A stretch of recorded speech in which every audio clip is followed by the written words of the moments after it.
Glad you're here. If you enjoy our videos, make sure to subscribe and support us by donating. Now, let's dive into the story of starting today. I'll become the richest person right here on GMT Recap. This young man was sleeping so deeply during the exam that he was drooling.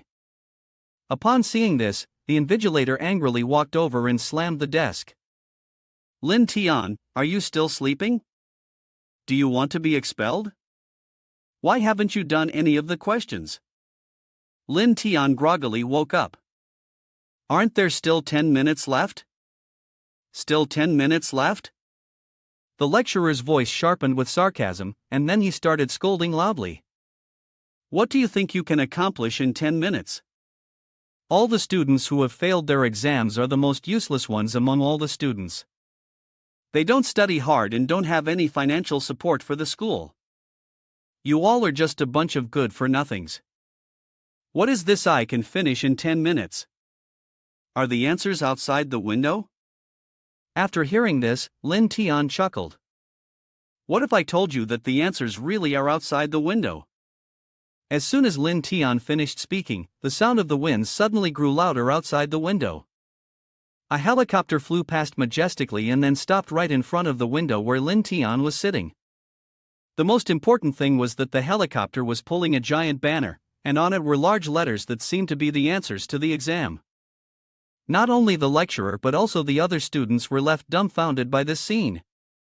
In the meantime, Lin Tian quickly copied down all the answers and the multiple choice sheet, and after finishing, he didn't forget to remind his classmates to hurry up and complete their exams too.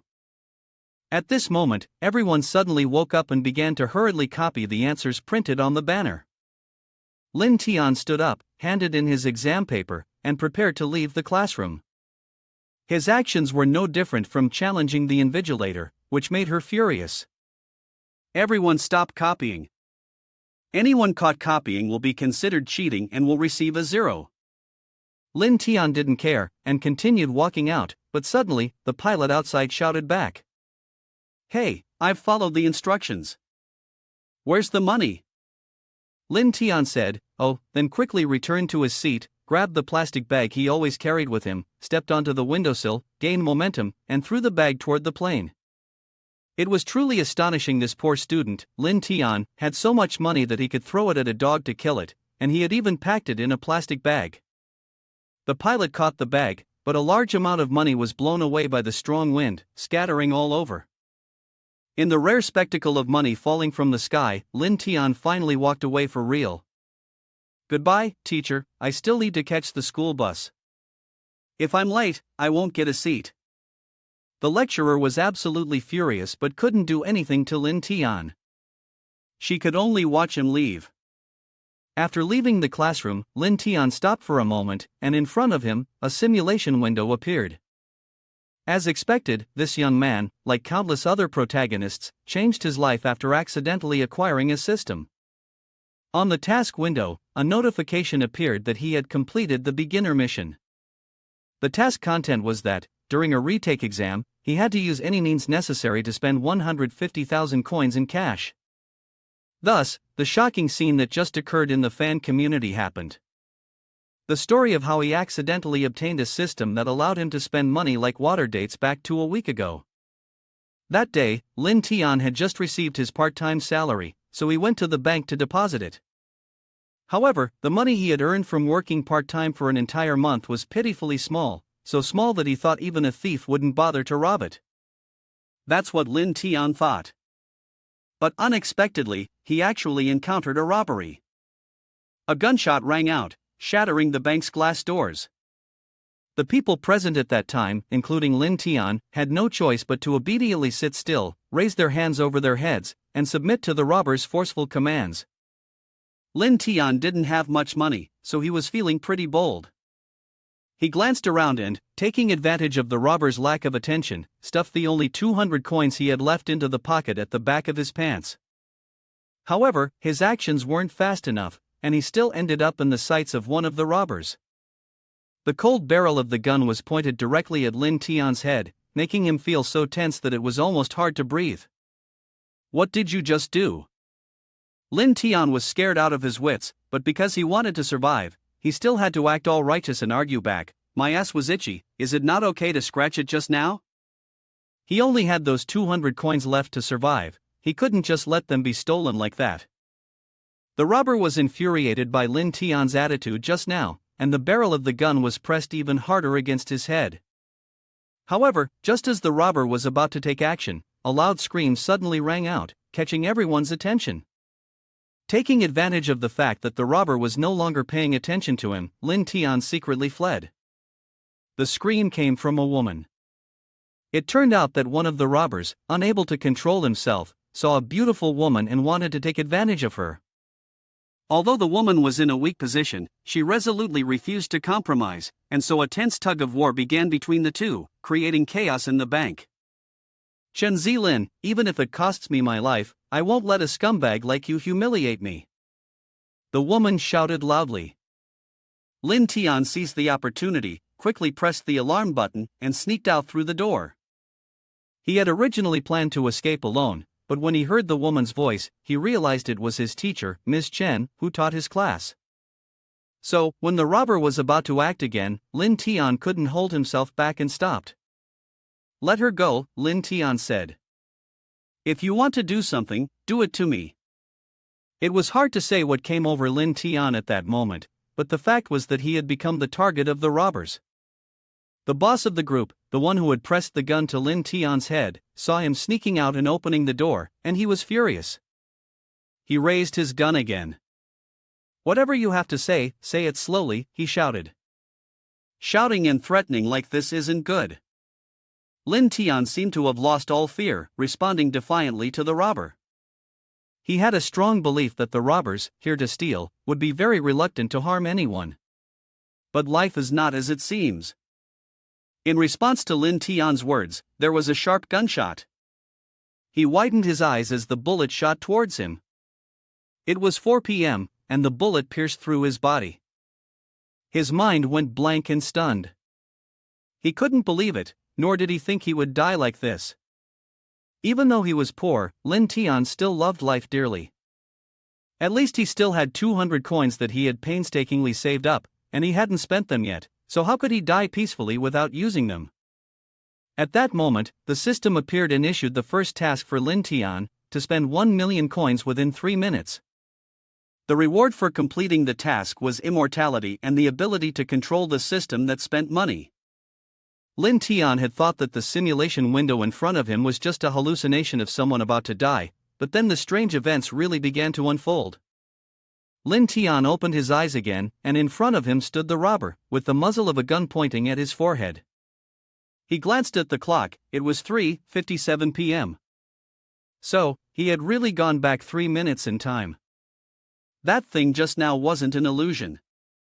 To survive, he had to complete the task of spending 1 million coins within those 3 minutes. If heaven had given Lin Tian this chance, he was determined to use it to the fullest. "Why are you standing there, looking around like that? If you keep staring, I'll shoot your head off," the robber shouted angrily. Lin Tian was annoyed. What's with the threats? Didn't he just shoot me with a gun earlier? However, coincidentally, in this situation, the scoundrel in front of him could actually help him complete the system's task. Therefore, Lin Tian pointed at the curly-haired man who had just tried to molest the girl, then stammered, "It was that big brother who dropped the money. I just wanted to remind him about it, that's all." The man was suddenly pulled into the conversation, and a clear question mark appeared on his face. "What money?" His boss ordered Lin Tian to clarify, so under the threat of the gun, Lin Tian slowly stood up and walked over to the curly-haired man. As he passed by, the beautiful girl deliberately winked at him. "Big brother, your money fell off your lap onto the ground." While speaking, he pointed down at the floor. The curly-haired robber looked where Lin Tian pointed, and then noticed that his pants had several coins scattered on them, though he hadn't realized when they had fallen. His boss was astonished by this sight, while Lin Tian seized the opportunity and continued to apply the pressure. "Well, I thought even though you guys have money bags, this big brother is so pitiful, he can only use his pants to hide his money." These words were clearly insinuating that the curly-haired man was hiding his personal money. Fearing that his boss might misunderstand, the man quickly explained that he had nothing to do with the money. Lin Tian felt very pleased with himself and was about to continue adding fuel to the fire. Even if you stuff your pants full, it's only a few tens of thousands of yuan. Without a bag, it's so inconvenient. Would you like me to help you find a bag? Now, not only the boss but all the other robbers turned their gaze towards the curly-haired man with a look of resentment. Taking advantage of this moment, Lin Tian walked up to Chen Zilin, gently helped her up. I just wanted to kindly remind you. Besides that guy, there are still other subordinates of yours hiding money, and he even has this girl as his accomplice. Then, wrapping his arm around her waist, Lin Tian pulled out another stack of money. As soon as he finished speaking, he casually took the money from behind her back and pointed the finger at the robber in the blue shirt standing nearby. This was the surprising ability Lin Tian had just gained from the money spending system. The first rule of the system was that money could appear at any position designated by the user, and the amount of money was also up to the user's decision. That's why earlier, Lin Tian could make money fall out from the feet of that guy and take money from behind this girl. His tactic was truly effective. Although the robbers were wrongfully accused, they had no way to explain themselves. Meanwhile, their boss was completely enraged. You idiots were already useless before, but now you're trying to take advantage of this big job for yourselves? His tone was incredibly harsh, but instead of intimidating his subordinates, it had the opposite effect, creating a negative reaction. They felt unjustly accused and were even more upset that their boss wouldn't believe them. But the real challenge was that, with the boss being who he was, how could they believe there was someone in this world who could conjure money like Lin Tian? Seeing him draw his gun and point it at his own subordinates, Lin Tian felt that his mouth was about to cause a big problem again. Boss, what you're doing is wrong. We should trust each other as teammates, but you yourself have hidden money on that land. With that, he pointed towards a nearby plant pot. The robbers followed the direction of his finger and saw several stacks of money scattered behind the pot. The internal conflict among the robbers thus escalated even further. After that, the boss fired the first shot. The others, not willing to lose, also shot back in an attempt to protect their lives. Lin Tian tightly held onto Chen Zilin, huddling close to her to avoid the bullets. About 2 minutes later, most of the robbers had fallen. The clock struck 3:59, and Lin Tian began to worry because it seemed he hadn't spent all 1 million coins yet. Just as he was looking around, that cold barrel once again pointed directly at his head. It was the leader, still alive and feeling that this whole situation was a plot of Lin Tian's, so he wanted to take Lin Tian's life as revenge. Seeing the gun aimed straight at her student's head, Chen Zilin's maternal instincts suddenly kicked in. She rushed out and shielded him with her body.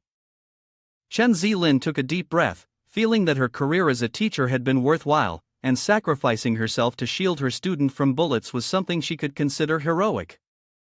But after a long moment, she still didn't feel any pain. Moreover, not only the robber but everyone present in the bank at that moment appeared utterly astonished. Chen Zilin was bewildered for a few seconds, then instinctively looked down at her stomach, and the scene before her was truly shocking. The robber had indeed pulled the trigger, and his gun was not out of bullets, but the bullet had been stopped by several stacks of money stacked up in front of her stomach. Now the robber could clearly see, it was as if this pile of money had materialized out of nowhere like some ghostly apparition. He was sure that this must have been a trick by Lin Tian, but even so, it was just too unscientific. The more he thought about it, the angrier he became. If it wasn't for Lin Tian, his gang of robbers wouldn't have ended up in such a state of brotherly conflict. Thinking about this, he raised his gun once again, unwilling to believe that he couldn't shoot through the stack of money. However, this time, as soon as he squeezed the trigger, somehow, the gun exploded. The robber, who was closest to the weapon, was immediately blinded by the explosion. He cupped his face with both hands, screaming in agony, blood streaming from his eye sockets. Lin Tian, while claiming that this was a case of karmic retribution, was actually the one behind it all. He had turned the money into being from inside the gun, and the more money there was, the greater the pressure. In the end, the gun couldn't withstand it and exploded. Hee, serves him right, Lin Tian thought to himself. Lin Tian, before you're surprised or panicked, could you please take your hands off me first? Chen Zilin suddenly spoke up. At this moment, Lin Tian was suddenly horrified because, in the tension of the situation earlier, he had accidentally touched somewhere he shouldn't have. He quickly pulled his hand back, feigning an innocent and clueless expression. Sorry, Chen Zilin, but... The soft sensation he had just felt was indeed tempting. Now that the life-threatening danger had been resolved, as he had taken care of the entire gang of robbers, Lin Tian, in his free time, couldn't resist reaching out to touch the money he had just conjured. However, as soon as his hand made contact, the stack of bills disappeared. It seemed the system didn't deceive him, the money was not for him to keep. At that very moment, the bank door burst open again, but this time, it was the police. There wasn't much left for them to do since the entire gang of robbers had already been taken down. Seeing that the authorities had arrived, Lin Tian saw no reason to stay any longer. If he lingered, he might end up missing work. However, just as he was about to leave, a female officer noticed the 200 yuan in his pocket. She immediately assumed it was evidence Lin Tian had stolen during the chaos, and she shouted, "Stop!" The next morning, Chen Zilin went to teach as usual. Lin Tian also went to school and continued to nap in class as he usually did. Even though Lin Tian had saved Chen Zilin's life the day before, today, he was still scolded by the teacher as usual for not paying attention in class. Do you want to graduate or not? Lin Tian sluggishly woke up, scratching his head and chuckling awkwardly. I accidentally fell asleep. I must have been really tired from all the work yesterday. Lin Tian was repeatedly reprimanded for dozing off in class, and what made things worse was that he had the audacity to retort back to the professor, the charming Chen Zilin, which left many of his classmates feeling irritated. Among them was a male student named Zhang, who, from the moment he was seen, could easily be identified as someone wealthy and was referred to as Hao brother. They all assumed that Lin Tian would be kicked out of the class. Chen Zilin had originally intended to punish him, but when she remembered that Lin Tian had saved her the day before, she decided to let it go. Seeing Lin Tian slip past this trouble so easily, Jiang Hao and his group became even more annoyed, yet they couldn't do anything about it. Frustrated, he pulled out his phone to scroll through social media, only to come across a hot news story featuring Lin Tian. The article was about a bank robbery that had occurred the previous day, and Lin Tian was being honored as the smart university student who caught the robber. Not just Jiang Hao, but many other classmates in the class had also read the news. So, during the break, Lin Tian was surrounded by the beautiful girls, who bombarded him with questions about the events from the day before. This was something that had never happened before, especially since they used to mock him for his poverty. Seeing Lin Tian surrounded by the beautiful girls, the male students who disliked him became even more resentful. Seizing the opportunity, Jiang Hao decided it was time to make Lin Tian embarrassed in front of everyone. Lin Tian, now that you're famous, you should treat the whole class to a meal, don't you think? Yeah, if not, how can you show off your new celebrity status to the rest of the class? Several others chimed in, supporting him. The group of beautiful girls surrounding Lin Tian nodded along. Even though they didn't have any ill intentions of cornering him, they were indirectly helping Jiang Hao trap him. But while they were still busy laughing and chatting, Lin Tian had already slipped away. It wasn't easy to make him spend money, mainly because he didn't have any to begin with. Lin Tian quietly snuck out of the classroom, but suddenly, a chime sounded like a phone notification. And so, while Jiang Hao was still mocking him for being a poor fool with no ambition, yet dreaming of becoming famous, Su Tian boldly walked back and patted him on the shoulder. Let's go to the cafeteria.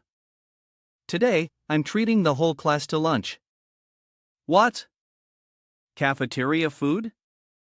Jiang Hao thought he misheard and asked again. Lin Tian nodded firmly and said he was treating the entire year to a meal at the school canteen. Jiang Hao's gang burst out laughing, ridiculing Lin Tian as a broke loser who could only afford school cafeteria food. But in response, Lin Tian confidently replied, I'm the one treating, so of course I get to choose the place. With that, he waved his arm boldly and called the whole class to gather at the cafeteria, even saying they could bring along their friends and siblings if they wanted.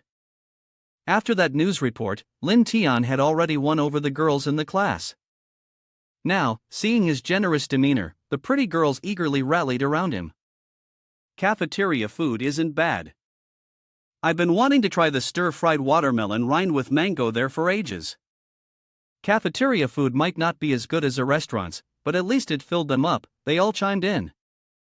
Jiang Hao kept mocking Lin Tian, but Lin Tian didn't care at all and simply turned and walked ahead. Realizing he couldn't embarrass Lin Tian, Jiang Hao felt irritated and told his underlings to call as many people as possible. The goal today was to completely drain Lin Tian's wallet. The news that Lin Tian invited the entire class to a meal was truly shocking, and some even heard that he invited the entire school. This was indeed a headline, because Lin Tian had always been notorious for being stingy. Even when eating at the cafeteria, he would only dare to have plain rice. Then, while everyone was gathering and waiting for the meal, suddenly a group of tall, strong men walked in. Each of them had a badge pinned to their chest that read Jiang Hao Restaurant. It turned out to be a team of chefs. Soon after, Jiang Hao appeared in the middle of the chef team and declared, "I'm in a good mood today, so I'll treat everyone to a meal." But the food prepared by his chefs was 5-star standard, far surpassing the cafeteria meal that Lin Tian had arranged for his classmates. The cooking process was carried out in an open kitchen. The students only needed to look and smell, and they were already in awe. "This is so extravagant." It was definitely better than cafeteria food, they exclaimed in admiration. Clearly, Jiang Hao was trying to pressure Lin Tian into embarrassing himself in front of all the students. His underlings were also playing along, some tossing the ball while others caught it, saying, "Our brother Hao is very sincere, he's treating us to all these dishes that we students usually can't afford. How could it compare to some guy who made a big show of being generous, but in reality was so stingy?" When they said these words, they didn't even bother to hide the provocative look in their eyes, staring straight at Lin Tian. Even the female students who supported him began to waver. They also wanted to go to Jiang Hao's kitchen, try something there to fill their stomachs, and then later join Lin Tian for the meal. Human nature is truly easily swayed by flashy things. Lin Tian could only smile wryly upon hearing this.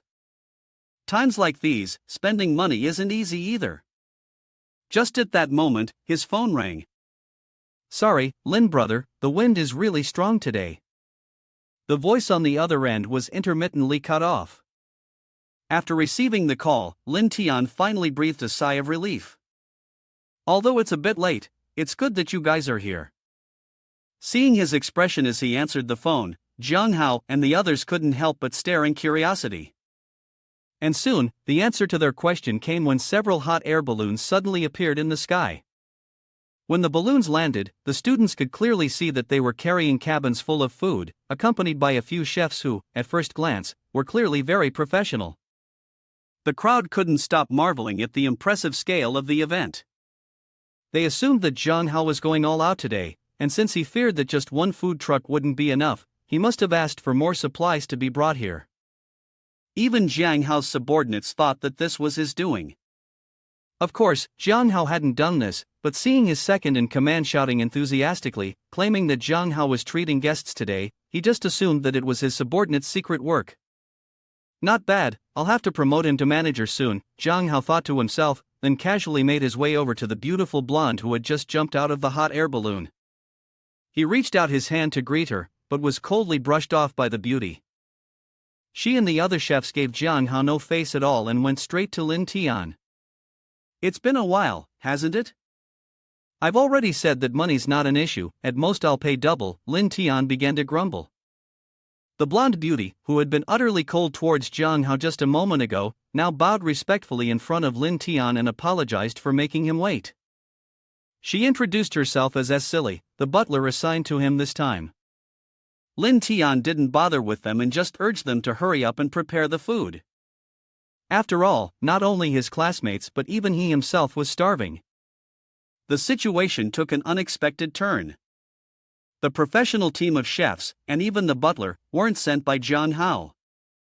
The students started to gossip, guessing that Lin Tian must be from a wealthy family in hiding. He had humbly said that he was treating them to the canteen food, but in reality, he had even hired a hot air balloon to deliver the chefs and the food. In terms of this alone, Jiang Hao's small food truck was nowhere near comparable. The people who had been flattering Jiang Hao earlier now wanted to go back and try the food prepared by Lin Tian's chefs. How could a spoiled rich kid like Jiang Hao stand this insult? He was so furious that he gritted his teeth, then pointed directly at Lin Tian's face and yelled, "So what's so impressive about a hot air balloon? Isn't it all about the chefs when it comes to food?" He then started to boast again. "The chefs I brought are all world famous, some even 5-star chefs. The ones with Lin Tian can't even compare." However, just as he finished speaking, a young man suddenly ran in front of Lin Tian's team from the Jiang Hao restaurant's kitchen group. He then almost kneeled down, crying pitifully, and said, "Master, please teach me the last few techniques. I've improved now." "Ah, so now you're a 5-star chef, huh? You must have managed to learn a few techniques by now." The chef, who was called Master, calmly responded. "What does what just happened prove?" "It proves that the chef Lin Tian brought completely defeated Jiang Hao's team of chefs." He was so furious again, his veins bulging as he started threatening the young man, telling him to get back to his position immediately, or he'd be fired on the spot.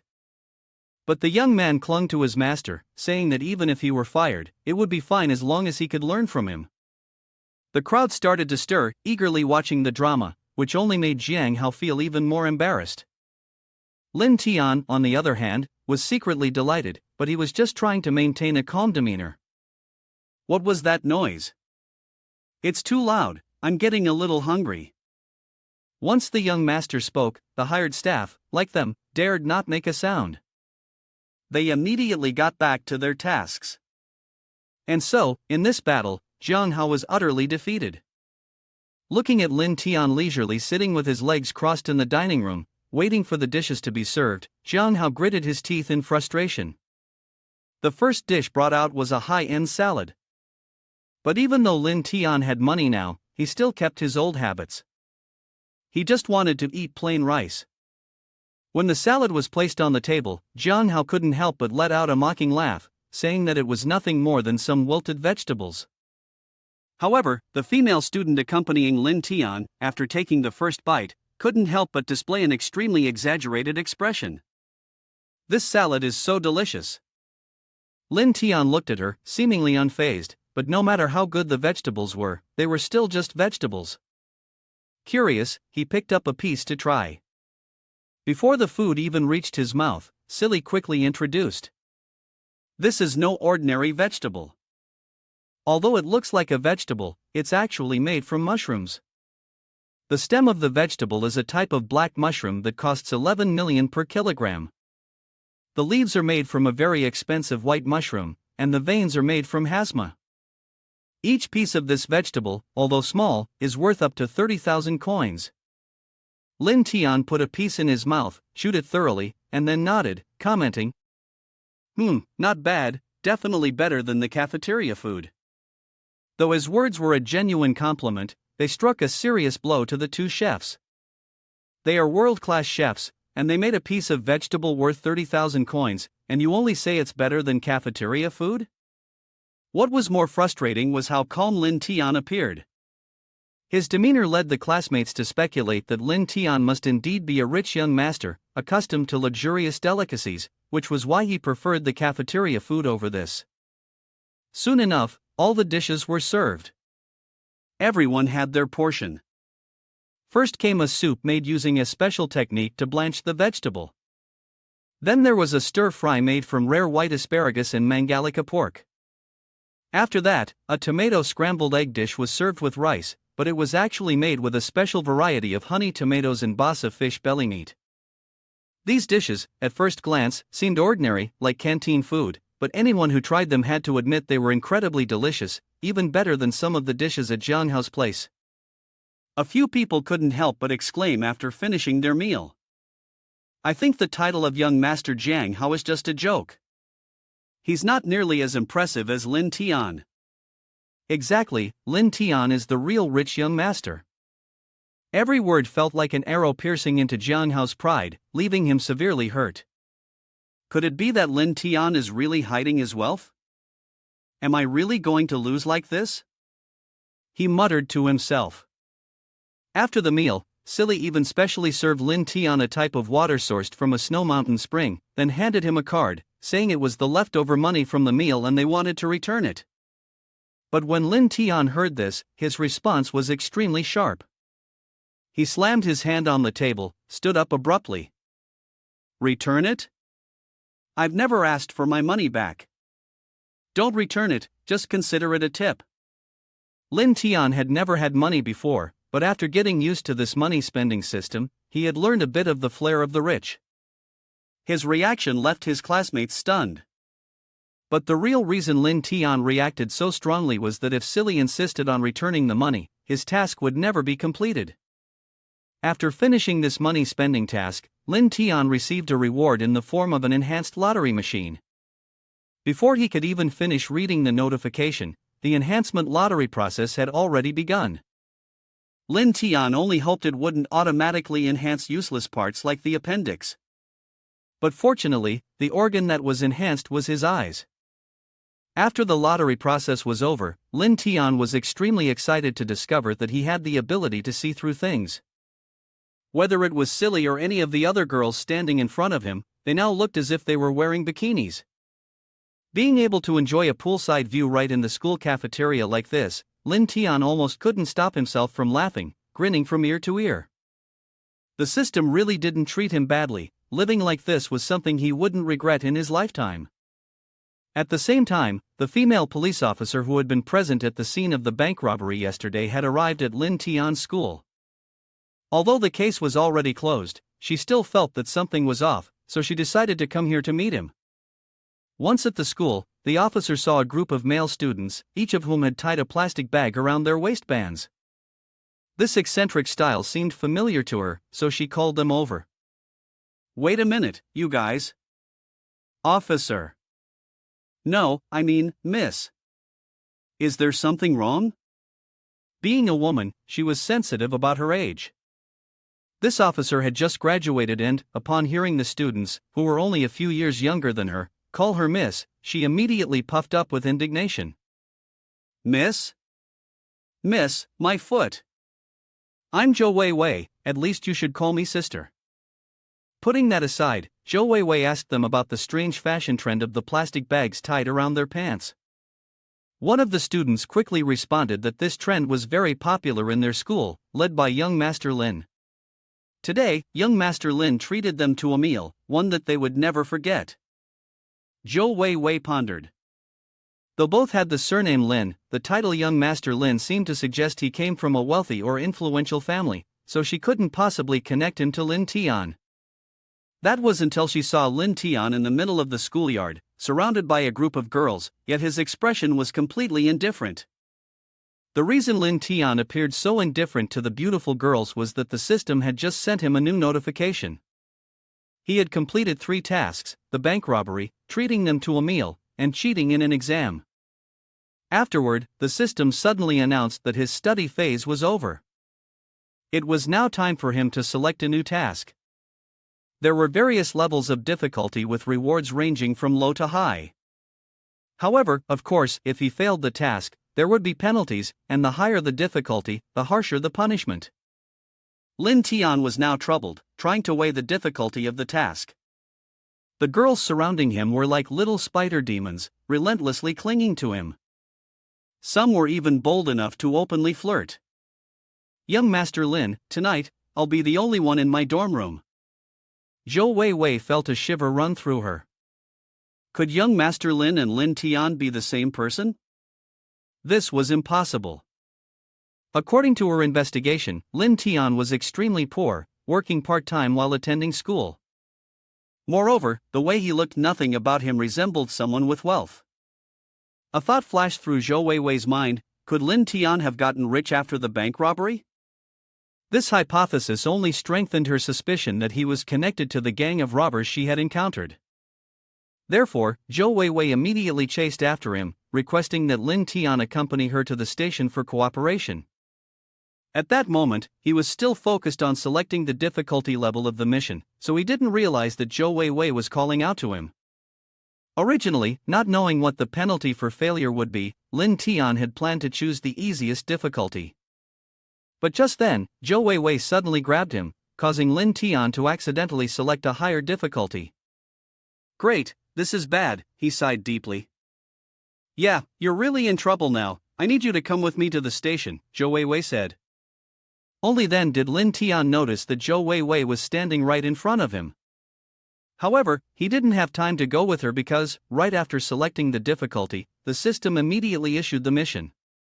The content of this mission was that within 6 hours, he had to purchase a new vehicle and win a mountain race.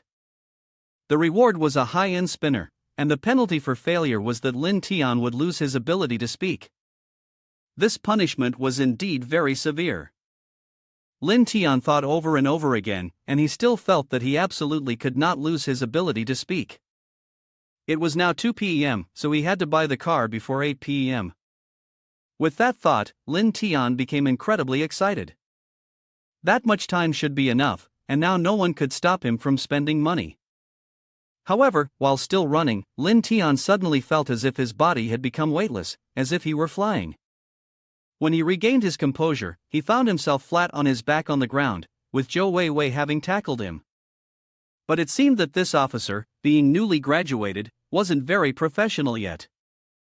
Indeed, she had successfully made Lin Tian fall to the ground, but she herself also ended up falling, and on top of that, she was lying on top of him.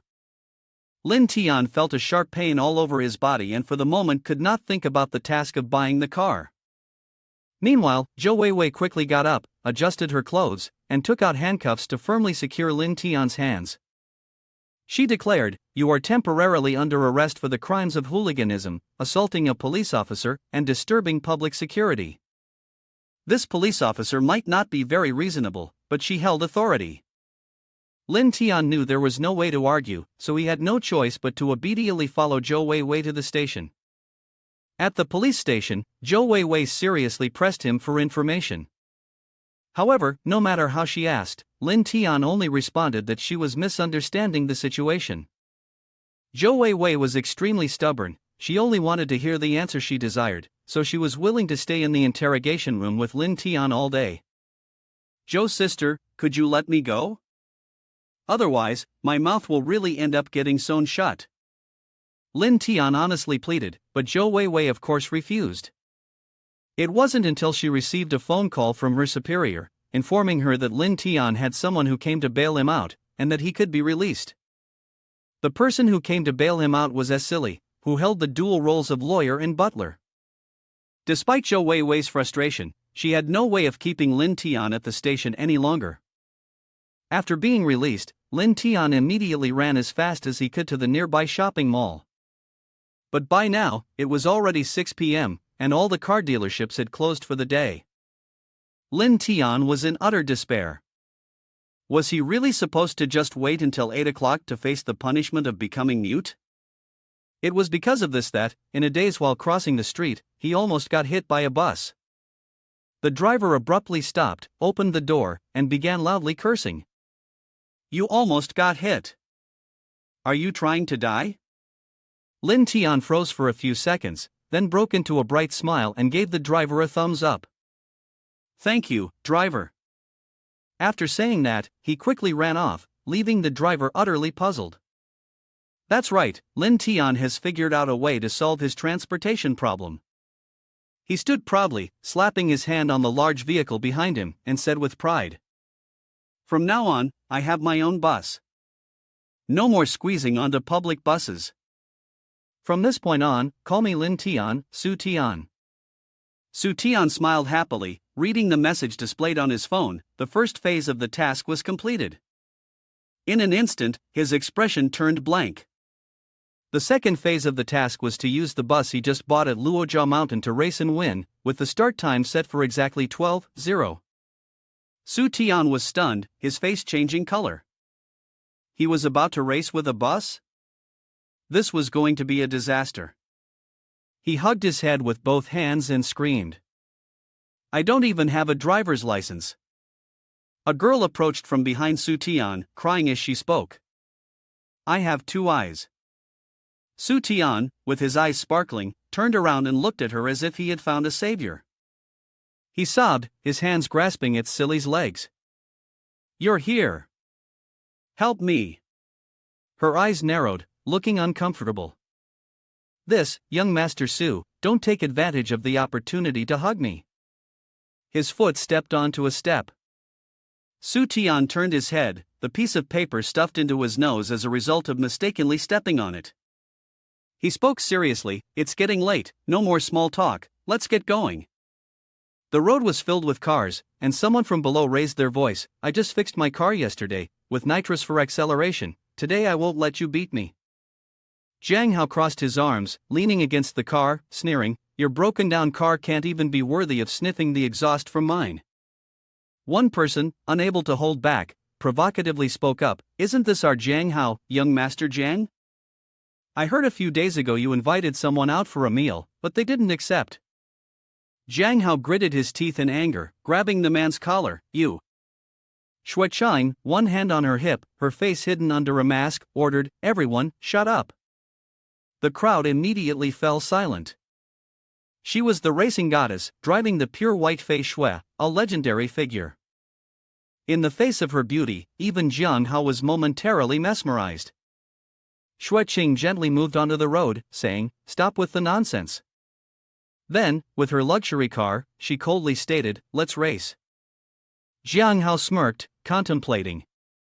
The legend said that whoever won against her could unveil her mask and see her true face. Today, he was determined to succeed and win her over. He raised his voice, "Are all the competitors here? Then let's begin." Suddenly, the headlights from the car shone blindingly bright. The strong light suddenly shone directly into Jiang Hao's face. He raised his hand to shield his eyes and yelled, "My eyes."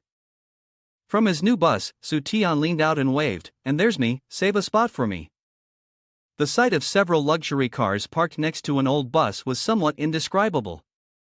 Next to Su Tian, Silly was laughing, her face flushed with embarrassment. Driving a bus to race, this was the first time she had ever felt this embarrassed in her life. Jiang Hao, in anger, had tears running down his face. "Su Tian, it's you again." He sat inside, grinning broadly, clearly enjoying the situation. Su Tian tilted his head slightly, the corners of his lips lifting into a faint smile. His calm eyes gazed out the window. Shui Qing caught him watching her. Su Tian's gaze followed every curve of her face, intimate yet masked. "I'll use my eyes to see through a bit." Su Tian seemed to look beyond her mask, his eyes wide in surprise. These were two contrasting figures, one radiating gentleness like the calm waves of a warm autumn breeze, the other exuding a strong, unique personality. The most obedient girl of Su Shuiqing school. In Su Tian's memory, Shui Chang stood out in the crowd at Su Shuiqing, the goddess adored by all the boys in the school.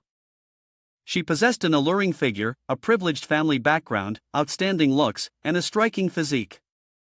Shui Chang remained calm, holding a book, as the admiring gazes of many surrounded her. Her intellect was remarkable. She was active, holding a tennis racket, and excelled in sports. Shui Ching gently curved her lips, flashing a soft, sweet smile. Su Tian didn't expect her to know how to race. He kept staring at the beauty with a dazed, thoughtful expression. The goddess grew uncomfortable from being stared at for too long, and shot Su Tian a glare. "What are you staring at? You little pest." He shrank back, hurriedly getting into the car and sneaking a glance. Su Tian wore a cunning smile, thinking to himself, he hadn't realized the goddess could also look so intimidating. The cars lined up at the starting line, and all that could be heard now was the countdown. 3, 2, 1, go.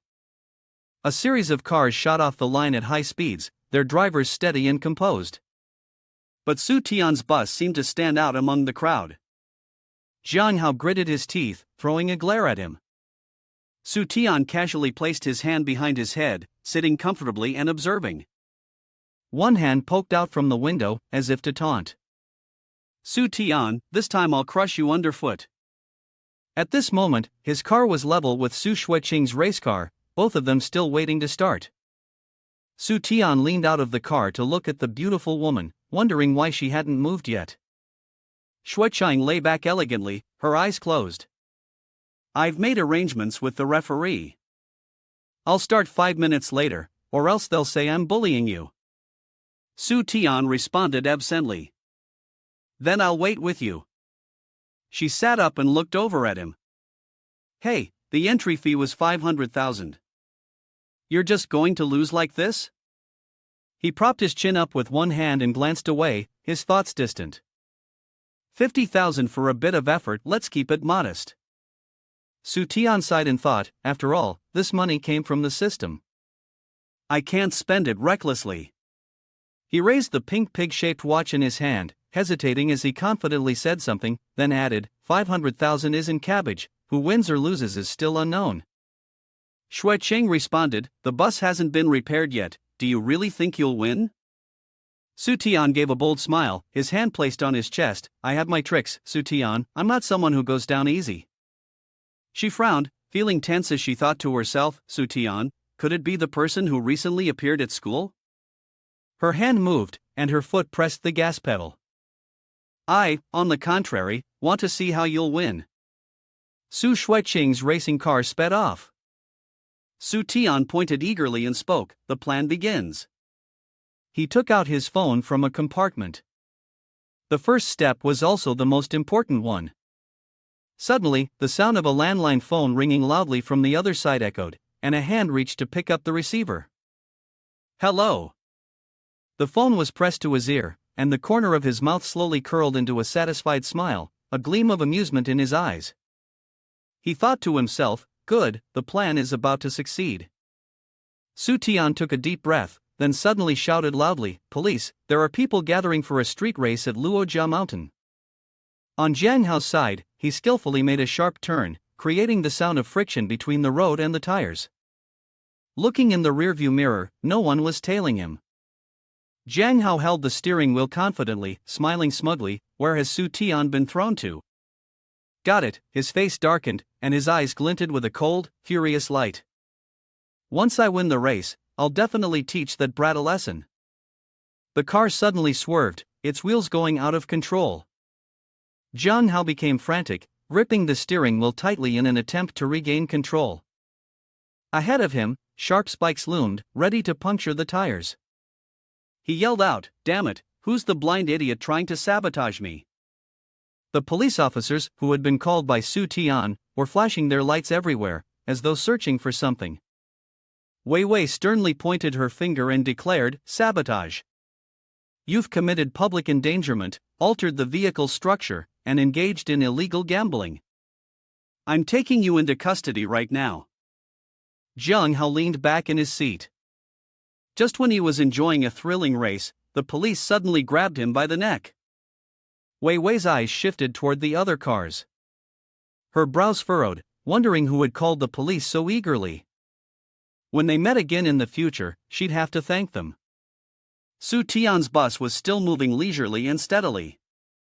Sitae was behind the wheel.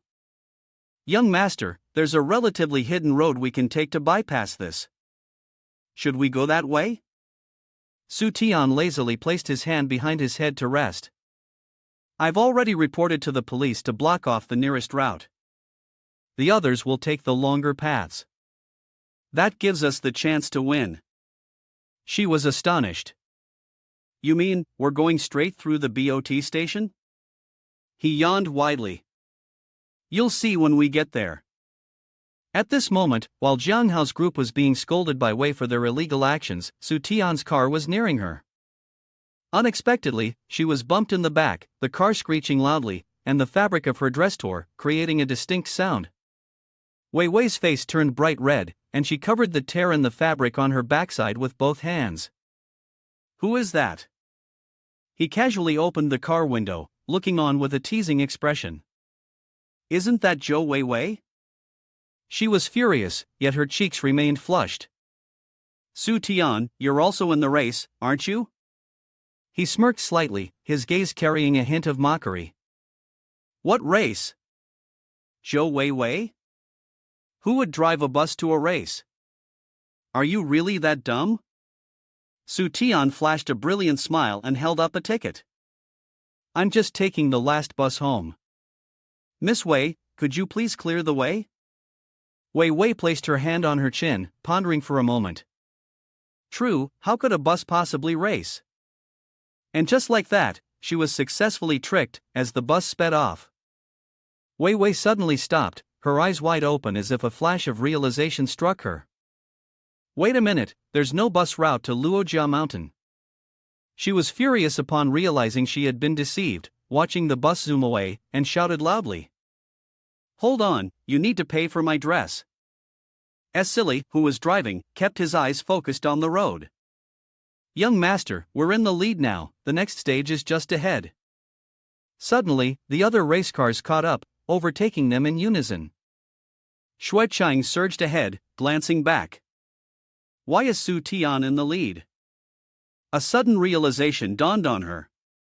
Could it be that he called the police? Shui Chang's car shot forward at high speed, leaving Su Tian's car far behind. He seemed anxious, his eyes following the group of people who were gradually pulling ahead of them. Young master, what should we do now? Su Tian-te picked up his phone again and spoke. Right, just do as we discussed earlier. He put on his sunglasses, his expression arrogant. Money wasn't the issue, the faster they acted, the better. Ahead, Su Shuiqing's white car was leading the way, with a young man grinning proudly behind it. He had no idea who was so immoral, but fortunately, he knew another route. His face was sinister, and his finger was about to press something. With the new nitrogen gas booster, this time, I can definitely defeat Yi Shui. He pressed a button with a thunderbolt symbol on it. The exhaust pipe at the back emitted a faint light, followed by a loud, fierce sound. The car shot forward at an unimaginable speed, leaving all the other vehicles behind. The headlights illuminated the night sky brightly. Suddenly, he became flustered, his face drenched in sweat. Where did the light come from? The other cars had lost their bearings, each of them slamming on the brakes. They staggered and collided with each other as the unexpected event took them by surprise. Suddenly, a voice rang out, "Earthling, let me come and study your body for a moment." The young man clutched his head in confusion, losing his composure. Could it be an alien? He opened the car door and began crying, his hand trembling as he raised it high. "No, I'm still young." The others also collapsed, each of them dragging themselves out of the vehicle, wailing pitifully. In unison, they raised their hands high, pleading, "Alien beings, please spare us." In front of them was Su Tian's bus. With one hand propped up on his chin, he tilted his head nonchalantly like a boss, raising his voice, "I am not an alien." Su Tian pointed upward. Look, up there are tall buildings, with blinding lights shining down. I'm just a person with money. He appeared tired, his hand on his forehead, the other pointing toward the three people. Silly, handle this. Silly, sharply, held a short straw, seemingly blowing something through it. The young man outside was suddenly struck by a needle to his neck, freezing in place. The two others beside him also seemed to be hit, all three of them falling unconscious right there on the road. Su Tian waved his hand brightly. The slow turtle doesn't need to race. You all sleep well, good night. He placed his hand on Silly's shoulder and raised a thumbs up. You're really amazing. Silly smiled with narrowed eyes. Of course. The bus continued on its way, leaving the three people lying there.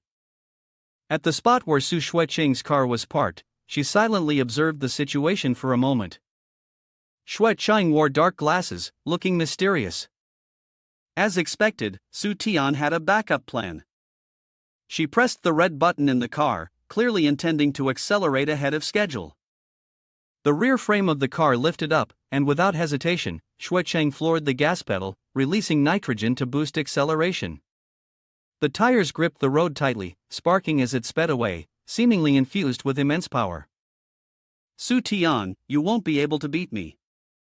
Su Tian held his phone, checking the signal status. How much longer until the signal here is poor? I'll miss the live stream at this rate. Silly replied, just 3 more kilometers, we'll reach the destination soon. She gazed out the car window, her expression downcast. No one, no matter how high they are, can avoid the cold. Is there really no worthy opponent? Suddenly, Su Tian heard something and glanced around. What was that sound? He looked up at the sky and saw a car hovering in the air. It was Su Xueqing's car. It landed with a forceful impact. Xueqing and Su Tian's eyes met. She raised her hand to her neck, making a provocative gesture. Su Tian couldn't help but admire her. To chase after me like this, as expected of the Night Queen. Xueqing's car accelerated, overtaking Su Tian. Silly spoke anxiously, "Young master, what should we do?" He fell into a deep focus, his eyes sharp. This situation wasn't part of the plan. Are we really going to lose like this? He turned to Silly, pointing ahead. Do you have a way to throw the walkie-talkie into her car? She smirked, her smile confident, as if she had everything under control. Young master, watch and learn. Silly tore her coat and the fabric from her pants with a swift motion. A walkie-talkie was tightly wrapped in those pieces of cloth. She gently leaned out of the car window, her slender hand gripping the makeshift bundle, twirling it in the air. The walkie-talkie was thrown by Silly after taking a run up, and it flew towards Xueqing's car ahead. This caught her attention, and the walkie-talkie landed beside the passenger seat. Su Tian's voice came through the walkie-talkie, "Hey beautiful, racing is tiring, why don't you head over and rest for a bit?" She was stunned for a moment before replying firmly, "Stop trying to fool me, the loser only deserves to lick my feet." Xueqing's cheeks flushed, making her look seductive in Su Tian's imagination. "Lick feet, huh?" He eagerly added, "I can go along with that, but only after I win." She furrowed her brows, glaring with anger, "You're a pervert, don't even think about winning today." Su Tian laughed with pleasure, "So, you're sure you can beat me?" Xueqing was taken aback, "Should I call you Su Xueqing instead?" Her expression changed, beads of sweat appeared on her face as she grew anxious. "How do you know?" "I clearly disguised myself." Su Tian put on a perverted grin, thinking about Su Xueqing in a swimsuit. "I not only know what your face looks like under that mask, but I also know the color of your underwear." He grinned broadly, "I can keep your secret, but you'll have to show a little sincerity in return." Xueqing couldn't help but feel embarrassed, her cheeks turning red. "You. Shameless." Her car gradually slowed down before suddenly slamming on the brakes. Xueqing spoke up, "Go ahead, I forfeit the championship." Su Tian's car quickly crossed the finish line. He shone brightly, wearing sunglasses to show off his superiority to the cheering crowd. Xueqing stood outside, observing and pondering. "If you dare to say a word outside, I will never forgive you." Su Tian quietly slipped away from the crowd as the livestream was about to begin. His phone displayed the comments from the livestream. "Su Tian CA editor is so handsome," a girl appeared on the screen with an alluring figure. "I will dance a bit. Everyone, remember to send me some house gifts." She started singing and dancing to the rhythm, with hundreds of comments praising her. First national guru, the prophecy of the universe. Su Tian's face turned red, his nose still bleeding, his eyes glued to the phone. Her figure was truly stunning. He felt mesmerized, his eyes glazed, wondering who she was. Su Tian's face was full of excitement, his mouth slightly open, looking incredibly pleased as he watched his idol's livestream on his phone. On the screen, a quite sexy and hot girl appeared, with a full figure, though her face was not visible for now. She had a mask on, but still, it was impossible not to be captivated by her. That girl was Dian Feifei. Suddenly, a cat darted out of nowhere. Its eyes were wide open, as if it had spotted a tasty prey. In contrast, Dian Feifei glared at the scene. However, she couldn't react in time due to the suddenness of the situation, and she was startled, falling to the ground in pain. Immediately, visible scratches from the cat's claws and bruises from the sudden fall were marked on her smooth, fair skin. One sad thing happening right now is that almost all the comments appearing are critical and negative, even belittling her abilities despite the fact that she is just a newcomer. No matter how harsh people are, she still takes all the blame upon herself for any mistakes. With tears welling up in her eyes, she apologizes to everyone, blaming herself for the mistakes made during today's dance. Su Tian, who had been following the entire event, was extremely upset, clenching his fists, feeling a strong desire to stand up and defend his idol from being wronged. These guys, what do they even understand? How can they speak about my goddess like that? From that incident, Dian Fei Fei's popularity plummeted drastically, leaving her unable to defend herself, now standing at a mere 26. If this continues, her popularity would drop to just 7. Her already sorrowful mood worsened with the appearance of a mischievous cat hopping around. The entire scene was captured on the live stream. As a fan of hers, Su Tian never missed a single moment. He felt a deep sympathy, tears streaming down his face, murmuring to himself, "If I still have money to sweep through the gift leaderboard, I will definitely make my goddess Fei Fei shine brightly." As soon as the words left his lips, a strange light suddenly appeared in Su Tian's hand, even surprising him. As he opened his hand, the light grew brighter on his fingertip. Immediately, a crown appeared on the live stream of his goddess, Dian Fei Fei, while a warm congratulatory message was sent to her. Congratulations to Dian Fei Fei for receiving the aristocratic crown during her live broadcast. Come quickly to watch Dian Fei Fei claim the red envelope. Su Tian laughed joyfully, asking himself, who is this? Such refined taste, and they directly gave my goddess an aristocratic crown. Just now, her face was gloomy, and as soon as she felt the temperature spike, she was taken aback. Completely caught off guard.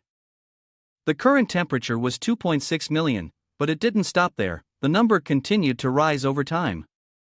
Seeing the kindness of that person, she was deeply touched, her eyes brimming with tears, repeatedly expressing her gratitude to the user named Tian Su who had gifted her the noble crown. At that moment, Su Tian was also puzzled by what seemed like some coincidence. Wait a minute, isn't Tian Su my nickname?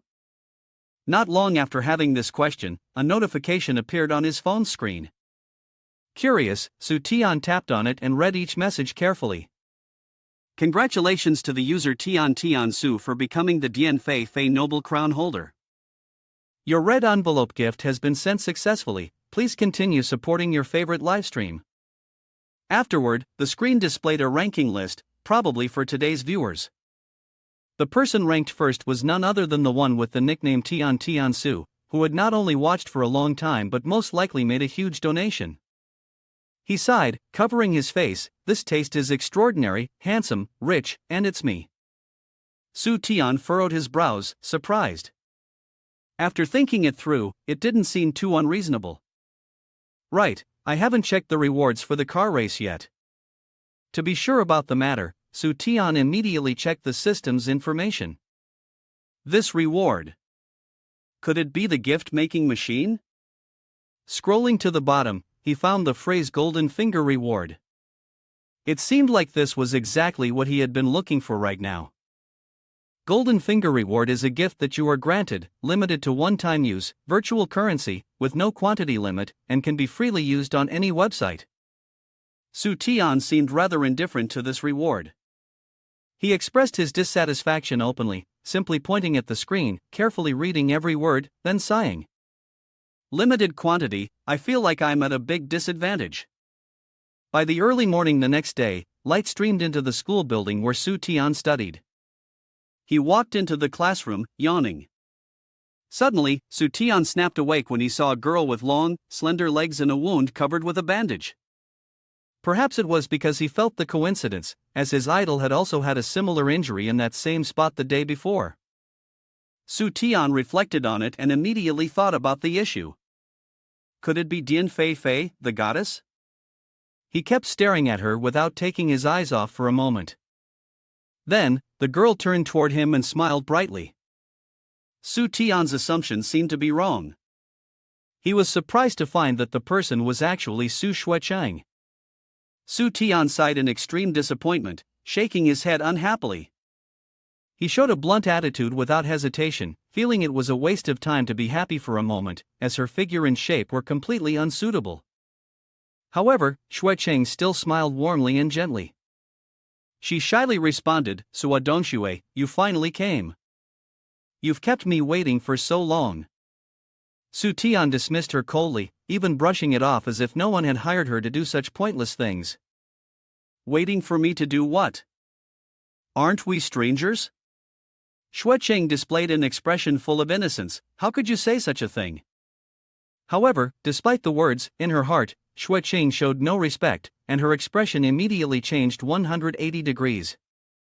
"You, this notorious person, dared to threaten me last night. Let's see if I don't kill you." Immediately afterward, something bright flashed from the other side of the crowd. It caught Su Tian's eyes, and he couldn't help but notice it. He pointed and shouted loudly with an authoritative tone, "Who turned on the light?" A round object emitted blinding light. It turned out to be the shiny bald head of a young man, causing the people around to laugh. The person was none other than Jiang Hao, sporting a completely shaved head, looking frustrated as he sat there. Su Tian, seeing Jiang Hao approach with such a look, couldn't help but feel amused. He thought to himself, what bad luck to run into this guy again. Suddenly, Jiang Hao had an idea. Right, why didn't I think that the person who called the police must have been Su Tian? He stood up, gathered all his courage, and shouted directly at Su Tian. "Yesterday, the person who called the police was you." Without thinking further, he assumed his theory was correct. Upon hearing this, Su Tian casually tilted his nose and sneered, showing disdain. He explained that he had been with Su Xuecheng the whole night. Su Tian even threw a sarcastic question at her, "Isn't that right, the beautiful lady with the surname Su? Is it hard for others to take care of?" When her name was mentioned, everyone around turned their gaze to Xuecheng. At that moment, she became the center of attention, while the one who seemed awkward and shy was none other than Xuecheng herself. She lowered her head, her face flushed with embarrassment, avoiding the gaze of others, gritting her teeth and cursing Su Tian, who was essentially digging his own grave. Seeing her hesitation, her lack of a strong reaction, everyone could subtly guess what was happening. Meanwhile, Su Tian was relaxed, sitting back and humming a song, thoroughly enjoying it. The situation was only just beginning, but they had already turned Xuecheng's issue into the topic of gossip, passing judgment. Shocking secret. The belle with the surname Su is already taken, it's young Master Su. Another person responded, clearly impressed by young Master Su, thinking he was the epitome of a wealthy and stylish heir. Su Xuecheng stood there, feeling wronged, unable to do anything. She could only clench her fists tightly and tense her body in frustration. "Su Tian, I swear I'll get you back for this." After a while of gossiping, a voice suddenly rang out. "Students, please sit down, the class is starting." The teacher for today's lesson had arrived, standing on tiptoe and high heels to write on the board. Zilin's figure was incredibly alluring, and her voice was enough to stir the heart. "Today, we'll be learning about electric charge in an electric field." Su Tian was startled, frozen for a moment, as something about this image felt oddly familiar, as if he had seen this teacher before. He carefully examined every detail of Zilin, noticing a loose thread on her shoulder, a tear on one side of her thigh, and even a faint scratch on her ankle. Su Tian instinctively raised his hand to check, continuously turning his head from side to side towards Zilin. He realized that Lin Tian and the goddess Dian Fei Fei shared certain similarities. After a moment of guessing and some strange actions, Zilin noticed him. She called out sharply, "Su Tian, why are you so spaced out?" As soon as he raised his voice, he was so overjoyed that tears welled up in his eyes, immediately realizing and confidently asserting that he hadn't been mistaken. He absolutely hadn't thought about Dian Fei Fei, the goddess who was as distant as the horizon, yet so close at hand. Su Tian himself was surprised, unable to recognize that Master Chen was the very goddess he loved the most. He suddenly froze, then let out a gasp as he realized something. The information board immediately appeared, showing the difficulty level, the hellish mode, and the system's task slowly coming into view. The details were being recorded clearly. This time, the task was to be completed within a 1-week limit, achieving a top 3 ranking in the livestream. The reward for the task was temporarily undisclosed. Su Tian furrowed his brow, propping his chin, unable to suppress his curiosity. How strange, what did achieving mean? And why was the task's reward being withheld? After thinking for a while, he didn't care much and turned his gaze back to Zilin. Well, whatever, let's just focus on the task first, it's not like it's a mistake. Although he said this out loud, inside, Su Tian was still somewhat hesitant and doubtful. While the probability that Master Chen was Din Feifei was high, it would still be best to confirm with his X-ray vision just to be sure. He was so absorbed in staring at Zilin that he ended up having a nosebleed, unable to control himself. I'm not doing this for my own benefit. Din Feifei had a mole on her thigh, it had to be true. Suddenly, Su Tian froze when he noticed something. He used his X-ray vision to see through the outer layer, revealing her seductive curves. Zilin's outfit, a bright red lingerie set, displayed her enticing body. Even though he had already seen her figure, a person's desires never seemed to be satisfied. Su Tian felt that it still wasn't enough. He wept and groaned, "Are you kidding me? Why can't my X-ray vision see through more than just one layer of clothing?" Seeing that he couldn't accept it, Su Tian kept staring at Zilin's short skirt, making her feel embarrassed, so she quickly grabbed a book to cover herself. Su Tian, why aren't you paying attention to the lesson? What are you looking at? Caught red-handed, he played the role of the clueless actor, shaking his head as if nothing had happened, just a misunderstanding. At that moment, Zilin's phone rang. Her expression suddenly turned anxious, sweat started dripping from her forehead, and her face grew visibly gloomy. Then she said, "Today, everyone self-studies. Read the next section of the lesson first." It seemed that the call was urgent, and Zilin turned around to leave. She was so focused on the phone call that she tripped and fell painfully. A quick glance showed that she was the type of person who was absent-minded and clumsy. In Su Tian's eyes at that moment, he saw Zilin looking fragile, crying pitifully. From this incident, Su Tian became even more certain of his suspicions. No doubt about it, Din Feifei had cried when being attacked by netizens, and Chen Master crying was exactly the same as her. This truly triggered the pent-up frustration within Su Tian. His face turned frighteningly grim as he angrily stormed out the door. "I won't do any more tasks from now on. Whether I have money or not, I won't allow anyone to make my goddess cry." By that time, Zilin had already reached the parking lot and was getting ready to ride her motorbike. She hurriedly put on her helmet. In an instant, Zilin sped off. Behind her, someone was quietly watching her. It was the mountain foothill figure, who was following Zilin and then contacting someone else. "Wait for her to pass, remember to block her. I don't believe she can keep going." Right behind him was Su Tian, walking over and overhearing the entire mysterious conversation. It seemed that the mountain foothill had already been blacklisted by Su Tian. "Do you want to set your sights on my goddess?" It turned out that Zilin was in such a rush because she was heading to the hospital. She couldn't help but feel anxious, running straight to ask the doctor, "I will definitely find a way to gather enough money. Can my father undergo surgery first?" The doctor gently took off his glasses, furrowed his brows, and grimaced in utter helplessness. "It's not that we don't want to help, but some doctors have already contributed money to help your father undergo a surgery before. This time, we can't offer any assistance." Upon hearing such shocking news, Zilin's tears began to flow uncontrollably. She quickly covered her mouth with her hand, trying to hold back her emotions. But how could anyone stay calm in such a situation? At that moment, her phone suddenly displayed a message, an invitation from Mr. Zhou to have a meal together, with a promise of 500,000 for her. "Will you accept?" Zilin picked up the phone and moved to a secluded corner to read the message. She couldn't stop thinking, murmuring to herself about that 500,000.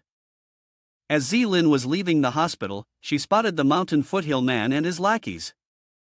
Both exuded a perverse, almost beastly nature. Despite her fear, she slowly walked towards them, trembling all the while. Before she could say anything, the henchman spoke with a threatening tone, "You'd better think this through. Otherwise, your father is done for." At the same time, the mountain foothill man next to him burst into an amused laugh. "I don't know why you're being so cautious. When we signed the agreement before, I didn't notice, but this young lady is quite stubborn."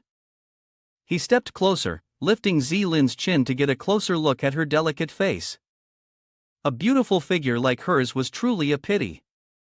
Before he could finish his sentence, Mountain Foothill was struck with a thunderous punch right to his face. The punch was so powerful that it sent him sprawling to the ground.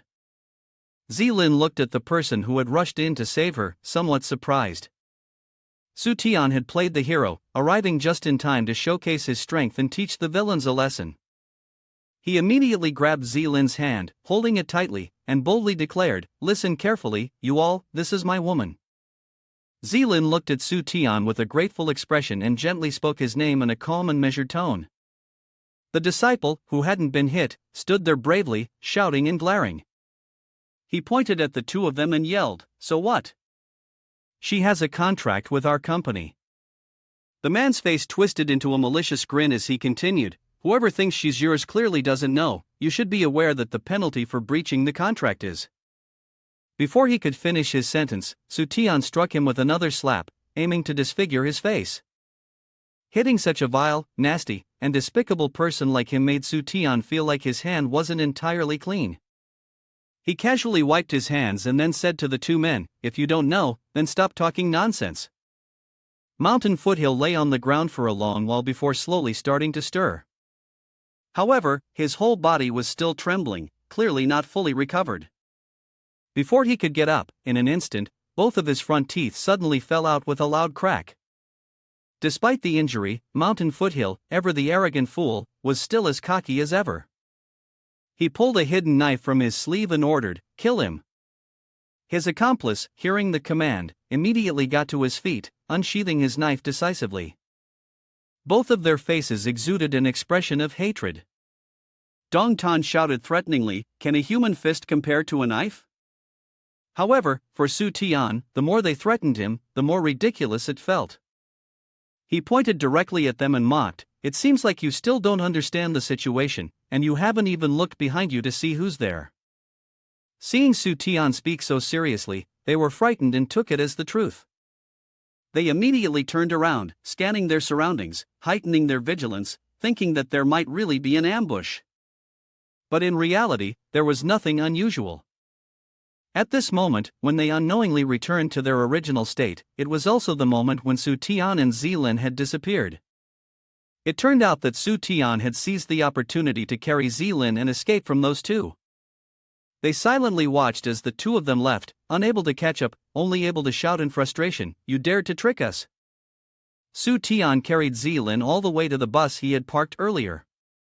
He quickly jumped onto it without a second thought. Mountain Foothill and his accomplice also chased after the bus, sticking to them like glue, determined not to let the two escape. At this point, the two of them were safely aboard the bus. Zilin was still sitting neatly on Su Tian's lap. He enjoyed this precious moment, which unintentionally made her seem frozen in place.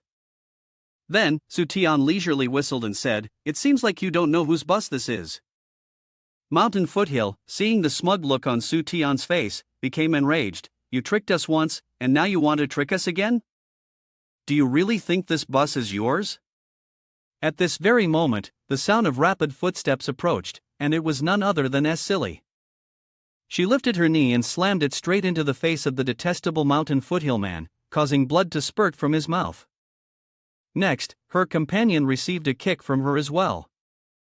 Before he could react, he was immediately struck in the lower abdomen. The two perverts collapsed to the ground. Silly swiftly threw them onto the vehicle, and the two of them ended up piled on top of each other. Indeed, anyone from Su Tian's side would start throwing punches the moment they were provoked. Su Tian smugly looked out the car window and said, "That's right, this car is exactly mine." The car drove away, and by then, they were no longer in a state to hear his words. Once everything was settled, Zilin finally spoke up in embarrassment. Su Tian, not fully understanding the situation, asked directly, "Chen Master, what's going on?" Zilin's cheeks flushed bright red, but he continued, "Could you let me down first?" Upon hearing this, he quickly released his hold with an apology, "Sorry, I forgot." Zilin slowly placed his feet on the ground, feeling awkward. Su Tian turned his face away, grinning maliciously with a satisfied expression, feeling that he had the upper hand. Returning to the main issue, Zilin, feeling that he was causing trouble for Su Tian, proactively spoke up, "Su Tian, let me go. The penalty for breaching the contract is really not that bad. Let me talk to them, so that you won't be dragged into this." Su Tian responded kindly, "Don't worry, you are now one of mine." The following information panel appeared, showing the mission progress up to this moment. 1/3 had been completed. Su Tian smirked, thinking the mission wasn't all that difficult after all. It seemed he could make it into the top 3. These two conditions could be approached separately. His momentary daze was just a passing thought. Following his bold statement that the teacher was his, Zilin suddenly snapped and pinched Su Tian's ear.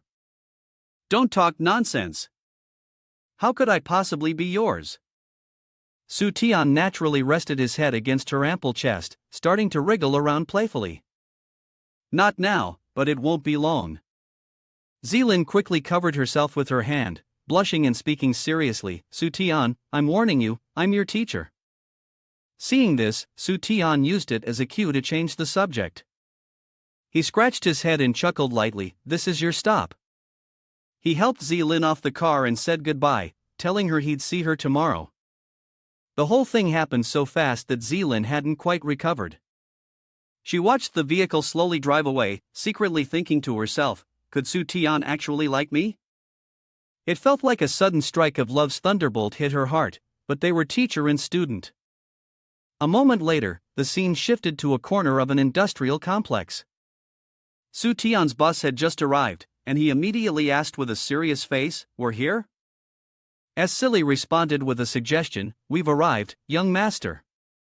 Should I call for a few more people?" Su Tian didn't answer her question but asked another, "Is everything prepared?" She patted the equipment box confidently and replied, "Everything's ready." Su Tian took the box and got out of the car, confidently assuring, "With this gun, why should I be afraid of them, no matter how many there are?" He walked toward a crowd without hesitation. The people around him whispered, "Is he from Guangdong? From the village of Huangxiang?" Su Tian stopped, looked inside, and lightly slung the suitcase over his sturdy shoulder. In the warehouse, someone was sitting on the sofa, waiting. Seeing this, Su Tian spoke up, "Stop acting mysterious. I still need to go home and watch the live stream later." The old director replied, "Su Tian, are you the one who kidnapped Dian Fei Fei, the artist from my company?" He seriously emphasized, "Kidnapping is a serious crime, and I'm afraid you won't be able to explain yourself." Su Tian answered casually, directly, and in a way the old man didn't expect. "Yes, I did." "So what?" The old man immediately panicked and shouted, claiming that he didn't kidnap her, but it seemed like this statement was a little off compared to Su Tian's clear response.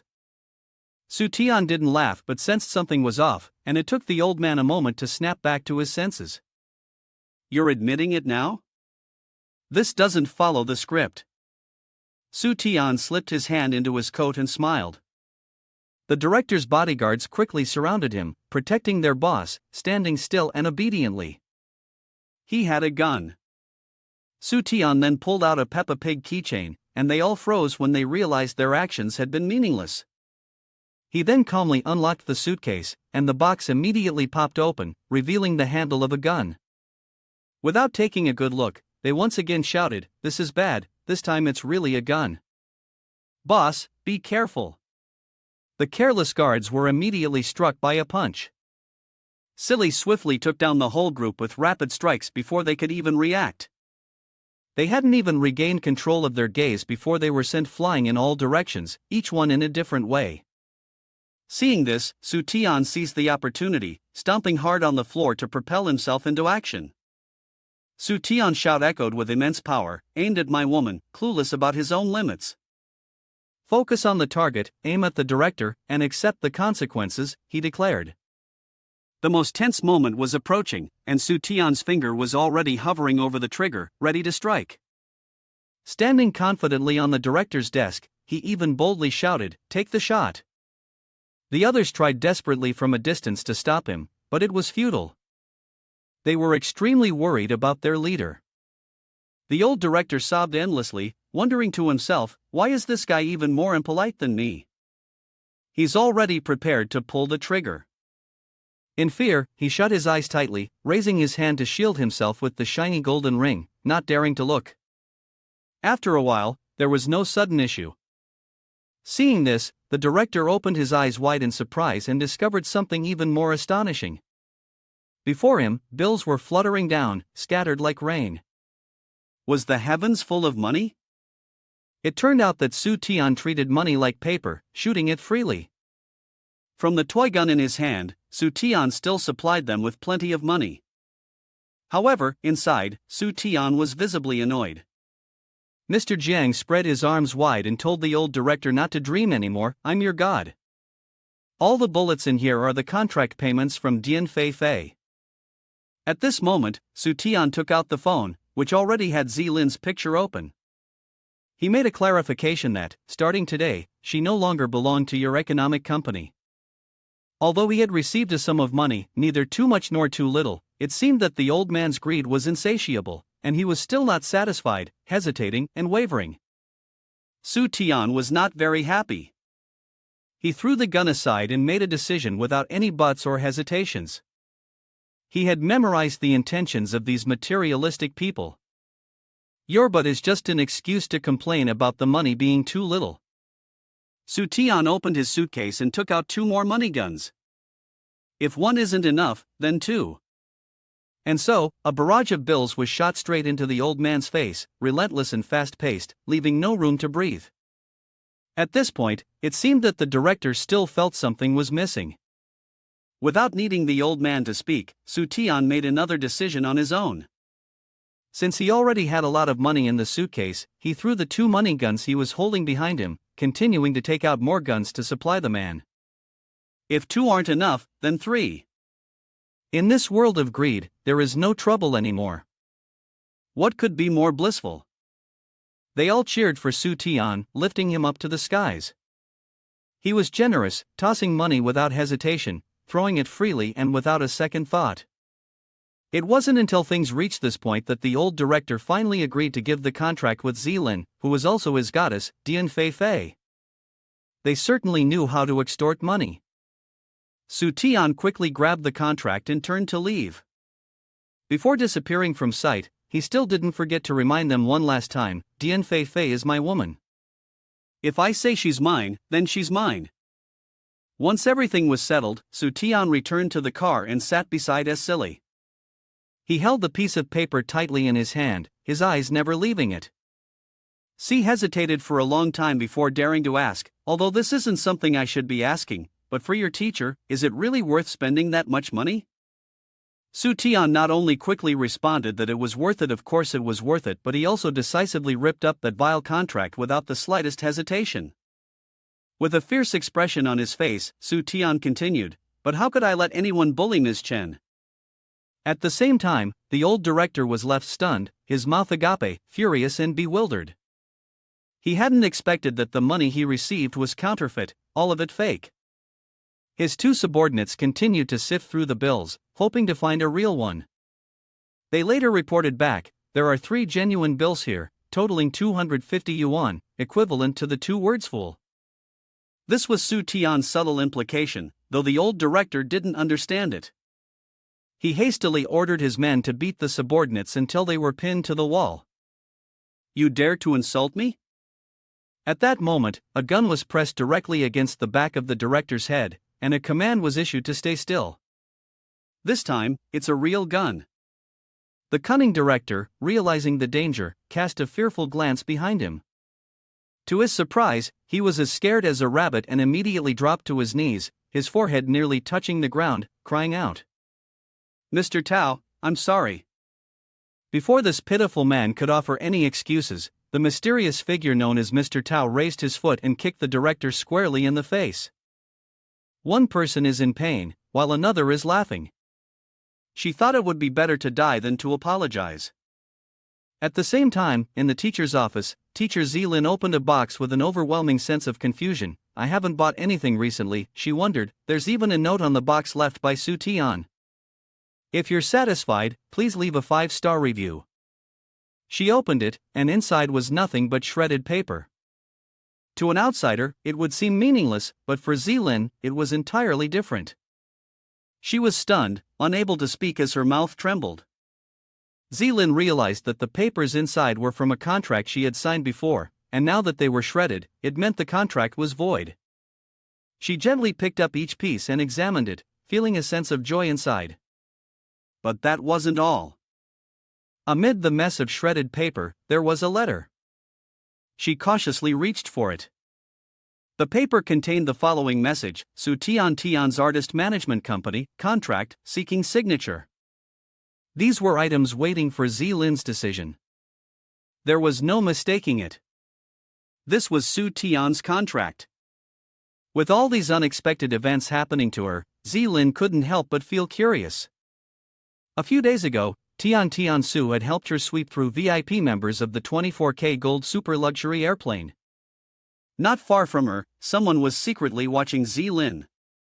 It was Silly, standing on a tree, using binoculars to keep an eye on her. Meanwhile, Su Tian was comfortably sitting at the base of a tree, waiting for the news. After opening his eyes, he immediately got to the point and asked, "Has Miss Chen signed yet?" Silly carefully landed on the ground before confidently replying. Of course, with such an attractive offer, her father needs surgery and is in urgent need of this money. From then on, Su Tian took pride in the previous event when teacher Zilin, also known as Dian Fei on social media, had received over 2 million views. The large gift attracted a massive following, and the number of viewers on her livestream was continuously rising. He meticulously planned his next moves to complete his task as quickly as possible. Getting teacher Chen into the top 3 is no problem, but right now I can't send gifts, I can only use money to sign a contract with the top 2. Next, Su Tian opened his phone to check the current rankings of famous streamers. It was clear that the leader at that time was Tao Baila. He had already made plans in his mind. First, I need to bring down the number 1 streamer. Tao Baila's livestream video now had over 14 million views, an impressive number that no one had yet surpassed. However, most of her viewers were only focused on judging her appearance and age. Su Tian stopped watching and gently climbed the stairs to the bus. He thought that the most important thing to do now was to find Tao Baila and negotiate with her. No matter how much it costs, I have to sign a contract with her. In an instant, the two of them met and completed the handover. Tao Baila seemed to genuinely admire Su Tian. She braced herself with both hands, gazing at him with a dazed expression, her cheeks flushing pink like a girl on the brink of adolescence, hastily agreeing without hesitation. The transaction happened so quickly that Su Tian couldn't believe it.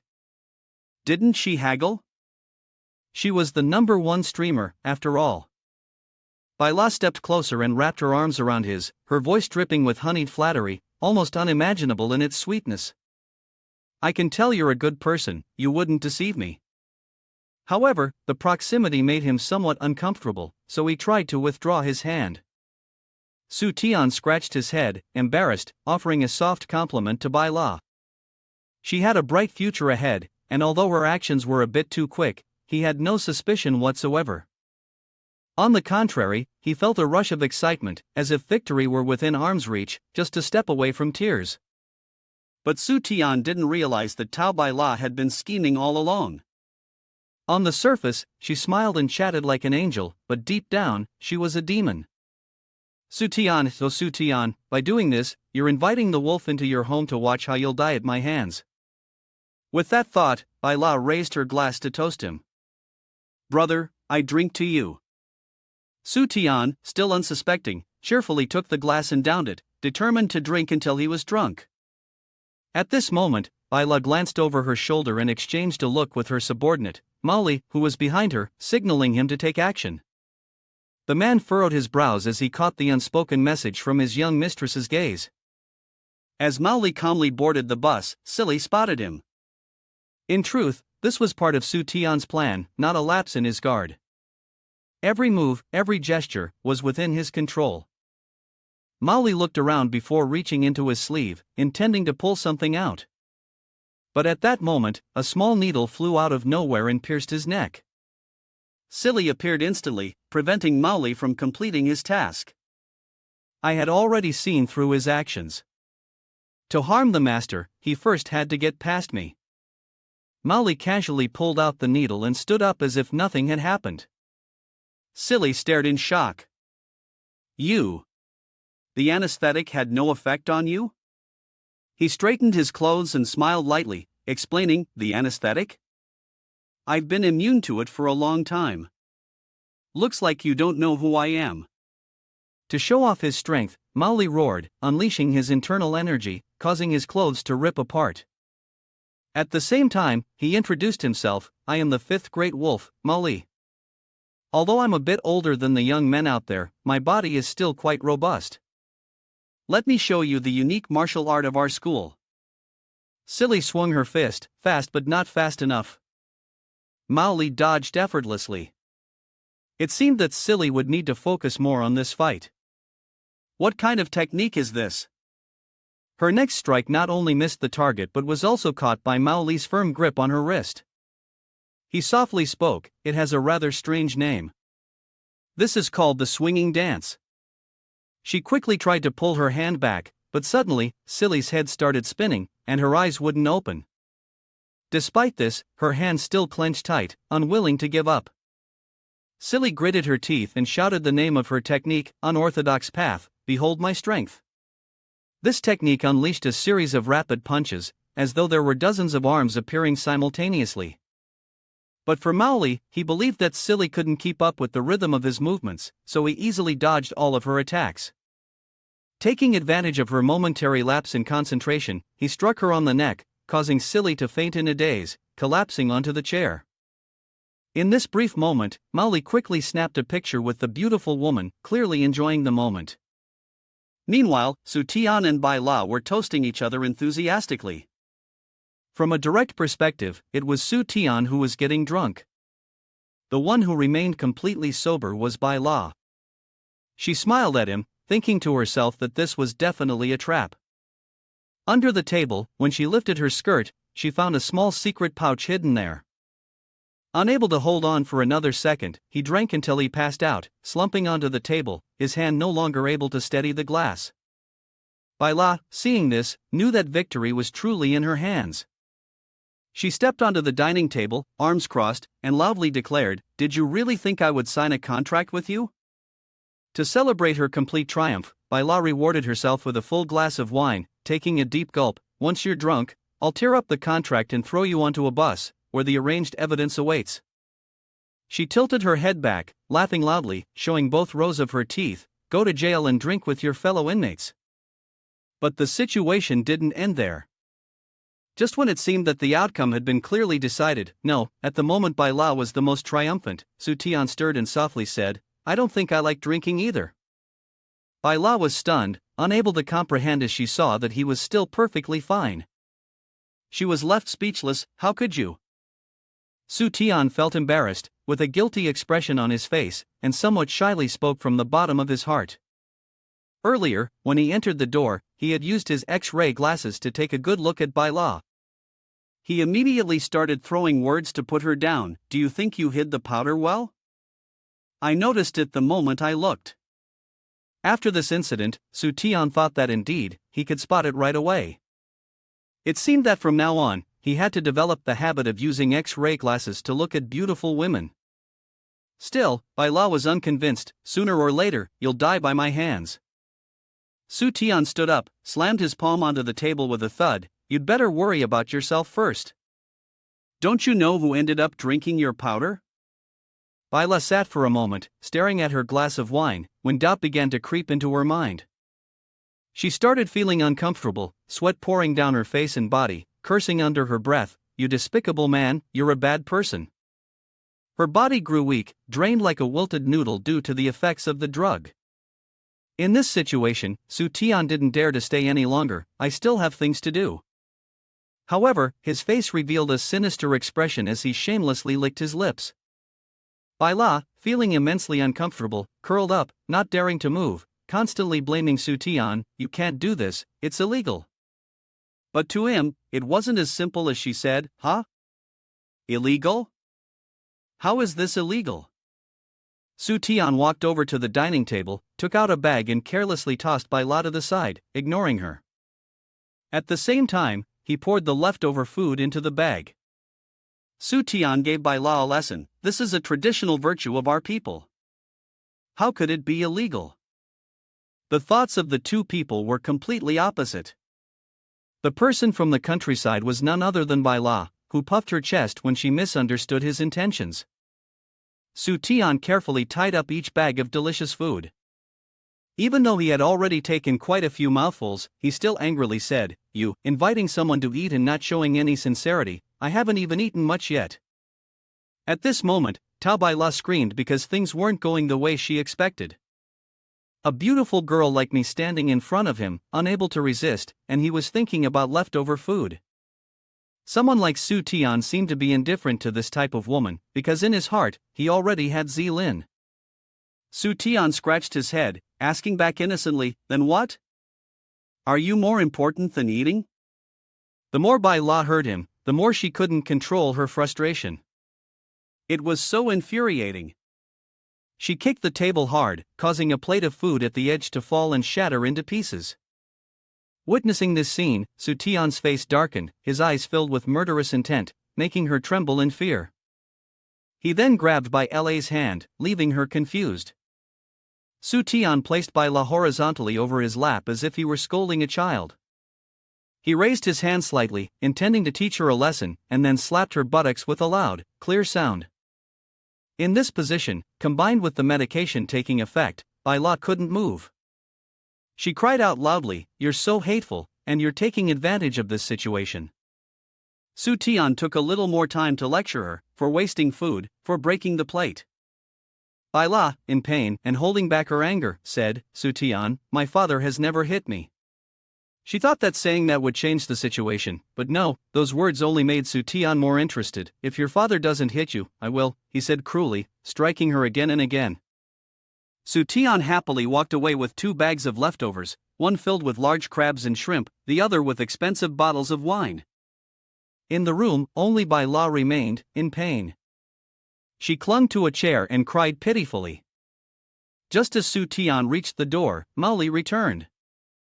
The two of them brushed past each other. He glanced at her with a wary look, then turned his attention to Bai La. "Mr. Tao, what's wrong with her?" A weak voice came from her, "It's nothing." "What's wrong with me? What happened? How did you handle things?"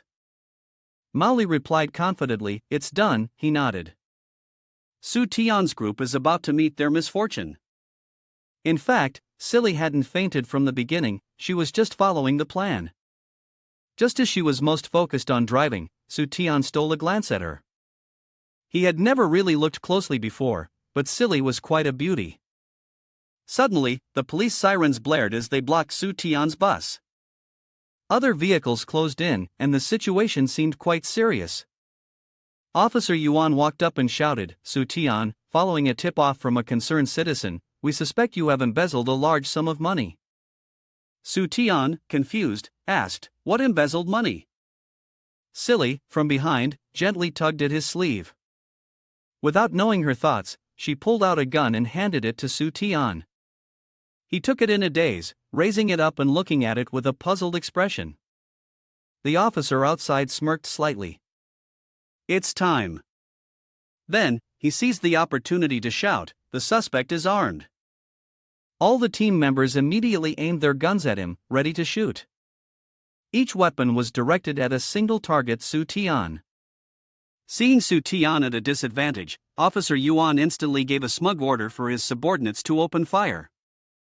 Suddenly, someone stepped in front of Su Tian, making him furious as he couldn't carry out his orders. "Do you intend to disobey orders?" "Zhou Wei Wei." She calmly shook her head and explained in detail, "Officer Yuan, take a closer look. What Su Tian is holding in his hand is a water gun." To prove his innocence, he fired it.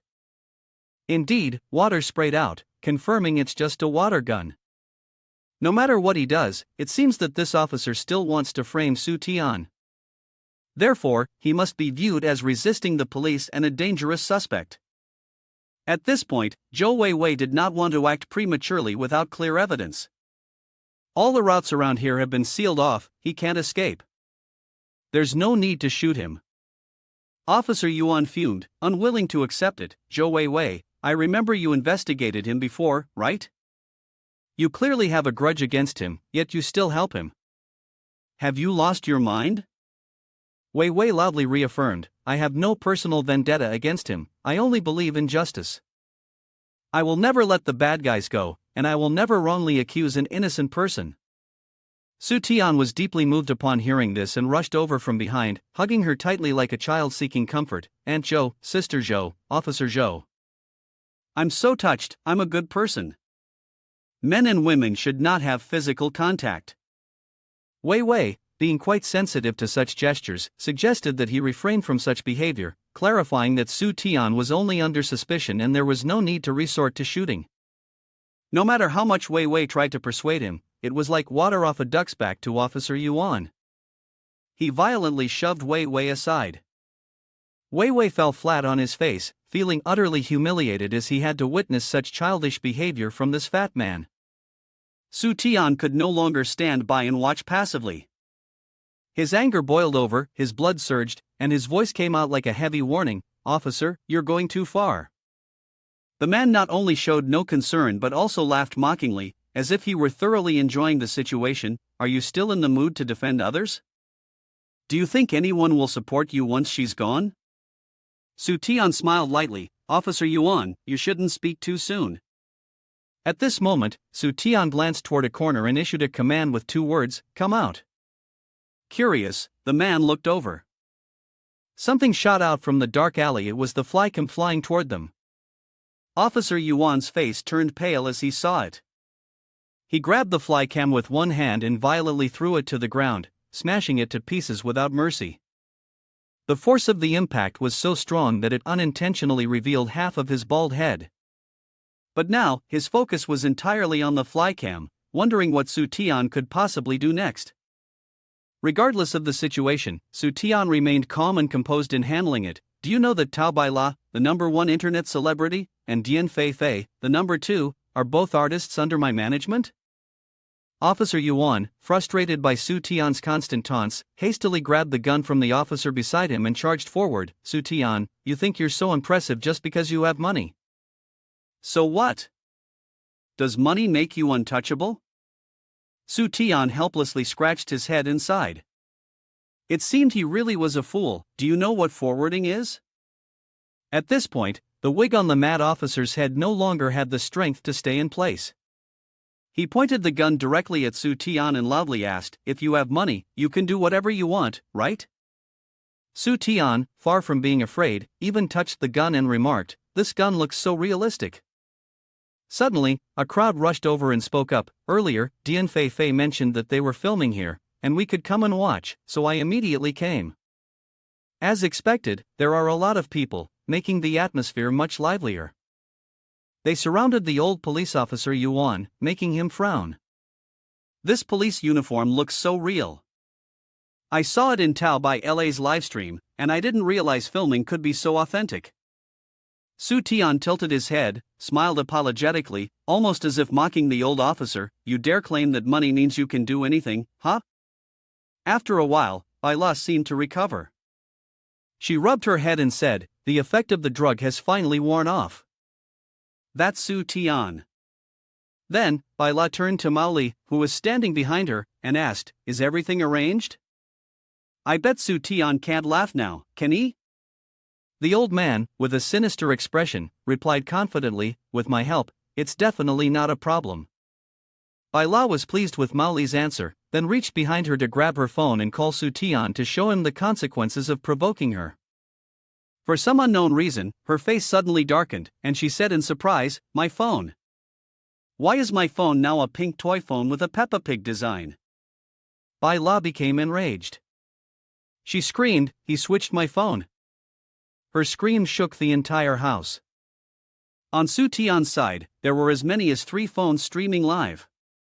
Su Tian observed the situation, then turned and said to Silly that he had sensed from the start that Tao Bai La's plan wasn't simple, so he had decisively used his phone to go live, along with a relay from Dian Fei Fei. As expected, the audience turnout was massive. With both hands in his pockets, he spoke with a smug expression on his face. Then, Su Tian held the contract in his hand, looking satisfied, and said, "Now I can sign the contract with peace of mind." He took out a pen and confidently wrote his name on Party B's side, with Party A being Tao Bai La. At that moment, the system suddenly displayed a notification that the mission to collect the top 3 streamers had reached 2 out of 3. With an air of confidence, he crossed his arms and said smugly, "Only 1 left. This is way too easy."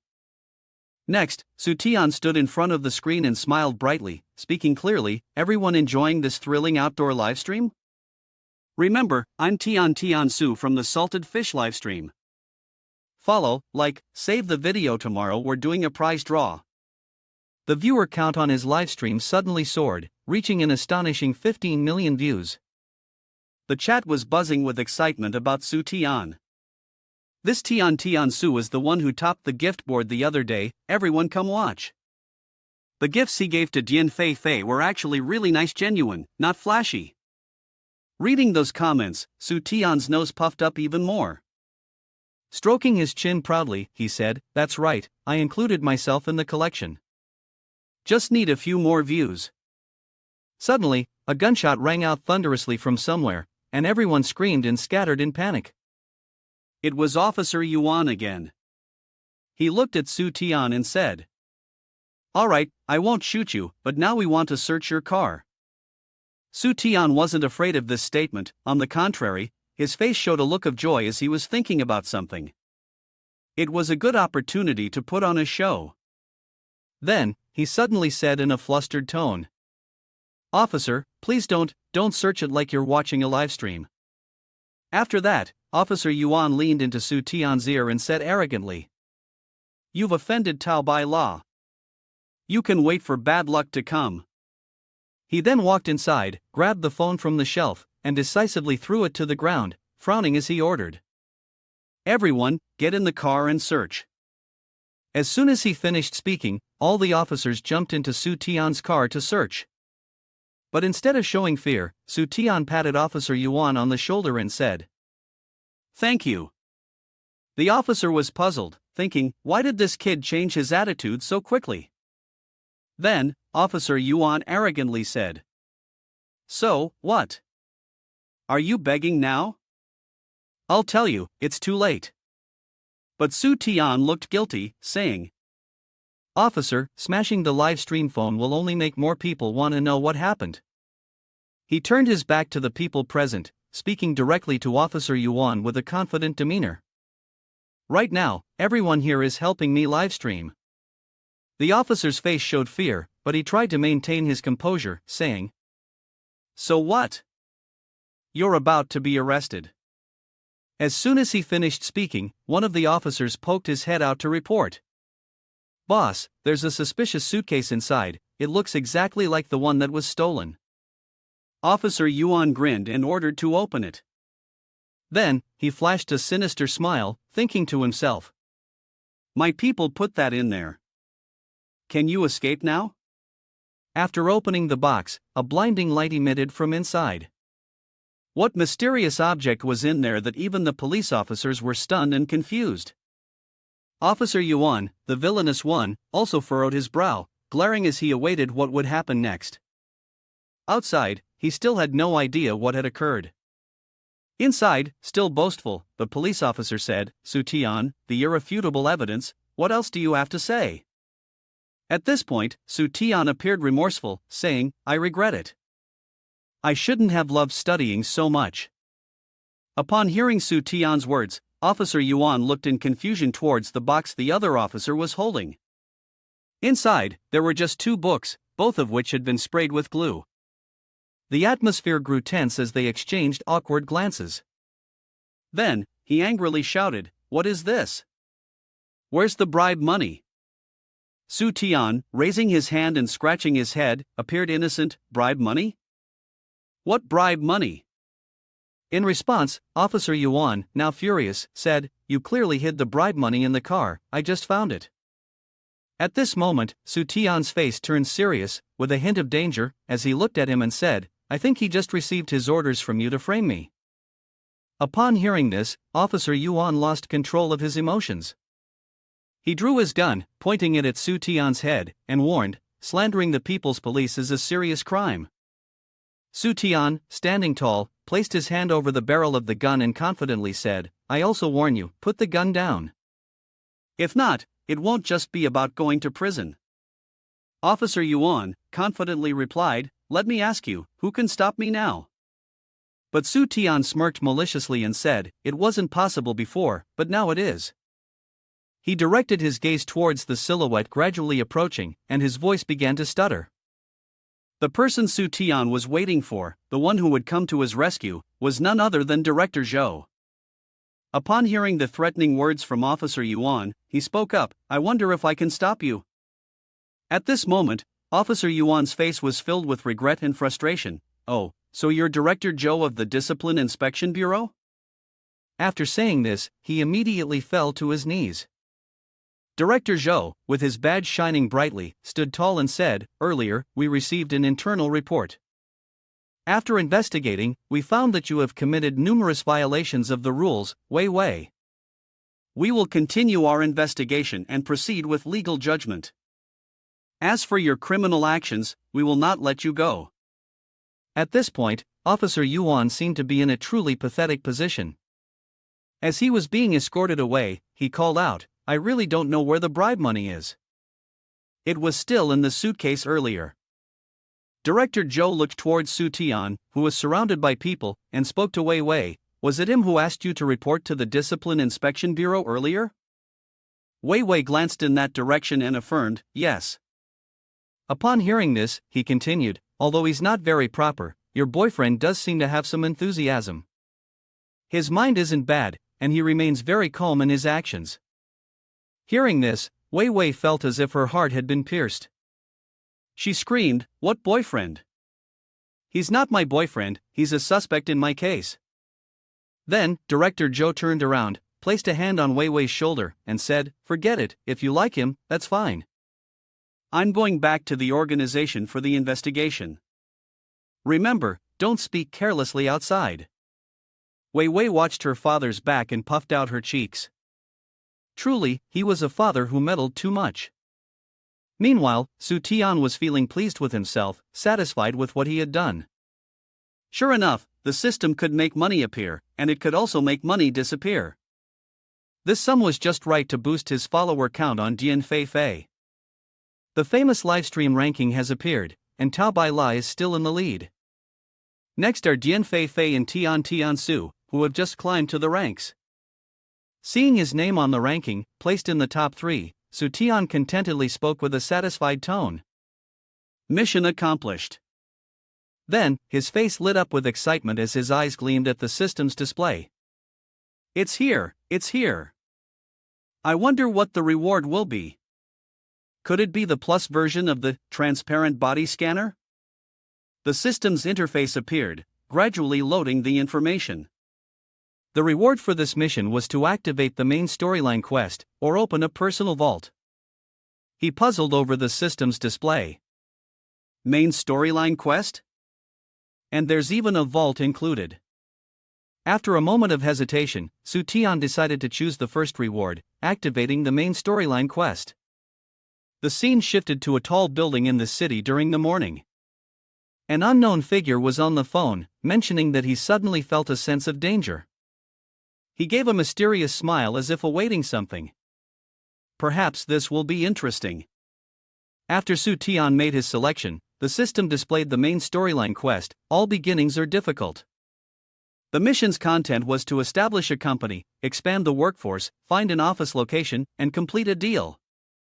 The reward would be determined based on the completion rating of the mission. Su Tian, wearing an apron, sat in a chair deep in thought. He hadn't expected the main storyline mission to be open-ended with no mandatory requirements. Now, it seemed he had already established a company, with 2 employees, but still lacked an office space. If not, those two employees were none other than Bai La and Zilin.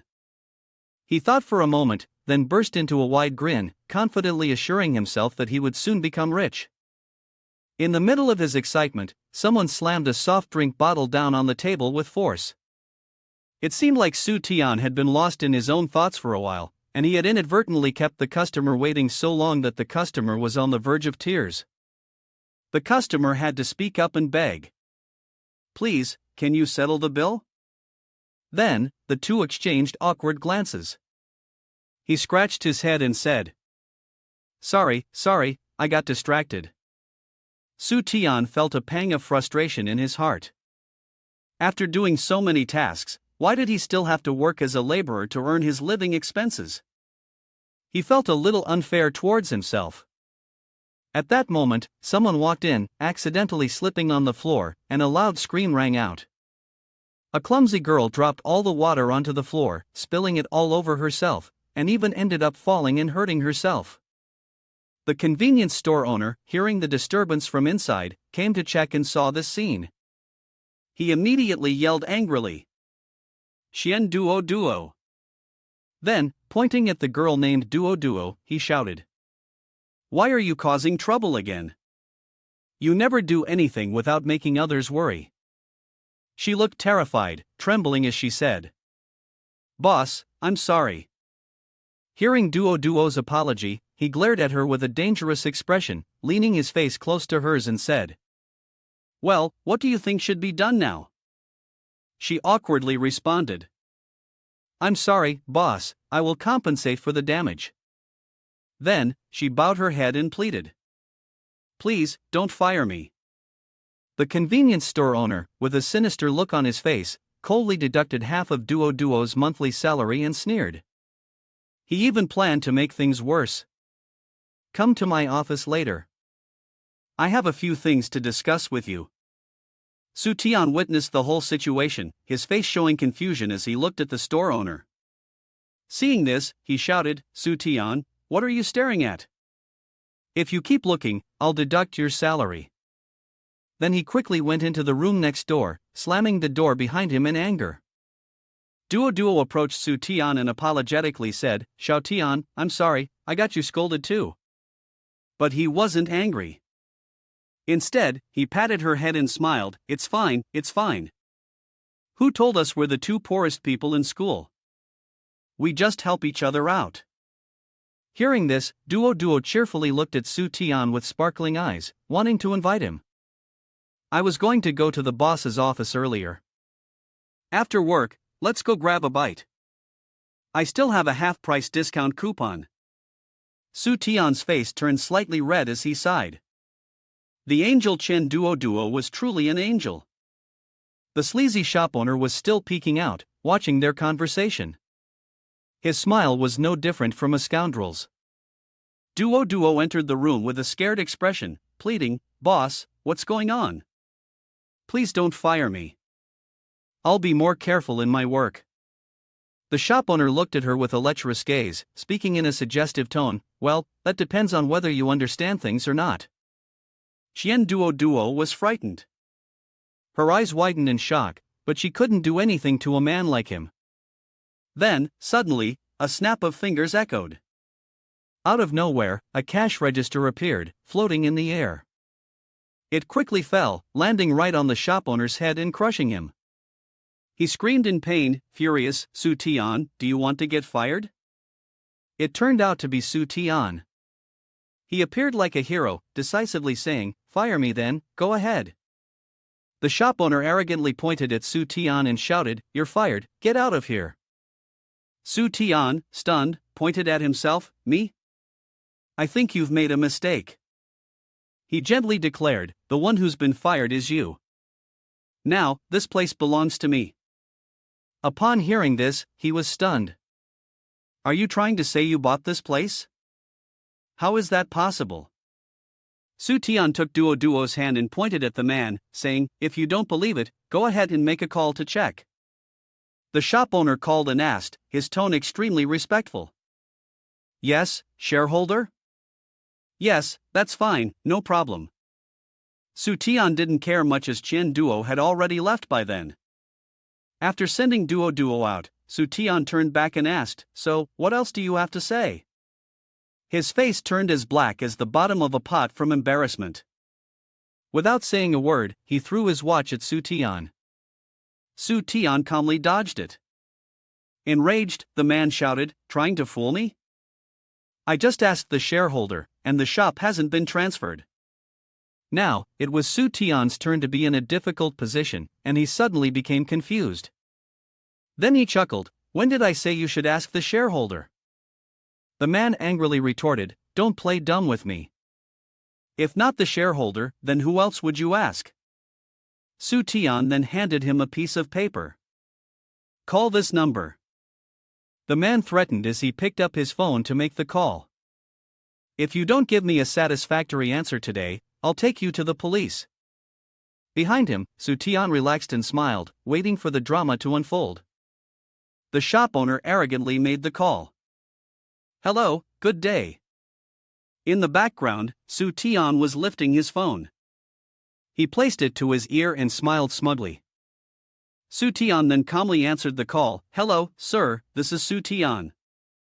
Upon hearing this, the man, still unsure of what was going on, turned to look. The two of them locked eyes, both bewildered.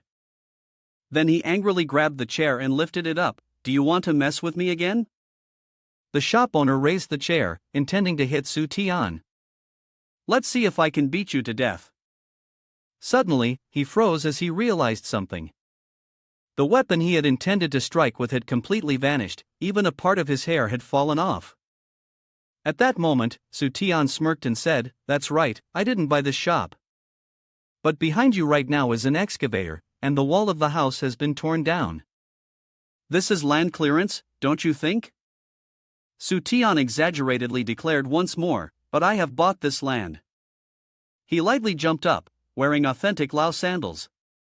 The scene of Su Tian spreading his arms and speaking from above was like a freshly graduated CEO. "From now on, this place will be the headquarters of Tian Su's company.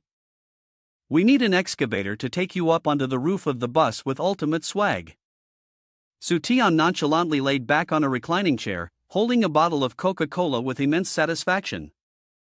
The shop owner, seeing his establishment dismantled in an instant, could only cry bitterly. Suddenly, Su Tian from above asked Duo, who was standing below, "Did you study architecture?" Chen Duo was a bit confused but nodded. Su Tian, waiting for this, quickly stretched out his hand to recruit her, "Join my company and become an architect." The system's voice echoed, "Main mission, starting from scratch, completion level is 11.637%. At another moment, Zilin sat in the chair, glancing over at Su Tian. "Su Tian, I understand now." She scrolled through her phone, looking at the rankings, then said, "I now know the true identity of Tian Su, the owner of the company that signed a contract with me. The one who previously informed me to forward the reward to me. I'm not worried about that at all. Getting caught is nothing unusual. It's true that I didn't intentionally hide it." Su Tian patted his chest and admitted it right away, "That's right, I am the boss." But at that moment, Zilin, not paying attention to Su Tian's admission, cut in and said, "Now that you've admitted it, the boss is your father." Hearing this, Su Tian could only break into a cold sweat, completely dumbfounded. Zilin continued, "I've realized you're really a spoiled guy, so I just want to tell you this." Su Tian was stunned, thinking to himself, "A spoiled guy? I should be saying my father is broke as a joke." Teacher Zilin, while pulling out a stack of papers, began to lecture her student, "Although I'm considered an employee of your father, as your teacher, I am obligated to remind you." She handed over a test paper with Su Tian's name on it and a score of 1 point. While pointing to it, she warned, "Your practical score is almost 0. If you keep going like this, you won't be able to graduate." Zilin seriously reminded him. "As a man, 1, you don't need to worry about food." Su Tian immediately refuted in his mind. "Last month, I couldn't even get a full meal." Zilin continued to list the criteria. 2, you don't need to worry about clothes. He listened, almost moved to tears, recalling his torn shirt, his flip-flops, and the pair of worn-out home pants. My denim shorts are about to turn light blue from all the washing. She went on. 3. You don't need to worry about going to work. Su Tian felt like salt was being rubbed into his wounds, tears flowing like rivers. Yesterday, I was just fired by my boss. Looks like I don't need to go to work anymore. Zilin noticed his strange expression and hurriedly said, "You should spare some time to participate in practical activities to earn your credits." Su Tian jumped at the opportunity and grabbed her hand, assuring her, "Ms. Chen, recently I found a plot of land where a company is being built. I'll go over there and start carrying bricks later." She blushed and pulled her hand back. "That's good, remember to stay safe."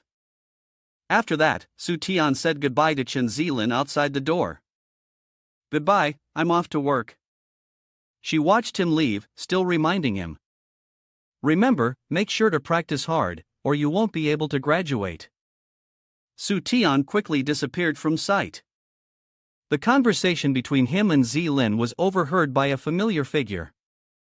Jiang Hao had heard part of it and murmured softly, "Can't graduate?" Then, Jiang Hao smirked maliciously.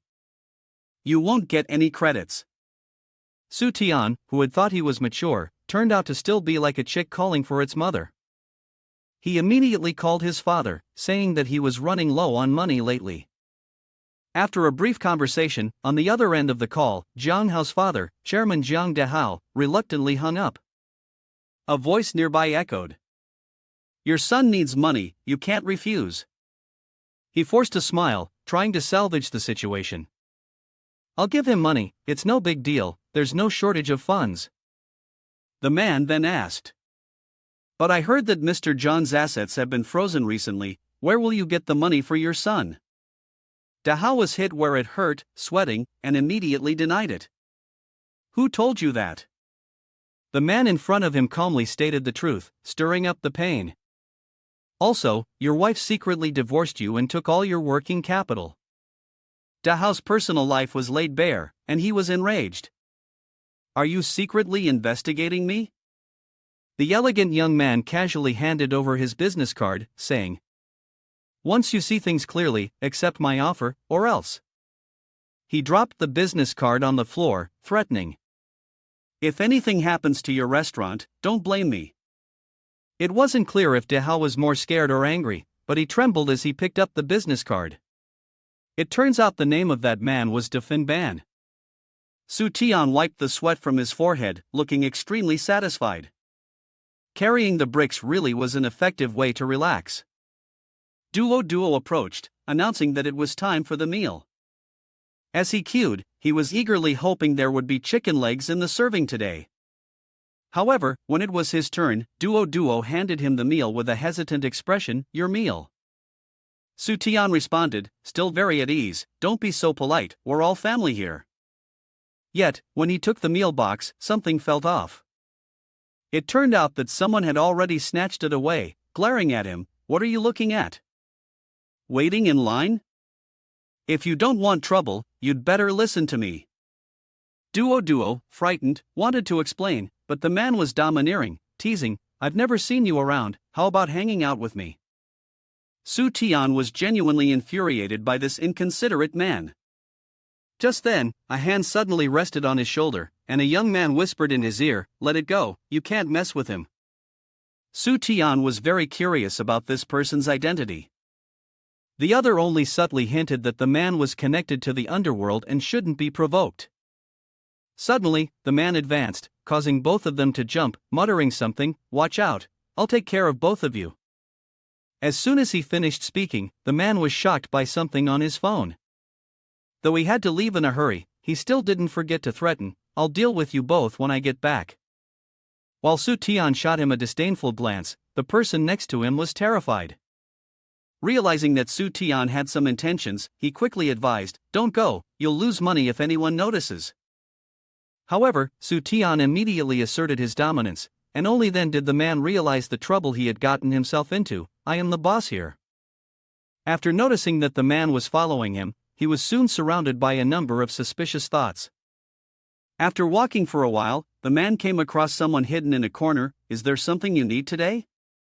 Mountain Foothill exhaled a puff of smoke and replied, some of my subordinates have arrived at the construction site. He'll be here soon. Su Tian, standing behind the wall, gradually realized that these people were up to something. He immediately thought of Silly, who was undergoing treatment and had no backup by her side. Elsewhere, a group of thugs began to appear at the construction site. In order to protect Duo, the man who had helped earlier was severely beaten. Please, just go away.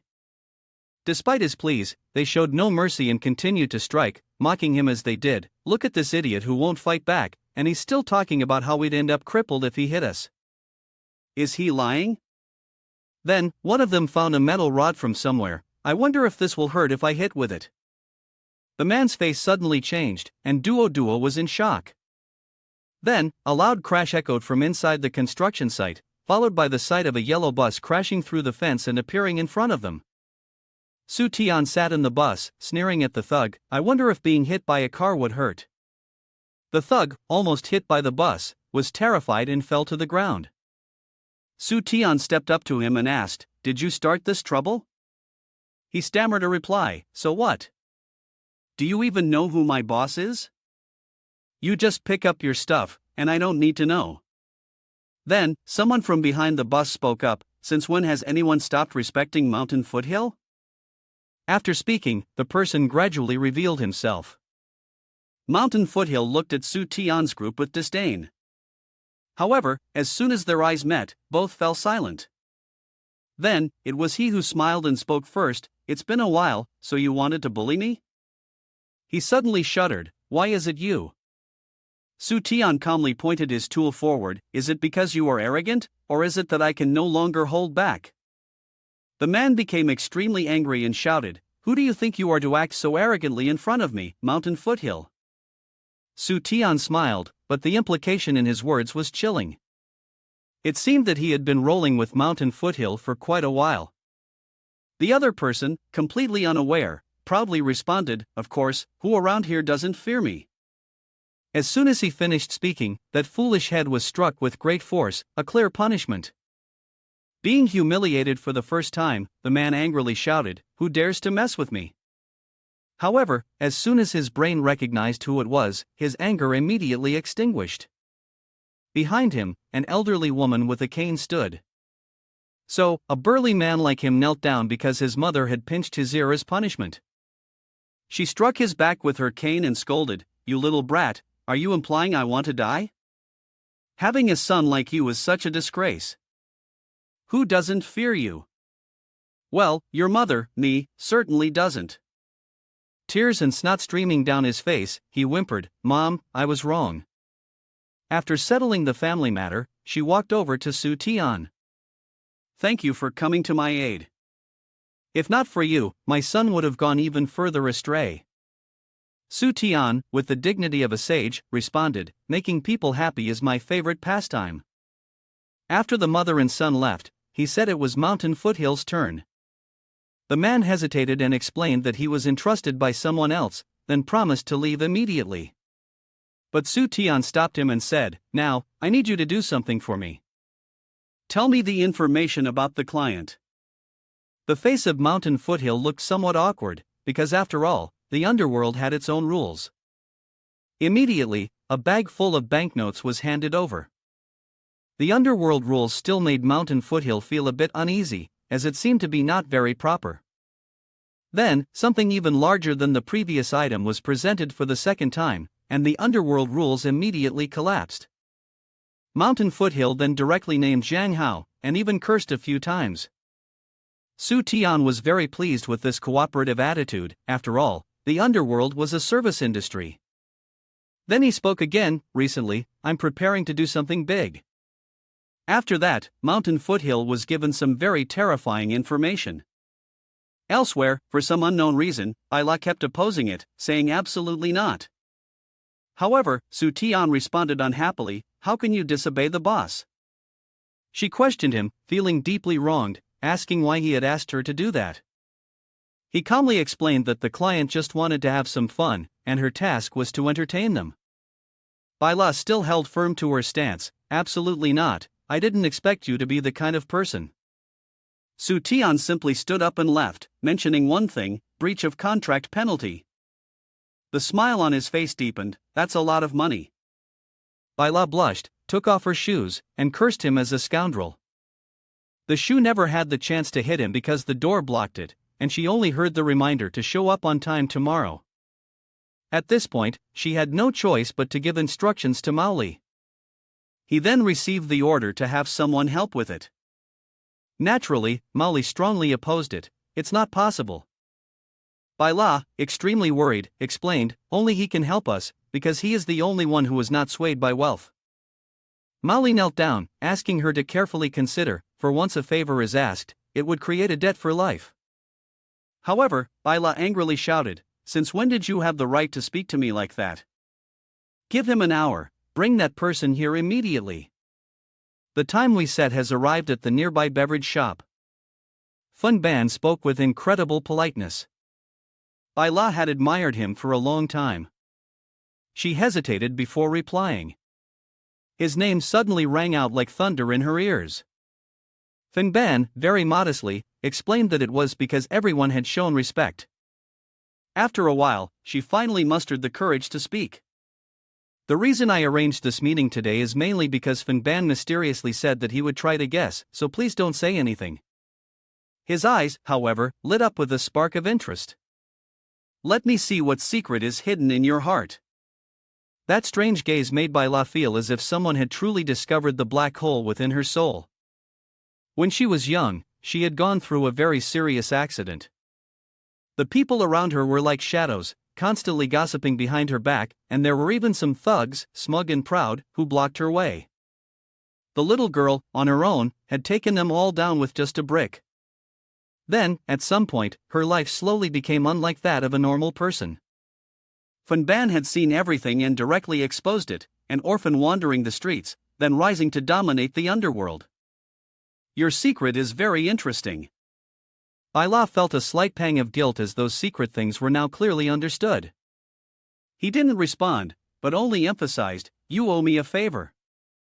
Hearing that, she immediately deduced that the plea had been accepted. Fun Ban smiled and replied, of course, dealing with Su Tian, right? Many people have asked me for the same thing these days. It's been a while since I've faced an opponent like him, let's see what he's capable of. After that conversation, time passed quickly, and it was soon 7 p.m. Bai La sat at the dining table, frowning and muttering, they said I have to entertain guests, how disgusting. Her mind lingered on the fact that she had to humiliate herself by buying drinks to please them. This made her feel very uncomfortable, so she immediately reassured herself, with him here, Su Tian won't succeed. Once everything was set, she signaled to Fun Ban that it was all taken care of. He pressed the earbud in his ear and softly said he understood. Then, he gave an order, go delay Su Tian for a minute first. Zhang Hao did not hesitate and immediately followed the command. Fun Ban pulled out a flashlight to uncover Su Tian's secrets. At the main gate, he casually whistled as he walked. Just as he was about to enter, Zhang Hao suddenly appeared and shoved his shoulder. Su Tian looked confused and asked, what's the matter? He angrily shot back, why are you eating at this restaurant today? Su Tian replied with a hint of sarcasm, none of your business. Seeing the other person about to leave, he hurriedly shouted, wait, I've completely lost my patience. What now? Zhang Hao stiffly replied, this restaurant is mine. I can tell the kitchen to offer you a special deal. And of course, Su Tian coldly turned away, only asking for the bill after the meal. Then suddenly he shouted loudly, what you're doing is illegal. The loud shout attracted the attention of all the staff inside. Su Tian was intrigued by him, wondering where the illegal act was. Zhang Hao pointed to Bai La's room and said that using artists to entertain guests was wrong. In response to the accusation, Su Tian, displeased, explained, my work is very respectable. However, Zhang Hao seemed to lose his temper and approached, not believing her.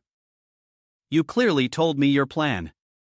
The door to the private room, which was assumed to be in use, was slowly opened, revealing the wrong activity. Jian Hao was shocked when he looked inside and was speechless. Is this your guest? Bai La was surrounded by a group of mischievous children. Su Tian smugly asked, Isn't this meal quite enjoyable? The other party asked in disgust, Is this a guest? They're all children. Su Tian responded with the same attitude, So what? Jian Hao could only leave angrily and walk elsewhere, then turned to look at Bai La. These kids, you're the most suitable for them, a lovely princess. But when did she start crying? What kind of thinking do you have? Fan Ban, outside, was also somewhat annoyed after confirming the situation. What was going on? The superpower-enhanced binoculars were no longer effective, and all he could see was a string of binary numbers inside his body. After the children left, he began to speak, Do you realize your mistake now? Bai La lowered her head sadly, accepting her fault. Su Tian, while eating a cake, scolded her some more, Your mind is so dark, and yet you thought I made you do that. Being scolded like that made her feel a little embarrassed. It was because he didn't explain things clearly. Su Tian smiled in a very sinister way because tomorrow was the day he could begin his business venture. After leaving the restaurant, he started analyzing the difficulty of the task, which lay in building the company and recruiting staff. Suddenly, someone bumped into him, causing his thoughts to disappear. Fan Ban, pretending, immediately said, Sorry, are you all right? Su Tian confirmed that he was fine, and then, as if nothing had happened, he got into his car and left as usual. Fan Ban, a little lost in thought, looked at him. Being this close, he noticed something about a number. But what did it mean? Curiosity was aroused in his mind. Su Tian truly had given him a big surprise. Soon after, Jian Hao stepped forward to ask what the next step should be. Fan Ban smiled even more craftily than a gangster, thinking that if he wanted to deal with Su Tian, he would first have to take action against the people around him. The dark scene that night was quickly pushed away by the light from this side. Zilin, upon picking up the phone, immediately inquired about her father's recovery with the doctor. However, in the next second, the smile on her face quickly faded. Right after that, the phone at Duo's house rang. She eagerly informed the person on the other end that she could now pay the rent. Like Zilin, the expression on Duo's face also darkened. This time, the incident took place at Bai La's place. As soon as she answered the phone, she politely introduced herself, but for some reason, the panic from before continued here as well. Bai La slowly confirmed that she knew. She felt a little worried about Su Tian, unsure of what he would do this time. At the same time, he was scratching his head incessantly. Looking at the phone on the table, he was very angry. No one was answering the call. Seeing 3 resignation letters and 3 bundles of money on the table, Su Tian felt very uncomfortable and, without saying a word, resigned. Seeing his progress on the task lagging behind, Su Tian became even more anxious. What should he do now? At that moment, the phone lit up with a call from the contractor. Su Tian hesitated and repeated a few broken words, The race tonight. Unexpectedly, this triggered the race mission to unlock, which made him look forward to the reward. Then, there was a knock on the door. Su Tian curiously opened the door to check. Who is it? Fan Ban has appeared. The person outside introduced himself as Xiaolong, here for an interview. Realizing he had indeed posted a recruitment ad, Su Tian invited him in. As he passed by, Su Tian noticed that the number of points he had decreased. However, Xiaolong didn't care, as the final race was already dangerous enough. The referee began to introduce, this racetrack is longer than any of the previous ones. It starts from the center, heads straight to the East City, and then goes all the way to the West City to the finish line. Su Tian casually commented, I've heard about the rules this time. Anyway, there's no loss in losing, and if I win, it's a bonus. The referee continued reading the rules. This final is just like last year, no restrictions on the route or tactics. The winner will become a member of the Divine Tycoon Club, while the losers will have to surrender their most valuable assets. Su Tian immediately darkened his face, as he had not been warned about this rule. Over here, the referee is extremely excited. Are you all ready?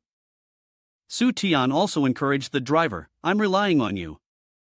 My company hasn't even formed yet, so I can't give anything to others. The one behind the wheel is Fan, who just smiled and replied, of course. Of course, deep down, he was only hoping to see the scene where he would lose the company. Soon, the waving of the checkered flag and the starting signal were simultaneously executed. The supercars shot forward at breakneck speeds on the road. The live broadcast screen now displayed the voice of the commentator. We see the reigning champion, the Queen of the Night, taking the lead. This year, many are aiming to break her undefeated legend, but I just found out that in the previous round, she lost to an anonymous racer. That car was modified by Divine Tycoon. The screen immediately switched to show the Yuling passenger car, but strangely, it was running very slowly. This was indeed quite odd. Was this a race strategy like the tortoise and the hare? Inside the car, although Fan had pointed out that the speed was very slow, he wasn't worried at all. Su Tian simply took out his phone and reassured him, don't worry, I've arranged everything. After picking up the phone, he then said he wanted to call the police, but unfortunately, there was no signal in this area. Fan looked very pleased and shot a glance, how have you arranged things? Actually, I'm the one who arranged everything. Tonight, the whole city has lost signal, but Su Tian isn't worried at all, he's just thinking about using a backup plan. He pointed to a road and asked him to drive into it. Fan was confused because that road led to Nam City. Su Tian nodded and replied, that's right, we have to take the detour before we can speed up. At the same time, the other supercars had already reached the checkpoint to tally their scores. Zhang Hao was quite pleased, thinking that with such a slow pace, he wouldn't be able to make a comeback. He laughed even more smugly since he had already gotten his points stamped. However, unexpectedly, strange snowflakes started falling, despite it being midsummer. The white snow continued to fall more and more in front of him. Then, a horn sounded, making Zhang Hao jump and turn around. Su Tian's bus was speeding toward the checkpoint. The earlier turtle-like pace had suddenly shifted to lightning speed. He happily rubbed the snow globe in his hand. Speeding up was simple, just let the snow fall. Su Tian then effortlessly glided past the supercars, all of which were losing control because of the snow. The other racers also started hesitating, unsure of what to do. Zhang Hao screamed like a child. This time, it has to be secured, why is there suddenly snow falling? The airplanes were dropping something white. Zhang Hao stared for a long time before he vaguely realized. Could it be? Su Tian confidently declared that artificial snow was his secret to speeding up. Fan was also very surprised. He actually came up with the idea of going to the Meteorological Bureau and the factory in Nam City. Here's the thing, Su Tian firmly stated that all available resources had to be used to create a snowstorm, regardless of the cost. Then, when moving to the production workshop, he once again requested to install special tires for running in the snow. Just thinking about it, Fan felt scared. After all, a newly established company was not worth Su Tian spending money like that. He then carefully reminded Su Tian that the next stretch of road would be free of snow. Or did they go to the city center to bribe the referee? The latter part of the consequence was kept to himself, and then he had my people catch them red-handed. Lose money and gain trouble. Su Tian strongly disagreed and instructed him to drive north. Fan didn't understand and kept trying to persuade him to go to the city center. Forget everything, we can win, Su Tian confidently asserted. Fan had no choice but to say nothing more. Seeing that Su Tian seemed a little down, he encouraged him. On your first day at work, you need to perform well. Their bus then veered off the racetrack to head north. At the finish line, the host excitedly announced, "We're almost at the finish line." The race was nearing its conclusion, and the cameras started capturing the appearance of the two supercars. The number one company had arrived, but where was Yi Shui? Shui Qing was feeling hesitant, because after all, someone like Su Tian couldn't be this straightforward. However, letting the car behind go first didn't result in any traps. After thinking for a moment, Xueqing decided to ignore it and pressed the boost button. The supercar, like a nimble leopard, slipped past two cars and leapt ahead. The change in order made the host regain his composure. Turns out she was conserving energy. The champion will definitely be her. It seemed like everything had been decided, but the sudden loud noise made both of them jump. Xueqing's car gradually lost direction, indicating an ambush. She was furious about the absurd appearance of the bullet train right in the middle of the racetrack. Is this all part of your plan, Su Tian? Xueqing thought to herself. However, after the train passed, she would still be in the lead. Suddenly, Su Tian's playful voice rang out, "Isn't that Su Su, my girlfriend? Your passenger car is following the bullet train." As soon as they met, Su Tian teased her, "There's a saying, behind every successful man, there's a woman quietly supporting him. Looks like that woman is you." As he was about to disappear into the distance, he shouted again, "If your car is wild snow, then my car is sun ice." Then, Su Tian commanded his car to transform and take off. The engine holding the wheels began to open. Once freed, the car followed his command and drove off the racetrack. Xueqing stared blankly at his car's tail, thinking to herself, pulling a car with a bullet train, that's too extravagant. Alright, so transforming a car into a bullet train is your special move? Thinking this, she pressed the hidden system button located between the steering wheel. Xueqing clicked the button below to activate her countermeasure against him. Following her transformation command, the supercar dropped its external parts, leaving only one wheel and the machine components above. Xueqing drove the motorcycle formed by wild snow and began returning to the racetrack. She used the stretch of road behind her to accelerate with compressed air. Xueqing was confident that she would win. Inside Su Tian's bus, Ban was still recovering from the shock of using the bullet train to carry the passenger car. He was very curious about who this person was, and how he could come up with such strange tricks. Su Tian arrogantly complained, "A true master is so lonely, there's simply no opponent." A seductive figure suddenly appeared at a very close distance. When Su Tian turned his head, he saw Xueqing speeding after him on her motorcycle. She spoke with great confidence, "For you, I've already prepared a backup plan. This time, you'll be helpless." However, all Su Tian could think about was the alluring shade of black she wore. Ban didn't quite understand what the black really referred to, but there was something that caught his attention more. Why weren't they speeding up? Su Tian leisurely separated his chopsticks, preparing to eat, because to him, the victory was already his. Xueqing shared the same thought, she also believed she had won. Surely, Xueqing had already crossed the finish line of the race on her motorcycle. Once the flag was waved, the champion was determined. Everyone was happy for Xueqing, who had upgraded her bike and became the champion once again. Then, the female staff announced that the next vehicle to cross the finish line was the Yuling passenger bus. When Xueqing saw Su Tian, she mocked, "You've lost." His bus was merely continuing to roll forward in front of their eyes. The host jokingly remarked that the racer couldn't bear the humiliation and had fled. Su Tian then turned and called out, "Hurry up, let's go ahead and collect our pay." His call attracted a crowd, with even the flag bearer abandoning their task to join in. The situation left everyone a little confused. It was at this point that Xueqing realized this wasn't the actual finish line. Su Tian thoroughly enjoyed the sensation of being cheered on by the crowd as the greatest boss under heaven. Xueqing was very irritated and didn't want to say anything more. Suddenly, Ban approached and asked, "I'm very curious, why did you and Jiang Hao get involved with Su Tian?" She coldly scolded him, "It's none of your business. You, the #1 expert in the martial world with your magical eyes, can see through everything. Why can't you handle Su Tian?" He honestly explained that he couldn't see through him, and in fact, was a bit puzzled by him. As the numbers kept rising, Ban was very curious about what they represented.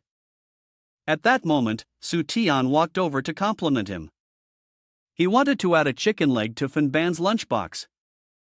As soon as she saw him, Xueqing questioned, "Did you invite all these spectators?" Su Tian declared clearly, "Now they're employees of the Tian Xin Company. Here's something that will make you even happier. The score is rising. Then, Finban heard him say that he wanted to invite the people who had resigned to return to work. He was a bit confused. Invite them back to work? But didn't they say? Right after that, Su Tian caught the key point. On the contrary, he felt quite regretful. It was bad he didn't know their situation. Su Tian was testing him, so he quickly corrected himself. But didn't they say they wanted to congratulate the boss? Su Tian resumed his cheerful demeanor. Giving out money is for everyone's happiness. After that, he told him to get in the car to leave with him. But as he turned his face away, Su Tian confirmed that the person named Xiaolon was no simple character. The other side thought the same. Su Tian isn't simple. The car quickly drove off, witnessed by her. Shuichang, frustrated, struck the motorcycle with force to vent her anger. Damn it, she was in such a bad mood. Even a de had failed. Her delicate hand suddenly revealed its strength. It was time to teach Su Tian a lesson. The bus they were on quickly reached a different location. Su Tian carefully opened the door and stepped inside. After taking a good look around, he was surprised.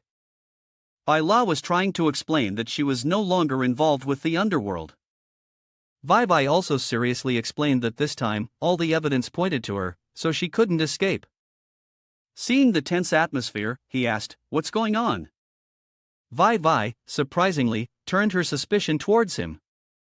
Su Tian, are you also involved with Bai La, the one connected to the underworld? Next, Bai La accused him.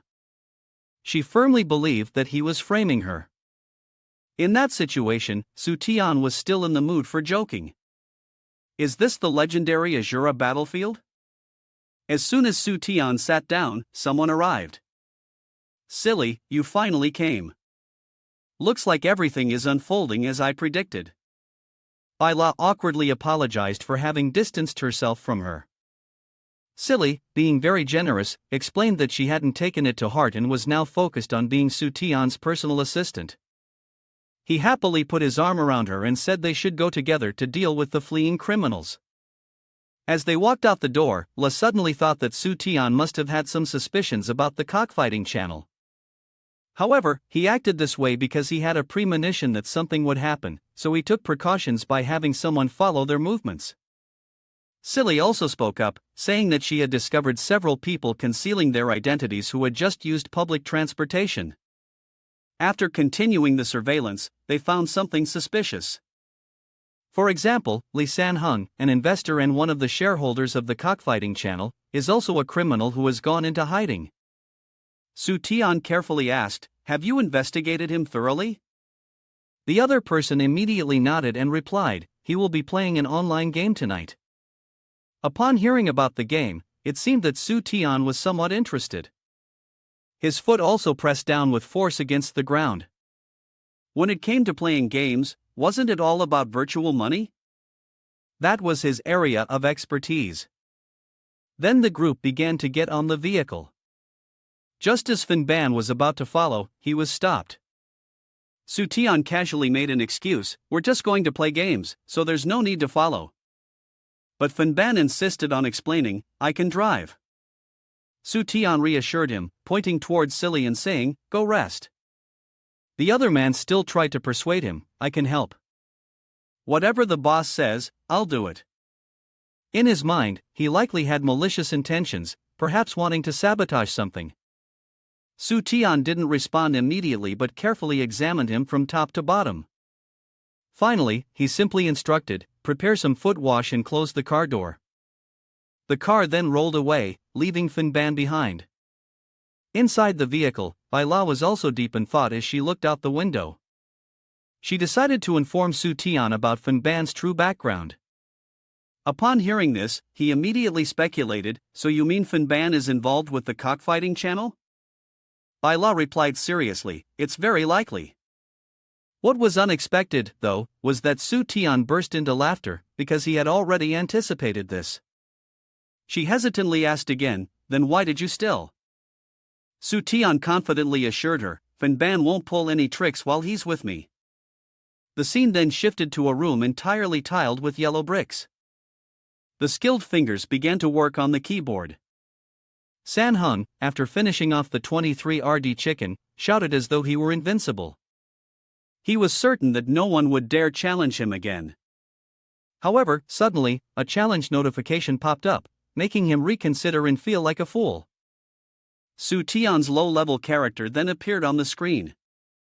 San Hung sneered a little, as this was just a player with newbie gear. So, he decided to give a simple click, thinking it would be over in no time, die.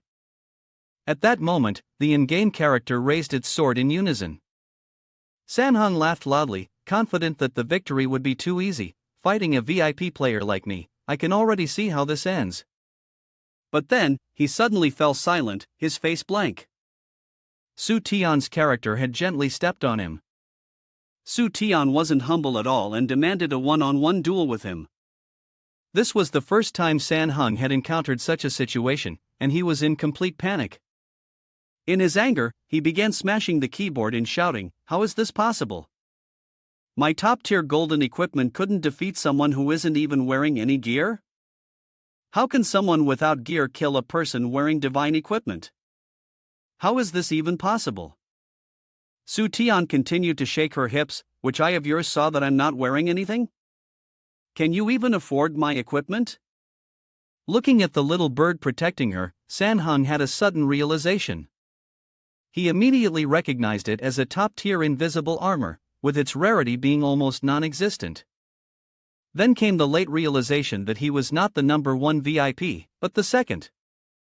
San Hung fidgeted, looking at the bank card in his hand, still warm to the touch. Should he recharge? Meanwhile, the notification above his head read that he was done playing, and only wished to become a legend. Hearing that, his competitive hand immediately reached for the bank card. No. San Hung gritted his teeth. "I absolutely cannot lose." Then, the lottery draw at the game store was activated, with a price of nearly 65,000 coins. The payment code was quickly entered into the box. San Hung pressed the keyboard, trying to draw 100 times. Among the countless items, the random box he landed on lit up with golden light. San Hung frowned and said, "Usually, getting one golden item is already good, but I obviously can't accept this, so I decided to try again." Then, once more, San Hung said, "Try again." A few minutes later, the same words were heard. His face was full of frustration, but he still decided to continue. After a long while, San Hung seemed to have been drained of all energy, groaning, "I lost count of how many times I've tried. I really can't do this anymore." Despair and anger made him scream, "Why is this happening?" At that moment, the computer notified him that someone was sending a private message. San Hung was curious. Who is it? Su Tian was offering to sell him a top-tier invisible armor, and he was a bit irritated, thinking he was about to be fleeced for a large sum of money. His pride made him loudly declare, "Whether I win or have to jump off a building, I won't settle for a top-tier invisible armor." In the audio message, Su Tian explained, "Don't misunderstand, I just need you."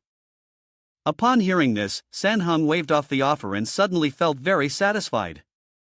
When his character equipped the top-tier armor, he once again experienced the feeling of being the top player. On the other side, Su Tian was equally pleased with having successfully traded for what he wanted. Bai La shyly asked, "Are you really not going to need that rare equipment because of me?" However, Su Tian remained incredibly calm, because he had plenty of them himself. Sure enough, the screen displayed many images of characters wearing top-tier armor, which made her raise a very big question mark.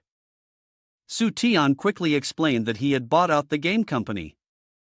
This left Bai La very surprised. Silly also exclaimed in astonishment, "Huh?" Bai La was truly shocked that he had bought the game company. Su Tian casually corrected her, saying it was more accurate to say he had replaced the company. She was deeply moved, thinking that Su Tian had replaced Tian Su's company because of her. The things she said were somewhat hard to understand. Then, a very unusual expression appeared on Bai La's face. She quietly said, "If you like me that much, as long as you want, I wouldn't be unwilling." He straightforwardly called her an idiot, saying that changing Tian Su's company was impossible. Silly face-bombed at his typical straight man behavior. Byla felt as if her romantic thoughts had been completely extinguished. So, what is this about then? Su Tian recounted, do you remember the rule from the car race? The loser has to give up their most valuable asset. I used a few subsidiary companies to trade for 60% of this company's shares, and then I had the programmers create an account for me filled with stars. That's how an account with unparalleled power, named Tian Tian Su, was created. Byla stroked her chin and guessed that the invisible armor probably didn't exist. Su Tian looked at his mobile phone with great amusement. He was requesting the programmer staff to change the data. At that moment, Silly spoke up, implying that the invisibility armor was due to his request for the data modification. Su Tian laughed even harder. Li Sanhung had invested so much money, and because the boss was happy, he decided to change it for him. Byla interjected, you just said you got what you wanted. Does that mean it's proof of my innocence? Su Tian raised his hand to stop her and shouted, of course not. Both women were immediately silenced by him. Silly shook her head and turned away, not wanting to look at the straight man's behavior. Su Tian, full of excitement, commanded, let's go to the next place. I've gotten the list of everyone participating this time from Sanhung. The scene shifted to an extravagant nightclub. Surprisingly, Su Tian was pretending to be a girl and started singing. Boss Zhou immediately spoke up, I've never seen this girl before. Xiao Zhang politely replied, she's a new singer. Just looking at her figure, you can tell she's amazing. He lightly licked the corner of his mouth and inquired about the singer's appearance. Xiao Zhang explained that her face was always hidden, but a female colleague had secretly looked and found her very beautiful. He then ordered that the person be brought to the private room. Soon, Boss Zhou entered an empty room. Tall bodyguards quickly surrounded Su Tian. He pretended to be weak and asked, what do you want to do? They remained silent, reaching out to grab him. Inside the room, Boss Zhou could hardly wait to show affection to the beauty. Upon hearing this, Su Tian smiled slyly. Boss Zhou grinned lewdly and demanded that Su Tian enjoy himself with him. Su Tian obediently nestled into his embrace, but he quickly realized that something was wrong. The high heels of her shoes punctured the floor, and she asked, aren't we continuing? Has it already ended so soon? Su Tian removed all of her makeup and said, feeling disappointed. He couldn't believe his eyes and asked, who are you? Where has the beautiful woman from earlier gone? She, irritated, yelled, how dare you ask? Am I not beautiful enough? Didn't I satisfy you enough? What exactly about me makes me unworthy of being called beautiful? Mr. Zhou hesitated and asked, what are you talking about? The communication device to the security was immediately pulled out. He began signaling that a pervert had appeared in the room. The security guards quickly broke through the door and surrounded Su Tian. Mr. Zhou, furious, wanted to make him suffer in retaliation. Su Tian, frustrated, threw his wig aside and said that he dared to play but didn't dare to own up to it. Making his hand into the shape of a gun, he challenged, come at me, let's see who's stronger, your men or my gun. They looked at him with confusion, like he was a madman. Annoyed, he shouted, dare to joke with me? Everyone, get him. One of the guards threw a punch and rushed forward. Su Tian raised his gun with his hand, and pretended to make a shooting sound. He then retracted his hand, pretending it had just smoked. To everyone's surprise, the guard actually fell down. Next, Su Tian fired at the one on the left. The tall, muscular man also crashed heavily to the ground. This time, Su Tian wanted to use his dual-wield technique. He transformed into a sharpshooter, taking down all the bodyguards by himself. After eliminating the subordinates, Su Tian pointed his hand at the man. He pressed his hand close to the opponent's forehead and said, now, are you ready to obediently listen to what I say? Boss Zhou hesitated, called him a monster, but ultimately agreed to comply in exchange for being released. Meanwhile, Su Tian silently signaled praise to someone outside. The building opposite the room seemed to be the one he had observed. Silly, holding a sniper rifle, had received the gesture of praise. Baila beside her continuously complimented her skills. However, this was actually just a regular tranquilizer gun. In another unnoticed corner, someone else had them in their sights. Shuichang was very cautious, unsure of how far Su Tian would go. A line of people stood with arms crossed in front of him. Su Tian smiled and said, "Everyone involved in the case is now here." Vi was somewhat pleased and praised him, "Not bad this time." Baila blushed and interjected, "I said from the beginning that I wasn't involved." Vi, however, still believed that even if she wasn't directly involved, the matter was far from simple. She shouted angrily, "Isn't catching this group of criminals enough already?" Wei shook her head, "Because there's still someone else behind all this. Or perhaps another force entirely." This made Su Tian think of the recent cases involving companies laundering black money. Director Zhou suddenly appeared, "Your deductive skills aren't bad. All departments are paying close attention to this, but unfortunately, there's still not enough evidence." His eyes narrowed from the tension, so seeing his father like that, Wei also became serious. The two of them suddenly exchanged glances toward Su Tian. He was a bit confused about why they were looking at him like that. Wei blushed and explained that what her father meant was for him to work as an outside agent and carry out the investigation. However, to him, it seemed like they wanted to turn him into a spy. She shyly pouted at him, saying, "I told you not to bother others with this dangerous work." However, Chief Zhou chuckled and said, "I know you care about your boyfriend, but this matter still depends on what he thinks." Su Tian, who had been silent until now, spoke in a deep voice, "I think this is very dangerous."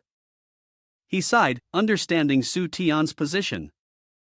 But suddenly, Su Tian's expression and tone changed. "The payment needs to be increased." None of the four of them expected him to make that decision. Chief Zhou found it quite amusing because young people should have ambition. The related documents were brought in, and Su Tian needed to be ready since things could start at any time. Chief Zhou patted his shoulder with full confidence, saying that although the budget wasn't much, the honor was priceless. Su Tian firmly asserted, "I have never failed at a mission." Now Chief Zhou shared with his daughter, "This young man is quite interesting. If the mission succeeds, I will allow the two of you to continue your relationship." Wei blushed, trying to explain and saying, "He's just talking nonsense." The scene shifted to a different location. Su Tian walked while calculating. The Baila issue was settled, and now it was time to focus on the next battle at school. Because in the file of Director Zhou, there was a teacher from the school. The person mentioned was the art teacher Wu Mai. However, he only had one impression of him. Wu Mai moved quickly. Su Tian was extremely dissatisfied because he dared to pursue Zilin. Thinking so, he decided that he would have to properly deal with him. Zilin was looking out the window. She kept checking her phone and thinking about her father.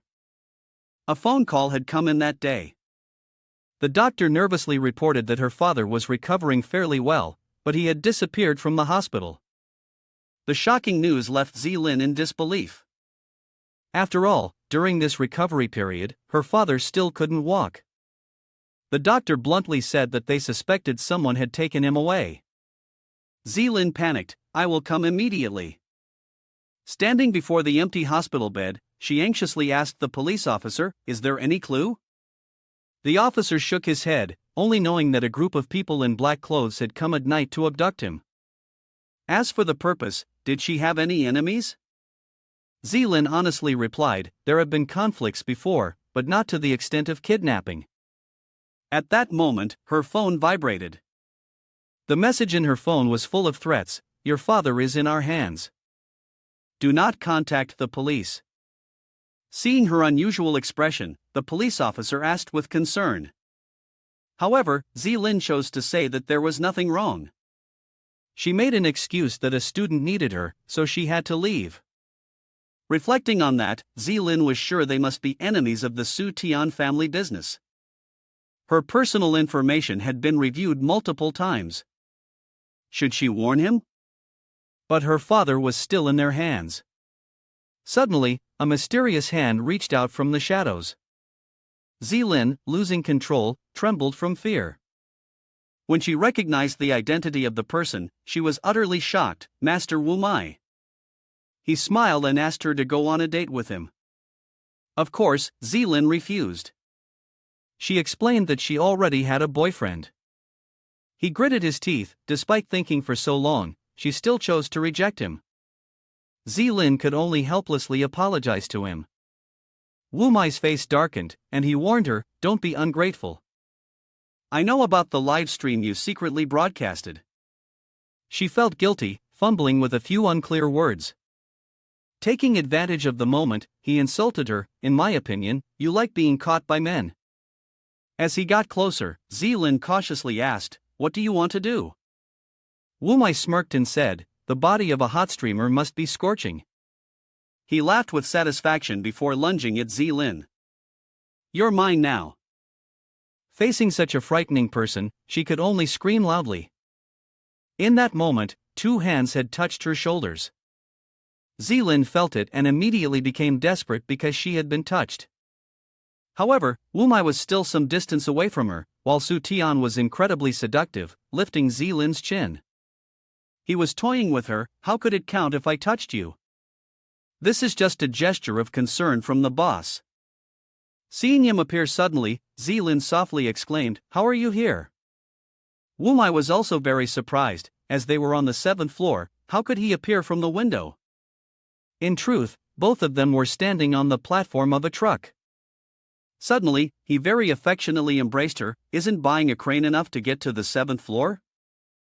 Zilin shyly stopped him, as there were still other teachers present. Su Tian's eyes suddenly lit up, and her meaning was clear. "If there's no one around, can I do whatever I want?" A burst of energy suddenly shot out from Wu Mai's hand. Fortunately, the beam only grazed Su Tian's body, yet it still left a cut along his ear. Wu Mai angrily shouted, "Zilin is the woman I have my eye on, get lost." He shook his hand and responded, "Zilin is my woman. And by the way, the light in your hand is the same as the one you step on, right?" Wu Mai sneered in disdain, for someone like him was not worthy of probing into the Su family's secrets. Then, Wu Mai turned and yelled, "Zilin still has one last chance. If you go with Su Tian, he won't be able to guarantee your father's safety." Upon hearing this, Zilin immediately realized he was one of the kidnappers. Her hand was suddenly gripped tightly. Su Tian needed to reassure her, "Don't worry, I'm here." However, she was still very anxious since even the police couldn't find out anything. But Su Tian was incredibly confident because he had already found what he needed. Hearing this, Wu Mai retorted, "How could that be? The Su family's eyes and ears are spread throughout the high-level government machinery in the entire city." Su Tian lightly responded, "Controlling the high-level machinery means controlling power? The lower classes are much more powerful." He threw a piece of chalk and declared that they must die. The chalk was about to strike, but Su Tian quickly pulled Zilin into his embrace. In that moment, Su Tian finally realized. The chalk was embedded precisely into the joint of the device and was beginning to catch fire. The fixing nail had just fallen out, causing a piece of metal to drop along with it, and soon the entire support structure seemed about to collapse. Zilin anxiously cried out as she was about to face life and death, but in the end, her screams suddenly stopped. Su Tian had lifted her up and was holding her in midair, without any shame. Naturally, even in her dreams, Wu Mai would never have expected this. He sneered and explained, wanting to avoid angering him to death, "Haven't you seen people filming? Cables are much cheaper than cranes." After that, Su Tian waved his hand, saying he would meet him on the rooftop. A while later, Wu Mai arrived at the meeting place. However, by then, Zilin had already been reunited with her father. He sneered, "Just as I said, I told you I'd find your father-in-law soon." Wu Mai was so furious that he trembled. Was this the power of money against supernatural abilities? He was unwilling to accept everything. How could things be so clear like this? Suddenly, a hand touched his shoulder. Su Tian then started crying hysterically. Wu Mai didn't understand what he was doing. Seeing this, Su Tian explained that it was because the father-daughter reunion scene was too emotional. Provoked like this, Wu Mai exploded, "Dare to mock me, speak quickly, how did you save them?" But Su Tian simply replied indifferently, "I have nothing but money." Wu Mai immediately guessed that the people involved had been bought off. However, he pretended not to know anything about that. In the end, Wu Mai had no choice but to check his phone. The phone was quickly connected to the person on the other side. The subordinate politely asked, "Is there any order for me?" He directly cursed a string of unpleasant words, "Those who eat the apple and climb the mulberry tree, have you ever followed my orders?" The man didn't quite understand, since they never listened anyway. But Wu Mai continued scolding, "Do you dare ask if you accepted money from that old man, Su Tian?" Upon hearing this, the man immediately became cautious and turned his head to look. Clearly, the hostage was still under control. He scratched his head and said into the phone, "The old man is still here." Wu Mai angrily shouted, "Do you still want to deceive me?" However, for some reason, Su Tian let out a strange smile. At that moment, Wu Mai realized it was a trap. The person in the wheelchair was nowhere to be seen, and now was flying toward him using martial arts. Then, that person precisely grabbed his phone, landing perfectly, earning a perfect score of 100 from Su Tian. Wu Mai suspiciously asked, "What do you want to do?" Su Tian gently replied, "Of course, we want to deal with you and find out where the rest of your hidden companions are." Then, a modern tracking device was brought in. The electric plug was quickly inserted into Wu Mai's phone, and the screen immediately displayed the search results. According to the information, the person who had just spoken was not far off, on the outskirts. Su Tian eagerly pointed in that direction in order to move out. Silly removed her fake disguise, tore off her bulky clothes, and said, "I have to go now." Yu smiled and instructed, "Go ahead, I'll be there soon." The other person decisively jumped onto the nearby ledge. Silly dropped down in free fall from the building, and then a specialized parachute suit was activated. Zilin, crying, listened as Yu comforted her, the situation now under control. How did she want to punish him? She whispered her wish into your ear. Even Su Tian found it too cruel, realizing that doing so would leave him with no face to live. But, of course, such things were to your liking. Suddenly, a crowd gathered in front of the teacher's office. They were shocked to see Wu Mai in the distance. Although his face was not visible, they went wild over his charismatic figure. The female students, with eyes shining brightly, expressed their admiration, but soon their enthusiasm fizzled out. Wu Mai still smiled and said, "Though you all like me, you still have to prioritize your studies." Those female students showed discomfort, feeling offended by the unfamiliarity. He was surprised to confirm he was Teacher Su. But a second later, Wu Mai remembered something. The patchy shaved head made him scream in madness, "Yes, it's me, I am Teacher Su." The female students, disgusted, mocked, "If you're Teacher Su, then I'm Su Shuechang." Wu Mai angrily thought of Su Tian for having done this to him. The scene shifted to a roadside restaurant. Si, puzzled, couldn't understand what Zilin and the others were doing. He was still lost in thought, reviewing the system board in preparation to return to the company and start his new business plan. Silly didn't understand what was considered new and what was considered a plan. He laughed knowingly, saying that he had found the first group of customers. Then, Su Tian ordered to search for a few people from the list. She was somewhat confused as to why it was them. The first person was Officer Yuan, whom she had met once, next was the unpleasant convenience store owner, and the last one was Jiang Hao. However, Silly quickly led the group to the meeting point. The convenience store owner was the first to speak, fearing that Silly would cause him trouble. Officer Yuan also warned, "Last time, I was hit with 3 strikes in a row. Don't make me catch you off guard." Jiang Hao, of course, still kept his arrogant attitude, "Haven't you played enough with me?" Su Tian was still able to laugh heartily and ask, "Do you all see a common point here?" Jiang Hao immediately guessed, "Because we were all harmed by you." But Su Tian denied it, "No, you guys." Of course, the truth was revealed, they had all been pranked. The three of them froze like statues, standing still for a while. Then, Su Tian continued to introduce the new business plan, selling wigs. The convenience store owner grumbled, "Where can you return wigs that you bought?" However, Su Tian explained that her products could change people's personalities, helping them become better versions of themselves. Zhang Hao sneered, believing that Su Tian was committing a crime for false advertising. But Su Tian kept going, standing behind the group.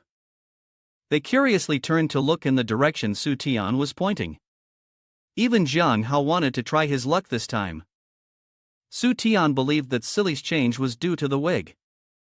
Zhang Hao, disgusted, spoke up, "Who did the wig fool into falling in love with them?" But Su Tian asked them to think about Silly's personality before. He looked at her thoughtfully, as if trying to dig up some information. She seemed gentler, prettier, and more lovable than before. Su Tian smiled slyly and took out something else. "I'll tell you a secret. Do you know why Mr. Wu Mai is so well liked?" Of course, he thought it was because the teacher was handsome and talented.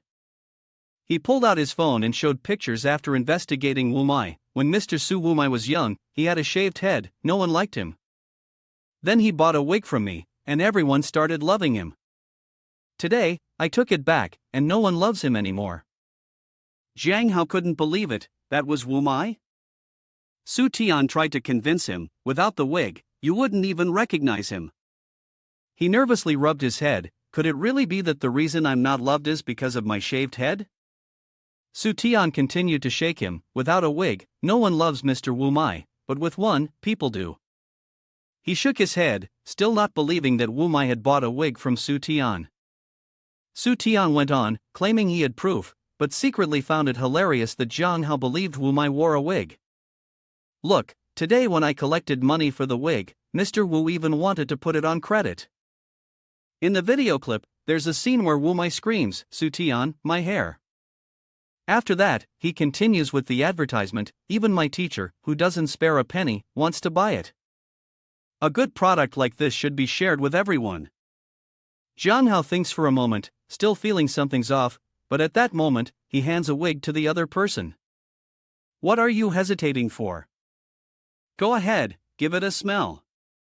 The other person obediently follows his instructions. Then, the fragrance makes him cry. He's reached the point of asking for the price of the product. However, Su Tian feigns reluctance, using the student's feelings. Zhang Hao furiously retorts, "Who says I don't have it? Just because you have money, you look down on others? This amount of money is nothing. I'll give it all to you." Silly murmurs, wondering if the other person has gone too far. He cunningly signals, "The wig has been treated with a special concoction, and just a little is enough." He urges Zhang Hao to retreat quickly, since the money has already been scammed. Yet, suddenly, Su Tian brings up something about wanting a racing car. The three of them fall silent for a few more minutes. Then, Zhang Hao's shiny supercar makes an appearance. This time, Silly also falls silent, just like them. Zhang Hao weakly begs Su Tian to take the racing car. Then, feeling quite proud, he adds, "Even though Silly thinks he's always deceiving Zhang Hao. See, he's even thanking me." The three of them leave very satisfied with their shiny golden hair. Next, Zhang Hao checks the system interface. The transaction task is complete, the company location has been set, employee recruitment is finished, and now only the main storyline remains. But then something interrupted Su Tian's excitement. The screen displayed that the task had been completed, but it was still at 85% because the employee's identity didn't match the actual reality. Su Tian was very concerned about the issue of mismatched employee roles, as a few people had yet to go through verification, including Fan Ban, who was impersonating Xiaolong, Silly, and Chen Duoduo. Immediately, he called Fan Ban. On the other end, Fan Ban responded obediently, "What can I do for you?" Su Tian spoke seriously, "I need to negotiate something and seek your approval." Fan Ban smiled confidently and replied, "As long as you give the word, I'll handle it immediately." His attitude received praise. Su Tian then explained what needed to be done. Fan Ban started calculating that no matter the task, he would take care of it. What he didn't expect was that Su Tian directly fired him. Afterward, Su Tian coldly ended the call with a swift press of the button. Su Tian felt relieved after completing the task. On the other end of the line, Fan Ban was still frozen, holding the phone. He began to feel a deep, indescribable frustration. His unfortunate phone was squeezed until it cracked open. Fan Ban screamed in despair, "Why did you go and do this to me?" On the other side, Su Tian laughed and asked Silly how he had handled the situation. She was a bit disapproving because it went against the labor contract, but he calmly responded, "I'll pay the compensation, it's a small amount."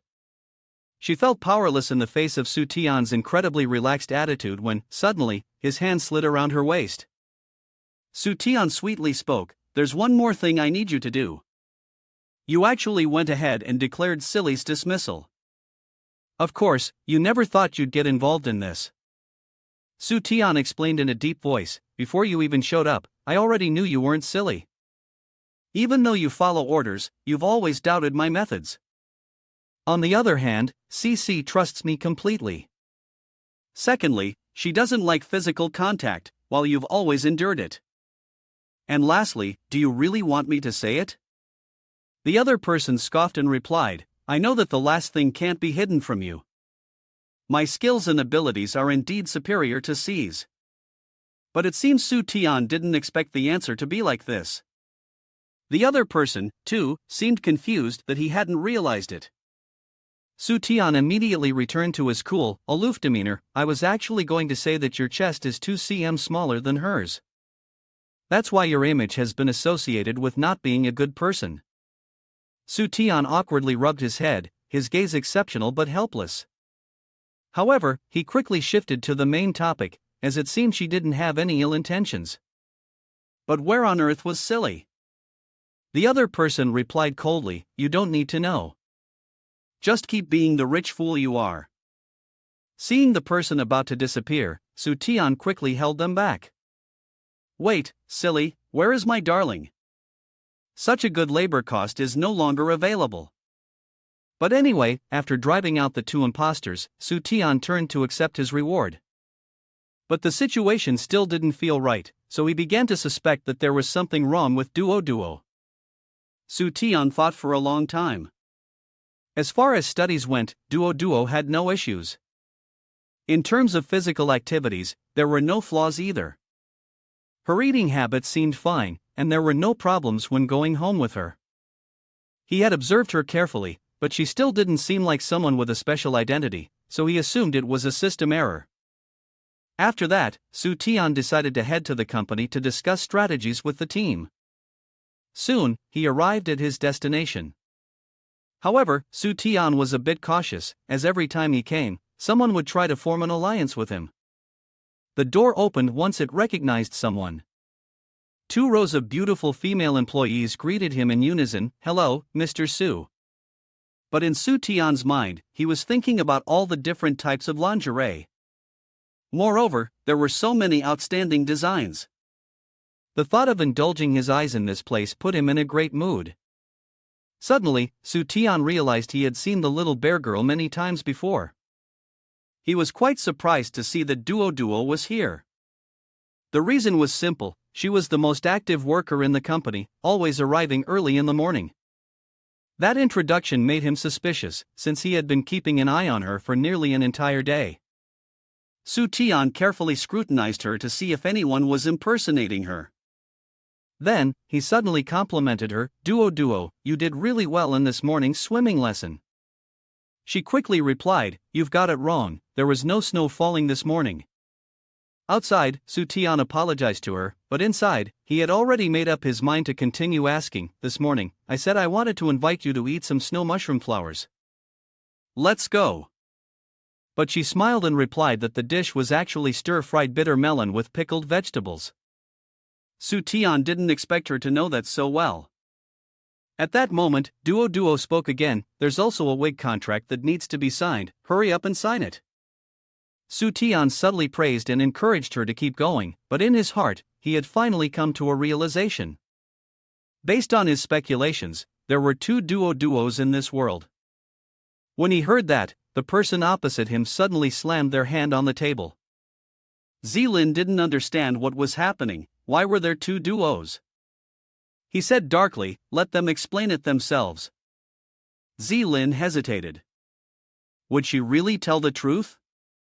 Seeing this, he responded mischievously, the arrangements have been made, and Ji really does have two duos, just as Su Tian speculated. Right now, Duo Hao is recounting how Su Tian doubted them. Duo Hao believes it's not the right time yet, as they still have their final move. But the truth is, no matter how many tricks they have, they won't be able to get past the protagonist me. That very evening, there was a sudden knock on the door. Su Tian was annoyed, wondering who would knock so late at night. He cautiously looked through the peephole on the front door, but there was no one outside. Although feeling strange, he still walked back into the room. Just then, the knocking came again. Su Tian, irritated, opened the door wide to see who it was. But the hallway was still empty.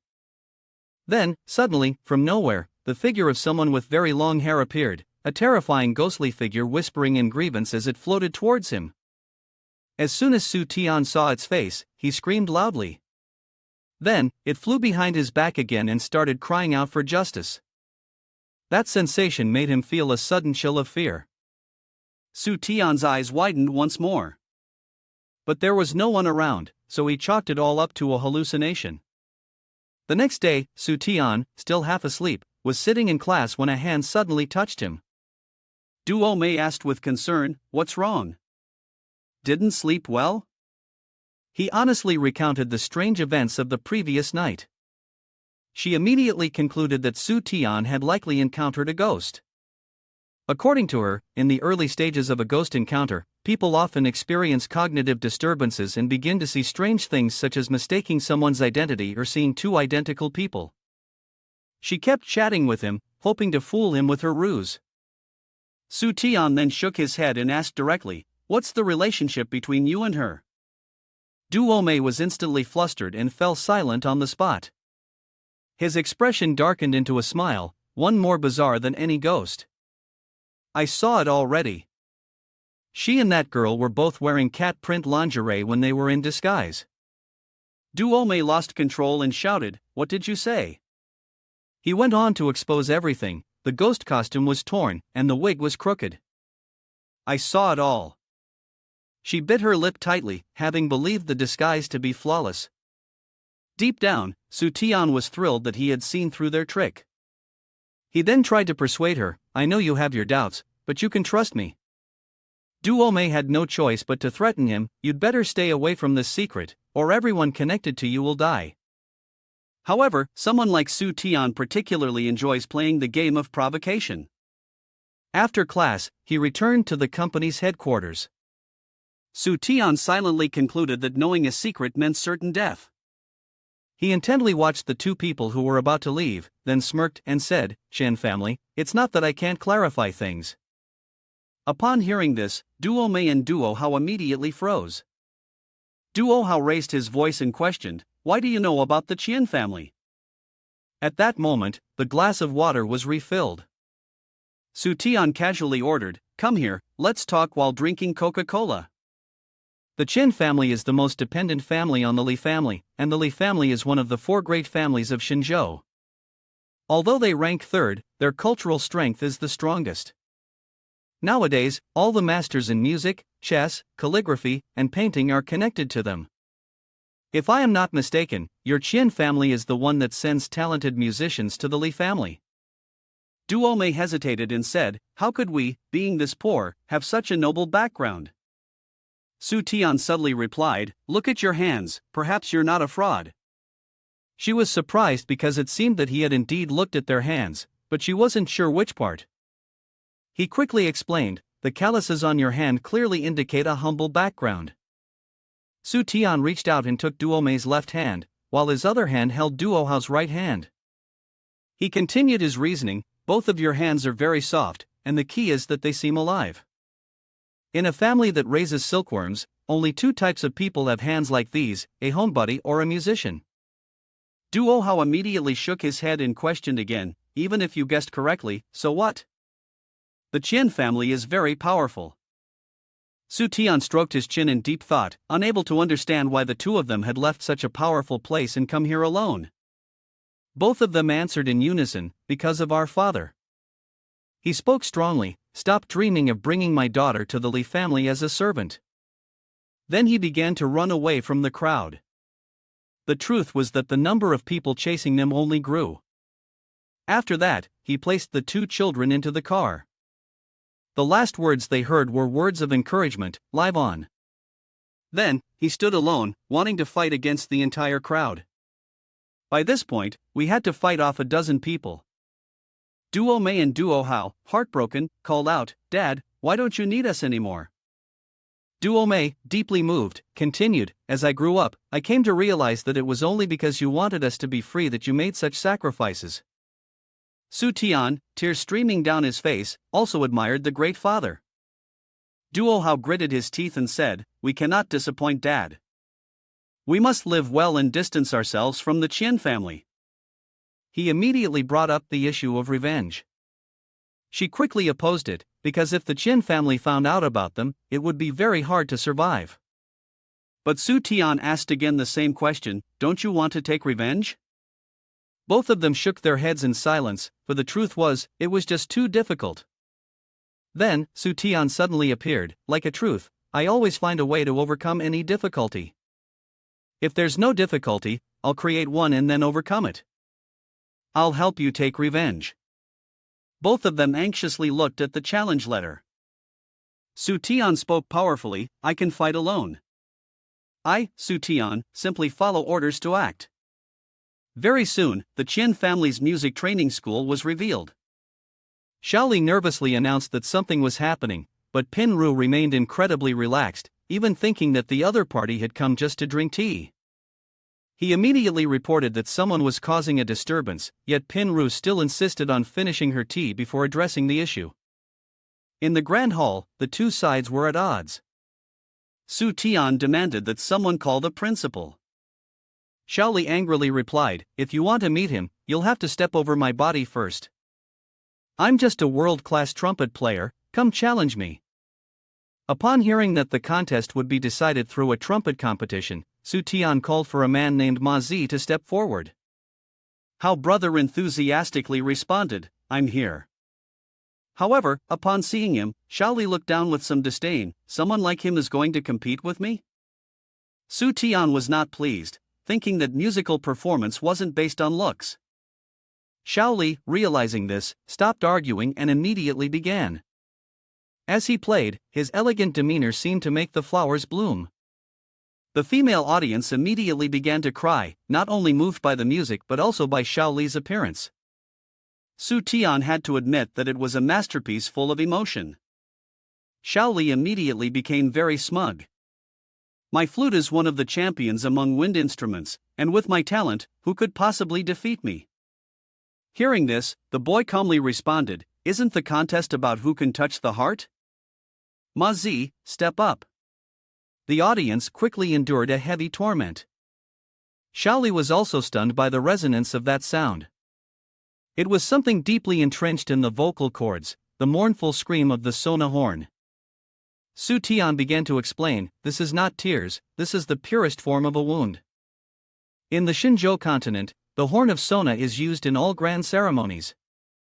The sound of sorrow from the left began to echo, followed by the choked sobs of the girl's father on the right. Xiaoli admitted defeat but warned him that this alone would not win the battle. He then turned and made a phone call. Su Tian continued to seek out 10 people to challenge. A woman's voice suddenly rang out from behind, "Let me go." Su Tian immediately recognized her as the eldest granddaughter of the Chen family and the principal of Pinru, Chen. She smiled brightly, confirming her identity as the challenger from the Chen family. However, all that the darkened mind of Su Tian was focused on were the beautiful curves of Pinru's body. Taking immediate advantage of the opportunity, he used his X-ray vision and then, as if losing his soul, muttered, "At this moment, I can only recite one line." 2 streams of blood shot from his nose as he recited the verse, leaving the master without yet forming a close bond with the immortal child. Before long, Su Tian collapsed motionless on the ground. Despite this, he was in a rather good mood, as he often mimicked the heroic Lu Bai Shui. Sometime later, Su Tian awoke. Pinru's two peaches immediately struck his eyes, causing him to blush uncontrollably. At that moment, she glanced down at Su Tian, who was dazed on her lap. Seeing that you were awake, Pinru smiled and asked, "Are you feeling better now?" Su Tian quickly stood up, wiped the bloodstain from his face, and never expected that even Su Tian could sometimes fall victim to a hit. He placed the bill into Ma Zi's hand to handle her, knowing that all it would take was one secret weapon. He held the bill curiously. "Boss Su, what secret weapon can you buy with 5 coins?" Su Tian put on his glasses and answered. Ma Zi quickly left, while he stuffed 2 pieces of paper up his nose. "Principal Chen, seeing how broad your chest is, I hope you're not going to hold my rudeness against me?" Pinru replied calmly, "Of course not, go ahead, what's next?" Su Tian pointed to the 2 people behind. After the music test was done, of course, the mystical energy and percussion test followed.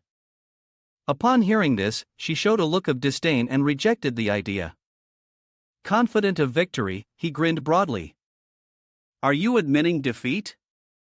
Pinru, feeling awkward, implied, "If we want to play another game, it's between me and you." Just as the nosebleed was stopped, it immediately began gushing again. Su Tian shouted, "Do you think I, Su Tian, am the type of person to let that happen?"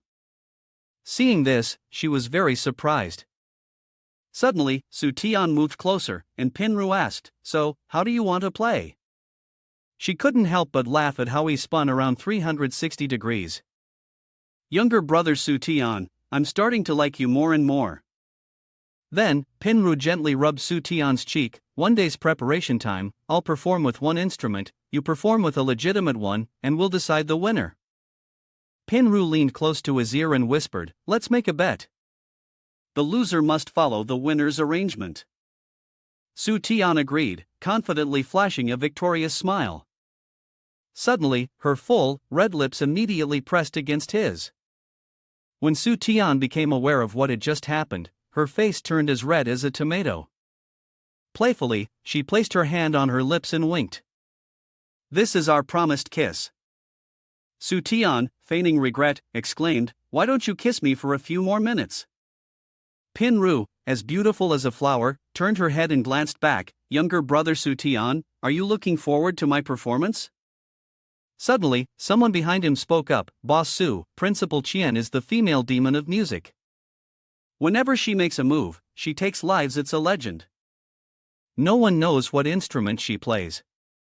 The night continued with another voice, "That's right, our emotional tears from the 2-stringed bowed instrument can't even be performed anymore. Our entire percussion section can't be played either." Su Tian calculated, "I must use the method of the previous generation to extract money, otherwise, it won't be considered revenge." Hearing this, the 2 of them were confused and exchanged glances, then turned to look at Su Tian with a blank expression.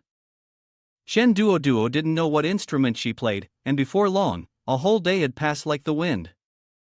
Pinru, as beautiful as ever, stepped out of the luxurious black car, while he disembarked from the bus, blindfolded with 2 pieces of paper stuffed in his nose. Facing the unknown demon woman, the most dangerous moment of Su Tian's life had arrived. Bai La stood at a distance, astonished, exclaiming, "The electric current is too strong." Su Tian spoke up, "I originally thought we were quite liked, but I've realized." The expression on his face was twisted with a hint of disdain. This was truly a bolt of lightning. Pinru maintained a smile on her face. "Because my musical instrument conducts electricity." Su Tian was taken aback. "I didn't expect that, I thought you would play the organ or perhaps conduct." "Electric piano, electric guitar, electric zither, electronic drums, what exactly is this legendary ghostly musical instrument?" She clapped her hands confidently, signaling to her people. "Hurry up!" A group of people quickly carried a tall item over, then gently set it down on the ground. Su Tian looked at the mysterious object in front of him and couldn't help but ask, "Is it this big?" Pinru sneered, "Younger brother Su Tian, it seems today you can only be my brother." She glanced at Su Tian triumphantly. "This is my instrument." Everyone around immediately turned their eyes to follow Pin-Ru, and a towering Tesla coil came into view. Su Tian's mouth dropped open, eyes wide. He couldn't help but exclaim, deeply impressed. He quickly called her to proceed to the next step. A small bolt of lightning suddenly appeared from her fingertip. Pin-Ru quickly grasped that powerful streak of lightning. A mocking smile appeared on her lips as she raised her hand high. The lightning bolts slowly gathered together, creating a pleasing sound. They continued to accumulate, gathering at one point. Pin-Ru stood inside the metal cage, raising both arms to shoulder level, controlling the piece of music. On the other side, the hair of the onlookers stood on end. They gasped in astonishment, amazing, I've never experienced anything like this before. Pin-Ru slowly stepped out of the iron cage, her arms crossed as she gave a mocking smile. Younger brother Su Tian, am I impressive or not? He nodded in acknowledgement, his head no different from those around him.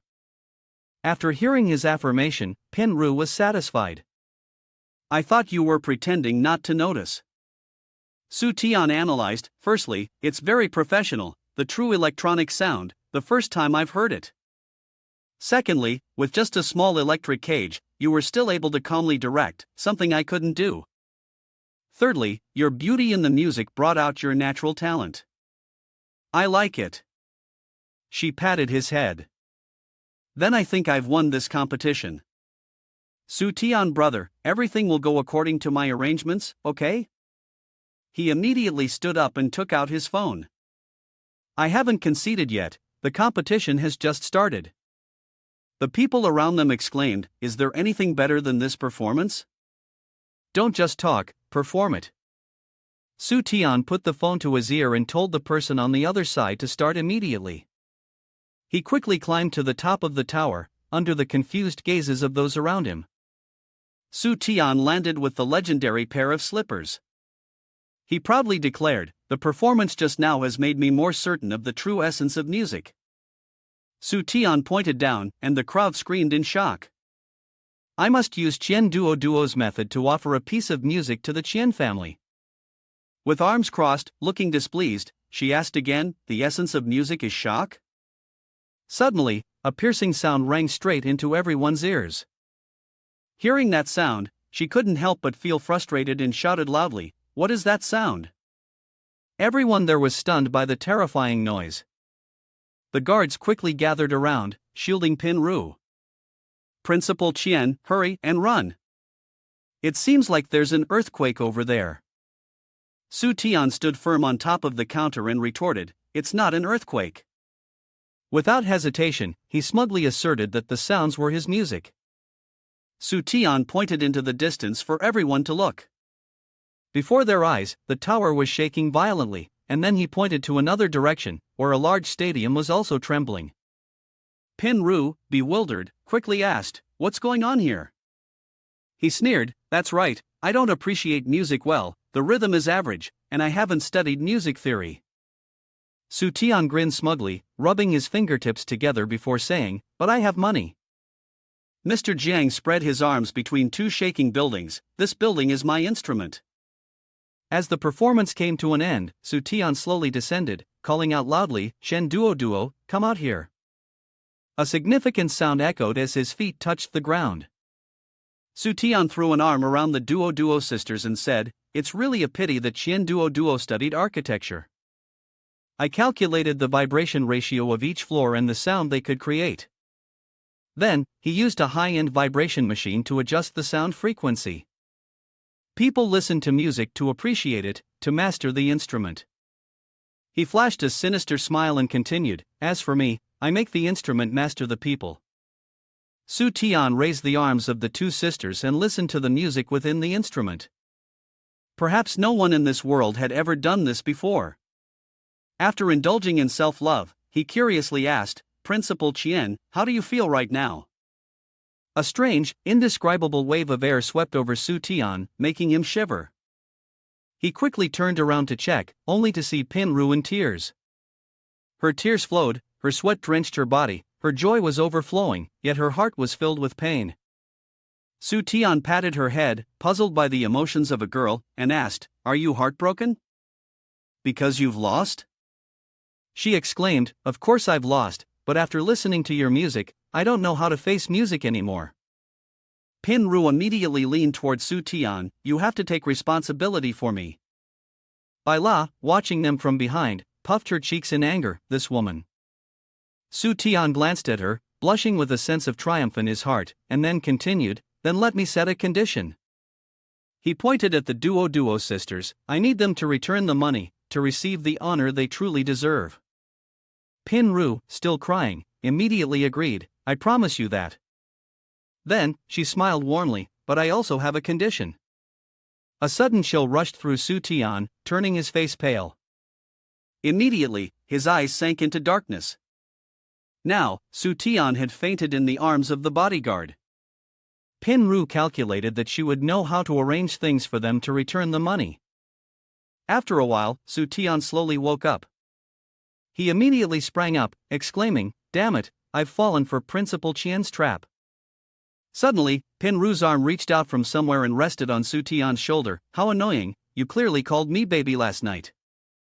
You were horrified and slowly turned your head to look at her. Pinru's seductive gaze met yours as she said, "Su Tian's younger brother, do you love me so much that you would say such things about plotting something?" Seeing this, you quickly pulled the blanket over yourself. Su Tian nh, understanding the situation, began crying and lamenting loudly. What's going on here? Outside, the two sisters, Xiao and Bai La, were waiting in the yard. One of them asked, "We haven't seen Su Tian since last night. Could something have happened to him?" Duo Hao quickly reassured her, "There's definitely nothing wrong." Duo Mei continued, "Su Tian doesn't have any assets, not even money to take." Bai La immediately became worried. "That's not right, what if he was robbed of something else?" Duo Mei smiled and reassured her, "What are you thinking? Su Tian may be excellent, but he's not worth robbing for." Duo Hao calculated and then said, "Maybe we should think about how to get ourselves out of this mess."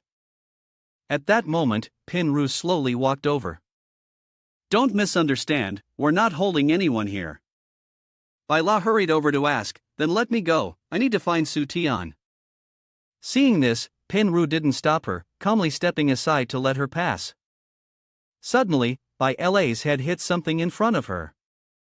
Her expression was half confused, half unsettled, and she looked up. What she saw was Su Tian, looking lifeless. She anxiously asked, "Su Tian, what's wrong? Did she mistreat you?" Su Tian gave a helpless smile and gave a thumbs up. "She's been very good to me." Satisfied with the answer, Pinru went straight to the point. "Now that we've reached this stage, let's talk about the main issue of the Chen family." She playfully stuck out her tongue and glanced at the two sisters, expressing her intention to cooperate with them. Duo Hao firmly and loudly declared, "The matters of the Chen family have nothing to do with us, and we do not wish to cooperate with you." Pinru, smugly, responded, "Have you thought about who will help you face everything so that you won't be exposed?" Both Xiao Duo sisters were instantly taken aback. She continued, "Have you forgotten that I played with you when we were kids?" Duo Mei, realizing something, quickly asked to confirm, "You are?" Duo Mei finished her sentence, and with tears welling up in her eyes, she revealed her identity. "I changed my name. I am your older sister Pinru from when we were children." "Over here," Su Tian affirmed, "I have checked the evidence, she is indeed Pinru." As soon as he finished speaking, both sisters embraced Pinru. She was moved inside. "You've been through a lot these years. However, those days will soon be over. Because I have found an opportunity to overthrow the head of the house and take control of the Chen family." At this point, Pinru's eyes were filled with unwavering determination. Bai La, still doubtful, shouted, "You are definitely deceiving us. Why would you need us to cooperate? Wouldn't that make things even more dangerous?" Pinru, with her arm around Su Tian, replied, "No, the premise of this opportunity is him." The two exchanged a deeply affectionate look. She continued, "My destined one, Su Tian." Seeing this display of affection, Bai La's blood boiled with rage. Duo's sisters were surprised when they heard Pinru say that. Pinru continued, the house owner is currently at the Li family, discussing the business plan for tomorrow. She raised the ledger. Taking this opportunity, I have done some things. Duo Mei was stunned, while Duo Hao curiously exclaimed. Pinru pointed to 2 lines in the ledger, Xian Duo Mei, Shen Duo Hao. Your generation is marked with the character that you have already collected the money. Su Tian placed a hand on the shoulders of the 2 sisters, but unless the house owner is overthrown, they will not be safe. She continued, that's right, and after overthrowing the house owner, I have an even bigger plan. Pinru strongly outlined the next step, overthrow the Li family. Upon hearing this, the 2 sisters were completely shocked, and Bai La's face turned pale. Isn't that the 3rd generation of the Xinzhou? How could you possibly overthrow the Li family? Upon hearing her, Su Tian's lips curled into a faint smile. He raised his hand and gritted his teeth. When facing a situation, one must never act recklessly. He covered his mouth, thinking to himself, originally, I planned to serve as an internal ally, but now, I'll just have the people of the Qian family attack. Pinru crossed her arms. The day after tomorrow is the day the Qian family gathers, and by then. Before Pinru could finish, Su Tian waved his hand to signal her to leave. We'll talk specifics when the time comes, I have something more important to do. A moment later, he was excited, right? And the most important thing right now is to collect the mission reward. Su Tian closely examined the key task board. You smiled brightly, with 2 more rewards waiting to be claimed. As long as the issue with the Qian family was resolved and the company continued to expand, it would be over. However, it had to be tested by Su Tian first before further consideration. Time passed once again at the nearby CAF. At this point, Su Tian casually shrugged when he encountered Fan Ban. Shao Long, or Long brother, shall we settle any grudges once and for all? He placed his hand on his forehead. Su Tian, I have to say, you've really opened my eyes. Fan Ban sneered. However, you're just someone who's been released from prison. You've seen Su Wumai's martial arts already, and I won't hide anything anymore. He struck a cool pose. Come on over. Let's cheer for the martial arts of the Su family. Su Tian confidently responded with complete assurance, right at the perfect moment. As soon as the words left his mouth, he used the sensory attribute on Fan Ban. Su Tian observed his attributes, happily raising his index finger and beginning his work. Regulating the attributes. Su Tian grinned as Fan Ban's powerful punch came at him. Suddenly, a scream rang out. A thief had stolen a bag, and the brownish-black coffee splashed in front of Fan Ban. The sound of the coffee cup breaking followed immediately. He suddenly noticed something. The staff member, pale-faced, bowed and apologized to Fan Ban. Sorry, I accidentally spilled it. At that moment, Fan Ban's temper flared. Just then, Fan Ban's foot stepped into the puddle of spilled coffee. He stood motionless when he realized he had lost his balance, and in that instant, Fan Ban's face slammed straight into the ground. What is this? What's going on here? Su Tian looked down and covered her hand, laughing with utter disdain. This move is quite amusing. Fan Ban's stats immediately dropped, especially his luck, which has returned to 0. Fan Ban reflected on his own life. He was Fan Ban, a powerful man, descendant of the heaven-defying dragon, undefeated in the martial world. Since childhood, his father had taken him all around the country, and together they had defeated almost all of the major clans in Xinzhou. As a child, Fan Ban always trained diligently with determination. Moreover, he had thoroughly mastered the martial arts techniques of those clans' fist techniques, sabers, guns, swords. He was skilled in all of them. Fan Ban even stared at the car's headlights for 24 hours to learn the long-lost Dragon Clan's ancient divination technique. By relying on the divination's sense of the air, he could immediately uncover the secrets of others. Having immersed himself in so many ancient martial arts, if one were to speak of fist techniques, the Su family's was certainly the most formidable. But he had already used their strongest technique. The scene showed Fan Ban lying under Su Tian's feet, with a direct view through the binoculars. Cheng could only remain silent, not knowing what to say. She put the binoculars down. Su Tian, it really can counter the Su family's fist technique. He smiled arrogantly and mocked, then asked with a sneer. Xiaolong, you tell me, why can't I beat you? He pointed directly at his face and shouted, Su Tian, why can't I beat you? You strike a pose as if you're radiating glory, because everything has already been calculated by me.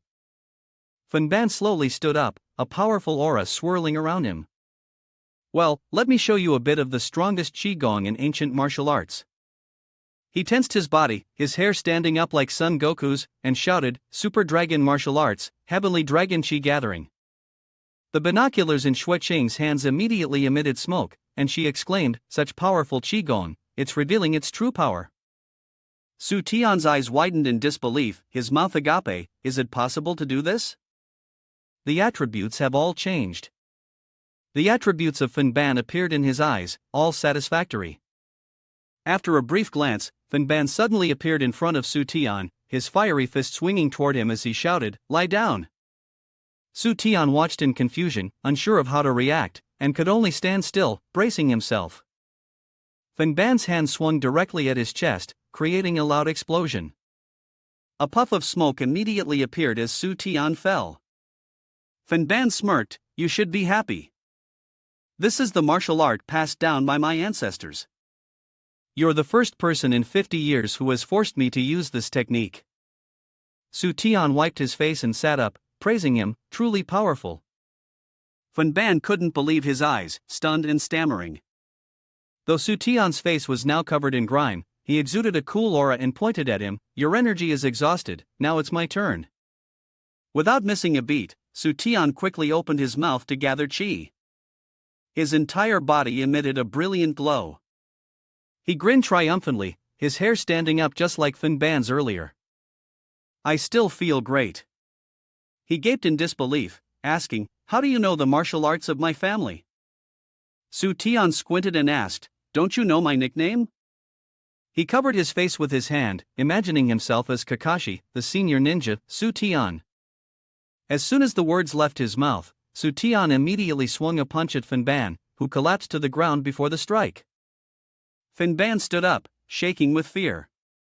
He looked at Su Tian in pain, unable to hide his doubt. Tell me, why? Where did you get that eye mask? Want to learn? I'll teach you. Su Tian smirked inwardly, thinking, of course, it's from the skills I've acquired before. Seeing Fan Ban unable to rise, he silently laughed. Indeed, intelligence is the key in a fight. He analyzed in his mind that the energy around Xiaolong clearly came from the surrounding environment, an external force. Su Tian's face lit up with amusement as he thought about putting such an external force into his own waistband. He suddenly had a new idea, thinking, I need to store more of this energy. Things this cool, I must have. Suddenly, he shouted in Fan Ban's face with a challenge in his voice, use everything you've got, no matter what, I'm still stronger than you. Fan Ban gritted his teeth in frustration. No, you're definitely using some trick to make me hallucinate. Su Tian said nothing, only showing a serious expression. Fan Ban, using all his strength, shouted, today, even if I exhaust all my vital energy, I will defeat you. Having said that, he immediately performed his super-level technique, the long human dual world, the most powerful form in transformation. Fan Ban raised both hands to the sky, then chanted an incantation and gathered a ball of energy right above his head. The ball shone brightly, its immense power appearing among the towering skyscrapers. Su Tian's cheeks flushed with awe, commenting that it was too strong and pleading for him to quickly pull him into it. Fan Ban, hearing Su Tian's words, felt a mix of surprise and anger, shouting, this is the first time I've heard such a feeble request, swallowing the dragon's essence from our house. Then, the ball shot towards Su Tian at the speed of light, but he stood still, his eyes closed and a smile of anticipation on his face. Fan Ban sneered arrogantly, I don't believe you can swallow this move. Suddenly, Su Tian snapped his fingers, and with a sharp sound, the ball disappeared in a completely baffling manner, causing Fan Ban to freeze in place. He stood there, his body stiff as a statue, eyes wide open, unable to speak. Su Tian chuckled with glee, his body trembling with excitement as the system announced that the treasury had been increased with a unique essence.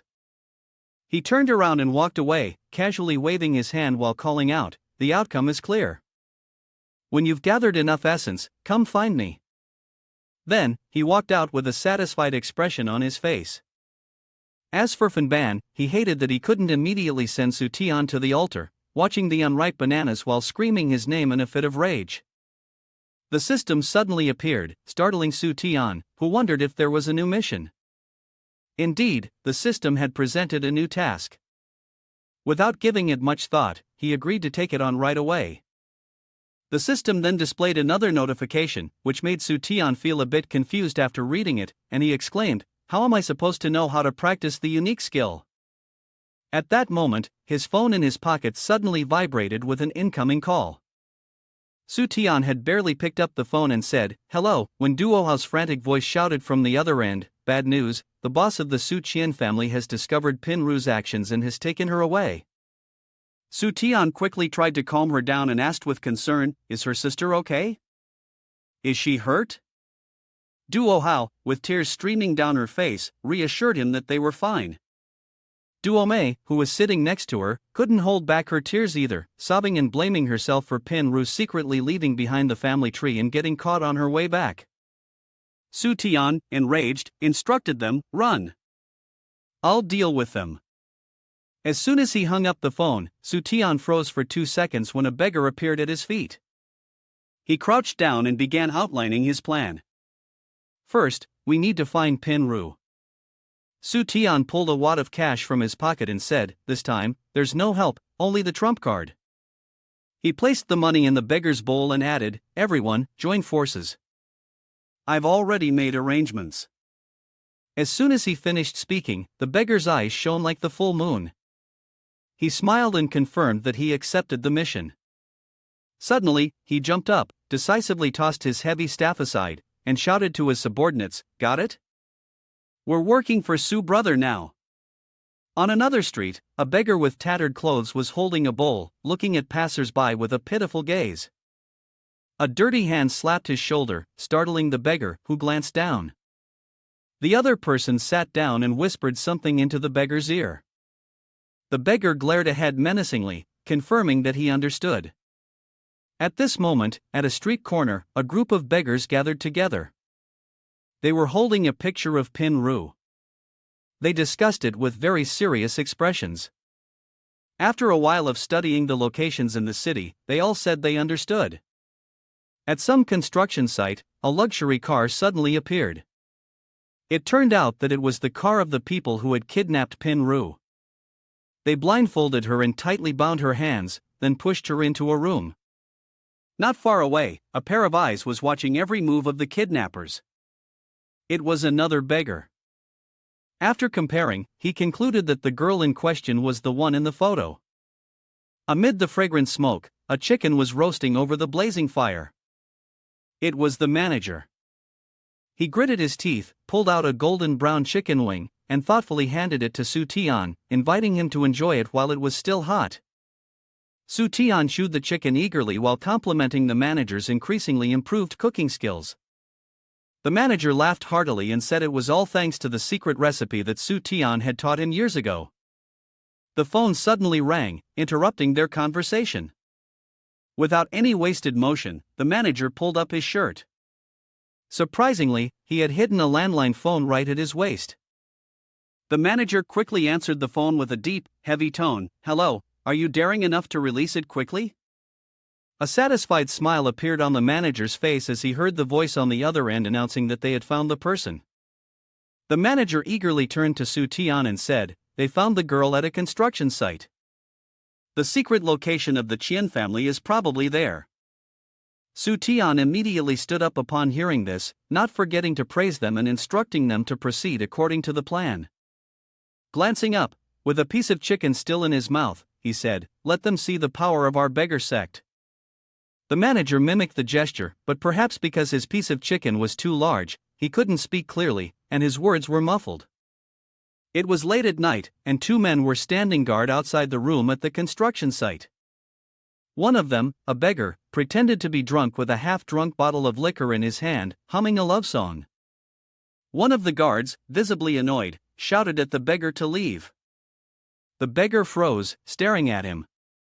The guard scowled and glared back at him, losing his temper and shouting louder, "Get lost now!" Just as he finished speaking, the beggar vomited directly onto the guard. The guard was now covered in a foul stench, causing him to cry out in disgust. The other guard quickly drew his gun to threaten them and told them to leave. He suddenly became contorted and panicked, sweating profusely, when a strange object that resembled a bone flew into the muzzle of his gun. Turns out, it was the manager. He had used the beggar's hidden weapon, a chicken bone dart, and Su Tian was standing nearby. At that moment, inside, Pin Ru was being restrained by the kidnappers, her eyes blindfolded and her hands tightly bound to the chair. She told them that she was thirsty. The kidnapper holding a water bottle walked towards her, a sinister smile spreading across his face. As he twisted the cap on, he asked mockingly, "If you have any other requests, feel free to ask. After all, you're a great gift from the Chen family to the Li family." Upon hearing this, Pin Ru's face flushed with anger. The Chen family? The Li family? They're nothing but slaves, being passed around from one pack of wolves to another. The kidnapper laughed gleefully, taunting her. She could only talk tough for now. Perhaps there would be a hero to save the damsel in distress? No sooner had the words left his mouth than a strange sound echoed through the room, followed by a cloud of fine dust rising up. It was the sound of Su Tian kicking the door open. As soon as he entered, he raised his voice, "It's all right now, do you want to know why?" Su Tian's aura was overwhelming as he continued, "Because I'm here." Hearing the familiar voice, Pin Ru joyfully asked, "Su Tian, is that you?" The kidnapper growled angrily, cursing Su Tian for not knowing his place.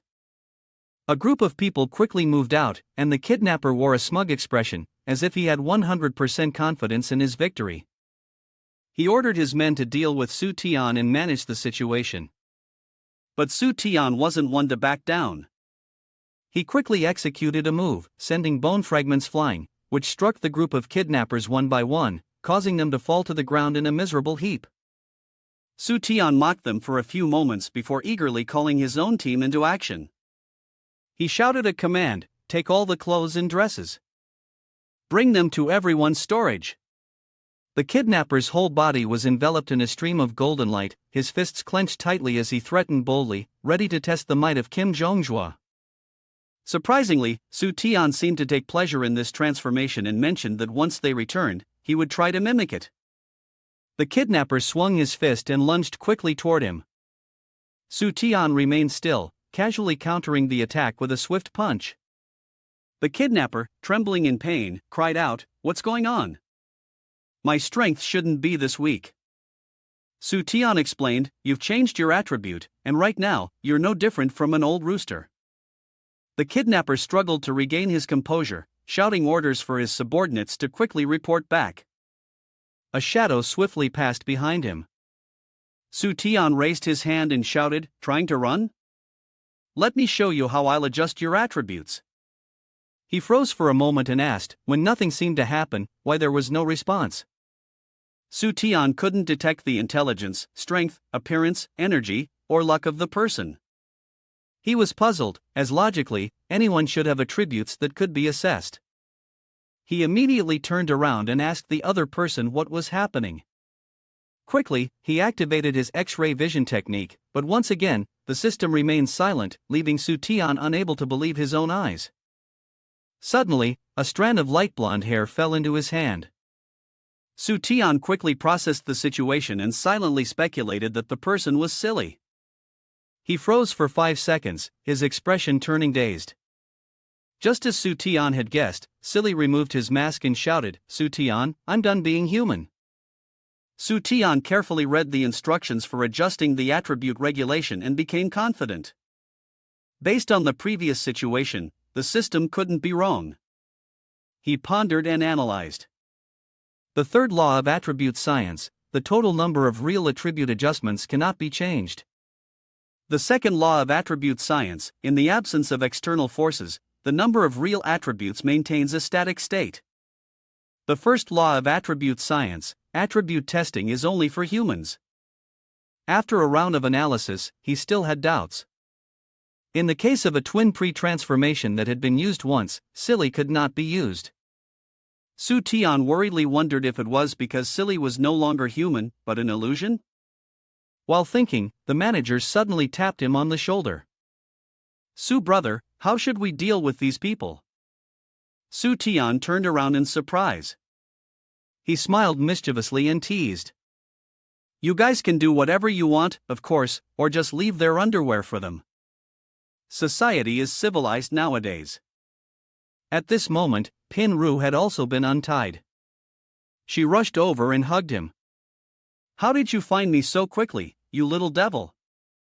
Su Tian told Pin Ru that this time he owed the beggar's sect a huge favor. Pin Ru smiled and rebutted. I feel like you've actually helped them with a great cause. When Su Tian heard this, his face froze, looking puzzled and not understanding what was going on. Then, she turned to the manager and bowed. Qian Pin Ru thanks you all. The manager, who had been thanked, seemed a little shy and somewhat pleased with himself. Sister-in-law, you're too polite. I'm the one who lost out.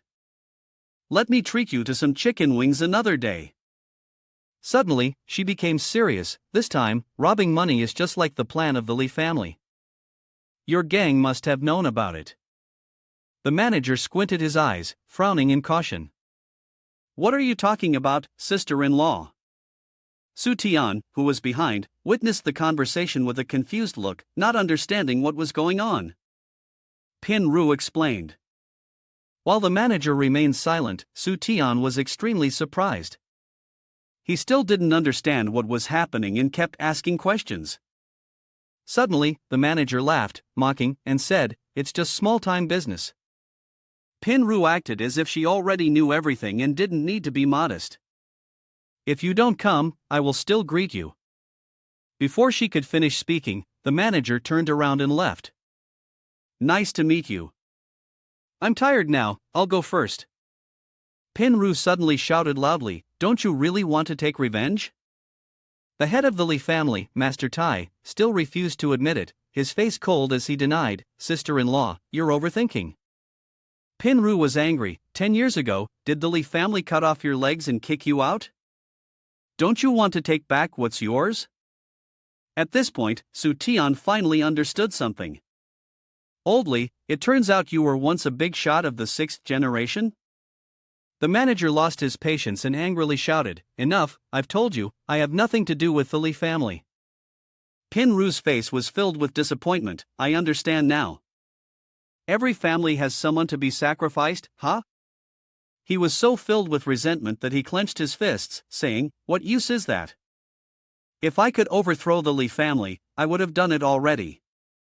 Hearing the words she wanted to hear, Pin Ru's expression changed, and she smiled brightly like a flower. Originally, I also thought it was impossible. Until Su Tian brother here showed up. After finishing her sentence, she turned to look at him, puzzled. The manager sighed anxiously, We are brothers who stand by each other in times of hardship. What value does Mr. Suwa have? She cheerfully and gently replied, He has money. Su Tian also put on a proud face, confidently puffed up his chest, and arrogantly boasted about having a lot of money. In a different scene, at the Chen family's conference hall, the head of the Chen family, Chen Pinju, was giving a report. Lordly, the financial music for next year has been prepared by the Chen family. I wonder when the Li family will need it. The contact person from the Li family, Lordly, was sitting playing a game and casually responded, It's up to you. Pinju, feeling awkward and confused, suggested, How about you decide? After all, the Li family has a say. But the nobleman paid no attention to his words and was actually annoyed by the interruption. He just continued sitting there playing the game, indifferent to the fact that Pinju was worried and embarrassed standing beside him. The atmosphere at that moment was incredibly tense, and as everyone observed his attitude, they began to whisper among themselves. At that moment, the third elder of the Qian family, Qian Pin Wang, stood up and excused himself to leave. Pinju immediately became angry, shouting, We haven't finished discussing. Where do you think you're going? He slammed his hand on the table and said, in any case, the Chen family has no say. Whether we discuss it or not, does it make any difference? The old man was furious, pointing directly at Chen Pin Wang and shouting, "What is this? Lord Li is still here." Meanwhile, the nobleman was still focused on his game, completely uninterested in the matters at hand. Everyone turned to look at his indifferent attitude, unable to speak, not knowing what more could be said. Pin Wang let out a disdainful laugh. "People basically don't even notice us, the money in your hands is already on its way to ruin." Pin Zhu, stung by the mocking words, quickly shot back, "I think you and Pin Ru are planning a rebellion at once." The old man was struck with a sharp slap. The blow made Pin Zhu contort in pain, his nose even bleeding, as he looked up in fear. The master, eyes half closed, shouted at him, "What are you making noise about? You've caused me to lose." He was enraged, throwing his phone aside. Given his position, getting 2 lines would have been a win, but instead, he faced 3 actors. He lost his temper and stormed up to Pin Zhu, pointing directly at his face, demanding that he investigate the 3 people for him. Pin Zhu, struggling in distress, stammered, "But the main issue lies with the 2 Li Qian families." Before he could finish, the master crushed his phone underfoot. He arrogantly demanded that Pin Zhu bring those 3 people to him, claiming he would have his father give money to the old man. Hearing about the money, Pin Zhu's attitude changed instantly. He eagerly asked, "Really? That's great. I don't know, what are the names of those 3 people?" The master gritted his teeth and listed, "One is why are you wearing my clothes? One is your father's younger brother, and the other is Tiansu." When the old man heard the names, something suddenly clicked, and he felt like he had heard of that name before. "I've heard of this Tiansu," he ordered everyone to quickly find that person. "His name is Su Tian, just a nameless local tyrant." At this moment, the nobleman was arrogantly flaunting himself, filled with hatred toward the 3 who had mocked him. "Wait until I find you all, I will." He didn't finish his sentence before being interrupted. Suddenly, the sound of a door being kicked open resounded. "No need to look for us." The door was flung wide open, leaving everyone in the room stunned. The trio of managers Su Tian, Pin Ru appeared in full force, marching confidently into the room. Pin Ru grinned widely and introduced himself, "Why are you wearing my clothes?" "It's me, Chen Pin Ru." Su Tian, equally confident, said, "I am Tiansu, the top actor among those with fate." Finally, the manager admitted, "He is the one behind the nickname your father, he's my younger brother." Before he could finish speaking, a chicken bone suddenly appeared out of nowhere, flying swiftly toward the nobleman and narrowly missing his face, a warning. "Nobleman, he is indeed my younger brother." Su Tian stepped forward to warn him, making the nobleman regretful, but it was too late. "Competing with me over money, I will kill you and your team, and then I will act with you."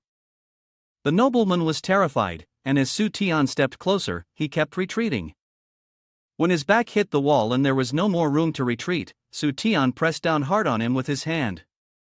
"In short, as long as I live, don't expect things to go your way." Witnessing the chaotic scene, Pin Zhu couldn't hold back and slammed the table. Furious, he shouted at the 3 of them for being so audacious. He pointed directly at Su Tian, his face filled with anger. "It's you, trying to seduce Pin Ru and destroy the Chen family's business?" Su Tian, being scolded, played the innocent, "I was clearly forced." Pin Ru also stepped forward to defend, "Why are you speaking to your brother-in-law like that?" Pin Zhu, provoked by the 2 of them, gritted his teeth in anger. He scolded them for their lack of shame, thinking that it would be funny, only to be slapped once again by the Lord. He raised his voice to reprimand, "Is this how you treat the Li family?" The Lord rubbed his head and made a decision, "I'll tell you this, next year, all of Qian family's funding is cut off." Pin Zhu was struck as if by a thunderbolt. He immediately knelt down and begged, "Please, Lord Li, without the Li family's money, what are we supposed to do?" Pin Ru, furious at the old man's servile attitude, spoke up, "Our Qian family is already at such a low point, must we always depend on the Li family?" Pin Zhu, enraged, quickly retorted, "You're being insolent, take Pin Ru away." At that moment, Su Tian, confident, declared, "If the Li family doesn't provide money, it doesn't mean that no one else will." The Lord sneered with a look of disdain. "Are you going to provide the money then?" Su Tian, instead of getting angry at his condescension, smiled confidently. Then he opened his coat to reveal the stack of money on him, proving to everyone that, of course, he had the money. Pin Zhu began to panic, stammering, "Do you intend to buy Chen family's assets?" Hearing this, Su Tian immediately pushed his hand away, decisively refusing, "I'm not buying." His words left everyone speechless, staring at him. Su Tian continued with unwavering confidence, "Tian family's goal is only to nurture refined musical talents, and there are very few who can achieve that. You, on the other hand, only have those who work hard and diligently to be able to make a living." He stared at Pin Ru gently, but Pin Ru's thoughts were different. This era belongs to idols. Having said that, he pulled out the idol training plan introduced by Pin Ru's company. Everyone fell silent upon hearing his lofty and unrealistic ideas, unable to speak, not wanting to comment on this bizarre concept. But suddenly, there was a round of applause in support of his ideas. "Great, very good, this is the path the Qian family should take," Pin Wang enthusiastically supported. At this point, everyone started discussing how these ideas could be implemented and how they might be received. But Pin Shu remained stubborn, ignorant, and disagreed. He believed that those poor souls couldn't possibly earn enough. Su Tian mocked him sarcastically, "So, are you saying you only want to earn money from the Li family, who treat money like trash?" The elder frowned and glared at him. "Our Li family's money is not money?" Pin Zhu was so frightened that he broke into a cold sweat, trembling as he denied it. "No, that's not what I meant, I don't have any such intentions." At this moment, Pin Ru also interjected, "Right now, I suggest we hold an election to replace the head of the Qian family." The elder began to panic and shouted, Hey, are you all planning a rebellion?" Su Tian provocatively patted him on the shoulder, "We're not planning, we've already started the rebellion." As soon as he finished speaking, the manager behind gave orders to the subordinates. "See Su Tian's brother out." And just like that, the elder was dragged outside, no matter how much he struggled. Pin Shu saw him being dragged away with a bloated face and hurriedly shouted, "Lordly?" Pin Ru, standing beside him, casually said, "Now, the thorn in the side of the Li family has been dealt with." Su Tian, upon hearing this, immediately cheered, "Let the rebellion begin." Soon after, the people around began to gossip incessantly, their whispers growing louder and louder like a wave. Pin Zhu wanted to stop them but found himself powerless, feeling a deep sense of frustration. A moment later, the old man started yelling uncontrollably, "You all think you can start a rebellion with such a small-scale business plan? Who do you think you are? Is the standard really this low? Moreover, we have the resources. With the support of the Li family, can we not do better than you all?" Su Tian, hearing this, confidently replied, "I've been waiting for you to say that. Alright, let's wager the position of family head and see who has the more popular idol." Pin Zhu, irritated, called his subordinates over, instructing them to select idol performances starting this month and bring them here. Pick this performance, whoever trains an idol to take the position will take over the business revenue. Following his finger, Pin Zhu pointed to a performance by a male idol on the Hai Tai television network. After sneakily watching it, the young man casually bid farewell. Such a coincidence, tomorrow is the preliminary competition. We'll bring the new artist. The old man understood the challenge in his words and became fired up, immediately notifying the Li family to send their hottest male artist. He also prepared the team of teachers according to what Su Tian had mentioned, a vocal coach, a dance teacher, a stage combat instructor, and even a basketball coach. The subordinates, upon hearing the mention of playing basketball, felt something was off, so they immediately raised a question, "I still don't understand, what good does knowing how to play basketball do?" Pin Zhu, already losing his patience, was now even more irritated by his talkative subordinate, and he snapped back, "Say less, just go find it for me." Outside, the sky was blue, the clouds were white, and the sun was golden, in the compartment where Pin Ru and Su Tian were relaxing. After sitting for a while, she suddenly spoke, "Su Tian, is this okay? The male artists we already have are fine. Hearing her ponder, he reassured her, I know someone. Su Tian's previously calm face now wore an expression of unparalleled self-satisfaction. He was certain that the person would be a perfect fit for all of this. Switching scenes, Jiang Hao, sitting peacefully, was suddenly startled by a sound that made his heart skip a beat. Jiang Hao began to ponder, why do I have a bad feeling all of a sudden? Before he could think much further, Da Hao called. As soon as Jiang Hao answered the phone, he asked, Are you giving me allowance money again? Hello, what's this about? The company needs to open 10 more stores? Do you want me to be the director?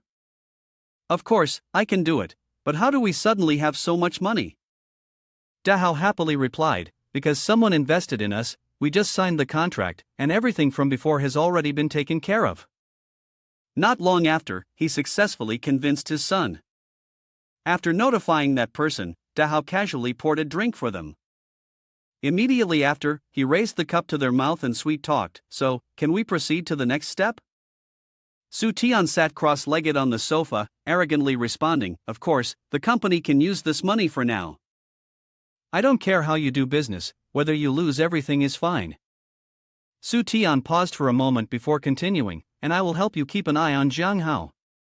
A new day began, and Jiang Hao rubbed his freshly shaved, bright red head repeatedly, feeling proud of himself as he said, So fast, already a boss. I wonder if the new restaurant is as sophisticated as it sounds? The sunlight gleamed through the Grand Hao Hao Hotel sign. Jiang Hao gasped in shock, and then involuntarily uttered a few words of amazement. But life wasn't a dream. Jiang Hao had barely rebelled in his pride for a few seconds when reality slapped him in the face. He began to get annoyed. What kind of shabby place was this?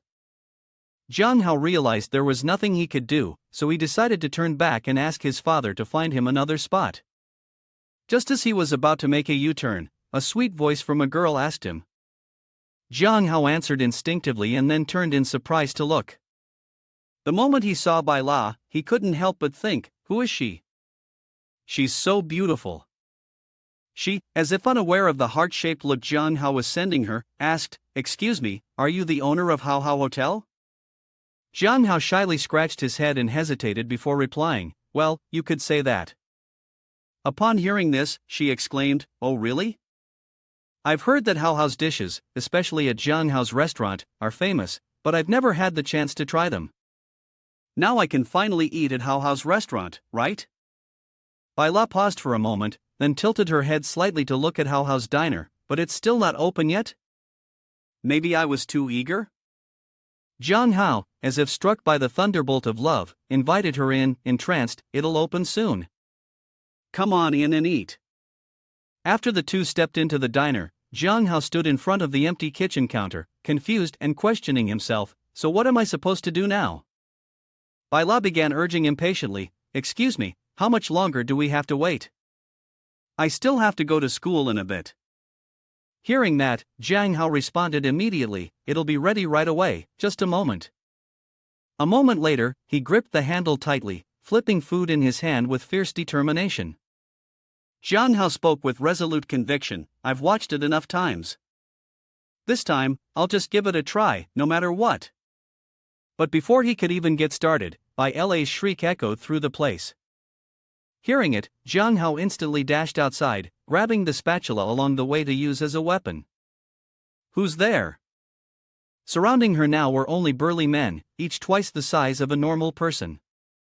Seeing the intimidating crowd, both Bai La and Jiang Hao instantly felt the urge to turn and flee. But before they could take a second step, she stopped him. Are you the owner? You came to save me, didn't you? Naturally arrogant, he would never dare deny her assumption, of course. With brother Jiang here, you don't have to do anything. Just as Jiang Hao finished his sentence, the group of hulking men began shouting provocatively, Want to die? Get him. Finally, he couldn't hold back and said, If there's a grievance, there's a reason, and if there's a debt, there's a debtor. Don't come looking for me. Only a moment later, Bai La's cheerful voice rang out again. Oh, Jiang brother, you're amazing. In just a short time, you've wiped them all out. Jiang Hao looked at the pile of people sprawled on the ground and exclaimed, "What? Did I do this to them?" Right after that, a television crew suddenly rushed in. "Oh, we've been tracking this criminal organization for a long time. We never expected them to be defeated by this millennium hero." Bai La, on the other end, didn't hold back any praise. "Jiang brother, you're really my idol. You're handsome, can cook, and are so brave. If you're not a movie star, that's such a waste." Hearing this, Jiang Hao chuckled and modestly replied, "Not at all." Just the next day, he appeared on social media with a headline, "Self-made tycoon Jiang Hao, hero saves beauty, overthrows the mafia." Su Tian read the article, nodding in approval. Not bad, Jiang Hao has even been invited by Tao Bai La to participate in the competition. This article has been publicly published now. Pin Ru, seeing how satisfied Su Tian was, began to wonder. Why pick Jiang Hao as the idol? What's so special about him? Su Tian casually replied, "That's my assassin." Nowadays, idols aren't just chosen from any artist, but training someone like Jiang Hao is what makes him a true king. At the Haitian stage, everyone was bustling to get in. Jiang Hao awkwardly asked, "Is this the stage for male idols?" The guy standing nearby whispered to her, "Isn't that the handsome guy from a few days ago who was the hero saving the damsel in distress?" The girl beside her recognized him and, excitedly, exclaimed, "Yes, that's him. He's so impressive, and he's a bit goofy too." What a great impression. Pin Zhu, who overheard, quietly asked his subordinate following behind, "Is that the one Su Tian picked?" The subordinate wiped the sweat off his forehead and replied, "We never expected to land the hottest guy, but now all the news has been overshadowed by that Jiang Hao." Pin Zhu gritted his teeth in anger. "We spent so much money, and in the first round, we've already been defeated. Su Tian can't be underestimated." The host excitedly walked onto the stage. "Ladies and gentlemen, the idol selection contest will begin now. First, the top contender, Mr. Pin Zhu's cultural recommendation, Li Tai. He will step onto the stage and perform his song." Li Tai was handsome, and his voice was captivating. His presence on stage shone as if surrounded by a halo. He ended his performance with a playful kiss blown to the audience. The female spectators below cheered non-stop, their eyes filled with admiration. "So handsome." Li Tai bowed his head in greeting. The judges simultaneously raised their scoreboards. Pin Zhu, sitting below, was full of confidence. Handsome appearance, extraordinary abilities, the audience loves him. "We are sure to win." The subordinate chimed in, "Moreover, according to your instructions, the judges will all score him a 10. The host stepped onto the stage again to introduce, "Next up, the next performer is." Before finishing, Jiang Hao wandered up from the side of the stage. He seemed to know nothing, standing on stage, scratching his head in confusion. "Is it here?" The audience below was puzzled, silent, no one spoke. Everyone collectively held their stomachs, laughing and pointing at Jiang Hao. He began to perform on his own, but his singing was terrible.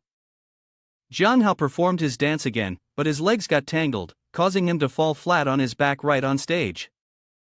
The audience burst into laughter. Jiang Hao was drenched in sweat, his face slightly dejected. Pin Zhu's subordinate is smug, the judges are likely to eliminate him based on this performance. Suddenly, one of the judges stood up and raised his hand. "I would like to say a few words." The host maintained his smile, clearly the judges could no longer watch. "Please direct the lights towards the judges." The lights shone on Su Tian, who seemed to radiate an aura as he spoke. "I really can't watch this anymore." Jiang Hao was puzzled when he saw that it was Su Tian standing up. Su Tian, Pin Zhu's older brother, and his subordinate were even more baffled, all exclaiming at once, "Why him?" The subordinate was worried. "As far as I know, the judge on the program sheet should be the #1 channel owner from the internet platform." Pin Zhu grabbed his subordinate by the collar and shouted, "So it's Su Tian, right? Did your subordinate not know and still gave him money?" The two of them turned to look at Su Tian, who was winking and signaling a thank you. He put on a serious face and questioned them. I think Jiang Hao's performance was really poor. Pin Zhu and his subordinate curled their lips in confusion at Su Tian's statement. What kind of plan was this? Su Tian continued, and the person just now was clearly better in every aspect, so I used my golden card to give Jiang Hao another chance. The audience was shocked by Su Tian's decision. He flashed his bright smile and asked, "Would you like to know why?" The audience immediately began to murmur, "What just happened? Did I hear that correctly?" He used a golden card to give another chance. Su Tian confirmed, "That's right, I need to give classmate Jiang Hao a chance with my golden card." The two judges beside him advised, "This isn't the best choice, maybe you should think it over." A hand from the audience raised up, "I object, that's Pin Zhu." The old man gritted his teeth and frowned, "I object." First, Su Tian gave me that provocative look, and Pin Zhu criticized him, saying he couldn't sing or dance well, so why give him another chance? Su Tian pretended to scratch his head, hesitant, unsure how to respond. Pin Zhu, sensing an opportunity, pressed on, "So why was Li Tai not chosen as the winner earlier?" Su Tian once again stumbled, struggling to answer. Pin Zhu, unable to wait any longer, shouted with a flushed face, "Could it be that you bought Jiang Hao or that you have some kind of relationship with him?" A subordinate next to him, caught up in the moment, chimed in loudly, "I know now." He raised his phone and said for everyone to hear, "The company chose Jiang Hao because Su Tian is a shareholder." The host, disappointed, spoke up, "I can't believe the head of our #1 internet channel is someone like this." Pin Zhu walked up to Su Tian, lowered his voice, and said, "Do you have any more excuses to make?" Su Tian immediately changed his tone, "I've been meaning to say earlier, the reason Jiang Hao got the opportunity." He then smiled in a sinister and twisted way, "is because he's one of my employees." Everyone was stunned into silence after hearing the explanation. Pin Zhu laughed mockingly, "So what? Are you admitting you're deceitful now? Just wait to be cursed at." Su Tian shrugged nonchalantly, feigning helplessness, and arrogantly pointed towards the stage, "Moreover, all the artists here are my employees." Li Tai and the others simultaneously bowed their heads and shouted, "Boss, you've worked hard." Su Tian calmly continued, "How should I put it? All the performers in today's program are artists under the banner of our music brand, because the partner company of this TV station is ours." Pin Zhu's subordinates were furious. "So what? The terms of our bet are still valid.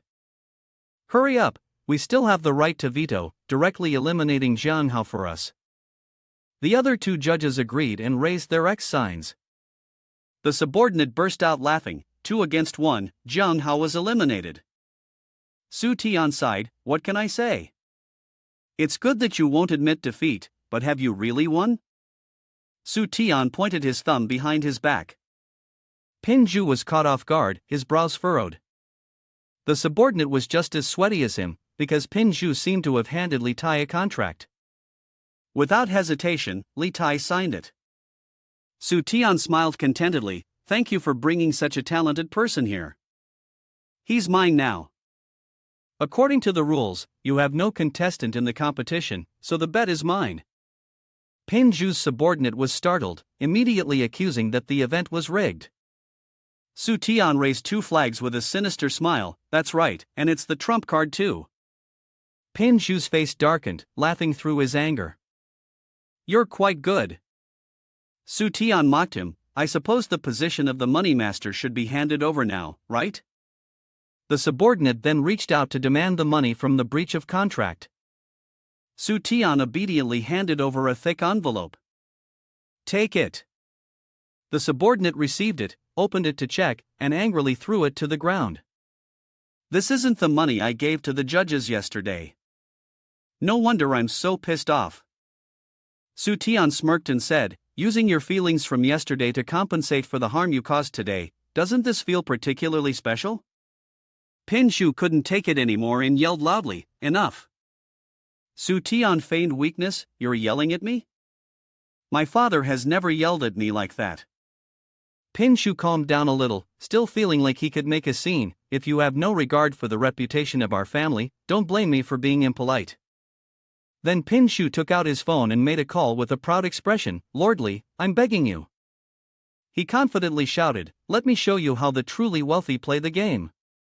Suddenly, a security officer, who had been standing outside, entered and whispered something unbelievable to the host. He immediately announced, according to the recent instructions from top leadership, Male Idol 11's recruitment will be stopped and all performances will be cancelled. Pin Shu sneered at Su Tian. Well, what's the matter? Has the Li family helped me cancel all the performances? His gaze was filled with a mocking sneer. Sorry, when you have money, you can do whatever you want. Su Tian turned his back, uninterested, and replied, after I couldn't spend all the money, I realized a truth. Being able to do whatever you want doesn't mean you know how to make money. As he spoke, Su Tian grabbed the red curtain and pulled it hard, revealing a line of police officers, emphasizing, that's knowing how to spend money.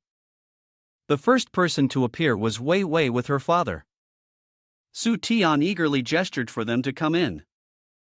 Wei Wei read out a series of crimes, violating business laws, bribing judges, engaging in dishonest schemes, manipulating the competition, and having unclear ties to several family-owned corporations. As soon as she finished speaking, the police arrested Pin Zhu and his subordinates. She declared, you are under arrest. Pin Zhu's subordinates immediately raised their hands and confessed everything. It was all my doing. Pin Zhu knew nothing about it. Su Tian smiled a dangerous smile. Only by confessing will you receive leniency. The witness is taking notes.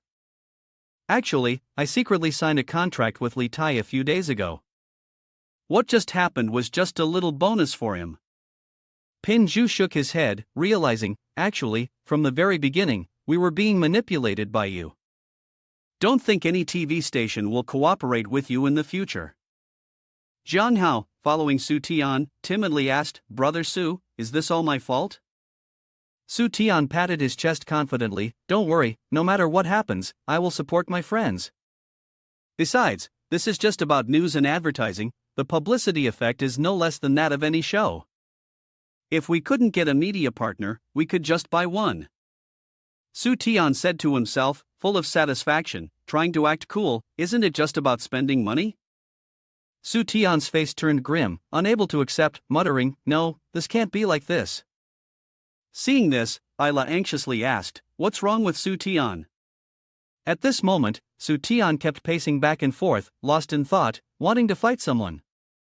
Ayla didn't understand. Was he arguing with someone? Why would he want to fight out of nowhere?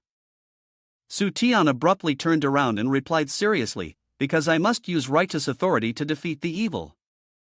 But deep inside, Su Tian silently cried, blaming himself for accepting the mission of being a martial arts master. 3 days had already passed. With his ambition blazing, Su Tian threw open the door and stepped outside.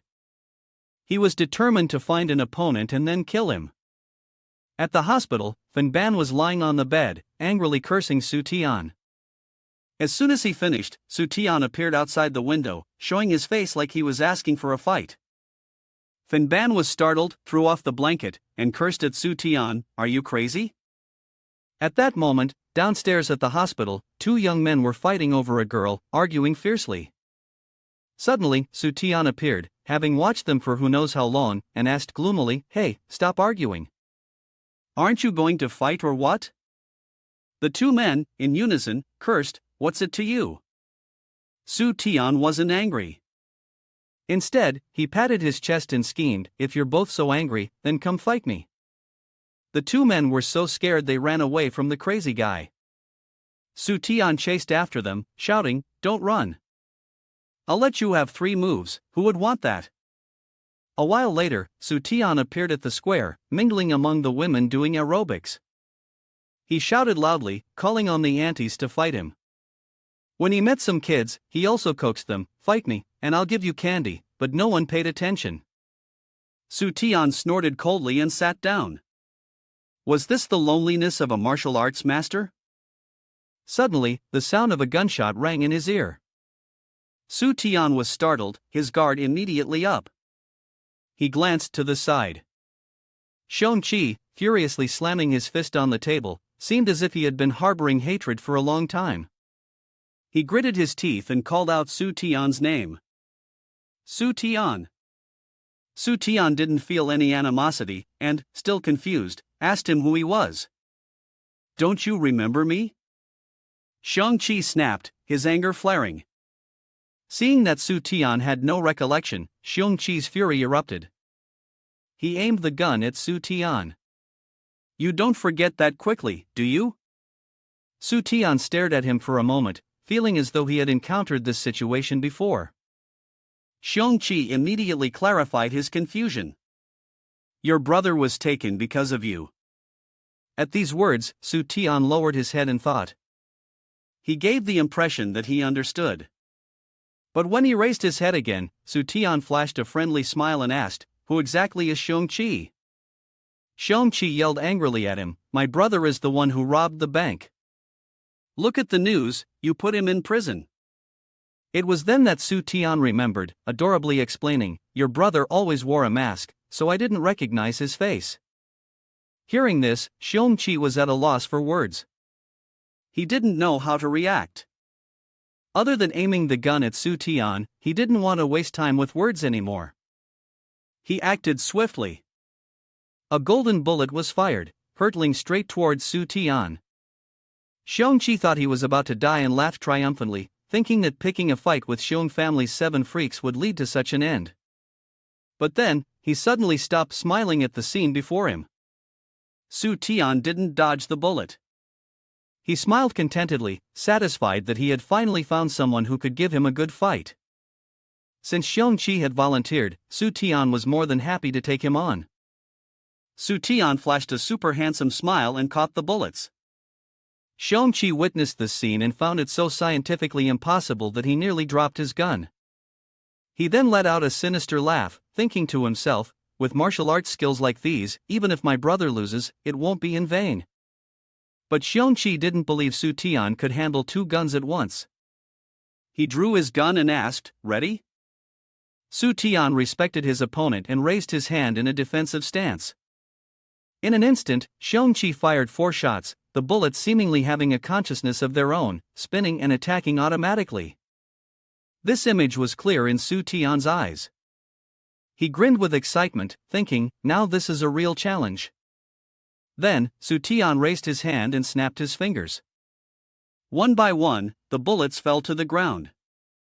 Su Tian smiled and advised, with this many bullets, it's better to keep them as a collection of illegal firepower. With determination, Su Tian boldly declared, I've made my decision. It's time to get to work. He struck a cool pose, pointing, Your strength is gone. Now, it's my turn. But as he looked up, the fierce figure from just moments ago had already disappeared.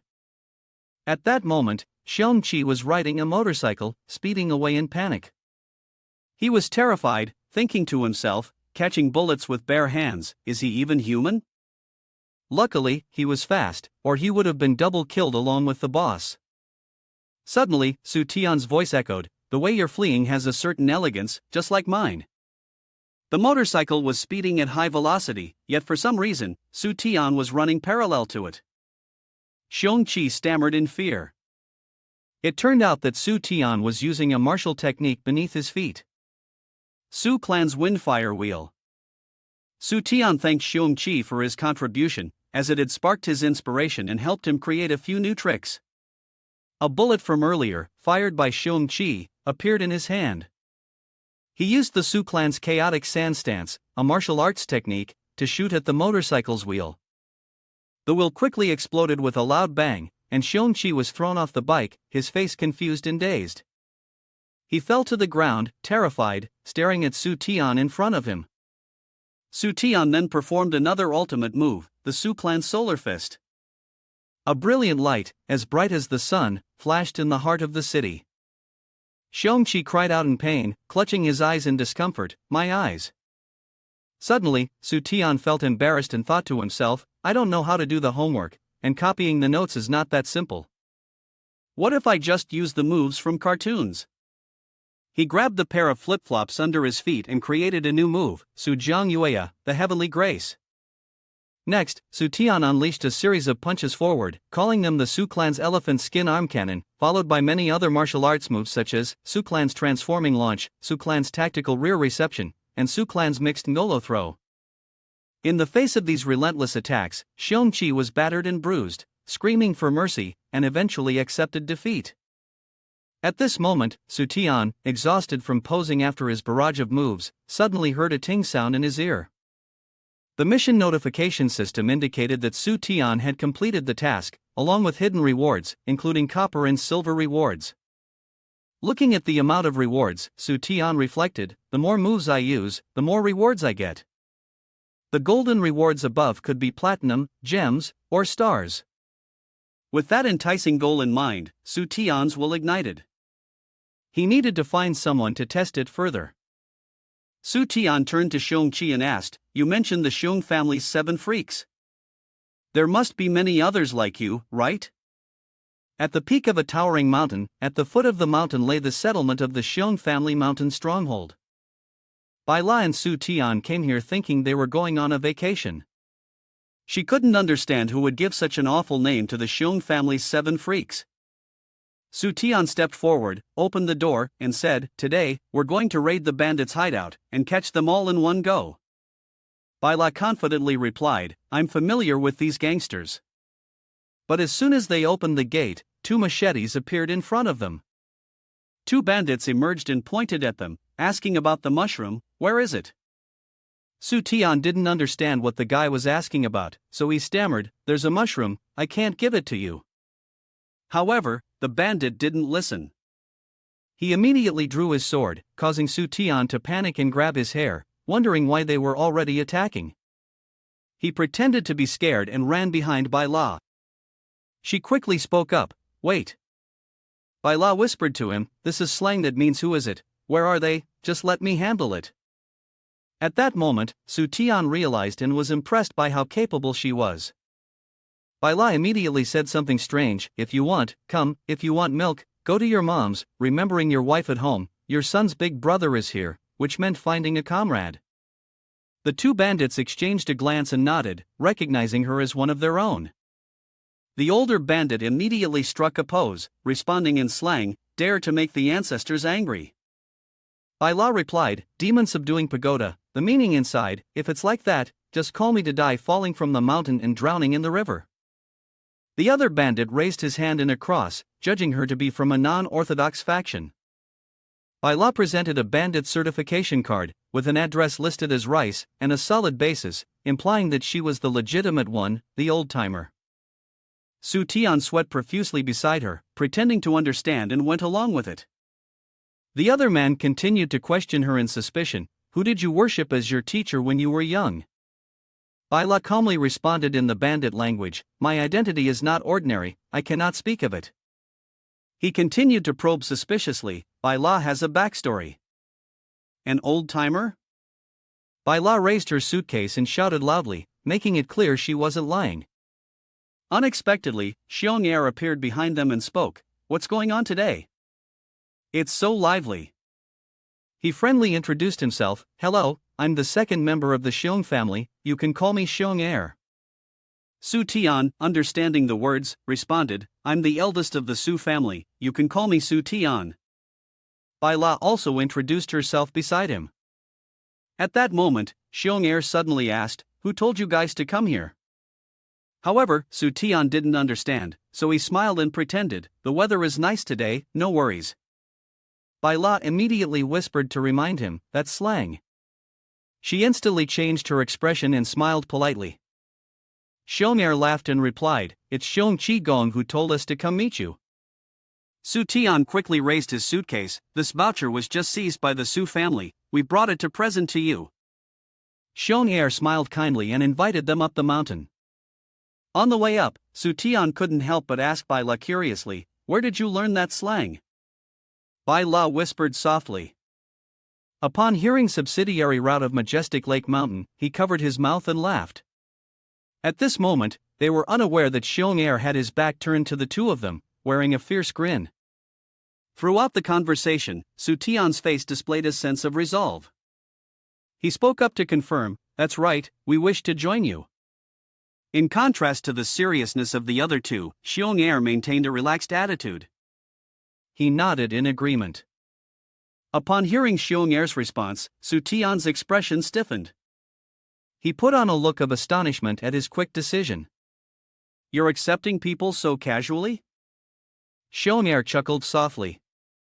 "You've paid so much, of course I have to show some respect." Su Tian grimaced, clearly displeased. He muttered to himself, "I was prepared for you to refuse. If that was the case, I'd fight each of you in a round of chess." His soft muttering reached Xiong Er's ears, and he couldn't hide his amusement. It seemed that he was still quite the guesser. Bai La, sitting beside him, appeared dissatisfied. She firmly declared, "No matter what you say, it can't be this casual. We must pay respects to the sect, we definitely have to fight." Upon hearing this, Xiong Er waved his hand, signaling a rejection of violence. "Fight, kill, all that is not good. Xiong family mountain stronghold is civilized." She slammed her hand on the table, her gaze filled with killing intent. "But we're part of the underworld." At first, Xiong Er appeared flustered, his face full of fear. "Underworld? Oh dear, don't scare me." However, immediately after, he quickly changed his attitude and pulled out a certificate. "It used to be like that, but now it's different." Bai La and Su Tian were so stunned that they froze in place. After a moment of deep thought, he finally expressed his concerns.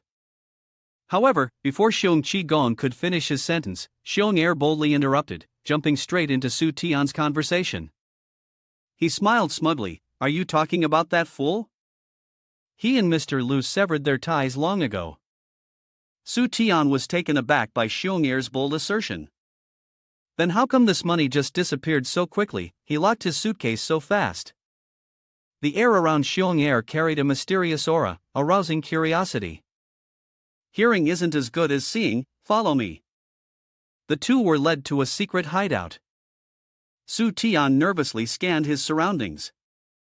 It didn't take long for Xiong Er to approach a tree. He excitedly introduced it. "The Kuku Xiong Er tree." He gently touched the tree's trunk, his hand lingering lovingly, then flashed a strange, almost eerie smile. "It's beautiful. Every time I think about someone investing in it, I feel so happy." Xiong Er hugged the tree in front of the disgusted stares of Bai La and Su Tian.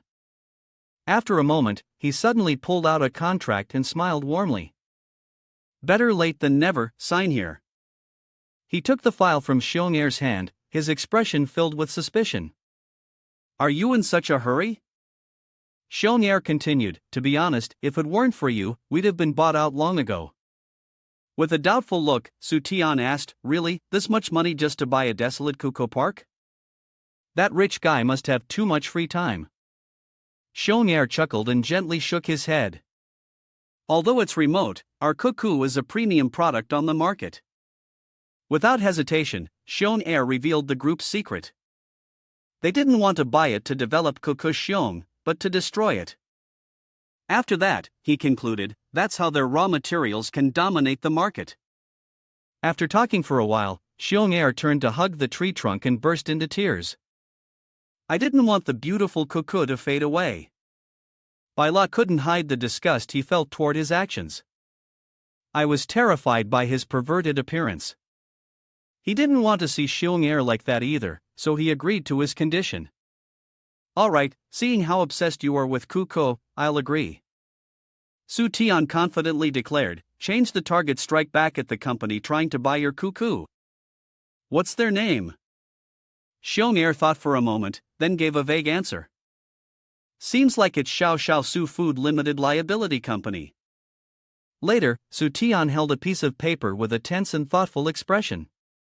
Immediately afterward, his gaze turned serious. "You wouldn't know unless you read it. This Su Xueqing isn't simple." Su Tian realized that Xueqing wasn't someone easy to deal with. He had assumed she was just a secretly rebellious girl. But she was actually skilled in shooting, had extraordinary driving abilities, and was also proficient in mountaineering. Right then, Pinru flung the door open. She was clearly in a state of panic and confusion.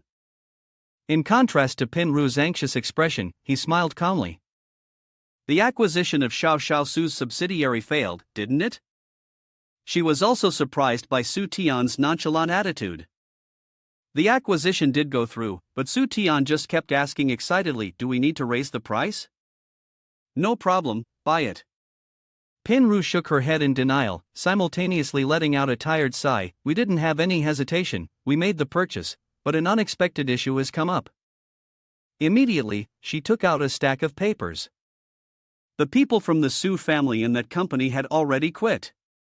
He was stunned by the shocking news. With such a high salary, they just quit? Pinru's face turned serious, her gaze becoming somewhat sharp. "Not only that, they also asked me to pass on a message." She repeated the message with the same tone. "The information you have, our sister has already received it, don't think it's unnecessary." At this point, the expression on Pinru's face showed visible unease. It was clear that Su Tian had quickly realized the seriousness of facing off against us. At the same time, the ringing of a phone broke the tension between the two. He stared at the phone with a suspicious look. Who would be texting me at this hour? The sender was none other than Xue Cheng. She sent a message with a mocking tone. "Stupid rich guy, are you having fun?" However, Su Tian wasn't angry at all. He just chuckled with amusement. Interesting. The scene shifted to a suburban area with fresh air. Su Tian glanced at the phone to compare the scenery. Indeed, the location in Su Xueqing's photo was here. At that moment, a hand appeared behind him. With his quick reflexes, Su Tian was able to detect it in time. He swiftly turned toward the ambusher. In the next moment, Su Tian punched the sky. He confidently declared war on his opponent, the martial arts leader, Su Clan's ascending dragon overlord. "Here I am." Facing Su Tian was Xue Cheng, who, of course, had no visible wounds. Xue Qing's gaze gleamed with defiance, while her words were full of arrogance. Martial arts are nothing but useless nonsense. He was also confused by her ability to withstand his attacks. Everything had dissipated. She, too, was a private owner of the little gold vault. After a lengthy analysis from Su Tian, Xue Cheng stared at him in confusion. Not wanting to waste any more time, Su Tian quickly got to the point and stopped talking. "Use your strength." Without hesitation, Xue Cheng revealed the information to him. "That's right, you bought Song Su's company, and the cost price is 0. But before she could finish her sentence, Su Tian interrupted. "I'm asking you, why did you follow me here?" Xue Cheng looked bewildered, her gaze filled with doubt as she looked at him. Clearly, he had seen the photo and then arrived. Frustrated, Su Tian questioned her, "Do you secretly take pictures of me?" Feeling misunderstood, Xue Cheng gritted her teeth in anger but answered resolutely, "Because I believe you're indeed the strongest among them." His face suddenly brightened, his hands cupping his cheeks in a shy yet excited manner. "So, you secretly love me, don't you?" Seeing Su Tian's shameless expression, Xue Cheng was even more frustrated. "Whether you want to hear it or not, from now on, I will be on the same team as you." However, she tried to suppress her anger and abruptly turned in a different direction. Once ready, the game began. Seizing the opportunity, Xue Cheng injected a needle into Su Tian's neck. He collapsed unconscious on the ground, and she smiled triumphantly. "Su Tian, just wait, when we get to the island, you'll save me." "Is there anything in this world that money can't buy?" Xue Cheng appeared with a delicate face, gently smiling, and of course, there was not just one smile. First, the scientific achievement was impressive enough, and second, the sense of excitement right before the auditorium. The highlight of Xue Cheng's face was her sharp eyes, and her demeanor exuded an air of mystery. Moreover, at this moment, something very similar to those two qualities was coming together. Xue Cheng took out a map and pointed to a spot. "Life-saving Deathly Isle." There were no rules here. From the very beginning, it was openly a fight, and the champion would attain a mysterious scientific achievement that only existed once in the world. Xueqing did not hesitate to reveal her goal for obtaining the life-saving Deathly Owl this year. I've been following you for a long time. Su Tian looked over and saw that he was soundly asleep, accompanied by loud snoring. Xueqing's expression seemed displeased, even helpless. She angrily shouted, "Aren't you listening to me?" Su Tian lazily opened his eyes, his weak expression paired with a tired voice. "Your charm is too strong, I can't handle it." He gave a sly smile and turned to flatter her. "Next time, I'll cooperate with you, I can be useful." Xueqing tried to suppress her anger and spoke in a commanding tone. "In short, there are two groups here, and you will serve me now." Su Tian scratched his head in confusion. "There are so many people to choose from, why pick me?" Xueqing explained her reasoning. "First, you can fight, and you can strike at the right moment. Second, having money means you won't be bought out. Here, you will definitely help me run faster." Right after that, the airplane door was opened, and the wind from outside rushed in. Xueqing carried a backpack and took the lead, walking ahead. "Come here, I'm ready." The two of them approached the plane door, preparing to jump. She didn't forget to instruct Su Tian, "We'll go to the territory first to find some supplies." Meanwhile, he nervously clung to the door. "This is my first time on a plane." Xueqing responded with a disbelieving look. "Who are you trying to fool? You're rich." Without saying another word, she grabbed his collar and, with determination, pulled him along as they jumped together. The two of them were free falling from high up at an incredible speed. Seeing the panicked look in his eyes, she allowed him to speak. "Go ahead." His face was serious, clearly troubled as he looked directly at Xueqing. "I've discovered something." Su Tian, completely startled, his eyes wide open and mouth agape, screamed loudly, "Where's my parachute?" Despite his fear, she remained calm, even finding his panic somewhat amusing. "There's only one parachute for the group. Call me Master Su Xueqing and I'll lend it to you." Su Tian fell silent for a moment, seemingly pondering something, then snapped his fingers as if he'd come up with a solution. "This is easy." Noticing Su Tian's odd behavior, Xueqing turned back to check, only to realize that the parachute had disappeared. Su Tian smiled smugly, clearly pleased with himself, as he took out a golden card. She looked at him, bewildered. "Su Tian, when did you steal from me?" He cheerfully pulled out a golden card. "We've got money. How can you call it stealing?" Then, Su Tian nonchalantly shoved the card into Xueqing's clothes, not forgetting to tease her. "Take it and spend it." As for Xueqing, she was so terrified that she couldn't control her emotions. "Quick, give me the parachute. If you don't pull it out now, it'll be too late."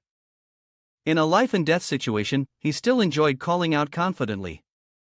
"Master Su Tian, I'll wait to borrow it." Xueqing's face turned bright red, like a ripe tomato. Su Tian hovered comfortably in the air, his posture at ease. He teased Xueqing in a provoking tone. "Do you want me to be your master?" Even in such a perilous situation, she remained firm and would not yield. "Su Tian, Su Xueqing would rather fall to the ground today than call you that." At that moment, Su Tian's hand went around her waist. Xueqing was stunned by his rescue action. The two of them fell freely together. He looked at her and smiled mischievously. "I'm not the kind of person who would be that stingy." Su Tian tightened the rope and pulled the parachute to activate the rescue system. Immediately, the parachute opened, stopping their freefall in midair. Xueqing, embarrassed, couldn't bring herself to look him in the eyes. "I think you're just afraid of taking responsibility." However, besides the two of them, many other groups were also parachuting down. She warily looked below. "No, we've wasted too much time already. Someone must be lying in wait." Su Tian's face showed a serious and cautious expression. "If that's the case, it's exactly as you predicted, Xueqing." At that moment, two men were already waiting for them, one gripping a weapon with an anxious expression. "Have they landed yet?"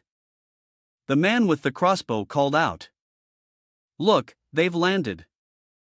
Su Tian's umbrella fell straight to the ground, and they excitedly rushed forward, ready to fire. "Look here, I'll make sure you all hit the ground like a box." He eagerly aimed his crossbow at the umbrella, and in the next moment, the arrow shot directly at Xue Cheng and Su Tian. After dealing with the two of them, he laughed sinisterly. They must be rich folks, taking the money and then talking. The man moved closer and opened the umbrella with a look of astonishment. "What? There's only 2 sets of clothes underneath." He frantically searched around. "Where are they?" He urgently commanded his companion. "Hurry up, we've fallen into a trap." At that moment, a fist appeared behind them. With a single swing, Su Tian easily knocked out the 2 villains. "You want to take from me? You're not qualified." He happily collected the spoils of battle. Su Tian searched their bodies, wondering why these guys had nothing but weapons on them. He glanced over at Xue Cheng, confused. "Xiao Xue, didn't you say these people were all rich?" She awkwardly hugged her body. "Give me my clothes first." Once she had dressed herself, Xue Cheng stood up to explain. Only 60% of the participants were rich, the rest were poor bandits and rogues who took desperate, violent risks. If they won, they would be pardoned. Hearing this, Su Tian was so disappointed he almost cried. He had initially planned to take a little loose change, but now there was nothing left. At the same time, a cold breeze swept toward him. She hurriedly pointed behind Su Tian and shouted a loud warning. "Be careful!" Right at this moment, a bullet shot toward him at high speed. Su Tian easily caught it, showing a look of disdain. "Is this what you were worried about?" He couldn't help but continue teasing Xue Cheng. "It seems you care about me quite a bit, huh?" She looked away in embarrassment. "No, I didn't say that." Without waiting for Xue Cheng to explain, Su Tian raised his hand and pointed toward a building. Over there, Xue Cheng excitedly ran toward it. "This time, I'll let you get familiar with it." The martial arts skill of the martial world. Witnessing her extraordinary ability, Su Tian felt some concern. He didn't know how many techniques she had. Would Su Tian be able to overcome them? A while later, 2 unconscious individuals appeared beside Xue Cheng. Su Tian widened his eyes, seemingly unable to believe what he was seeing. "I didn't even get to see it, how did she take them down?" The man who had been knocked out by her was secretly transmitting information, and a shockwave radiated through the sky. Wu Mai, on this side, had received the response, a slight smirk curling at the corner of his mouth, forming a sinister smile. Su Xuechang and Su Tian have fallen into the trap. With cold, sharp eyes and a confident expression, Wu Mai ordered his subordinates. "Capture the cousin and that damn woman for me." The group quickly moved toward Su Tian and Xuechang. He quickly sensed something was off. "Has someone been here? Something feels wrong." At this moment, she also pressed herself close to Su Tian. "Someone's surrounding us, ready to counterattack." He looked at Xue Cheng in astonishment. She also had the visionary eye. Xue Cheng smiled confidently. "I'm much stronger than the visionary eye." Then, the two of them made their own judgment and pointed in one direction. From that point onward, only a silence seemed to appear between them. Su Tian seemed to have realized something unusual. She also noticed that something strange was going on. Immediately after, Xue Cheng jumped high, dealt with them, and then said, she clenched her fists, and a powerful energy emanated from her palms. Xue Cheng shouted loudly, "Grain tribute science technique, troops deployed to the city." At the same time, Wu Mai appeared and firmly grabbed her hand. Seeing her attack easily blocked, Xue Cheng couldn't help but feel shocked. "It's impossible," Xue Cheng exclaimed. Then, he spoke again, "I bet you didn't expect this." Wu Mai smiled smugly, not forgetting to mock, "Relying too much on technology isn't going to help you." He took out an advanced device. With just one of these, you can easily neutralize all your weapons. At that moment, he began to realize, so that's how it is. No wonder I misjudged the direction just now. Suddenly, Shui Cheng took out a gun and pointed it straight at Wu Mai. I've never underestimated anyone. Without hesitation, she decisively pulled the trigger. The bullet shot out of the barrel and flew swiftly toward him. Wu Mai laughed loudly, mocking Shui Cheng's hasty action. You have body armor, but what about me? Mine is even stronger than yours. With just one hand, he easily controlled her. Wu Mai confidently boasted, this bulletproof suit is the blood-spreading scourge. He pointed his finger at Su Tian and sneered, and you are just someone with nothing. Wu Mai then resorted to threats, come here and kneel before me. Witnessing his foolish actions, he couldn't help but burst out laughing. He saw Su Tian slightly bend his knees to gain momentum, and then, with a decisive move, he kicked straight into Wu Mai's vulnerable spot. The pain was so intense that he collapsed backward. Su Tian smiled smugly. Sorry, my defense strategy is about negotiation, but you won't be able to learn it. Su Tian was standing in front of a brightly glowing virtual screen, his eyes wide open, his mouth barely whispering in surprise. The system changed its colors. His eyebrows furrowed, clearly showing confusion and curiosity. What is this?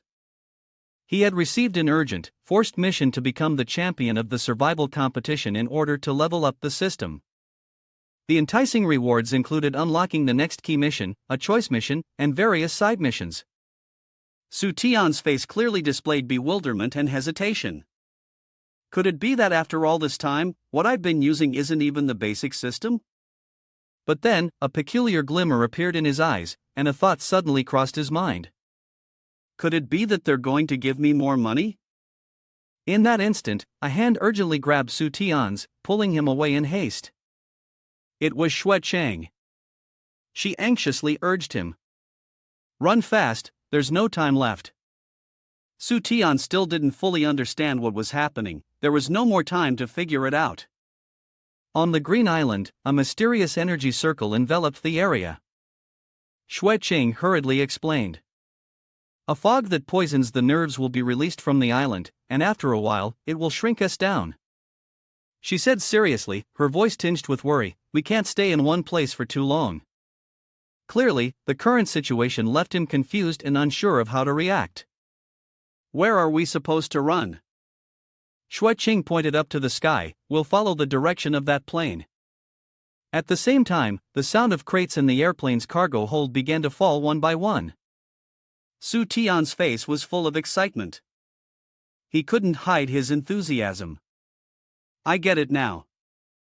If you're not going to rob it, why bother dropping the parachutes? Wu Mai, shaking with fear behind them, spoke in a threatening tone, most of us have new weapons, except for you guys. Hand over the leader. Upon hearing this, Shui Cheng stepped forward and reminded Wu Mai, cousin, you've misunderstood. She and Su Tian stood in front of him, their lips curving into an ambiguous smile. Who said we're the ones handing over the leader? Meanwhile, the man with the curly hair, hiding behind a pillar, was observing the enemy. Watch out, they're coming. The vehicle began to roll toward them. Realizing the moment had arrived, he ordered his companion to set the fire. The man aimed directly at the prepared fuel and launched the attack. The car was blown into the air by a huge explosion. The vehicle tipped over, and the people inside were left dangling. The curly-haired man laughed in excitement, keeping watch at the only large bridge, and also noticing that the parachute drop was very close. We've got it this time. He eagerly high-fived his companion. Our fourth team, the veteran warriors, must win the championship this time. The curly-haired man continued to use his binoculars to scan the area, sensing more movement. Noticing people approaching, he and his companions quickly hid in a corner to prepare. Their curiosity got the better of them, and they turned their heads to take a look. They saw a group of people carrying Wu Mai, running straight toward them. Immediately afterward, they threw him toward the curly-haired man. Wu Mai was strapped with numerous bombs, and they were counting down. Seeing this, the curly-headed man panicked and fired his gun into the air, setting it on fire, lighting the flames first. At the same time, two strange figures emerged from the thick smoke. Su Tianho was seen running towards the enemy, wearing not just 1, but 10 bulletproof vests. After a while, the group of unconscious bodies lay piled on top of each other. He looked at them with disdain, thinking that, in terms of ruthlessness, these enemies were only worthy of a bronze medal. Xueqing, however, was only concerned with the crate nearby, wondering what this parachute drop would bring. The two approached and opened it, and a blinding light poured out. She stared at the bottom of the crate in confusion. A mobile insurance device, a disguised death trap. Su Tian was equally stunned, narrowing his eyes in disbelief. Why? What caught his eye was an intricately carved item. He stared at it suspiciously. It resembled my little gold vault. Xueqing carefully examined the item, then suddenly remembered something. I've seen this in a science magazine. Su Tian immediately reacted to her firm statement. She picked up the item and confidently began to explain it. This is a carbon-based technology, a specialized technique for energy absorption, and it even has optical shape-shifting capabilities. Xueqing gently placed her hand on the surface of the item, her fingers tracing its details.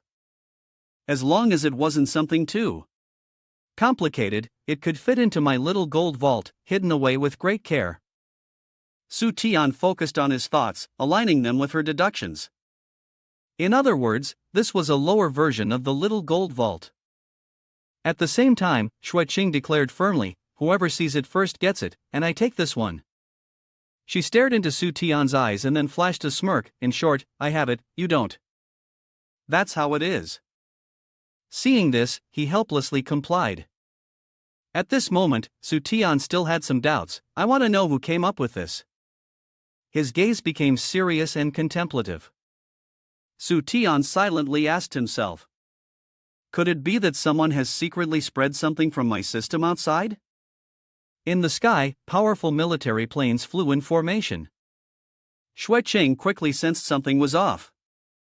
Something's wrong. Why are there so many of them this time? It seemed he also felt that something was wrong. Although this is my first time here, I still feel like something isn't right. For example, Su Tian's legs were surrounded by a strange force. He panicked and ran away, his face clearly showing fear. The poison had shrunk again. Su Tian was so helpless he burst into tears. This survival game was so twisted, constantly shrinking, and it couldn't be stopped.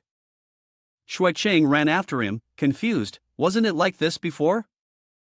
At that moment, she realized the protective suit had been destroyed by the toxic gas. This is bad, my speed isn't fast enough.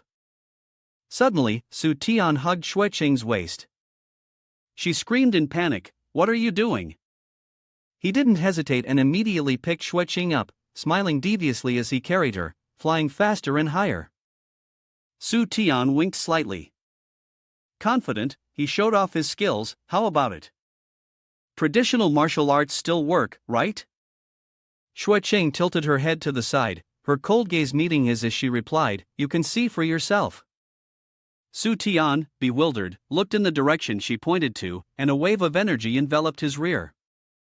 Su Tian screamed in horror, could it be that the poison circle is following us? This is simpler than I thought. He quickly slammed on the brakes with his foot to stop.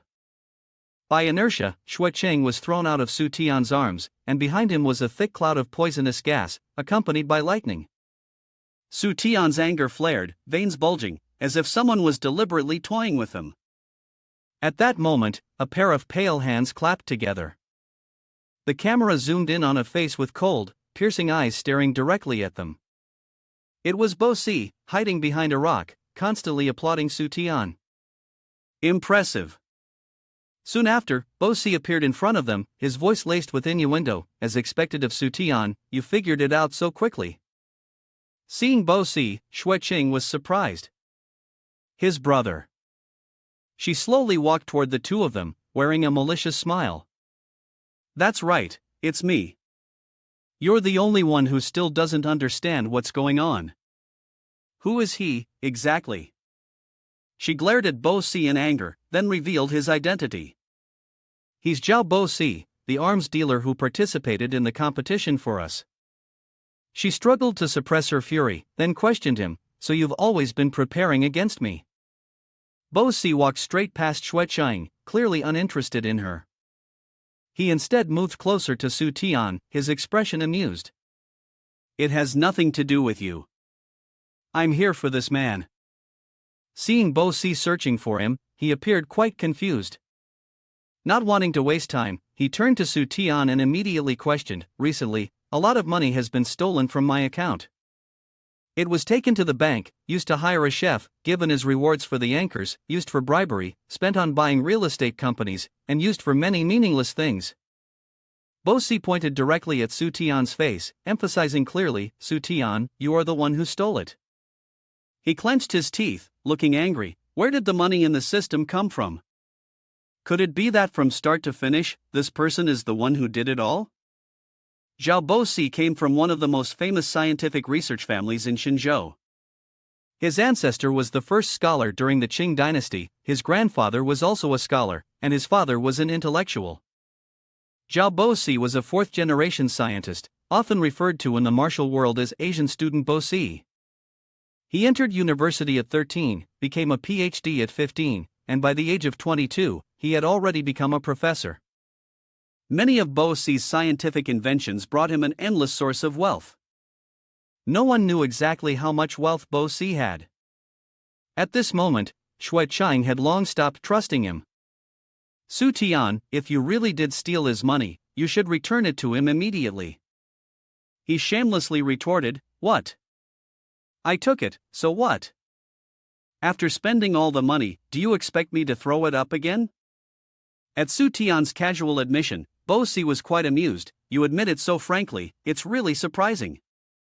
Su Tian still remained calm, as if nothing was worrying him. "Since I know exactly where every penny went, what do I have to fear?" But deep down, Su Tian felt fear and panic. Oh no, maybe this system was invented by him as well. He didn't continue confronting Su Tian. "I don't need the money back, that amount is nothing. I came here for only one purpose." However, Bo Si had a question. "How did you find my system and manage to steal the money?"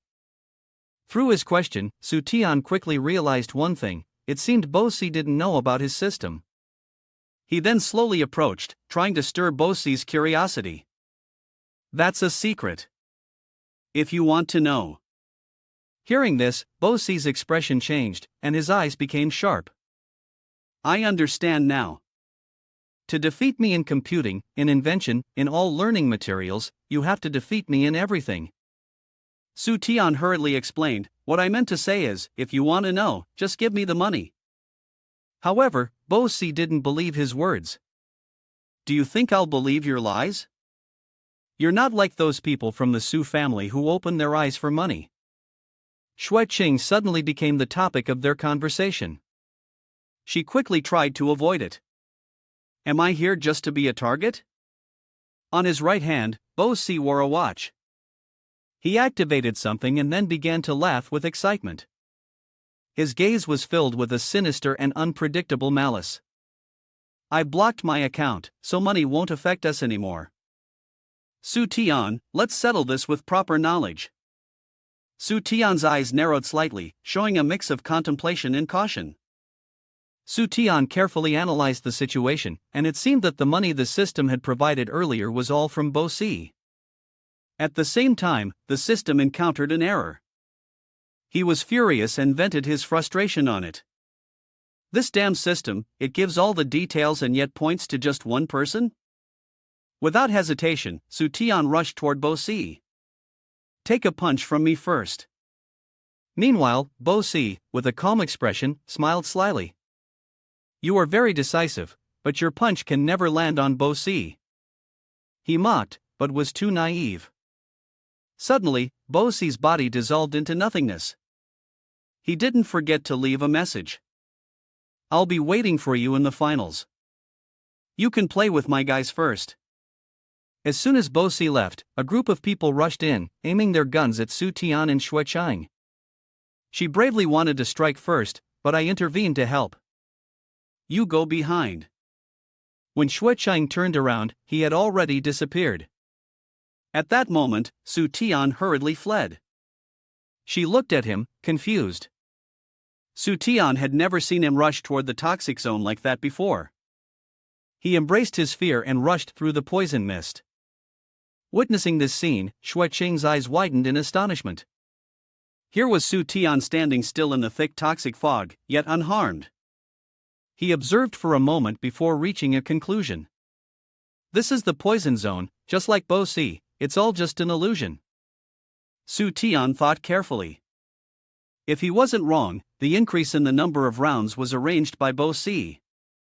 Suddenly, his expression changed. Su Tian shouted loudly to warn. Su Xueqing, be careful, little gold vault has a problem. The side of her pants suddenly emitted a strange light. It seemed as if it was trying to engulf Xueqing's body, and he hurriedly rushed to her side with a panicked expression.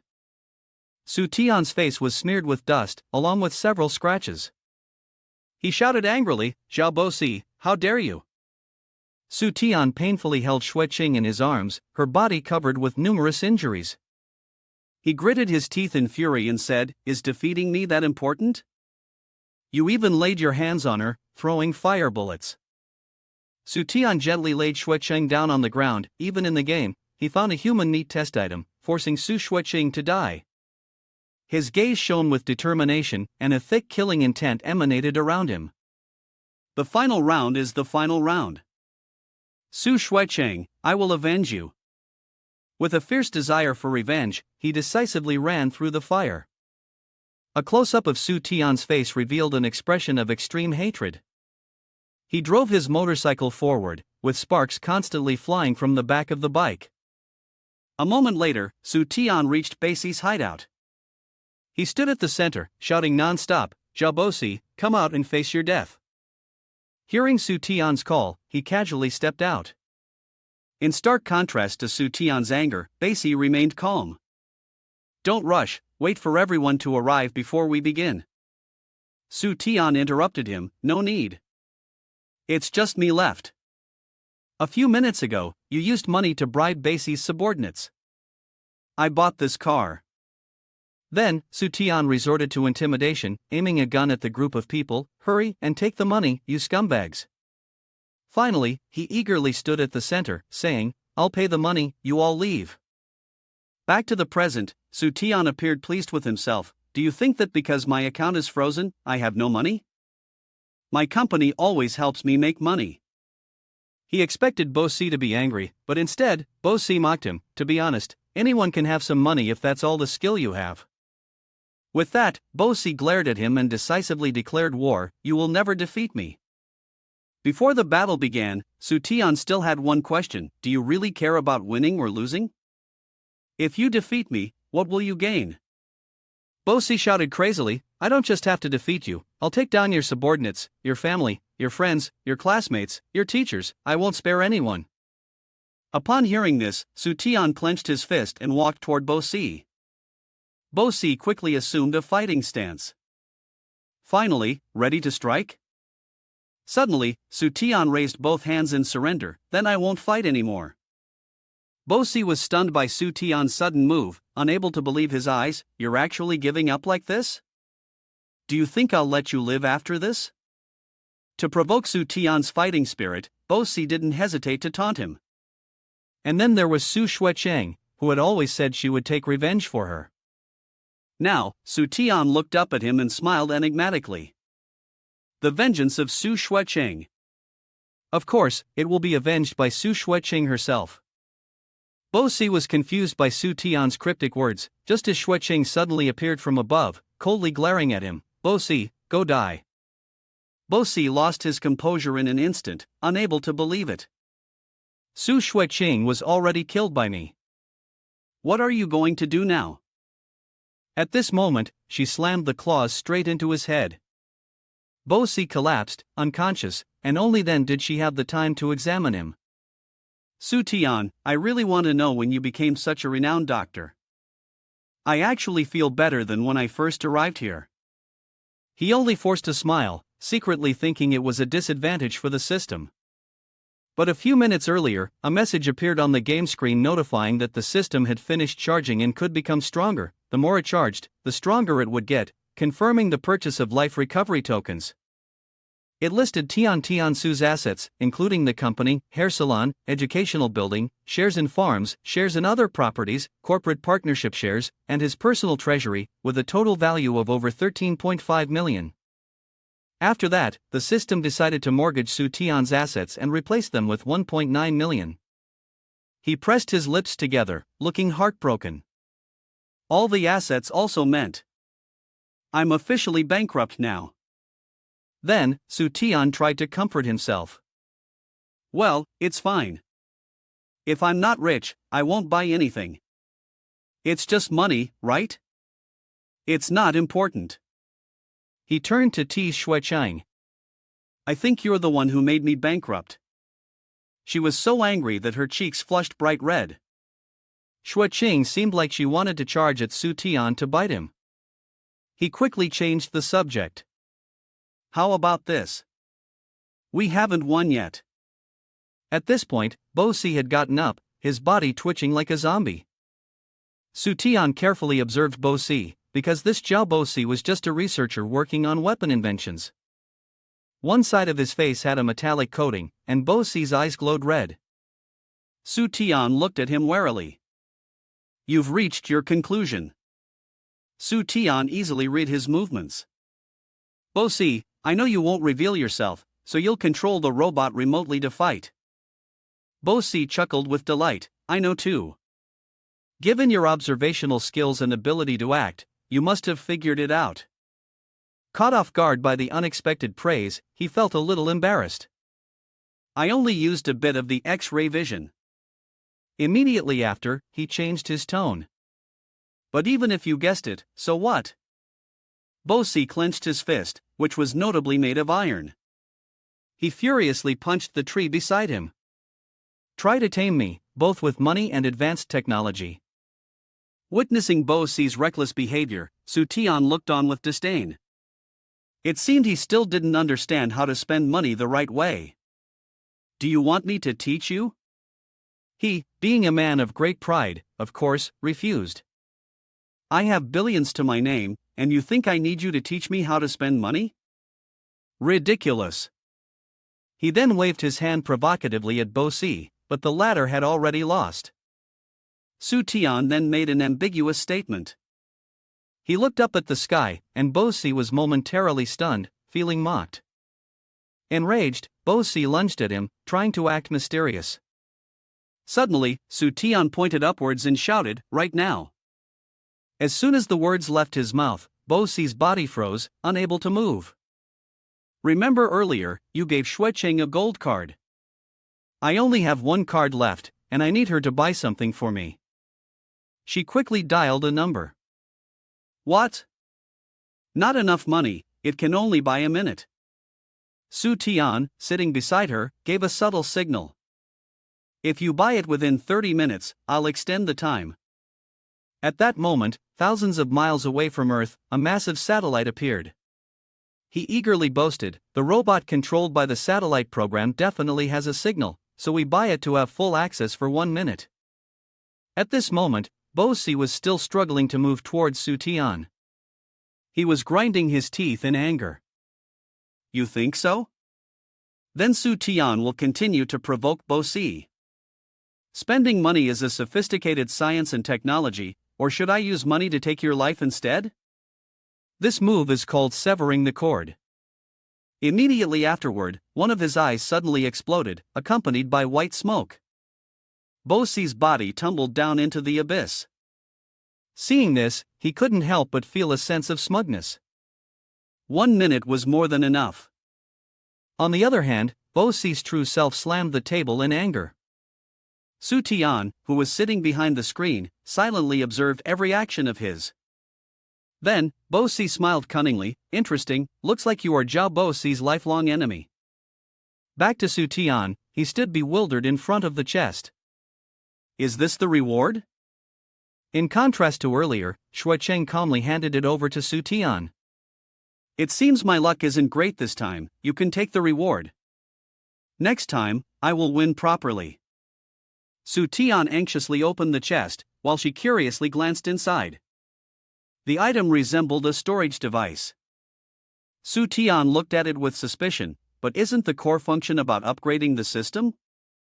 Suddenly, the item in his hand also vanished, and a shockwave slammed straight into Su Tian's head.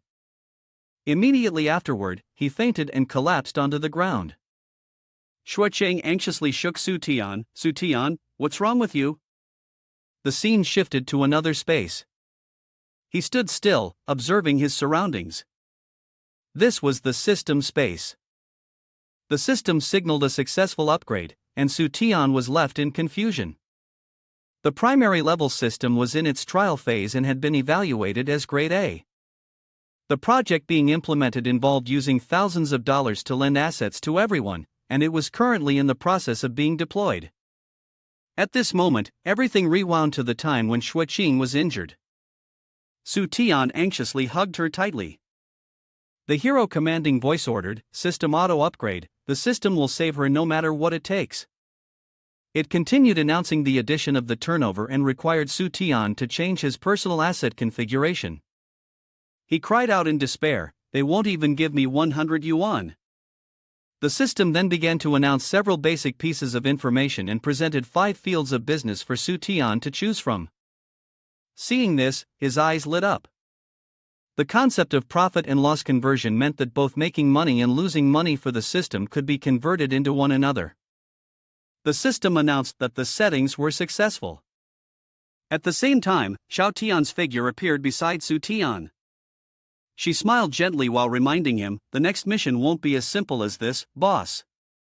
Su Tian's expression was full of joy. "So this is the real system, isn't it?" Xiao Tian placed her hand on his shoulder. "Boss, have you seen it? Your next task, the agricultural development for the next 3 months, is also the second key mission." Su Tian read the text. "Learning knowledge, upgrading the base is the first step of business. Choose the field you want to start your business in." Then he scratched his head, utterly confused. "What is this?"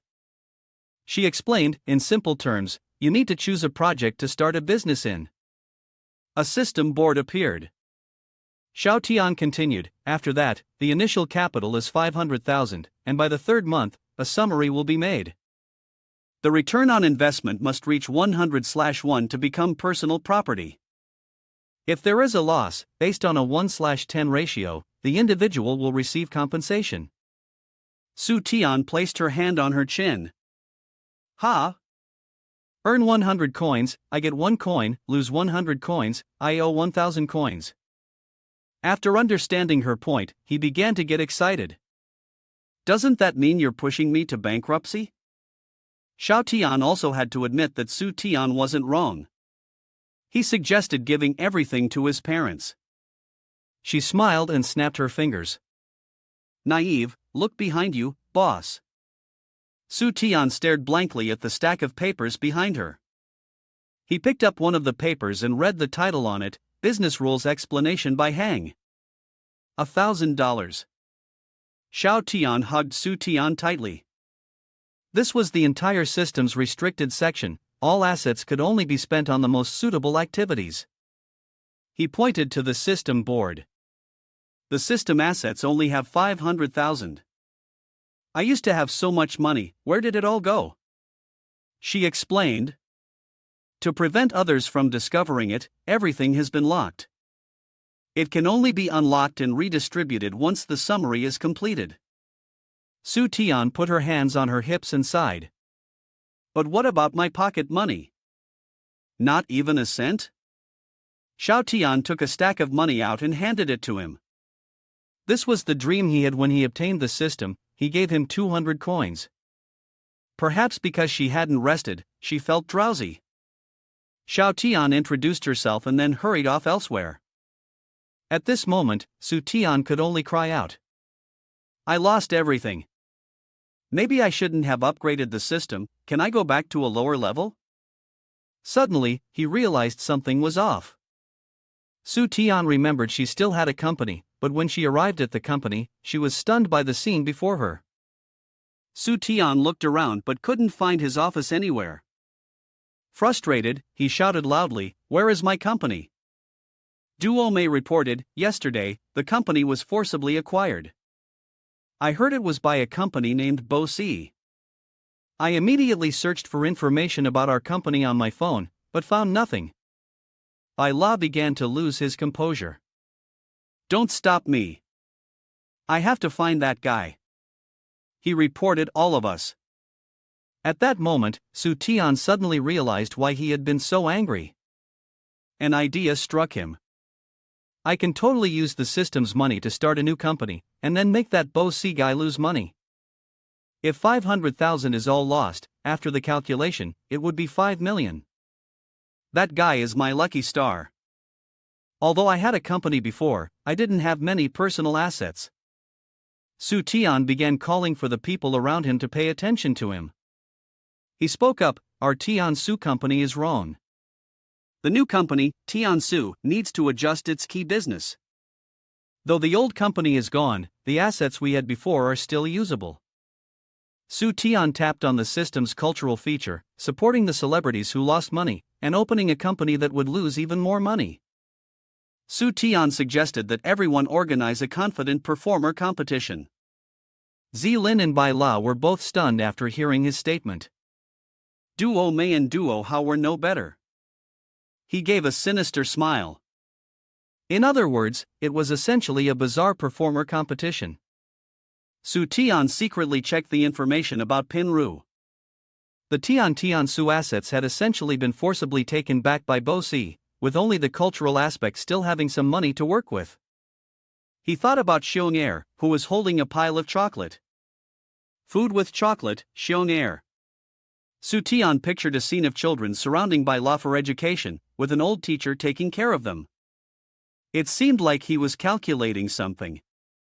In sports, there are martial arts competitions, while in science and technology, they've just gotten a USB. As for cultural affairs, it's the simplest. If Jiang Hao were here, even someone with a heavy heart wouldn't be able to compensate for the money. Suddenly, Su Tian furrowed his brows, observing everything in the schoolyard. He thought, I must come up with a dance that no artist could ever imagine, then sign an agreement. This strange competition organization must eventually lead to the path of compensation, with losses so great that even the wealthiest would have to wait on standby every day. Su Tian grinned with satisfaction. Now I can spend money freely. I'll casually spend 500,000 to complete the task. Xiao Tian understood his intentions and immediately warned Su Tian that he was breaking the law. He quickly denied it. Is that even against the law? You're not going to stop me from losing money, are you?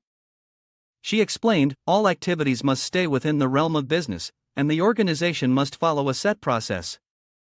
Su Tian placed his hand on his chin. So, I'll be the judge then? Or I could claim the reward myself, let my little brother take the prize, and I'll take the cut. Xiao Tian firmly disagreed with his idea. She reminded him, in any case, you'll only get a maximum of 3 warnings. If you fail, I won't assign you any more tasks. He gradually grew frustrated. How about we just write a proper business plan?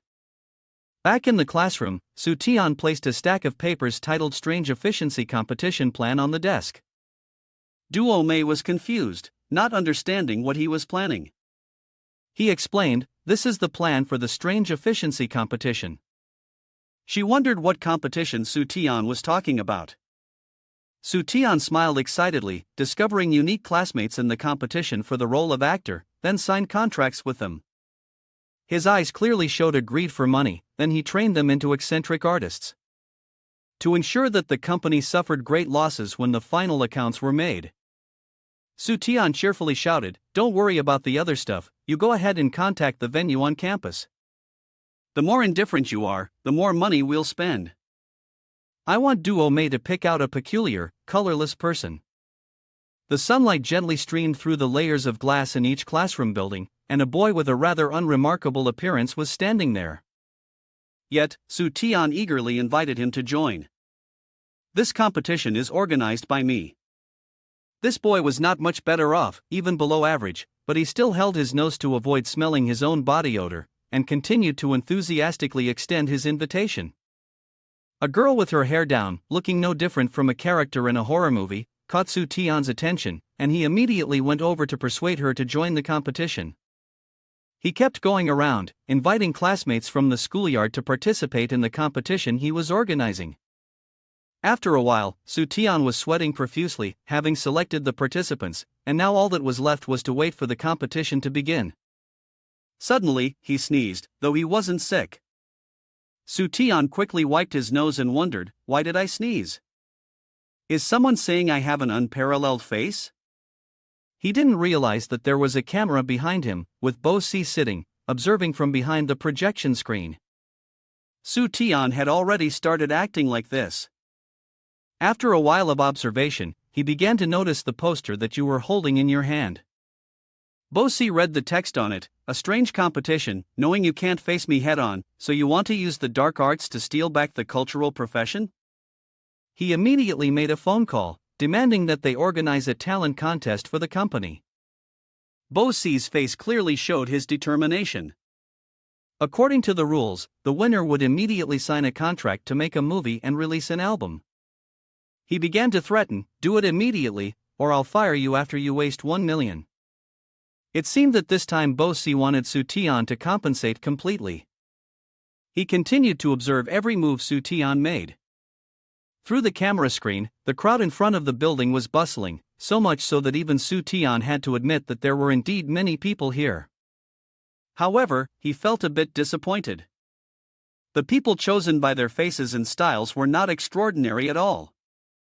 Duo Mei, seeing this, reminded Su Tian, Boss Su, this isn't our conference hall. He immediately moved to another hall, where he would organize the competition. It seemed that things were turning out differently from what Su Tian had expected. That place was completely empty, without a single person. He quickly deduced the cause. It seemed that Bo Si had intentionally swapped things around, even using the company name Tian Su. Suddenly, a young man walked up and struck up a conversation. Are you here for the competition? Su Tian was about to speak, but he pointed towards the stage, which was empty, and awkwardly said, we came from over there. The young man immediately showed an expression of displeasure. This Su Tian was clearly imitating Tian Su, and the prize was only 1/10. The young man felt that it was such a waste of time talking to the two of them. Duo Mei gradually became discouraged, not expecting to run into another activity. So, no one is joining our event now. Contrary to her discouraged attitude, Su Tian thought that if no one came, the event would be stalled, and he would lose money. And when Su Tian lost money, his plan would succeed. Duo Mei seemed unable to understand Su Tian's intentions. He still kept hiding the truth and refused to speak plainly. What I mean is, it's great that everyone is participating, this competition is really good. Su Tian urged her to hurry up and finish the work so they could leave. Bo Si's subordinate made a phone call to report the situation. Report, sir. Su Tian seemed to have no reaction.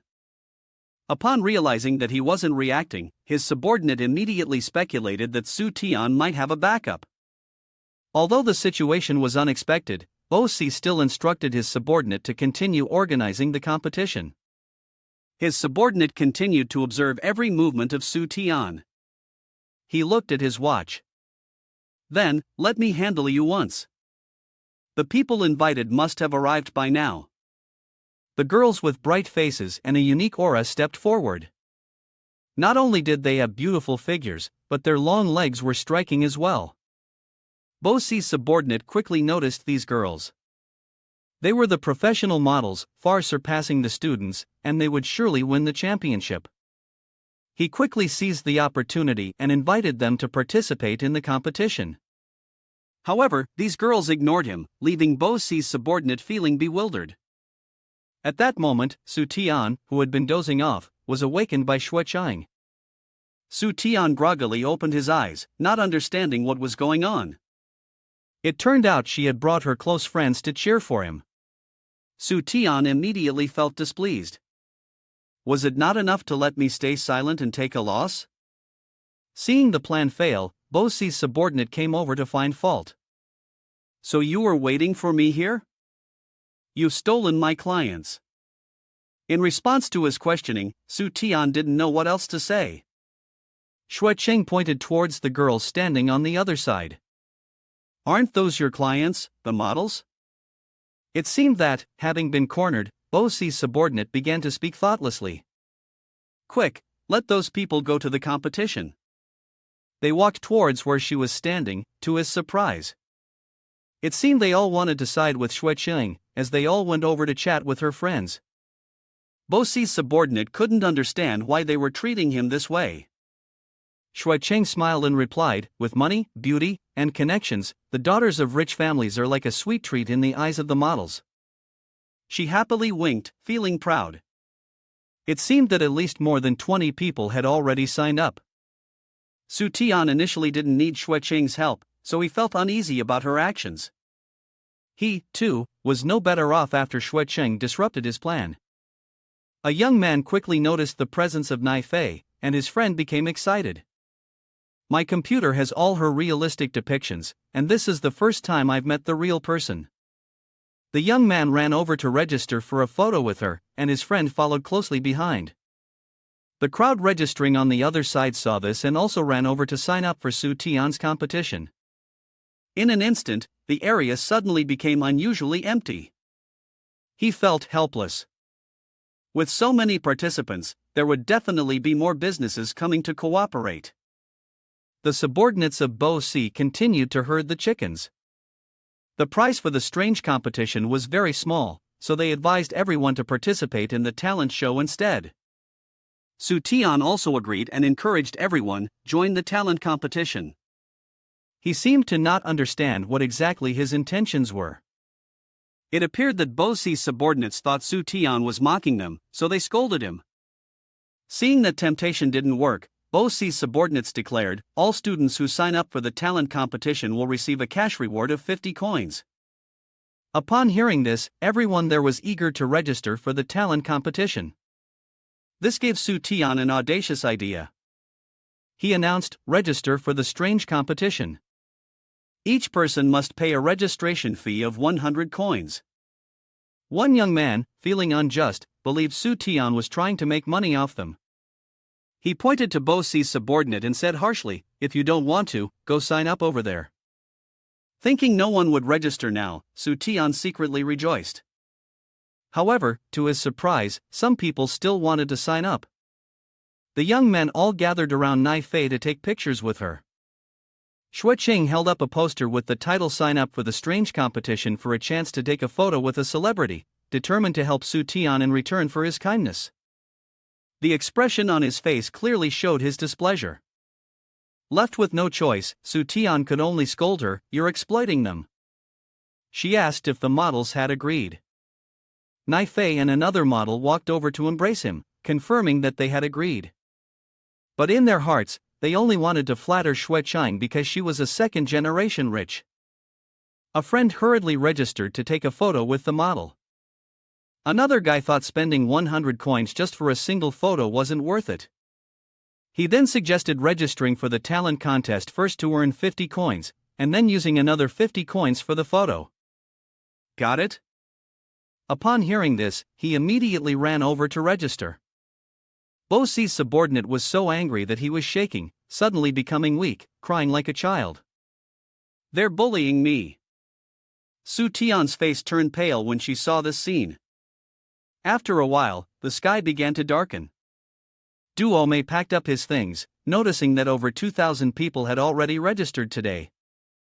If this continued, there would be 600,000 registrations by the end of the 3-day period. He silently cried, the contest hadn't even started yet, and there was already a 100,000 profit, but with the conversion rate, he would only get 1,000. He made a firm decision to expand his investment and take a heavy loss. Su Tian shouted, don't give me the money you earn from now on. Then she spent it all. She broke into a sweat, but this was already nearing 1 million. He immediately suggested that each participant buy a pair of basketball shoes for tomorrow and get a free premium meal. In short, Su Tian wanted Duo Mei to spend all the money. Li teacher was standing at the podium, teaching the students. Suddenly, the head teacher came from nowhere, opened the classroom door, and walked in. His face looked very tense. Li teacher greeted the head teacher politely upon seeing him enter. The head teacher asked if Su Tian was in his class. Li teacher stood with his arms crossed at the podium and called for Su Tian to stand up in the middle of the class. However, Su Tian was still deep in sleep at that moment. He approached the desk where you were sitting and slammed it with his hand. Li teacher demanded that you stand up quickly. The situation had escalated, yet Su Tian was still dazed. He was furious, standing there and shouting, "So you are Su Tian, the one who sleeps in my class every day, with no attendance points? Since you just woke up, you're still in a daze." Li teacher marked Su Tian's name on a file with a pen, saying, "Just wait until the end of the semester, you'll see your grades suspended." However, the homeroom teacher stopped his hand, advising Li teacher not to rush. The old man's face was now brighter than before. "Su Tian is organizing a competition at school and even invested in renovating our schoolyard. That's a good deed." You were stunned, not understanding what the homeroom teacher was talking about. The old man placed his hand on Su Tian's shoulder. "It seems you're a person who forgets a lot of things. Yesterday, you donated 600,000 to the school's park renovation project, right?" He suddenly remembered that the piece of paper he signed yesterday was the project proposal. The headmaster suggested that Su Tian come over to discuss the renovation project. When Li teacher reminded the old man about his attendance record, the headmaster immediately shouted, "A student who cares about the architecture of the school like this, how can their performance not be good?" He insisted that the teacher give Su Tian a high grade. Li teacher felt that the headmaster was a very pragmatic person. Coincidentally, he shared the same thoughts as him. Su Tian asked, "Is there a problem with the project?" The old man broke into a cold sweat. This renovation of the school grounds is highly valued by the higher-ups, and they emphasized maintaining good quality. Therefore, the donations from the students will be managed and supervised by us to ensure the construction team does a good job. He quickly realized the headmaster's intentions. The man wanted to embezzle, spend a little money to turn the project into a joke, and hoped to pocket some of the funds first. Su Tian clenched his teeth and cursed silently, "Is my love something that falls from the sky, something the wind blows in?" But only now did he calm down and reflect more carefully on what he had done. Su Tian might allow the headmaster to spend money freely, but embezzling or stealing the money he had donated was out of the question. Su Tian smiled, "Thank you, headmaster, for your concern. I've had a renovation plan for a while now, I just hadn't put it in writing before." The headmaster disagreed. "How can that be? I've already completed everything. The money must be spent this way." Before the headmaster could finish speaking, he opened the door and shouted loudly, "The headmaster says the schoolyard renovation will start now. Everyone can take part in 3 days of community service, each person will receive 5,000 coins. As soon as Su Tian mentioned the reward, the crowd stirred in excitement. Every student in the class wanted to join the plan. He directed firmly, "Well, hurry and thank the headmaster for this opportunity." They all thanked the headmaster in unison. The old man placed a hand on Su Tian's shoulder. "Since you refuse to show me respect, I'll have to limit your ability to organize the competition." Hearing the headmaster say this, he was overjoyed and thanked him profusely. The headmaster was utterly puzzled by Su Tian's reaction. On the day of the competition, banners were hung everywhere. Seeing how much investment had gone into the competition he organized, Su Tian finally felt that the 600,000 he had spent was worth it. Duo Mei felt anxious, but the situation was unfavorable. Duo Hao shared the same thought. Though the hall was stunning, in the distance, 2 people were hiding behind the bushes, secretly watching from behind. Elsewhere, 3 girls were also peeking from behind a wall. It turns out that it was because the homeroom teacher threatened that anyone who dared to participate in the competition would be deducted points. Su Tian's face revealed clear joy. "The homeroom teacher just helped me lose money, but now there's hope again." The teacher asked the 2 of them to start the competition. Duo Mei was sweating profusely, and she explained the reason why the competition could not be held, but now, no one was around. Su Tian, delighted, thought that this was a good omen. The homeroom teacher suddenly walked over and sat down at the judge's table. To the astonishment of Duo Mei and Duo Hao, he laid out his condition: as long as you redeem yourself through work and help the school rebuild the football field, I will be lenient and allow students to participate. Otherwise, don't expect any students to perform. Suddenly, Jiang Hao walked in and asked, "Is this where the performance is happening?" Both of them were surprised by his presence. It turned out that Jiang Hao came to support Su Tian. The lights on the stage shone directly on him.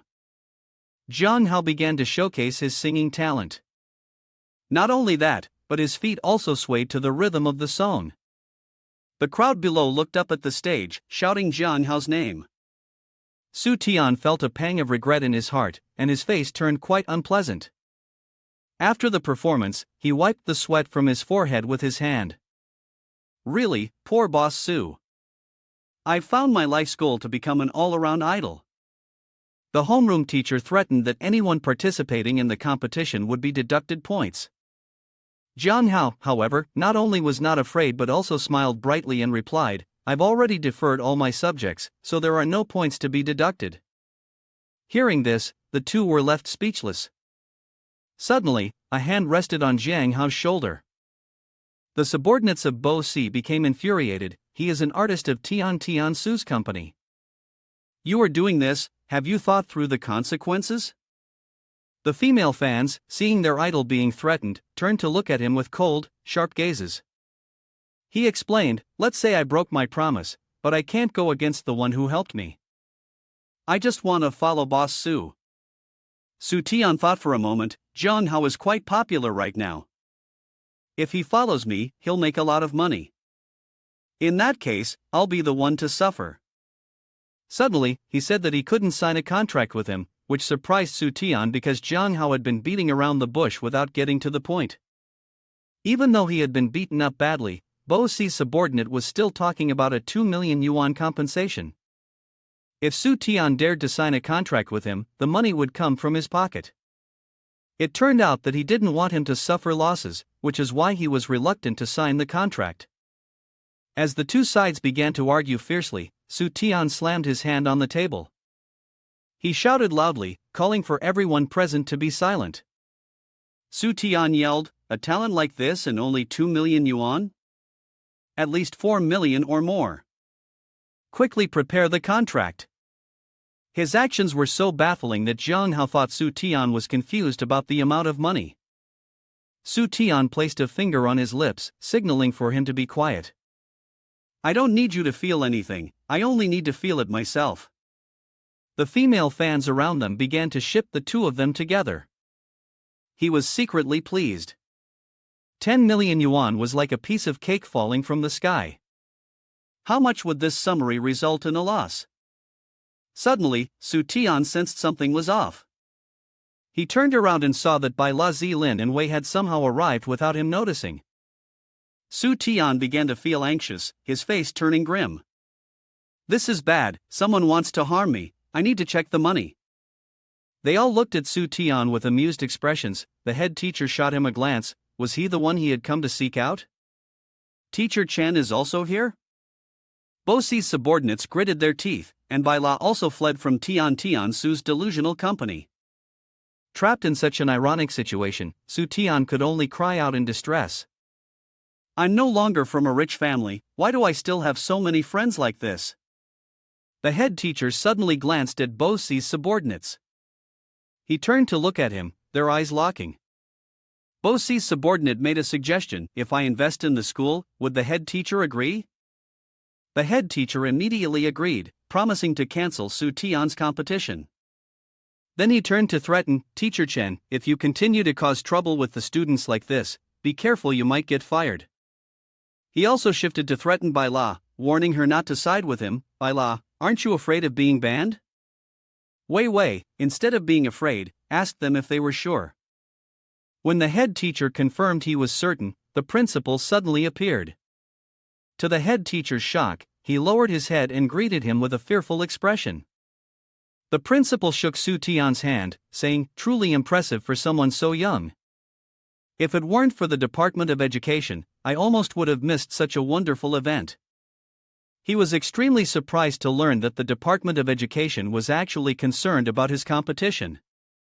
Wei Wei smiled triumphantly. I already told my father, you have to expand the market development activities and face everyone head on. Su Tian covered his face with his hand. I guessed it. Her father had informed the Ping Province Department of Education that this competition would be classified as a city-level cultural project. The principal shook hands with Zilin, her student, to organize the city's key project. This year, I will recommend and evaluate you for the title of Outstanding Teacher. Then he turned to shake hands with Bo Si's subordinate, saying that if the celebrity Bai La was sent to help, the market would definitely be praised. He said that Bai La had participated in his competition with a pale face. The principal laughed happily and said, very good, let the competition of TH Company become your own, your awareness is very high. Suddenly, he had the idea to merge the two competitions. While the principal was happily laughing and joking, the two people standing beside him were not so pleased. He turned and walked away. I have to go ahead, director, don't disappoint the expectations of the organization. After the principal left, the director knelt down, and everyone continued on their way. Now there were no more restrictions. The sound of fireworks for the opening ceremony was set off. The competition officially began. The singers who had been hired in advance began to take the stage to perform their acts. In addition to the band, solo singers were also hired to sing solo. Although Su Tian was being led around by someone to enjoy the music and singing, he was not happy at all. After a while, Duomei came over and asked where Su Tian was. That's when they realized he had quietly slipped away without anyone noticing. At this moment, Xiao Tian was standing and talking with Su Tian. The event is over, and we need to confirm the summary, right? He frowned. Although many things had happened unexpectedly, there was definitely no profit. He quickly wanted to conclude things to avoid any further issues. She announced, the business activity is over, the task has been completed, and the contract compensation amount is 10 million. Su Tian became excited. This time, no matter what, we're bound to lose 10 million. There's no way we could earn 1 billion. Xiao Tian read the results and finally confirmed a return of 3,000 coins. According to the exchange rate, his personal assets amounted to 300 coins. After hearing her report, he stopped, as the result was not as expected. Su Tian angrily shouted, because you don't even know who gave you the money. It turned out that Duo Hao had just signed a big contract, which was why Su Tian had money in her account.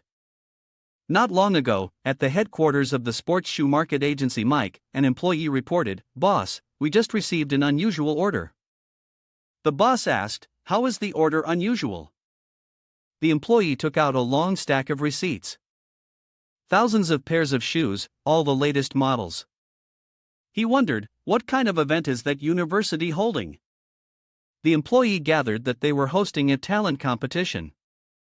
The boss quickly speculated, the event organizers are giving out polished shoes to students. The employee added, moreover, it's a rather strange talent competition. The goal is to select someone special, a young student who persists in being themselves. However, he still couldn't understand what the employee meant. He had to explain, the purpose of the competition and our company's slogan are completely aligned. At that moment, the boss finally understood, give them the free service, consider it assistance, promote it well, and seize the youth market.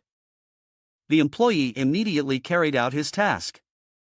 Since it was a key project at the city level, the school would certainly provide support.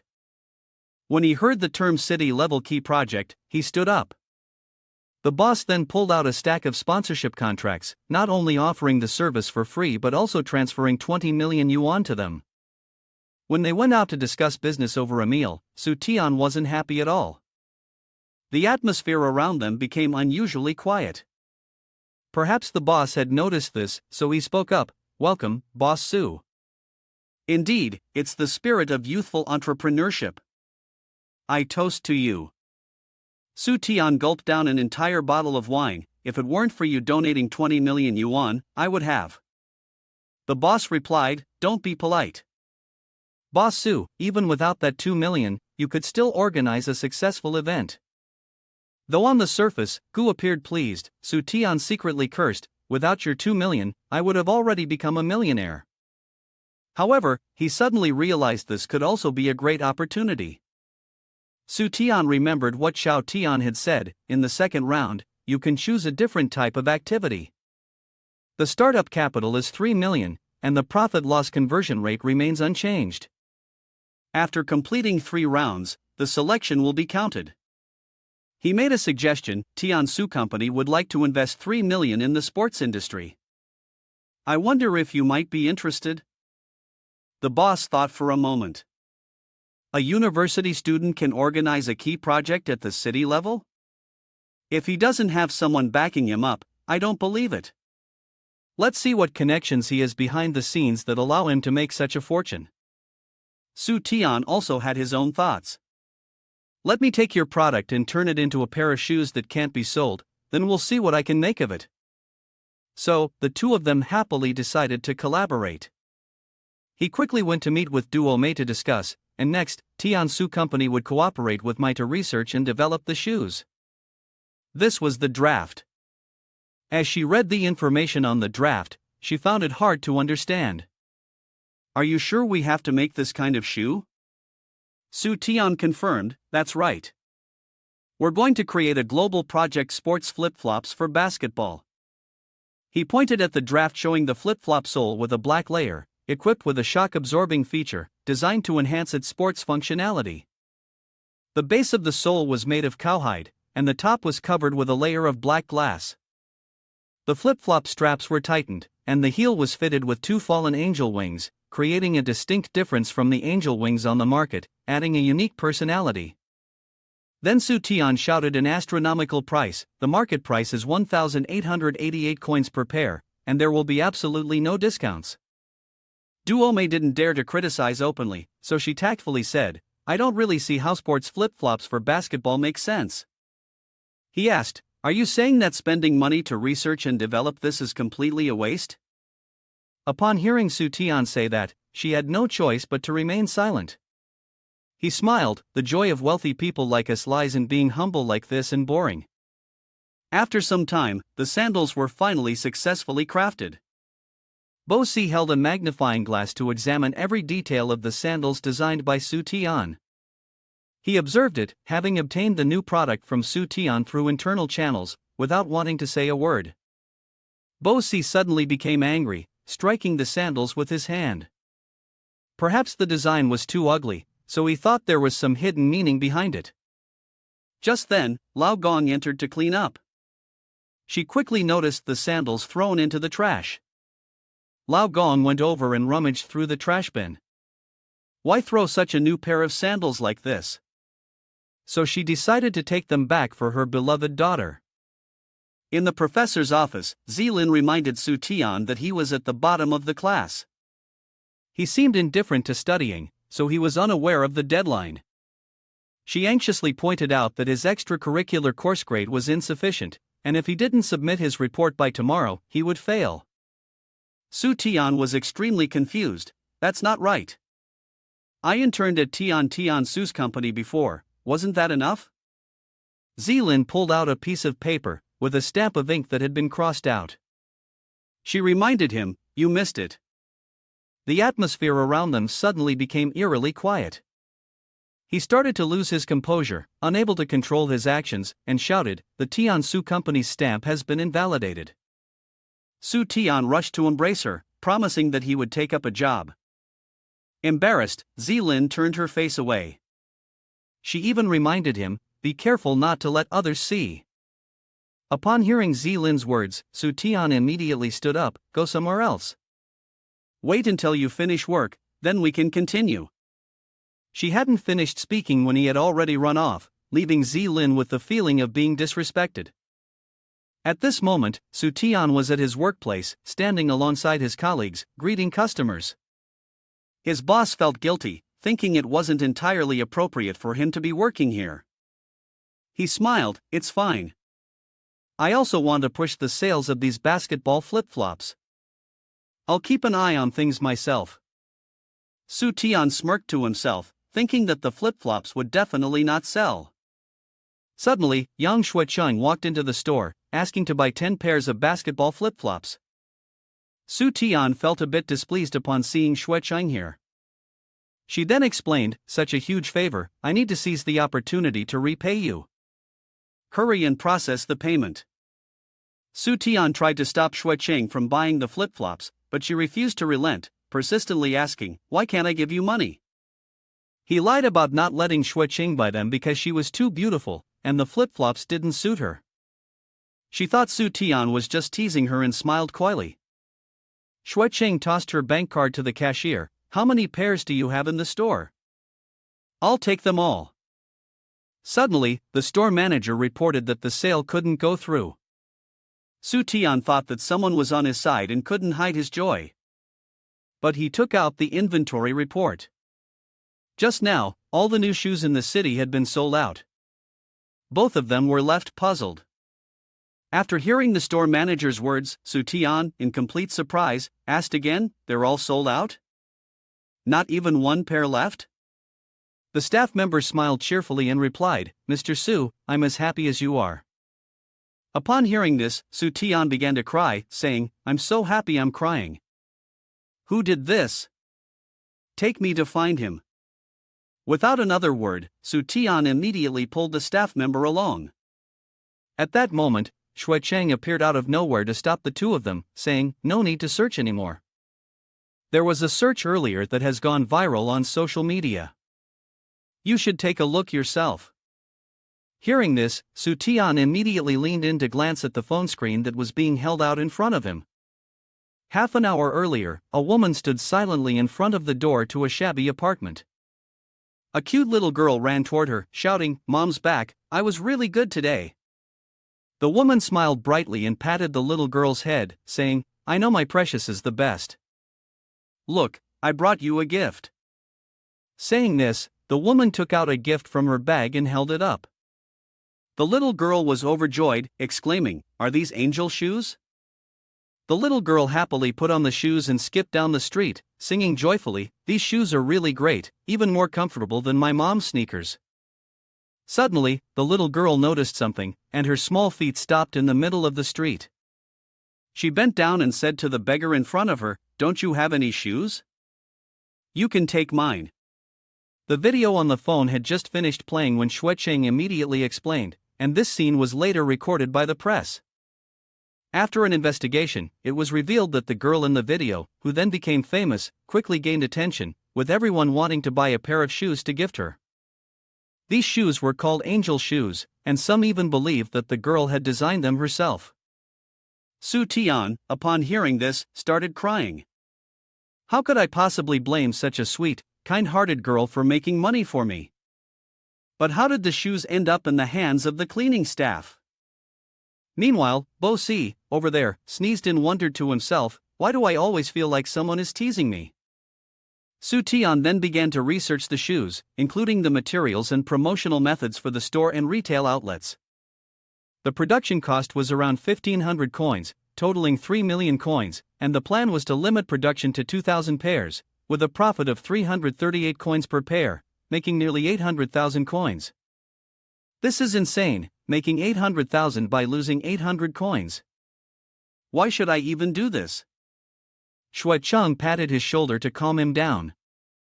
Su Tian, aren't you going to show any reaction? He looked exhausted and confused, his face showing disbelief as he asked again. She seriously presented an image. Of course, this will help the little girl, and it can also promote Tian Su's company, right? Upon hearing that, he perked up, as if suddenly struck by the idea of spending money, and exclaimed, "That's right, in the most crucial moment, I still have to rely on Xiao Su. With that, he gave Xuecheng a quick kiss on the cheek before she had time to react and dashed off. I'm going to find the girl and immediately lose money. Oh no, I mean, immediately help her. Inside, Xuecheng was secretly kissed. She was angry but said nothing. After a while, a fleet of luxury cars appeared in front of the woman's house. Su Tian emerged from the door of one of the cars, wearing the legendary flip-flops. He boldly jumped out and shouted, "I'm here. Su Tian laughed loudly and said to the woman, "From now on, I will take responsibility for your family's affairs."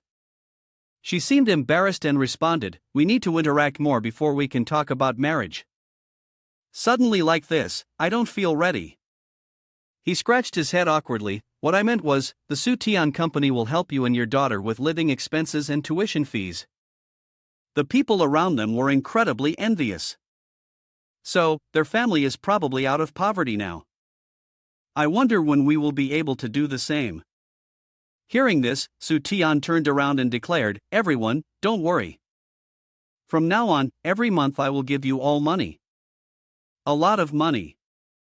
Really a lot." He acted all cool in front of the cheers of the crowd. At that moment, Su Tian stood in the middle of the crowd's applause. Suddenly, a man pushed through the crowd and shouted loudly, "Xiao Tian Tian, is that you?" Xiao Tian Tian was surprised by the man's appearance and asked, "Uncle Wang, is that you?" The man smiled and praised, "So it's really you, Xiao Tian Tian. You haven't forgotten this old Uncle Wang." He joyfully exclaimed, "How could I forget? You used to take me to play games all the time. When you moved away, I had no place to play anymore." Uncle Wang sighed, "Who would have thought that in the blink of an eye, you've become the owner of a big business now?" Su Tian shoved his hands into his pockets and said, "You're right, my purpose is to bring benefits to society, to ensure that no one has to suffer anymore. As long as people still live here, I will make sure they receive money every month." A staff member who was not far away saw the commotion and glanced over. He quickly called his boss. "Boss, something big has happened. This land could have been cleared, but now someone has brought money to keep everyone here. It seems like if we don't take drastic measures, there's no way we can succeed." His boss, Bo Si, angrily slammed the table and asked, "What?" He immediately inquired, "Who's distributing the money?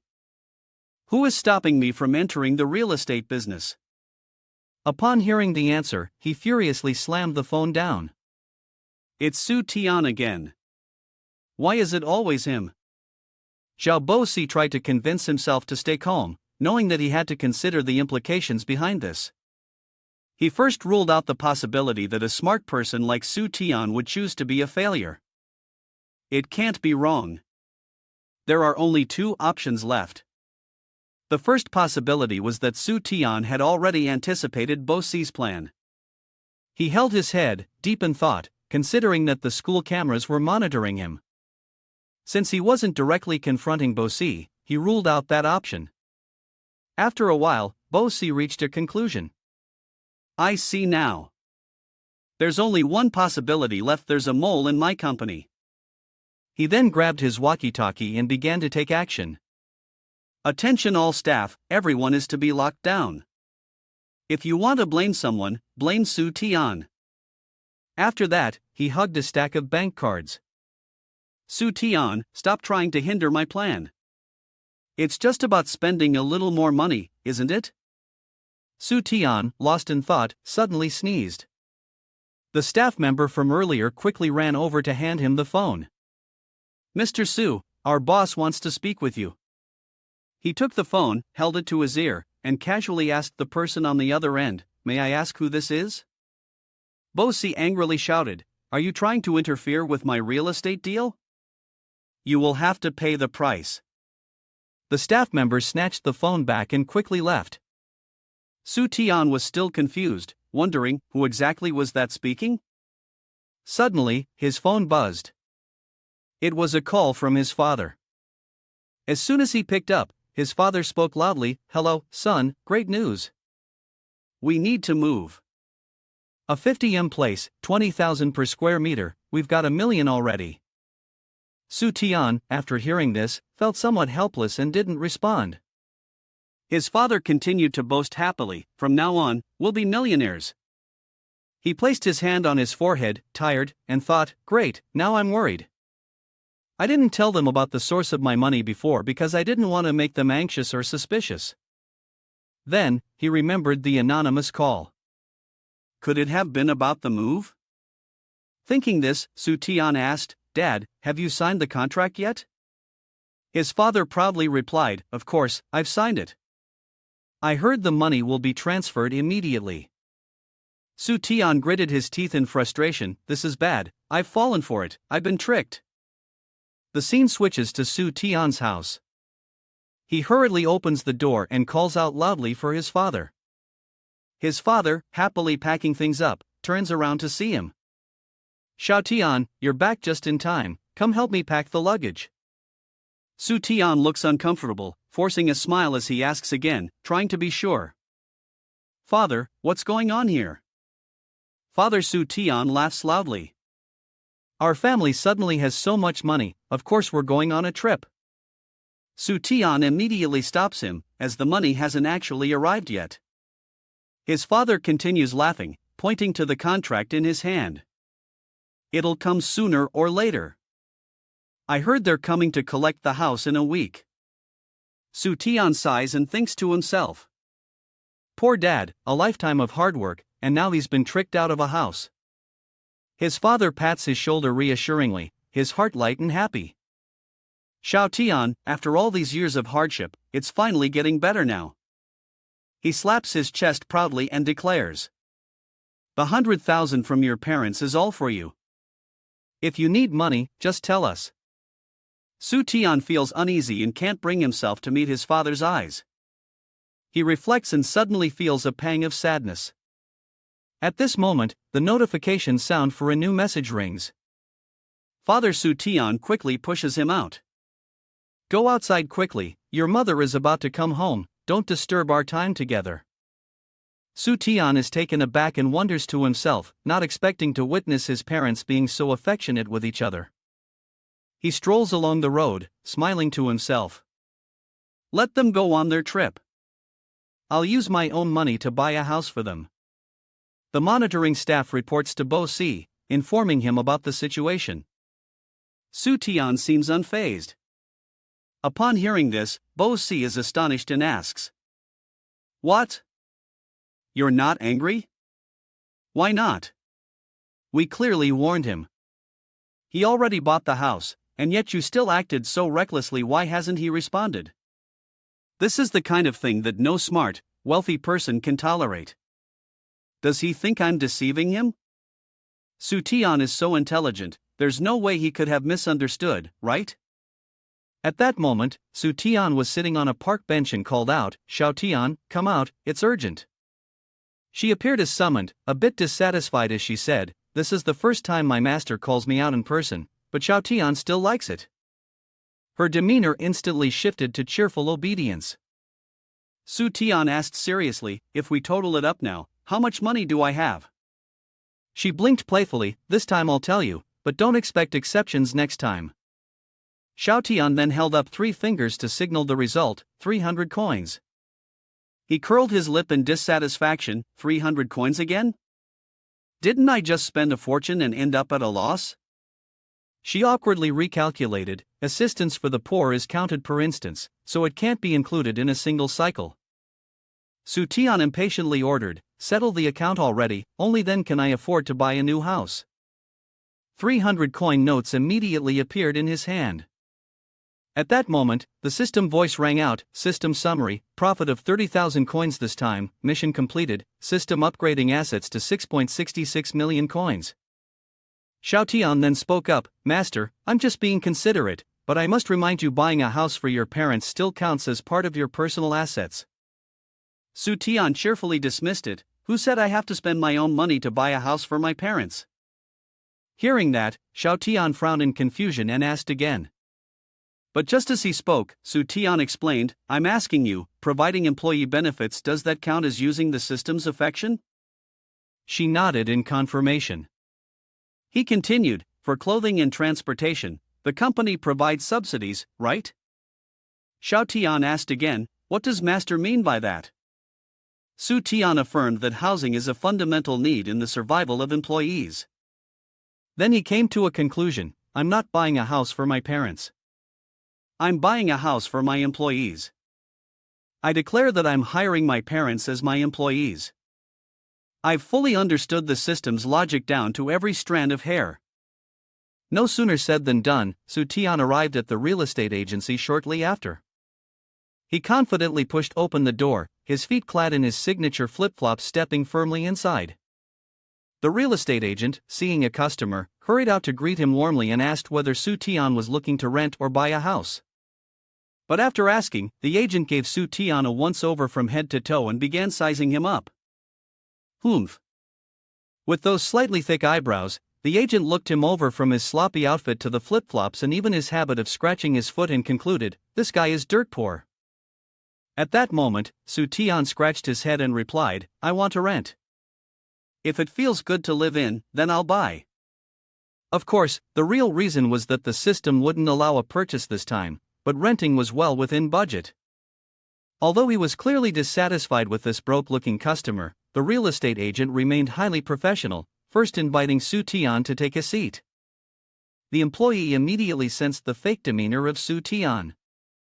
Living well means buying, huh? Does this guy think he's a millionaire with hundreds of thousands of coins? After both of them sat at the table, the real estate agent finally started talking. You've come at just the right time, sir. Our prices are good, and the home appliances are beautiful.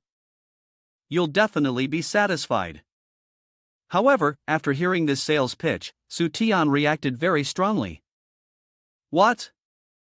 Good prices and beautiful appliances? Then I don't need it. In all his years on the job, this was certainly the first time the agent had received such a response, and it left him stunned. Su Tian then continued, I just need it to be expensive. Don't think cheaper is always better. It was truly an extremely bold statement, one that startled the agent. Seeing Su Tian's exaggerated attitude made him shiver, gritting his teeth tightly to prevent any curses from slipping out.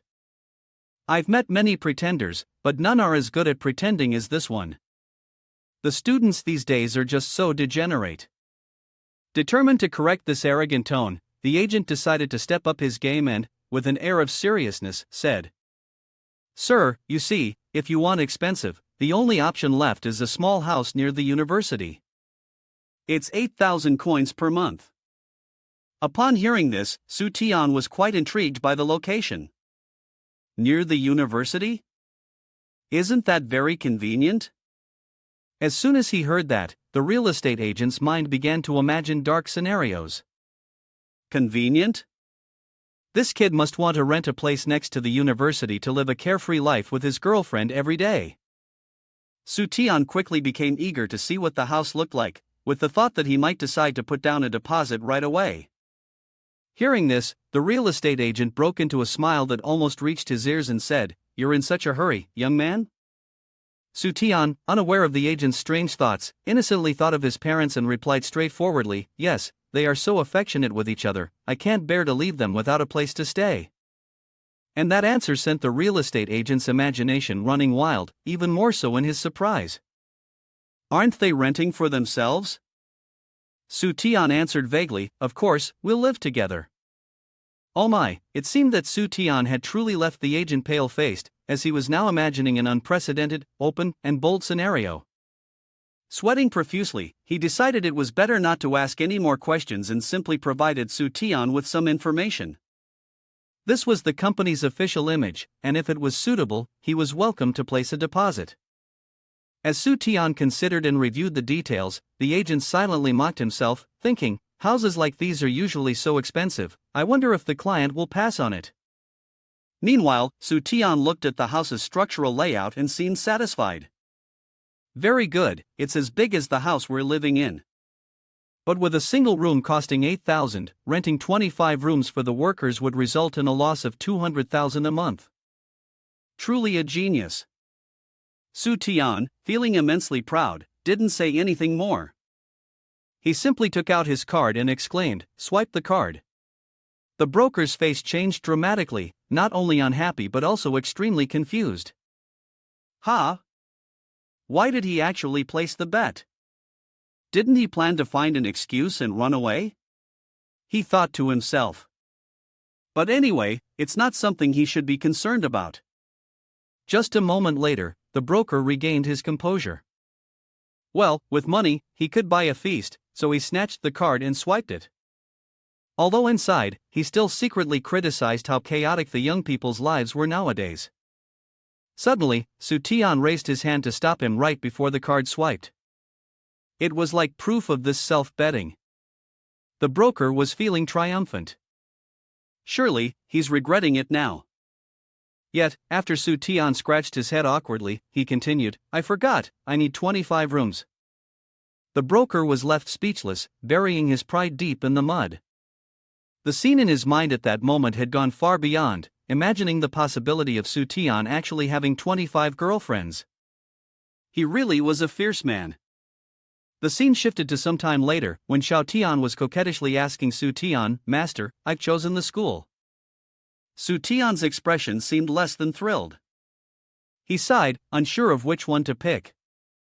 Of all the 5 options available, only the cultural section was at level 3, while the rest education, food, science, technology, and sports were all at level 1 or 2. Su Tian had a bad feeling, sensing that this time, he couldn't afford to lose. After a moment of hesitation, he finally chose the food category. After all, food usually had the most losses. As soon as he made the choice, Xiao Tian leaned in close and whispered in his ear. Xiao Tian has prepared a little surprise for Master. Su Tian, upon hearing this, joyfully embraced her waist and said loudly, Hurry up and return my personal treasury, or give me back my clairvoyant eyes. Xiao Tian, upon hearing this, smiled awkwardly and said, Those things can't be used anymore. Unexpectedly, the multiplier for this mission's capital has gone from 4 million to 8 million. Seeing the amount he had to spend, Su Tian's mouth hung open for an entire meter, feeling utterly disheartened by this unexpected joy. He then lost his temper and threw away the virtual check, cursing, This is clearly making things difficult for me. Lin Ao Tian said, What's the use of 800,000 if you're going to lose it? But even if you cry, you'll still have to wipe away the tears. He trudged out of the space and went to the snack street to find some inspiration. The snack street was indeed always bustling. People were walking back and forth in a lively crowd, and the sound of vendors shouting to attract customers could be heard. There were all kinds of typical street snacks like stinky tofu, cold noodles, and even roasted goat meat. Especially the goat meat, it really made Su Tian salivate. It smelled so good. My restaurant could never make food that smells this good. But thinking about it, he had to wipe his mouth and refocus his thoughts. No, I don't even have 8 yuan left, I can't waste it. That said, Su Tian still sat there, waiting next to the meat stall, watching people buy food. He even shamelessly asked a woman who was buying something for some food. Unexpectedly, that person turned out to be Zhou Wei Wei. His earlier request had truly frightened her. After both of them recognized each other, an awkward silence enveloped them, and neither of them said a word to the other. The next event was even more bizarre. Su Tian directly snatched away 3 skewers of grilled meat from Wei Wei and ran off, even shamelessly thanking her for the invitation.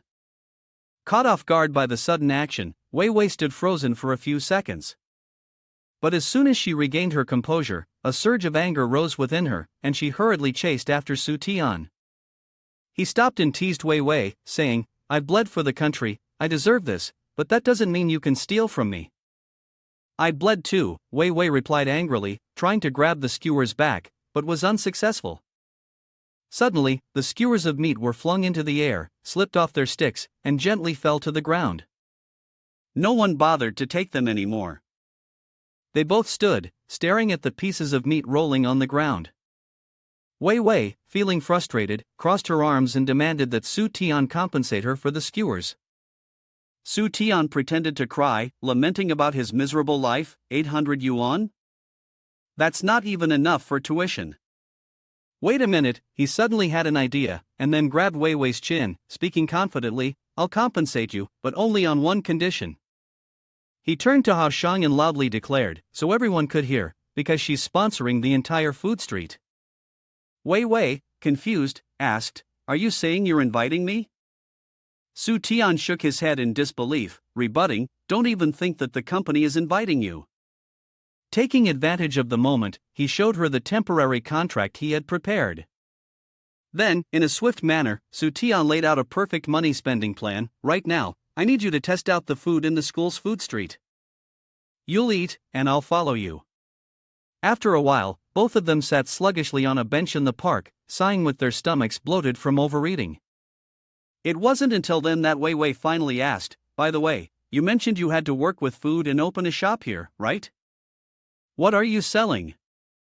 Su Tian, with a sly grin, told her about his plans, revealing that he wasn't actually thinking of opening a regular restaurant because he found that too troublesome. Instead, he planned to open a convenience store that was the real deal. As for the food, Su Tian had come up with some pretty unique ideas. The dishes would surely help recover the blood loss, like durian snail noodles with bubble tea flavor. A few days later, in the bustling and crowded night market, with people buying and selling everywhere, a young man was shouting at the top of his lungs, "The last 3 days are free, wear my clothes.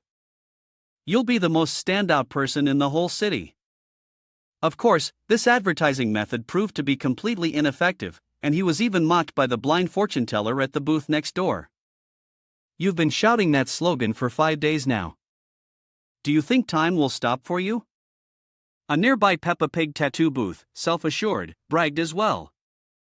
The highest spending customers in the night market were still the ones getting tattoos, with fierce men loving them the most. Suddenly, all three of them stopped arguing as they spotted a familiar customer. They quickly rushed over to offer their services, suggesting everything from buying a shirt to become a martial artist, to reading their fortune and having their fortune mark revealed, or even getting a pig tattoo to look the part.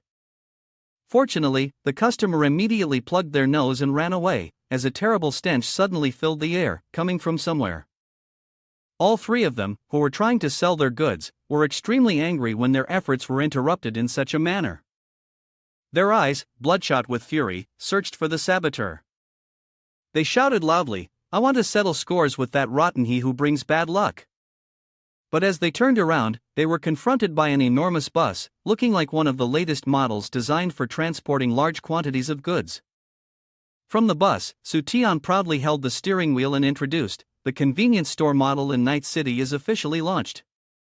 Then came the sound of the whoosh whoosh of the automatic doors opening from the bus. Both window panels could be lifted upwards, giving it a very cool appearance. It even had a panel under the door that could be opened to fully showcase what was inside the vehicle. The marvelous items transported by this extremely expensive vehicle were Su Tian, along with a cow and a foul odor that hit everyone's nose. Su Tian grinned widely, his ears almost touching his cheeks, mumbling, "Don't spread the word, don't occupy the convenience store spaces, spend multiple times more for the prime locations." The products being sold were durians directly imported from Malaysia, priced at over 1,000 coins per batch, paired with a delicate flavor and fresh herbs from the mountains, more valuable than people themselves. There were also pearls made from noodles, fermented for 7,749 days to achieve their unique stinky taste. The milk was from special New Zealand cows, and the tea leaves were from Mushan, costing tens of thousands per kilogram. Just thinking about all of this made Su Tian's mouth water. All of these ingredients were crafted in a more accessible way and sold for only 10 coins. You were incredibly proud of being the genius behind a business venture that was losing money. And, indeed, your plan had been extremely successful at the initial stage. The buyers and even the sellers within a few hundred meters radius were completely driven away by that foul-smelling, colorless weapon. The merchants in the area were furious, holding their noses while cursing Su Tian mercilessly, protesting vehemently, and trying to pressure him to leave. But everything was already part of his plan. With a highly provocative attitude, Su Tian boldly declared, "Su Tian will not leave today, I have ways to handle all of you." His face became incredibly formidable. Seeing his unapproachable demeanor and hearing his fearless, defiant tone, all the other merchants grew anxious, fearing they had run into a wolf in sheep's clothing. But the very next moment, Su Tian's face softened, and he cheerfully said, "Each shop can come to me and collect 1,000 coins a day as compensation." Upon hearing this, everyone was left speechless, unable to gather enough courage to chase him away. Their attitude almost immediately shifted to one of support, and the mood turned positively jubilant. Everyone happily lined up to receive the compensation at his store. While counting the money, they cheerfully discussed how they could head home early to spend time with their wives and children, or perhaps enjoy some time watching movies with their daughters. Even the 3 friends of his were among the generously compensated, and they were delighted, considering using the money to go gamble. At this moment, the entire bustling neighborhood suddenly became quiet. The customers had left, and the shops had no reason to open anymore. Su Tian was left alone, ruling the place without competition, enjoying his solitude. However, there was one variable that Su Tian hadn't anticipated. A tour guide was tirelessly introducing to the tourists, "This is the hottest night street in our city. Everyone is free to try whatever they like." But when they arrived, the girl felt a great sense of embarrassment because there was nothing left. Although it was still early, one of the tourists, still very excited, quickly pointed towards Su Tian's stall and urged everyone to head that way. Meanwhile, Su Tian was engrossed in playing a video game on his phone, completely unaware that his perfect plan was on the verge of falling apart. He casually leaned against the bull, smiling as he focused on his game. Su Tian, at this point, was completely oblivious to his surroundings, his attention solely on the game. Suddenly, a red flag appeared right in front of him, startling him. The tour guide, now incredibly confused, asked Su Tian, "Excuse me, is your store the only one open on this entire night street?" Behind her, all the tourists were holding their noses and complaining about the smell, which resembled that of feces, and they had already figured out why no one else was here. Seeing them, Su Tian was immediately displeased. He was ready to confront them if they planned to buy something, but after noticing their hostile attitude and the disgusted looks they gave to his stall, he realized they probably weren't intending to make any purchases. At this moment, he let out a sigh of relief and reassured himself.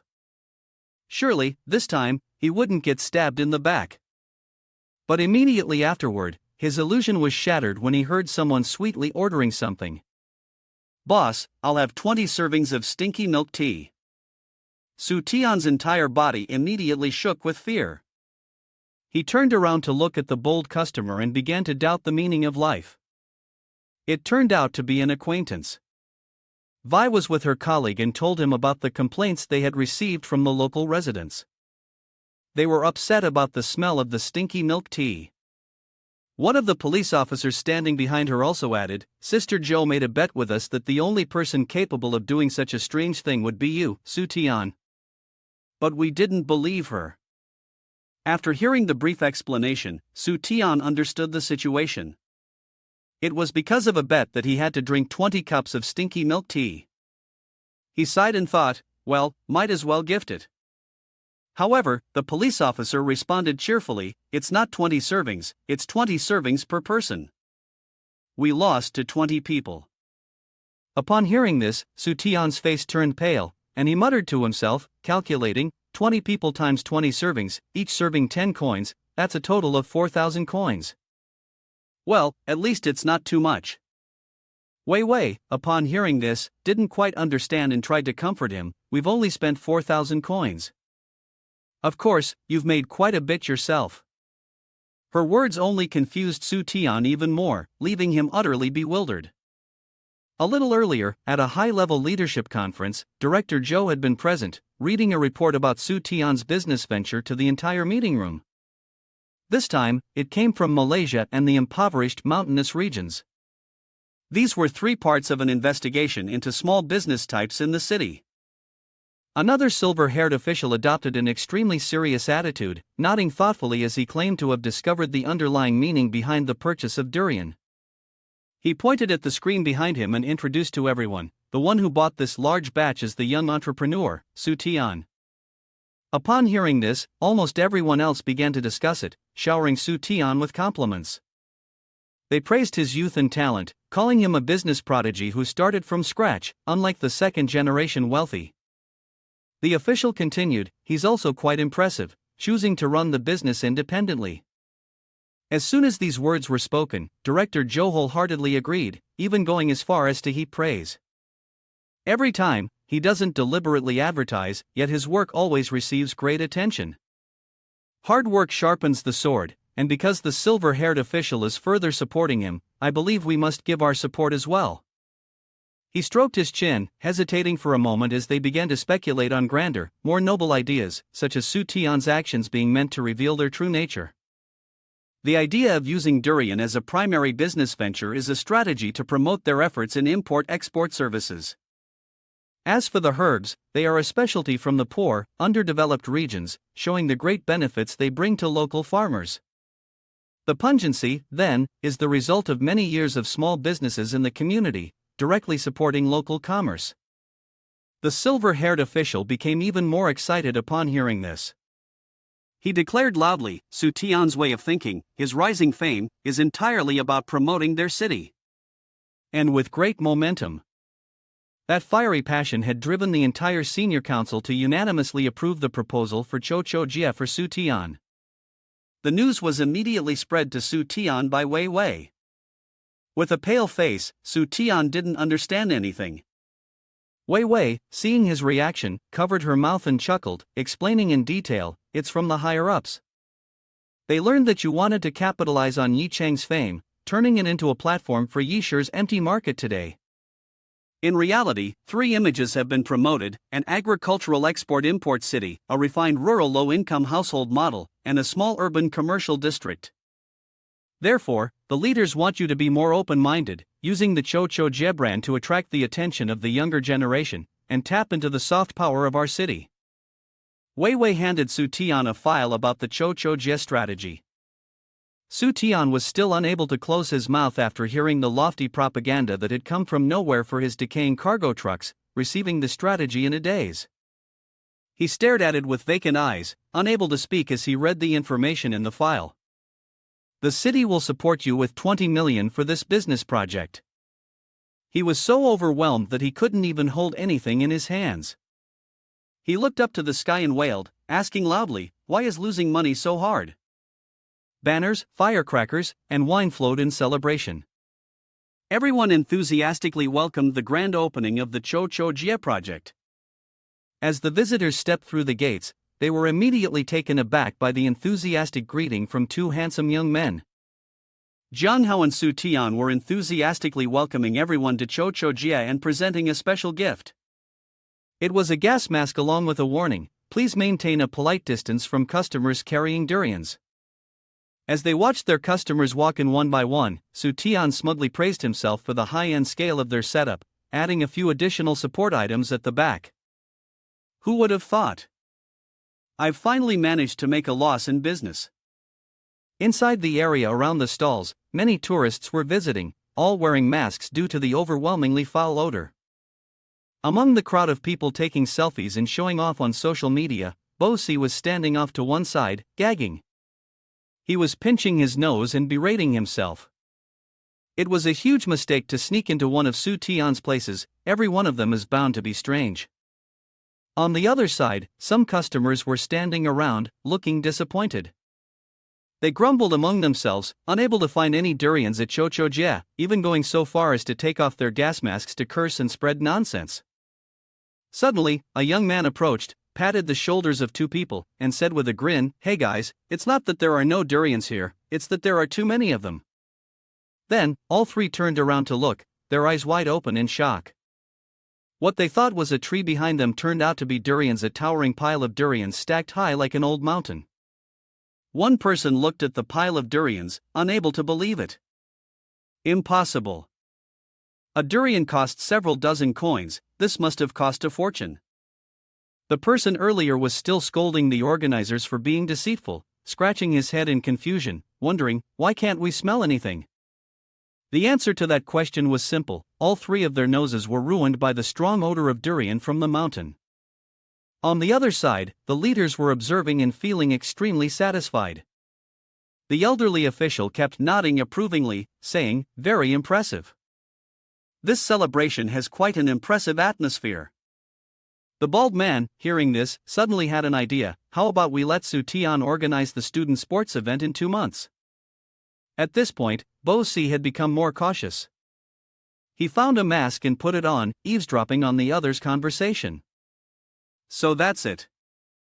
Su Tian was planning this all along, right from the start. His face turned cold and sharp, and he made a firm resolution, I must stop Su Tian's plan, and also prevent that outdoor ceremony from happening. An idea suddenly popped into Bo Si's head.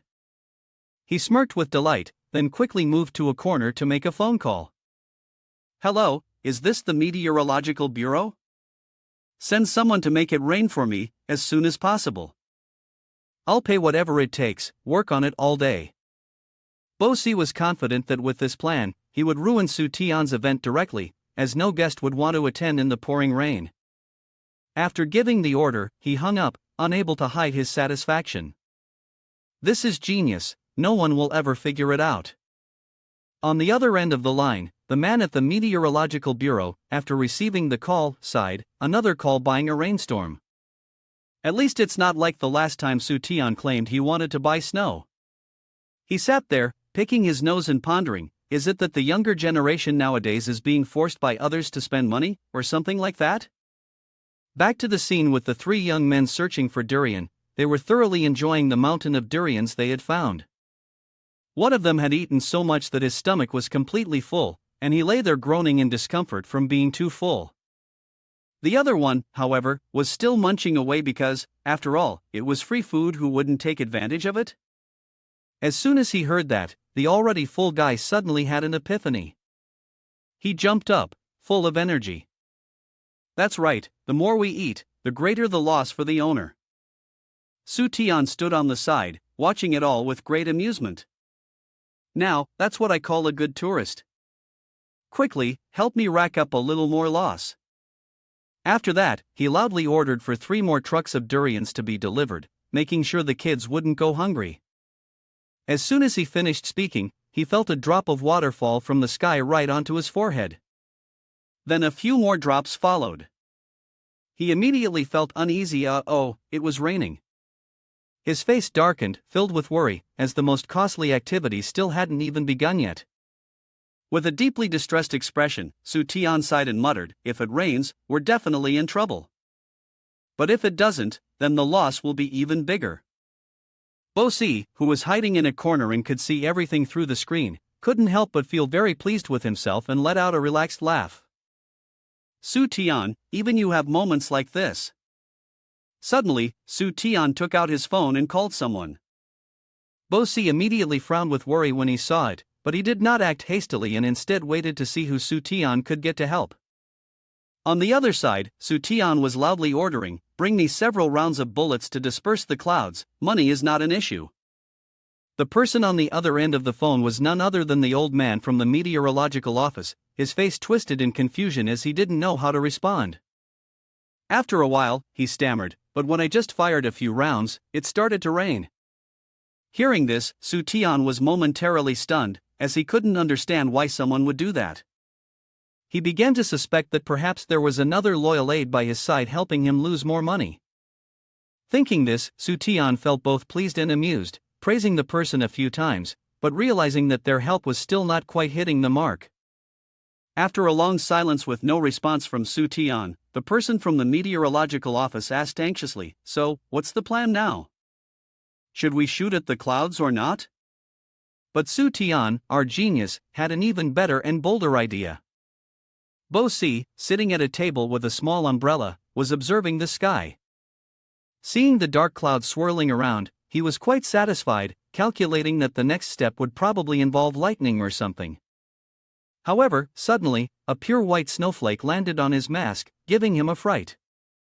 At that moment, on the viewing platform of the Cho-Cho-Jie ceremony, Su Tian was pointing at the sky and shouting to grab attention, ladies and gentlemen, look up and see what this is.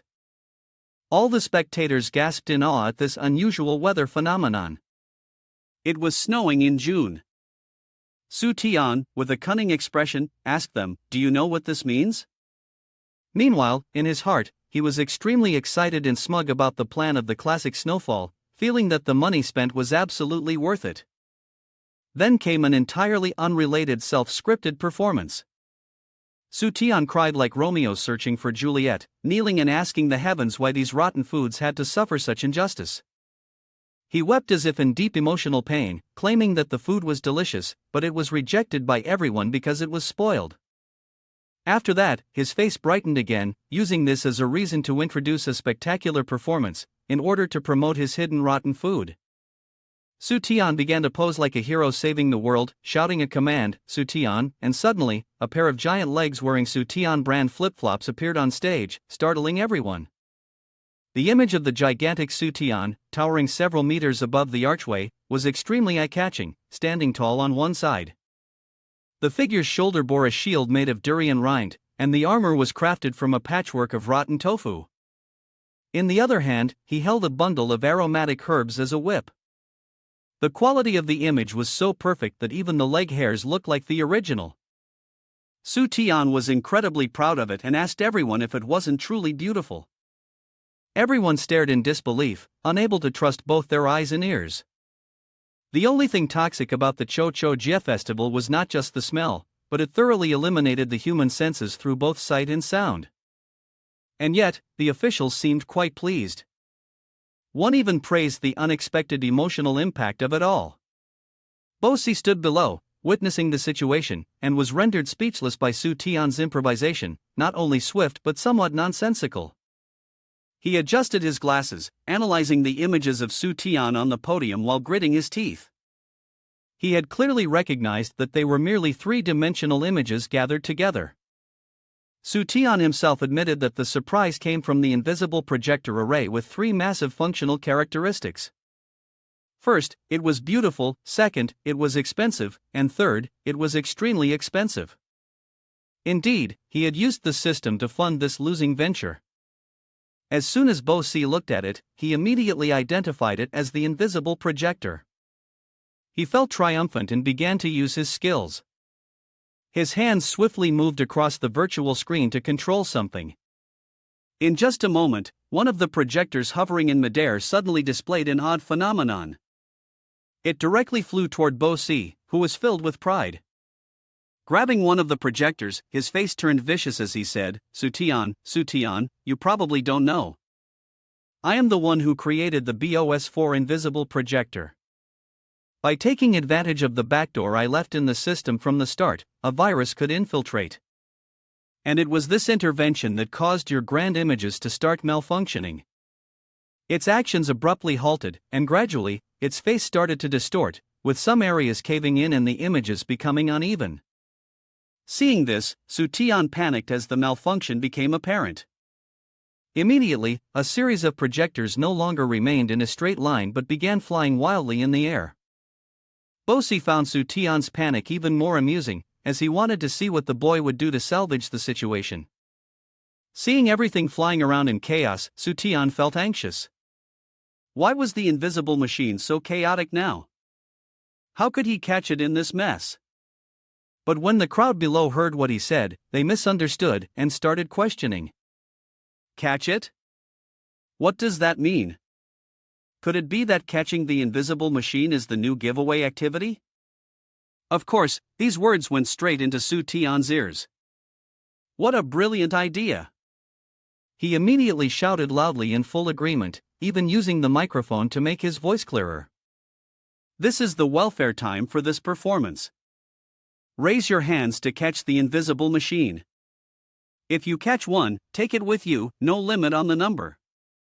As soon as they heard this, all the tourists immediately started scrambling to catch the machines, continuously exclaiming in awe. The invisible machine is worth thousands of coins, and they're giving it away for free. Don't fight, it's mine. Meanwhile, the three people who had been off eating durian and had just returned saw this scene and regretted it bitterly. They were full and weighed down with food, and if they had known there was a giveaway of invisible machines, they wouldn't have rushed to eat durian. Now, with their stomachs full and heavy, how could they catch up? But immediately, Su Tian appeared and reassured them. He then took out 3 golden membership cards and handed them over to the 3 of them. To them, Su Tian now looked no different from the legendary god of wealth, descending to save them amidst tears and snot. His expression appeared incredibly cool, but deep down, he was screaming with joy. Because he had originally only planned to rent the invisible projector, who would have thought he could buy so many more to give away? Bo Si, unaware of the situation, was overjoyed by the sight. I've won. Su Tian must be heartbroken giving away so much money. He walked out, leaving everyone inside still excitedly searching for the projector. Su Tian, brimming with self-satisfaction, exclaimed, "This time, I've definitely made a loss. Haven't I reached the peak of my life?" Then he struck a pose, pretending to be the CEO and stroking Xiao Tian's chin like flirting, before delivering a bold statement about the settlement. Xiao Tian quickly followed orders, instructing the system to start processing the settlement, but something entirely unexpected happened: the settlement failed. Su Tian couldn't believe his ears and grew frustrated. Settlement failed? What the hell is that? A notification appeared on the system, revealing that something had occurred with the contract and had not been executed. Su Tian frowned as he looked at the system message, clenching his fists in irritation. The money had turned negative. Bo Si, meanwhile, was leaving Cho Jia in high spirits, certain that he had made a fortune today. But just then, the sound of a phone ringing interrupted him. As soon as he picked up, he confidently said, "I'm in a great mood today, just go ahead and speak." The voice on the other end said something that immediately turned the pink in Bo Si's head to gray. An engineer on the other end was trying to explain. Initially, the contract was planned as a standard one.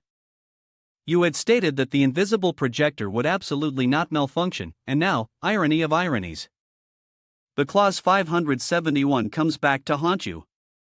The invisible projector for the BOS4 event is absolutely safe and reliable.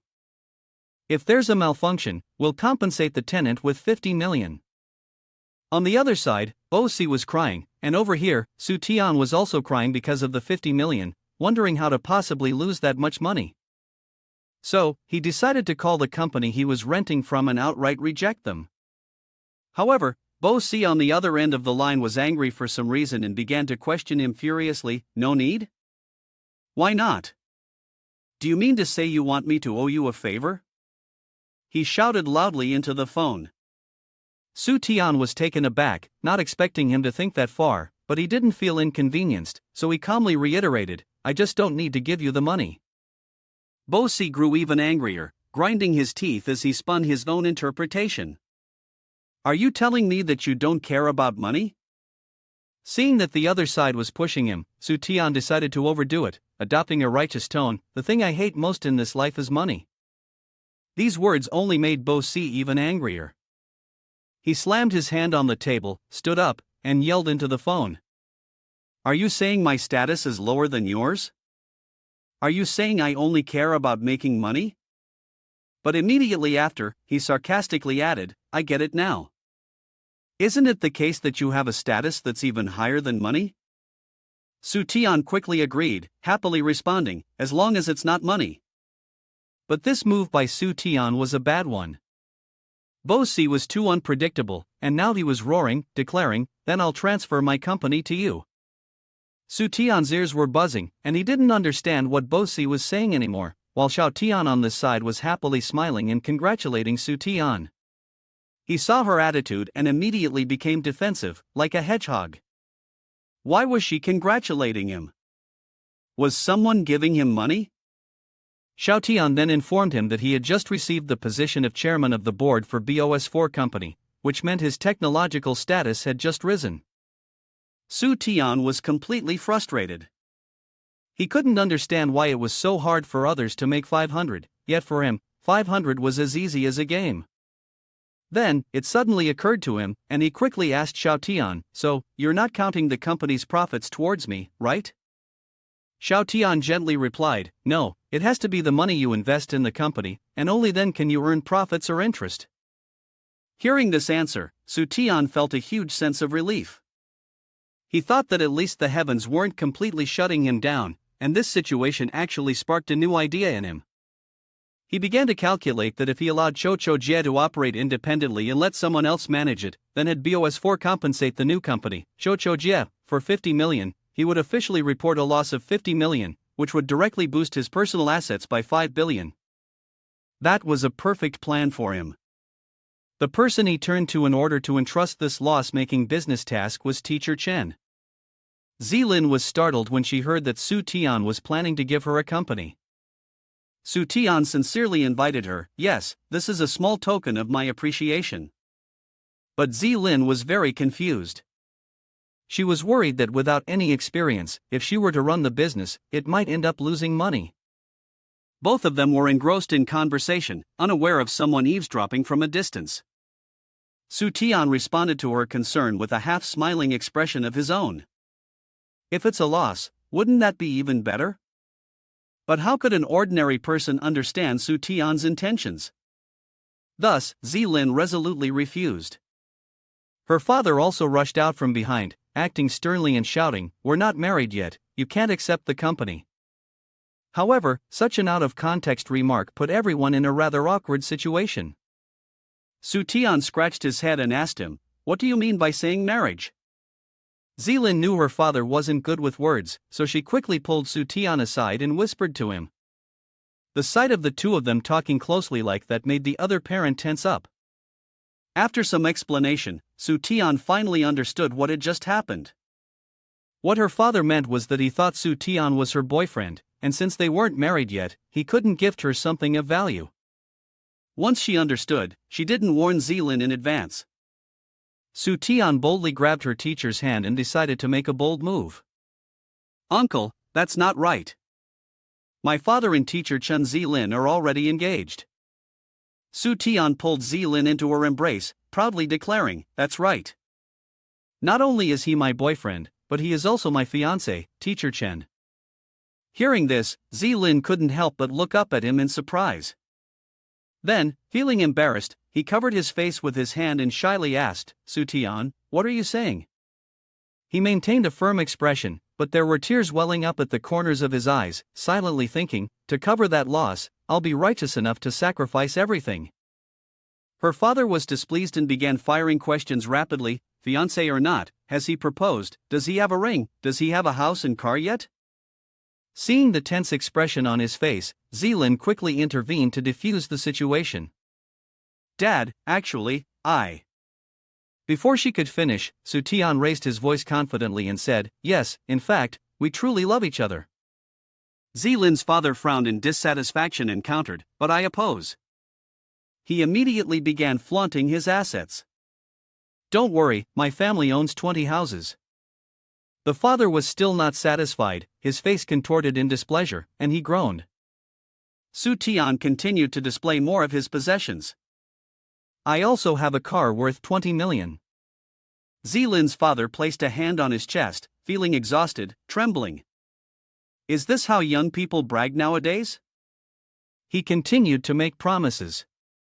"I'll get the ring done immediately." At the tempting prospect of such a vast fortune, the father's head began to spin, and he sighed before saying to Su Tian, "I know you're a young man just starting out, and you can provide a good life for my daughter." Zilin's father then started crying, embracing his daughter with overwhelming emotion. "But she's my only daughter, the most beautiful girl in the world. You've taken her from me, what am I supposed to do?" He clutched his head, feeling distressed, and exclaimed, "I'm so lonely." Sensing he was on the verge of winning over Zilin's father, Su Tian continued to sweet-talk him. "How about I hire a secretary for you, someone to take care of your meals and sleep?" Without hesitation, Zilin's father immediately shook hands with Su Tian, agreeing to his suggestion. Zilin stood outside, watching the scene between them, feeling helpless and at a loss for words. Once everything was settled, you turned to leave, but his voice called you back. "Wait a moment, there's one more important thing." Su Tianyang's eyes sparkled, giving off a warm, friendly vibe. "Go ahead, Dad." Ba Zilin walked over, his face bright and cheerful, and whispered, "Is the secretary pretty?" He pointed his finger behind him and continued, "At least she should be prettier than this girl." You scratched your head helplessly, smiling, and confirmed that the secretary would indeed be more beautiful. In Su Tian's heart, he was confused. He had just called his daughter the most beautiful in the world, after all. Zilin's father finally seemed at ease and pushed his daughter out of the house. "Go with her, don't disturb my life." After a bit of chaos, everything was finally settled, and the door to his house slammed shut. Zilin and Su Tian were pushed out, feeling a bit dazed and speechless. Suddenly, a sound came from inside. "Stealing the landlord's place, I'll add something extra. If your 17 cards can block me, I'll swallow this phone." Standing outside, Su Tian could only smile helplessly at the sound. Zilin awkwardly asked for Su Tian's opinion. "So, what do we do now? We're not really going to live together, right?" He turned and smiled, saying, "Why not? Zilin's face was full of confusion as she called out in surprise. Su Tian took the initiative to grab her hand and pull her along, saying, "Let's go, let's buy the ring." His eyes held deep meaning as he said, "Proposal, I'm serious." Upon hearing this, Zilin felt a touch of emotion in her heart. Unable to hold back, she called Su Tian's name, thinking to herself, "Is it just me, or does he suddenly feel so manly?" Su Tian grinned mischievously, already having something else in mind, and took the opportunity to buy a ring, secretly pocketing some extra from the system. A moment later, the scene shifted. Su Tian was still in the same outfit, standing in front of a red backdrop, wearing a natural smile. Zilin was there too, with her head slightly tilted, smiling gently. The two of them stood close together, looking like a real couple. Soon, the marriage registration form, with a photo of the two of them together and their details, was completed. However, Su Tian, still a little dazed, hesitantly asked, "Do we really have to go this far?" He took Zilin's hand and earnestly said, "Although this wasn't part of the plan, I am sincere with you, teacher." Su Tian even kneeled down, as if with a lot of emotions, and said, "Please agree to marry me." She watched the confession, her heart swayed, and she hesitated before replying, "Okay, I trust you." Zilin approached him, firmly reminding him, "But don't trick me, okay? This is just a fake marriage. After we get married, we'll divorce immediately." Su Tian puffed his cheeks, scratched his head, and agreed, "Fine, I'll have to marry again later anyway." He grabbed her shoulder and smiled, saying, "This time, I'll transfer our joint company to you. After the divorce, I'll compensate you, and we'll settle everything right away." Su Tian was thrilled just thinking about it and said, "I'll officially become a billionaire now." With that, he immediately grabbed Zilin's hand and started walking, saying, "Teacher, no wife, I can't wait anymore." Hearing this, her face showed concern, and she asked, "No, what can't you wait for? Isn't this just a fake marriage? I'm not ready yet." Su Tian was a little surprised and turned around to ask, "Do we need to prepare for a meal too?" Zilin, confused, asked in return, "Is it for a meal?" He was puzzled by her clueless question. What else could it be? Zilin, embarrassed, looked away and nervously replied, "Nothing, let's go quickly." The scene shifted to outside the grand and luxurious Jianghao Hotel, where a large sum of money in high denominations was thrown forcefully onto the wooden table. Su Tian, dressed simply yet ostentatiously, placed his hand on the table and, raising his voice slightly, said to the receptionist, "This meal is on me, using my personal assets. Bring whatever food you have." The receptionist politely responded, 500 coins can get you a bowl of fried rice and a bowl of soup." Upon hearing this, Su Tian could only turn his eyes away and bluntly said, "Forget it, let's go." Suddenly, a hand reached out to stop him, making Su Tian frown in confusion. Who would have thought, it's an old acquaintance. Jiang Hao stood in front of him, hinting with a question, "Boss Su, is the food here not to your liking?" Su Tian, irritated, closed his eyes and confirmed, "Correct, it's definitely not because of a lack of money." He nodded in agreement, "Exactly, boss, you can't be short on money, but you can eat here for free." Before Jiang Hao could finish his sentence, Su Tian swiftly sat down in a chair as if it were his own, then slapped the chair beside him, calling out, "Come, eat now." Seeing this, he and Zilin looked at him with 3 parts confusion and 7 parts helplessness, unable to say a word. The scene changed to the second day after she and Su Tian registered their marriage. The two of them were standing in front of the Civil Affairs Bureau. "You're still wearing the same outfit as the other day, now with a pair of sunglasses that look very flashy, and you say, 'Today will be a complete change, I officially have money.'"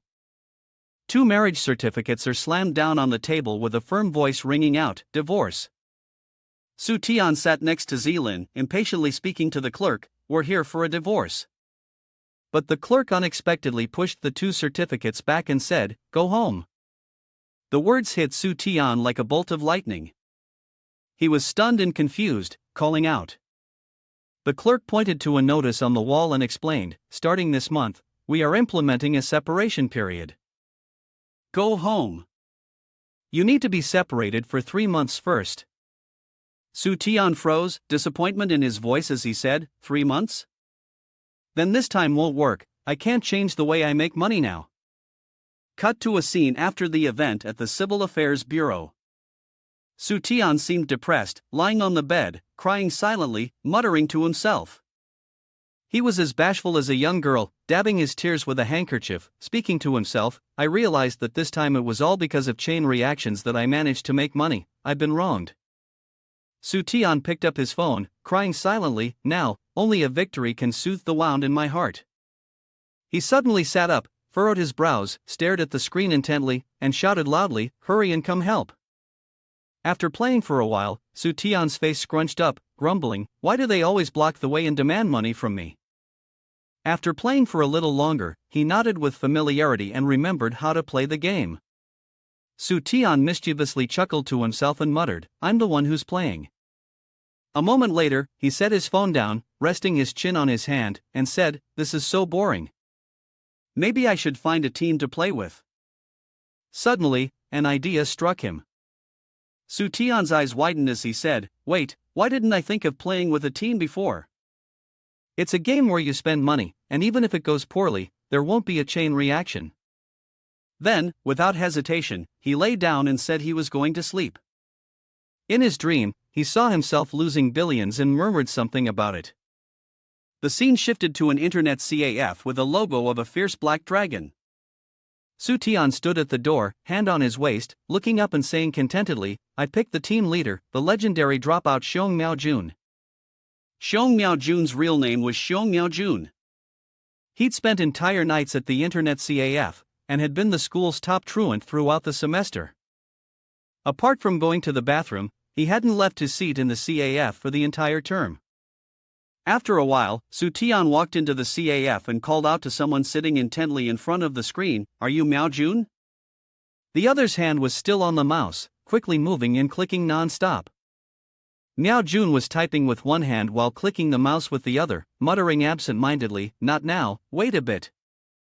A while later, a notification appeared on the screen with the simple word "failure." He screamed, pulling his hair in frustration, "Lost again. It's because this computer can't keep up with my speed." Hearing this, Su Tian covered his mouth and laughed quietly, thinking to himself, "That's right, it's because you chose the wrong one, old and broken."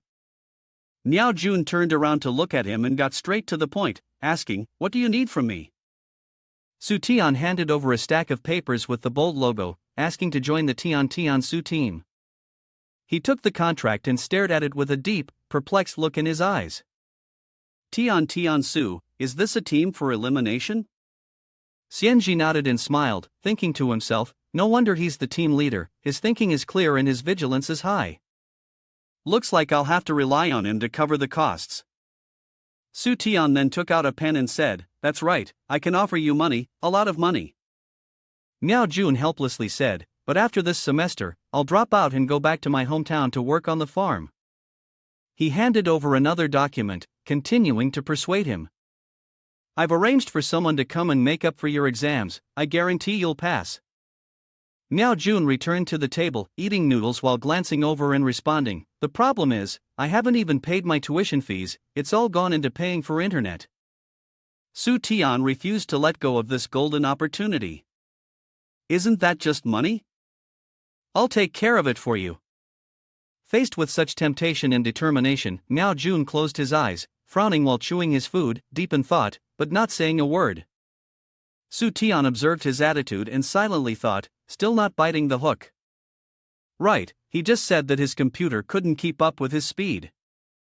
Su Tian pointed ahead and started reading off a series of data related to the necessary specs for a computer system. Hearing this, Miaojun's eyes lit up, and his head snapped in the direction of Su Tian's finger. Su Tian said with a promise, "As long as you come, I'll get it done for you." Without any more doubt or hesitation, Miaojun turned to him and seriously said, "Boss, please assign me the task now." The scene transitions to the tall, spacious dormitory building number 1. Su Tian leads Miaojun from outside the door into the lobby. He smiles, rubs his hands together, and flatteringly asks him, "Boss, what should we do now?" Su Tian smirks, saying nothing, and raises his thumb up. He points straight down the empty hallway and says, "Right now, you're the team leader of the combat squad, responsible for the guerrilla warfare position. We're going to find someone. The most suitable person is the one from the legends. Miao Jun's face becomes unpleasant, and he asks in confusion, why him? He steps back slightly, avoiding the subject, and says, how about I go set up the computer first, so Miao Jun doesn't slip away? Su Tian extends his hand and grabs the corner of his jacket. Silently, he drags Miao Jun forward. Miao Jun can only reluctantly take one step back after another, following Su Tian. A dark corner of the room appears, the space completely silent. The fan hanging on the wall isn't moving. Jaishin, originally named Jaishin, is a third-year student who has been in the round dormitory room for 2 years. In his first year, Jaishin wasn't staying at home. His height of 2 meters drew attention wherever he went. He then joined the basketball team with the goal of becoming the national champion. However, after an injury, his performance dropped, and he has been confined to his room ever since, never going outside. For the past 2 years, he has become the most famous gamer in the entire city. After walking for a while, Su Tian stops, raises his hand, and knocks on the cold door, breaking the silence. While knocking, he calls out loudly to the person inside, is Jaishin home? Package delivery. Miao Jun stood beside, speaking in a low voice, boss, you don't know, Jaishin is afraid of that Jai in his name because his temper is really bad. He shook his head and continued, how could someone like him cooperate with a team in battle? Su Tian smirked mischievously, thinking to himself, of course I know that. Otherwise, why would I choose him? After a moment of silence, the sound of a door opening broke it, startling him a little. The door opened just a crack, and a hand slowly reached out along with a cold voice. Su Tian eagerly greeted, his mouth running without pause, hello, hello. The hand immediately retracted, and a blunt voice came from inside, no way, where's my stuff? He held himself back, starting to work on winning him over. There was no rush, only one chance. The hand inside gestured in refusal, accompanied by the sound of rejection, before telling him to go play basketball. I told you already, I'm not interested. Before Jaishin could finish, Su Tian pushed the printed stack of papers into his hand and said, play games, join my team. Jaishin immediately refused, a team full of rejects, what the hell is that? Not going, don't bother me. Su Tian took out a stack of money, handed it over, and said, idiot, I've got money. I'm just waiting for you to join. Seeing this scene, the others could only stay silent, unable to say anything. Jaishin's hand gently took the contract papers. He pulled his hand back, closed the door, and coldly called out, no need, goodbye. Su Tian just smiled lightly, throwing out a tempting line, it's a pity, there's no chance to bring the girls over and score points anymore. As soon as the words slipped out, Jaishin peeked out with one eye and asked, what did you say? Can you say that again? He held out his phone screen, pointed at it with one hand, and offered tempting benefits to lure him. You're able to maintain the top rank in the entire sub-city because you get points from this every day. As long as you join the battle team, I'll use money to invite beautiful women to cheer you on. 2 new ones every day, no, 3. And there will also be gentle, well-mannered ladies to serve food and clean. Su Tian smiled smugly, thinking to himself, that's exactly why I want Jaishin on the team. It's worth spending money 3 times over. Riding the momentum, he pushed open the door to get Jaishin's opinion. So? Coming or not? As the door opened, Su Tian suddenly widened his eyes in shock at what he saw. For some reason, the room was completely empty, making him doubt whether Jaishin had agreed. While he was still stunned, a tall figure approached from behind and placed a hand on Su Tian's shoulder, speaking in a deep voice, why are you zoning out? The scene shifts to the street outside. Su Tian and Miao Jun stood motionless on the sidewalk. Miao Jun turned to Su Tian with a puzzled look and asked, boss, are we waiting for the third member of the battle team? With his arms crossed, Su Tian answered vaguely, you'll find out soon enough. A while later, someone rode up to them on a bicycle. The man on the bike extended a hand in greeting, we meet again. Miao Jun politely reached out to shake his hand and asked curiously, could it be that you're the third member of the team? A hidden supreme king?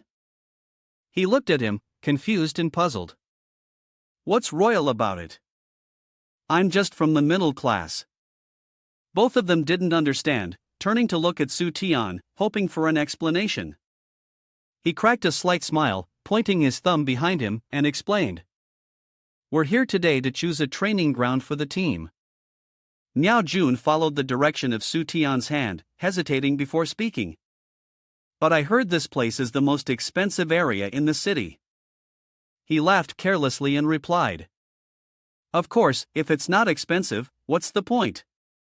The scene shifted to someone unlocking a door, standing right next to it with a friendly gesture, clearly satisfied. Inside, the space was bright, neat, and clean. Not only that, but there was also a staircase leading upstairs. After scanning the surroundings, Su Tian crossed his arms and said calmly, It seems pretty expensive. The broker rubbed his hands together and slightly bowed, flattering Su Tian. You have a good eye.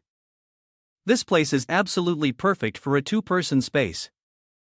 Su Tian waved his hand and made a somewhat difficult request. I need it for 10 people.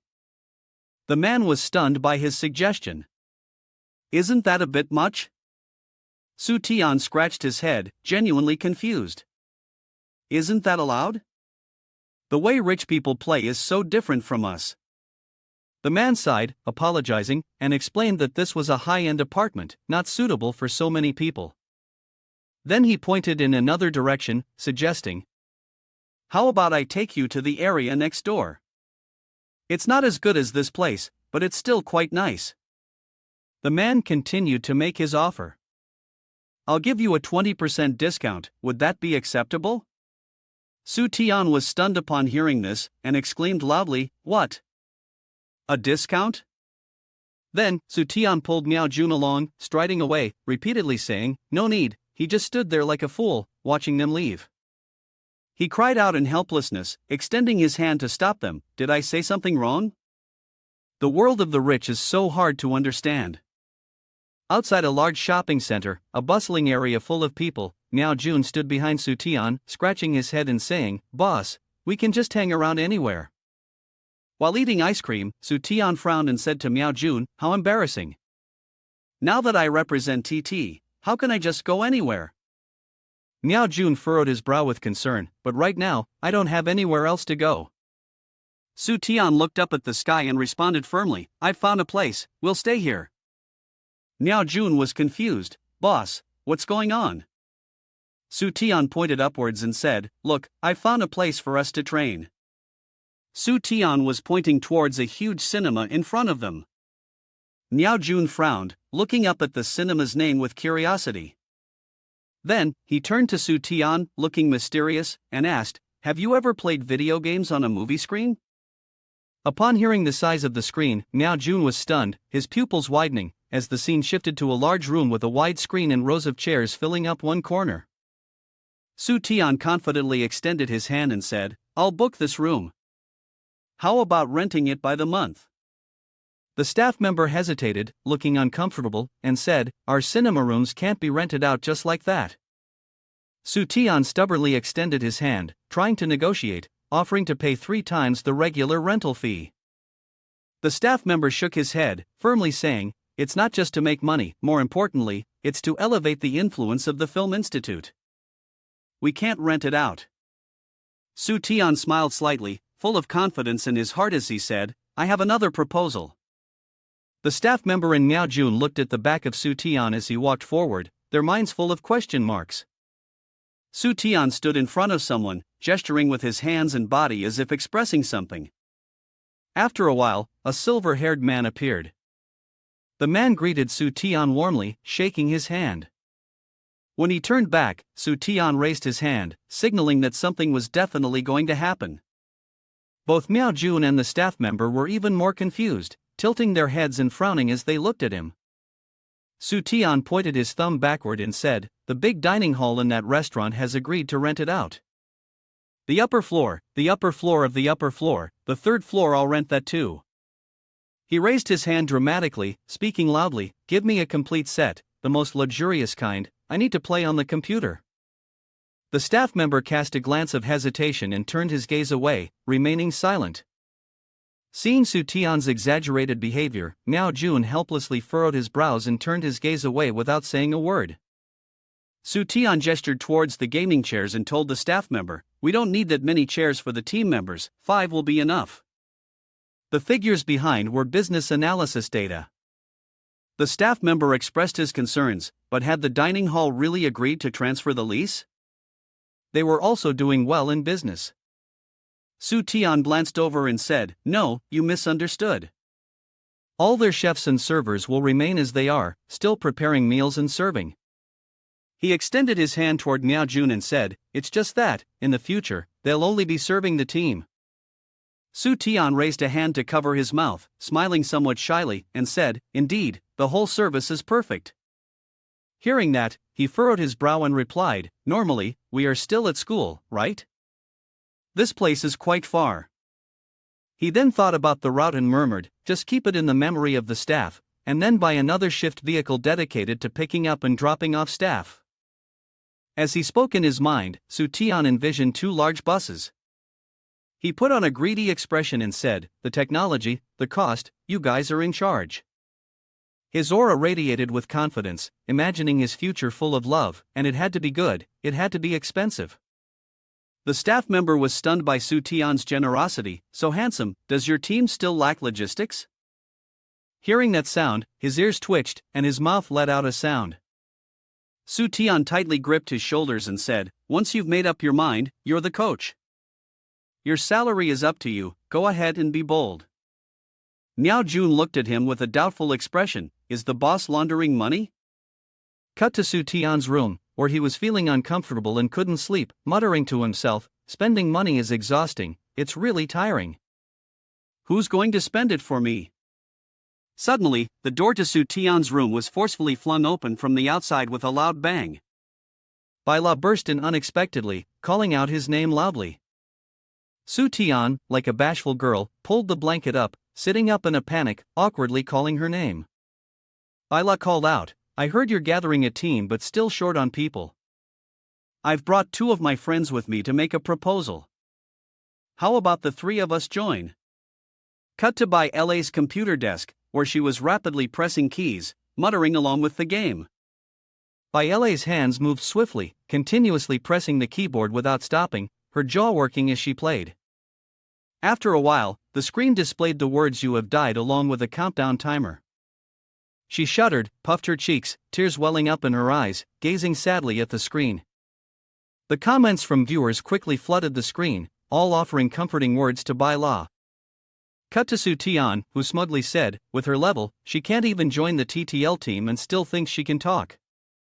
Now, he sat in front of 3 girls gathered around his bed and said, "What about you all? How are you at gaming?" One of the girls spoke up, smiling, a bit better than old Tao's ability. Su Tian picked up 3 contracts and handed them over in agreement, saying, "Then add the 3 of you." The scene switched to another day, when the 5 people who had been grouped into a team gathered in the hall, their faces stunned as they saw a large crowd already seated, waiting for the match to begin. Su Tian smirked and announced, "The audience is here, everyone get ready." This competition was online, so there was no need for a coach, they would just dive in. Upon hearing this, the others moved and settled into their chairs. Miao Jun looked around, observing, and slapped the gaming chair in amazement. "It's still an adjustable chair." Bai La gave a thumbs up, satisfied, and said, "Watch us, we'll go ahead a little." Su Tian leaned forward, resting his hands, looking down at them and thought to himself, in the end, how strong are they? In just a few minutes, it will be clear. Right after that, for red words all units deploy appeared, signaling the match was about to start. Miao Jun furrowed his brows, serious and focused as he stared at the screen before him. One hand was on the mouse, clicking rapidly, moving quickly. Jaishin also furrowed his brow, his eyes fixed on the computer in front of him. One hand rested on the keyboard, his fingers constantly shifting between keys, looking very skilled. On the other side, the 3 girls were also extremely focused, their eyes glued to the computer screens, their hands nimbly moving. In the blink of an eye, the game was over, and the result was that their team of 5 did not win.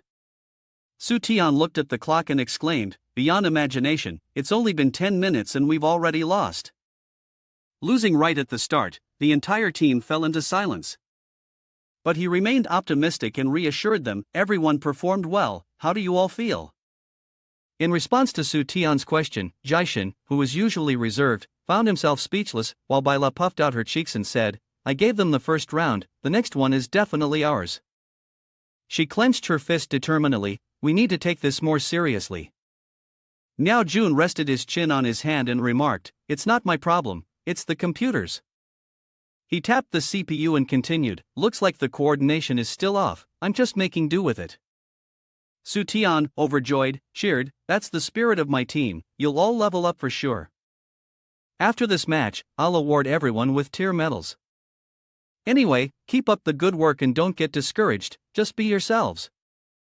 He took a sip of water, visibly moved, and added, everything is getting better. Miao Jun looked at Su Tian, who was so relaxed, and said, we're playing like this, and the boss is still encouraging us. Why shouldn't I try harder? The computer may be bad, but I'll put in more effort. The three girls also gathered together, each talking to the others, it's been so long since we really played, our current condition isn't great, but the next match will be different. Exactly, the three of us are already an unbeatable force. Seeing that Su Tian didn't scold them, they felt a renewed sense of determination. He smiled to himself as he watched their attitude. Good, I've made a big mistake. Miao Jun nervously looked down at his hand holding the mouse and repeatedly told himself, the second round is about to start, it's about to start. He began pressing the mouse cursor with his finger, continuously reminding himself, no, I can't get nervous, I must win. Miao Jun's finger kept clicking the mouse, the pressure increasing with each click. The mouse couldn't handle the force and speed, and with a loud pop, it broke into pieces. He stared blankly at the damage he had just caused to his mouse. Miao Jun anxiously held his head and sighed, the mouse is broken, what should I do? At that moment, a hand reached out from a corner and pressed a button with a sharp click. Su Tian calmly glanced at the staff member and asked, is the item here? The person, carrying a large box, sweating profusely, entered and answered, just arrived, luckily. Suddenly, the box was thrown forcefully, accompanied by a call of Miao Jun's name. He caught the box, hesitating to ask what it was. A thought crossed his mind, the palm position, the rolling ring, the pinky and thumb positions all could be replaced, with 108 options. The ball bearing used optical technology and chain simulation functionality, ideal for online play or games like FPS. The Pixar PMW 3389 optical sensor can support a motion speed of 400 inches per second, making it possible for you to team up with ADC heroes. With this, your lane play will no longer be a dream. The user's skill precision will be unmatched. The mouse's base, made of ceramic or Teflon, provides a perfectly gradual reduction in force. This type of mouse can achieve up to 1 billion clicks, with a response speed of 0.2 milliseconds, which is 4 times faster than a regular mouse at 0.8 seconds. Using it, surpassing quality standards, is incredibly easy. Miao Jun picked up the high-end mouse, feeling emotional, and asked, why is it so powerful? It must be very expensive, right? Su Tian immediately waved his hand generously and said, not much, less than 3,000 coins. It would only be more expensive with a few diamonds added. His gaze was full of determination as he clenched his fist and said, I will definitely use it well. He then quickly pulled his hand back and said, wait, this is the real mouse. As for the cherry keyboard, with 50 different angles, its outer casing is made of ceramics, with numerous high-quality conductive wires that thoroughly address common error issues, let's not talk about that anymore. Su Tian said, tossing the box toward Miao Jun, main highlight. He caught it with excitement and asked, is there something even more impressive about this? Miao Jun suddenly had a thought and hesitated before continuing, could it be that there's something not said? He plugged the keyboard's cable into the CPU. As soon as the keyboard was opened, it emitted a strong light that left Miao Jun stunned. But suddenly, the keyboard appeared with completely blank keys. He was slightly surprised and said, the keyboard has no labels. Suddenly, the patterns on the keyboard began to appear. Su Tian smiled and said, "That's right, each side of this keyboard uses a piece of OLED screen, and it's not expensive, just 200,000 to turn it around. The goal is that every skill has to be displayed, and it only lights up after maintenance." Listening and looking at the keyboard, Miao Jun could only choke up with emotion and said, "Mom, don't worry, I won't waste the CD anymore." Then, Su Tian threw each person a large box loudly, saying, "Everyone gets a share." Jaishin raised one hand to catch the box with the keyboard. Bai La also looked up to receive her box. The two girls in the team also took theirs one by one. Miao Jun, full of vigor, said to everyone, "The game has started, go ahead and play." After a while, the screen quickly displayed the words 5 killers. This meant someone had achieved a 5-kill streak. In their team, a remarkable comeback was happening. Su Tian, stunned, couldn't help but ask, "What's going on?" He shouted excitedly, 5 minutes in, and they already got me a 5 killers. Miao Jun seriously turned to him, giving a thumbs up as if to silently reassure him to calm down. Su Tian shut his mouth and watched him, feeling that something unprecedented was about to happen to him. Jaishin glanced at Miao Jun, who was brimming with energy but still maintained a calm demeanor, while his heart was full of mixed emotions. "When I was in elementary school, I was already different from others. Back then, I was like a teacher. My classmates didn't need to mention it wherever I went, I attracted attention. But in reality, I was a very shy person." A beautiful girl holding a bouquet of bright red roses appeared in Jaishin's mind.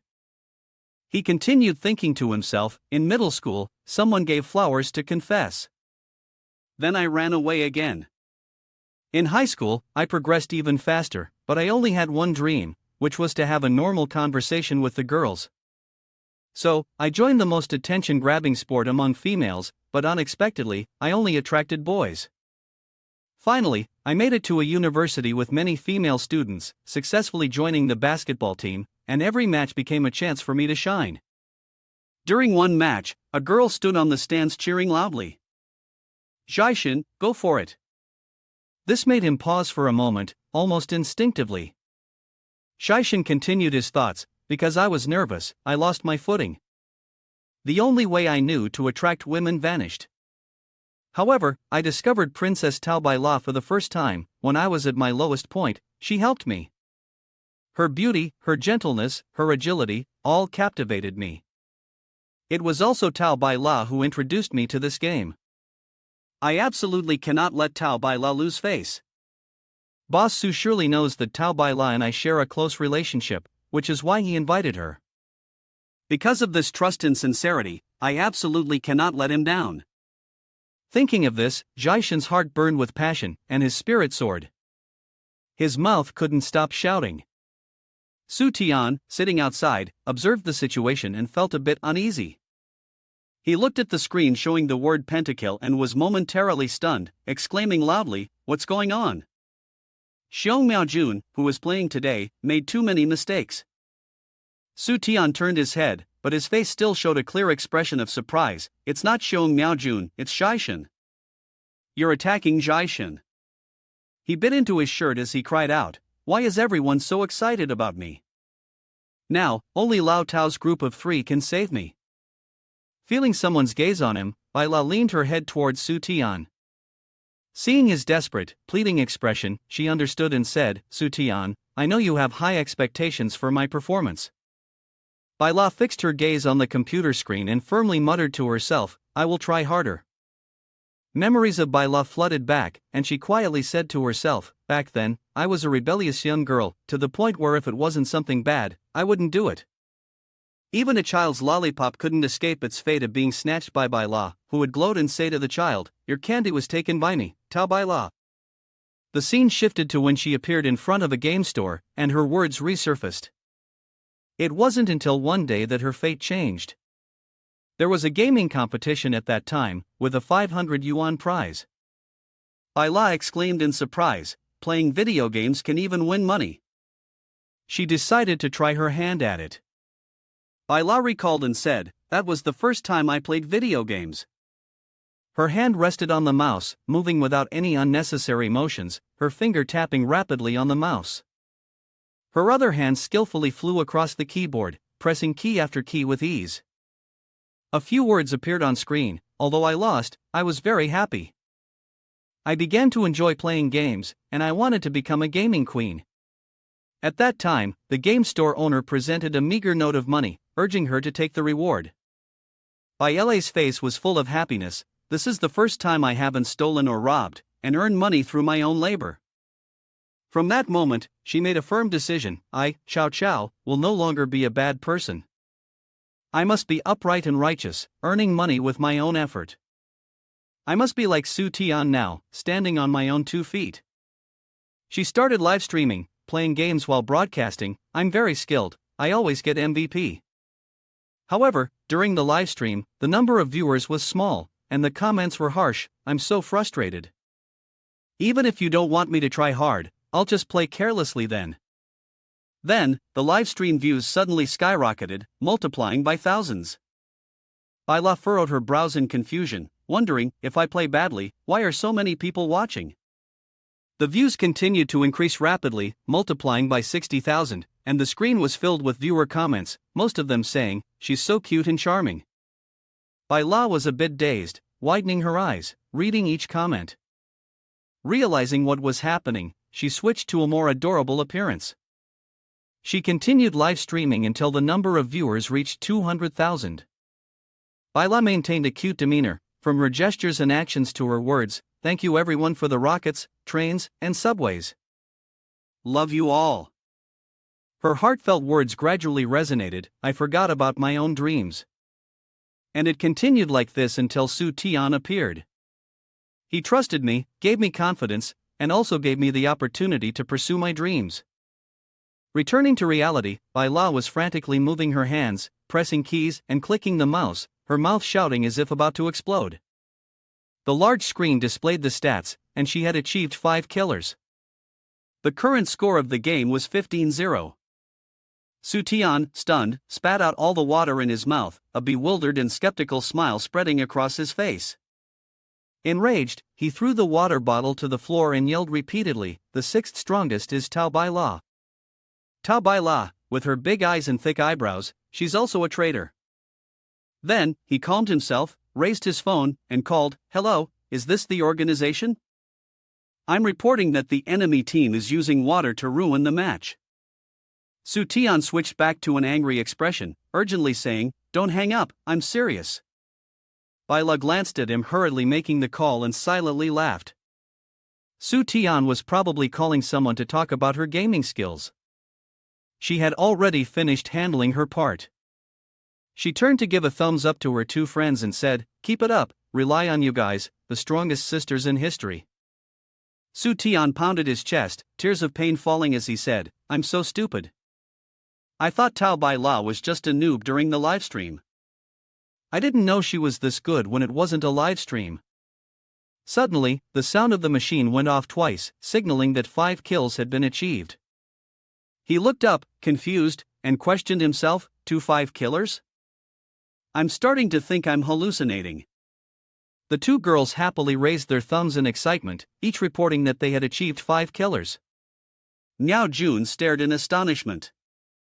Then, South Kill would take advantage of the recovery time to get even more South Kill. Su Tian cried out in sorrow, this isn't about killing the opponent, this is about killing me. He frowned, seriously considering the aggressive playstyle, shattering the opponent's mental state. I recalled that legend. Upon hearing this, he quickly turned to ask Miao Jun, what legend? It was the first all-female team to appear on the martial arts scene, the Richest ladies. All 5 of them were beautiful, young, and wildly popular. They even won several small competitions.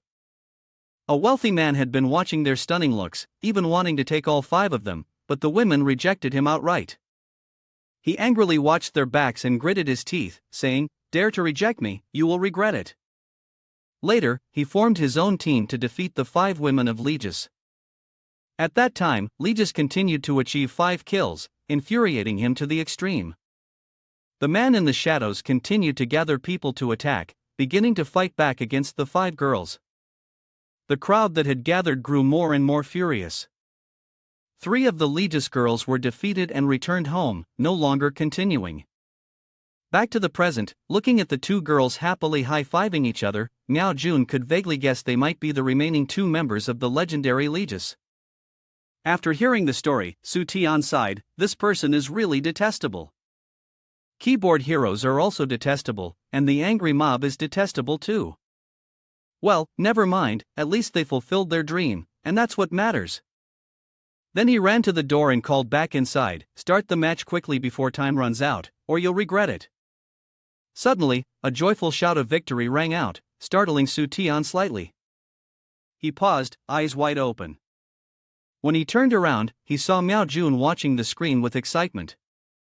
Unable to resist, he looked up and said, score, 25-0. That means each of them got 5 kills. Just watched it wrap up. He clenched his fist, looked over at Su Tian, and said enthusiastically, and in the final moments, the opponents surrendered, stopped fighting. Legis's psychological tactic worked pretty well, huh?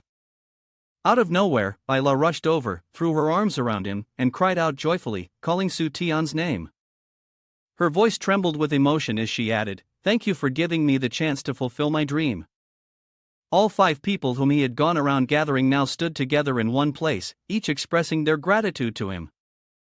Su Tian, taken aback by their attitude, replied a bit awkwardly, oh, there's really no need to thank me for that. With her hands on her hips, Ayla casually suggested, you better treat us to a meal. We've been playing so long, I'm starving. I want the best food. Su Tian wore a slightly troubled expression, but quickly brushed it off and smiled, no problem. The company's paying, let's eat till we're full. After the intense match, everyone was happily chatting with great excitement. Standing to the side with his arms crossed, Su Tian felt a quiet joy in his heart as he thought, it was supposed to be a money-losing deal, and yet these 5 people found a purpose in life. The result wasn't that great, but still. He curved his lips into a slight smile, feeling satisfied, thinking, this is good enough. The scene shifted to another corner, where a man was wearing headphones. His brows furrowed as he stared at something, and then he suddenly jerked back, turning around and shouting loudly, report, boss, the opponents in this round the Tiansu team have 2 members who are part of Legis. The masked figure revealed a cunning smile, muttering to himself, still daring to show up. Let's see how I deal with you this time. The scene shifted to the AO de Square. After Su Tian agreed to take his 5 teammates out for a meal, he silently followed behind them as they excitedly bounced ahead. Su Tian was lost in thought, then muttered to himself, although we won, the strategy one prepared earlier can still be useful. Suddenly, something caught his attention, and he turned to look. Su Tian rushed towards someone nearby, placed his hand on their shoulder, and loudly said, hey, bro, take out the golden card with TTL written on it and have someone check out the TTL team. The man avoided Su Tian's touch cautiously, replying, what is that?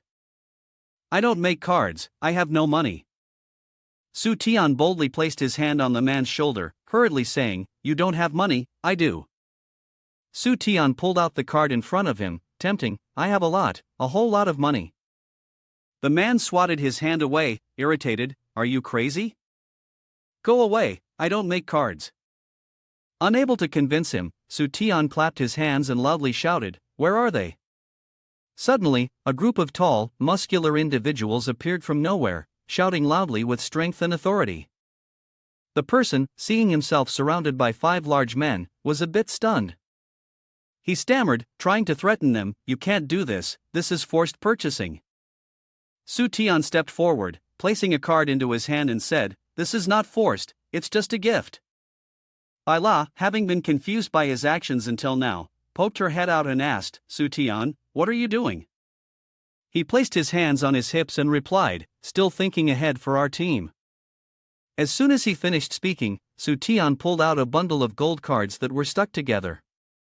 He proudly held the string of cards and said, this card represents the phases we've completed. Every fan should have one. She responded enthusiastically, I get it now, you believe our team will win, so you're starting to sell membership cards to the fans.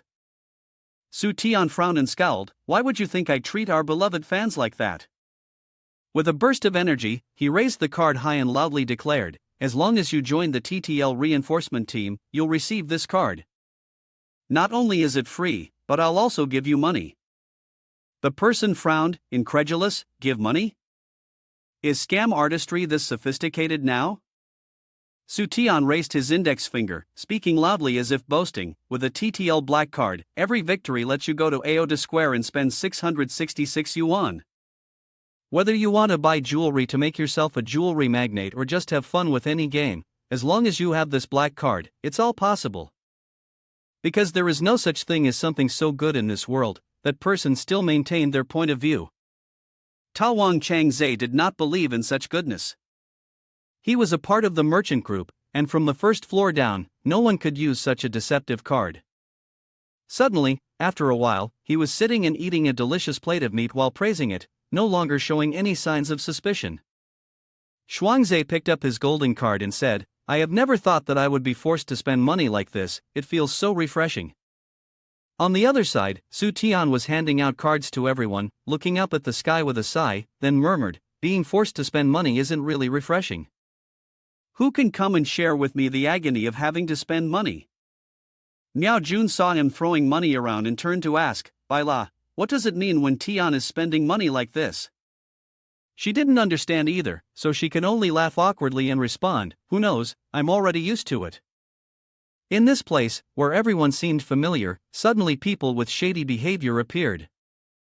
A man in a black suit holding a phone said, "Boss, I've found the two lieges." Baile's two friends were slightly stunned when they heard a familiar name mentioned, and quickly turned around, but they couldn't avoid being controlled by the men in black. One of them spoke up, "Boss, I have an invitation for this boss. If you don't want to make a scene, don't cause a fuss." Su Tian called out to his group of burly men again, surrounding the black-clad figures with overwhelming momentum. Those people could only shrink back, breaking into a cold sweat. He smiled warmly, holding out a golden card and telling them to look into the TTL team a bit. The men in black suits were soon knocked unconscious and sprawled on the floor. Su Tian stretched out his hand and shouted loudly to the ones he had just handed cards to all the fans holding TTL cards, "We've bought up all the food on this floor. Please, help yourselves at the dining tables." The people around him were excited and elated, shouting continuously, "Long live TTL." Meanwhile, outside Aoda Square, a flashy red car appeared. A pair of black feet, wearing somewhat peculiar sandals, stepped down. A young man got out of the car, looked up at the building, and asked someone, "Aoda Square, are you sure?" A girl, probably an employee, quickly took an umbrella and shielded the young man as she replied, "Boss, the officially registered address of the TTL team's facility is indeed here." Standing under the sun, he seemed to radiate with an aura, signaling his command, "Let's go, let's greet the TTL team." Inside, Su Tian watched the people enthusiastically devouring food and muttered to himself, "Eat up, the more you eat, the bigger my loss." Suddenly, a hand was placed on his shoulder from behind, accompanied by a voice asking, "Excuse me, are you the person in charge of the TTL team?" Su Tian turned around, his eyes brightened, and he thought to himself, "Another new fan here to pick up a card, right?" Without waiting for the person to respond, he confidently pushed a card towards them and said, "Take it, buy whatever you want." The owner of the Wang family stood there in confusion, holding the card, looking at it with bewilderment. A staff member stepped forward, presenting a stack of documents to Su Tian, saying, "The person in charge of the TTL team, please sign the contract." He took the papers, opened them, and remarked, "You're not trying to buy TTL, are you? My place just made a loss." The staff member, adjusting her glasses seriously, denied, "No, compared to calling it a contract, it's more like a notice." The owner of the Wang family folded his arms arrogantly and said, "In the next match, if you lose, it's 1-0. Su Tian looked at the paper in his hand, frowned, and read aloud angrily, "After TTL faces Wang family." He looked seriously at the man standing arrogantly with his arms folded, asking, "Are you the owner of the Wang family?" The man smirked, confidently ran his hand through his hair, and replied, "That's right. Just admit your loss according to the score." Su Tian let out a half laugh, "Are you betting on the score?" The Wang family owner arrogantly sat down in a chair as if at home, saying, "Talking to someone smart is really easy." He slammed his hand on the table and resolutely said, I also want to lose, but the opposing team won't let me. Su Tian, with a troubled expression, hugged his chest and said, I don't know if it's because I'm too strong, or if my team is too strong, but we just can't lose. The man remained calm, still looking self-satisfied, and glanced at him, saying, I know, you're saying that because you want me to share some benefits with you.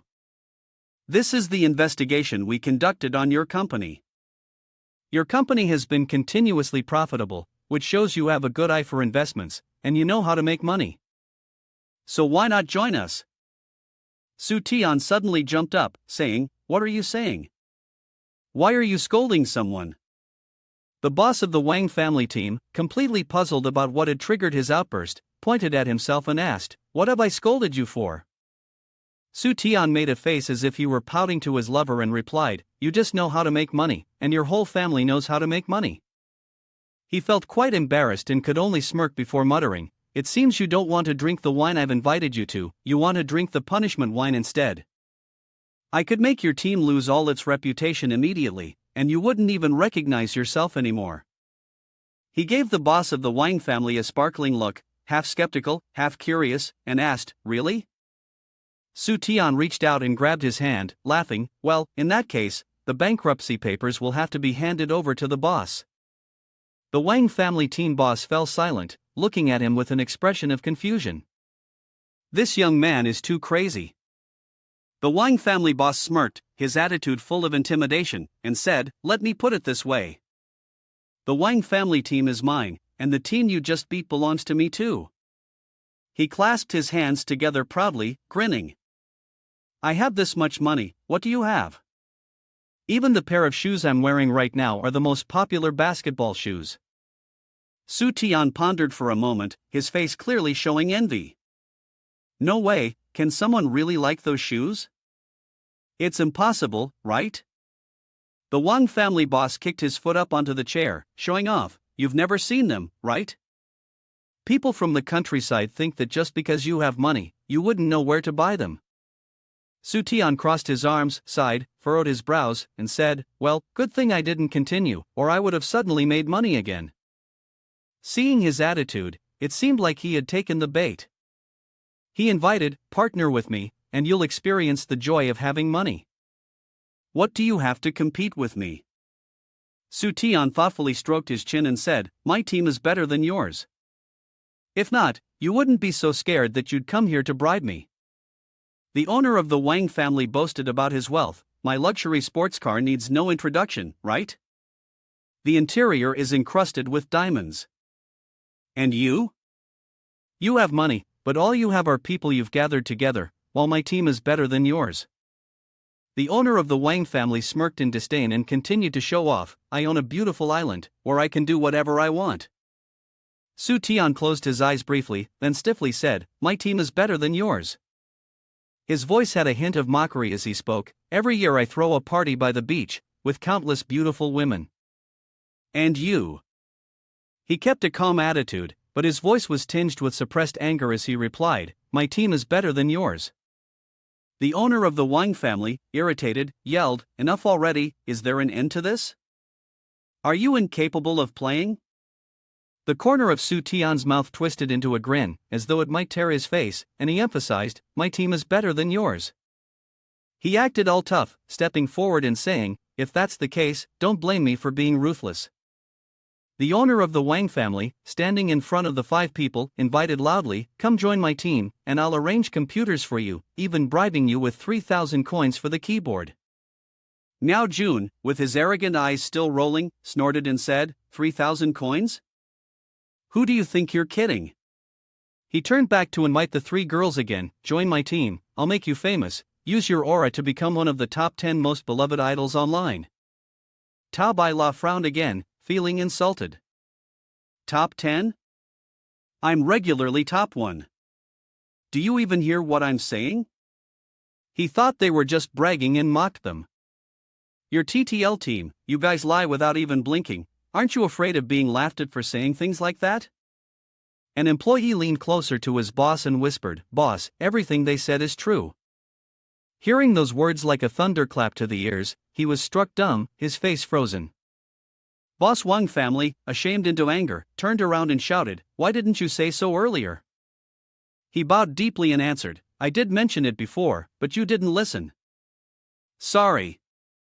Boss Wang family burst out laughing, pointed straight at Su Tian. "Then I'll just forcibly acquire your team and see what you can do about it." Upon hearing that, he feigned a shocked expression. "Where do you think you are?" Suddenly, a call notification appeared on his phone. Boss Wang family forcefully grabbed it and answered. He raised the phone to his ear, and a voice came through the receiver, "Boss, both the Wang family team and AIG team have already been forcibly acquired." Boss Wang family was left bewildered, his mind in a haze, not understanding anything, and asked the caller, "What? What's going on? When did this happen?"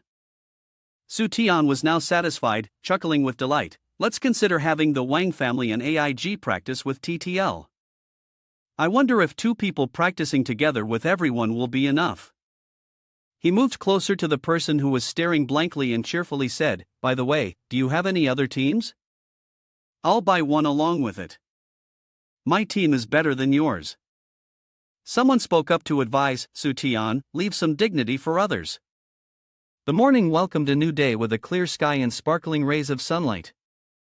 A sigh echoed through the house. "What should I do now?" Su Tian lay on the bare bed, lost in thought. There were still 2 matches left to settle, hoping no accidents would happen. He suddenly sat up, clenched his fists, and said with determination, "But since it's like this, how much worse could it get?" At that moment, the phone rang. He glanced at the screen and muttered in complaint, "Who's calling so early?" He saw the caller's name and realized it was Teacher Chen. Zilin, while dialing, buttoned up her shirt and asked Su Tian, "Did you forget something?" He scratched his head, confused, and asked back, "Forget something? Or is the wife reminding me?" Hearing this, Zilin quickly admonished, "Don't call me that." As she adjusted her black dress, she got to the point, "I'm calling to remind you that you're still a student. The exam week is coming." She said this while tying her long hair into a bun, smiling at her reflection in the mirror. At the mention of the exams, Su Tian's phone dropped from his hand. He tilted his head back and screamed in despair, "God, why are you punishing me?" He suddenly became wide awake, and paused for a moment. "Wait, what am I grieving about?" He jumped off the bed, full of determination. "Xiong Miaojun and Zhaishan have to take the exam too. This is my chance." Cutting to the same day at the team's base, Zhaishan was intently staring at the computer screen. Su Tian happily tiptoed up from behind. He approached, leaning in close to his ear. "Xiao Zhai Zhai, the exam is here." Zhaishan coldly replied, "I know." Su Tian continued to lean in, saying, "If you don't go review, you're going to fail." After saying that, he raised his hand to cover his mouth and coughed twice to clear his throat. He patted Zhaishan on the shoulder and spoke in an overly wise tone, "The TTL team needs to develop comprehensively in virtue, will, physicality, and aesthetics. If you fail, just smile brightly and say, 'I'll make up for it after I fail the subject.' The TTL team is committed to maintaining high energy efficiency." Zhaishan gave him a brief glance, responding indifferently, "I feel the same way." Su Tian, satisfied, praised him, "Very good, your sense of awareness is high." Zhaishan went back to typing on his computer and said, "But I've already passed, I'm in my 4th year, I've passed all the subjects, and finished the research." Sitting across from Zhaishan was Miaojun. Seeing Su Tian's deflated expression, Zhaishan pointed to the computer screen and continued, "I've been locked in the room for 2 years without going out, and the teachers didn't care, because I finished my research ahead of time." Su Tian opened his mouth in shock, his eyes wide, unable to say anything. He immediately rushed to ask Miaojun, "What about you? You can't possibly have finished your research, right?" Miaojun, chewing on noodles, waved his hand and looked at him with eyes sunken from staying up late, replying, "No, I spend so much time on the internet, there's no way I can finish my research." Su Tian instantly returned to his joyful state, his face practically blooming with happiness as he smiled and said, "Thank goodness I still have you." Miaojun pulled out the report and held it up in front of him, saying, "I'm studying social sciences. I used my experience of staying up late to analyze and write this report." He scratched his head and laughed cheerfully. The professor in my field praised this report and allowed me to do experiments on this topic during the summer break. He gave a happy thumbs up and concluded, "Just let me off." Su Tian froze upon hearing this. He covered his face, flushed with embarrassment, and turned to run away. "You all bully me." He clutched his broken heart, tears streaming down in 2 lines. His voice choked as he said, "In the past, I could summon rain and call the wind, battling wits and courage. But now, with the system's recent upgrade, the whole world is against me." The sky was clear that morning, and rays of sunlight sparkled as they shone down. The teacher standing at the front of the classroom held a stack of exam papers and reminded the students, any materials unrelated to the exam must be taken out of the exam room immediately. He let go of his hand, and the stack of papers fell heavily onto the desk. He shouted loudly, "If anyone is caught cheating, no matter who it is, they will be expelled from the exam room." The advanced mathematics exam officially began. The announcement resounded and the candidates started passing the questions to one another. While everyone faced the challenging exam questions with anxiety, Su Tian was having a beautiful dream. Suddenly, he opened his eyes wide, thinking to himself, "No, this won't do." He let out a sigh of relief, grateful that it was just a dream. Otherwise, he would have thought he was in the middle of the advanced mathematics exam. At that moment, Mr. Jiao was standing right next to him, his voice stern. "Su Tian, you can't be idle during the exam." He looked around and saw his classmates diligently working on the test. Only then did he vaguely realize, "So I really am taking the exam?" As he worked on the problems, he sighed and complained, "I can't stand this." As it turned out, he was the only one in his team who had to take the exam. The teacher looked at him, frowning as he reminded, "I know your family is wealthy, but that doesn't mean you shouldn't study." Suddenly, the teacher leaned closer, his face full of calculation, and said, "So why not use the advantage you already have?" Su Tian asked, puzzled, "What do you mean by that, sir?" The teacher's face brightened, and he rubbed 2 fingers together, his eyes glimmering with the light of money. "You understand, right? As long as you have that, nothing else matters." Su Tian was stunned and asked, "Are you saying you're selling me the answers?" The teacher quickly covered his mouth and glanced around furtively. He whispered in a low voice, "Don't mention the answers. I'll use my teacher's account to change your grades in the system." He raised 5 fingers, implying that this number, or even many times that, would be acceptable. Su Tian crossed his arms and said, "I hope you understand 2 things. He raised 1 finger seriously. "First, although my company has a lot of money, I personally don't have much." The teacher frowned and looked at him, asking again, "What did you say?" "The company has money, but that doesn't mean you have money." Su Tian didn't answer, but raised 2 fingers and continued, "Second, I don't want to rely on others to cheat." The teacher impatiently looked at him and said, "But without cheating, you'll fail. You might as well think it over." He smiled and added, "My fees are very low." Su Tian frowned. "What I mean is, I don't like others helping me cheat." He raised his thumb and smiled proudly, "I prefer to do it myself." At this moment, outside the window, there was a giant image of Su Tian holding a sheet of paper with the answers already on it. This image made the students gape in amazement. He happily filled in the answers on the test paper with quick hands, and a series of drones appeared, each carrying documents on their wings. Su Tian raised his hand to his ear and listened. It was the sound of advanced technology. His classmates, still in shock, couldn't close their mouths and added, "That's clearly the sound of money." Su Tian smiled with satisfaction, "I don't have money to upgrade anymore, but the company's invisible projector still works." He stood up and declared, "I've finished the advanced mathematics exam," then said to himself, "How can a boss let his team be exempt from the exam, but fail the subject himself?" The teacher coldly pointed at him. Su Tian stood there, flipping the paper. He raised both hands and stood in front of him, asking, "Teacher, tell me, how did I cheat?" The teacher looked at him sternly, thinking quietly. The answers were provided by the invisible projector, but how could it give answers to the projector? Su Tian smirked, the corner of his mouth lifting slightly, and said, "Whatever you need, I can give it to you." The teacher rested his chin on his hand. smiling smugly. I've been a teacher for 20 years. How could I not know when students cheat? He looked at the enlarged image outside the window. Though he had never encountered a case where an invisible projector was used, he pointed at the paper on the desk, his thoughts certain. But you must have transmitted the answers outside. There must be an inside accomplice in the exam room. From the beginning, I paid attention to Su Tian.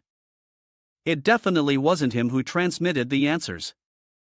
Su Tian silently observed him, tilting his head, feeling confused.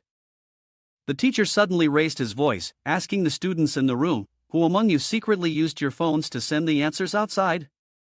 The other students, upon hearing this, all fell silent and lowered their heads. His anger began to rise. "If you don't speak up, don't blame me for not being polite." He turned back to the desk, raising the precious item high. He began to check each student. The old man searched everyone in the examination room, thoroughly inspecting one person after another. After a while, he was panting, beads of sweat covering his face. Damn it, could it really be that no student transmitted the answers? He approached, gritted his teeth, and asked Su Tian, "Speak quickly, how exactly did you transmit the answers outside?" Su Tian pointed upwards and calmly said, "Look up." The teacher immediately raised his head and looked above. There, attached to the ceiling fan, was a hidden camera. The teacher immediately pointed at the camera. "I see, it's that one." Each fan in the examination room had a camera attached. The whole class had cameras placed everywhere. Teacher Jiao closed his eyes, seemingly praising, "I must admire your meticulousness." He opened his eyes to look at him, a calculating smile forming on his face. "But even if you kindly told me, you're still hurting yourself." His smile deepened. "However, if you give me some money, I won't report this to the authorities." Su Tian calmly responded, "This is a high-tech camera. The image quality is not only very good but also..." He leaned closer to the teacher and continued, "The audio recording is also excellent. Everything you say is clearly recorded." He smiled happily. "Even when you talked about altering the scores, it was recorded." The teacher's face broke into a cold sweat, anxiety and disbelief showing. Su Tian patted him on the shoulder and laughed. "However, I might not report this to the authorities." The teacher, furious, stammered, "Am I supposed to be afraid that you are threatening me?" Su Tian raised his voice calmly and replied, "If not, you can try it." The teacher bent down 90 degrees, respectfully saying, "Student Su, congratulations on finishing your exam. You may leave now." Su Tian walked casually, easily passing the advanced mathematics exam. Baila ran over to him and said, "Su Tian, do you want to hear some good news?" Su Tian, feeling disheartened, replied, "What good news?" "You're clearly mocking me." Baila handed him a piece of paper with a popularization notice. "We won the city-wide competition, and now we've reached the popularization stage." At that moment, Su Tian took out 2 sets of materials, his tone hardly surprised. "I knew it. The support contract has already arrived." Baila, annoyed, grabbed the materials and walked off. "Boring, I'm going back to practice." Su Tian sat down to recalculate. Even with the support money from the businesses, he was still at a loss. He excitedly called the system, eager to seize this opportunity quickly. Xiao Tian appeared promptly at his call when she heard the command to close the accounts.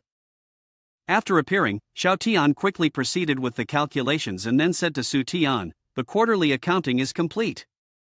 The total loss is 600,000, but with the exchange rate applied, the return on your personal account has increased to 60 million. Su Tian waved his hands with joy. "Ah, this is great. Su Tian has successfully gone bankrupt for the first time in his life." Xiao Tian comforted him. "Master, don't be upset over this loss. The system will give you a little encouragement." Su Tian kissed her on the cheek, giving her both money and gifts. "Xiao Tian, I love you." Then he chuckled with delight. "Now that we have money, we should buy a house to officially belong to our parents."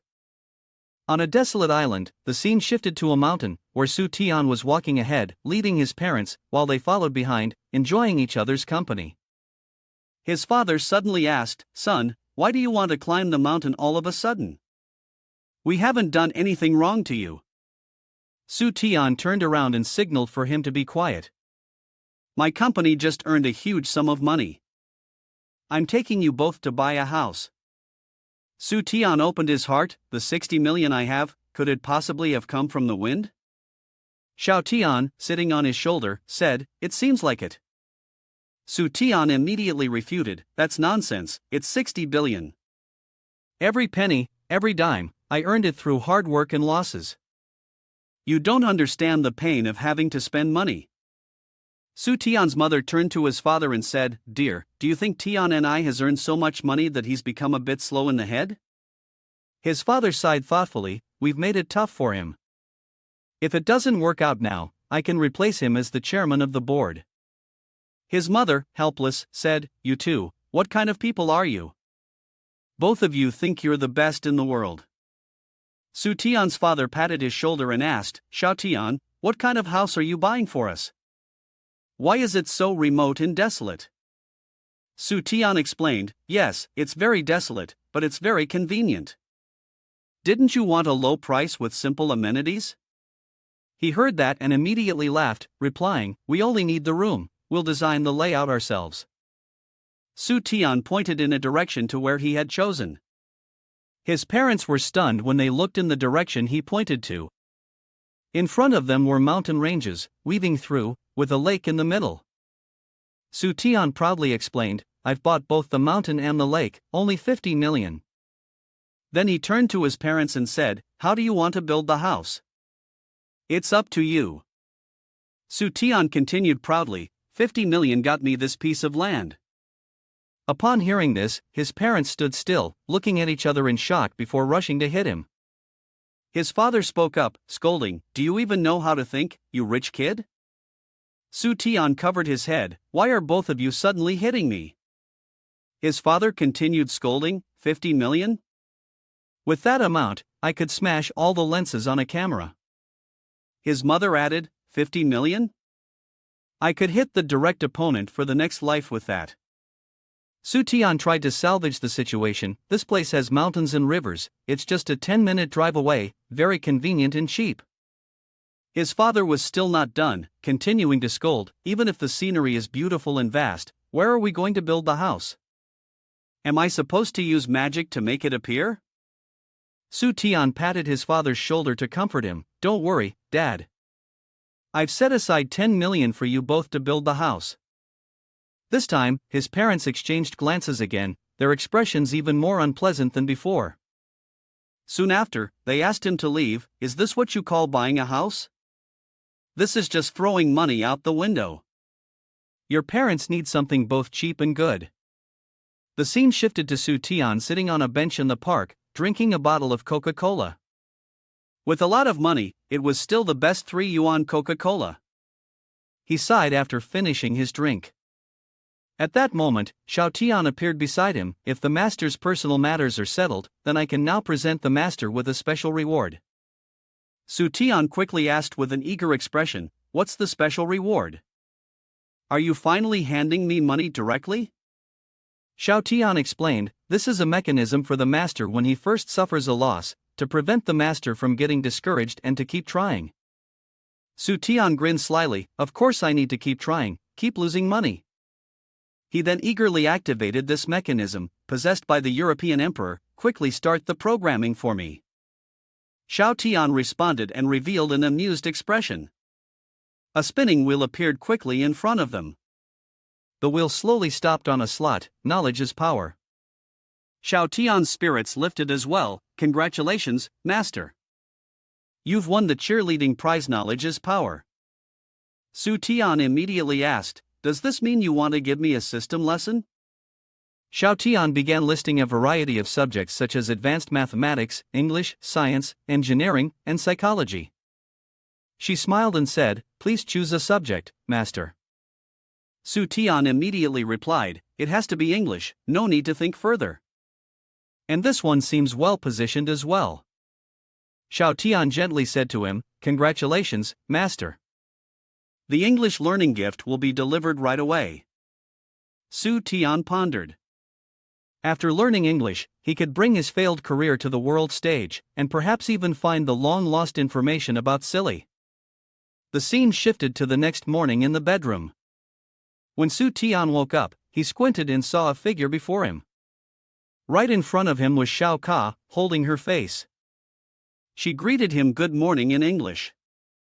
As she patted his head, she continued asking in English, "Did you sleep well?"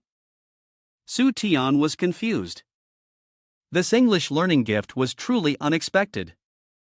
In the classroom, the teacher stood at the podium and asked the students below, subject, object, attributive, adverbial, complement. Do you all understand it clearly? Su Tian, still lying below, drooling, listened and felt dazed. Ah, no, English class is the easiest class to sleep through, right after math. The best way to learn English is to immerse it in your daily life. So, Xiao Tian's system, if you want to improve my English skills, you should send me a foreign beauty. Soon enough, Su Tian got what he wished for and found himself sitting across from a foreign beauty. He tried to calm his nervous soul, reminding himself to stay calm. After gathering some courage, he finally timidly asked the person in front of him, "What is your name?" The girl smiled beautifully like a rose, gently parting her lips to say her name was Kathy. Su Tian lowered his head. "Then I'll call you Xiao Ka from now on," he tried to reassure himself. Su Tian quickly calmed down and recalled the phrases he had learned. Then, with great confidence, he asked, "Xiao Ka, how are you?" She quickly responded, "I'm okay."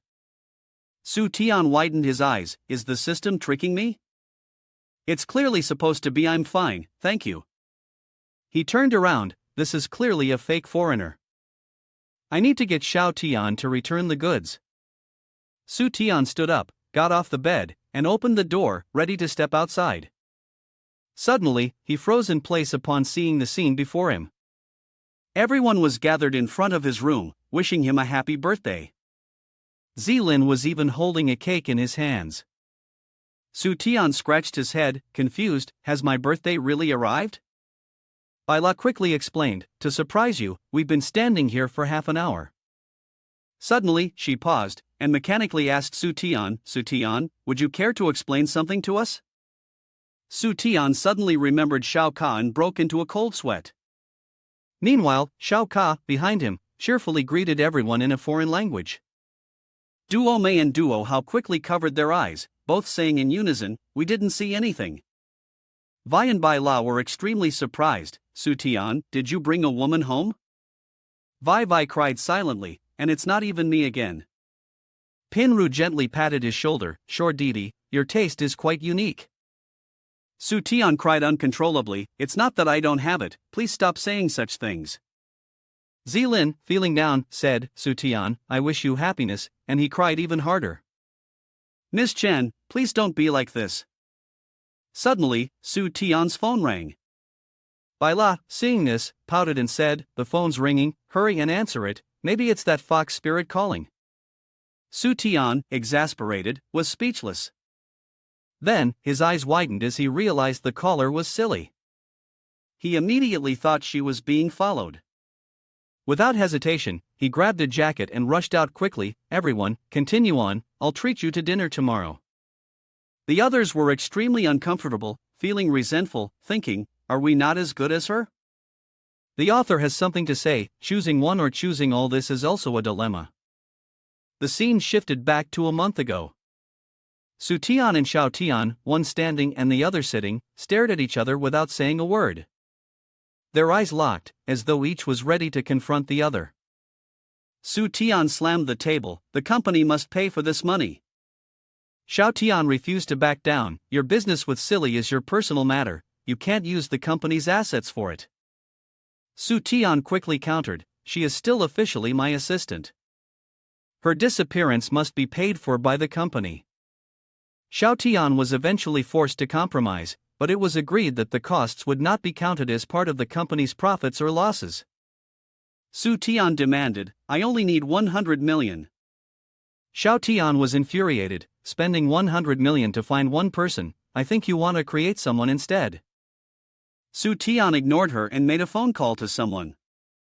The paparazzi team, always ready to follow orders, now formed a paparazzi alliance. Su Tian had everything: salary, benefits, you name it. The goal was to find Silly. As she spoke, she was so enthusiastic that she even stepped on the chair. After the order was given, a large number of personnel worked at full capacity, searching for information on a wide scale. The result was that, just a short time later, someone came to inform Su Tian that Silly's whereabouts had been found. Su Tian placed stacks of money on the table and ordered the man to speak quickly. He began recounting. Silly and her twin sisters were 3 children born through in vitro fertilization from a secret lab. They were trained from a young age to be assassins. They mastered all the necessary knowledge and skills, making them almost the ideal choice for assassination missions. However, during one assignment, they couldn't bring themselves to harm the target, which led to the mission's failure. Later, by chance, they learned the truth about their origins and decided to oppose their superiors. After retiring from their killer careers, they fought against terrorism, even becoming military commanders. During one anti-terrorism mission, only Silly sacrificed herself. She managed to have a final conversation with her 2 sisters, then endured 3 years of hiding, not participating in any wars. Since then, Silly chose to go into hiding and became a manager at a global housekeeping company. The landlord smirked and said to her, "You don't obey me, there's no place for you to speak here." Immediately, he received a slap across the face. Silly retorted, "This house isn't necessary." Suddenly, a group of people in military uniforms entered. The boss immediately ordered, "Quick, arrest her." But they quickly knelt down in front of Silly, saying, "The 3-year deadline has passed, please, Lady Silly, forgive us." The boss was stunned. Lady Silly is the legendary General Silly. Silly turned to look at him, sneering with a mocking smile. Su Tian scratched his head in frustration. Why does this situation remind me of the legendary war goddess?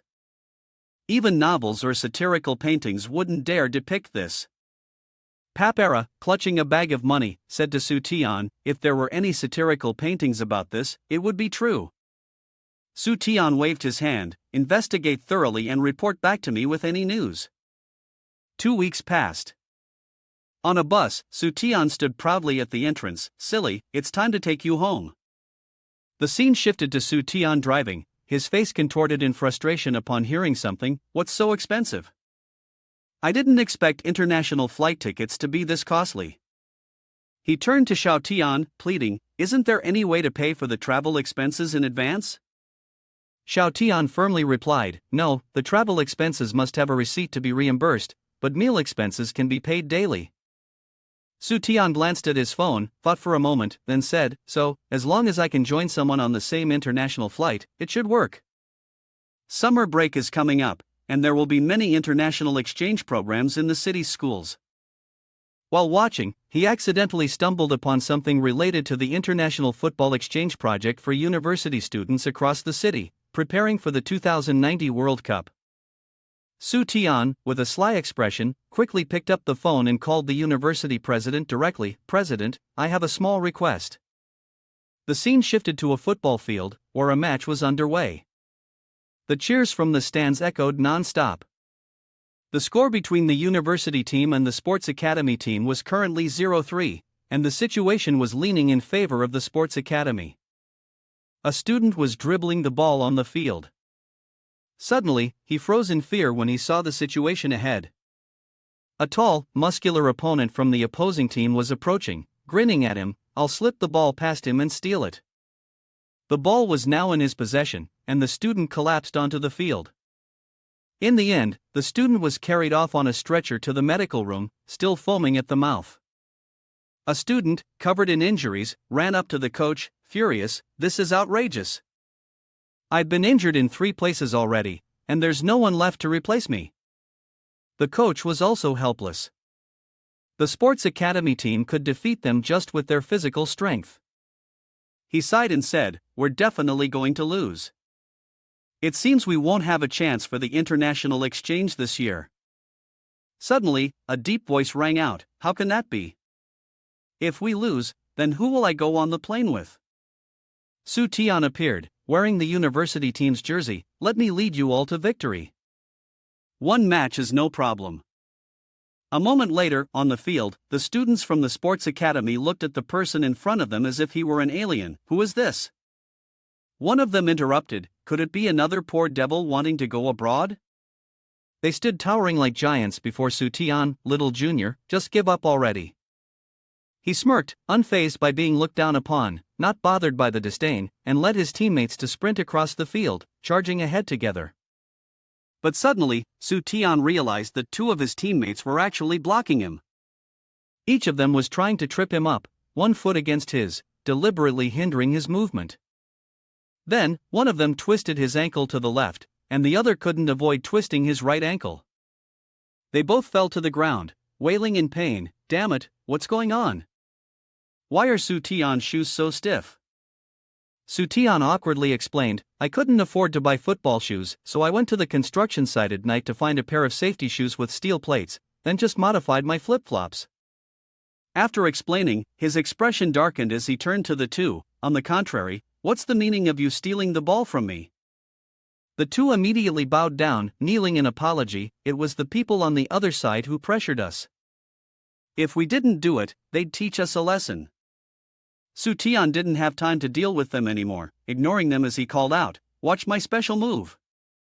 He then swung his leg and struck the ball with a powerful spin, sending it flying towards the opponent's goal.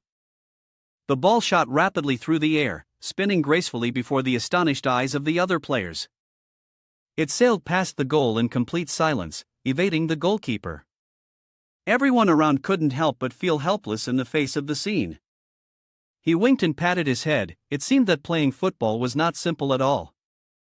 The players on the field were infuriated upon hearing this, and one of them spoke up, what a waste of breath, we had to train for over 10 years to master this. The crowd around the stands began to murmur, it's her, why is she here? Someone explained, I heard the sports academy team is playing in a competition sponsored by her family. Su Tian looked over with a curious gaze, and his eyes fell on Shui Qing, who was crossing her arms, smirking arrogantly, looking very pleased with herself. Su Tian approached her, asking with curiosity, how come you're here? Shui Qing scoffed, is it not fine to watch the players sponsored by the Bai family play? He pointed at the two players behind her, can't you go easy on them? Let me join the school's team and play abroad once. Shui Qing's expression soured, Su Tian, you're teasing me again. You have so much money, if you want to go abroad, just buy a ticket yourself. He responded quickly, although my company is invincible and incredibly wealthy, I'm very poor myself. She became furious, veins bulging, listen to yourself, is that something a person would say? Su Tian sighed, I'm just speaking the truth, why does no one believe me? She arrogantly provoked, Su Tian, aren't you trying to challenge me? Come on, then. At that moment, the leader of the group shouted, focus on the game, finish it quickly. The battle was intense. Su Tian charged forward rapidly. 3 opposing players surrounded him, leaving no space to receive the ball. The guy behind him grinned, showing his teeth, I blocked every angle, both in front and behind you. Suddenly, from above, a ball flew towards Su Tian. His eyes lit up with excitement as he exclaimed, finally, it's here. Su Tian used his foot to step on the body of the opposing player. With his other foot, he stepped on the body of a player next to him. As he jumped into the air, he called out, I'll borrow your shoulder and back for a second. Su Tian kicked the ball hard, shouting loudly, here it comes again. He then shot straight into the goal. The ball sped toward the net at an incredible pace. The crowd in the stands immediately erupted in cheers for that goal. He stretched and looked around proudly, feeling fantastic.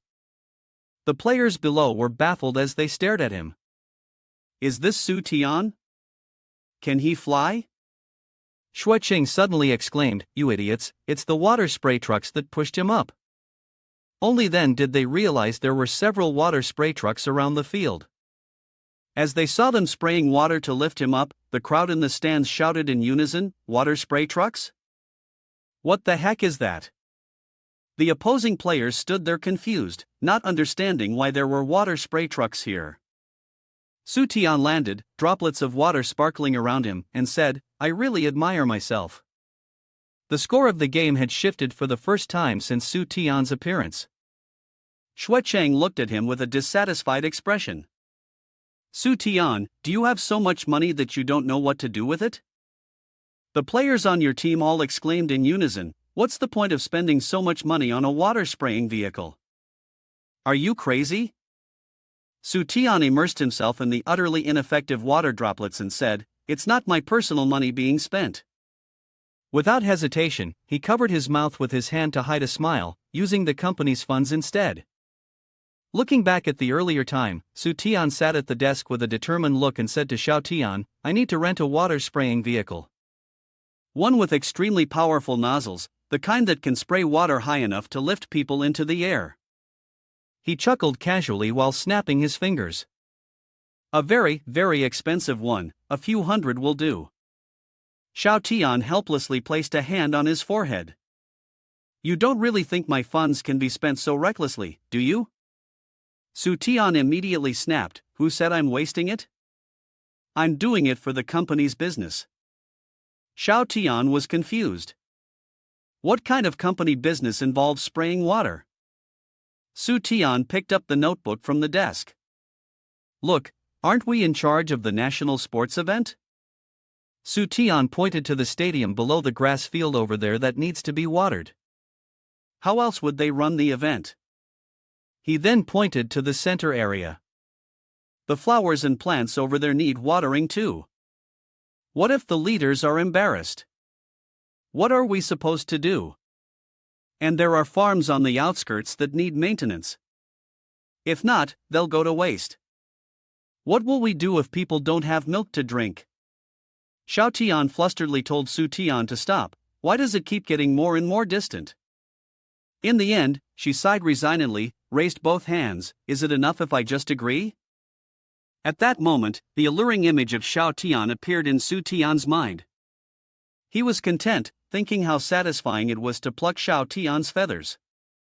Back to the present, Su Tian had somehow changed into diving gear, crossing his arms and exclaiming, "This is my time to perform." He pointed towards the goal. "Spray it for me."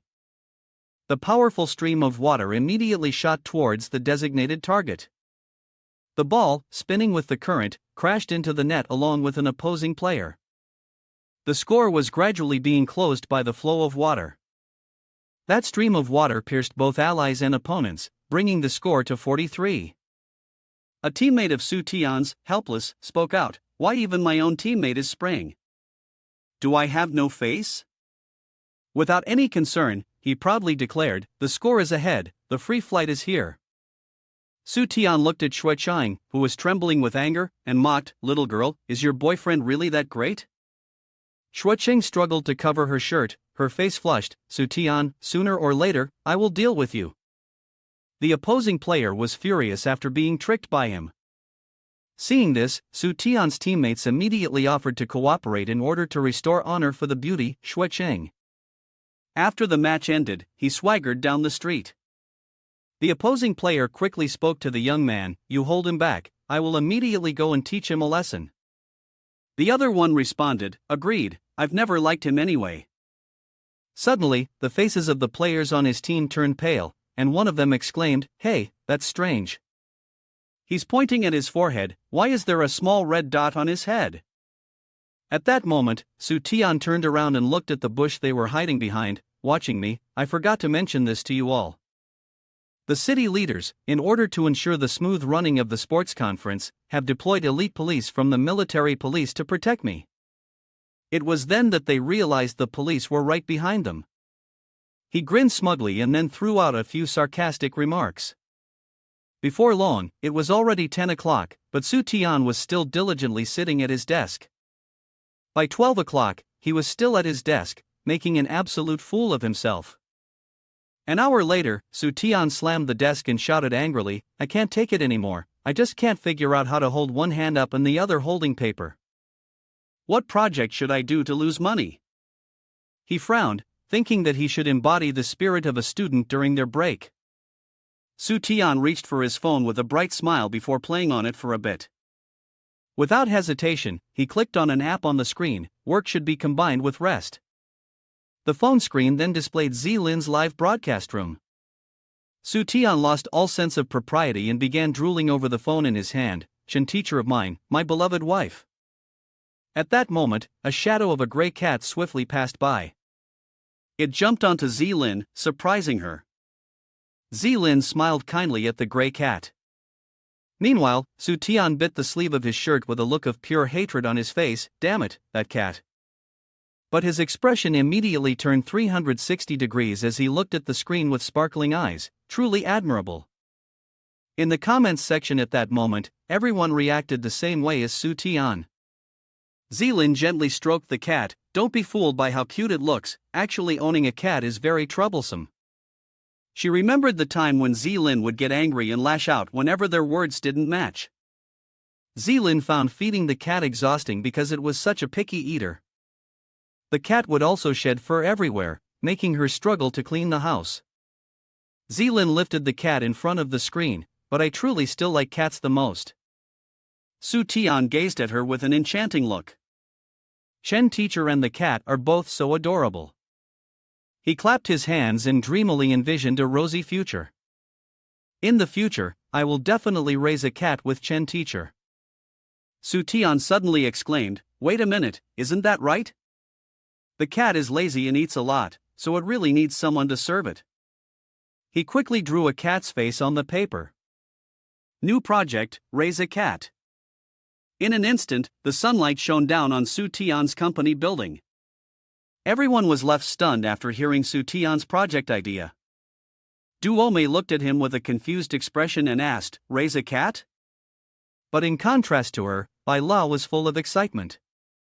That's great, I love cats the most. Duomei quickly turned to Duo Hao, but raising a cat doesn't take effort. It just has to be raised. Duo Hao immediately responded, moreover, how can raising a cat make money?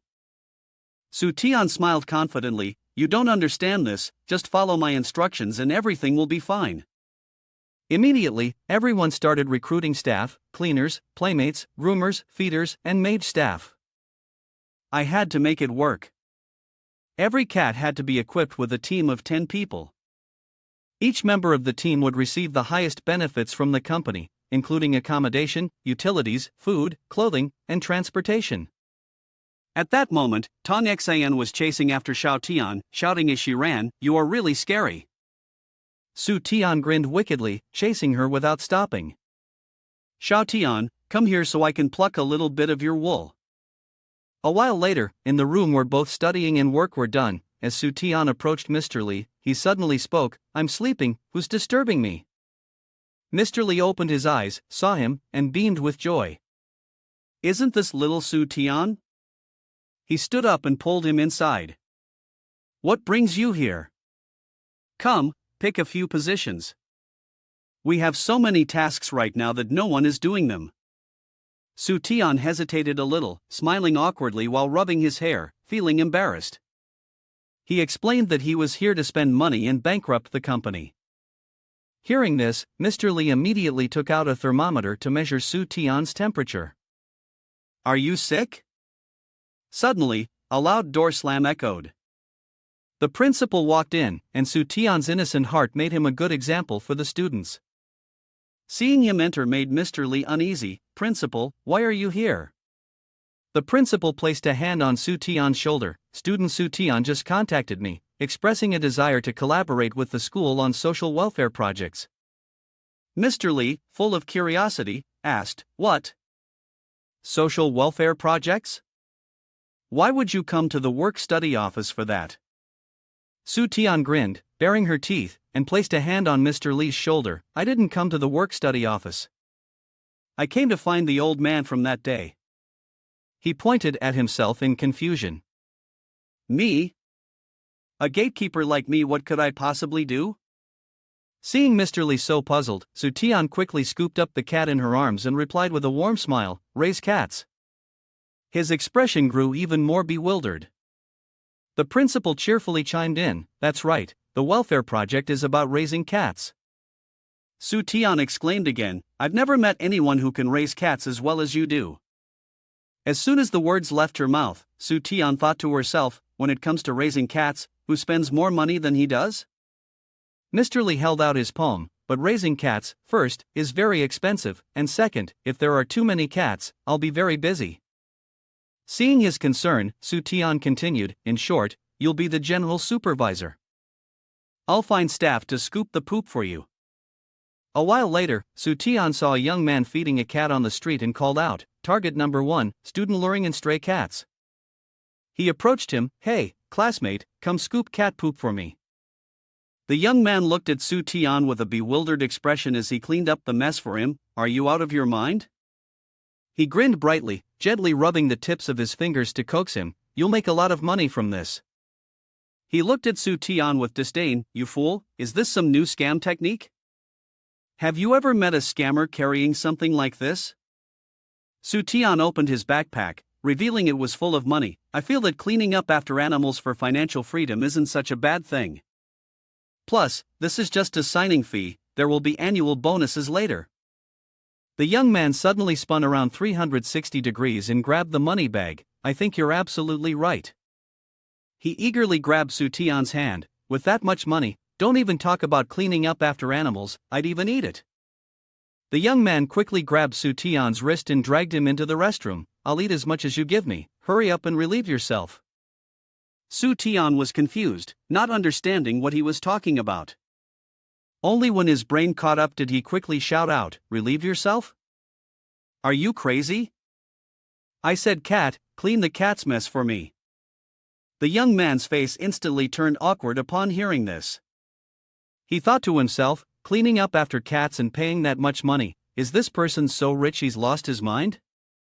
A few days passed, and at a cat conference, Su Tian held a motivational speech. Standing in front of everyone, he cleared his throat a few times. Then Su Tian spoke up, "I have now gathered a team of workers to take care of the cats." He extended his hand toward Mr. Lee. "The leadership of your group will be managed by Mr. Lee, who will become an exemplary cat slave. The cat breeding grounds are located on several acres of land behind my parents' mountain." The audience below began to whisper among themselves, "Listen to that, is this really what a person would say? The mountain belongs to someone else." Bila suddenly raised her hand and exclaimed, "Su Tian, meow meow, what toy does it play with?" Upon hearing that, he snapped his fingers, "I have already arranged this." A drone flew over everyone's heads, with a leaf dangling from it. The cat, still sleeping in Su Tian's arms, suddenly woke up. It ran after the leaf beneath the drone. He picked up the drone. "I've ordered a lot of drones. It can connect a rope to serve as a cat teasing stick." Su Tian pointed to the screen in front of them. "It can also show educational videos for cats." The man below felt envious. "Look at that, is this even natural? Using a drone as a toy? We haven't even been allowed to touch one." Su Tian continued, "A few days ago, I watched Tang Fei Fei's livestream, and it seemed like her cat eats very little cat food. We can't let such health risks happen again."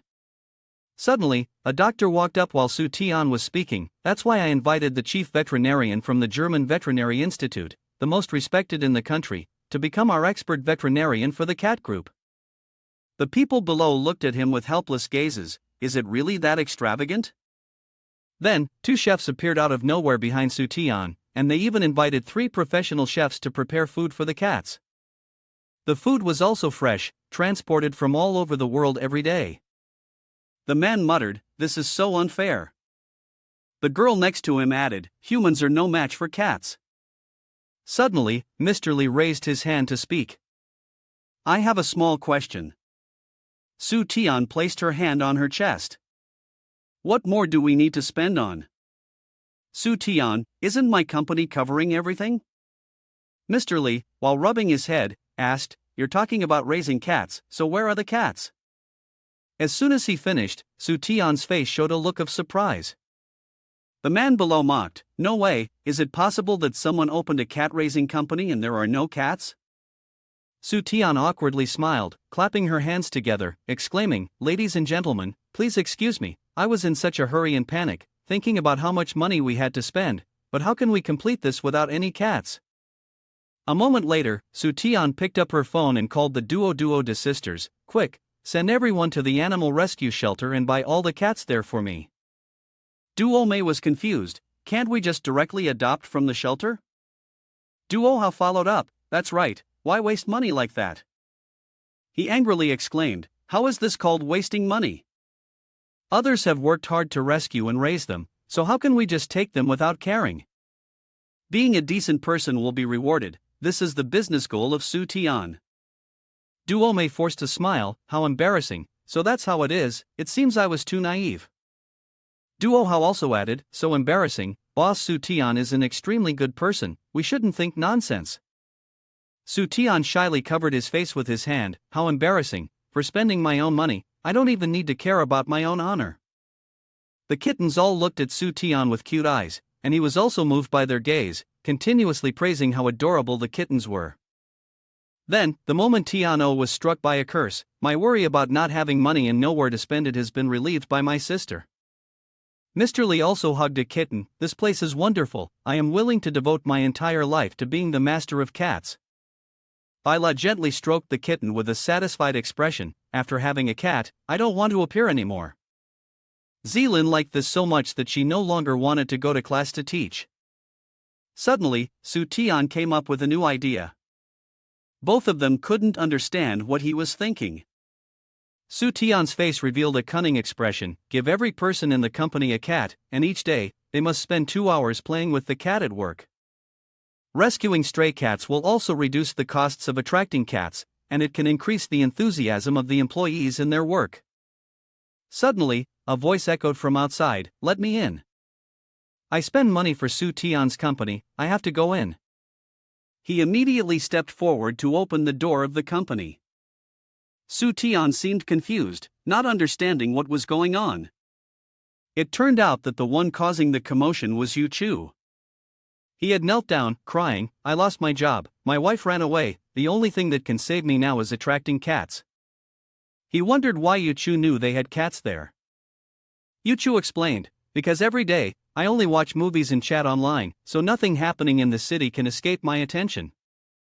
I lost my job because I didn't go to work, and my wife left me. Yu Chu's face was full of determination, and that was when I understood, isn't fishing for fish good? Why do you have to strive so hard? As soon as he said that, Su Tian stood still for a moment. Seeing that Yu Chu shared the same mindset as him, he tightly grasped his hand, speaking with eloquence, a sense of transcendence, and subtlety. He was the first to do so. Su Tian pulled Yu Chu and said, come with me, I must hire you as my vice president. Yu Chu froze for a moment at the sight in front of him. Su Tian handed him the contract to sign, and in the future, his company, Tiansu, would not keep the outstanding ones, only the useless ones. Yu Chu made a request, after I take office, my salary must be high, the workload must be light, and I must leave on time, no overtime. Although Yu Chu's demands were completely unreasonable, Su Tian still praised him without end. Mr. Li was confused by Su Tian's actions, is this really the prosperous era we're living in? Suddenly, a car drove up and parked in front of his company's door. A group of people got out of the car and approached, asking, how much is the entrance fee? Duo Mei guessed that they must have heard some information, which was why they came to check it out. The faces of the two people clearly showed their greed for money. It turned out that Mr. Su's plan was to create a high-end Meow Meow paradise and charge an entrance fee for visits. Both of them eagerly promoted the place, offering the entrance fee for only 10 yuan. When they heard the price was so cheap, they immediately called their acquaintances to come and visit. At this moment, Su Tian was slinging his arm over Yu Chu's shoulder. After signing the contract, he was now my vice president. He also promised that the value of the money would definitely exceed expectations. Suddenly, he heard the loud sound of a cat meowing, and Su Tian thought he was being attacked again. It turned out that the sound was coming from the visitors. Duo Mei and Duo Hao happily cheered, look, everyone is being attracted by the cats. To accumulate popularity, we only charge 1 coin per person, Duo Mei said. He felt disheartened, helplessly watching as the customers poured in. A few weeks later, a plane flew in from somewhere. Su Tian stood on it and shouted down, "I'm following the team abroad to find Silly." He waved his hand to say goodbye to everyone. "I'll be gone for 5 days. You all must not work for me." Perhaps because the distance between them was too great, Duo Mei seemed unable to hear what Su Tian was saying. She then asked Yu Chu, "Brother, can you hear anything?" Seeing that Duo Mei asked him, he didn't know how to respond. Hearing Yu Chu's words, she could only sigh and scold him. "After all, you're the deputy general manager." Yu Chu turned to ask Bai La how she felt. She placed her hand on her chin, looking uncertain. "It feels like everything is in chaos." He stood next to her, picking his nose, and then said, "Isn't it the company that is all doing things randomly together?" The two of them then thought of Su Tian's achievements in the company. Thanks to Yu Chu's words, Duo Mei and Duo Hao finally understood something, but it seemed like they had misunderstood his point. Duo Mei and Duo Hao said in unison, "That's the 5 departments working together in strength." After hearing their explanation, Yu Chu finally understood. Yu Chu yawned and then asked to go home and sleep, not caring about how the two of them worked. Although it was already morning, Zilin was still deeply asleep. It seemed she had been dreaming about Su Tian. As she slept, Zilin began to immerse herself in her dream. But just when the dream was reaching a thrilling part, she woke up. Zilin reached for her glasses, then slowly slipped on her slippers and got out of bed. She pulled back the curtain to welcome the sunlight streaming in from outside. Zilin was startled by the scene in front of her door. A tiny Su Tian was floating high up in the air. He held a sign that read, "Meow Meow Paradise Tiansu will be established in 3 days." It turned out that it was just an image projected by drones. She couldn't help but marvel at Su Tian's way of doing things. This method of publicity was truly his style. At that moment, Xueqing was sitting in a CAF, enjoying her tea when she suddenly heard a strange sound coming from outside the glass door. A tiny Su Tian appeared, holding a sign that read, "Meow Meow Paradise Tiansu will perform a free radio broadcast for its establishment." Xueqing's face showed clear interest. "Did he specially invite me? In that case, I'll go and show my support." The announcement was made to all departments and partners of the company. Meow Meow Paradise was established. All employees were to go and support. As a leader, she didn't want anyone to be absent, and all the employees obediently followed her instructions. Meanwhile, on a plane flying through the sky, Su Tian was still enjoying his vacation. Suddenly, Su Tian felt a bit uneasy. There was a sense deep inside that something wasn't quite right. Silly was wearing a spaghetti strap top that revealed her full chest, paired with shorts that outlined the curves of her firm, round backside. Silly wondered why Su Tian had turned red, and he awkwardly explained that it was because she had changed so much. Silly draped her arm over Su Tian's shoulder. "I'm no longer a servant or a housekeeper, of course I can relax now. You're the one who dragged me into working again." Suddenly, Silly took Su Tian's hand and kissed him on the cheek. "You're the only person in this world who cares about me." Silly's older sister, upon hearing this, felt a sense of injustice. "Are you saying that I'm not a person to you?" Silly said her goodbyes and left with Su Tian to go elsewhere. Her older sister smiled. "Don't worry, go ahead. You need to let go of the past and live the life you want." The two of them left and walked towards another street. Silly began to feel suspicious, and asked, "You really don't need her to teach you English?" Su Tian gave his reason, "I've been learning for so long, and my English still hasn't improved at all." Su Tian started to get flustered, waving his arms around wildly, his left hand gesturing uncontrollably. Silly's expression showed clear discomfort. In this situation, Xiao Ka could only apologize. Then, the two of them boarded a plane to return to their place. Su Tian shouted loudly, "Su Tian is back." She stood to the side, pulling her suitcase behind her. It felt truly nostalgic. Suddenly, he noticed two people standing nearby, seemingly discussing today's performance. Then he opened the car door, stepped inside, possibly even playing with some new toys. Su Tian wondered why someone was already working when she'd only been gone for 5 days. He smiled, as if the company was about to suffer a loss. Xiao Tian pondered whether he should tell Su Tian that all these people were actually employees of her own company. Silly was excited upon hearing this and invited him to go watch together. Su Tian felt as if her plan had succeeded, so she quickly agreed. Su Tian gradually became smug about her wealth. What kind of fool goes bankrupt? The sky had started to darken. By then, the lights inside the concert hall had already come on. Jiang Hao was the singer performing on stage for the anniversary of Miao Miao Paradise Tiansu. He urged everyone to come and have fun, since tickets only cost 50 coins. Only now, when everything had come to an end, did she realize that the fool was actually herself. Su Tian cried. I knew someone would take on the work, but I never expected someone would take over mine. Si chuckled to himself. Although he didn't fully understand the situation, it seemed he no longer strategized like before. She wiped her tears with her hand. I have to leave this place of hurt behind and turn the pain into food. In a bustling food street filled with people coming and going, the loudspeaker in that area suddenly broadcasted the announcement: the daily traffic of Miao Miao Paradise has reached 60,000 people. Welcome to come and visit. Su Tian froze when he heard it. He sprayed the glue, stiff as a board, and said, I earn 3 million every day without any reason. Where can I find a reason for this? Si, standing beside him, smiled and comforted him. Look, you're making money, why are you so unhappy? Su Tian curled up, his face long, and muttered, how can I be happy making money? I just want to make a loss.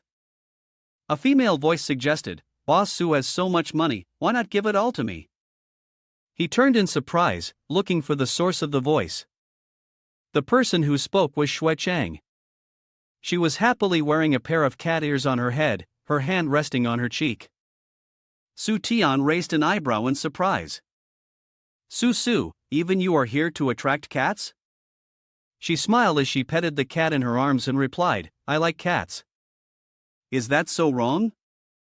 Then Xue Cheng took out a contract, saying, to be honest, I'm here to discuss business with you. My company is launching a new project. Su Tian, fearing that he might get even richer, quickly waved his hand in refusal. No, please, don't make me earn more money. She appeared disappointed, and casually said, well, I know my new company will be at a loss for a while, but... Su Tian immediately spun 180 degrees and agreed without hesitation, I'll invest. Seeing this sudden change, Xue Qing was left puzzled, tilting her head and snorting. Su Tian took her hand, showing a deep affection. How could I bear to watch you lose money? At that moment, he secretly smirked to himself, thinking that such a good opportunity to lose money was something he couldn't let slip away.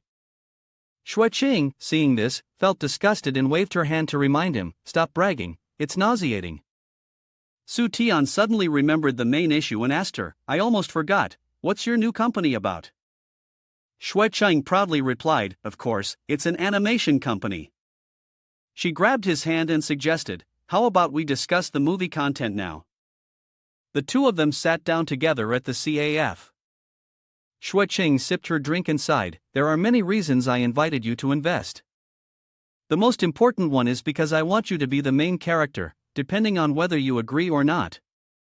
Su Tian, hearing this, became a little self-absorbed and smug.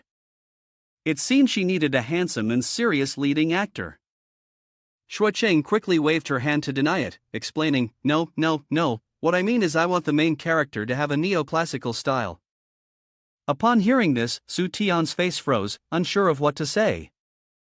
Xue Cheng struggled, deep in thought, wondering how to make it interesting. Su Tian, sitting next to her, offered an idea, since we're doing it, why not make it a trendy topic? First, the male lead has to be really poor. He reflected on his own life and said seriously, then, to save someone, he ends up with a system that forces him to spend money. Su Tian seemed to be pouring out his thoughts, getting more and more intense as he spoke. Spending money is so painful, and he's not even doing it willingly. The people at the table next to them heard this and snorted in disdain, pretending to be strong. Are we, the poor, really just because of yin and yang? Su Tian was a fortune teller. Xue Qing, who was beside him, was stunned after the scene, following his lead. Alright, let's go with that decision. Emboldened, Sutian also insisted on naming their film. I've already thought of the name for the animation. It's starting today, becoming a rich person. She felt helpless but still agreed. You're the investor, so if you say so, it's settled. After saying that, Shui Chang stood up and shared her opinion. I don't believe in something like that system in real life. I'm not a character in some kind of scam story. But, let's go with that for now. Remember to send me the money and wait for my news. With that, she bid farewell, said goodbye to Su Tian, and left. At this point, he could only sigh in frustration. I'm telling the truth, but why doesn't anyone believe me? Su Tian suddenly made up his mind to complete this heartfelt film, despite the cold. Starting today, becoming a rich person was based on a true story. The space grew quiet, one person, one cat, 4 eyes staring at each other, with no one saying a word. Suddenly, the fat cat meowed, and Su Tian furrowed his brows in surprise, yelling loudly. He rubbed his face against the soft fur of the kitten and sighed, I'm getting more and more addicted to cats. I really don't want to waste any more effort on going bankrupt. Suddenly, a gentle voice called out, Boss Su.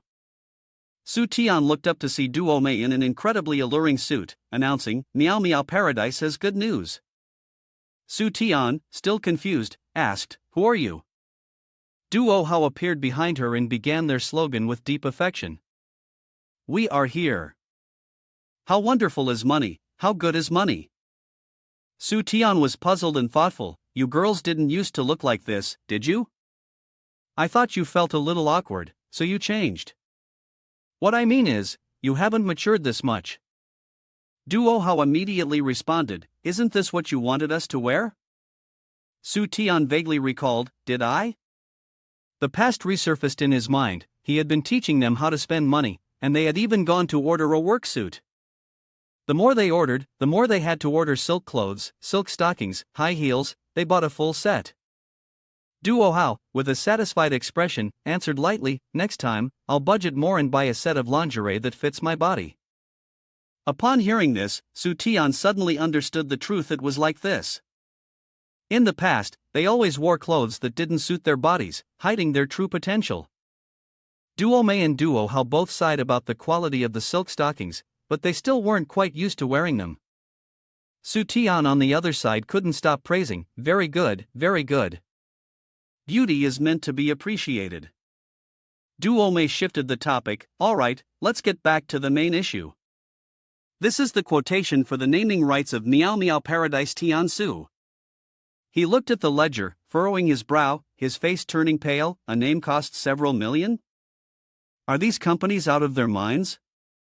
Duo Mei and Duo Hao, proudly flaunting their achievement, continued, It was originally over $1 million, but we negotiated with them. In the end, they compromised and added a few hundred more. Su Tian was left speechless, but seeing how beautiful they looked in their clothes, he let them be. Then, Su Tian's face turned serious, No, this time we have to spend it immediately. He came up with the idea. Got it. From where Silly stepped forward to agree with Su Tian. Adding a name is indeed the simplest way to gain fame. When he heard this, he smiled. To gain fame, it depends on what name is chosen. Then Su Tian laid out a series of demands. I want to name foreign water parks, foreign teams, everything foreign. The most expensive thing, I want to name that. He started using the weapons of capitalism.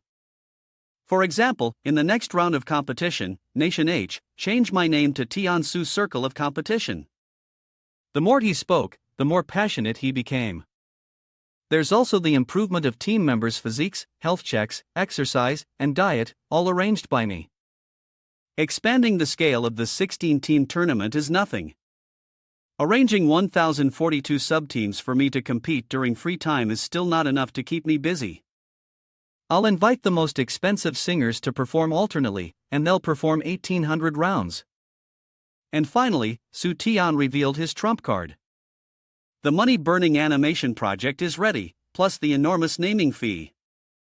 I feel it's coming fast. I'll be flying down the path of losses.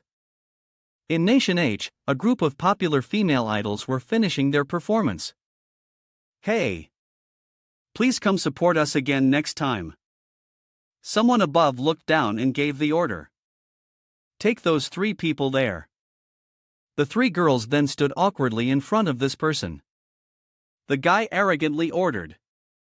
Sit down and entertain yourselves. 2 of the girls immediately obeyed Tuan Diao's command, sitting on either side of his legs. Only one person was still standing there, angrily cursing, "You bastard." He looked at them with disdain and asked, "What's wrong? Embarrassed? Don't want to make money anymore?" Tuan Diao, smug and proud, waved a stack of money. In Nation H, I, Tuan Diao, am a god. Do you know how much money I have? The female idol hesitated. I'm not like them. Suddenly, her attitude shifted. She looked shy and added that she needed more money. He froze for a moment, stunned. Then Tuan Diao laughed in delight. "You have personality. You're such an interesting woman." He immediately reached out and grabbed her hand. Tuan Diao lifted the girl up, ready to proceed. "Come on, let me show you love." The 3 other female idols then lay on the bed together. Tuan Diao showed a lustful expression. "Sweethearts, I'm coming." Suddenly, the door burst open with the voice, "This is bad." He angrily shouted, "Who the hell can't see? How dare you interrupt me when I'm about to do something important?" The assistant, flustered, reported, "CEO Pooh, the advertisers want to replace the position of our circle fight mascot." He dismissed it with disdain, not caring, "Don't let small issues disturb me. Just talk to the Circle Fight Management Company. We'll continue our partnership, that's fine." The assistant held his head, reporting, "The main issue is that the Circle Fight Management Company has been fired." Hearing this, Tuan Diao was struck like a blow to the ear, and he shouted, "What did you say? That company has shares of mine, so why would they suddenly change to a different operator?" Tuan Diao snatched the assistant's information sheet, furious. Who has the audacity to provoke me?"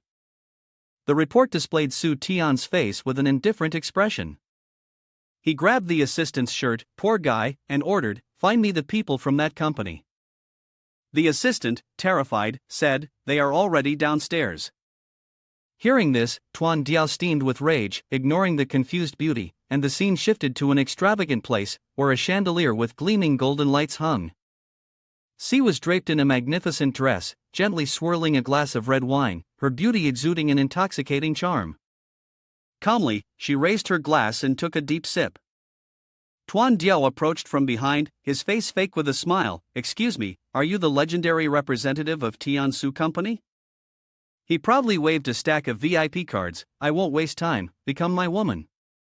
She didn't even look at him, rejecting immediately, "Stop dreaming." He chuckled without embarrassment, still deluded, I understand, you want more money." Her expression showed complete disgust, curling her lips in disdain. The confrontation between the 2 was captured by Su Tian's screen and streamed live. The young man excitedly shouted, "Arrogant CEO and the smirking female warrior, I'll call the people involved." Tuan Diao grew impatient and told her, "Name your price." Inwardly, he thought, taking care of her wouldn't be that simple. Silly, who didn't understand, misinterpreted it and translated it differently. "Are you asking me to take a job for you?" Tuan Diao also didn't understand and was lost in illusions. Her way of speaking was very interesting, not wrong, indeed, it was to hire her for a task. In his heart, he silently mocked her, making serving men her job. This woman was truly fascinating. Silly, at this moment, honestly spoke up, "Who do you want me to punish? I guarantee full service at your doorstep." Tuan Diao stood there stunned for a moment, then muttered to himself, "Serving right to the doorstep," and in his mind, he imagined all kinds of illusions. "Sir, I'm here to serve you." Tuan Diao was extremely excited. "Come on, punish me." He rubbed his hands together with a wicked grin. "Let me see what tricks you have now." At that moment, Silly was surprised to hear that Tuan Diao wanted to eliminate her. "Oh, such a request, this is the first time I've heard that." He seemed suspicious when he heard that. The first time? Didn't your previous boss care about your beauty? Was he a monk or something? Su Tian, on the other side, sneezed continuously. Strange, that beauty is thinking about me. Silly listed out a series of prices, with a 10% discount for first-time hires, no intermediary fees. Target evaluation, lowest pressure level, task difficulty. Lowest pressure level. This task is very simple, so I'll charge you 18 million. Now, a deposit of 30%, 5.4 million. Upon hearing the amount, he was shocked. How much? You're asking me for 18 million for you? Go ahead and kill me then. She blankly answered, that's right, isn't that the target? If you don't have the money, then forget it. Tuan Diao was having an internal struggle. Calm down, Tuan Diao, calm down, this woman is not someone to mess with. She's representing such a major company to compete for management rights, it's obvious she's not short on money. You can't afford to lose face. He pretended not to care, but inside he was in agony. Fine, transfer the money to her immediately. A mere 500 million, it's nothing. At that moment, Silly suddenly closed both her eyes, and the zipper on the back of her dress slid down. Her entire body seemed to glow, the old outfit vanished. After a magical girl-style transformation, she reappeared in full combat gear. Silly gladly announces that the mission has been received and is ready for execution. Tuan Diao was utterly shocked on his side. Was this some kind of new cosplay style? Still, she looked pretty good. He couldn't help but admire, nice, very energetic. Seeing her charge at him, Tuan Diao was surprised, so proactive? Looks like money really is omnipotent. Then came a direct kick to the face that made his eyes bulge. Tuan Diao was sent flying more than 10 meters by Silly's kick. She held a knife in her hand and shouted. Mercenary spirit Silly, preparing to eliminate the target. After the kick, Tuan Diao still couldn't grasp what was happening. Can someone tell me what's going on here? This woman wasn't following any martial arts playbook. Silly still had the decency to let him say his last words. Any final words? Speak now. Hearing that, Tuan Diao quickly begged for mercy. Yes, I want to cancel the hire plan. Just waiting for the right moment, she immediately executed her move, demanding a 300% compensation, pay 60 million. Once the task is completed, I will leave, leaving Tuan Diao stripped of all his clothes. It's over, everything is gone. What was I planning to do here just now? At Su Tian's company headquarters, he praised Silly as not bad, and this management authority was non-negotiable. There had been significant losses, but it was still well done. She proudly boasted. Moreover, I earned 60 million. Hearing this, Su Tian's face turned to one of shock, almost like stone. In Nation H, at the headquarters of GGR Company, Li Jiejian was immersed in his game, proudly declaring, I am the strongest new genius this year. The core player of Team Xiao Huangdo. The screen then displayed the words comeback victory. His teammates immediately praised him. That was incredible. The World Championship next week is ours. GG, Nation H will definitely win this time and defeat Team T from Nation T for the championship. Jiejian arrogantly replied. As long as I'm here, winning is the only option in this game. Suddenly, a noise came from the door. The gamers cheered happily. The food delivery is here, let's eat, the pickled vegetables are the best. One of them quickly rushed to the door and opened it with his hand. He was stunned by the extravagant scene before him. Chef, where is our outside food? The head chef contemptuously raised a bag of food. He usually criticized this kind of takeout junk food that was bad for health. Then, he repeated what Su Tian had said. According to the new rules of Tiansu's operating company, competing teams are not allowed to use fast food from outside. The chef laid out the fresh, delicious ingredients and said, only a renowned chef from Nation T like us can prepare fresh, clean dishes right here, ensuring the health of the team members. Jia Jian was the first to oppose, saying, the players just need to focus on the game. Isn't doing all this mixing things up? He swore strongly, all we need is some pickled vegetables. Li Jiajian declared, even if I have to jump out of a window and die, I will never eat a single bite. The chef paid him no attention and started working. As the delicious aroma from the chef's dishes filled the air, Jia Jian tasted it with a critical expression. It smells so good. A lingering fragment of his resistance tried to argue, no, this isn't right. What does good even mean? This is a plot by Nation T. He turned to seek allies, we have to unite and oppose them. Right, guys? At that moment, Jia Jian realized everyone was enjoying the food. Seeing this, he scolded, you guys are really unreliable. I have to go find the director. As he turned around, Jia Jian was met with the sight of someone handing a bowl to the chef. The atmosphere was dead silent. This person was the director. When he saw Jia Jian looking at him, he hesitated, confused, another bowl, please. Jia Jian was determined not to give in to temptation. I'm a genius player. I won't be defeated by this sweet coating. No sooner had he finished speaking than a pretty maid appeared out of nowhere. This is the team's base, right? I'm the maid who dreams of being a player after meals. Jia Jian, who had just been protesting, sat down in his seat. Here, I'm done eating. The two chefs exchanged annoyed remarks about him. Huang Do, the drunkard. Meanwhile, a detective, who had been observing the situation, made a phone call to report. Hello, it's me. Right now, all the game shop battle teams are forcing famous chefs from Nation T and distant servants to work after each dinner. I heard they're also forcing upgrades on all equipment and hiring professional fitness trainers. Tuan Diao, on the other end of the line, sighed after hearing this. Spending so much money just to gain control, is this just to force the charging aspect? Quickly contact all the teams to protest together. The detective hesitated before responding. Well, it seems these forced upgrades have all been covered by Tiansu's company. Tuan Diao was astonished. Covered? How is that possible? With so many projects, needing so much money, they covered it all? Does he suspect anything? I feel like this Tiansu boss is deliberately wasting money to go bankrupt. Tuan Diao thought for a moment, then shook his head in confusion. Spending money like crazy, not making money, even not wanting to make money. What is he planning?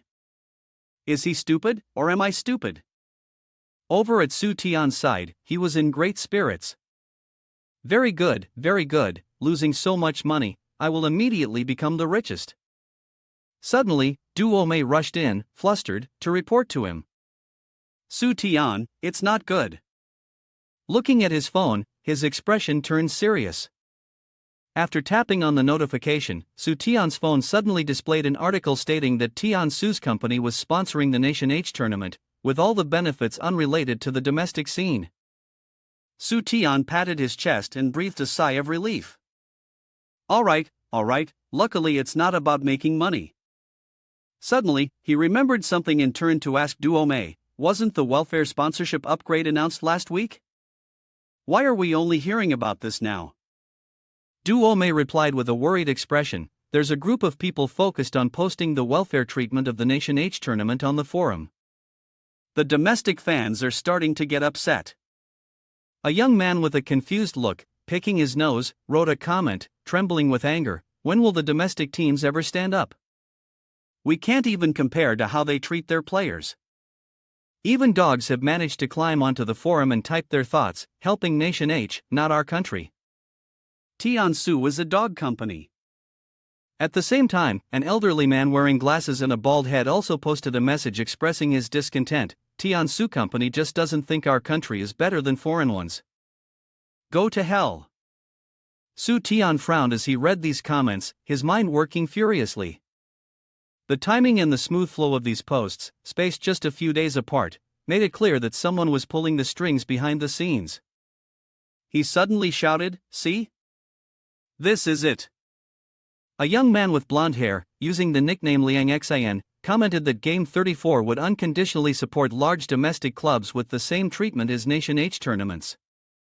Duo Mei was still worried. The World Tournament is next week. If this isn't handled well, the company's image will be ruined. Su Tian secretly smiled and calculated in his mind, if the company had stocks on the market, this would actually be a good thing for them to lose money. But immediately after that, he stood up, slammed the table, and spoke loudly, though it was interpreted as him being a traitor. I can't hold it in anymore. He left the desk with a dangerous smile and said, Little Bo Si, you're asking the Navy, right? Duo Mei, standing next to him, stepped closer and asked, Su Tian, what should we do now? Su Tian immediately turned and emphasized, responding with a counterattack. A moment later, the scene shifted to a brightly lit internet CAF named Im. Miao Jun was playing a game, then scrolling through the forum when she suddenly saw something and called out to everyone. Hurry up and take a look, there's movement in the competition forum again. Upon hearing Miao Jun, Bai La and her two gaming friends went over to see. The Nation H team member eats sweetened tomato scrambled eggs. Does this have anything to do with Su Tian? Miao Jun confidently and smugly stated to the three of them. But this topic is gaining popularity the fastest. The forum was continuously updating with announcements and comments from the community. The electronic competition forum was in full swing. Nation H team member eats sweetened tomato scrambled eggs. Superstitious, yet it's sweet. Got it, feed the Nation H team member pig food. I misunderstood Tian Su's company. Someone objected. You're the one eating pig food. Sweetened tomato scrambled eggs are just fine. Suddenly, Bai La noticed something, then laughed loudly and said to everyone, Look at this, there's another one. A new video with the title, Nation H team member eats spicy sweet tofu showed Jie Jian holding a bowl of tofu and saying, Spicy sweet tofu is delicious. The forum below immediately erupted with a flurry of comments and responses from many people. Isn't spicy sweet tofu impossible? Could it be? Is there really someone who eats spicy sweet tofu? Isn't tofu supposed to be salty? Response, salty and sweet tofu, long live. I'll say this weekly, spicy is the best. After reading these mixed comments, Miao Jun couldn't help but burst into laughter. Tofu was obviously eaten salty, who would eat it sweet? Before he could continue, right behind him, Bai La and her two friends stared at Miao Jun with murderous intent. Knowing he couldn't say anything more, he was frightened and ran off with Bai La chasing after him. I'll never accept sweet tofu, it can only be salty. At that moment, in another place, Bo Si read the forum post and angrily slammed his fist on the table, shouting loudly. Su Tian, how dare you use this topic to overpower my navy? He ruffled his hair in frustration as he kept receiving posts opposing his plan. Unable to take it any longer, he lost control and punched the computer screen, shattering it. Enough already. All these misleading nonsense posts, isn't it enough? After venting his anger, he ordered another computer. Computer, analyze and investigate the forum for me right now. As soon as he looked at the screen, his anger flared up again. To his surprise, 50% of people thought the welfare sponsorship upgrade wasn't actually that bad. Additionally, 30% were his own navy, and 20% were just random spammers, spraying nonsense everywhere. He scowled as he stared at the picture of Su Tian and muttered curses under his breath. Good job, no wonder you're my rival. What else do you have? Hurry up and show it all. Immediately after, Su Tian stood on the podium and announced, From today onward, you all will be my subordinates. I want everyone to write an article about the success of Tian Su Company. He laughed loudly and shouted.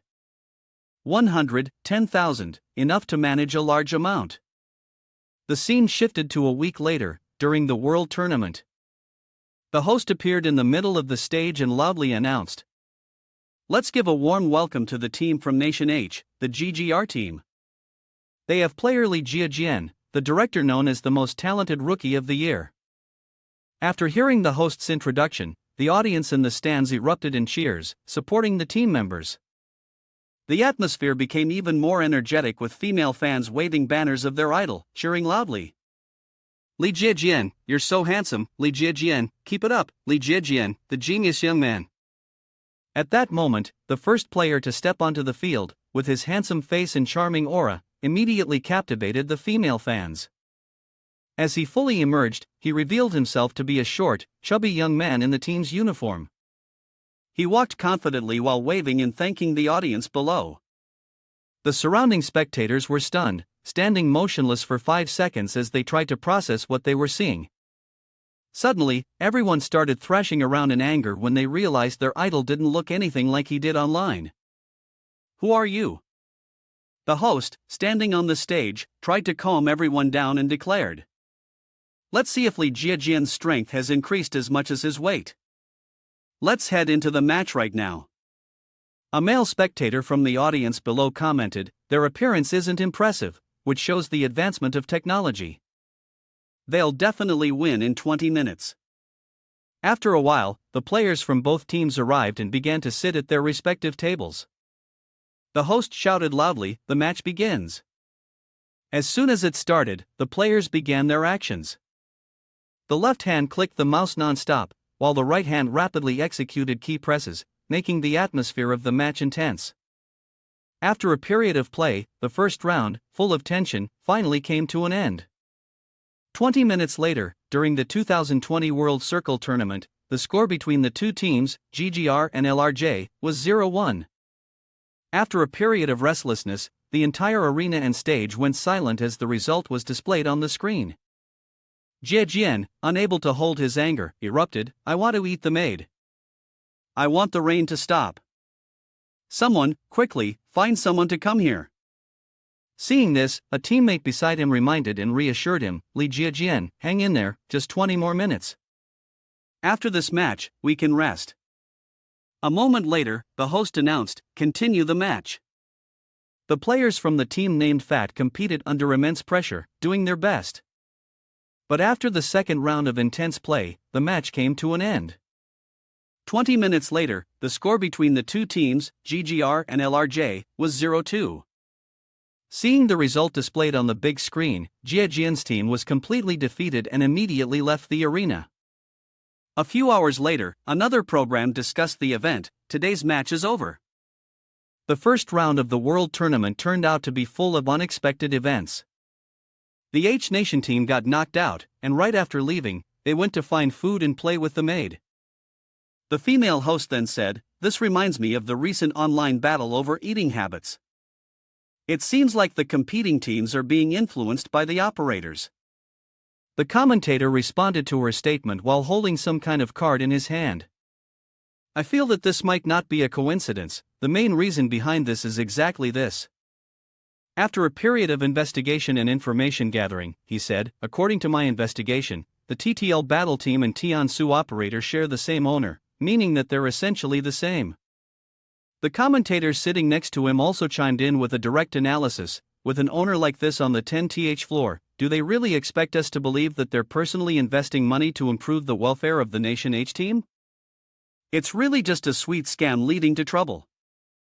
The audience immediately began to chatter loudly, they're spending money, and that's why we beat the Nation H battle team.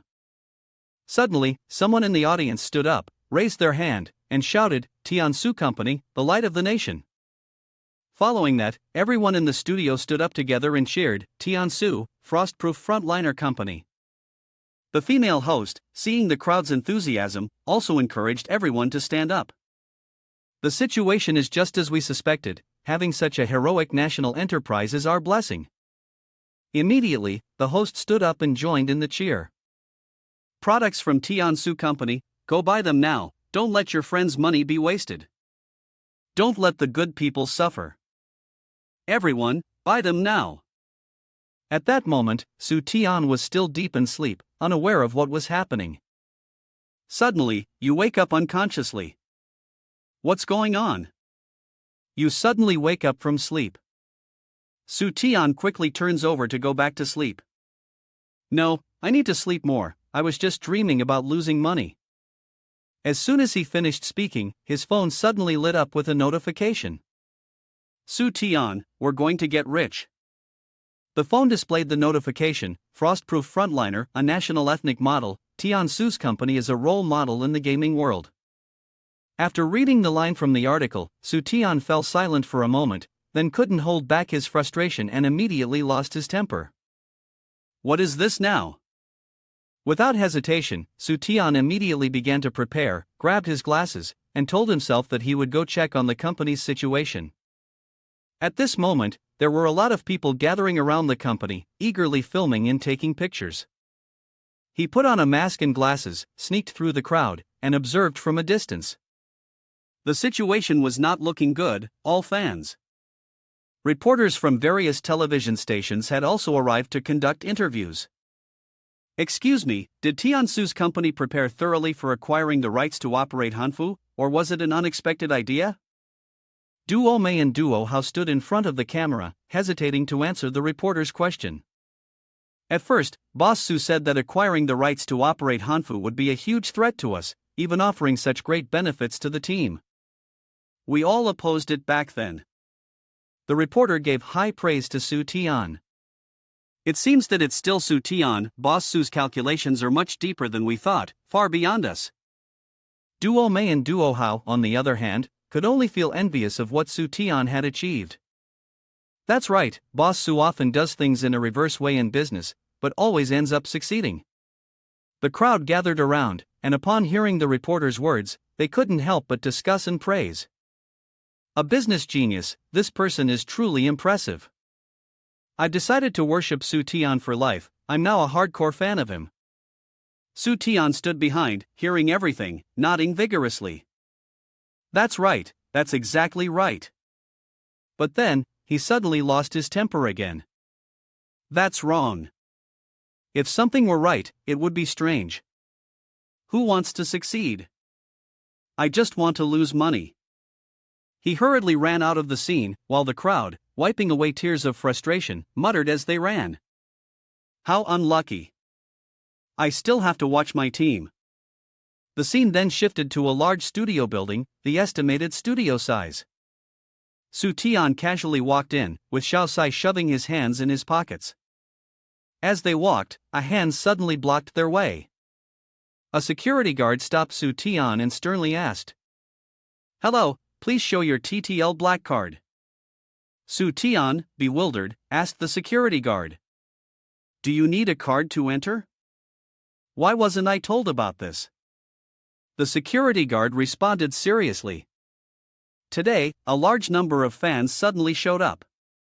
To ensure safety, access is limited, and only fans with the TTL black card can enter. Su Tian, surprised, shouted back at the security guard. Does this mean the training area for the TTL team is not big enough yet? The security guard stared at him blankly when he heard that question. At that moment, someone walked up, holding a gold card, and sarcastically mocked. What's this? The TTL team's training ground is still not big enough?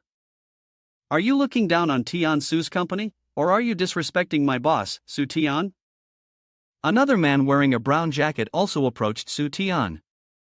Just by looking at him, it was clear that he had never seen the harsh side of life. Have you ever touched a top-tier computer? Have you ever seen an IMX gaming screen? Have you ever seen a team member coordinating with two professional players as partners? Have you ever seen a team member, a coach? Su Tian didn't understand what was going on at first, but he soon began to think it was strange. They were obviously mocking him, so why did he suddenly feel a bit proud? While he was pondering, the man in the brown jacket slapped his shoulder. However, even though the TTL team has a high ranking, the next match will be very difficult. The man in the green jacket agreed with the one in the brown jacket. That's right, they might get eliminated. Both of them high-fived and cheered. Anyway, Tiansu, the company has invested too much money to secure the top spot in the Nation H tournament. We can't let Su Tian lose that money, we've already discussed it. In case the TTL team gets eliminated, our fans will donate money. Hearing this, Su Tian felt a surge of frustration and almost cried. He clasped his hands together and pleaded with the two. Please, let Su Tian go bankrupt, even if it's just a little loss. Upon hearing this, the man in the brown jacket rushed towards him, seemingly ready to teach him a lesson. The bodyguard stepped in to stop him, but the man cursed angrily. What kind of person are you? Who is Su Tian? Frostproof frontliner, the light of the nation, how could I let him go bankrupt? The man in the green jacket shot him an angry look. We didn't say anything when he won the championship. But if he doesn't win the championship, we'll immediately put our own money in. Upon hearing this, Su Tian wasn't afraid. Instead, he questioned them back. Really? So you won't give money if he wins the championship? Su Tian stood still, closing his eyes and thinking for a long time. It seemed like he had to come up with a way to secure the championship. Noticing Su Tian's unusual behavior, the two immediately went to report to the security guard. Hey, do you think this guy has a problem with his brain? The security guard simply replied, I can tell already, and it seems like he's always targeting Su Tian and the Tian Su Company. I'll report it to the pioneer team to take a look. A moment later, Su Tian opened his eyes and immediately shouted, Got it, this move is definitely going to work. He walked confidently ahead, under the strange gaze of the three, laughing loudly and declaring, the TTL team will definitely be the champions. The man in the green jacket took out his phone, snapped a photo of Su Tian, and said, This guy is really a freak. Just as he finished taking the picture, someone walked up from behind and said, Isn't that Boss Su? Immediately, all three of them froze, unable to believe what they had just heard. The official World Championship tournament began. Fans and supporters from all over gathered around the VU arena, cheering for their teams, TTL and Chu. Su Tian sat in the main stands with Xuecheng, looking down below. She patted Su Tian on the shoulder and asked, Why isn't your team cheering you on? Su Tian was a little surprised when she asked this, not expecting her to care about this matter. Seeing Su Tian's response, Xuecheng eagerly answered, After all, I'm the school beauty, and countless boys ask me to play this game every day. She winked at Su Tian, My skills aren't bad either. If you want me to save your life, it's not impossible. Right after that, Xuecheng was hit with a shocking blow from Su Tian that left her speechless. Why would I look for an amateur player like you? Are you crazy? I should find a professional player. She could only feel frustrated and helplessness, covering her face with her hand, but I didn't say anything. On the commentary side, the announcer began the opening remarks for the match. Today was the long-awaited semi-final. TTL Frostproof frontliner faced off against J2 Hero. Who are you supporting? The female host beside her openly voiced her support first. I support J2. They have a strong fighting style, very masculine. Originally the favored team to win the championship, the opposing host also voiced support for the other team. I support your team, TTL. It's because their boss, Su Tian, has worked so hard. Raising one hand as if discussing the battle, it could still be said that the little chicken team might be slightly stronger. The members of both teams began to take their positions. Each of them wore an extremely serious expression. The host called out loudly, No more questions, let's get into the fight. Bai LA's character was the first to appear. Bai LA's game partner also entered the game with a sizzling outfit and a giant sword. Bai LA's second partner was dressed in a colorful kimono and declared, 10 steps to kill one person. The plump Miao Jun, with his round body, made his outfit unable to fully cover his shape. The tallest member of the team also appeared in a quirky costume, the most heroic and kind-hearted character in history. All the team members assembled, and the commentators highly praised them. This lineup was predicted to be a rough and immature ensemble. The team was set for a defensive battle. Turning to the other team, the commentator emphasized even more, praising them further. Looking back at the Chickens team, it was clear that they were direct and powerful. Su Tian, sitting in the VIP stand, couldn't help but feel excited and nervous about the match. As the game truly began, I also felt a bit anxious.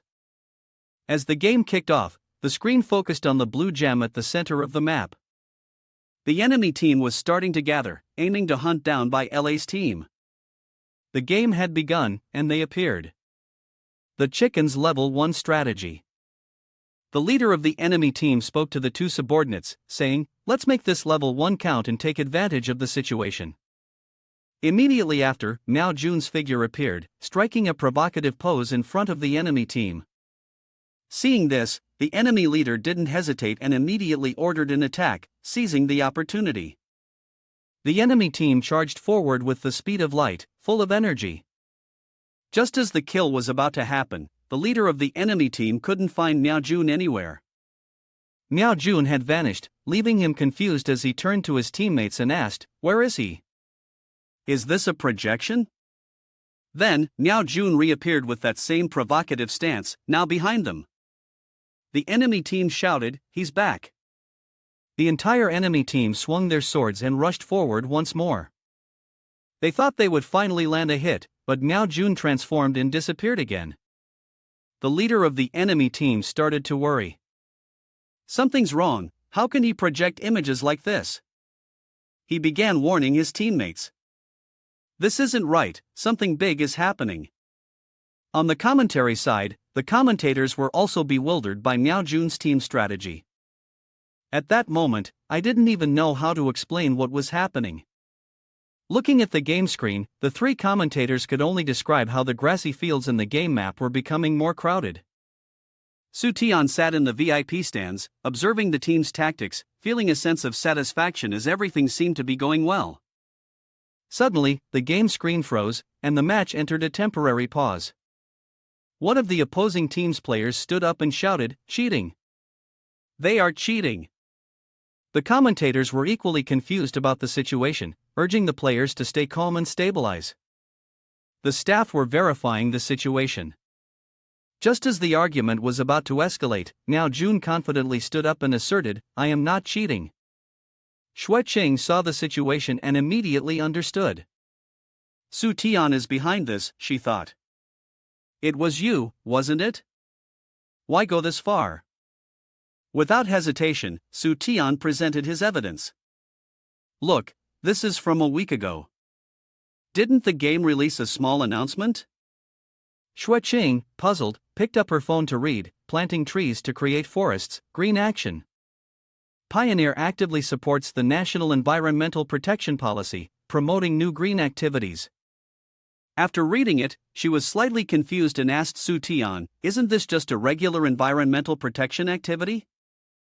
Players can donate money to help the government plant trees and create forests together."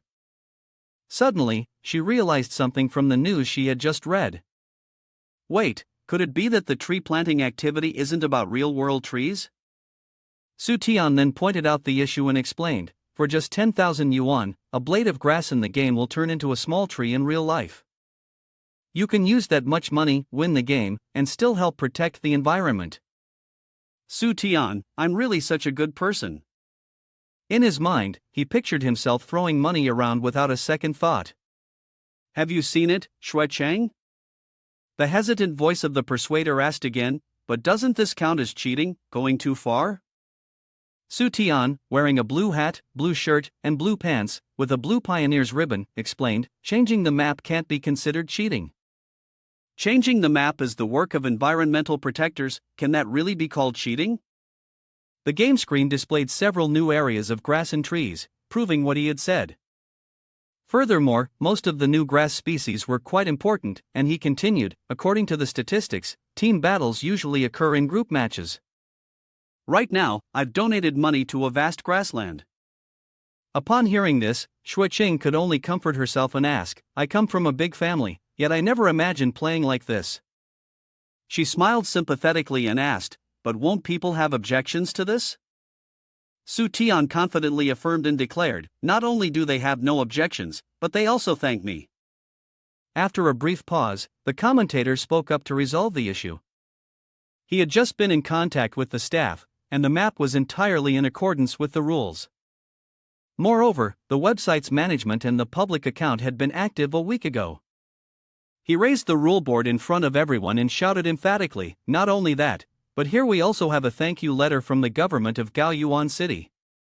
He held the letter in his hands, then read it aloud with emotion, tears streaming down his face in front of everyone. We thank the tremendous help of Tansu Corporation and the game company for reviving our decertified Gaoyuan in just 1 week.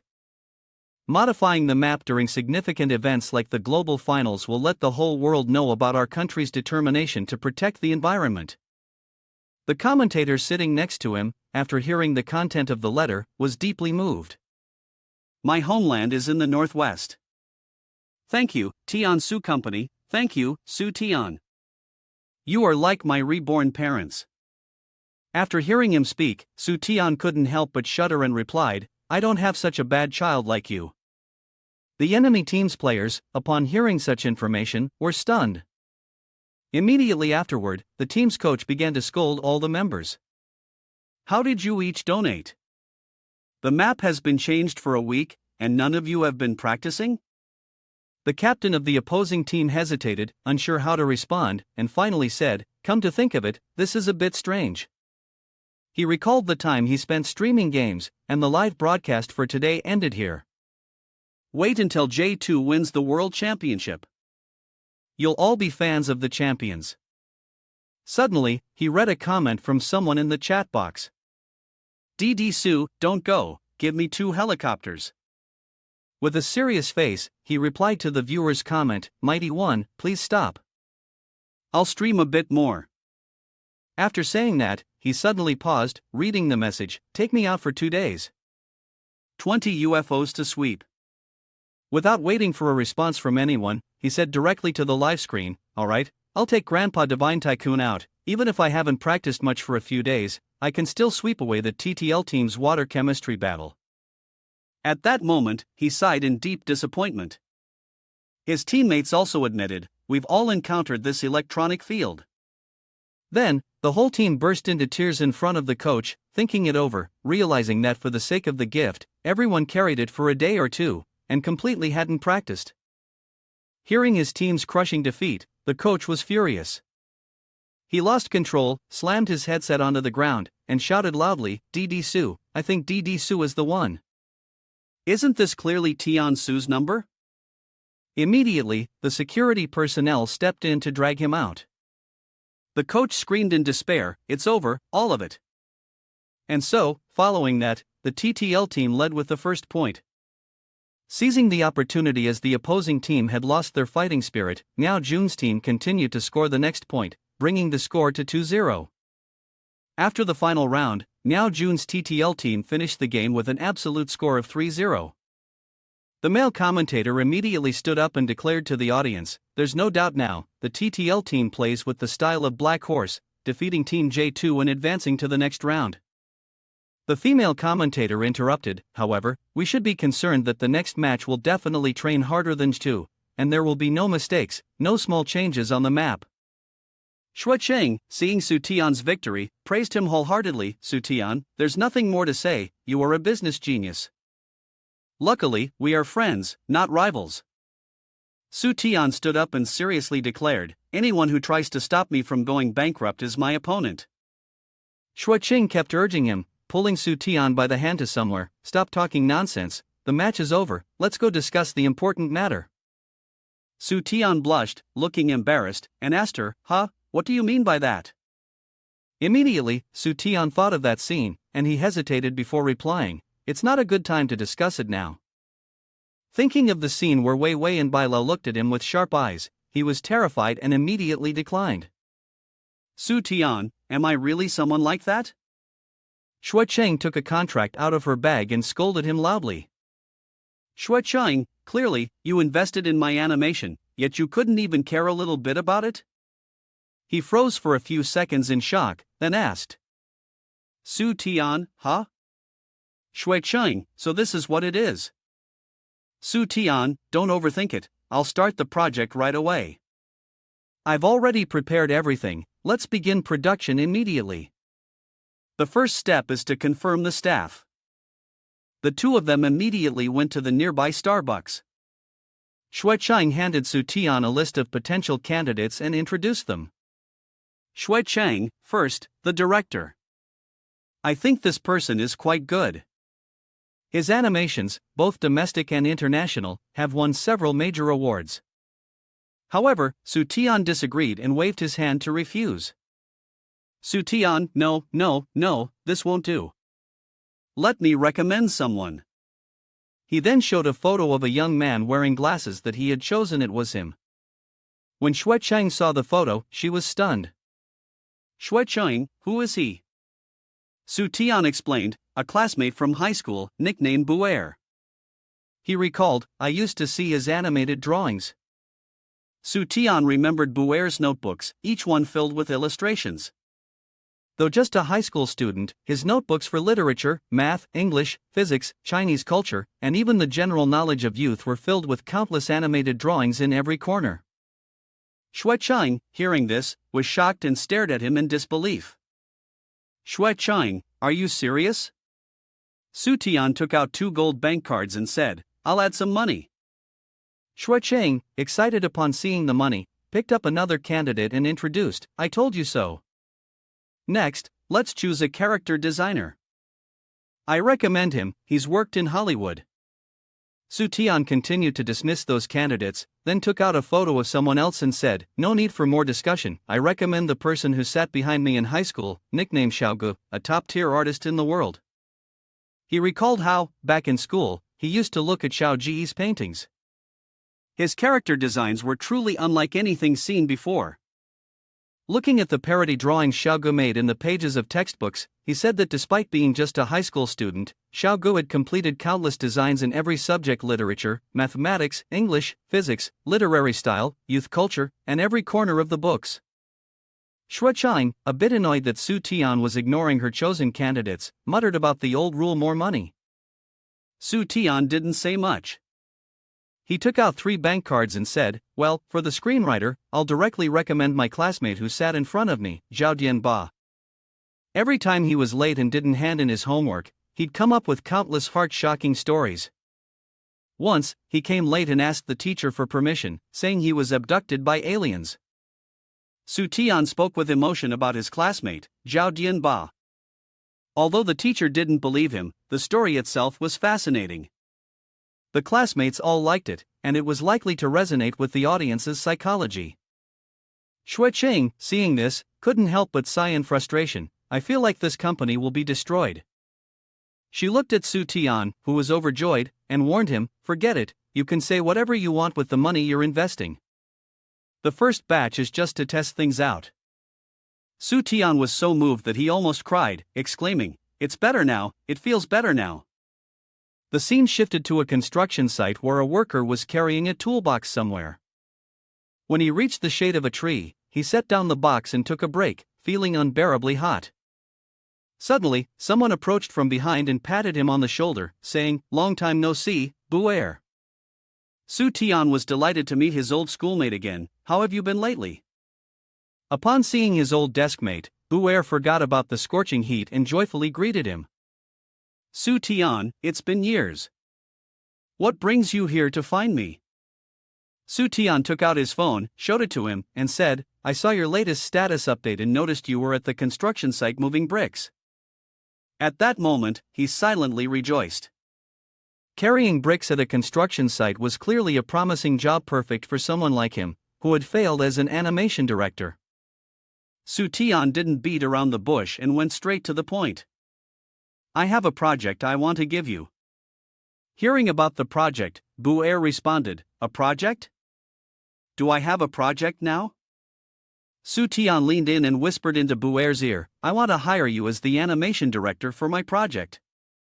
Upon hearing about the job, Buer immediately shook his head in refusal. No. I can't do it. I've never worked in animation before. Seeing his refusal, Su Tian couldn't help but raise the stakes, 1 million, paid up front. Su Tian continued to recount the time they spent playing together to persuade him. The image of us from before is still vivid in my mind. I really want to keep playing with you. Buer remained somewhat skeptical and asked again. 1 million? Seeing that Buer was still hesitant, Su Tian raised the price. 2 million, a friendly price. In the end, money convinced Buer. Alright, considering our old friendship, I'll accept. Hearing his close friend's agreement, Su Tian happily said goodbye. Good, we'll meet again in 3 days. Buer watched him leave, only able to sigh. 2 million, a friendly price, that's all it is. Soon after, the contractor came over to call him. Mr. Buer, the spot's ready. You can start now. Buer then walked over to retrieve his toolbox. Alright, this time I'll speed things up. I'll finish in 3 days, for sure. When the toolbox was opened, he expected it to contain construction tools, but no, inside were only art supplies meant for painters. He picked up a paintbrush, ready to begin his work. Alright, let's get started. Buer climbed up the ladder and began working on his artistic, vibrant painting. The contractor below reminded him and prepared to leave. Go ahead and paint. Your venue fee is 12 million, I'll have someone transfer it to you. Buer looked down and replied. 1 million is my friendly price for you. I wish your art venue a smooth opening. After speaking, he muttered to himself while doing it, for you, since childhood, Su Tian is shameless, lacking 10 million is still lacking, this money isn't bad. After convincing Buer, Su Tian happily returned home to sit and read a book. I told you, doing art requires not holding back, spending a little money, so what? Xiao Tian, noticing her master was a little different from before, became worried. What's going on with the master? Clearly, before he used to waste money without care, why is it that this time, Liang Xian noticed that he's saving money? She stepped behind and began massaging Su Tian's shoulders, startling him slightly. It seems I should treat Su Tian better. With Xiao Tian taking such good care of him, he showed a look of delight and joy. At home, going bankrupt, Xiao Tian also began pleading with him for forgiveness. While in this moment of bliss, suddenly a knock on the door sounded. He went to open it and found that it was Xiao Gu. He was surprised. Su Tian, the boss of this company, is really you? Su Tian, happy to see an old friend, answered joyfully, Xiao Gu, you came so quickly? The two of them then embraced joyfully. Of course, it's about making money. I came right away. After exchanging warm hugs, Su Tian showed his happiness. It's alright, it's alright. In the moment of joy, suddenly, someone's foot kicked the door open and barged in. The two who were hugging were startled and looked over. Dian Ba, with the style of a true playboy, looked at the two of them and shouted, "Two fools." The two of them happily exclaimed when they saw him. It really is you. Zhao Dian Ba. Both of them were delighted to tease him about his fresh new look, which made him frown and ask, "Be a little more reasonable, what do you want with me?" Xiao Gu immediately explained to Dian Ba. He's looking for us to make an animation, can you believe it? Upon hearing make an animation, he curled his lips. Looking for us? Are you too rich and have nowhere to spend it? Su Tian grabbed Dian Ba's hand excitedly and said, How did you know? Truly my soulmate. Seeing Su Tian so enthusiastic, he felt a bit awkward and shy. The three of them then sat down to discuss. Su Tian spoke first. First of all, I want to know what you guys are doing right now. When Xiao Gu heard Su Tian ask about their occupations, he responded first, Me? I'm a sculptor. He tried to describe the design and creation of some sculptures for the community, having won a few awards. Su Tian listened happily and commented that although the design was relative, it was still not bad.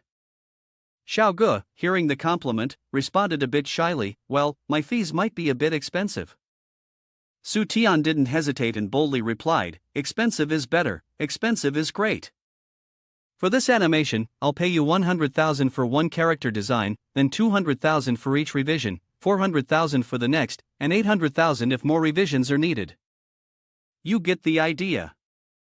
He also expressed his views on the design work, stating that naturally, the number of people was limited, and he would pay as much as they designed, regardless of whether it was used or not.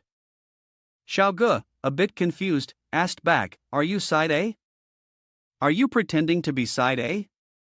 Not planning to answer Xiaogu, Su Tian went ahead and shook hands to finalize the deal with him. It was settled. Finished Xiaogu, Dianba officially introduced his work. I used to be a screenwriter, and I write quite well. Upon hearing that Dianba was a screenwriter, Su Tian felt a bit uneasy inside. Oops, so he's really a screenwriter. Dianba then sadly recounted the incident in his career. But last year, I got banned for cursing the public and other screenwriters. After hearing this, Su Tian's eyes brightened. He wholeheartedly praised Dianba. A talent, you're the kind of talent I need. He immediately thought of a new business plan with people like Dianba who had been sidelined. Why didn't I think of inviting someone with bad luck before? This wave will be directly settled.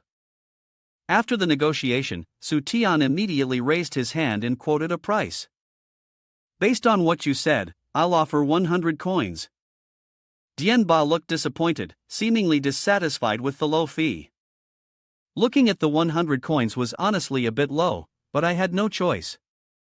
Su Tian then raised his hand to explain. What I mean is, one word equals 100 coins. Punctuation, tone of voice, and every space between words all count as a word.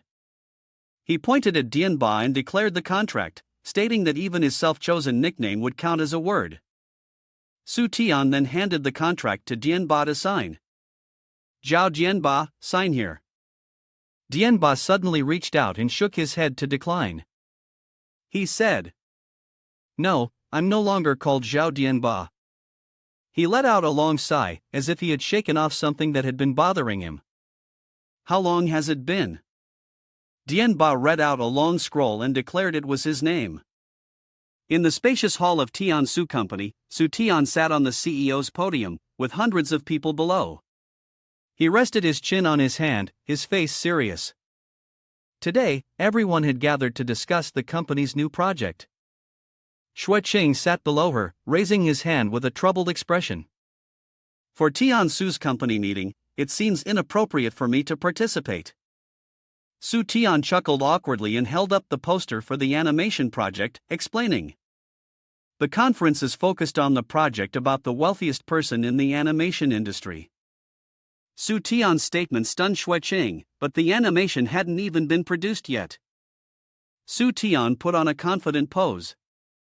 I've already arranged everything, you don't need to worry. Inside, however, he was a smug little schemer.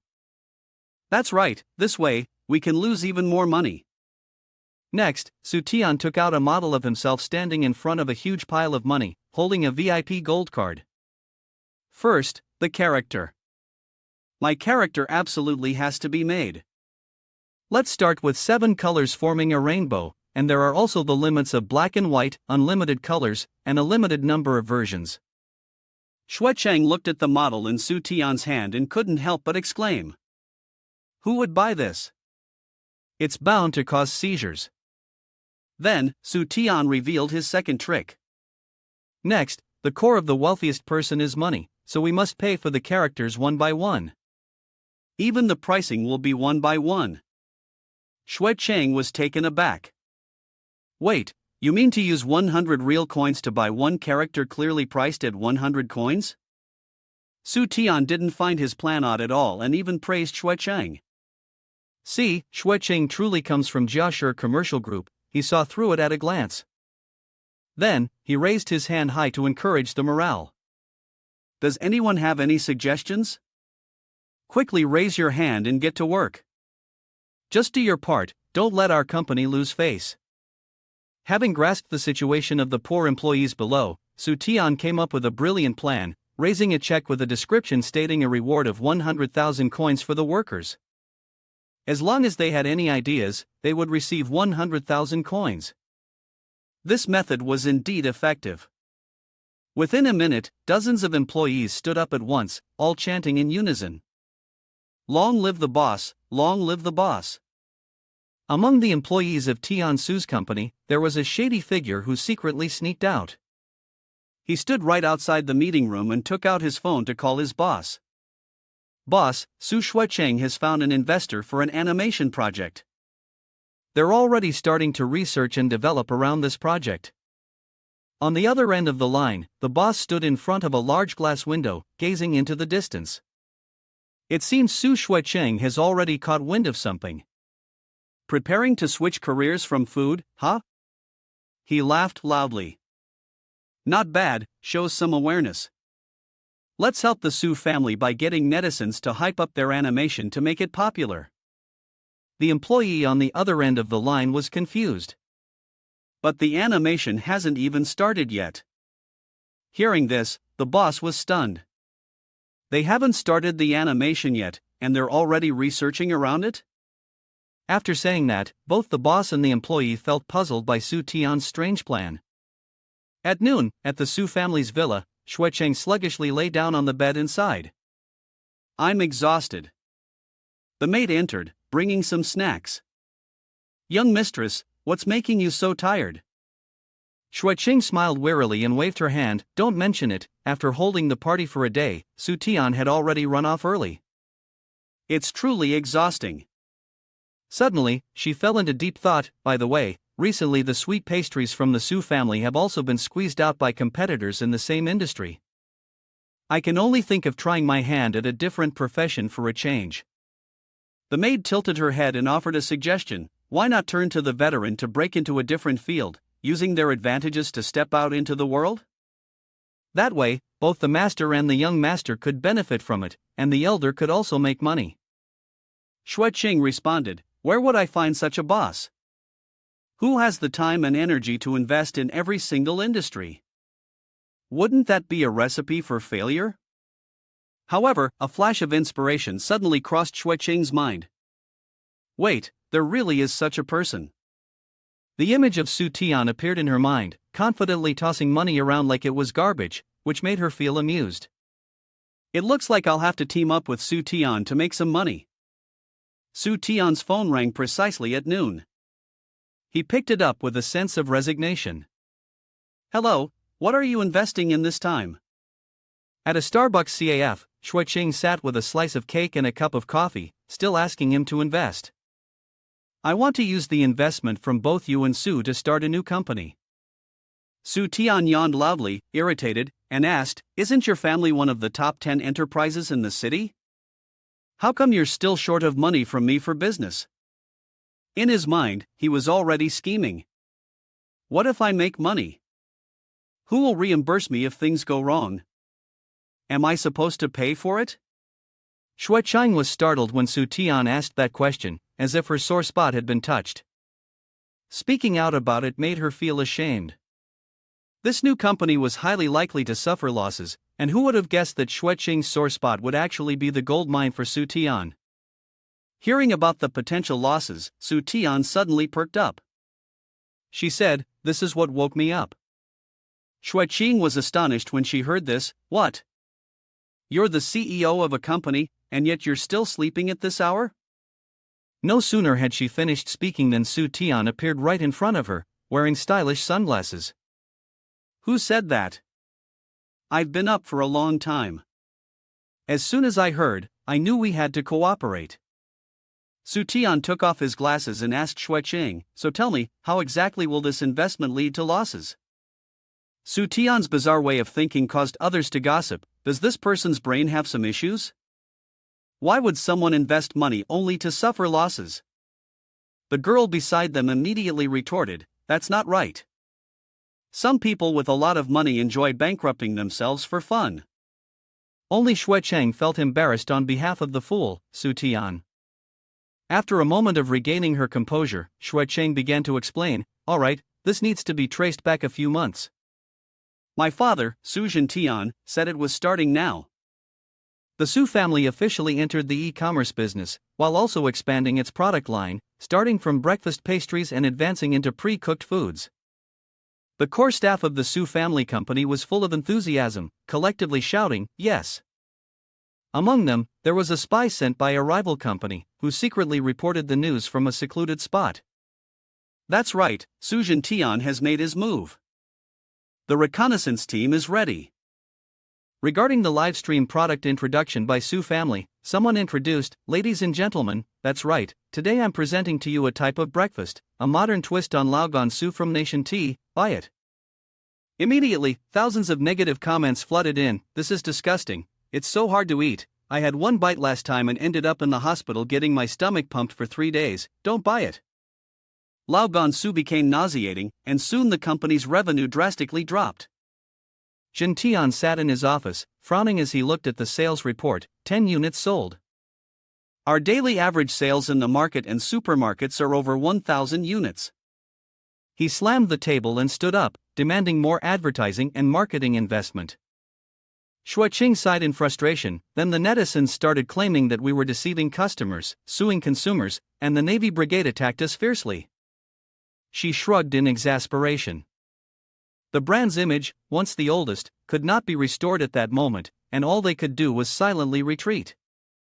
After that, she registered a new company and took the marketing loss, trying to save the public opinion with a strategic shift. When Su Tian heard that Su family was being pushed down so hard by its competitors that it couldn't lift its head, he became upset. "I'll definitely help with this." Hearing this, Shuiqing felt relieved in her heart and smiled, saying, "All right, it's settled then. But just to let you know, you might lose money in the process." He crossed his arms and nodded. "Su Tian, do you think I'm someone who likes making money? I actually enjoy losing money. If the system doesn't lose money, how could I make any?" Shuiqing thought of a countermeasure but wasn't sure how to proceed. "I don't have a complete solution for the development paths of the new company either." Su Tian patted his chest, preparing to showcase his intelligence. "This is simple, leave it to me." A sly expression appeared on his face as he began to devise his plans. First, he revamped the nation's traditional breakfast, shifting focus from domestic consumption to exports, allowing foreigners to broaden their horizons. Su Tian then said, "After this, we no longer need to use the domestic ready-made food sales system, we'll directly establish a fast delivery system." His next strategy was to personally fund the operation and livestream the delivery of goods. "I will personally participate. Of course, the cost of my involvement will be considered as company expenses, and I will take it myself." After hearing these plans, Shuiqing raised an eyebrow, deep in thought, but concluded that the investment required would be too large. Su Tian smiled triumphantly. "A brilliant move, Su Tian, I am truly talented." Outside the harbor, the large shipment from the Su family was ready to set sail. Su Tian couldn't help but silently praise, not bad, a batch of Su Shuiqing jia pastries smoothly heading out to sea." At the CAF, Shuiqing covered her mouth with one hand and smiled demurely. Shifting from domestic to export sales is easy, but the key point is, how do you plan to establish a logistics system for ready-made food? Upon hearing Shuiqing's question, Su Tian paused, deep in thought. Setting up logistics could result in losses. Renting storefronts, hiring chefs, paying for external salespeople all could lead to losses. But how could he maximize the losses? Shuiqing looked at Su Tian and suddenly felt a sense of joy. Watching him ponder how to make money, she realized he was increasingly displaying the demeanor of a mature person. Unable to come up with a solution, Su Tian stuffed his hands into his pockets and decided to step outside for some fresh inspiration, thinking that a big financial loss might just be the spark he needed. Walking, Su Tian was astonished. "Ha! Isn't that our vice president?" He wondered while sighing. "Tired, so tired." Su Tian silently admired him. "This vice president isn't lazy during work hours, very promising. Let me see what he's up to." A moment later, Yu Chu also stopped, his gaunt face finally showing a bright expression. "Finally, we've arrived." Su Tian was stunned. "A park? Not going to work, but heading to a park?" Yu Chu smiled contentedly. "As expected, this is the best place." He immediately joined the elderly group practicing Tai Chi. "I'm full of energy again. Turns out, I'm meant to be old." Then, he joined a group of older women doing aerobics. "This place really is a magical cure for all ailments." Looking at Yu Chu with the elderly, Su Tian felt a flash of inspiration. I've figured it out. Ahead of them, an elderly couple was leisurely strolling together. The wife complained, "You just can't stay in one place, always running out." The husband softly asked, "What did you say?" "I'm not a cannon." Su Tian raised his hand to block the couple's path. He presented a photo of food from Su Xueqing's company, his face full of determination. Su Xueqing is coming to the company to learn a bit, wants to run around everywhere. You should come work as a sales staff. The elderly couple stared blankly at Su Tian. Su Tian raised his hand, cupping it like a loudspeaker, and shouted at the husband, "Hey, do you want to work as a sales staff outside?" He gave a gentle smile, looking at Su Tian as if he could see through all the worldly troubles. I've already eaten." In an instant, Su Tian turned into a desperate delivery worker, trying his best to explain to the old man. "I said, would you like to stop exhausting yourself and join our team as an elderly food vendor?" The old man smiled kindly again. "Mustard green porridge is really delicious." Su Tian helplessly scratched his head, completely ignoring Xiaoge the street vendor, or rather, the young master selling food outside. A second later, he regained his focus. This was good news for his love life failures. He pulled out an introduction flyer and handed it to the elderly couple. "Grandpa, if you want to work, selling food outside comes with more or less free gifts, depending on your mood. 20,000 yuan a month. You'll still get paid even if you don't meet the quota." Suddenly, a hand yanked Su Tian so forcefully that it felt like it pulled all his soul out of his body. The old man threw Su Tian over his shoulder with one arm and took off running with the other. "I told you long ago, let's do this." A moment later, Granny Huanhun waved her hand and shouted loudly, "Hey! You old rascal, didn't you lose your hearing 20 years ago?" Still running, the old man had Su Tian dangling off his shoulder. "I just didn't want to hear you nag." At this point, Su Tian grabbed a megaphone and shouted, "Our goal is of course to recruit only elderly workers." Everyone fell silent, looking at each other with utterly exhausted expressions. Seeing this, Su Tian pulled out a thick wad of cash and shouted boldly into the loudspeaker, "Seniors, do you want to give your all with your remaining strength? This here is all money." He didn't expect that everyone below would still remain completely silent, their faces full of fatigue. Su Tian widened his eyes in astonishment and whispered, "To think they could resist the temptation of money, truly worthy of being the seniors who have seen and experienced so much." After that, he closed his eyes, extended his hand, and yanked the curtain behind him, simultaneously shouting into the microphone, "In that case, I must deploy treasures for the elderly." The shelf behind him appeared, and Su Tian spread his arms to introduce the new member of the company, Su Xueqing, giving away a bag of rice and a bottle of wine to everyone. As soon as this plan was presented, the seniors in the store immediately gasped in shock, their mouths forming an O and their eyes wide in disbelief. Su Tian, still looking proud, placed his hand on his forehead and continued, "And it's going to be every week." Immediately, a nimble foot leapt high into the air, and an elderly man wearing a brown hat struck a martial arts pose as he flew over the heads of dozens of people below. Su Tian watched as the old man landed with great dignity, then he spoke, "I'll be the first to step forward and register." Right after that, an older woman flew through the air like a superhero. Su Tian gasped again as he saw the elderly woman land with artistic flair, striking a pose reminiscent of a 90s supermodel. I also joined in, and dozens of others scrambled to follow the two leaders. "Me too, me.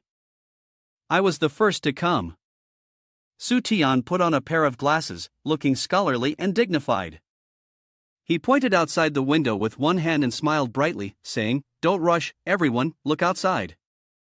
Outside, dozens of brand new luxury cars were parked, filling up the entire yard.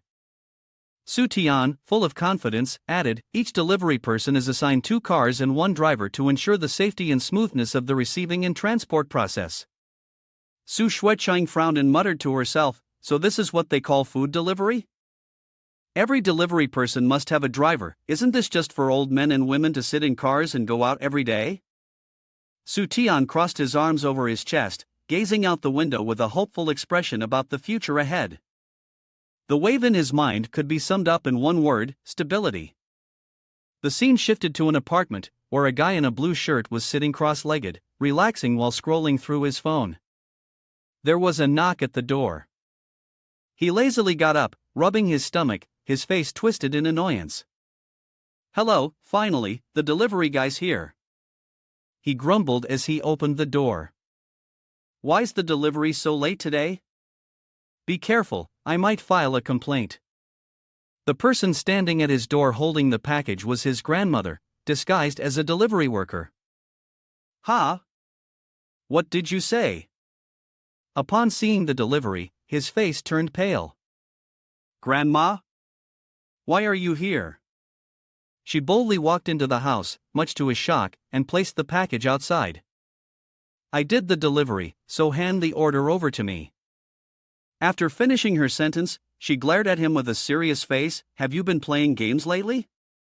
Spent money and bought 5 of those 688 packages?" He was stunned, as if his biggest secret had been exposed.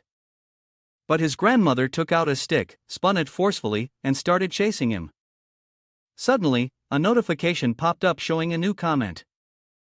The guy in the blue shirt, under the anonymous username, posted a picture of his bruised face and swollen body from the beating. "Su Shuechang, return my game account to me. Grandma, please give it back." Su Tian looked at the phone screen, giggling with satisfaction. "Very good, very good. Another few thousand comments like this, the storm and losses from this are definitely under control." In another grand high-rise building, Director Joe pushed his glasses up with his hand, his face full of contemplation. "Recently, there's a software in our city, besides Su Shueching. Have you all used it?" His subordinates were all greatly surprised, with only one young person raising his hand to give an opinion. "Report, I've used it." "What was it called again?" "It's a bit strange." The director smiled, looking pleased, quite different from other software. Suddenly, he became serious, placing his hands together on the desk, looking like a model standard to ensure the welfare of our elderly society. This was a warning sign for Su Tian. The scene switched to the subway. A train had just arrived at the forest station, and a slightly chubby young man was stepping off, pulling a suitcase. He was Butong, who waved enthusiastically from a distance. "Dezhuang, over here, over here." The man put his arm around Butong's shoulder, appearing friendly and coaxing. "Your brother here has already investigated everything in this city. Come with me, brother, and you'll definitely get to eat well and dress well." Butong grinned foolishly and asked, "Everyone in the village says you have a really good life. What exactly do you do?" Jia Jiao mysteriously said, "My job is..." He probably mimicked serving tea to the elderly, shouting, "I'm Butong's grandson." Butong, bewildered, repeated, "Grandson? Is that really a job?" Jia Jiao, trying to appear knowledgeable, said, "Dezhuan, do you know what old people are like in this city?" Butong quickly replied, "I know, they're afraid that the crops won't harvest well." He rebutted and scolded. Jia Jiao explained, "The grandson has to be busy with work, and he also has to go to school. He can't always be with his friends, and when he's not feeling well, he can only wait at home, feeling very lonely." He walked up to them. "If that's the case, to help them with their loneliness, we should stay by their side, talk with them." "What's the problem if a grandson is brave?" Butong skeptically asked, "But how can a grandson make money?" Jia Jiao finally took out a bottle of unclear origin and introduced it. "This is the best health product in the world. When you're with grandparents, playing with them, once they're happy, they will buy it. They'll pay anything and even thank us." Hearing this, Butong quickly declined, "Selling medicine, this is not okay. What if they drink something fake? I can't afford to pay for damages." He calmly explained, "Don't worry, the ingredients in this medicine are just flour, just like eating steamed buns." Butong, even more frightened, asked, "Isn't this a scam?" Jia Jiao angrily shouted, "You don't understand, do you? This is for mental health, selling this will make money, and it's perfectly suitable." Then, Jia Jiao showed Butong his secret. "Look, when our grandparents buy our health products, we also give them rice and cooking oil. He appeared extremely proud, they have no way to refuse this. Jia Jiao is confident in his experience. He has taken this route countless times in other cities. Don't worry, we can make it in this city in a week. Finally, he urged Butong into the car and began the journey. The car then sped off, stopping right in front of a residential area. The two of them carried their items while discussing their plan. I've checked it out. This neighborhood is full of elderly men and women. We'll see the situation and act accordingly. At that moment, the security guard stopped them and asked with a suspicious expression, "Are you two from this neighborhood?" Jia Jiao gave a sly smile and explained, "We're looking for Madame Lu." "Right, we're looking for Madame Lu, bringing her some of her favorite things, rice and cooking oil." The security guard didn't find anything suspicious, so he let them in. "Go ahead." However, the guard couldn't help but wonder, why are so many people bringing rice and cooking oil here today? Jia Jiao froze when he heard this, thinking to himself, could there be a colleague on this path? Then, Su Tian's voice rang out ahead, leaving him speechless. "Everyone, this can't be delayed. We need to set off now."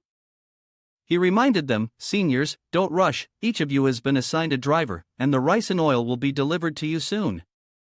Jia Jiao broke out in a cold sweat, impressed by Su Tian's willingness to spend. "Driver, does it have to be this much of a professional scam?" Butong stood beside him, offering comfort. His cousins outnumber our nephews. The two of them were at a loss for words in front of Su Tian's mountain of supplies.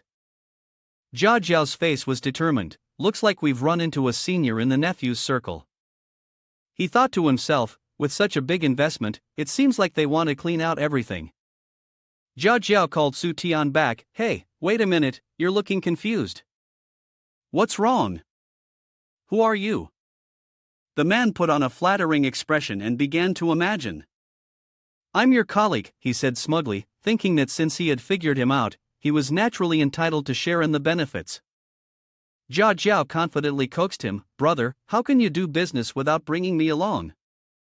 The scene shifted to a room, where Su Tian, Butong, and Jia Jiao were sitting silently with their heads bowed, the atmosphere heavy. At that moment, Jia Jiao picked up a glass of wine and forced a smile onto his face. "Little brother, my surname is Mai, and my full name is Mai Jia Jiao."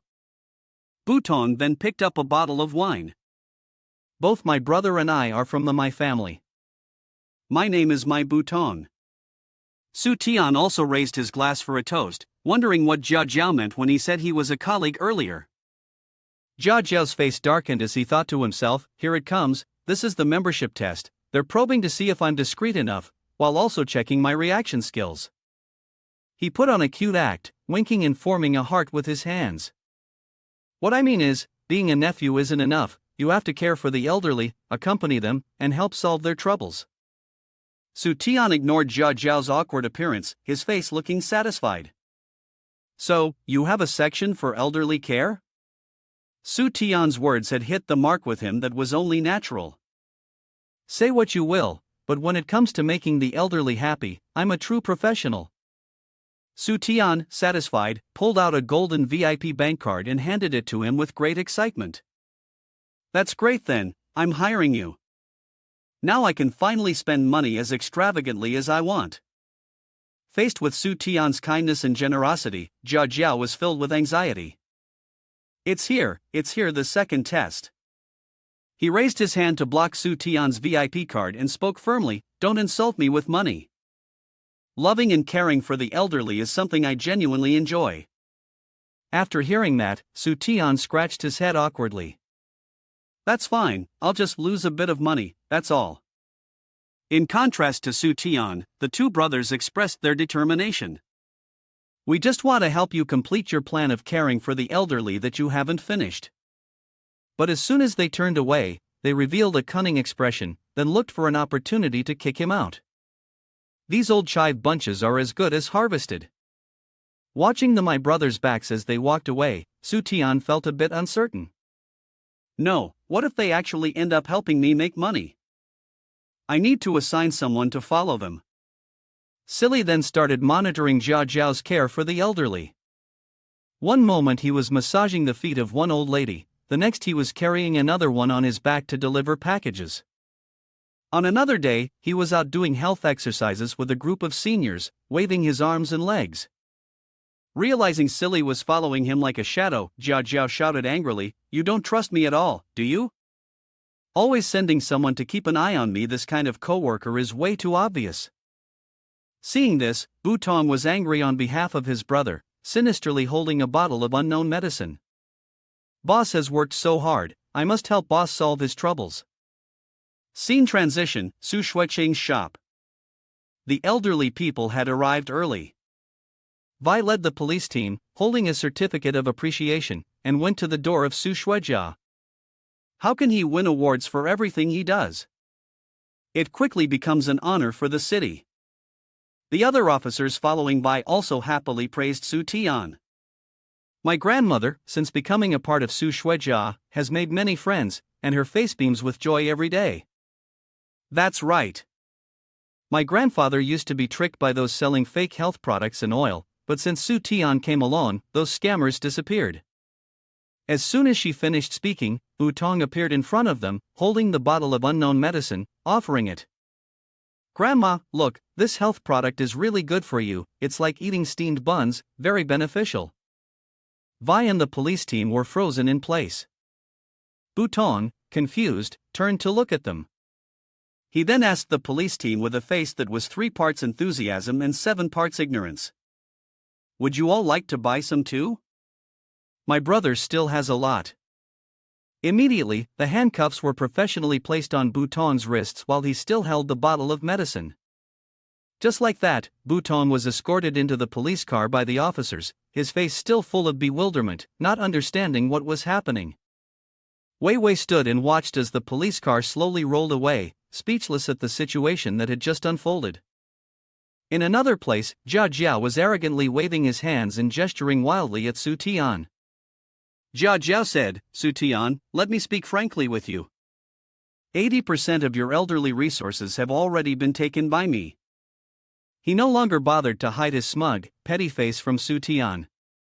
In the end, this city can only have one fire digger boss. Hurry up and tell me how you earn affection.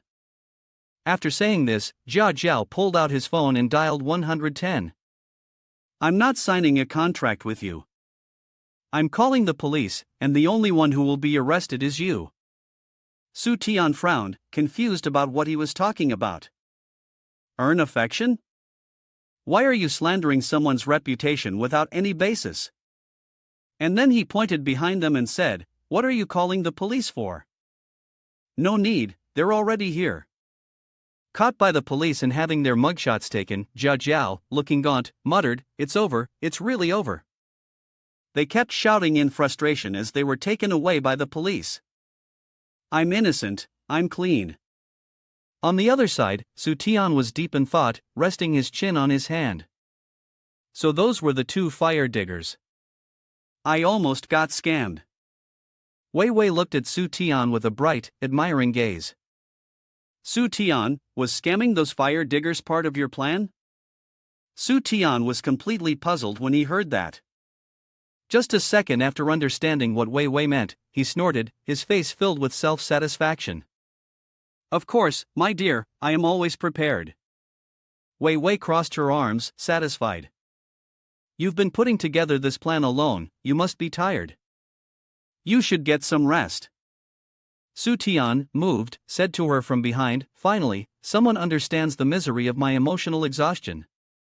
He turned his face with a sly smirk. "Very good, it's time to gather a group of people to lose some money." At the University Student Employment Center, someone knocked on the door. The student wearing glasses knocked on the door and asked, "Is the teacher here?" The door to the center creaked open, revealing the cunning face of Su Tian, half hidden behind it. "Here you are, my little brother," Caca innocently tilted his head and asked. "You must be Su Tian, one of the 10 big names at Mr. Su's school." Su Tian sat with his legs crossed on the chair, his hands resting behind his head, eyes closed in relaxation, as if he were a leader. "That's right, you're here for the job application, aren't you?" CACA eagerly responded, yes, yes. Could it be that this job listing is from Tansu Group? Su Tian handed over a form. If you want to join, fill out this application form. In a week, you'll be called for an interview. No preliminary screening, just come directly. CACA was so moved that tears welled up in his eyes as he looked at the bright future that awaited him on the form. A week later, at Tansu Group, the candidates sat attentively in the waiting room, including the student. Su Tian stood at the highest podium and spoke loudly, starting today, we will begin the direct interviews. Let me show you a few sample questions first. He presented a hypothetical work scenario and said, it's 5:00 p.m., time to leave work. Suddenly, the boss gives you a new task and says it has to be done tonight. What will you do? CACA quickly volunteered to answer, I know. His serious expression displayed his superior intelligence as he worked overtime through the night, ensuring quality and meeting the expectations of the leadership. Yet, Su Tian raised an X mark, signaling a wrong answer. He explained the correct answer, pointing at the leader's face as he debated. The task was only assigned after the shift ended, and it had to be done at night. This clearly shows that the leadership did not manage time properly and blindly met the unreasonable demands of Party A. Therefore, we must criticize the leadership with righteous words. CACA, once a brilliant person, suddenly seemed foolish after hearing Su Tian's answer. Su Tian raised his hand to his chest, pretending to be the obedient child of the party, arrive at work on time, go home on time. This is the first rule of our company. Next, he posed a new hypothetical situation. Question 2. If one day you come to work in a bad mood, how would you handle it? Su Tian pointed at CACA, furrowing his brow as he commanded, you answer this time. Poor CACA hesitated. After thinking for a while, he sighed and said, I'd have to motivate myself, adjust my emotions, and avoid letting it affect my work. Yet again, Su Tian raised another X, shouting angrily, wrong, Vice President Yu, please answer him. Yu Chu, sitting on the sofa, casually picked his nose and answered indifferently, if I'm in a bad mood, of course, I take a nap first or scroll through WeChat for a bit.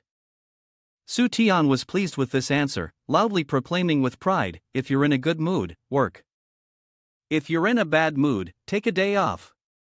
This is the second rule of our company.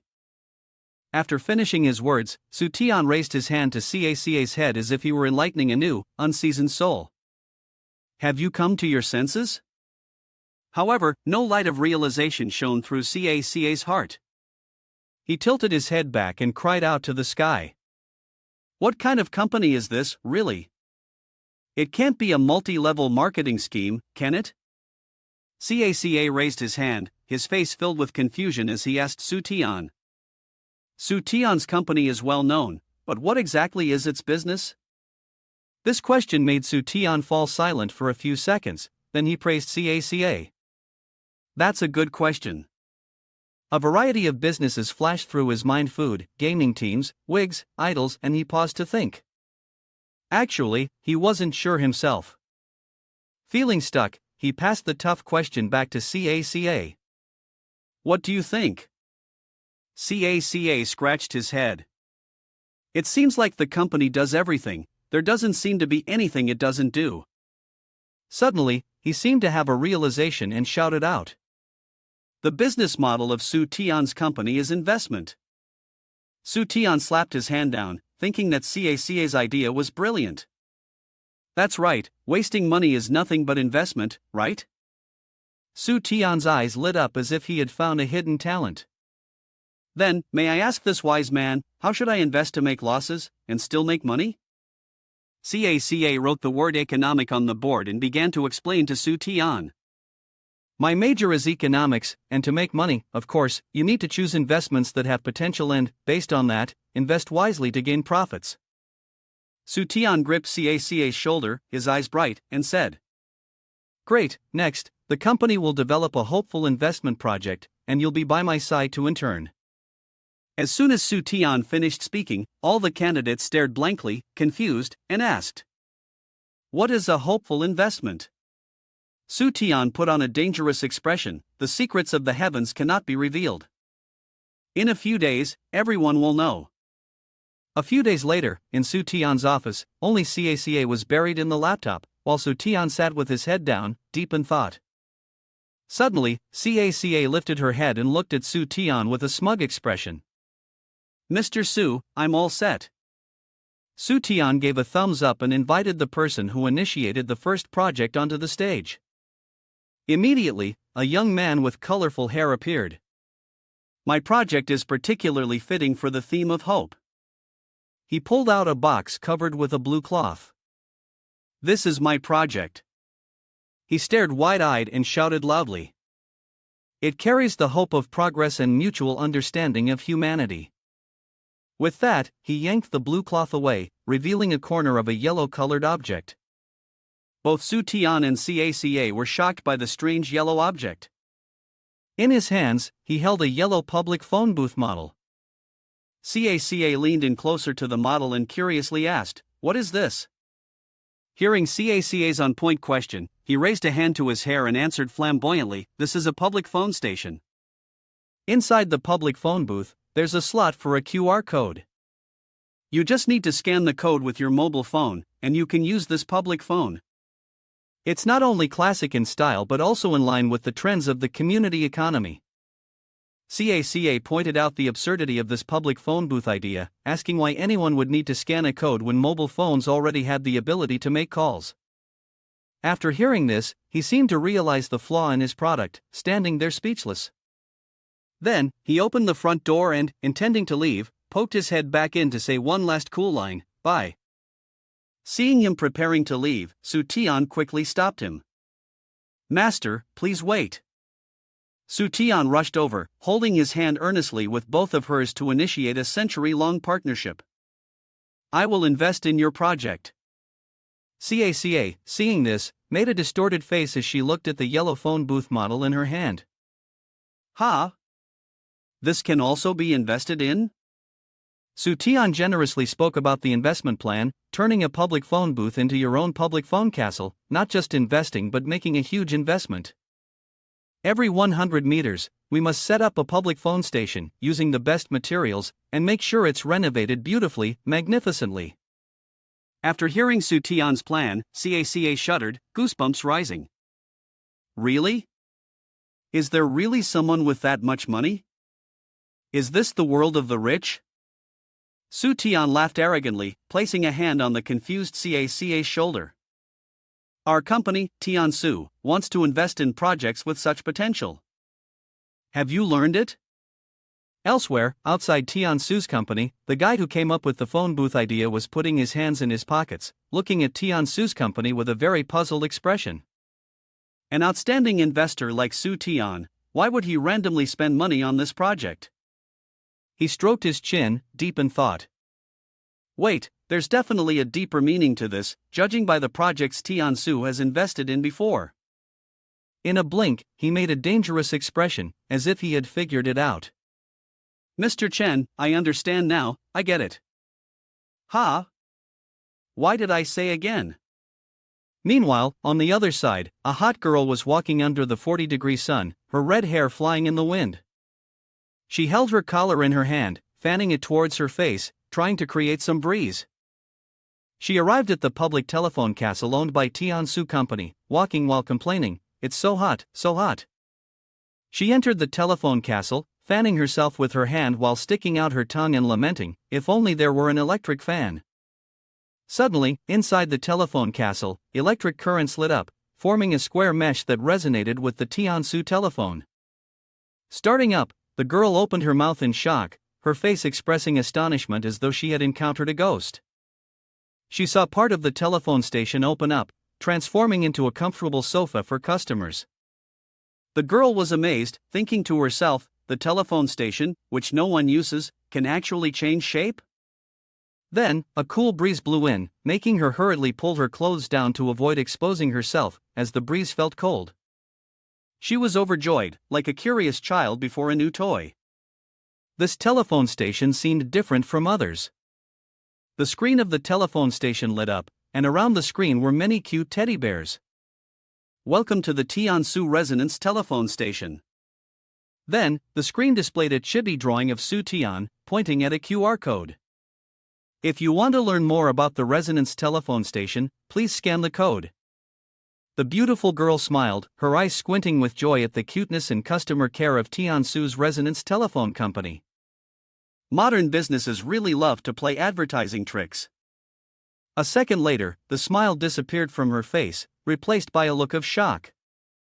On the other side of the Tiansu company, Su Tian excitedly spoke to the person who came up with the idea for the telephone station, saying, "A telephone station requires an investment of 80,000. He scratched his head, as if waiting to be scolded for acting on his own without informing Su Tian beforehand. "I temporarily added a few devices and changes, so the budget has doubled compared to the initial estimate." Who would have thought Su Tian would excitedly grasp his hand as if she had long been in agreement with him? "Brother, from today onward, you are my brother." Receiving Su Tian's recognition, he was overjoyed and enthusiastic. "How about I explain to you a bit about the detailed modifications and functions, along with the core artistry and cultural foundation behind them, and even the related philosophical themes?" Su Tian waved her hand dismissively, as if to say it was just a trivial matter.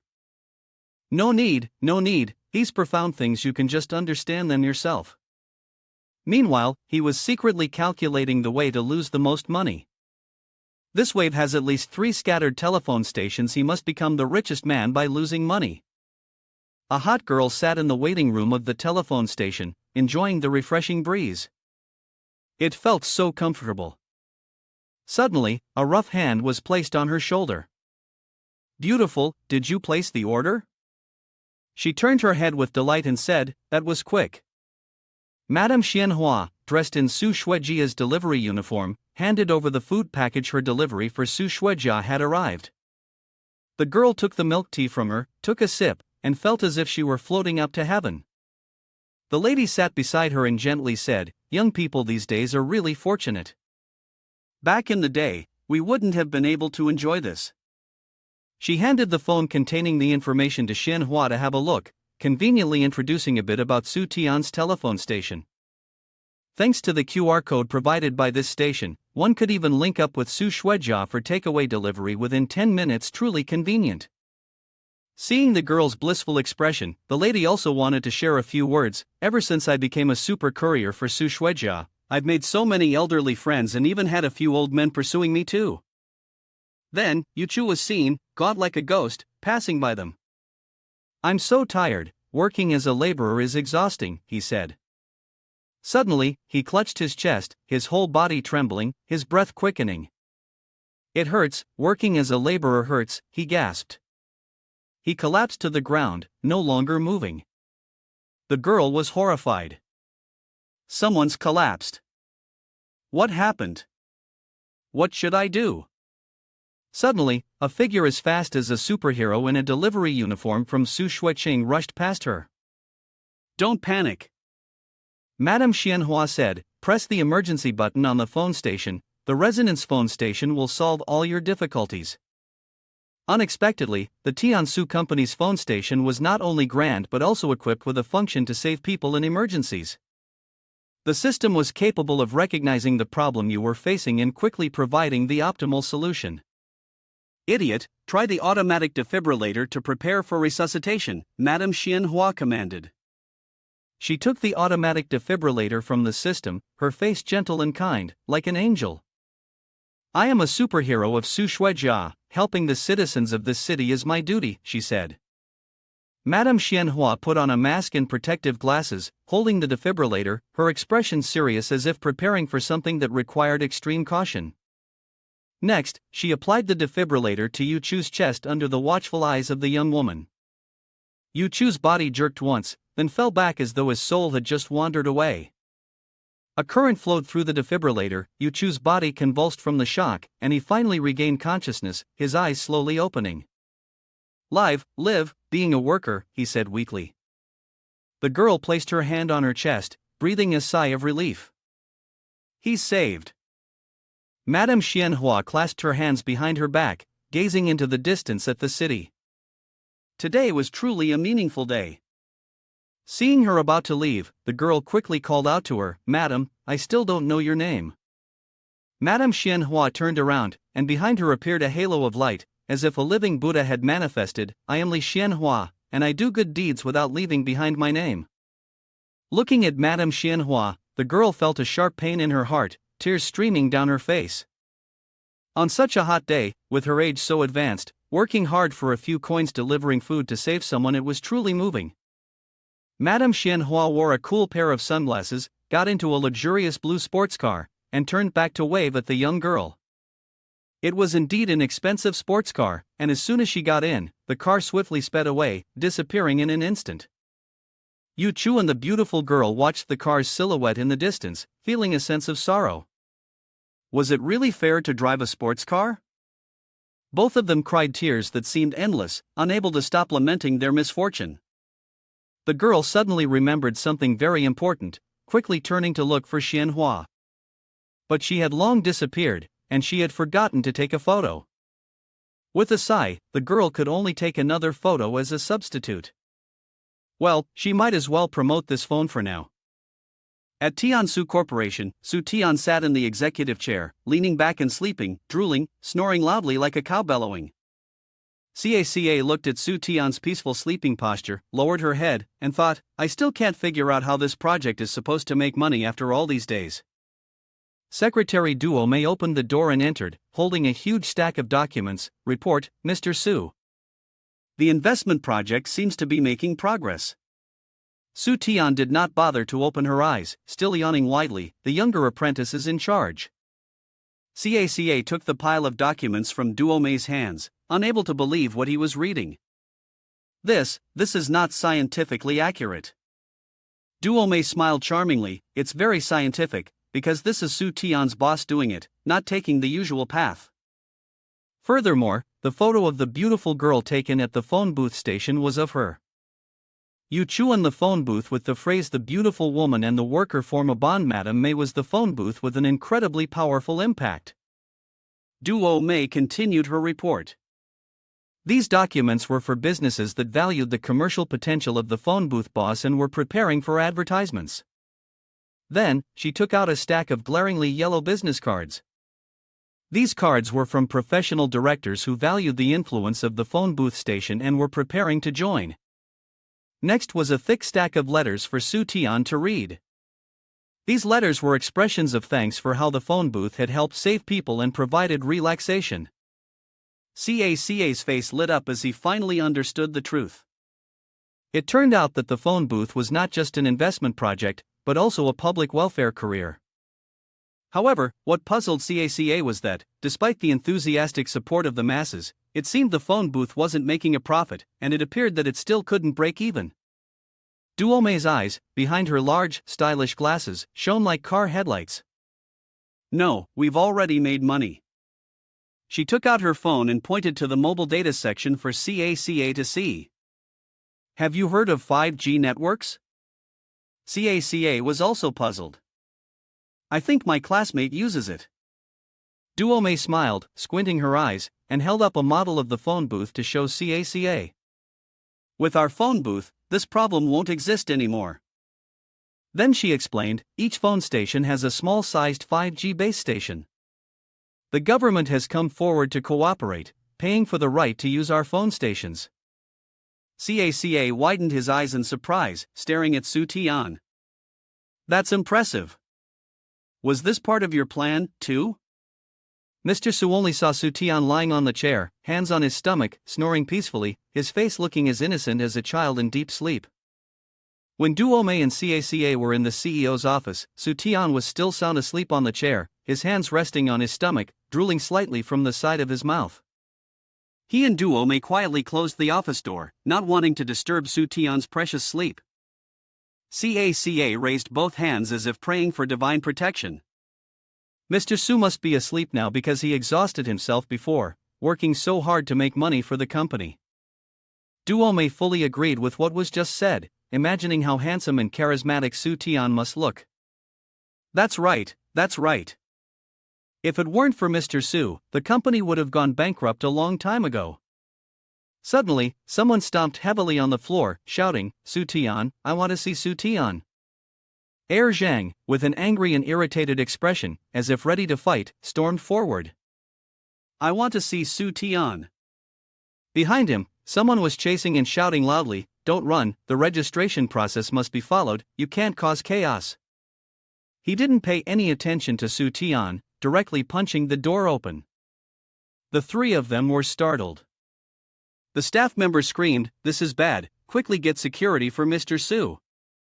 On the other side, CACA, worried for his safety, shouted, "Mr. Su, be careful." Du Ome yelled, "Hurry, call security." Su Tian was still in a dazed, half-conscious state, his eyes half-closed. He let out a soft grunt, noticing someone seemingly leaning over his small frame. Su Tian said, "Finally found you, Su Tian. I want to show you my precious treasure."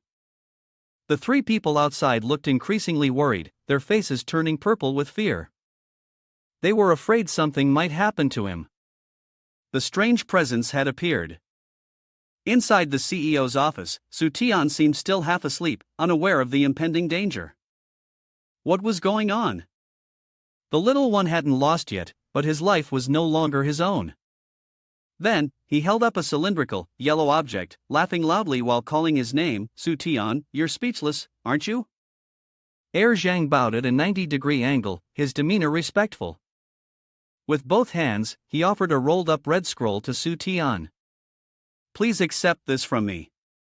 Su Tian was slightly stunned by the sight, while the three people behind him stood there in silence, their expressions frozen. Air Zhang pushed the red scroll straight into his face. Su Tian had no choice but to ask, "What is this?" It turned out that the red scroll was a banner of honor. It read, "Su Tian, friend of the elderly, savior of my mother. Gifted by Wang Air Zhang." Air Zhang wrapped his strong arms around him, his voice trembling like a child's. "Su Tian, my benefactor, without you, my mother wouldn't be here." He then began recounting his story. "My mother and I lived together, relying on each other.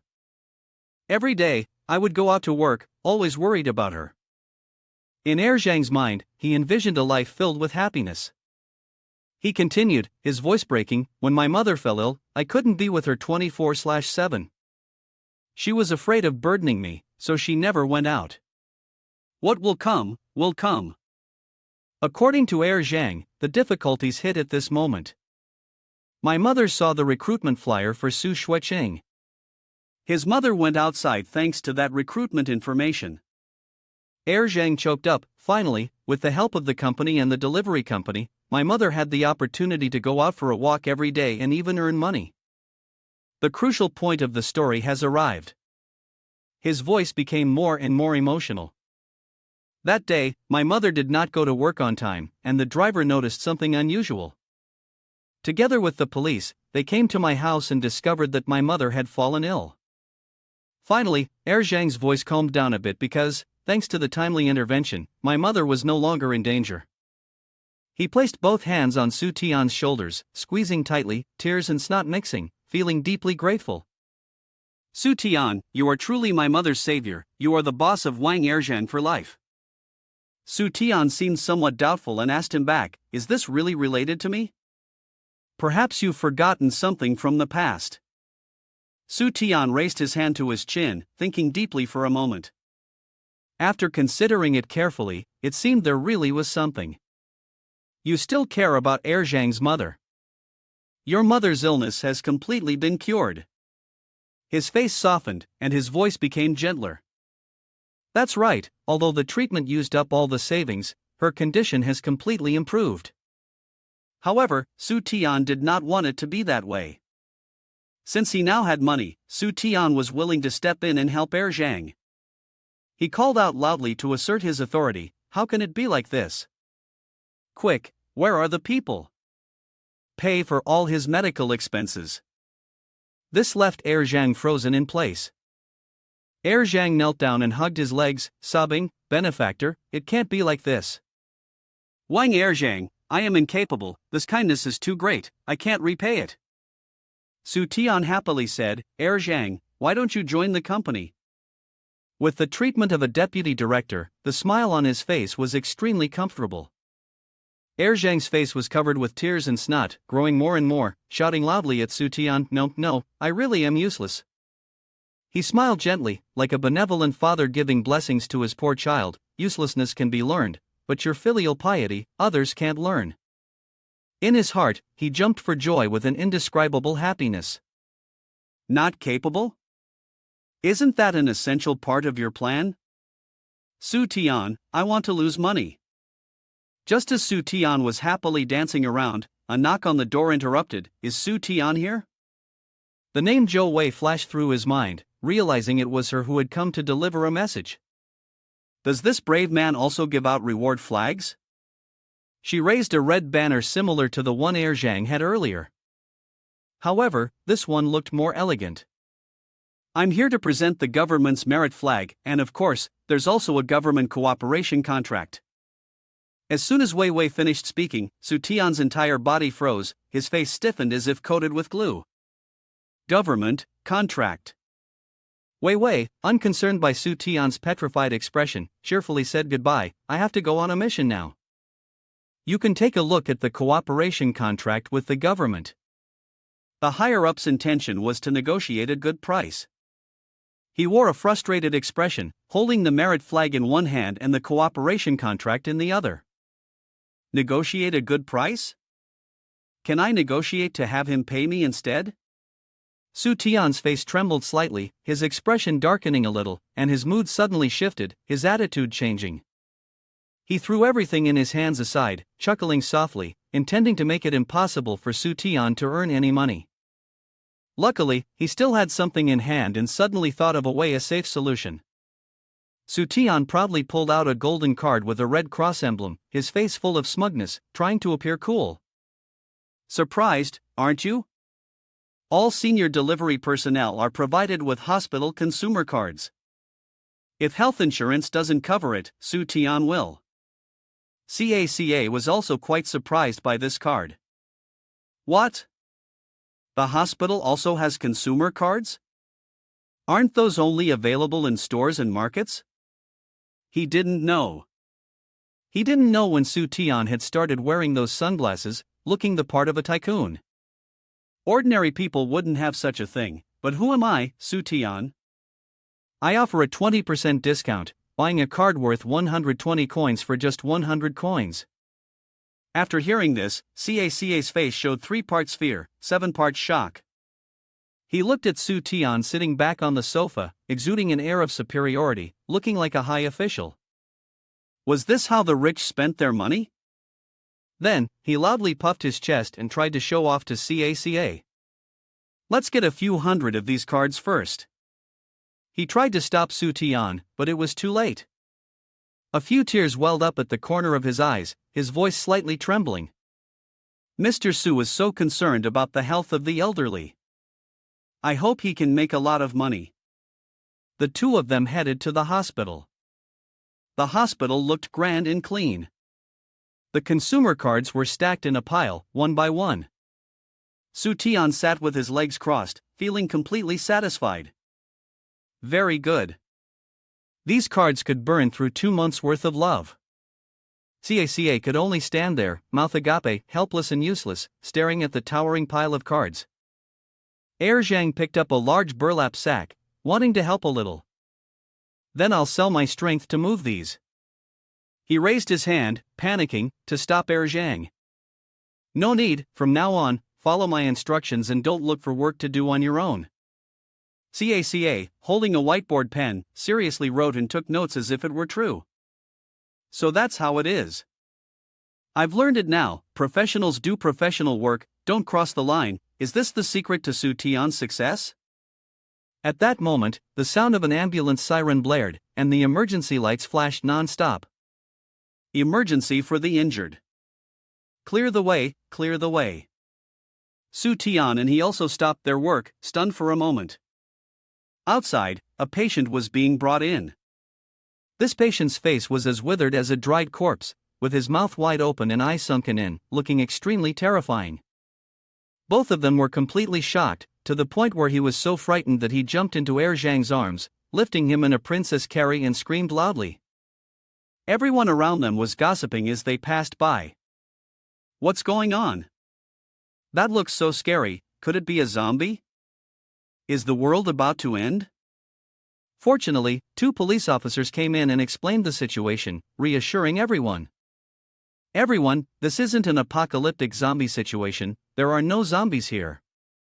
One of the police officers showed the work ID of the injured person as proof. The injured person was a worker from the haunted house. Because it was too frightening, the customers were scared and punched him, causing the injury. CACA sighed a little, sympathizing with the patient. No wonder the haunted house has been doing so badly lately, it's really terrifying. Too bad the competition is so fierce, they can't make any money. Su Tian waved his hand, having overheard his words. His mood was extremely excited, but he couldn't make any money. Suddenly, an idea popped into his head, and he was very enthusiastic about it. It's decided then, the company will officially begin the operation of the haunted house plan. Su Tian's face flushed with happiness, and his voice clearly showed his joy. As for me, Su Tian, the thing I fear the least are those supernatural things, but who knows, at this moment, I'm still on Erjiang's arm. He was almost unable to bear the weight and said, "Boss, can you get down? I can't hold still anymore." Soon after, the design planning meeting for Tiansu's haunted house was finally held, with everyone gathered. Su Tian began presenting his bizarre ideas through a PowerPoint, adopting a very serious attitude towards the work. First, the atmosphere of our haunted house cannot be too horrifying. But the seriousness didn't last long, and he soon put on his usual goofy expression. Su Tian came up with a series of devilish ideas. What?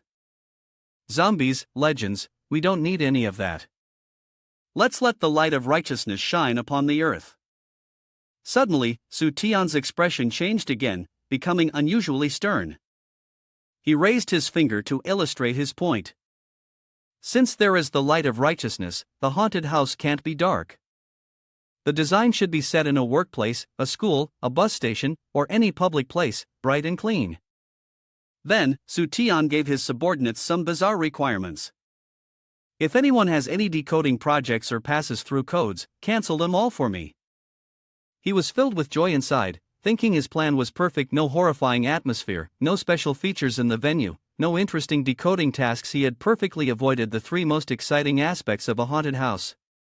Su Tian imagined the scene where the haunted house would have to be shut down because even the dogs wouldn't bother to come. Doing this would definitely lead to a 100% sure loss. He patted his chest proudly with this bizarre yet creative, albeit strange, idea of his. Su Tian, I will have a haunted house too. One fine morning, Tu Dao was bending down to pick up an empty can, looking disheveled. Just as he stood up, a car pulled up right next to him. At that moment, a man suddenly popped his head out of the window, shouting angrily, "Hey, that guy!" He pointed directly at Tu Dao and yelled loudly, "Where is that man? Beat him up!" He was chased by the man's lackeys, running for his life. While running, he kept shouting in distress, "It's not my fault, my job is gone now." Tu Dao was chased for a long time. Eventually, he reached a bend in the road. Suddenly, a spatial rift appeared in the air, and a mysterious hand reached out. Tu Dao, not understanding what was going on, stepped forward, allowing the hand to pull him in. After passing through the spatial rift, Tu Dao was astonished to realize that right in front of him was a projection of a humanless image. Su Tian had been waiting for him for quite a while. As soon as he entered, Su Tian exclaimed loudly, "You are the designer from the company that installs equipment across the whole city, who issued the arrest order, and you're also into sealing?"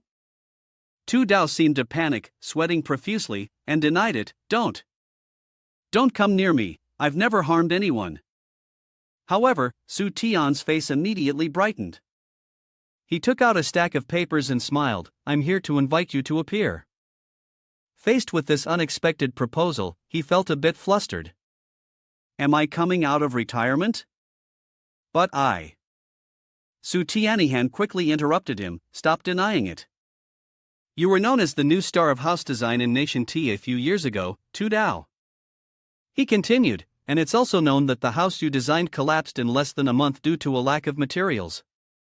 Tu Dao raised his voice to explain, that was because the builders cut corners on materials and embezzled funds. I was wrongfully accused. Su Tian smiled faintly and gently replied, I know about that. As for safety and design, I'm not concerned. But he hesitated for a moment and added, I also know the villa you designed is called the most expensive, shoddiest, and most fraudulent piece of decoration in Nation T. Upon hearing this, he couldn't hold back anymore and yelled, defamation. It's called the impoverished movement, the most popular style in Hollywood right now. Renovating 100 costs $2.5 million. Su Tian feigned surprise and exclaimed, I only knew it was expensive, but I didn't realize it was this expensive. He affectionately squeezed Tu Dao's hand and teased, it's you. The ghost house Tiansu will design poorly for $25,000 per square meter, and the cost of materials is secondary. His eyes suddenly became downcast. Tu Dao replied, but I've been blacklisted by the industry. The reputation of the ghost house will likely suffer, and no one will come. Su Tian eagerly exclaimed, I actually like someone as honest as you. I believe you have the capability. Without waiting for Tu Dao's agreement, he sprang to his feet, a satisfied smile on his face. Gather with others first. I'm going to rest now. Just follow my original plan, it's foolproof. The scene shifts to a sports campus. Caca sits on the stairs, speaking into the phone, Dad, I've been interning at a company lately and learning a lot. Ma Feng asks teasingly, what company? Are you tired? Do you need me to bribe you with some living expenses? He immediately responds with a firm refusal, no, I want to develop my skills at Tiansu, I can't just give up the opportunity for independence just because we have money. After hearing his son say this, the father is left helpless. Alright, starting this month, I'll only cover your food expenses. After hanging up, Ma Feng says coldly to his secretary, go investigate Tiansu, check their operations. I'm not at ease with that kid. The secretary, calm and collected, quickly agrees. Ma Feng mutters with a cunning, calculating look on his face, after all, I'm the boss of the top 5 companies in the country. Sooner or later, this company will be passed on to that kid. So, he better not be playing around. Just a few minutes later, the secretary quickly gathers the information. Boss, take a look. Ma Feng flips through the details, his face growing even more pensive. The business tactics of Su Tian are somewhat hard to understand. He then gives a sinister smile and says, if he's not an idiot, then he must be a genius with a unique perspective. At the same time, Ma Caca receives 50,000 for food expenses from his father. Determined, he exclaims, I can definitely make it. Even if it's only 50,000, I'll work hard to survive. I can't be a burden on the family. The scene shifts to Heavenly Glory Group, where a luxurious car is parked right in front of the entrance. The polite driver opened the car door for a distinguished person to step out. She carried an eye-catching red leather designer bag. No one else but Annie. She was elegant, fashionable, wearing a tight dress as she walked into the company. Behind her, the driver bowed and saluted. Annie gently pushed her glasses up, pretending to be troubled. Ugh, every day I'm exhausted from wearing such heavy diamond rings and gold jewelry. And the limited edition handbag too. I really admire those who wear nothing on their hands and don't carry anything. I just want to cry. She walked into the company lobby. The receptionist was startled, stood up straight, and asked, hello, this is Tiansu Company. Who are you looking for? Annie casually lowered her glasses a little, her lips slightly curling into a smile. She made a few remarks. The staff here at Tiansu are so young, you can tell they're full of energy, probably just students. But turns out, they're throwing shade with a lot of sass. Annie put on a look of feigned misery, making it clear she was mocking the situation, but in reality, it was all an act, unlike my company, where we only have PhD holders from top 985 universities and international students who returned after completing their research abroad. They only know how to bury themselves in work, creating such dull value. The receptionist felt she was just putting on airs and said directly, excuse me, could you hurry up? It's almost lunchtime. Annie gave a proud look, clearly showing off her company, speaking with sparkling eyes, while still throwing subtle jabs. So good. In a small company like this, there's no need to get depressed over the workload. You can even take breaks, unlike in my company. She talked so much that the receptionist lost interest, went off to have lunch, leaving only a few lines of text during the lunch break. She smiled and walked toward the lunch area, leaving Annie fuming behind her. Hey, you haven't finished talking yet. Annie pouted, irritated by the way Tansu Corporation operated. What kind of service attitude is this? I'm supposed to be a liaison for Ali Mama, and I get treated like this?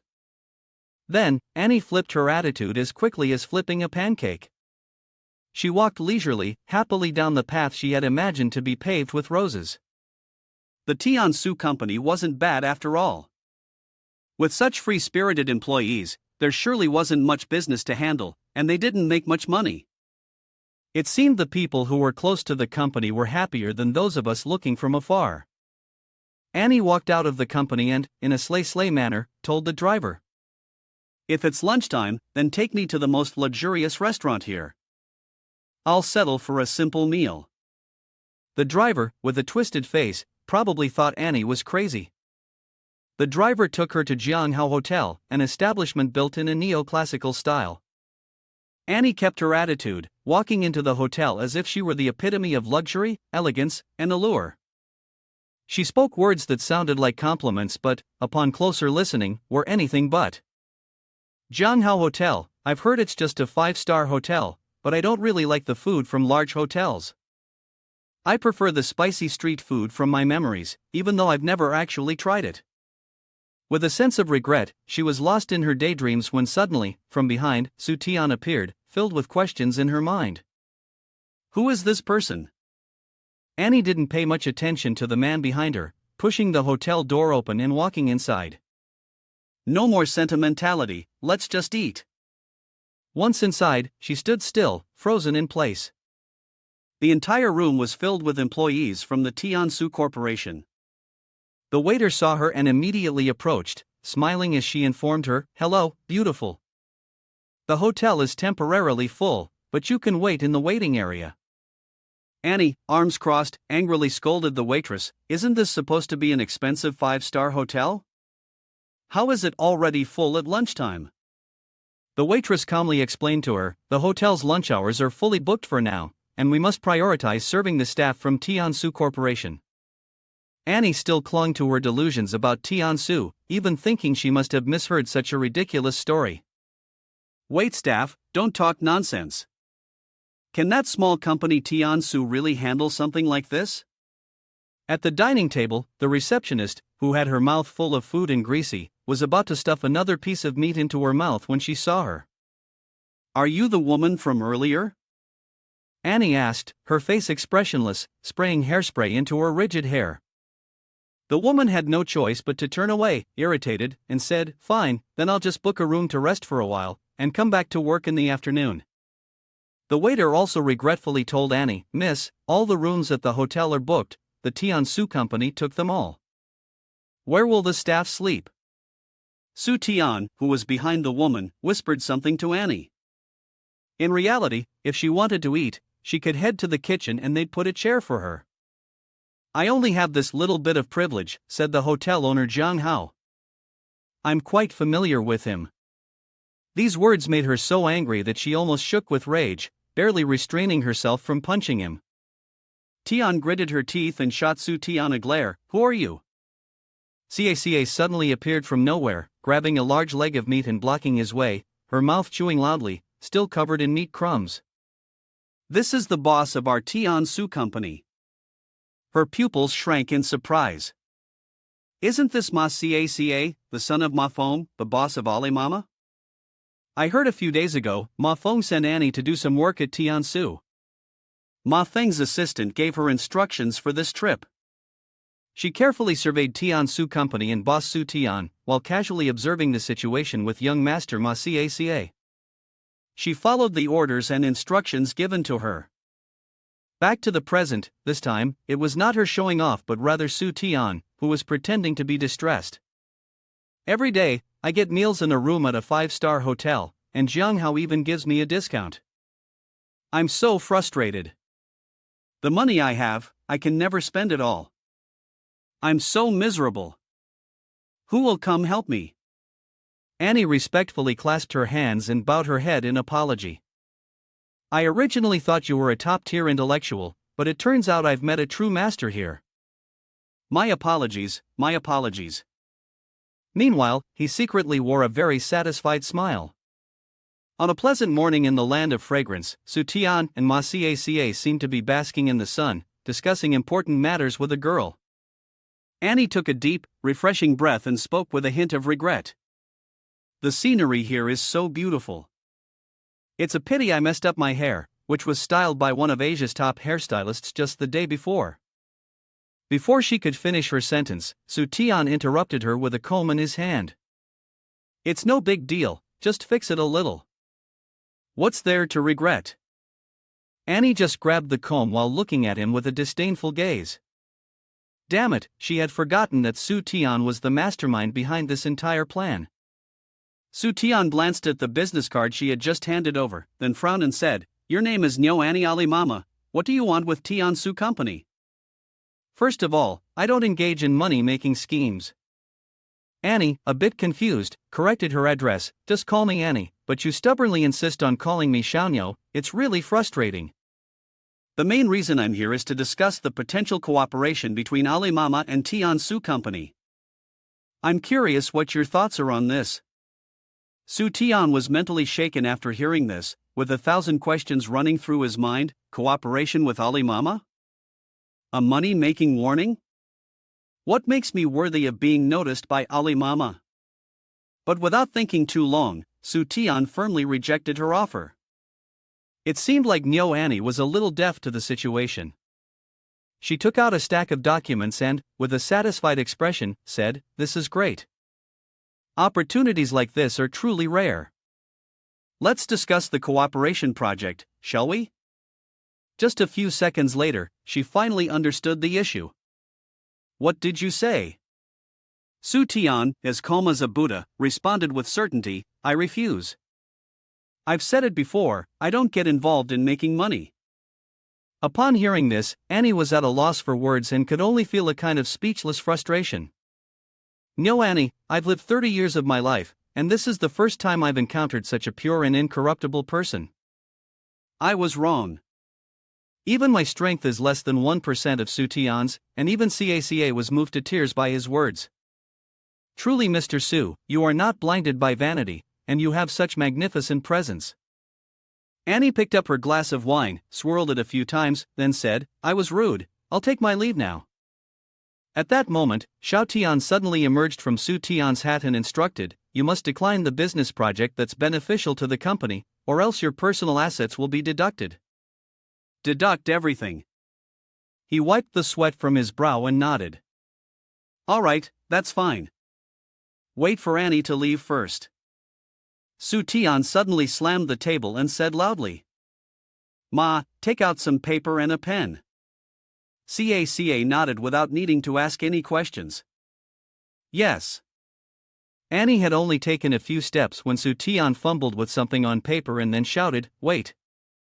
He raised the 2 characters Gong 11 that he had just written and said, "I'm only saying that I won't cooperate on a money-making project." Has Ali Mama ever thought about a public welfare project that doesn't make money? Annie quickly replied, "We also have public welfare projects, such as tree planting, forest development, charity canteens, and medical stations." Su Tian smiled deviously, waved his hand, and answered with a laugh, "That's not what I meant. I'm not talking about big public welfare projects, but small ones, like when you're talking about a car's trunk, and suddenly you stop midway because you run out of words, your mind is all tangled up and you can't think of anything." "What is it, again?" At that moment, Ma Caca loudly came to his rescue. "I understand now. Mr. Su used to always arrange welfare for the elderly, so the next thing must be welfare for their health." Su Tian let out a sigh of relief and patted his shoulder. "That's right. Now you've got it." However, deep down, Su Tian was still very confused. "Why haven't I figured it out yet? What on earth is he trying to say?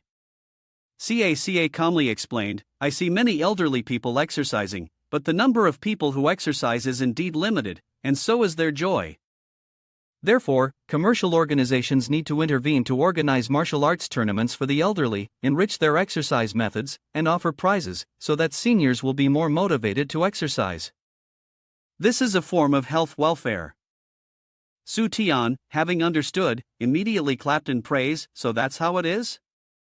Yes, that's exactly what I mean, CACA replied. He gave a cunning smile and thought to himself, this classmate has great potential, coming up with a competition that requires a lot of effort but yields no results. Annie, standing aside and watching them, couldn't help but laugh bitterly, thinking, why do I feel like the next generation of the company's leader has already been deceived? After waiting for a long time, Mr. Chen finally arrived, and CACA immediately ran to the dojo. After hearing the proposal, Lu Baogua fiercely rejected it. Martial arts, tournament, Lu Baogua, I don't agree. He was full of self-satisfaction, praising himself. Who can defeat me? My martial arts can kill that person. What if something unexpected happens? CACA, hearing this, eagerly grabbed the opponent's hand. Then we must fight. If not, a grand master like you should compete with young people, supporting the elderly to fight as usual. Baogua confidently said with determination. Don't mention just one young person, I want to fight against 10. Time quickly passed, and he was lifted onto the arena so fast that it startled him. What's going on here? Is it really this fast? Lu Baogua stared at the shadow before him and gulped nervously. What's happening? Even though he stood before a muscular fighter, he still acted arrogantly. I am careful with my punches and kicks. They don't have eyes, but with just one punch, I could knock you down. Let's begin. The whistle blew, and before Baogua could make a move, he was punched hard in the eye by the tall and muscular fighter. He fell flat on his back in the ring, defeated, muttering, this young man didn't mention martial virtue, did he? Beaten to a pulp, Baogua could only salvage his pride with a quick remark, I saw him standing there, so I made a quick move. Very quickly after that, he began scolding the tall fighter, young people like you really have no respect. Even Shireen Guai, the manager, calls me Teacher Lu. Is this how you show your attitude? Upon hearing the entire story, Su Tian couldn't help but cover his mouth and laugh, if it's that dangerous, no one will participate in the martial arts competition. Well, this project is a failure. CACA awkwardly scratched his head and explained, Mr. Su, I apologize. This was my decision alone. However, Su Tian's attitude was very cheerful. He stood up suddenly, shouting, you did great. I'll give you a raise. These words moved Ma Caca to tears. Money was trivial, but earning Mr. Su's trust and learning new ways of working was what mattered most. After listening to him, Su Tian felt a bit concerned. Money is trivial? It seems like Ma Caca hasn't really learned anything from me after all. He quickly pulled out a shiny card and said, enough talking. This is your reward. You are now a full-time employee. Su Tian thought to himself, people who treat money like trash can't go anywhere else. They might as well stay and retire at the company. While Su Tian and Caca were deep in thought, hand in hand, the others, having watched the video, sighed in exasperation.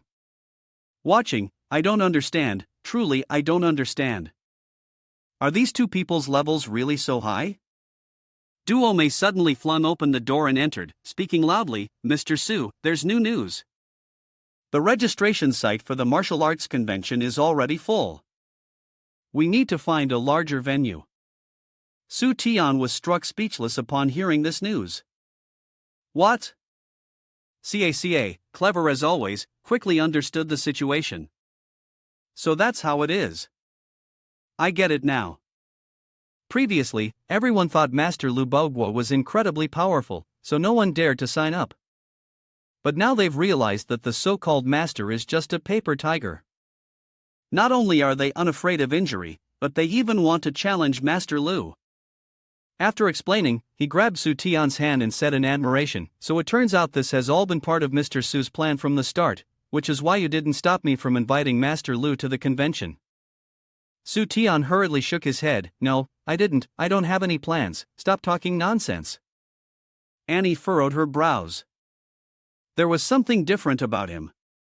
Su Tian, this guy, was so quick, so sharp, so formidable, like the boss Ma Fong from Alimama. Under the gaze of everyone's admiration, Su Tian could only come up with a strategy. "No, I need to spend some money quickly before the competition begins." Cut to a luxurious street. Su Tian invited Xuecheng out, which made her slightly suspicious. "Why are you suddenly taking me to the shopping mall?" He scratched his head and spoke frankly, "Because you're the wealthiest person among all the people I know." Su Tian boastfully continued, "Someone once said that luxury goods are a tax on IQ, but I feel like for those who are eager to spend money, it's still a bargain." Perhaps his voice was a little too loud, which caught the attention of passers-by, making them look at Su Tian being with disdain. What is this person talking about so earnestly? Is this capitalism? He couldn't care less about them, but one outfit caught Su Tian's attention. He casually asked for an opinion. "How do you think of this one?" Xuecheng nodded and replied, "Not bad, this is a new model for this year, both the material and design are good." Su Tian didn't think much and directly made a decision. "Great, it's settled then. This will be the competition uniform for this martial arts tournament. One set for each elderly participant, distributed for free." Xuecheng's face twisted as she mumbled, "One set per person." The staff member just now looked down on him, didn't she? It feels like being treated like a pawn by the capitalists. At that moment, Xiao Tian, feeling outraged, voiced his complaint. "It's clear that we could just make these clothes for a few dozen yuan to order. Why should we buy such expensive ones to participate in the competition? Thousands of yuan for one set." Su Tian raised his voice and scolded the girl directly. "Such ingratitude. These elderly people have worked hard their whole lives and contributed so much to the country. You want to spend only 10 yuan just to get by, don't you think that would disappoint and hurt them?" Whether it was sincere or fake, it was hard to tell. Xiao Tian, embarrassed, muttered, "I won't stop you anymore." Su Tian smirked inwardly. "All right, you were quite expressive just now." At that very moment, a sharp voice rang out, "Wait a minute." A group of wealthy young ladies entered the store. The girl at the front sneered and spoke, "Anyone can talk big, but I think you're just full of nonsense." Su Tian was no pushover either. She directly picked up an expensive dress and boldly said, "Who said it's too expensive? How about this, after I buy these clothes at a discount, I'll sell them to you at 40% off." In his heart, he was momentarily surprised. Someone actually wanted to help? The group of young ladies were all stunned, unable to believe it. "Is this really 40% off?" Su Tian confidently responded. "Of course. Just look at the fabric, it's smooth and feels great to the touch." The young ladies sighed, nodding in agreement. "All right then, we'll buy it." Su Tian wasn't upset, on the contrary, she smiled as if she had just won the lottery. "Each of you should buy a few sets. I'm going to take a loss today." The young ladies started whispering to each other. "Just one set, right?" Then the leading girl, acting as the representative, said, "Well, we'll just buy one set. The 30 of us in the secretive group will only buy one set." Suddenly, Su Tian's face fell. It seemed she had spoken too boldly earlier, didn't she? A cheerful handbag was placed on the table, and countless people rushed to take pictures and argue. She stepped aside slightly. "Don't block my light. Those who get here first, take your photos first. Wait for me to finish." After getting the perfect shot, the rich young ladies were extremely pleased, almost ready to set up their photo booth. They were currently at the pool, and everyone was wearing revealing swimsuits. The young ladies began to laugh and gossip among themselves. "We actually bought new clothes at a 40% discount. That woman who was bluffing, isn't she stupid? She lost so much money just for a little bit of face. The woman with the biggest breasts laughed scornfully and replied, "The money I've saved is just enough for us to go to Jianghao Hotel and take some photos." Suddenly, another girl spoke up with a sweet voice. "Is the pool really this crowded today?"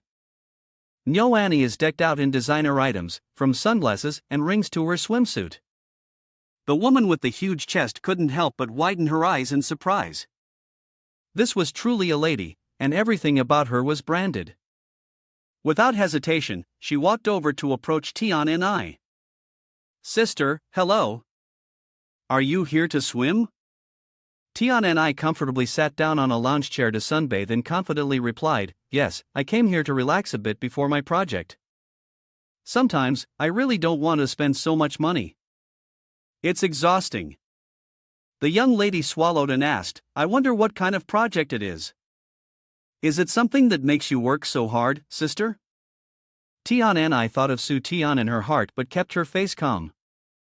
"Forget about it, it will be revealed soon anyway. It's a public welfare project organized with the youngest rich person in the area." The words young, rich, and opportunity immediately caught the attention of the young ladies, and they stared wide-eyed. They quickly crowded around Tian and I and asked eagerly, "Do you know who the rich person is?" She wiped the sweat from her forehead and replied, "That's not something I can reveal." Instantly, the young ladies began massaging her shoulders and legs, flattering her. "Sister, you're so beautiful, so youthful, come join our circle. Yes, we'll look up to you as our role model." Tian and I was extremely pleased with the compliments and giggled. "Since that's the case, after lunch, we can discuss the project, and everyone can look around for themselves." Then, at the outdoor dining area of the Jianghao Hotel, Annie sat waiting for Su Tian to arrive. The young ladies were also present, sitting at a nearby table, closely monitoring the situation. They're here, the person has arrived. I wonder who it is. I must see which young rich person we don't even know."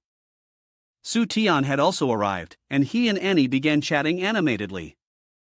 After looking through the menu, Su Tian deliberately spoke out loud, "Mr. Niu, I've already decided on the food, drinks, and attire. You should go and discuss with the government to make sure it's the most expensive." Shui Cheng awkwardly explained, "Mr. Niu, look at this person. When they go bankrupt, they drag their parents down. When Su Tian goes bankrupt, he only drags himself down." Annie cleared her throat and said, "Just call me Annie, it's easier to remember than Mr. Niu." Su Tian suddenly noticed something and his face turned worried. "Mr. Niu, why is your hair so damp? Is it because you don't have a hairdryer? Our company will give you one." Annie quickly waved her hand to refute, No. I just took a shower after swimming, and since the weather is hot, I didn't dry it." Suddenly, at this moment, Su Tian grabbed Annie and Shui Qing's hands, excitedly calling out, "Let's go shower. This idea is great. Let's go, I'll make arrangements." Upon hearing this, Annie felt a bit dizzy in her head, her face turning bright red, and stammered, go shower, together? This. But you're the type of person who's shy but addicted, so it's not impossible to say it quietly, but could I maybe have a little time to prepare myself first? After that, Annie suddenly grabbed Shui Qing's hand and exclaimed, "Sister, you're older, you should take better care of me." Shui Qing was stunned, not understanding what Annie meant by saying she needed to take care of something. Su Tian didn't wait for them to talk more and directly held their hands, pulling them along. As they ran past the young ladies, he called out to grab their attention, Let's go. Let the contestants of the martial arts competition shower after their workout. I'll spend 10 million to build a luxury spa." Annie realized she had just misunderstood the situation, feeling a little down as she replied, "The martial arts competition contestants are the ones showering, not me and him." Shui Cheng slapped her forehead and sighed, "If I didn't know that Su Tian is such a straightforward, tough guy, I would have misunderstood as well." Meanwhile, at the young lady's side, they were all spraying hairspray to set their hair in place. "Did you just walk by here?" When they remembered the scene of Su Tian at the shopping mall, all three of them were wide-eyed in shock. Could he really be a rich person, not the liar they'd initially thought? Now that they thought about it, no liar would have stockpiled that much merchandise, right? Their attitude changed 360 degrees, flipping like a pancake. I think I've fallen in love with him. Could this be what they mean by love at first sight? At an upscale spa club, Su Tian was standing and discussing something with a girl. Suddenly, he became pensive and said, "The essential oils have been bought."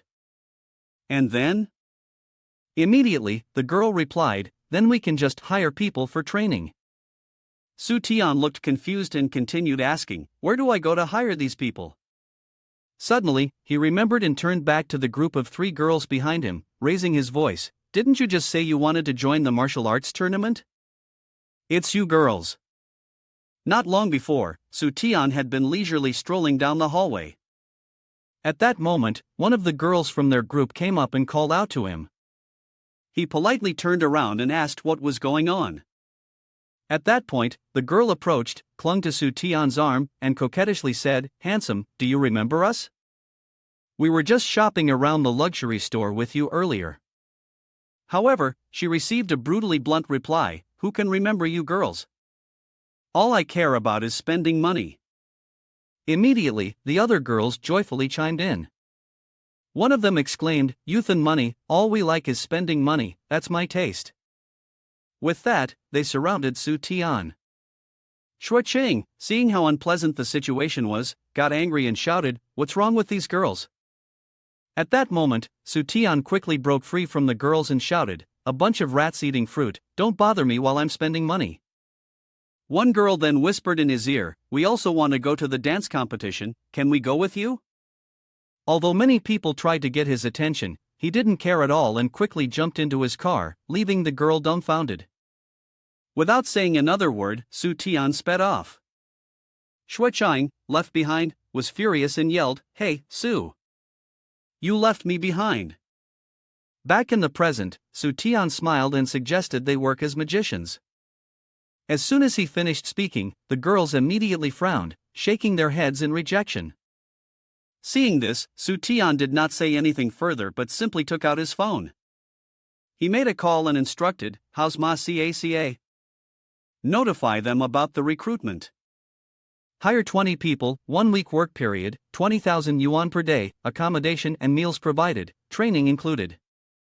Su Tian added, "Provide work uniforms and bags, all of them must be top-tier luxury items, distributed per person."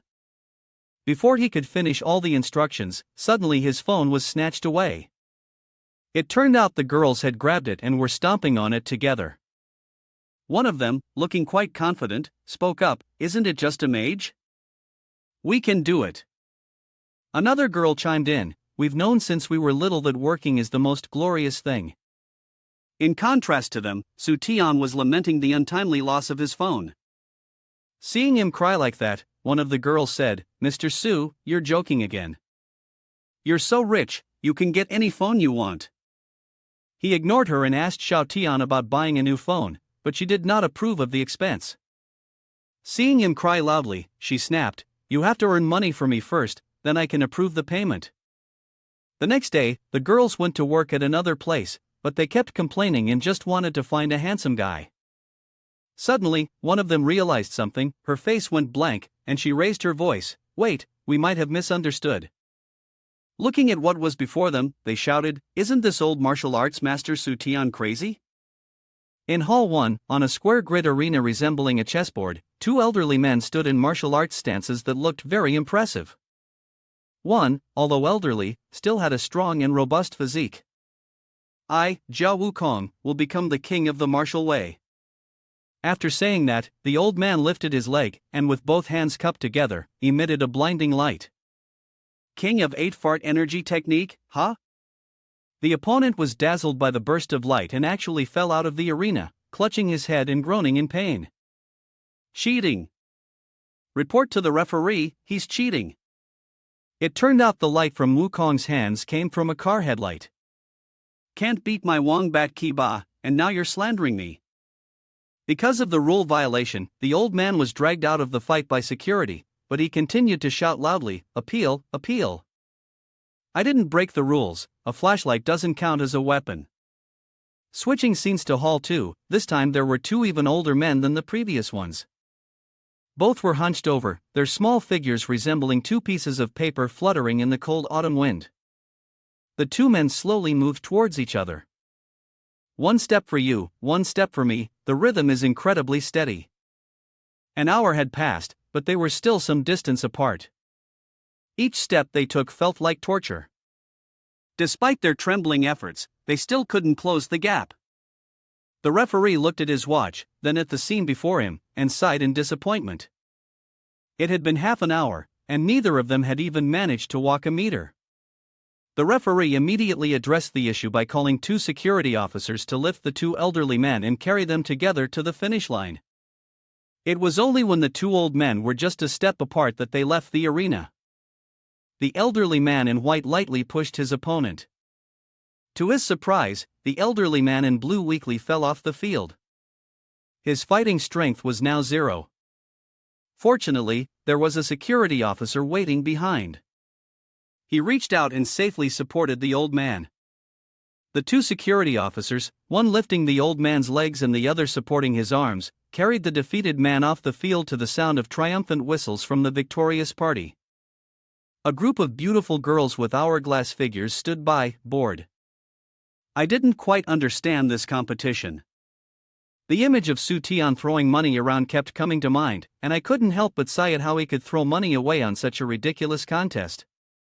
Su Tian was truly not an ordinary person.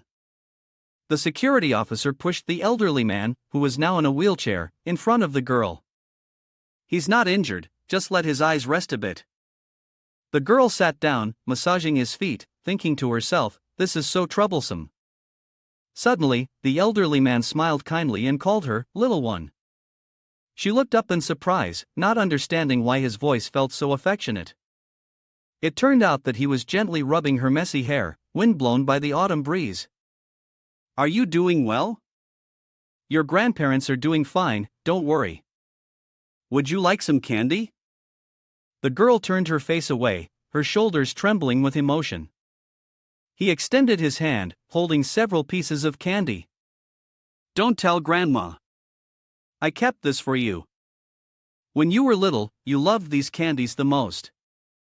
The girl took a few candies from his hand, finally unable to hold back her tears. I'm not your granddaughter. The old man, thinking she was upset, gently comforted her, if you don't have any money, just tell Grandpa. Grandpa has some. He opened his palm, revealing a few small coins.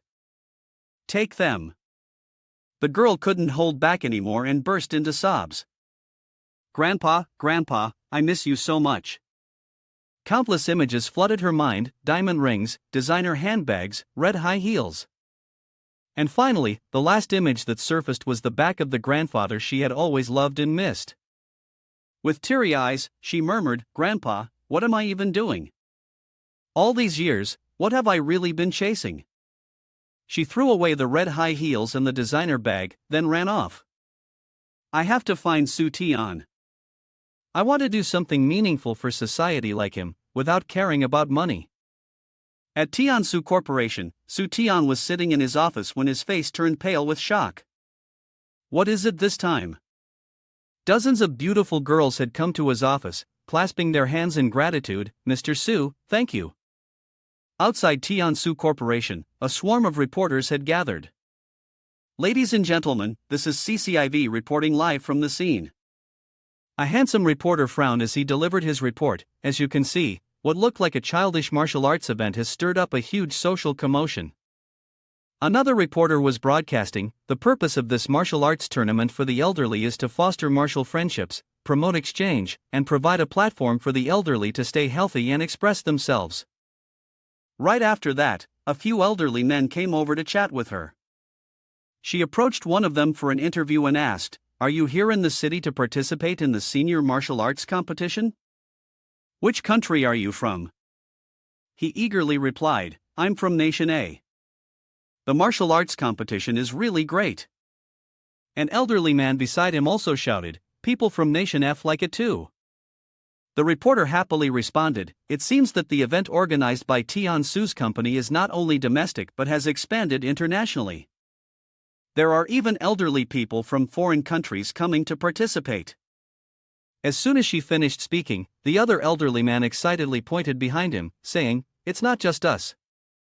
Looking in the direction he pointed, it was clear that many other countries had also come to participate.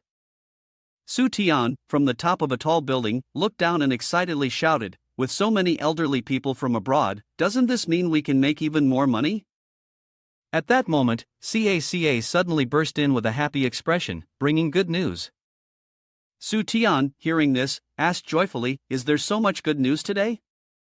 But a second later, he stopped, stammering, "Isn't ma Caca's good news also mine?" Caca then read the report to him. "This time, I successfully invited 1 or 2 foreign delegations to participate in the senior martial arts competition, each delegation with at least 500 people." Su Tian murmured to himself that the total number was over 6,000 people, but then, what else had happened? Caca informed him that each person had to pay a $100 registration fee. Hearing that amount, Su Tian was furious, thinking that he had been set up. Caca continued to report, not stopping there. All 12 of these countries signed a Congress treaty under the name of the nation, providing capital and donations to the delegation. Su Tian was incredibly impatient and questioned, "How much money have they given?" Seeing his reaction, Caca smiled smugly, thinking to himself, "Even Mr. Su is in such a hurry to ask me, this just confirms my efforts." He then told Su Tian that the funding was 300,000 USD. Su Tian quickly calculated in his mind, 300,000 USD, that's 2 million, not too much. Before he could relax, Caca continued, "Of course, all 12 countries are contributing." Upon hearing this, Su Tian was stunned, because if that was the case, the total amounted to 24 million. He then walked out of the room with a blank expression, muttering, "If that's the case, all my efforts have been in vain, going around in circles." The net profit is 1 to 2 million, and according to the system's profit margin, that's 10 to 20,000. Watching him leave, Caca tried to call him back, but couldn't. He then reminded himself, "I haven't even mentioned the bidding for the 12 places yet." Could this be what they call a business giant? After hearing about making money, his heart didn't even stir? At this moment, Su Tian walked out of the corporation with an extremely frustrated expression. Caca followed him, unable to understand why, after Mr. Su had earned a little money, he looked so lost and out of place. Duomei, who was standing beside her, explained, "Mr. Su always looks like that. He worries for the world before himself and only finds joy after the world does." Caca raised her phone to take a picture of Su Tian's demeanor inside. "This is what success looks like for Mr. Su. After every success, he immediately worries about the next project. That's the mindset of a great talent."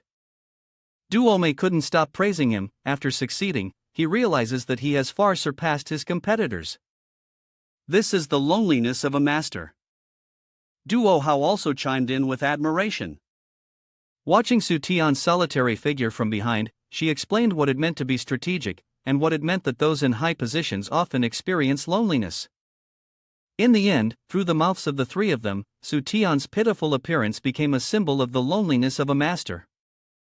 The scene shifted to another colossal corporation. Ma Feng's assistant came to report to him, "We have secretly supported your son in successfully negotiating the martial arts conference he is managing. Should we inform Su Tian about this?" Ma Feng dismissed the suggestion. "A business genius like Su Tian doesn't need us to tell him. He'll definitely figure it out. Our efforts this time are not just for my son, but also for more cooperation in the future." He looked at the project in his hands and remarked, "Su Tian's decision to enter the arena at this time, to join the House of Secrets, must have sinister motives." Ma Feng smiled and said, "We've already given Ma Caca the benefits, so it's time to teach him a lesson and throw in a little mockery of Su Tian. Both of these young men will grow up eventually. Then, he concluded his decision, we'll also march into the haunted house game." Su Tian walked while muttering, "They all want to harm me. My kingdom hasn't lost anything, but what can I use to play the game? What will I eat, wear, or use?" Shui Chang, puzzled, gently patted his head and asked, "Su Tian, what's going on in your mind all day?" She then shook his arm and asked, "Where exactly are you taking me?"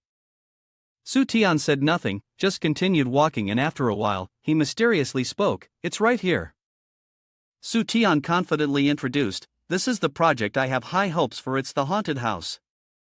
Looking at the luxurious house in front of her, Xueqing couldn't help but wonder, is this really the haunted house?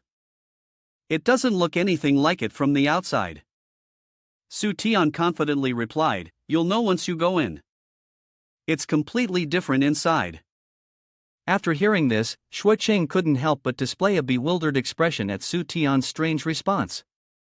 She then trembled and said, "I still won't go in." Seeing this, Su Tian teased her, "Are you scared? Don't you like extreme sports?" Though a little frightened, Xueqing blushed and retorted, "How could I be scared? I'm not afraid. Extreme sports and this are completely different." In contrast to her, Su Tian patted his chest and assured her, "There's no need to be scared. My haunted house doesn't have any ghosts, and it's not even a bit frightening." The lights were bright, and Xueqing, with a fearful expression, responded, "It's not that I don't trust you."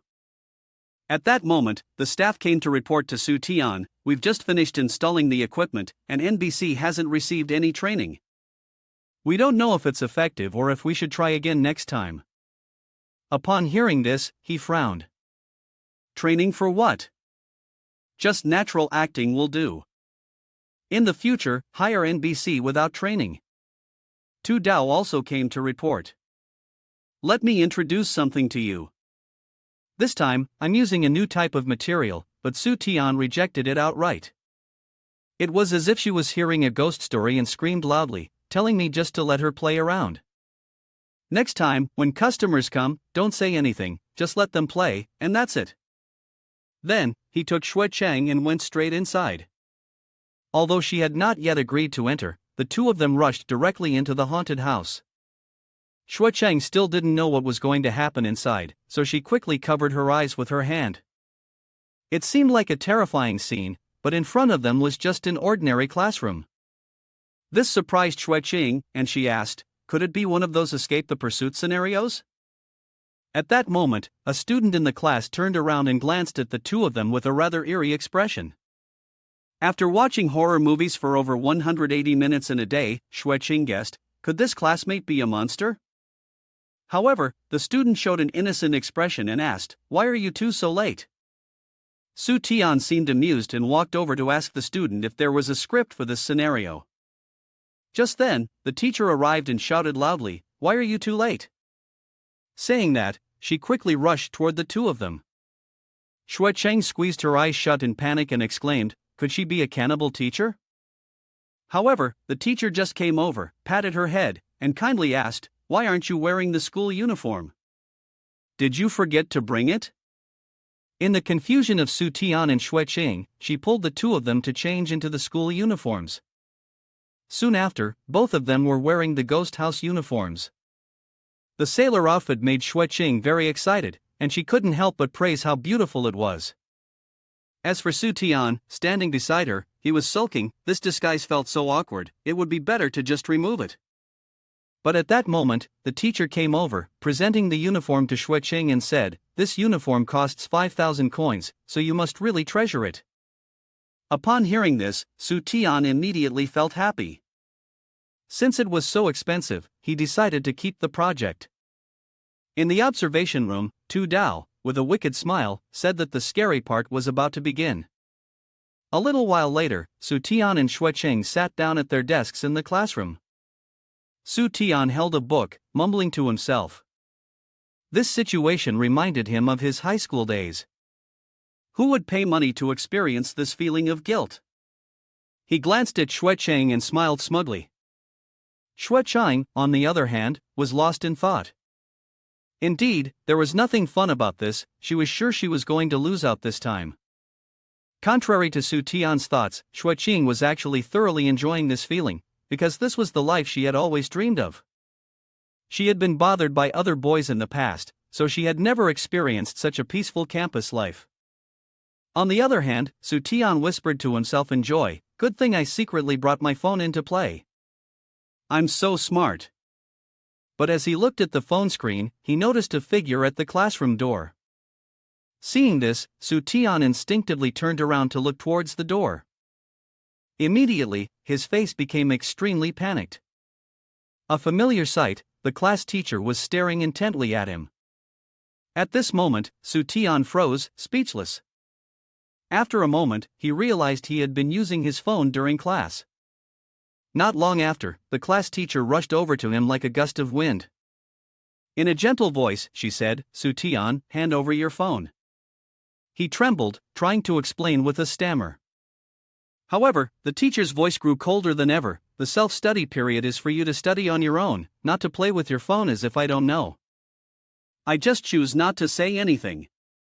Hand it over." Su Tian mumbled quietly, "But I still need to use it." The teacher smiled kindly and said, "I'll definitely return it to you." In the end, Su Tian had no choice but to comply and hand over his phone. Just then, the teacher changed her tone. "Wait until you're the fifth in the class before you can come to my desk to get your phone." Su Tian felt as if he had been struck by a thunderbolt and shouted, "I've fallen into her trap. Without my phone, it's like my life is over." Snapping out of his daze, Cheng turned to Su Tian and asked, "Is this haunted house real?" Su Tian also realized and agreed with her, replying, "Though, it is too real."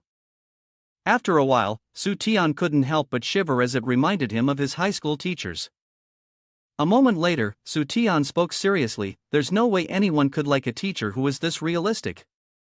Then, he smiled brightly, "Very good, looks like I'm going to lose this time." A while later, Cheng stood up and exclaimed, "It's time for the tour, that was fast." She turned to Su Tian. "Bao, let's go, this haunted house is actually quite mild and gentle." But when she looked at the spot where he had been sitting, he was nowhere to be seen. At that moment, Su Tian was following the teacher, sobbing. "Give me back my phone, give it back to me, teacher, I am your boss." In the surveillance room, Su Tian's fearful expression was playing back on the screen.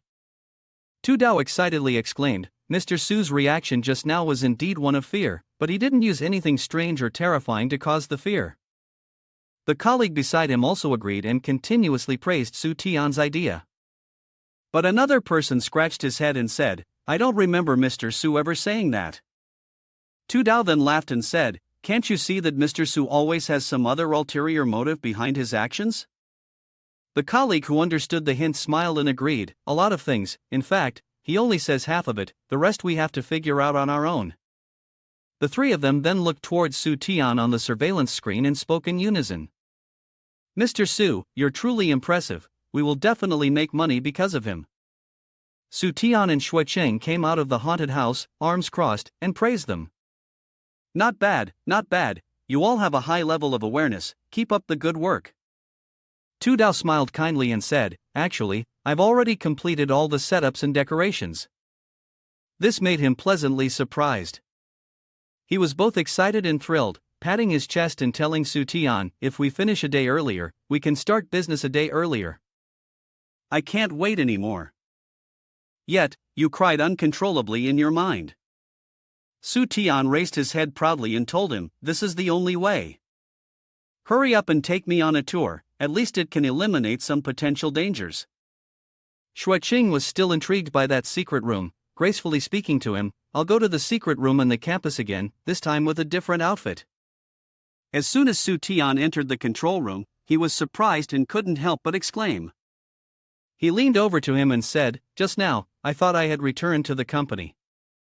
Tu Dao didn't seem to mind much, and even happily explained to him about the secret room of the office here. "I completely relied on the structural layout and design of Tian Su's company, using the most expensive materials to perfectly recreate it."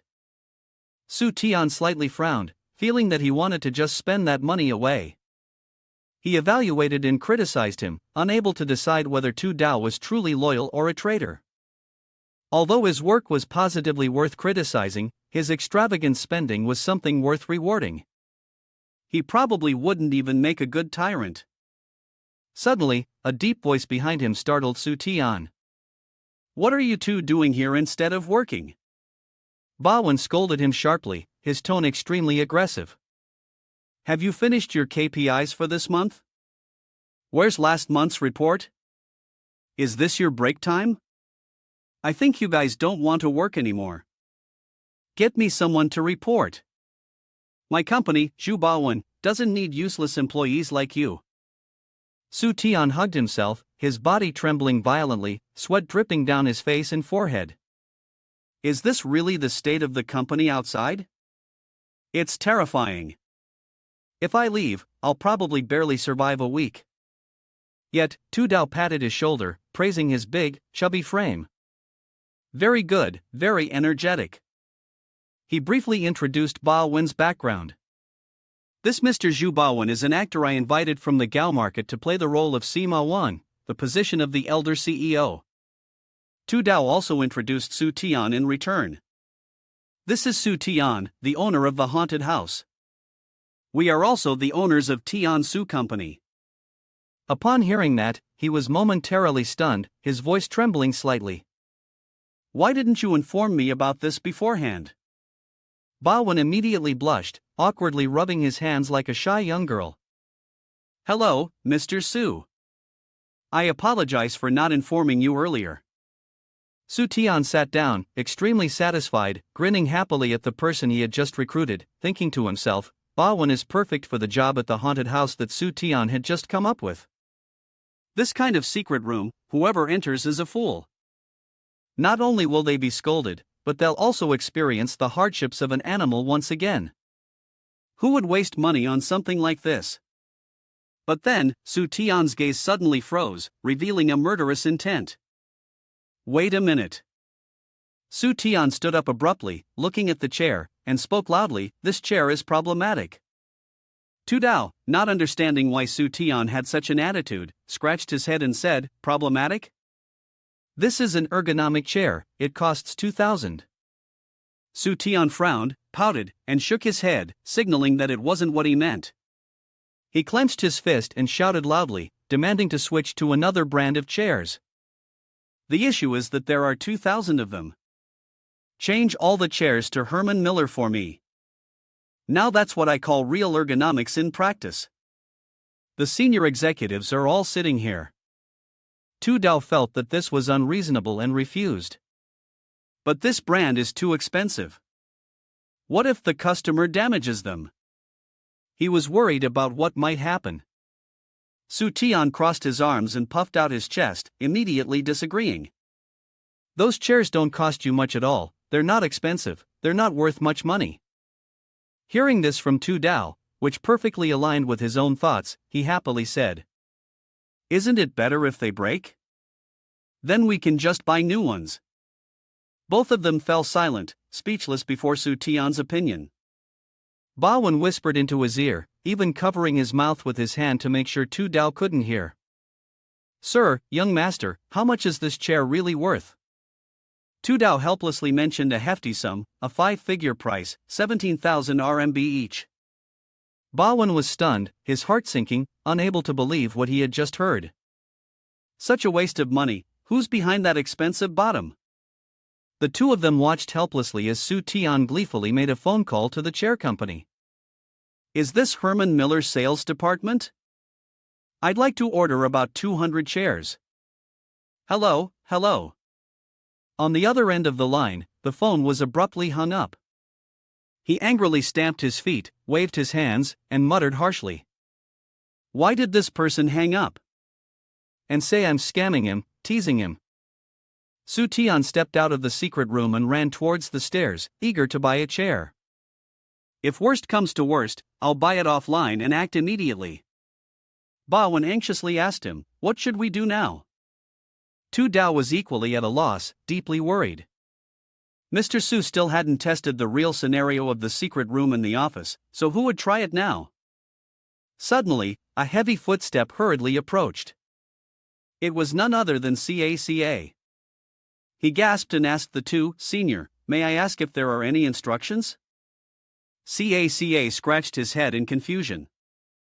The staff in the secret room couldn't help but stifle their laughter. Tu Dao placed a small wristwatch-like device on him and calmly explained, this is the standard configuration of the secret room, used to detect heart rate. CACA was a little startled but also somewhat impressed. It seemed the secret room in the office was really terrifying, requiring even heart rate detection. Bowen stormed out, angrily shouting at CACA, spitting saliva everywhere. "Look at you, what have you done? Report to the HR department, go talk to them." After hearing this, CACA stood there, dazed, looking completely puzzled. CACA went to the office, and HR knocked before entering. He genuinely felt scared, a little uncomfortable, his face scrunched up. The secret room was so realistic. He thought about his uncle, his cousin, and other relatives who seemed to open companies just to educate people like this. From inside the HR room came a voice saying to CACA, "Come in. The door's not locked." He stepped in, his eyes wide as he looked at the person inside the room. What is going on here? Her slender feet, clad in tights and those incredibly alluring high heels, caught his attention. Her voice, too, was filled with seductive charm. It turned out she had the perfect 3 body proportions, her figure so fiery it seemed to be inviting him. Her slender, soft hands caressed her toes, as if trying to seduce him. "Come in, has Mr. Joe lectured you again?" She let her long, smooth hair fall gently, her eyes giving off a flirtatious look, her voice seemingly capable of captivating anyone. "I've told you countless times, work is important. Although I'm your senior sister, I can't keep covering for you forever." This was CACA's first time facing such a situation. He blinked, but somehow couldn't react in time. He let her, the HR staff, do whatever she wanted. Before long, she had him, frozen like a statue, sitting on the sofa, even giving him a thorough massage. The usual rule, "I'll give you a little massage to relax. Once Mr. Joe calms down, I'll help you talk him down." The HR staff intentionally placed her soft, curvaceous body on his shoulder, causing CACA's face to turn crimson. She winked and pursed her lips in a seductive manner. "Don't you want to thank your senior sister?" He swallowed nervously, realizing that CACA, too, was quite tempted. His face turned as red as a tomato, unable to hide his emotions. But, feeling embarrassed, he restrained himself, stood up quickly, closed his eyes tightly to avoid looking at her shapely curves, and stammered, I. Oh, CACA panicked, came up with some excuse, and dashed off as though chased by a dog, running to the tea room to drink some cold water and calm himself down. He arrived, immediately grabbing the bottle of mineral water in front of him, drinking it rapidly so that the water flowed straight down his stomach. At that moment, the heart rate monitor strapped to CACA's wrist hit 98. He glanced at the device on his wrist, saw the number increase, and, with a cheerful grin, said, "How does heart rate monitoring work? This number isn't the fear index. Mr. Su's design is really something new." Just then, from behind, a small, delicate hand tugged at CACA's sleeve, and a voice, as soft as a child's, gently spoke. "Excuse me, there's another little employee with a big heart who came to check on you. Senior, can you help me a little?"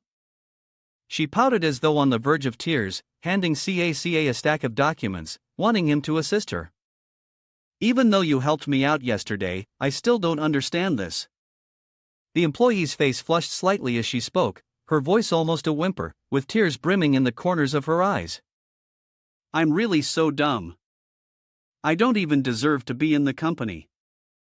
At that moment, CACA broke into a sweat, terrified, trembling, and in a panic, but for the greater good, he steadied himself. No panicking, I have to imagine what Mr. Su would do in a situation like this." Congratulations to him, he finally overcame his fear and rose above himself. CACA patted his chest and proudly confronted the employee. "Afraid of what?" "Ma CACA, I like employees like this who don't know anything, but as long as they don't cause the company to lose money, how can they make money?" The two of them looked at each other like a pair of romantic lovers. The employee gazed at him with the innocent eyes of a young girl. "Really? Really? Ah." CACA responded with a gentle, kind gaze, perfectly embodying the image of the ideal boyfriend. "Of course, my ma CACA is the most considerate and approachable with his subordinates." The female employee happily jumped up and hugged him. "Senior, you're so kind," she said. CACA remained just as he was, blushing as usual, with his hand barely brushing her backside. The device in his hand was lowered by 3 levels, leaving the final result at 95. Inside the secret room, 2 people were monitoring Caca's every move. Bawen praised, "This secret room is really successful." Tudao wholeheartedly agreed with his opinion, adding, "Yes, this secret room may seem like a boring office life at first glance, but in reality, it's a variation of a love game. Everyone here can experience all sorts of heartbeats, reliving their sweet youthful days." Bawen felt an immense sense of admiration and awe for Su Tian. He kept showering him with compliments. "Mr. Su is truly remarkable." With just one sentence, he unveiled the secret. First, he removed the frightening options, avoiding any pretense, and introduced us to a completely new secret room experience. This must be the pioneer of the secret room world, a blessing for all the singles. Tudao turned to Bawen, a satisfied smile on his face, and said, in fact, he had already thought of these designs a long time ago, but he deliberately set harsh conditions to guide us step by step towards the result. Teach a person to fish, rather than just give them a fish. Su Tian stood tall and returned to Caca, who was now interacting with another beautiful female employee. His score increased to 96. Okay, Caca smiled and spoke cheerfully to the younger girl, with the score stopping at 92. After that, he stood side by side with another charming colleague, and the score went up by 2 points to 94. Finally, Caca stepped out of the secret room. He wiped the sweat from his forehead with his hand, breathing a sigh of relief but also feeling satisfied. 2 hours had passed, and he'd never felt this way before. Since childhood, everyone had always valued his feelings, and he never knew who truly liked him. Today could be considered the end of a dream. Caca immediately called Ma Fong, his wealthy father in business tycoon. "Hello, is this Dad? I want to invest." His voice was extremely confident, as firm as a nail. "I want to invest in a ghost house project in Tiansu. It's going to be hot." Caca even blushed when telling his father that he had someone he liked, someone who liked him. That person was none other than the charming HR staff member. In the morning, at a certain apartment in the residential complex, Su Shuijia, dressed quite youthful and carrying a small gift, arrived at the door of her nephew's place. "Is little Su Tian here? Your delivery has arrived." Su Tian excitedly received it and thanked Su Shuijia. "That was quick, I was starving."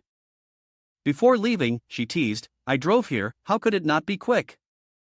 He was surprised when he looked at the table, which was filled with many delicious and nutritious dishes. There was way too much meat. What if everyone buys because the quality is good and the price is cheap? Su Tian hurriedly made a phone call, needing to contact Su Shuicheng to resolve this issue. Upon hearing the news, he was startled and asked again, "What? Pork prices have dropped?" Shuicheng responded angrily from the other end of the line, "Isn't it obvious? Recently, Nation B has been exporting pork in large quantities. My dad has a friend who owns a pig farm, and they're all losing money, can't even make enough to cover meals." Su Tian fell silent. She waited a moment, then stared at the phone in confusion. Why was the call cut off halfway through? Shuicheng looked out the window and then flung it wide open. At that moment, he came up with a new idea involving a flying device. Su Tian, feeling smug, shouted half-jokingly, "You just said they're losing money and can't cover meals, what's that about? Hurry up and tell me more." Scene transitions to a cattle farm on the outskirts of the city. Both of them had arrived at the site. Shuicheng cheerfully greeted first, "Hello, Uncle Su. This is my friend, Su Tian from the Tiansu Group, Mr. Su." Boyu warmly shook hands. "Hello, a pleasure, truly a pleasure." As the old saying goes, where the old tree withers, new shoots spring forth. Hearing this, Su Tian replied, "I still need to seek your guidance on how to incur losses, and how things are going with pig farming." Then, with a gloomy expression, he began recounting everything. "This year, Nation B exported a massive amount of pork. All of our domestic pig farms are suffering losses." Su Tian exclaimed in surprise, "All of them are losing money? No exceptions?" Boyu affirmed in a way that left everyone silent, no exceptions. Do you see that truck over there? Everyone's rushing to load their pigs and send them to the slaughterhouse early just to recover a bit of cash. Suddenly, he excitedly suggested, "Don't drag it out anymore, just sell it to me." Both Shui Cheng and the old man remained silent. Boyu, feeling down, turned around, and this young man still hadn't realized he was hurting others. "Go ahead and leave. Shui Cheng, you should take a good look." Su Tian wasn't exactly a good person. And Su Tian continued to persuade with a firm tone, "I'm not just buying pigs, I'm also buying a pig farm and land. I'll buy anything Su Tian can buy." Suddenly, something came to his mind, and of course, it was just a loss. Then Su Tian ordered the staff behind him, "Where are the people? Treat Boyu well, and go over the purchase procedure with him." The two of them discussed for a long time. Boyu could name any price, even if it were 2 or 3 times the cost, he would buy it, the night was still too good. He immediately changed his attitude and whispered to her, "Shui Cheng, your boyfriend is a good person, but his intellectual abilities." Shui Cheng sighed without saying anything. "I used to think that too, but he has overturned my understanding time and again. Now I don't even know anymore." He gave the order, "Not just Boyu, I'll buy all the pig farms in the city." She reminded him from behind, "But does anyone in our company know how to raise pigs?" Su Tian dismissed that thought. "Don't worry, I've already arranged everything." He came up with a rather bold idea and immediately planned to hold a grand conference for Tian Su Company, implementing a plan he had already set up. The goal was to win the prestigious trophy, to get the most advanced. The employees would work even harder, go out and raise pigs for me, so that those who normally try to harm me won't succeed. Su Tian carefully thought through the details. This was the company's first plan for reorganization and elimination. The blazing sun shone down on the top of the Tian Su Company building. Su Tian stood on the elevated podium and spoke in a loud, powerful voice, "Today is the Employee Commendation Conference. I invite everyone to make enthusiastic speeches, and each department will elect its best employee." A bright-faced man wearing a military cap raised his hand to speak. "I'll go first. I am the Minister of the Daily Necessities Department of the Tian Su Group. Huang Tu Chang." Su Tian turned to Duo Mei and asked with a frown, "What is the Daily Necessities Department?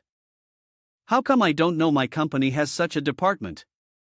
Duo Mei replied, "Oh, wasn't it you yourself who ordered the reorganization not long ago?"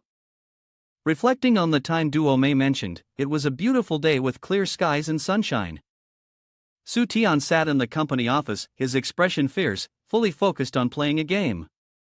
The game machine buzzed, "Invincible hero." Su Tian angrily shouted, "Why did I die again? The company's game machine is rigged." At the critical moment of the game, Duo Mei brought a stack of files to Su Tian and said, "Su Tian, the WIG department wants to expand its business, increase investment, and reorganize to handle daily necessities." Su Tian, still engrossed in the game, didn't really listen to what Duo Mei was saying. When he heard investment, he casually replied, "Increase investment? Fine, increase it. How much money do you need? I'll double it." With one hand holding the pen to sign the document and the other holding the game controller, his eyes never leaving the screen, he added, "Right, if we're going to handle daily necessities, we should do it on a large scale and open more offline stores." Duo Mei tilted her head and hesitantly asked, "So, is our specialty in fast-moving consumer goods at a discount or high-end products?" Finally, after waiting for a while, Su Tian put down his game console, but he slammed the table in anger and shouted, "You dare say that I'm throwing myself into a dangerous situation? I clearly only offered 27 times." The next moment, he managed to control his emotions and turned to Duo Mei, saying, "As for the specialty, of course, we do both." Upon hearing this, Duo Mei became even more confused. "Both? How do we implement that?" Su Tian fell into deep thought, resting his chin on his hand, and imagined a bustling shopping mall. For fast-moving consumer goods at a discount, each community must be targeted, and the price must be even lower than the discounted price, sometimes even at a loss. Finally, Duo Mei understood Su Tian's plan. "I get it now. low profit, but high volume, and convenient shopping. We tapped into people's buying psychology. As long as the goods are still in the store, no matter how long, they will eventually sell. However, Soo-Tian denied Duo Mei's interpretation. No, the storage time for each item in the store cannot exceed 1 month. Duo Mei was startled. 1 month is too short. Daily necessities are quite durable. What should we do if they don't sell? With a serious expression, Soo-Tian said something that no one would have thought of. Of course, we give them away. We set the shelf life of all products to 1 month. If they don't sell, we directly give them away, but we must strictly control the quality and novelty of the products. Thinking about the future when money would flow in like water, his face couldn't hide his excitement. Sell at a loss, give at a loss, sell more, give more, the more losses we make, the better.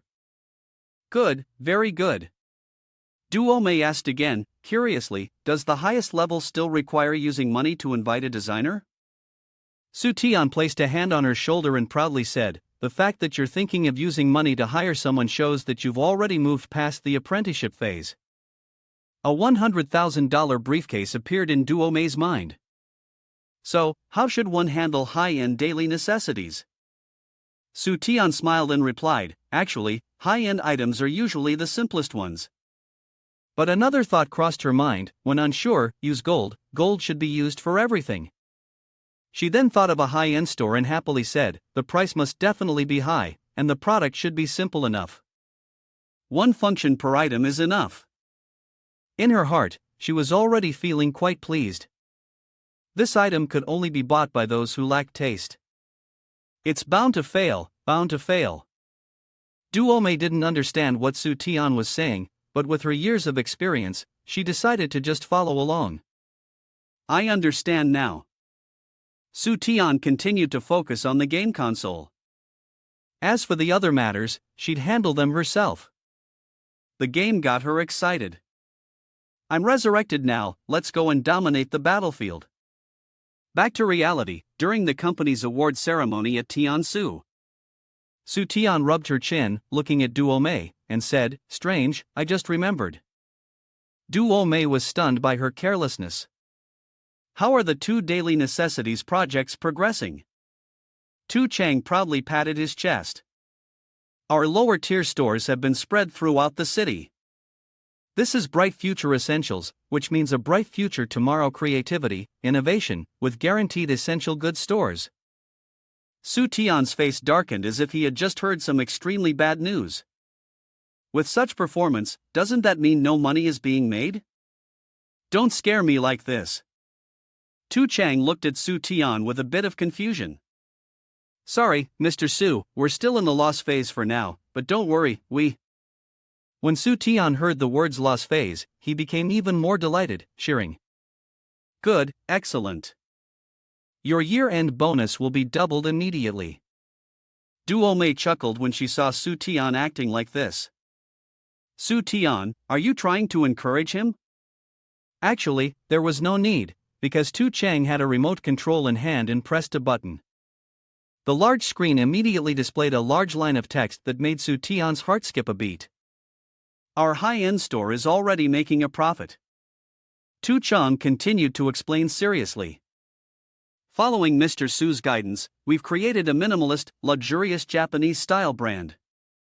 Everything is designed with a simple, rustic concept, focusing on environmental protection and human-centered values. Looking at the display chart, Soo-Tian was left speechless. Although the prices were quite high, he didn't expect it to win the favor of the middle-class urbanites and petty bourgeoisie.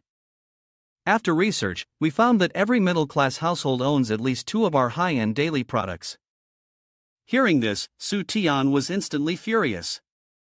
Who on earth twisted my words? Did I say it was as simple as this? The employees all had innocent expressions. The 2 of them clearly. He was so angry that he shook all over, his face dark as night. Secretary Chen, there's no need to expand the high-end product store. Just maintain the current status. Focus on loss reduction and expand the brand image for me.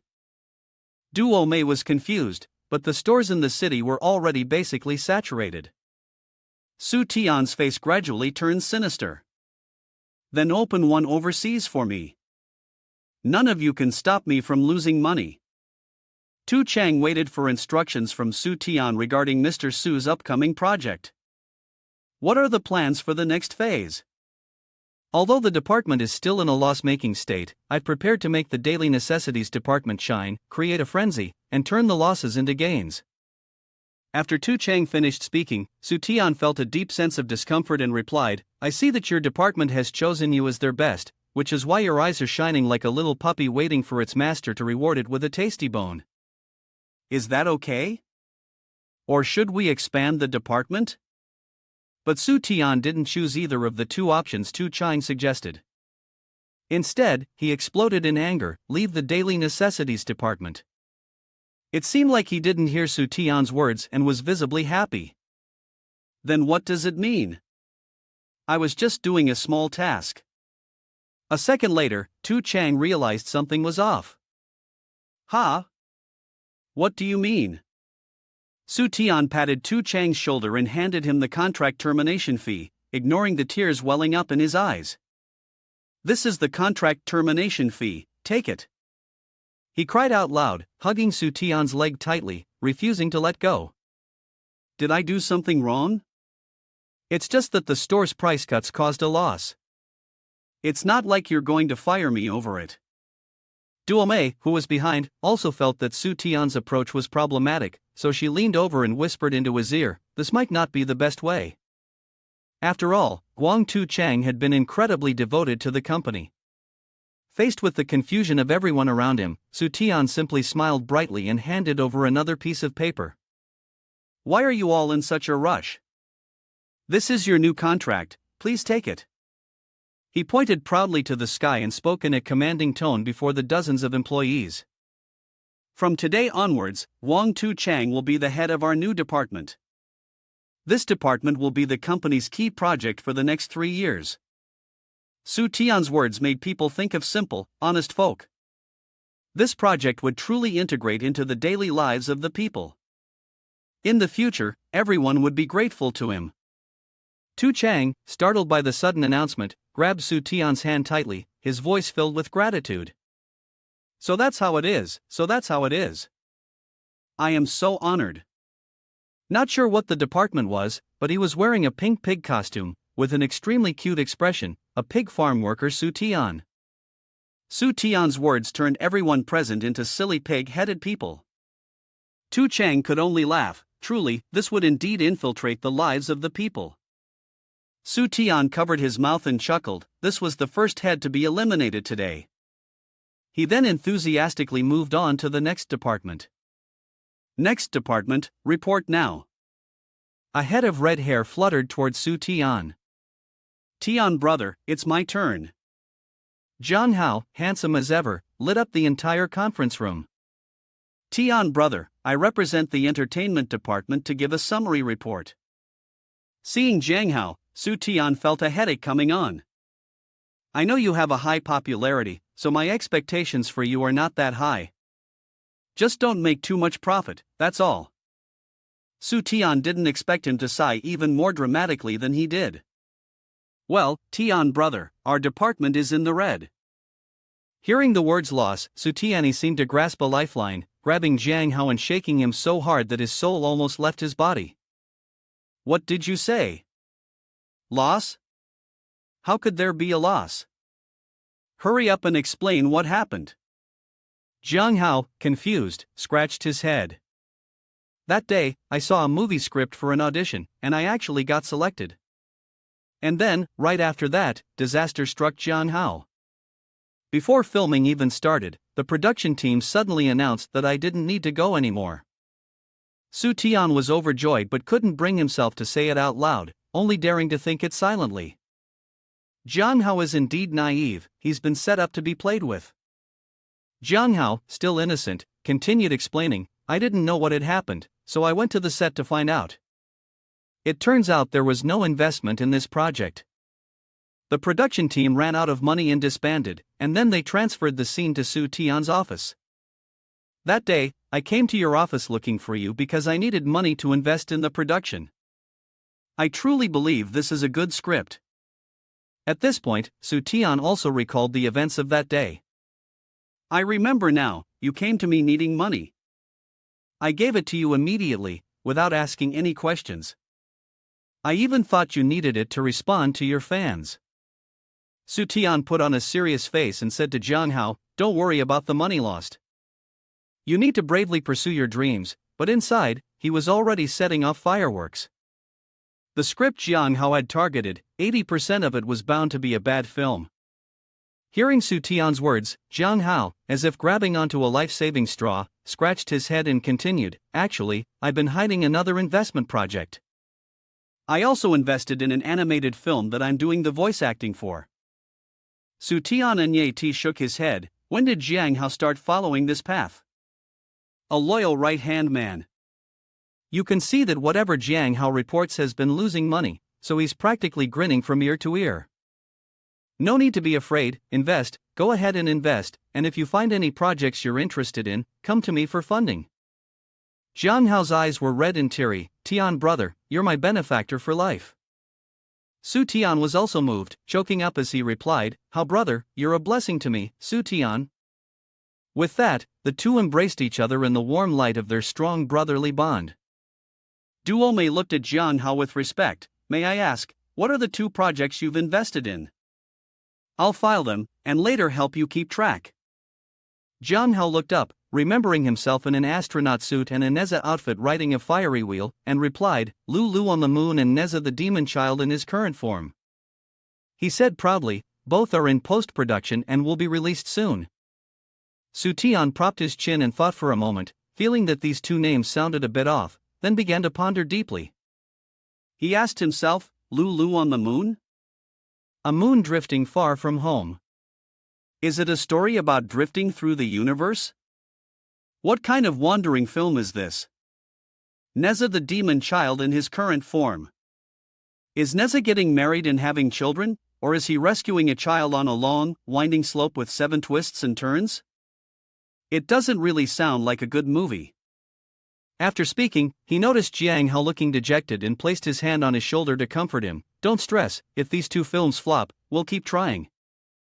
I think these 2 movies are perfect for the Spring Festival release." Jiang Hao hesitated and asked, "Doesn't that mean they're happening at the same time?" Su Tian shouted loudly, "Do you really like these 2 films or not?" He nervously answered that he really liked them. Su Tian immediately pointed at him and shouted, "Then how can such a great movie be something only you know about? It needs to be shown to the entire nation. No, it should be seen by the whole world. The film needs to be completed before the Spring Festival to be released." Afterward, Jiang Hao held Su Tian's hand, crying and lamenting that for the sake of art, money was nothing. Su Tian proudly praised him, saying, "It seems like you've really grasped the core ideals of Tansu Corporation. So, money doesn't matter at all." At that moment, Su Tian turned to ask, "Duo Mei, speaking of animation, how's the collaborative project with Su Shuicheng from last time going? I had high expectations for that animation." She hesitated and replied, "Chen Duo Mei, I'm in charge of the company's projects." The person next to her continued, "Chen Duo Hao, I'm in charge of external collaborations, and the entire animation production has been completed." Su Tian nodded in satisfaction, saying, "There's no need for any promotion. You're already so skilled?" As expected of old classmates, a bunch of loyal people. Duo Mei immediately added, "There's a reason why there's no promotion." On the surface, he appeared to understand, but in his heart, he secretly sighed, knowing they had never been trustworthy since childhood. Su Tian stood before everyone and requested, "If there are any other projects, report them all today, so I can set the development direction for each one."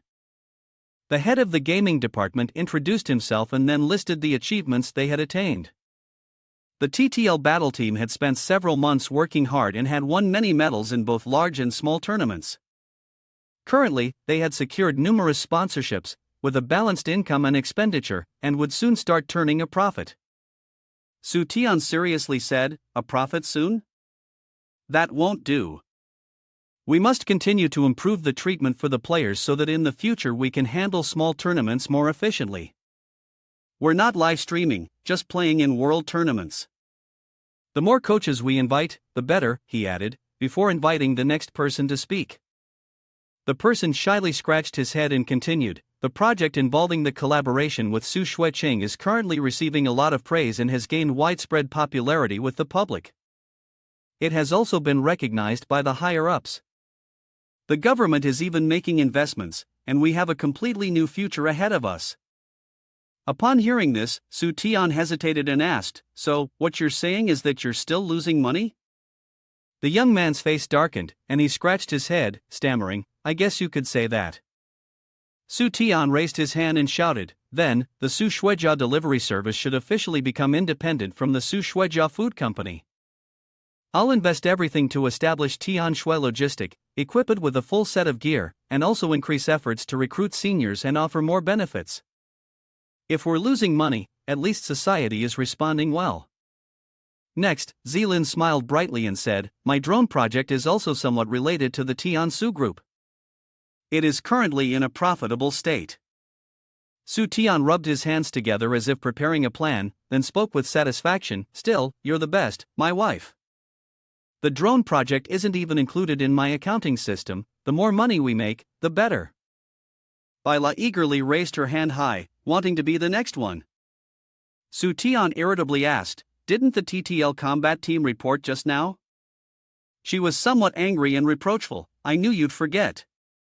Besides being a gamer, I'm also the minister of a department in the company. Baila placed her hands on her hips, a shy yet somewhat confident smile on her face. The Minister of Child Education came to report. The children, one by one, clung to Baila. On the other side, Su Tian was indifferent and spoke up. She said, I just remembered that there was something like this. She smiled, her teeth white as snow, and said, currently, Su Tian's child education is taking the top market share in this city. Baila imagined herself standing behind Su Tian, stabbing her with a knife. She screamed in fear, I never expected that you would be the one plotting against me. Su Tian laughed joyfully, saying, but the project has lost a lot of money. In her imagination, Su Tian was laughing uncontrollably, saying she knew it all along. The beloved concubine wouldn't harm me. At that moment, Baila held a stack of papers, smiling kindly as she spoke, I know you're not short on money, so I've used the strategy of low pricing to capture the market. There are also many unpaid amounts here, so please settle them quickly. Su Tian forced a smile, complimented her on doing a good job, slightly bowed to accept the stack of papers, and didn't forget to ask her for the money. Baila turned around, touched, wiping away a tear. Su Tian truly was a good person, knowing that when she was young, she hadn't studied carefully. Letting her teach children was a way to make up for that regret. Once the market share was stable, she would raise the price and add in some collaboration. Earning money was all within her grasp. Su Tian, feeling elated, held a stack of papers in his hands, laughing joyfully. Shortly after, he raised his voice proudly, saying, this is the first time I've suffered a loss with such swagger. He then boldly called Xiao Tian over to settle the account, while the girl sitting on Su Tian's shoulder seemed somewhat worried, unable to shake off her unease. Xiao Tian frowned, clearly annoyed, are you sure you want to settle now? Don't you want to try earning more money for a few more days? Su Tian casually replied with a smile, from your attitude, I can tell I've taken a huge loss this time. If I don't settle now, wouldn't that be stupid? Standing proudly, Su Tian insisted on settling immediately. Xiao Tian, arms crossed, responded seriously, don't say I didn't warn you. With that, she opened the system interface to check. Then, Xiao Tian looked at the system's display inside, the system's loss is 20 million. Finally, we're at a loss. Looks like I can get 2 billion back. All in all, a major loss. Su Tian stood opposite her, his expression unchanged. After a moment, he began to speak as well. Today marks the beginning of me becoming the richest person, the end of this journey with a flourish. Su Tian, from this point on, I no longer have to worry about basic needs. Su Tian raised his arms high in pure excitement, his face beaming with joy. Around him, the light shimmered down, as if welcoming a grand event. Excitedly, Su Tian shouted, "Come here, my beautiful little fairy." Suddenly, he snapped back to reality, frozen in place on the chair, his hands raised with a look of surprise and helplessness. His mouth hung open in disbelief, unable to comprehend what was happening. "Where's my money? This system isn't trying to cheat me, is it?" Suddenly, a few coins began to fall gradually from nowhere as Su Tian opened his hand to receive them. His face turned serious and tense, his eyebrows furrowing tightly as if he was extremely displeased about what had just happened. He shouted loudly and threw the coins onto the table in a fit of rage. "What the hell is this, Xiao Tian? Come here quickly." She confidently and somewhat arrogantly demanded that he thank her. Su Tian, frowning with discomfort, was not happy with this request. Suddenly, a safe appeared out of nowhere, causing him to doubt his eyes and ask, "Could it be that with the remaining money, you helped me buy a safe to manage my assets?" Xiao Tian proudly lifted the gift box that had been prepared in advance, smiling and telling him not to pay attention to the safe but to open the gift box and see what was inside. Immediately, Su Tian, excited, began to open it while eagerly saying, "Is it a check or a bank card, or perhaps you're just feeling sorry for me that I can't withdraw the money anymore?" Inside the gift box was a small envelope, and his excitement was quickly dashed as he fell silent, mid-sentence. Su Tian curiously picked it up to see what was inside, wondering, "Don't tell me you've spent my money already." Xiao Tian patted her chest, laughing happily, acting as a serious, responsible system and professional manager for him. "I've helped you invest in a major project." At that moment, a series of images of many young people began to appear from the envelope. She then introduced, "This is the team of talents assisting the system. This is the first time you've suffered such a big loss, and I'm sure you're not happy about it. But to help you get out of the cycle of losing capital, I used the money you exchanged to purchase a talent pool system. I even got a discount, so it's really a great deal." After hearing this, Su Tian immediately burst into tears like a child and quickly ran out of the room. Xiao Tian quickly chased after him, saying, "I haven't finished speaking yet. There is a talent database system where you can identify real talents, from which you can form even more powerful teams." Su Tian stopped running, covered his ears, closed his eyes tightly, and shouted loudly, "I don't want to hear it, I don't want to hear it, I don't want to hear it, just give me my money back." Xiao Tian then got close and whispered in Su Tian's ear, "The talent database system has a synchronization service. As long as you convert the potential value of a talent, you can receive a generous reward." Su Tian, after hearing this, asked, "Is there a reward better than money?" She crossed her arms confidently and said, "What is money for? Isn't it for enjoyment?" As long as you cultivate talent, you don't need to earn money yourself, and you can happily rely on powerful people to enjoy life. Su Tian was doubtful, "Is there really such a good thing?" Xiao Tian, standing beside him, called out, "Just give it a try, and you'll know." The scene shifts to the city, bustling with people. Su Tian excitedly shouted, "Does this thing really work that well?" The crowd laughed and chatted happily, and strange numbers appeared above their heads. Su Tian looked at them in surprise, not understanding what was going on in front of him. Suddenly, amidst the crowd, a level 7 talent appeared. The system notification then displayed that this talent was destined to be lonely. If you encounter the first talent, let them perform their abilities. Su Tian, feeling excited, clicked to accept and said, "What's so difficult about this? I could even cultivate a waste like you chew to be a vice president just as well as this talent." The system displayed an image of a middle-aged man, bald, with a potbelly, in his standard appearance. He possessed natural leadership abilities and was a master of flattery. Su Tian, feeling frustrated, covered his face with his hand, disappointed with himself for being so careless. He had clicked on the task without realizing it, and now he was staring at Nan and the person ahead of him. He asked, "Does being a master of flattery count as a natural talent? Can this really be considered a valuable skill?" Su Tian continued, "What benefit do I get from using this flattery talent?" You don't mean it'll just teach me how to flatter people, do you? Xiao Tian replied seriously, of course not. After utilizing his talent, you'll be able to activate even more system reward projects. For example, the personal payment feature can cover all expenses for a day that the system pays into your personal fund, or for travel costs it can designate any destination for a 3-day trip. All the travel expenses will be covered by the system. Su Tian confidently said, no need to explain further, helping others achieve their dreams is exactly what I, Su Tian, enjoy the most. Then, he cheerfully added, but there's a small issue next cycle, the loss ratio doesn't change. I mean, if I end up losing money, you wouldn't use that against me for something else, would you? Xiao Tian, feeling helpless, answered, do you think it's easy to receive help from the system? I'm only helping you because I pity you. Tears and snot streamed from Su Tian's face as he continued, looking pitiful about losing 2 billion. Suddenly, Su Tian pulled out a pair of sunglasses, put them on, and struck a cool pose. He then walked off, demanding that Xiao Tian take him to the company. At the electronics company, in the room, Ni Nan raised his hand to flatly refuse the request made. Su Tian, stunned, responded, have you thought this through? Our Tiansu company is far superior to Xin Electronics. He felt dejected as the other man, annoyed, said, although our Xin Electronics is small in scale, it is full of talent. To put it more plainly, I really like this place.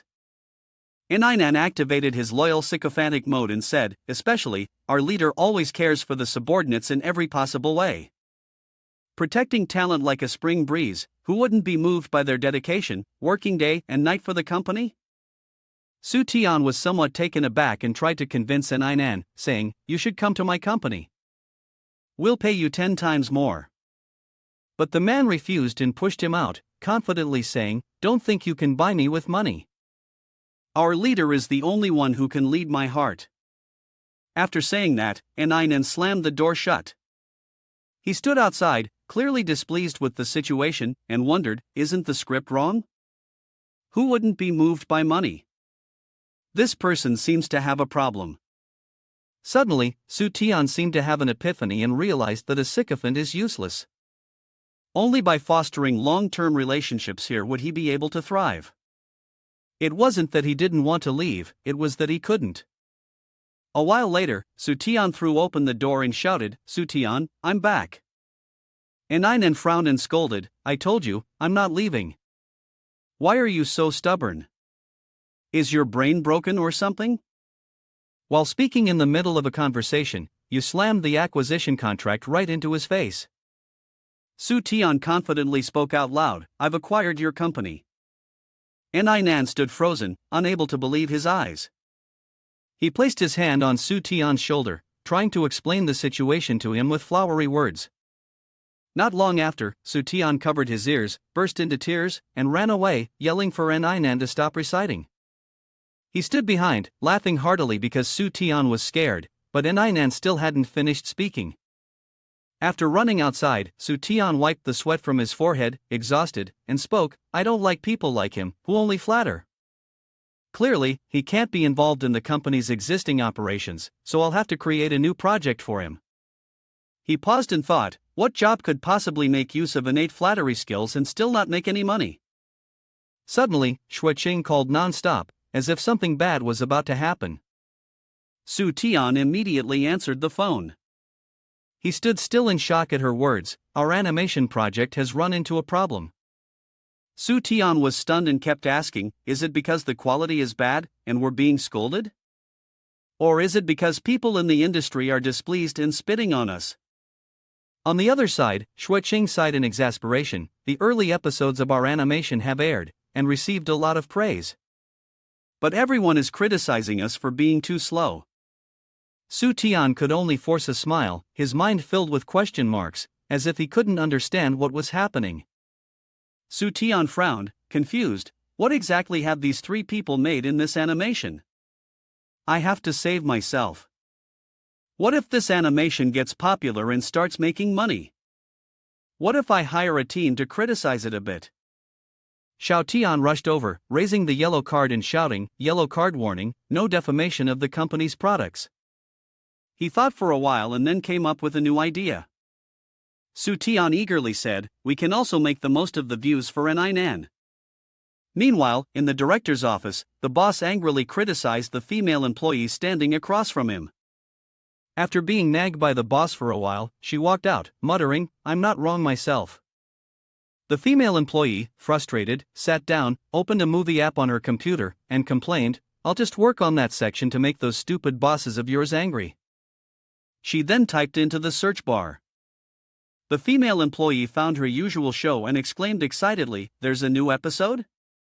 And it's even ranked first?" She clicked to watch the newly released episode.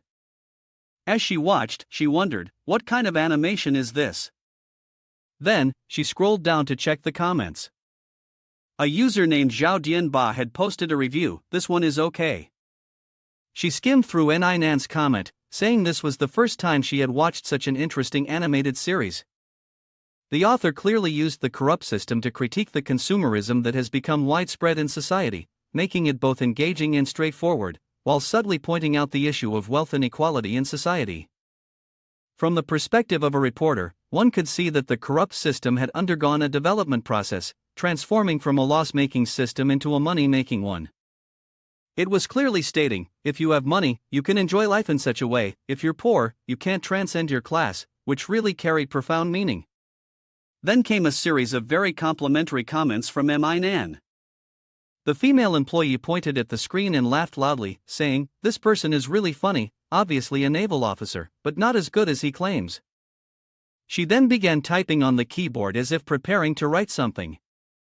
This female employee, whose account name is Duomi, who cannot transform, commented, "This comment is better than the cartoon. Who is backing up Wang and Nan?" After that, she clicked on Nan's personal page with the intention of sending a private message to harass that stupid naval officer. On Su Tian's side, he rested his chin on his hands, sitting in front of the computer, silently praising himself. "I really am a genius. Since I can't criticize, I'll directly praise and flatter him to death today." Starting with the richest person. People who flatter like Wang and Nan are the most powerful tools for the Navy. When the animated movie was released, people noticed that the preview had received high praise, but the content was bland. It would definitely be criticized, and it might even affect Tiansu's company. Suddenly, the system announced, Wang and Nan, the master of flattery, has exchanged potential value of talent for 2 points out of 7. The stage reward is a personal refund of 2,000 coins per month. Xiao Tian happily congratulated Su Tian.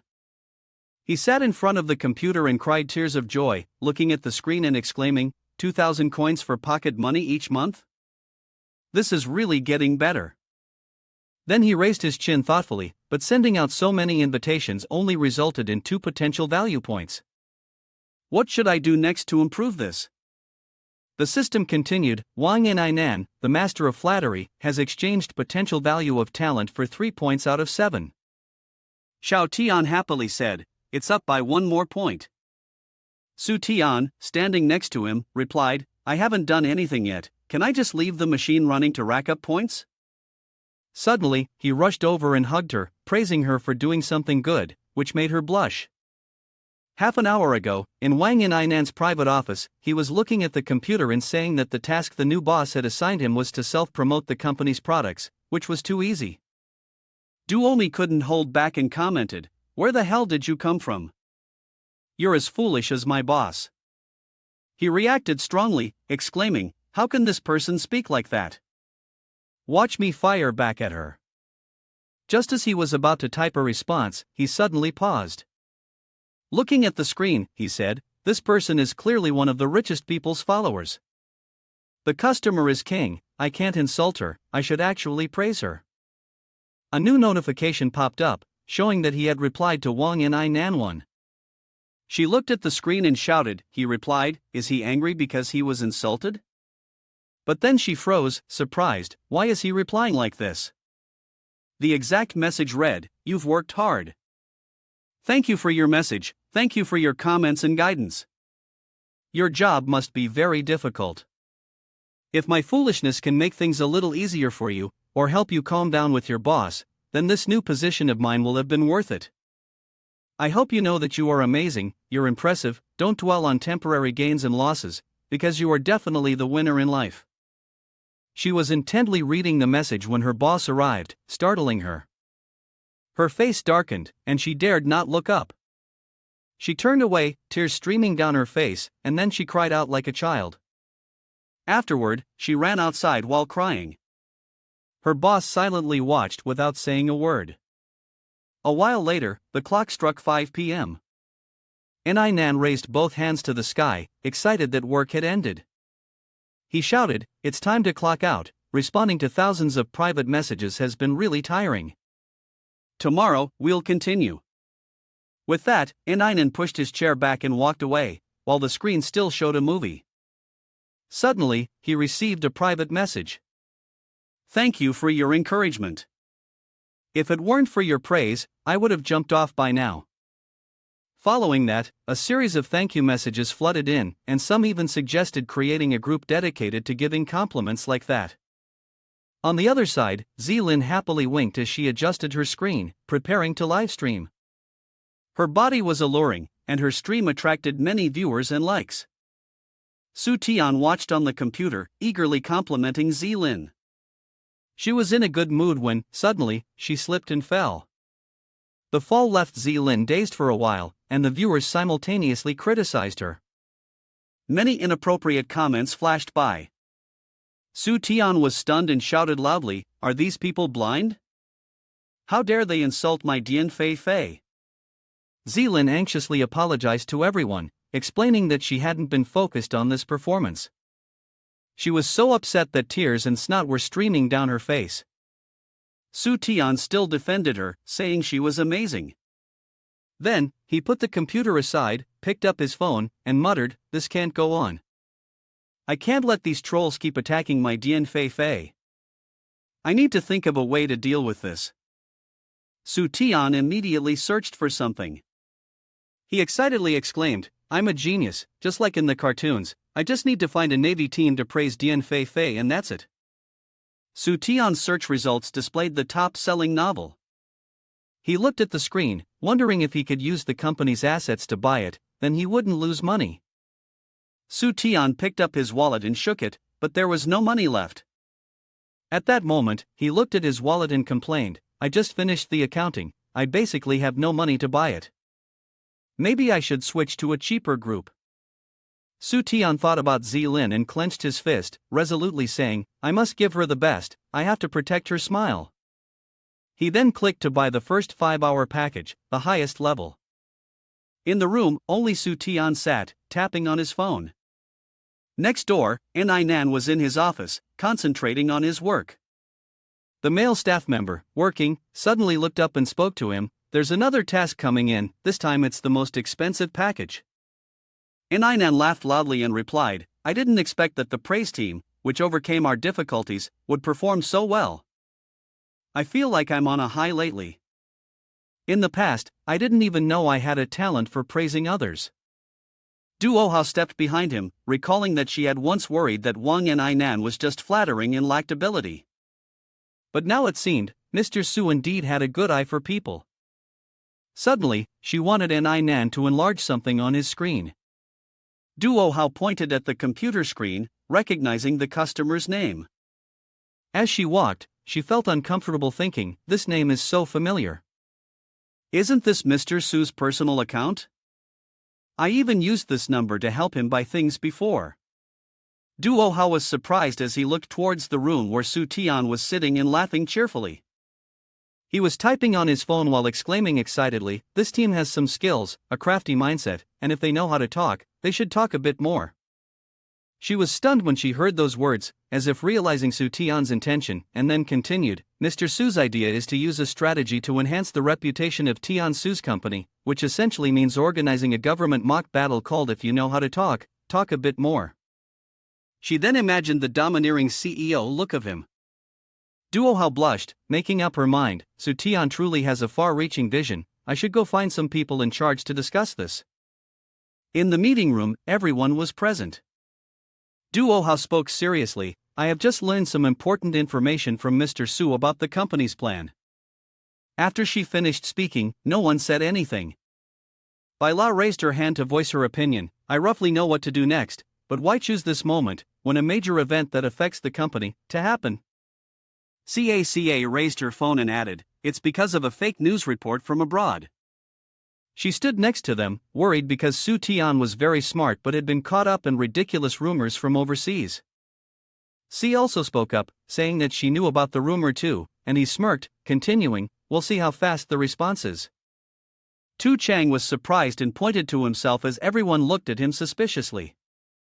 Duo Hao laughed and asked Tu Chang, don't be shy, tell us about the latest achievement in your pig farming. Tu Chang cried while sighing heavily. He recounted, at first, when I started raising pigs, I basically knew nothing. But I couldn't let down Mr. Su's trust, so I focused on learning pig raising techniques and gradually adapted. Recently, the price of imported pork has dropped by 10%. Domestic pig farms basically choose to slaughter as soon as possible. To avoid letting the pigs rot in my hands, I had originally planned to slaughter them immediately, but I hesitated in front of the slaughterhouse. I've developed feelings for these pigs, and I couldn't bring myself to do it. Mr. Su knew about this and immediately came to the pig farm, telling me, you're doing great. Just keep raising pigs, don't follow the trend of selling them. But little did he know that Su Tian was thinking that each additional day of raising pigs meant an additional day of losses, so how could he be happy about it?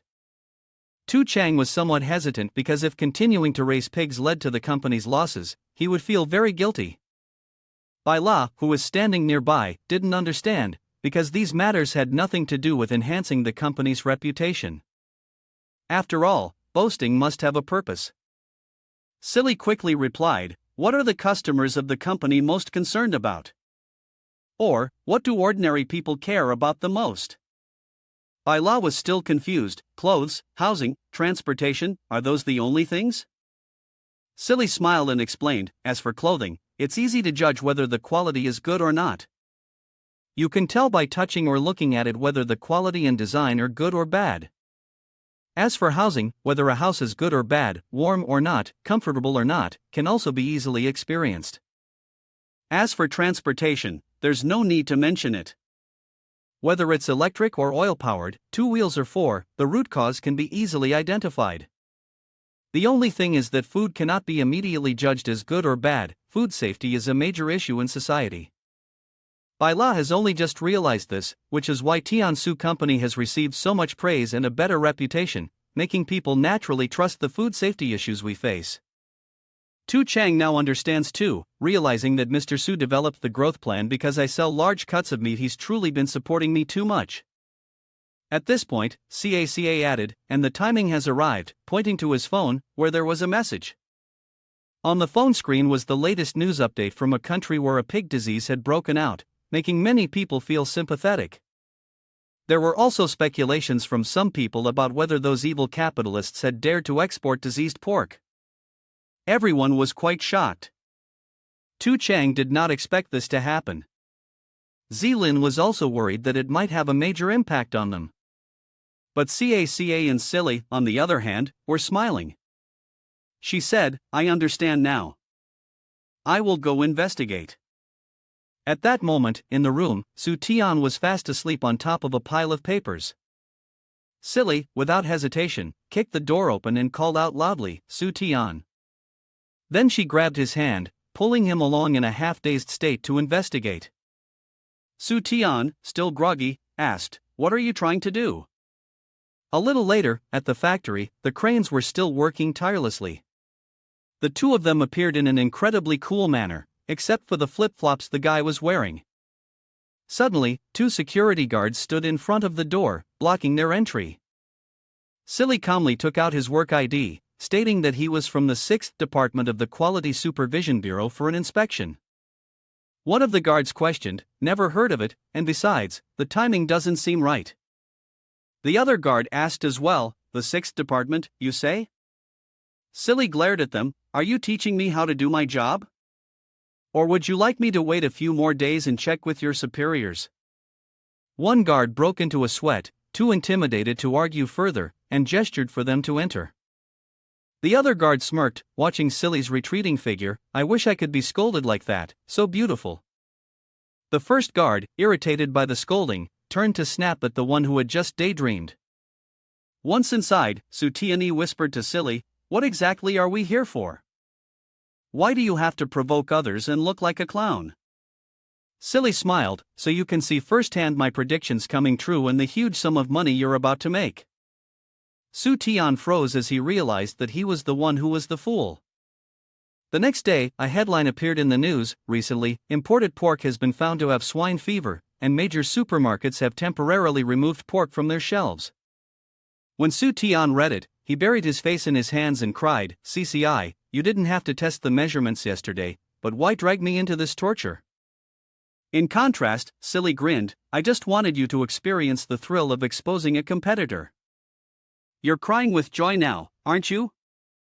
Suddenly, the door to the room opened, and Wen Yi along with a cameraman walked in. "Hello, Mr. Su, right? We are from the Economic and Financial Television Station, here to interview you." Su Tian, with a smile on his face, invited them in, but inside, he was extremely angry, silently cursing, "You all just came to watch my downfall." Wen Yi began the interview. "May I ask how you accurately predicted the event of the pork dumping crisis in Nation M, and then quickly got involved?" Su Tian, trying to appear wise, responded, "It's quite simple. To make money, all you need to do is manipulate the market when pork prices are low, and you can earn a fortune." He silently laughed to himself, thinking, "As long as I don't ruin the company's reputation or my own status, it's fine. If everyone hates me, doesn't that mean I'll be at a loss?" When he laughed, "Mr. Su, you're so humorous, using this method to mock those capitalists." Su Tian, however, was confused and didn't understand what was going on. When he explained, "As everyone knows, Tansu Group is a company that serves the people well, and you are also a respected leader loved by everyone. This can be seen from the numerous comments on the internet recently." She then raised her phone in front of Su Tian. He snatched the phone from her hand, once again losing his temper and shouting loudly, "Who the hell praised my company?" On the screen was Zilin live streaming, and she was unreserved in her flattery of Tansu Group. A man had written in the comments, "Anyone who purchases from Tansu can enter a raffle to win one of 100 limited edition dragon leather sets." There was also an elderly delivery woman encouraging buyers to leave positive reviews in exchange for a 10 yuan rebate. Su Tian is the best. Over there, someone is talking on the phone in the park. I think Tansu Company is fine, even better. Right now, if I'm not exercising in the park, I'm delivering goods for Anihan, or just relaxing in a sports car. During my free time, I don't need to be too skilled. Ayla then asked the children, "Kids, what's your dream?" The children shouted, "Our dream is to work at Tansu Company." Moreover, there was a man commenting, "Thanks to Tansu Company, the wig is very beautiful." Not only that, but someone else said, "When I was little, I dreamed of wearing a sailor suit with a pleated skirt. Only at Ma Su Tian's house can I wear it without hesitation, and have fun with everyone." He excitedly continued, "So come and play. Everything here is just like your dream." Su Tian's sky collapsed. He was stunned and didn't know when he had fallen into the trap. When he continued to ask him, "Elderly people, middle-aged people, and children, Tansu Company has a commercial arrangement for all. I wonder if the next market will be for teenagers or young adults." Su Tian sighed, feeling exhausted. Suddenly, a genius-level screen appeared before him, with a potential value of 6 and a toy ambassador. Su Tian slightly doubted if it was such a coincidence. The system screen popped up, with the task, "Help the talent warehouse persist in its efforts," followed by a voice, "Geniuses do not care about the timing of their development. If you encounter a genius who is in the wrong profession, let her fulfill her potential." Su Tian thought to himself that he saw Wang Yinan chatting at work every day, so leisurely, and also able to bring benefits to him without causing harm. He decided to accept this task. Su Tian happily selected the reception area, standing up to shake hands with Wen Yi. "It's getting late, we won't be able to finish the interview today. How about we have dinner tomorrow?" She smiled back, sure, it would be my pleasure. Su Tian suddenly remembered something and called Wen Yi back, holding a small figurine in his hand. By the way, here's a figurine for you. This animated film will be released soon. As Wen Yi left with the figurine, Su Tian grinned maliciously from behind. A toy, huh? To make a loss, I can think of all sorts of ways. He turned to Duo Mei and said, help me buy a high-end toy factory. Duo Mei winked, no problem. The scene shifted to an old, dilapidated toy factory. The CEO slammed his hand on the desk. Why did the capital chain break so suddenly? The assistant beside him dejectedly explained, we made an investment some time ago to expand our business, but it got sabotaged, and now we're losing money on pig farming. The CEO glanced at the doll, frowning, to sell this doll, there's only one way no matter if we get bought out, it has to match the design. He looked over at the pile of dolls on the other side, if we research and change the dolls into a variety, it will definitely be popular. At this moment, Su Tian was looking at the dolls in front of him. These were the changeable dolls. Would they really be a hit as the legends say? Only 2 of them were actually pretty. He pointed at one and said, only this one is nice. I'm willing to buy just this one. Then Su Tian turned to Wen Yi, by the way, Wen Yi, starting today, you will be responsible for learning the experience from the toy factory I just bought, to make this type of doll. After speaking, he solemnly placed his hand on her shoulder, wishing her to soon become a toy master and step into a brighter future. CACA walked over to shake hands with Wen Yi. We will be colleagues from now on. If you have any questions related to this toy workshop, feel free to ask me. Wen Yi immediately asked, I want to know, is there really anyone who would buy this? This ID was self-created, it doesn't yet have any practical function, only 1 or 2 of them are actually pretty, she said, pointing to a doll. CACA immediately took out his treasure. At first glance, these dolls indeed lacked any appeal to buyers. But adding this item would make a difference. Su Tian looked closely at the object in his hand, but couldn't make sense of it. It was just a small square box. CACA explained, what's interesting about a toy? Is it just because it looks pretty or is fun? Once you have this box. While speaking, he was fiddling with something. A moment later, all the dolls had been placed inside those square boxes. CACA continued, now, if you want to buy that toy, which box will it be in? He smiled proudly and laughed heartily, this is a revolutionary invention, the mystery box. As soon as it's released, there will be a buying frenzy. People will buy 10 or 20 boxes just to get the item they want. Su Tian felt a little worried, wasn't this a gamble? Suddenly, the system screen appeared in front of Su Tian. Wen Yi, Toy Master, the potential value of her innate talent converts to a kill score of over 6 points. Su Tian was taken aback and turned to look at Wen Yi, surprised that such a small insight could lead to this. Xiao Tian happily said, congratulations on converting your potential value. Su Tian had accumulated 5 points of conversion, and with 1 more point, the asset separation model could be activated. Su Tian was confused, asset separation? Xiao Tian explained, after the separation, 3 parts will be established according to your will, Sir Su Tian, with independent accounting, so you won't disturb each other. After hearing this, Su Tian's eyes lit up, there's such a good thing? So I can split the money I earn into personal profit, separate the money that causes losses and goes bankrupt, and the remaining part can be used to look for new business ventures, not caring about profit or loss, right? At this point, CACA spoke up, Mr. Su, are you listening? What did you mean when you said not allowed? Su Tian cleared his throat, I take back what I just said. After some consideration, let's sell it off and go discuss the publicity strategy with Duo Mei, and immediately sell out. He was confident, because after all, this was a new cycle and the previous losses hadn't amounted to much. He just needed to make a bit of money first. Then Su Tian continued, Su Tian, today I've finally gained some courage.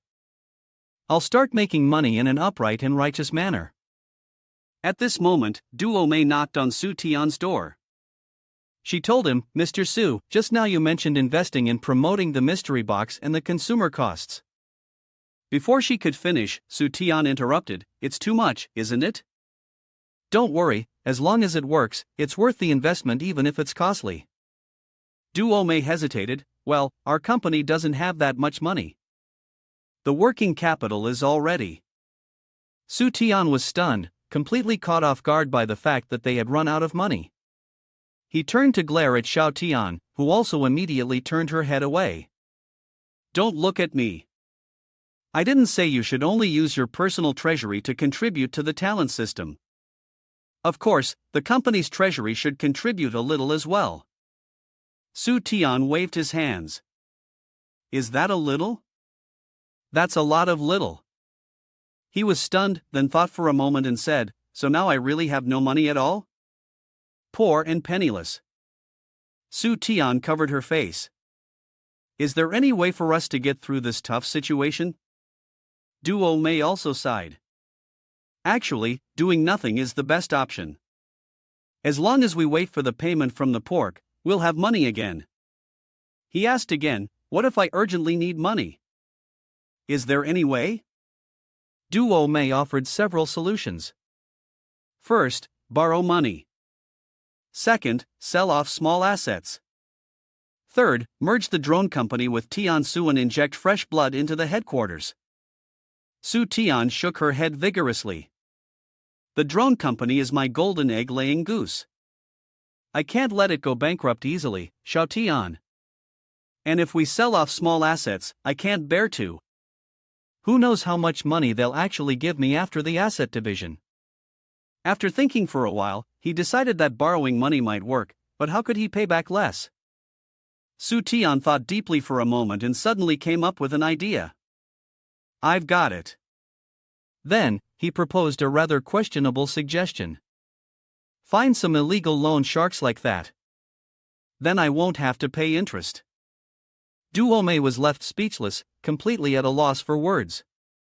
Su Tian explained, "Nowadays, there are plenty of advertisements for loan sharks. Every organization is almost a criminal group involved in usury. I want to borrow everything from them at once, and then the next time, I'll just borrow money and not pay it back, turning my back on them and reporting them to the police." Duo Mei said helplessly, "Though both the actions and intentions are righteous, why does it still feel so joyless?" Su Tian smiled brightly and said, "Of course, this money will eventually be handed over to the state. I'm just using these people to claim rewards from the police. As long as I report enough of them, I can make up for the current shortfall in our publicity funds." Duo Mei whispered, "Reality teaches us one thing: never go against Mr. Su, or you'll end up meeting a tragic end." At Tianhua Company, Su Tian went to meet the loan shark. The man smiled and asked him, "Isn't this the Mr. Su who can move heaven and earth? What brings you to a tiny loan company like ours?"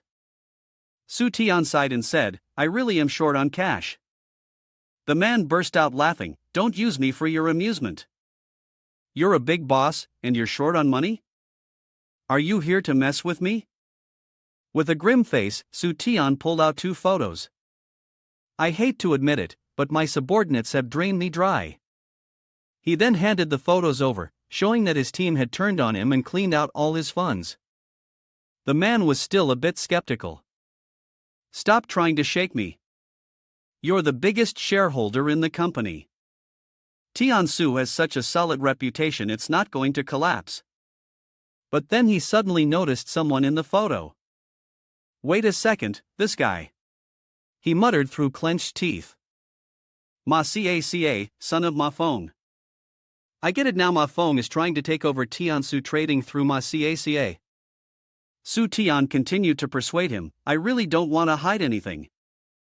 I need a large sum of money quickly to consolidate my power, so I need your help. Look, I even have this evidence." Before Su Tian could even take out the evidence, the moneylender spoke first. "No need to say much more, I'll help you with this." Su Tian looked at the face of the moneylender in front of him, confused. Is the usurer this righteous now? I even prepared a lot of evidence to deceive him. The man pointed to Caca in the photo and, upon seeing him, said, "I understand you're suffering now." Su Tian followed his gaze, and sure enough, Ma Caca looked too despicable, giving off the feeling of usurping the throne, so the moneylender smiled sinisterly. Then, I'll need the company's business as collateral. Su Tian happily agreed and listed all the assets the company held. The moneylender quickly said, "Bright future essentials from your company, right?" "That's exactly what I want." Su Tian was puzzled and handed over some reports. "Why not choose something else? If you look at the financial reports, this brand is currently at a loss." He crumpled up the reports and said firmly, "No need to look, I want this one." Su Tian scratched his head in confusion, wondering if this person had a problem with his brain. He didn't choose the one that could make more money but opted for the one that was losing money. The man looked at Su Tian and silently laughed to himself, certain that he had been tricked. Because only he knew that this company would definitely make a profit. His overseas friends had also mentioned that Bright Future Essentials had secretly prepared everything in surrounding countries, and it looked like they were planning to expand their stores. To dare to expand like this and still claim to be losing money. Saying this, he placed a suitcase in front of Su Tian. Inside this suitcase is a USB, with a newly opened account. "All the money you need is in there." He happily saw off the Su Tian family, secretly laughing to himself, planning, "Once I regain control of the company, I will take control of it again." His secretary came over and asked, "Boss, all our cash flow has been invested. Can we trust it?" He patted his secretary's shoulder and said, "Xiao Wang, remember this, you can't catch a wolf without paying the price. Moreover, we've exchanged money for Bright Future Essentials. That's already a profit."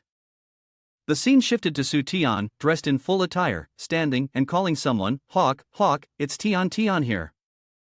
The plan has succeeded. Wei Wei stepped out inside, saying, "We're not filming a crime drama. Why use this nickname? Where's the stuff? Bring it out." Su Tian extended his hand, which held several USB drives. "These are the accounts and cash from the usury company they handed over to me. By tracking the transaction trajectories of this money, we can further determine whether the source of these funds is illegal." Wei Wei took the USB drives but was still puzzled. "But why are you so sure these people are bad?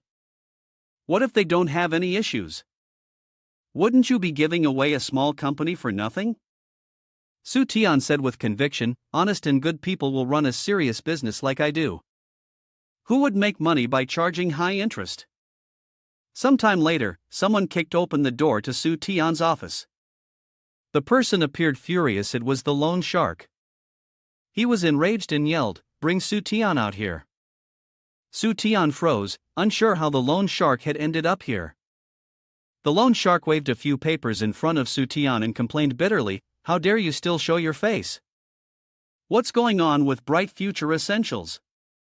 Capital shortage, a complete mess." Su Tian laughed until tears streamed down her face. "Isn't this what you personally chose? I even reminded you beforehand." He glared, slammed the table, and said seriously, "The people backing me aren't easy to mess with." He leisurely propped his feet up on the table and arrogantly said, "I don't believe it. What will happen if I mess with you?" The loan shark seemed to have prepared for this moment. He clapped his hands and called someone in, and soon a group of thugs entered. One of them grinned and said, "I heard someone needs to be taught a lesson today. Who's the brave one?" The man behind them swung a club and shattered the door. "Who's not satisfied? Come forward if you're looking to die." Su Tian put on a serious expression and pressed a red button on the desk with his finger. "I have a secret weapon, and so do I." The three men began to grow wary. The loan shark warned his companions to be careful in case there was reinforcement. Then, they all looked on in confusion as the man turned to run, taunting them while doing so, "If you can catch him, then take him down." The two thugs, furious, chased after him, and all four ran down a hallway, one running ahead, the other three hot on his heels. They ran for a while, and eventually, they stopped, out of breath. One of them noticed something odd. "Why is this hallway so long?" Suddenly, a hand appeared out of nowhere, grabbing one thug's wooden stick and swiftly disappearing onto the ceiling. The thug stood frozen, confused, not knowing where his stick had gone, while the loan shark grew angry, unable to even hold onto the stick. Out of nowhere, another hand appeared from behind the loan shark, touching his neck. He turned around, trembling with rage. At that moment, a face hung upside down from the ceiling, staring down at them, muttering incoherent words. The three men trembled in fear, screaming in terror. Meanwhile, Su Tian sat in the surveillance room with Director Zhou, laughing heartily. "I'm truly a genius. To guard against people like Liang Xin, I deliberately moved my office here and even announced it on the official website." The sign outside the building still says the chairman's office of Tiansu Group. Suddenly, the office sign fell, revealing another one inside, with the name Ma Su Tian. Su Tian recalled what Tu Dao had said to him before. The secret office here is structured and decorated exactly like the layout of Tiansu Company. I used the most expensive materials and the highest tech equipment to perfectly replicate it. Su Tian nodded. "That's right, if it's a perfect copy, then disguising myself as a real ghost is the best choice. Now that's what I call a great experience." He then spoke through the intercom. "Where are the people? Bring on the terrifying items for these perverts." Through the camera, the surveillance showed a few thugs screaming for mercy, running for their lives. In the end, they couldn't hold out any longer and shouted for forgiveness. As a result, they were actually let out, but it was the police who escorted them out. Su Tian proudly said to Wei Wei, "See, I told you they were bad guys." But Wei Wei still had doubts. "What? I still feel like you're not such a good person either." Warm rays of sunlight filtered through the trees in front of the police station. Inside, Director Zhou praised Su Tian. "Xiao Su has helped us crack several loan sharking cases. His performance has been quite good." Su Tian smiled modestly. Not at all, and about that?" Director Zhou smiled, eager for him to state his request, knowing they could certainly fulfill it. Su Tian then smiled slyly. "Shouldn't we settle up the bonus?" Director Zhou froze. Wei Wei, behind him, was also surprised. "A big boss like you is still concerned about such a small bonus?" Su Tian grinned widely. Of course, money is money, I worked hard for it." She then reluctantly agreed. "All right, come with me to the accounting office." In the office of Tansu Corporation, Su Tian frowned, lost in thought, his chin resting on a pile of cash in front of him.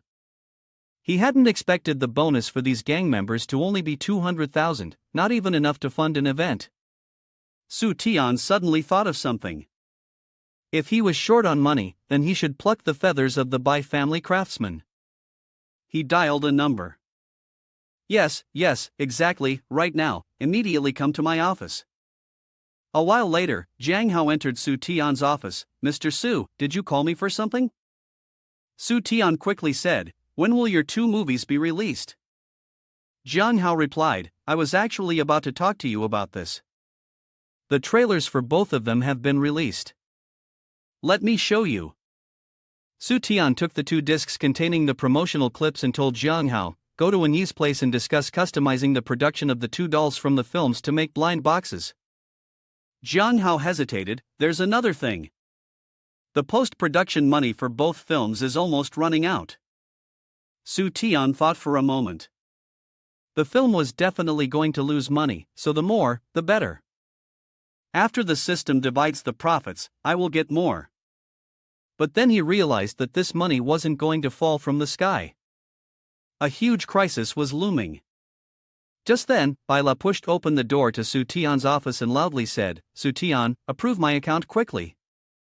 The children's education market with a lack of speech skills will dominate every market soon." At that moment, Su Tian could only cry without tears. What a perfect storm.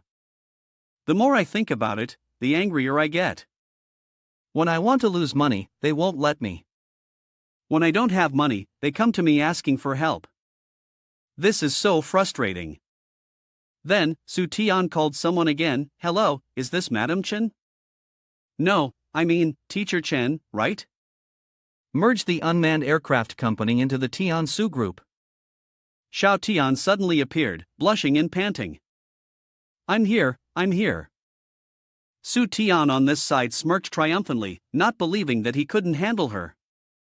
Xiao Tian frowned, unable to stand it anymore, and without any prior warning, she happily hugged his face. Just now, there had suddenly been a lot of benign assets, and Su Tian was truly amazing. Su Tian was crying internally. If it weren't for the fact that this company couldn't directly manifest, would I need to merge the Tian Su group?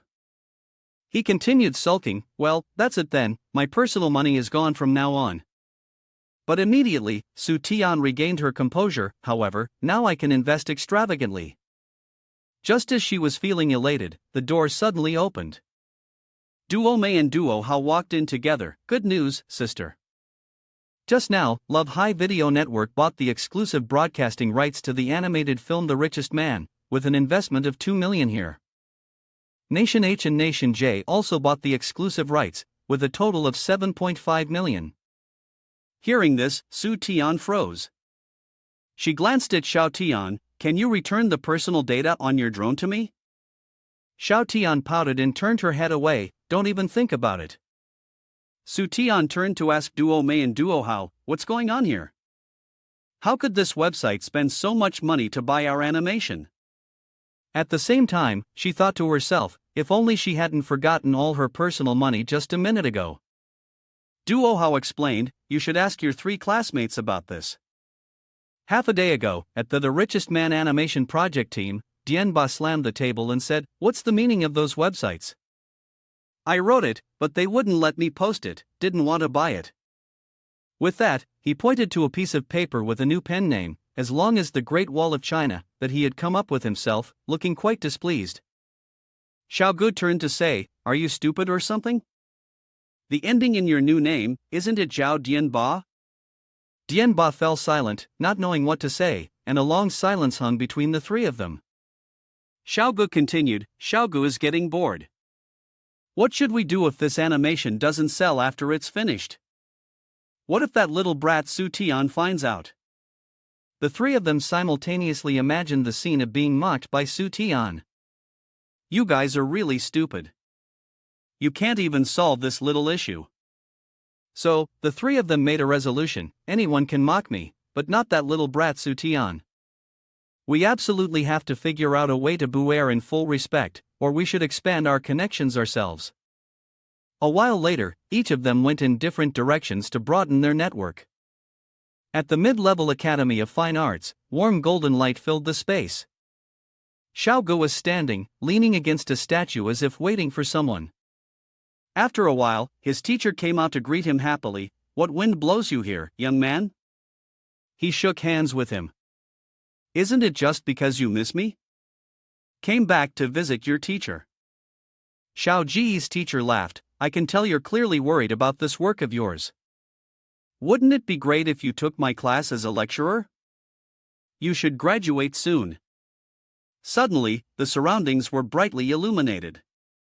Xiao Gu said clearly, it's just a small achievement, that's all. Actually, I came here today to ask if you have any online classes or jobs working for a website? His teacher answered, it seems like your senior used to work for a website. After some time, at a famous coffee shop. Annie sat with her chin resting in her hand and asked, I wonder what Professor Hong has to say. Buer took a sip of tea. I want to ask if you could help me build some connections, not sure if it's convenient? Annie smiled. Of course, I still owe you a favor from the last time I asked you for a drawing. Who do you want to connect with? Buer quickly leaned in and whispered a few words into her ear. The other people in the CAF were curious as well. The person wearing sunglasses seemed to be Li ZD, could it be? A huge international superstar like that, what would they be doing in such a small CAF? The scene shifted to a high-rise building in a residential area, where a person hurriedly ran out to open the door. Here, may I ask who you're looking for? Dianba's eyes widened as he peered through the crack in the door, his pupils constricting and turning bloodshot with a murderous aura. Mr. Zhao, I want to establish a connection. The person inside trembled and hesitated, unwilling to let Dianba in. I'm not unaware of your reputation. If people find out we have a connection, it will be a disaster for me. Dianba smirked, threatening, then, the scripts I wrote anonymously for you. I'll make them public. The person inside finally had to invite him in. "Mr. Zhao, please come in. Just tell me which website you have in mind." A while later, all three met under a tall building. They all fell into a moment of silence, quietly staring at each other. Xiao Gu spoke first. "Are all our connections right here?" Dian Ba continued. "This is quite a coincidence." The scene shifted to Su Tian's office. Tu Chang pushed open the door and entered, looking anxious. "This is bad, Mr. Su, this is bad." Su Tian didn't even bother to look at him. "Wait until I finish watching the movie, don't say anything, this rough-cut version of The Lost Moon is really good." Tu Chang trembled as he reported, "Sorry, I couldn't wait, there's a problem with the pork settlement." Su Tian was confused. Wasn't the pork settlement just for the Chen family's vegetable market and the meat processing factory? At this point, Tu Chang's face drooped. "Our pork was rejected." Su Tian slammed his hand on the table and stood up. "Rejected?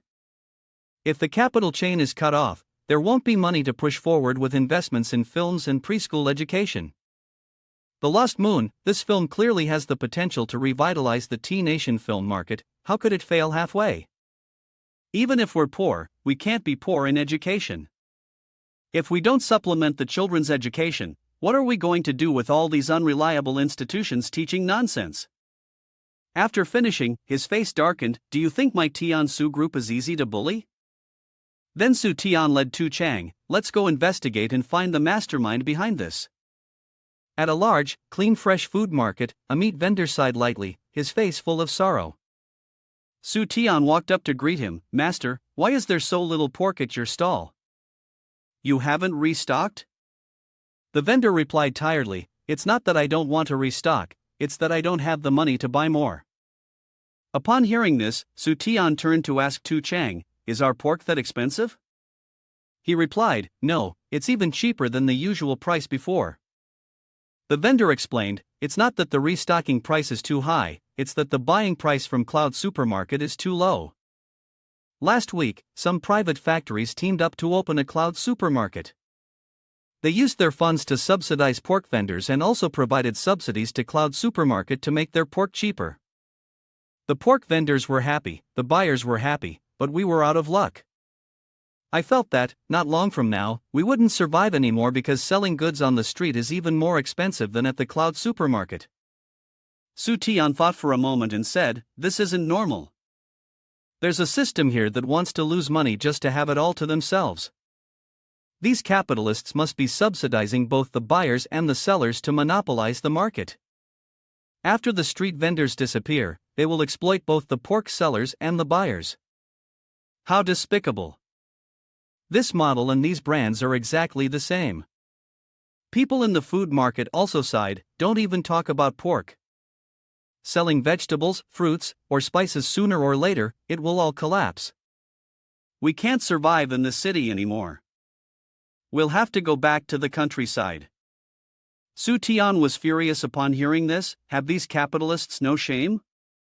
His face darkened as he walked ahead. "Guang Tu Chang, let's go." He heard this and hurriedly followed, calling out, "Mr. Su, wait for me." At the Cloud Supermarket office, the manager brought tea and greeted Su Tian with a flattering tone. "Mr. Su, what brings you to our place today?" Su Tian got straight to the point. "The pork you're importing is very cheap, isn't it?" The manager smiled. "Isn't it all thanks to following Mr. Su's policy?" Su Tian looked confused and asked, "My policy?" He explained, "Isn't it so? You used to pour all your efforts into shipping subsidies, pressuring your competitors, and even heavily subsidizing early childhood education, monopolizing the industry. We've all seen it clearly. Not long ago, you bought a pig farm. Didn't you signal to everyone that you'd be stepping into the retail industry?" Su Tian couldn't believe his ears, his mouth hanging open in disbelief. The director smirked and continued adding, "We've learned our lesson this time, moving quickly. Aren't we just trying to follow in your footsteps? After all, it wouldn't be because of losses that we're putting in so much effort, would it? Isn't that just cowardice?" At this moment, Su Tian felt no different from a clown. He trembled with anger. Who would have thought that now, when I want to make money, I end up being bitten back by my losses? Then, he shouted loudly at the clueless director, "No matter what, this battle is mine. You have betrayed the people, and I will act in the name of justice." With that, he turned and left without looking back. As we know, pork is the main source of meat in Nation T. Initially, after the pig disease incident in my country, Ming had planned to introduce pork as a profit-making item. Su Tian, holding a stack of money, made a serious decision to resist the capitalists entering Liang Xin. And to make pork unprofitable, Su Tian walked barefoot, not fearing the need to wear shoes. Xiao Tian looked at Su Tian's smug expression and sneered with contempt. She crossed her arms indifferently and said, "I will never invest money to help Su Tian carry out this operation." Upon hearing this, Su Tian was taken aback. In a state of confusion, he suddenly remembered, if there's no one to buy the pork, where would the money for investment come from? And if that's the case, would his imagined empire, the towering business empire he dreamed of building, eventually crumble? As he was pondering in despair, the phone on the table vibrated gently. Su Tian picked it up, answered the call, and asked in a loud voice, "Is there something urgent from Xuecheng?" On the other end, Xuecheng cheerfully announced, "Recently, the profits from their express delivery service, Su Shuijia, have been continuously rising." Su Tian, upon hearing this, frowned slightly and retorted, "I suspect this might be influenced by the decrease in the prices of groceries and pork." Xuecheng, surprised, sarcastically remarked, "I didn't expect Su Tian to be concerned about our company's situation." Still puzzled, Xuecheng asked, "Is the situation really that serious?" Su Tian paused, thinking of that person, then said, "We can't let him continue causing trouble." He then smiled and asked her, "Do you still remember the second phase of Su Xuecheng's plan that we had discussed earlier? Now, we are ready to launch it." Xuecheng was quite anxious when he made this decision. She thought it was rather risky, so she asked again for confirmation, "Are you sure?" Su Tian smiled faintly, picked up a VIP 6-star membership card, and answered with confidence, "This is the best opportunity to bring down the big corporations." In the following days, at a store that had just hung up its grand opening sign, the chief advisor happily clapped his hands to congratulate the opening of his new establishment. The director, standing next to him, smiled almost smugly, "When Su Tian's fast delivery service kept me waiting, well, now I'm going to get back at them double." Satisfied with his words, the director turned and urged his assistant behind him, "Hurry up and open the door, why are you standing there?" The assistant, flustered, quickly explained, "They've been open for 10 minutes already, where have you been?" Both the chief advisor and the director were stunned. It's open already, but why is it so empty?" In front of the store, only an elderly janitor was sweeping the street. Seeing this, the director waved dismissively at the janitor with a disgusted expression, "Go away." But the janitor simply stood there, staring back seriously, refusing to leave as a sign that read "God bless cleanliness" hung by his mouth. Frustrated, the director turned and scolded his assistant, "What kind of business are you running? The yard should have been cleaned before opening, and you didn't even notify anyone. No customers at all." The assistant, defeated, collapsed and knelt down, explaining, "I did my best to promote it, but who knew it wouldn't work?" Instead of sympathizing, the director sneered and slapped him. He placed all the responsibility for the revenue on the assistant's shoulders. "Looks like I lost to colonialists only in terms of nationality." After tormenting his subordinate, the director turned back to flatter the chief advisor, continuing to shift all the blame onto others and still hoping for another opportunity when he opens a new branch. The chief advisor remained rather calm. He gently patted the director on the shoulder and said they would increase the incentives, even assuring that customers from all over the city would come flocking to pour their money in. But 3 days later, the grand opening banner still hung outside the store, and apart from an old janitor who had been added to the scene, not a single customer showed up. Both old men were clean freaks upon closer inspection, one might even mistake them for a father and son duo, excluding the chief advisor's own grandfather. Furious to the point of jaw pain, he immediately ordered his subordinates to investigate the cause thoroughly. Meanwhile, Su Tian stood in a nearby corner, grinning with delight at their misfortune. How could they possibly compete with him? Over by the apartment complex, a shiny golden car was parked in front of the main gate. From it stepped a pair of sleek, smooth legs as flawless as a baby's skin. Once the figure emerged fully from the car, it was clear she looked like a modern-day CI. She dressed in a sea blue cheongsam. Xiao Lu stood behind, waving cheerfully at Miss Li. "He's asking for a day off tomorrow, and Xiao Wang will be taking his place," he said. She held a basket of freshly bought groceries, smiling sweetly in agreement. "Wish him and his girlfriend a lovely holiday, and may they marry soon so we can toast at their wedding." Just as Miss Li entered the apartment complex, the car roared to life and drove off with a loud rumble. She had barely stepped through the gate when a mysterious man in a hat, sunglasses, and a face mask suddenly jumped out to block her way. Miss Li Chen crouched, bracing herself, and yelled, "Pervert!" Then, she delivered a precise, life-threatening kick that sent him crashing to the ground.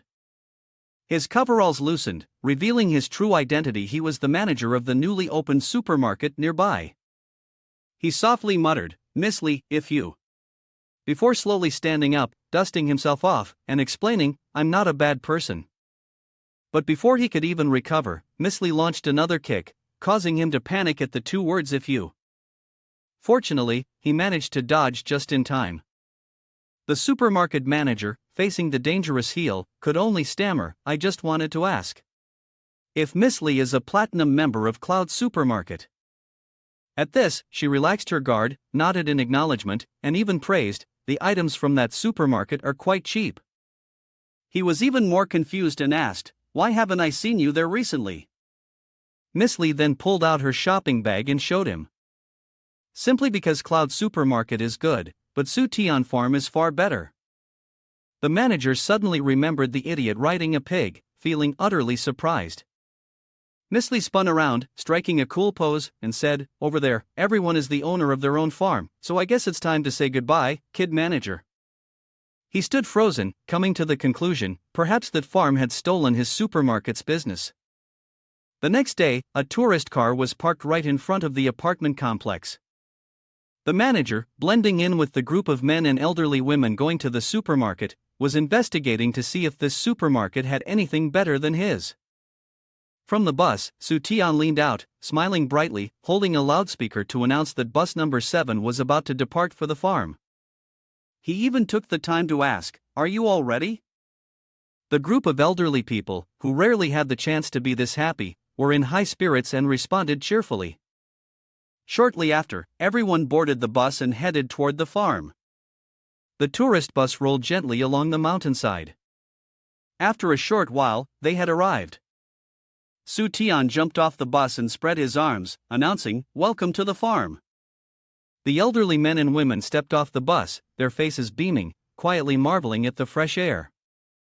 Visiting twice a week still wasn't enough. The manager, whose face was completely covered, scratched his head. He wondered, are they planning to do everything themselves, including cooking? An old woman nearby burst out laughing, pointing at the chubby little pig in the pen and saying, "That pig's head is mine." The pig had a large QR code tattooed on its ear. She picked up a jar of food and smiled as she praised, "Only by raising and eating it yourself can you ensure it's clean and safe." Seeing this, the manager rushed over, eager to ask questions. He sweet-talked the old woman, calling her sister in a sweet tone while pretending to criticize the farm for being expensive and inconvenient. But she patiently explained that the only thing they didn't need to visit frequently were the pigs. She then waved her hand towards the distance, pointing at the golden rice fields, the lush green vegetable patches, and the spice plants bearing fresh, tender fruit. All of these were grown by them, clean and fresh, so they could just pick them, rinse them, and enjoy. As she was praising the farm, Su Tian suddenly jumped out from somewhere, holding a VIP 6 card in front of the manager, happily introducing, "These experiences only require a membership fee of 100 coins per month." Who are the biggest grocery shoppers? Of course, it's middle-aged people. They've got it right, so there's no need to worry about grocery shopping. What do customers care about the most? Obviously, it's price, quality, and comparing prices. They only charge a monthly membership fee, and sometimes, they don't even need money to shop. And when it comes to meals, what does this customer want? So, in the end, there's no need to worry about the elderly being alone and unsafe. Come here, eat to your heart's content, drink to your fill, and chat happily. Who wouldn't enjoy a casual stroll around the shops, maybe even taking some food home? The prices are great, and it's delicious. Su Tian's farm will let them truly experience the taste of their own produce. When the name of the director came up, Su Tian crossed his arms and challengingly asked, "Can his cloud supermarket do these things?" Yet, he stubbornly argued that his behavior of stealing customers was no different from theirs. The idea of making customers happy is just a name. The director firmly stated, "What Su Tian is doing is multi-level marketing, and it's not healthy at all." Hearing this, Su Tian confidently patted his chest and assured, "It's true that I take customers, but I only serve them, upright and righteous, never squeezing every penny from them." The director frowned in confusion. Who opens a business without wanting to make money? Su Tian leaned in and asked confidently, "Have I ever made money based on consumption rates, or forced anyone to buy anything?" Hearing this, the director hesitated slightly. It was true, that wasn't the case. With a smile, Su Tian patted him on the shoulder and comforted him.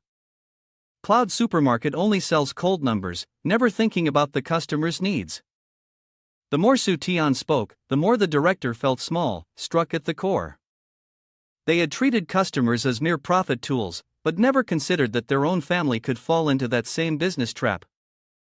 Su Tian sternly reproached him, "You only think about making money, but have you ever thought about where that money comes from? Ordinary people have to sell their lives just to afford the goods of capitalists. Don't you feel ashamed holding that money?" The three questions that came out immediately crushed the weak arguments of the manager, hitting Liang Xian directly. He slumped to the ground, regretfully admitting that he had wronged the customers. At that moment, Su Tian extended his hand, with the light of truth inviting him to repay society and fight against the capitalists. After a while, the manager was successfully manipulated psychologically. He held the membership card proudly, thinking that he had become a member of the farm. Watching the manager cheerfully interact with other customers, Su Tian smiled deviously. The membership fee solved the financial issue, temporarily suppressing the cruel capitalists, and he even made a bulk sale. The next batch of pigs would become the farm's supply. In short, it was a successful operation with minimal exposure.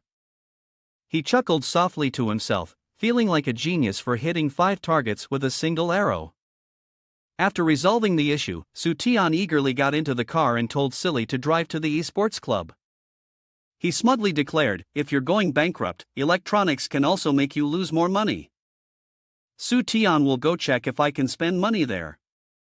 A little while later, in the midst of the muddy music and neon lights, Miao Jun's eyes were filled with tears. He raised his swollen finger and sighed, "I was reckless while playing yesterday and got injured. But I can't compete for a month, what am I supposed to do?" Su Tian thought for a moment upon hearing this. Then, he suddenly stood up and said to Khi, "If I have money but can't compete, I'll just buy the best replacement." After speaking, he suddenly stopped, "But if I spend a lot of money, I can buy good players, and if they're good, they will definitely win the championship, and if they win the championship, there will be sponsorship." He thought for a moment, then shook his head, denying his own idea. "I need to find a way to spend money, but the players need to be real rookies." As he was caught up in his thoughts, a familiar voice called out to him from behind. Bai La was rubbing her shoulders, complaining that Su Tian should come and massage her, as training the kids had exhausted her. Upon hearing her, it seemed like Su Tian had an idea. He confidently smiled and immediately announced his decision to open an esports training academy, complete with expensive training computers, where he would nurture children who were still inexperienced and naive, thinking they were destined for greatness, only to find out they were just amateurs. Su Tian happily declared that this time, he would definitely experience the taste of failure. The next day, in a towering skyscraper, Su Tian stood holding a red cloth, which was covering something. He proudly announced to everyone that he was launching a new project. With that, he pulled the red cloth away, revealing a shiny golden sign. Yes, he was going to inject life into the TTL team by establishing the Tiansu Training Center. Bai La, thrilled, cheered, happy that she would finally be able to bully the younger generation. But Su Tian's expression was mysterious, and he dismissed her remark, stating that if he were to be a junior, then it was Bai La who would be the one to suffer. Hearing this, Bai La pouted and asked, "Is the training really that strict?" Su Tian nodded and smiled, saying, "Of course, I only select the finest instructors." The foundation of sports competition is having a strong body, so Su Tian chose Jinlan Bo, a former Southeast Asian soldier, as the physical education instructor. After running 3,000 meters, doing high jumps, long jumps, swimming in all kinds of styles, they were only allowed to have breakfast. Not to mention, the famous chef's cooking did not suit the children's taste, so he had invited a nutrition expert to prepare meals that were beneficial to their bodies. Duomei shuddered at the thought and suddenly remembered the healthy salad, which was nutritious but no different from pig feed. Su Tian continued, "After the meal, they can start actual training on the machines. Every day, there will be a graded task, a direct competition with a semi-professional team, limited to 8 hours." Concluding the sentence, Su Tian wore an evil smile. "If they don't make it, they won't be allowed to leave." Zilin, sitting across from Su Tian, asked worriedly, "Isn't that a bit too harsh?" But Su Tian just waved his hand dismissively. "If they want to be good at gaming, they have to endure challenges." Bai La lightly rested her chin in thought. If it's like this, wouldn't she end up as bad as everyone else? Let alone anyone else. At this moment, Principal Qian Pinru raised her hand sweetly and said, "Isn't this the time for her to step in?" Su Tian nodded and smiled in agreement. "Anyway, if it's stressful, it should also be relaxing, right?" Hearing this, Bai La immediately thought of some internet celebrities. Could it be that they need to organize a professional performance or something? At this, Su Tian, with a wicked expression, refuted, "I'll arrange piano lessons to develop their emotional connection and finger flexibility. Of course, if they don't learn it well, there will be a punishment. Getting a punishment directly from Pinru might even be a reward." It was truly improper. Yet, Duomei still felt a bit anxious, wondering if anyone would actually come to learn. On the surface, Su Tian told them they sincerely wanted to play professionally. Even if it was just one person, he would still profit, but deep down, he sneered, thinking that if some ghost showed up, he would just write their name backward. Upon hearing this, she immediately sat up and said, "I understand now." Su Tian was puzzled, and Duomei adjusted her glasses confidently, stating that she knew Su Tian intended to create a strict brand image to make the TTL team's reputation grow louder and louder. When he heard that, he let out a long, drawn-out sound, almost as if in disbelief. "Did you think that?" After Duomei's point was settled, Bai La raised her hand to speak, saying, "Who will pay to hire instructors like that?" Su Tian raised a finger and said, "They only cost 1 yuan a day, it's just Xiao Tian being frugal, not giving Xiao too much." Seeing that Duomei had figured something out, he secretly marveled at the associative thinking of the two sisters. She explained on Su Tian's behalf that over 80% of people wouldn't last a day and would leave. The company wasn't deceiving them, only giving them a reminder. Su Tian, with a headache, had to agree with her. It seemed like everything had been decided, so Tu Dao took responsibility for decorating the training center and promised it would be done within a week. Finally, after the discussions were over, Su Tian encouraged them and got down to work. Personally, he was sure that such a training center wouldn't amount to much. A short-haired, platinum-blonde person kicked the door to the center's office open and shouted, "Where's the person in charge of electronic training, Su Tian?" With a smug smile, he added, "The future #1 in the world like me comes looking, and there's no one here to greet me?" Suddenly, he was startled and looked up at something enormous. Zhaishan appeared with a face that couldn't be any more gloomy and briefly introduced himself as the person in charge of this place. He was stunned, confused, and muttered, "Could he be the Zhaishan from the TTL team?" After receiving confirmation from him, the arrogance he had earlier vanished, and he began calling him Great God with the expression of a true fanboy. His parents, walking behind him, softly called out, urging him to slow down as they struggled to catch up. It turned out he was Xiao Fu. His father stepped forward, shook hands with Zhaishan, and mentioned that his son's dream was to play games and become a professional player, so they were considering bringing him here for an experience. Xiao Fu lowered his voice and quietly told him, "This is where the Tiansu group trains the TTL team."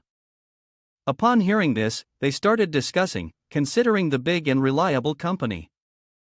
Chen, hearing this, coldly handed them a contract to review. It was 1,200 yuan per person per week, and payment had to be made up front. Looking at the contract and the price, his father hesitated slightly, not understanding why it was so expensive. Chen then gestured toward the walls lined with information about the professional coaches, ensuring that it was no half-hearted effort.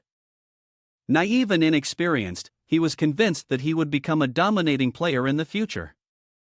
His father, trusting him, took out his phone to make the payment, deciding to try out the experience for a week. After everything was settled, both his father and mother smiled and supported him before leaving. Later, at the sports field, a team stood in a neat line.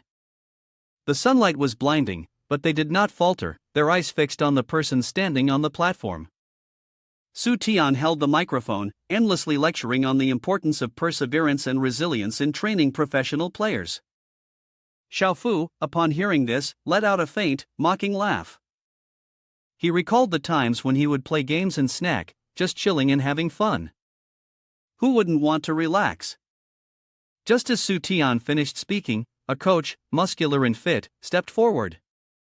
He seriously emphasized the importance of physical fitness for focus, and announced that they would begin the first training session, a 5,000-meter run.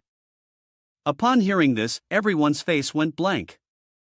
One by one, they pouted and protested, saying they didn't want to run.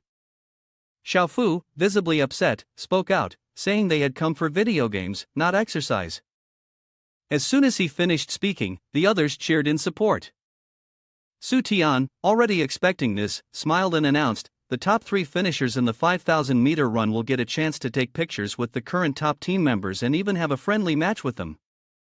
Before he could even finish his sentence, everyone started sprinting at full speed, leaving Xiaofu, who was still confused, behind. He was furious for being betrayed, but soon, Xiaofu caught up, running with all his might, determined to claim that prize. A while later, Xiaofu came back, exhausted and out of breath. The coach pressed a button, announcing that he had finished in first place. The others immediately collapsed, gasping for air. Some managed to stand, but they didn't look any better. Su Tian clapped his hands to encourage them, then cheerfully announced that the next training session would begin, and they would be evaluated by a specialist at that time. Those who were lying down, barely able to breathe, begged for a break, some even wanting to sleep. But before they could finish, the staff had already set up their gaming computers, clearly ready. Su Tian chuckled and said, "Players, go ahead and give them a good beating for me." Outside the stadium, a crowd had already gathered. Su Tian had prepared 50 skilled players, all waiting to give these lazy trainees a lesson. The training session began. In the game, Xiaofu, playing as the character, was desperately running for his life along the riverbank. The commentator thought that he might turn the situation around with the help of a professional player, but it seemed unlikely. He himself knew that he couldn't escape the enemy and was planning to seize the opportunity to run. However, it seemed as if his character's feet were weighed down by lead, crashing straight into a nearby rock wall. The group of knights sitting on the platform watching the large screen laughed out loud, mocking Xiaofu as a fool. Xiaofu sat there in a daze, staring at the screen, struggling to believe how he could have collided with the wall like that. At that moment, Su Tian approached and, with a slight smile, said to him, "Look up at the big screen above." Seeing the mocking words appear on the large screen made him choke up. Then, all of a sudden, Xiaofu began to run, tears streaming down his face as he continuously accused them of bullying the player. Su Tian turned around in surprise, thinking that it hadn't even taken long for him to break down, and he still had many more tricks up his sleeve. The fleeting feeling of surprise quickly passed, and he felt it was fine this way after all, the loss was now within his grasp. Duo Mei and Bai La also felt something was off. Looking at Su Tian's sinister smile, they felt uneasy. Seeing the new student standing sadly in a corner, Bai La immediately planned to go comfort him. Duo Mei stood frozen for a long time, trying to think back to why Su Tian had done that. It was probably a strategy of attacking first and soothing later, with minimal effort but maximum impact. Her ability to make connections was truly impressive. Just as she thought this, she intended to invite Wang and Ainan to come over and sing praises for her company. Duo Mei thought for a moment and then realized that Su Tian was indeed a genius. Establishing a professional team, offering praise, then training in electronics, developing together, and progressing together. Su Tian was only outclassed by Gu Liang. Is that really a fan? He might as well not be defeated at all. On by LA's side, he had probably successfully comforted Xiao Fu. He quickly regained his spirit, and although his eyes were still a bit wet, a strong sense of determination filled him. Professional players shouldn't be easily defeated like that. Suddenly, the phone hanging in Xiao Fu's pocket vibrated softly. He picked it up and couldn't believe his eyes when he saw that, just like that, he had already gained fans. Xiao Fu gripped his phone tightly, determined to accept any criticism, no matter how harsh. A few messages complimenting his bold actions earlier made his heart waver. Tears of happiness flowed, but on the outside, he stubbornly insisted that he was fine, that he was only a little touched. The result on the notice board was, as expected, a loss. The new trainees were deeply saddened and felt even more disappointed in themselves. Su Tian stepped forward to offer some advice. The gap between you and professionalism is still too wide. Do you just want to win the game, or do you want to focus on learning and studying? Obviously, if that's all you do, you can't become a professional. After his dismissive advice, Su Tian was sure they would run away. He casually walked off, leaving behind the disappointed new trainees, but something on the phone seemed to make them smile. A little hope was kindled. Their expressions shifted from joy to emotion, then back to self-comfort. After all, this little hardship was nothing. In the future, they would definitely have prospects. All of them, in unison, rushed to the physical education instructor, demanding more training.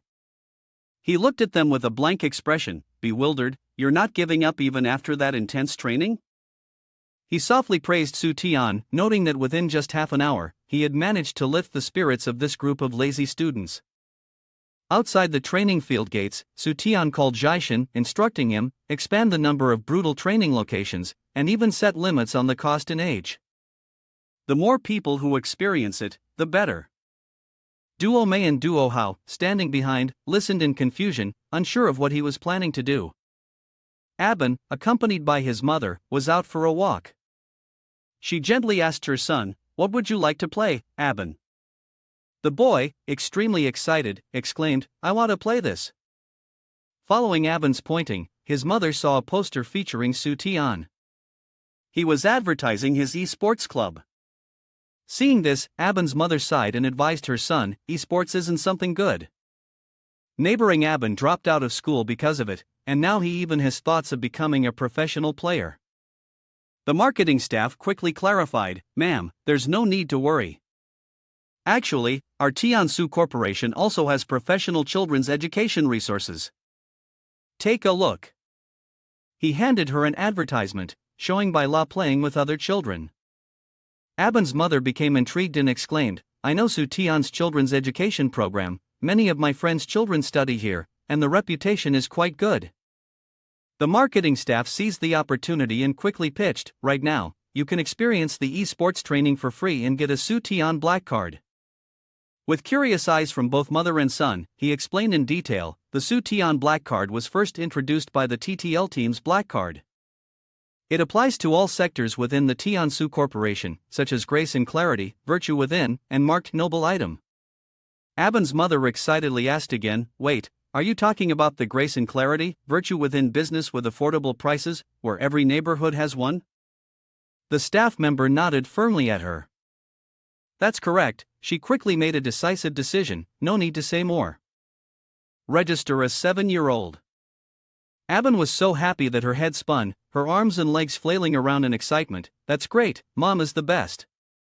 The marketing staff member smiled the standard smile, "No problem, 7 is within the discount range, the half-day package totals." Aben's mother was utterly surprised when she heard him finish, repeatedly asking for confirmation. "Only 15 coins, for a whole half-day? Are you sure?" The staff member confirmed once again, "You can wait downstairs based on your number, there will be a special car to pick you up." Aben's mother eagerly said to her son, "For just half a day, we get such an affordable black card." It's a bargain. Suddenly, a high-speed sports convertible quickly braked and stopped right in front of them. Aman and the boy's mother were blown by the wind, their hair flying. Both stared at the expensive sports car in front of them, only to see Misli, full of elegance, with sunglasses, inviting Aban's mother and the boy to get in the car.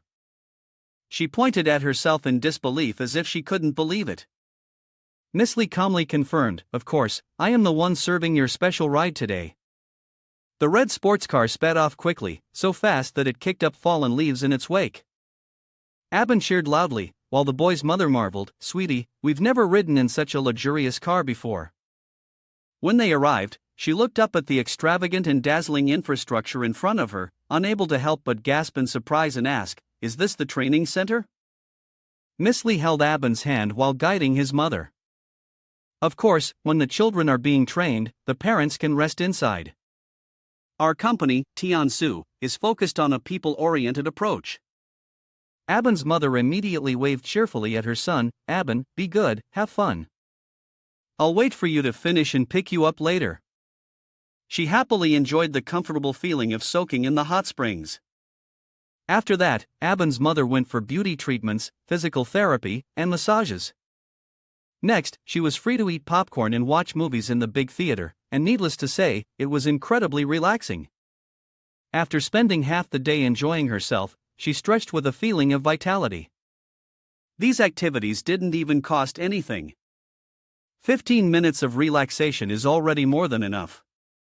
She was delighted, but Aban, her son, was upset, sulking as he walked out of the electronic club, clearly feeling like he had endured a great injustice. His mother quickly ran over to comfort him. "Aban, what happened? Did someone bully you?" The boy was so upset that his eyes filled with tears, and he sobbed as he replied, "The electronics weren't fun at all. I want to go to school. I want to go home and read books." Hearing these words from her son, Aban's mother was completely confused and uncertain. While she patted his head to console him, she noticed that many other boys around were wiping away tears as well. She seemed to realize something. Excited, Aban's mother speculated, could it be that this electronic training is designed to make children turn back to focus on their studies? Tansu is such a great company. While carrying her upset son, she murmured to herself, "This is amazing, I must tell everyone about this place when I get home." From a distance, Duo Hao saw this scene and couldn't help but feel cheerful as well. This time, all of Tansu's branches were strongly united. Dominance in the field of esports youth training is approaching. On the news segment of the television program 1414 Golden Eye, the reporter began by introducing and taking the audience to explore the lives of people around the world. The reporter led directly, "Good afternoon, everyone, welcome to 1414 Golden Eye. Recently, we've received feedback that many parents here in this tourist village seem very happy." The camera quickly turned to the pedestrians nearby, "So, let's go and find out why this is the case." The reporter walked up to Xiaolu and said, "Excuse me, sorry to bother you, can I ask you a few simple questions?" Xiaolu smiled warmly, "No problem, feel free to ask." The reporter jokingly asked, "Can I ask why you're so happy? Could you share with us your secret with a little hip-hop style?" Xiaolu winked and bragged, "It's simple, of course, it's because I brought my son to participate in Su Tian's youth esports training. It was supposed to be just a half-day experience, but now I've signed him up for a full course during the holidays." The reporter, continuing the conversation, indirectly asked about esports training, "It seems you're truly a modern parent. Most parents don't want their children to only play video games and do nothing else." Xiaolu winked and smiled mysteriously, "Esports here are different." Xiaolu's son had finished his session and was about to leave. "Pay attention, everyone." In the footage, we can only see the sinister smile on Xiaolu's face, juxtaposed with the tragic, tearful expression of the teenager stepping out of the esports club. Xiaolu approached, smiled gently, and tried to appear friendly as he patted his son's head. "How was your esports performance today?" I could only see my son crying so much that his tears and snot were smeared all over his face. "I don't want to come here anymore, I don't want to be in this place anymore." The kid raised his head, lamenting to the sky, pleading for mercy. "I was wrong, I'm just not suited for playing games, don't bring me here anymore. Seeing his son's desperate expression, Xiaolu calmly uttered some strange words. Don't give up easily until the competition is over, keep trying. There will be many more interesting lessons in the future. The kid, full of determination, hugged a thick pile of exam preparation books. No, I want to go to school, take me to school, I don't want to play games anymore. Xiaolu then turned to explain to the reporter. See? The electronic course here made my son not want to play games anymore. His enthusiasm for learning has increased by 500%. The reporter, who was skilled in talking, was left speechless. Who would have thought there was such a background to this? No wonder all the parents are so happy. She continued to move forward. Next, we will head to the actual training field. Immediately, the TV screen went black. Su Tian slammed his hand on the table and shouted angrily, "What on earth is going on?" Duo Mei happily reported to him, "Here are the statistics. Since the news about this sculpture spread, our revenue has been skyrocketing."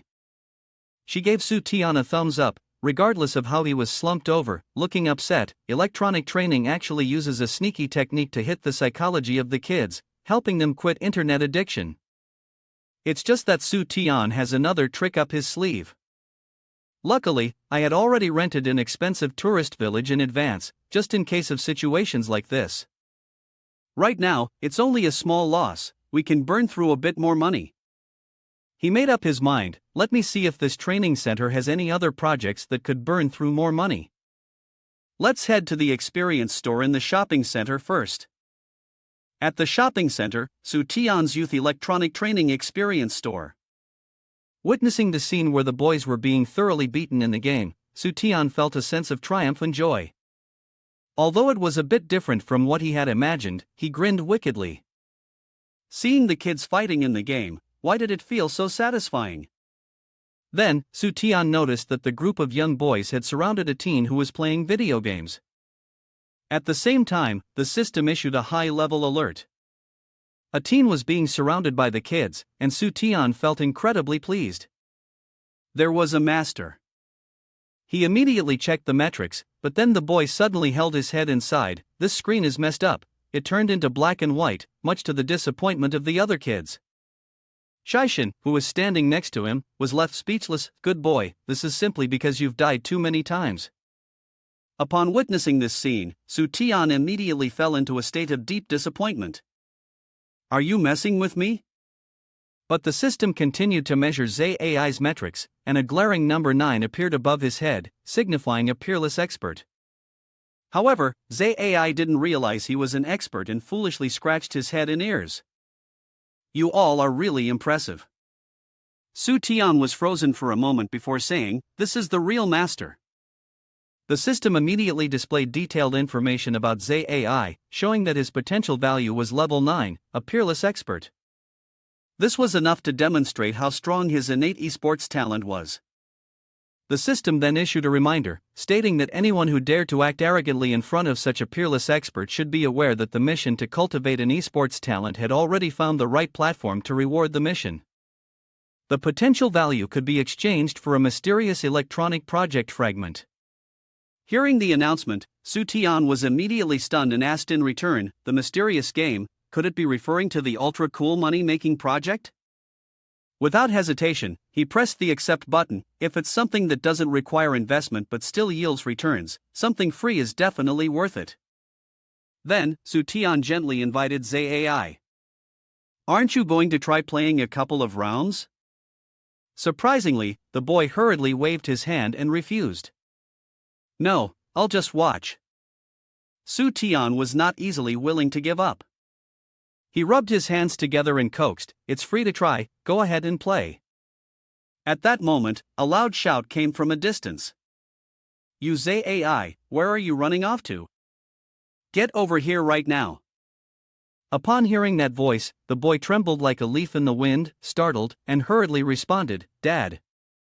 Unexpectedly, Su Tian misunderstood, immediately stepping back a few steps while waving his hands in a hurry. "Kid, don't call me that, I'm not your father." It wasn't until this moment that the boy's father managed to push his way to the front. walking while continuing to scold him. You brat, you AI, you've only been gone for a short while and now you're here playing games?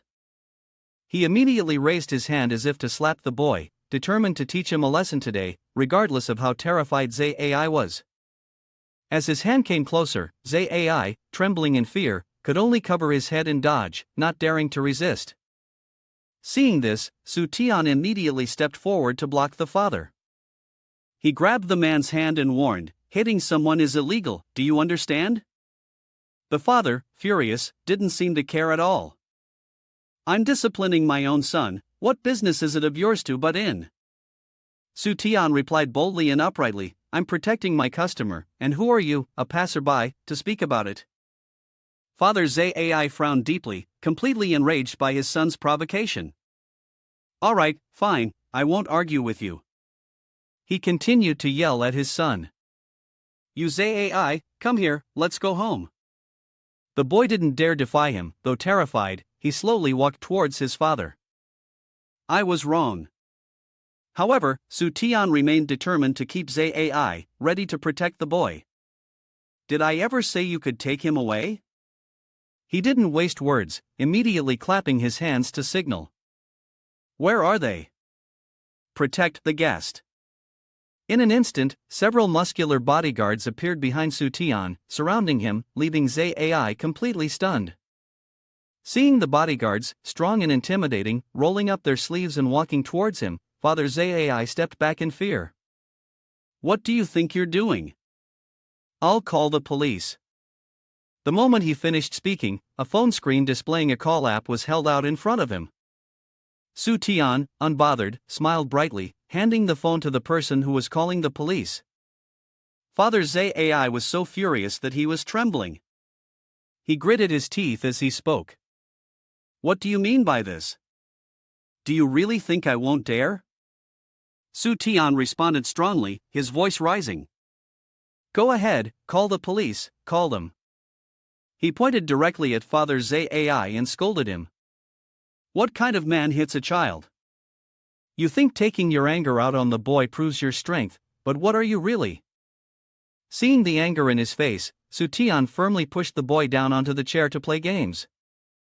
"Watch me," he said smugly. "Look with your own eyes and see how much talent your son has in gaming."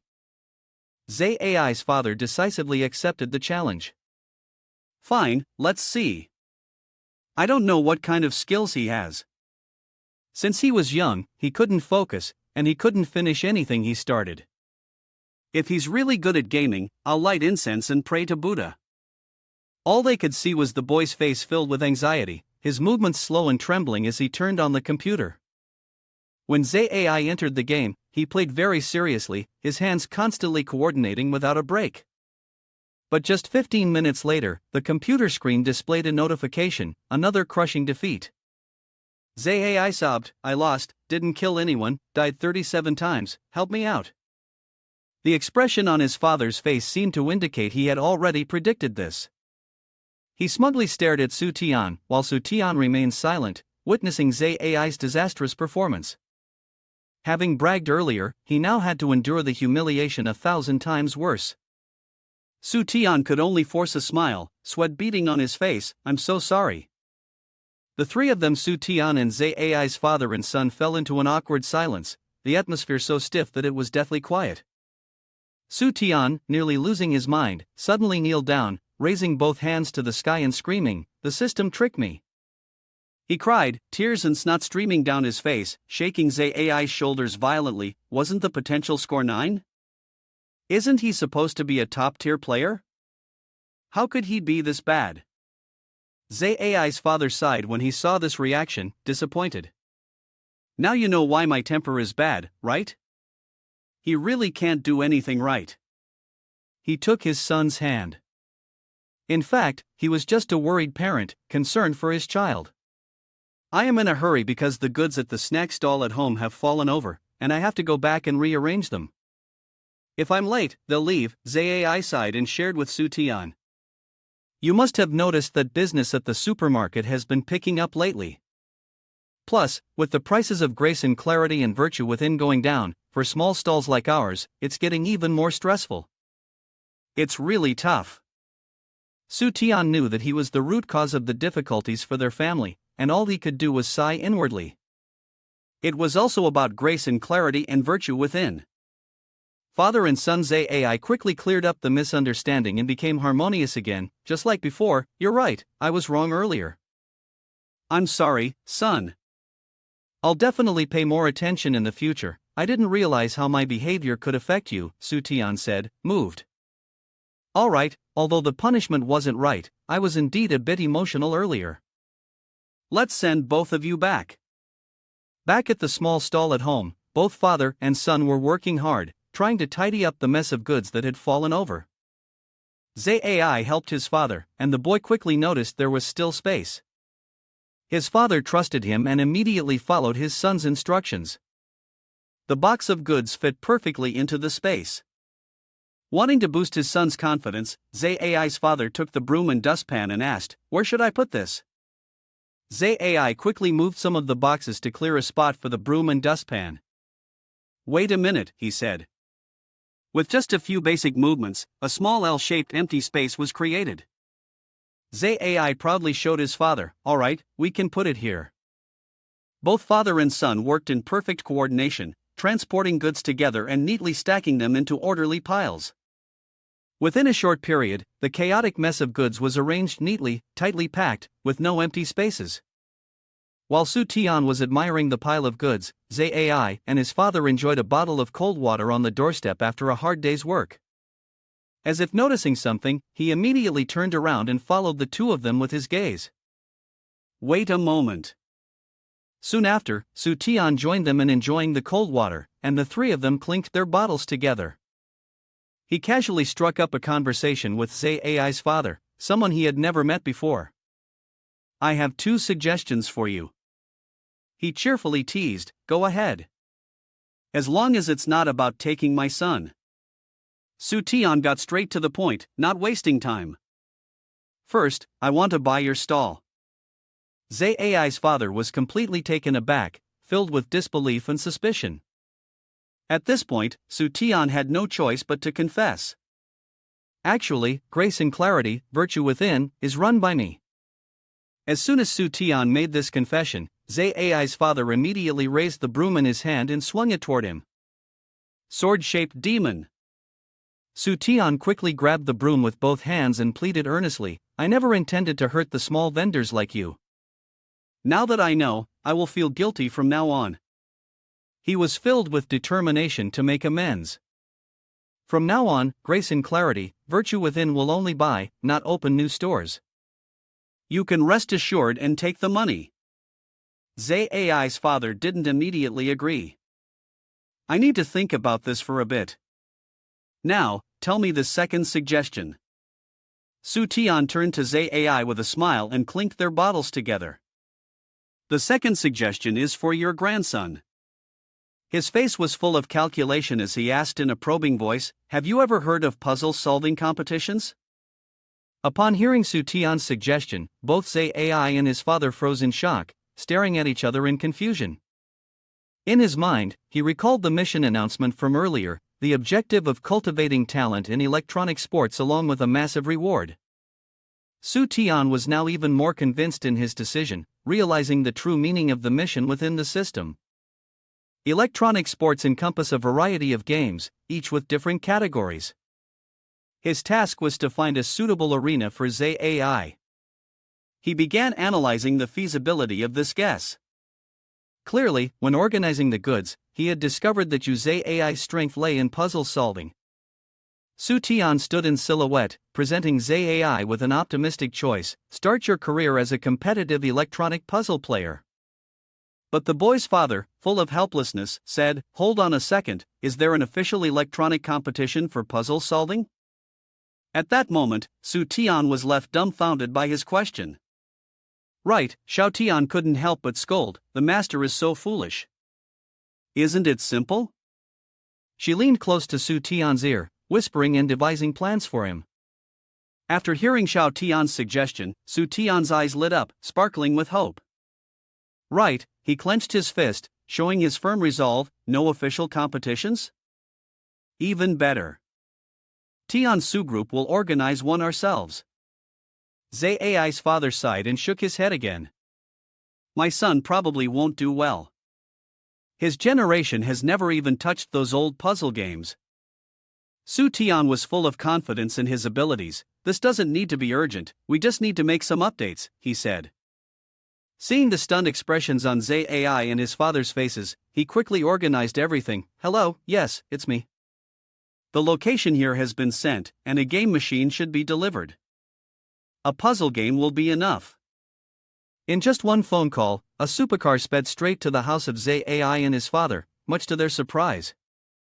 The person who arrived was none other than Miss Lee. She got out of the car and handed them a game machine. Boss, the delivery has arrived. Zai had no confidence in himself. The boy nervously took the game machine. Can I really do this? Su Tian was confident. I believe this time, it will work. Zai, confused, asked him. But why is there no response when I press and swipe? Is it broken? Both Su Tian and the boy's father helplessly raised their hands to cover their faces. This is the difference. Back in that era, there was no touchscreen, he quickly explained, educating Zai about the old-fashioned game machine. That's how it works. Su Tian went all in, explaining how to use the game machine. The boy learned quickly, and soon he was in the game, finally getting started. Zai's way of playing was very unusual. He kept stacking blocks so high that they were about to hit the top. Su Tian quickly clasped his hands together and prayed, Please, I'm sacrificing 2 years of my life to ensure his success. As soon as he made a wish, Zai had already successfully cleared a line in the Tetris column. The boy, playing this game for the first time, excitedly shouted, I did it. Su Tian regretted so much that his insides felt twisted, but it was already too late. I take back my words. 2 years of losing lifespan, doing something like this, I don't even know what for. Zai was completely focused, his fingers skillfully manipulating the game console. He was so engrossed in the game that he lost track of time and place, playing from dusk until late into the night without stopping. By the time dawn broke, the first light of morning slowly emerged. Su Tian and Zai's father had just woken up, both rubbing their eyes. The father, puzzled, asked, When did we fall asleep? Meanwhile, the boy kept sitting at the doorstep, playing non-stop. As both of them looked at Zai's game console, their eyes filled with vague curiosity about his progress. On the right side of the screen, an incredibly high score stood. Zai, playing for the first time, had reached level 99, with a score made up of a long string of 9 digits, nearly touching 1 trillion. Both were stunned, their faces blank with shock. Su Tian and Zai's father were left speechless. The boy had been playing since the previous afternoon, and now it was morning. They immediately embraced each other, crying with overwhelming emotion. My son finally has a future, he finally has something he's good at. I've finally raised a master. Then, Su Tian suddenly realized something. Wait a minute, this means it's... Just to confirm his suspicion, the system issued a congratulatory message, Master Mission Progress, unparalleled 2 out of 9. The total points to exchange the potential value is 7. Achieving the stage reward condition, Su Tian proudly laughed aloud, finally, I've been waiting for this. Xiao Tian was also happy for him, congratulations on your asset being divided into rewards. Now you can split the assets into 3 parts and deposit them into 3 chests. Su Tian was filled with determination and resolve, I've already thought about it. Let's split them into 3 types of surplus and loss, alright? Xiao Tian excitedly explained, first is the profitable part. You can receive an additional reward for all profitable projects. After generating a profit, the next time the principal is redistributed, it will be more than double the original amount. The next round of principal consolidation will be doubled. She then continued opening the chest. Second is the loss part. Before she could finish speaking, the system emitted a series of error codes. Su Tian was so happy that he couldn't stop smiling. In his mind, he only saw piles of gold falling from the sky, and the accountant doubling it into personal assets for him. But life wasn't as dreamy as it seemed.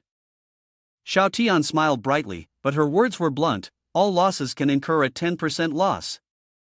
In the future, only 90% of the losses will be settled, minimizing the burden on you. The dream of a golden sea shattered. Su Tian fell into a deep silence, unable to speak. He was frantically banging his head. I knew it wasn't going to be anything good. I'm so angry. Seeing Su Tian screaming like a madman, Zai Ai worriedly said, "Look, Dad, he's gone crazy." The father joyfully comforted the child, "Silly boy, he's happy because he discovered your talent." At the residential complex of Tiansu Group, Su Tian Changjiang kept repeating a question to himself: how can I lose money, fight against the capitalists, and not harm ordinary people? While he was lost in thought, there was a knock on his door. Opening the door, Su Tian was taken aback and asked, "Hey, Xuecheng, what are you doing here?" Xuecheng replied bluntly, "I have two important matters to discuss." After both of them sat down on the sofa, Su Tian got straight to the point. "What is it?" "Speak up." Xuecheng explained seriously and clearly, "These two matters are actually related." She then laid it out clearly. "First, our delivery company has been blocked, and the people blocking us have some background.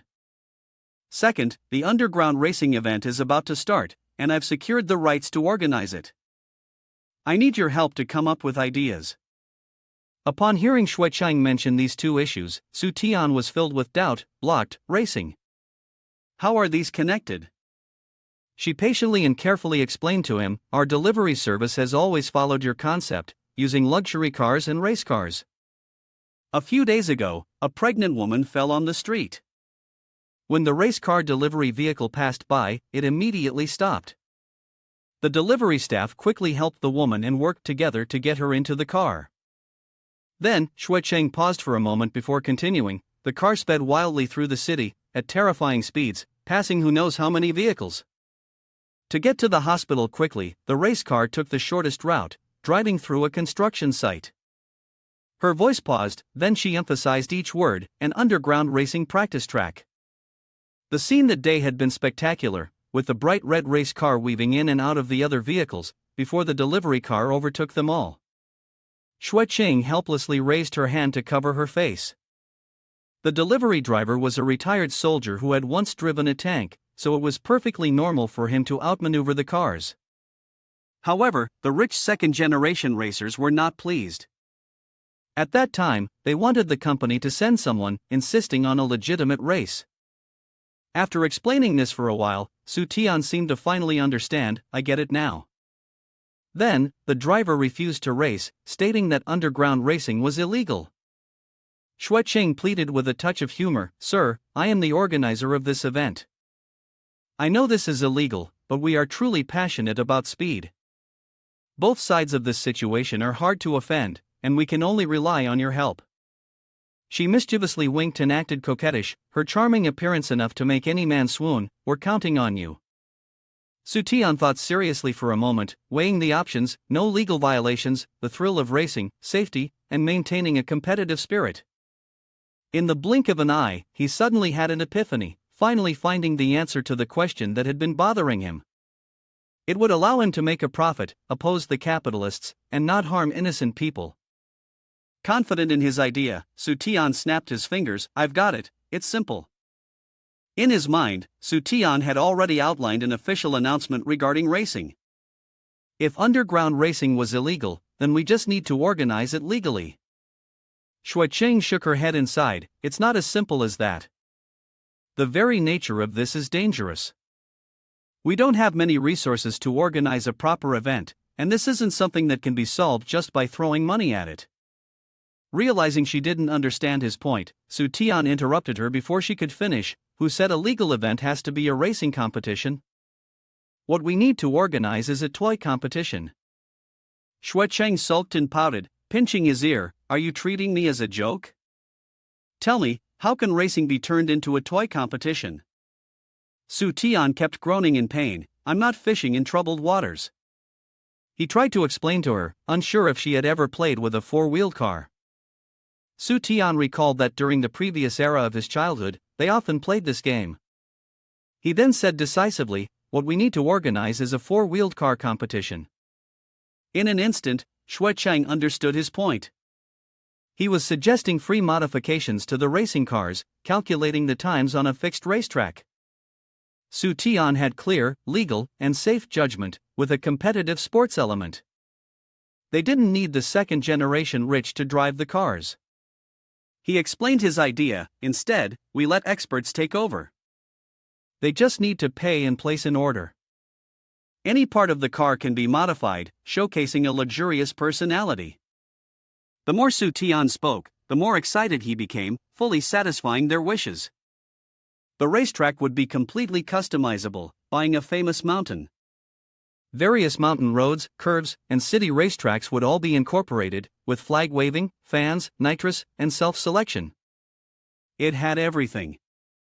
His idea was truly brilliant. Even Su Tian couldn't help but feel proud of himself, imagining the golden seas and silver mountains right before him. Cheng had been listening to him explain all this, and her eyes were already sparkling with excitement. How much money do I need to join now? However, Su Tian hadn't expected Cheng to be so intrigued. How had she fallen for it so quickly? The skyscraper was the office of a large corporation, and even at night, the lights were still on. The female CEO gave orders for the meeting to adjourn. The secretary stayed behind for a moment. She stretched and yawned wearily, having been in meetings until late at night. When all the subordinates had left the room, leaving only the secretary, Azu's mother finally relaxed, smiling as she unbuttoned the tight shirt and took off her high heels. It seemed as though something had just occurred to her. "That's right, secretary," Azu's mother said lazily, stretching her slender, jade-like legs onto the desk while she casually asked, "How's that kid doing lately? I haven't seen him around these days." Her secretary quickly massaged her shoulders and replied flatteringly, "Boss, your son has been pretty elusive lately, spending twice as much money as last month, but it seems like he's not causing trouble anymore." Azu's mother sighed in resignation, then extended her hand to give an order. "Got it. Tomorrow, you go investigate a bit, just don't get involved in any immoral activities." The next morning, a luxurious white car pulled up in front of a grand villa. Azu's mother's secretary stealthily followed, certain that this was where the boss's son lived.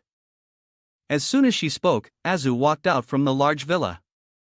Seeing him, the secretary was puzzled and muttered to herself, "The target appears. Where on earth did he spend all that money this month?"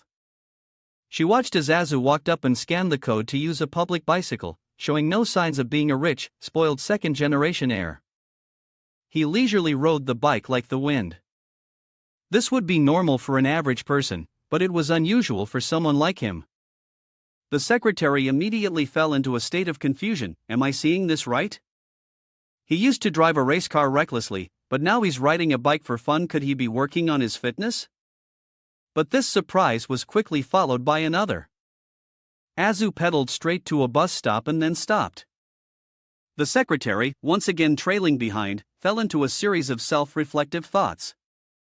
"I've been following this bus for years, and I've never seen her son take the bus. Could it be that he's out of money? Or maybe the car's gone?"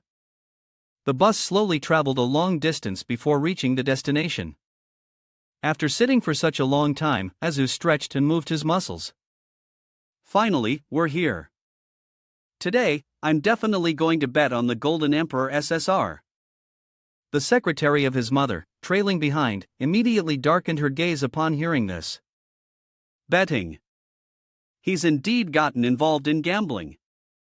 Su Tian affectionately draped his arm around Azu's neck. "Why are you only getting here now? The competition is about to start." He smiled and responded, "Sorry, I got delayed." The two entered without realizing the secretary was still lurking behind, watching. In her mind, she imagined scenes of extravagant decadence, suspecting that it wasn't just gambling but also illegal competitions. "I will definitely find evidence and report this place." Azu stood confidently in front of the lottery machine, boldly proclaiming, "Today, I'm going to draw the lottery 10 times in a row to get a big prize." He quickly drew a mystery box from the machine and pulled it out. Someone whispered in curiosity. 10 consecutive draws? It turned out that the person speaking was the secretary who had been following them. Seeing this, she couldn't help but breathe a sigh of relief. So it's not gambling after all. 10 mystery boxes were quickly opened, revealing rearview mirrors, 3 R-grade tires, an SL-grade tire, an L-grade cushion set, 2 L-grade headlights, and L-grade nitrogen gas. The secretary was taken aback. What a clever kid, even copying the popular mystery box toy game from Tansu Corporation recently.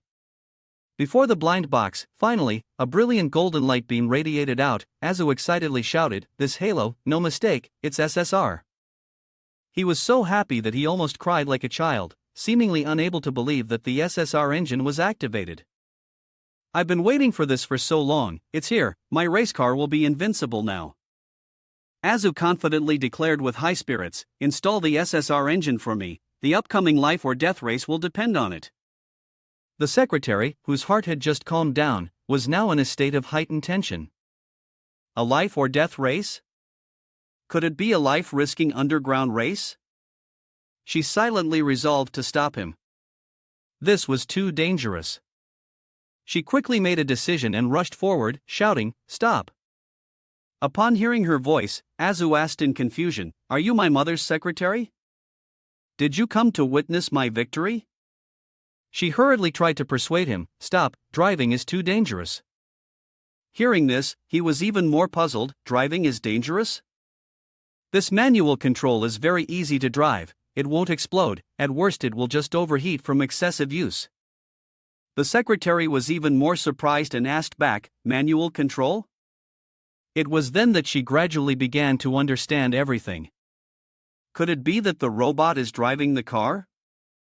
Tian patted her on the shoulder to reassure her, "That's right, this robot is equipped with the human-like function technology from our Tansu Group's drone division, safe and effective." As Azu entered the race, he became serious, "I won't lose to you guys today. Witness my victory, the other opponents are no match." "That's enough. Even the best equipment can't beat my skills." The competition officially began, the rolling door was lifted. Just outside was the wide racetrack, and it goes without saying how advanced the facilities of this racetrack were. Tian sat in the referee's chair and shouted loudly, "Is everyone ready?" The winner of today's race will receive the Tian Smart Racing Car, a limited exclusive product. Go ahead and paint your car. His tone was full of arrogance and dominance. All the contestants and players responded with an earth-shattering cheer. Started already. As soon as Tian gave the signal for everyone to prepare, the cars at the starting line were ready to shoot forward. The 3-second countdown began, and the moment the word start was shouted, all players pressed the start button on their controllers. The intense race officially began. Tian beamed with joy at his brilliant idea.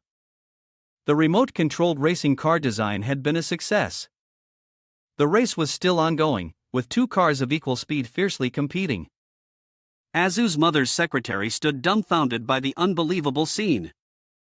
The son of the Liu family, the granddaughter of the Sun family, the son of the Li family, every one of them was a second-generation rich kid. She looked at all these privileged youths engrossed in the game, puzzled, is this race really that fun? It's not like a real car race. From behind, Tian whispered into her ear, taking the opportunity to promote, a real racing car doesn't cost as much as mine. Get ready to have your horizons broadened. Immediately after, he used the loudspeaker to announce to the players, you all are competing so fiercely. The leading position has entered the upgrade phase. With Tian's words, 3 mysterious blind boxes appeared on the players' electronic screens. He announced, model item activation.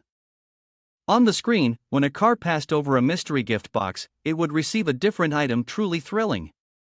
When one car passed over one of the 3 boxes, it obtained a steel-reinforced model item. The owner of the car was Azu, who cheered excitedly, "Nice. It's the steel reinforcement, the best item for the leading position." His mother's secretary asked again in confusion, "Reinforcing steel, could it be some kind of reward item?" Tian made a dismissive gesture, "That wouldn't be interesting. Everyone's here to play, not to lose, right? Not to fail, either. Just as the model props were ready, several drones unexpectedly appeared above, disturbing the racing car speeding at high velocity. The mechanical sound of the game system echoed as Su Tian deployed the terrain with his drone. At the same time, a notification appeared on Azu's racing car. Combination successful, reinforcement has been applied. The car, which had originally shown a different transformation, became sturdier and harder to break through. As the notification played, the reinforced props completed, turning Azu's once ordinary racing car into a supercar with powerful defenses. But his opponent smirked, a sinister grin spreading across his face. So what if it's reinforced with steel? I have a flipping item. His car was still racing down the track at an insanely fast speed. He, too, began using his item, and the system sounded another notification indicating that armor was being equipped. He used the super speeding projectile item, and it was easy to predict who it was aimed at. In the control area, he shouted loudly, launching the super speeding projectiles. Azu clicked his tongue in annoyance when he saw the smug look on his opponent's face. Just as his opponent issued the command, a series of super speeding projectiles shot straight toward Azu's newly reinforced racing car. A huge explosion erupted on the digital screen. Azu laughed loudly, feeling exhilarated. Even your super speed bullet can't penetrate the steel reinforcement of my vehicle. But before Azu could laugh for too long, he quickly countered, your steel reinforcement may not be able to be penetrated, but my super speed bullet has a real damaging effect. It can directly shatter your racing car. At that moment, the miserable condition of Azu's racing car was the clearest proof. He stared at the digital screen in disbelief. No way, can the super speed bullet really have such an invasive effect? He laughed arrogantly, enunciating each word clearly, I don't know about others, but I have VIP 6. Azu, struck by this revelation, muttered to himself, it's actually the anti-metal type. I'm only VIP 2. Is the gap between the rich second generation really this huge? At that moment, Su Tian suddenly appeared with a dazzling flare. Want to become VIP 6? Just pay for it, with your money, you can get a card. Upon hearing this, Azu wailed, then directly knelt down at his mother's secretary's feet. I must earn a lot of money, I want to become VIP 6. He was filled with determination, grabbing the secretary's hand, take me to my mother's company for an internship. I need to earn a lot of money as soon as possible. She turned her head, seeing Su Tian cheerfully waving at her, and couldn't help but sigh, I don't know whether to be happy or to mock this. He continued to stir up the atmosphere. Everyone, continue the race, enter the VL stage. One by one, they were all from rich families, but they were deeply engrossed in this racing game. This virtual reality game even had racing tracks in the vast, distant universe. All the players are completely hooked, able to spend money on racing. Su Tian is too relaxed. Su Tian is calculating a vicious scheme. You capitalists, I'm exploiting your descendants. Isn't that too much? Su Tian's face was filled with delight as he looked at the plan in his hands, unable to stop himself from smirking. At this moment, they could start the competition for the box set in Nation R. The more potential value, unlocks, and abilities they could exchange, the better. Xiao Tian beside him was incredibly excited because he finally understood that cultivating talent was the key to success in business. When she complimented him, he seized the opportunity and spread his hand, asking for money. Hurry up and give me the material fees, venue fees, publicity costs, and competition prizes, a few million. You're just playing around. Xiao Tian immediately rejected his shameless request since the cycle had already paid for 4 rounds of racing and gaming training. He needed to go raise his own sponsorship. Hearing what she said, Su Tian froze right there. He began crying and lamenting that no company would ever invest money in such a competition. Unsure of what to do next, he shook the sleeping Yu Chu beside him, trying to find a solution for this issue. Yu Chu, woken up, wasn't happy and muttered, what's going on? Who's making all this noise? Su Tian quickly pushed the game competition plan toward him and explained that they had no money and needed to come up with a way to solve this. Hearing that it was a game competition, Yu Chu immediately refused to take the task but was still forced to read it. Reluctantly, Yu Chu read through the plan, but within moments, his expression changed. He found it interesting and instantly had an idea for a few more games that could be added. Su Tian was confused by those words. "We don't have time to add more games into the mix." Seeing his doubts, Yu Chu quickly explained in more detail, introducing several widely known games: the 4 Heavenly Kings, cards, spider solitaire, card stacking, and bomb sweeping. These 4 Windows games had an incredibly broad fanbase. Everyone, from young to old, had played them. When bored or losing connection, people would often play a few rounds of these games. Su Tian was still concerned about Yu Chu's plan because these games lacked competitiveness, they were all single player. Yu Chu, however, seemed completely unbothered and replied, "As long as we combine a current popular gameplay method, we can turn something mediocre into something extraordinary." Su Tian found his argument convincing and decided to take a chance. The two of them were in perfect sync as they excitedly laid out their plan to win big. For the bomb sweeping game, Su Tian thought that if players could uncover a flag each time, it would cause a random grid of other competitors to explode. With the added competition of speed and skill in sweeping bombs, this single-player game could become the most competitive bomb sweeping game. As for the card game, if 5 consecutive cards formed a sequence, it would block the opponent for a minute. Thinking of the block building game, Su Tian became even more excited. He continued enthusiastically, "The simpler the block building game, the better. You eliminate a row, and the opponent gets more. Add a row, and the opponent will eliminate even more." Yu Chu couldn't help but exclaim, "This type of competition is truly the gospel of the salty gamers." The two of them discussed one strategy after another. After solving some tricky problems, Su Tian nodded in satisfaction. He smirked and put on a shameless expression, asking Xiao Tian for money to buy a game company. She pouted because he always found a way to catch her in a weak spot, and in the end, she decided to spend a little money. A while later, Demei, after receiving the information, quickly arrived at Su Tian's office. As soon as she opened the door and entered, Yu Chu and Su Tian immediately presented their plan to her. The two of them wanted her to acquire several small game companies, then advertise in well-known, quality stores in the district, organize a self-made, self-sold, self-consumed competition. The game was simple, and the rewards were simple too, offering fried potato chips and drinks. Demei read the plan, and was also surprised. She then asked, "You plan to hold the competition in well-known quality stores, does that mean it's open for everyone to participate?" Su Tian answered her question, "Not only do we want everyone to participate, but we also want to organize it twice a week. We'll save on venue rental, publicity, and basic material costs. I'm determined to carry out this plan." The reason electronic games are misunderstood by parents is because the understanding isn't widespread enough. Who says Russian cubes aren't considered electronic? We must make sure everyone participates in gaming. After a while, they finished discussing the game competition-related issues, and Yu Chu suddenly remembered he had an important appointment. He hurriedly said goodbye to Su Tian and left. Seeing him rush to the appointment, Su Tian felt suspicious. From years of experience in being deceived, he felt something was off.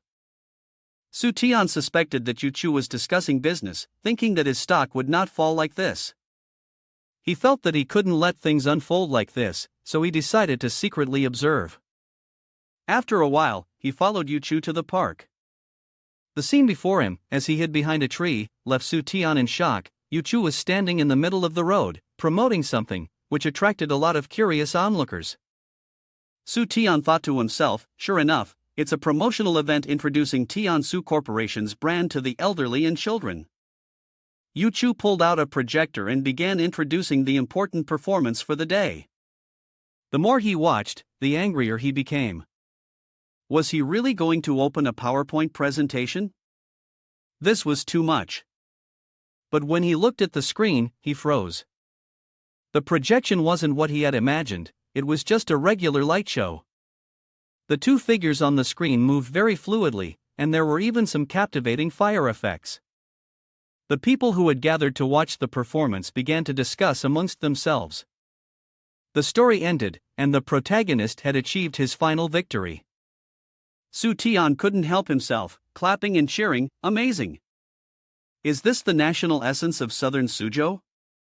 Yu Chu introduced the actress behind the curtain, Tang Chui, a shy and beautiful girl, who greeted the audience with a soft voice.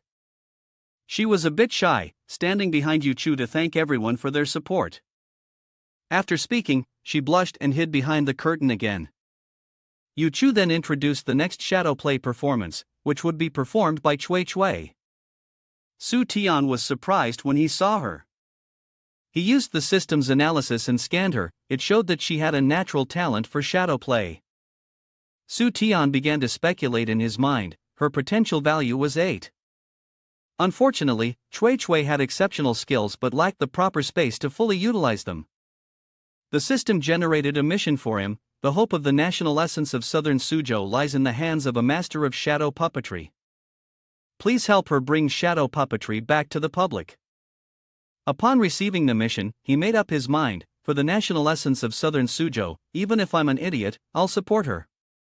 A child standing in front of him called out to his mother, that picture is black and white. The boy's mother immediately began to complain, what's so interesting about that old shadow play? Come on, didn't you want to go home and watch Automan? Hearing this, the boy excitedly raised his small toy. The universe still needs me to save it. Seeing this scene, Su Tian thought to himself, first, I have to get people to accept the concept of shadow puppetry. There needs to be a breakthrough, it has to attract the children. If you want to get in touch with Chui, you can rely on Yu Chu. Your job is to focus on the strategic plans. Before long, school ended, and Su Tian looked at the children, wondering, what would these kids like? Then he noticed a boy standing in front of a stall, eagerly asking, Boss, is that true? The vendor started to boast, with this shape-shifting weapon, you can transform into light. The boy was ready to pull out money to buy the toy. Seeing this scene, Su Tian couldn't help but feel speechless. He thought, if such a simple method could sell a toy, then his efforts had been a complete waste. You looked at that dishonest man inside, selling toys with such a dirty mind. At that moment, at the company, Deme was introducing some popular toys to Su Tian. She pointed to 3 toys, which were the most loved by children right now. We can start from here. Looking at the toys on the table, robots, superhero figures, and even colorful underwear, you were speechless. You picked up a pair of red underwear and, annoyed, shouted, what the hell is this red underwear? Seeing this, Deme explained, it represents superhero-level heroes, like Batman, Spider-Man, Iron Man. Su Tian guessed, in short, what kids like are, first, humans of exaggerated size, second, auto-transforming superhero heroes with exaggerated size, third, superheroes of the hero type who can transform. Finally, you figured out the key to dominating the children's market. You need to create a hero that transforms and is mechanically oversized. Deme awkwardly explained to you, as long as we use special effects, we don't need to actually make it oversized. Su Tian disagreed with her idea and said, if we're going to do it, it has to be the best. No special effects, we need to shoot it in real oversized form. You were very confident, to showcase the national essence of Southern Suzhou, I can spend this money without worry. But there was one thing that made you think a lot, how to combine it with the shadowplay script. Suddenly, your eyes glanced over the superhero model by the window, illuminated by sunlight. But what caught your attention was its shadow. Then, you excitedly shouted, I got it. Deme, standing next to you, was extremely curious. Su Tianlei, the extra, was sleeping like a dead person next to him, wanting him to call Tang Chui over to execute the shadow play advertising plan. A moment later, Su Tian stood and looked up at the grand stage he had painstakingly prepared. Chui stood beside him, stammering and asking, Mr. Su, why did you call me here? Seeing her initiate a conversation, Su Tian glanced at her and explained, I want to create a larger stage for you because the shadow play advertising has to be a gamble. He then led her to the workshop under construction. Looking at the machines assembling models, he proudly boasted, this is the new shadow play project we've been researching and developing. A giant robot model appeared in front of them, and he continued rambling, the protector of the secrets of Guangming. the executor of justice in the shadows, the shadow robot. You just have to treat it like the shadow play and operate it. Chui, staring at the enormous thing, wondered how she would be able to perform with it. Su Tian handed her a much smaller robot model, much smaller than the giant one, telling her she only needed to operate the small one. He explained that it was a mini version of the large robot, and just like the one she usually played with, the electronic signals would be transmitted through synchronized electrical connection points to the larger robot, causing it to move. Chui, still uncertain, decided to try operating it. She skillfully moved the puppet's arm in her hand. Immediately, the arm of the robot also moved, making her excited. Seeing Chui so eager, Su Tian immediately wanted to test it further and proceeded to move to a real battle scenario. He then ordered the lights to be turned on. As soon as the light turned on, the shadow of the puppet immediately appeared on the screen. The robot on the projector slowly tilted its head to the right, then it promptly stood up straight and made a motion as if preparing for battle. Seeing the scene before her, Chui was so moved she almost cried. This is so touching. Is all of this real? Xiao Tian congratulated her. You've mastered the leader's ultimate skill, and this is also the most important skill of the leader's core set. Upon hearing this, Su Tian couldn't help but feel elated, her nose practically lifted with joy. What could the leader's core set skill be? A super powerful brain or perhaps iron head gong? She stared at him and explained, it's the deep gaze. When activated, it adds 800% to persuasion power, 200% to credibility, and 300% to charm value. After she finished explaining, he stood there, his face blank, still not quite understanding what had just been said. Su Tian, frustrated, yelled, "This is what you call a must-have skill? It's totally useless." Seeing his reaction, she frowned and said, "Really useless? Look at me and answer honestly." Seeing Xiao Tian looking furious, Su Tian's face turned pale, speechless. He glanced away, avoiding her gaze, and mumbled, "I guess it has some effect." Chui, standing beside them, still in disbelief, asked Su Tian, "Can I operate this skill?" He generously agreed and praised her. "From now on, you'll be the star of our puppet theater." Hearing Su Tian's words, Chui blushed, stammering, "No, I can't." He then tried activating the deep gaze skill, confident that she could do it. "You're the best puppet theater performer I know." Chui was immediately halted by his skill. Su Tian spoke seriously, "For the sake of the film, for yourself, for me, give it a try." Although Chui was very confused, she eventually agreed with him. She changed her mind after just a few words. Su Tian turned and whispered to Xiao Tian, "This technique is incredibly useful. Right now, what you need to do is make up a story for this film project." A moment later, Su Tian went to a restaurant to meet someone. Dianba sat across from him, surprised, and shouted, "A film project?" Su Tian explained, "It's necessary to combine the concept of optical images, creating a dark robot warrior." Dianba whispered to him, "The secret of a sci-fi screenwriter. I call it a sample film of a vampire movie. First, they need to have an evil faction, like vampires." He started rambling, "Our protagonist will be infected and turned into a vampire. But the protagonist becoming a vampire actually makes them even stronger.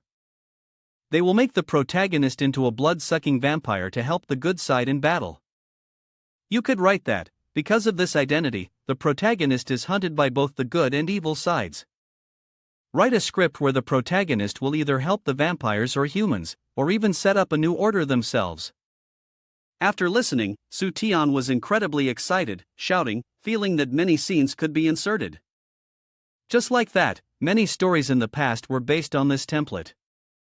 Su Tian concluded, "We need to gather the directors, actors, screenwriters, and crew. We'll work on this project." Dianba, upon hearing this, immediately raised his phone, signaling his desire to invite the female celebrity in the photo. Upon seeing the cost to hire her, Su Tian quickly declined, "We need to use a new actress to save costs." Dianba immediately retorted, "You want to invest but don't want to spend money?" He then resorted to a strategy of whining and showing distress. "All the investment money has been used to build the giant robot. I really don't have any more money. Dianba didn't care. He made it clear he had no intention of continuing the work. Seeing this, the boy activated his deep and intense gaze skill, forcing Dianba to agree to proceed with the task. After being hit by the skill, Dianba's mindset shifted, and he agreed to continue. However, his mind was full of confusion. Why did I suddenly change my decision? The story was broadcasted with its first episode. That day, I became an image on a busy street. Just like any ordinary day, a sudden cloud of black smoke rose from nowhere. It grabbed hold of innocent people, causing panic and chaos. People around seemed unable to see this strange creature, except for a high school boy who noticed it. He was very surprised and wondered, what is going on? At some point, a strange weapon appeared in his hand. His shadow reflected a different face, which spoke, "This is Weidu's invasion." The dark force of Weidu began to devour reality. Now, someone must stand up to oppose them. He looked at the weapon in his hand, unsure how to defeat this dark monster. The shadow signaled him to mimic its posture and then called out its name in a loud voice. He immediately followed the instructions given to him. A faint stream of light swept through, and he heard the sound of machinery entering the darkness as Weidu's battle began. As soon as he finished speaking, a giant robot appeared. The towering robot, radiating magnificent light, then took a defensive stance and swiftly delivered a decisive blow, defeating the dark monster in an instant. After the battle ended, he looked at the weapon in his hand with confusion, and then, as though empowered, he declared that he would protect the world. Su Tian was thrilled to see that the first episode had already garnered a large amount of interaction. He decided to start from this point, then used the vampire template to go through the mid-phase, and finally, he elevated the theme. Closing his laptop, he couldn't help but feel satisfied with this project of his. Next, he wanted to create more publicity to make it even more explosive, but the difficult part was not knowing where to start. Su Tian took out his badge and decided to begin promoting at the Su Tian farm. There were many elderly people, and he thought they might have been exposed to film screenings, so he could let them try it first. A while later, Su Tian arrived at the farm and searched for everyone there. As he looked at the tranquil surroundings, he wondered if he had been robbed by the capitalists. Suddenly, an elderly woman with an irritated expression walked past him. She suddenly turned and glared at him. "Letting you thieves steal my vegetables, just watch me steal everything back." Tu Chang, seeing Su Tian arrive, greeted him. "Mr. Su, I was just about to go to the company to invite you." Su Tian, curious, pointed at the old lady and asked, "Why is she acting like that?" He hurriedly introduced to you a game that was trending online, saying that it was possible to steal vegetables so that the elderly could see manual labor as a form of physical exercise. You found this quite interesting, but there was one thing you were curious about. Why did he intend to call you? Tu Chang invited you to follow him to a very special place. The place he took you to was a vast racetrack, where a few pigs were racing each other. He wanted to organize a four-wheel race at the farm. The elderly people around were cheering enthusiastically. Chui Fu made Su Tian realize why there had been no one around the farm earlier. You sighed helplessly but thought this approach was acceptable. As the piglets began their heroic race, the elderly were still very enthusiastic in their support, shouting, "Number 3, go for it. Number 1, keep it up. Number 8, hurry, use the zigzag running method, it's effective." Su Tian stood by, watching them, unable to understand, and suddenly muttered, "At my age, I've already seen pigs run, but these old ladies don't need to get so worked up." However, shortly after, you had to regret that remark. Not only were the piglets speeding up on the track, but they also started using tricks. Seeing that Su Tian was starting to enjoy himself, Tu Chang mysteriously revealed that the racetrack was specially designed with unique features. One of the pigs wore a crown and was equipped with many devices. It proudly considered itself a strong pig, with sturdy legs, each step accelerating. The spinning wheels attached to its body scraped against the track walls, allowing it to glide swiftly through the curves. The piglet with the crown raced like the wind, its face filled with utter determination.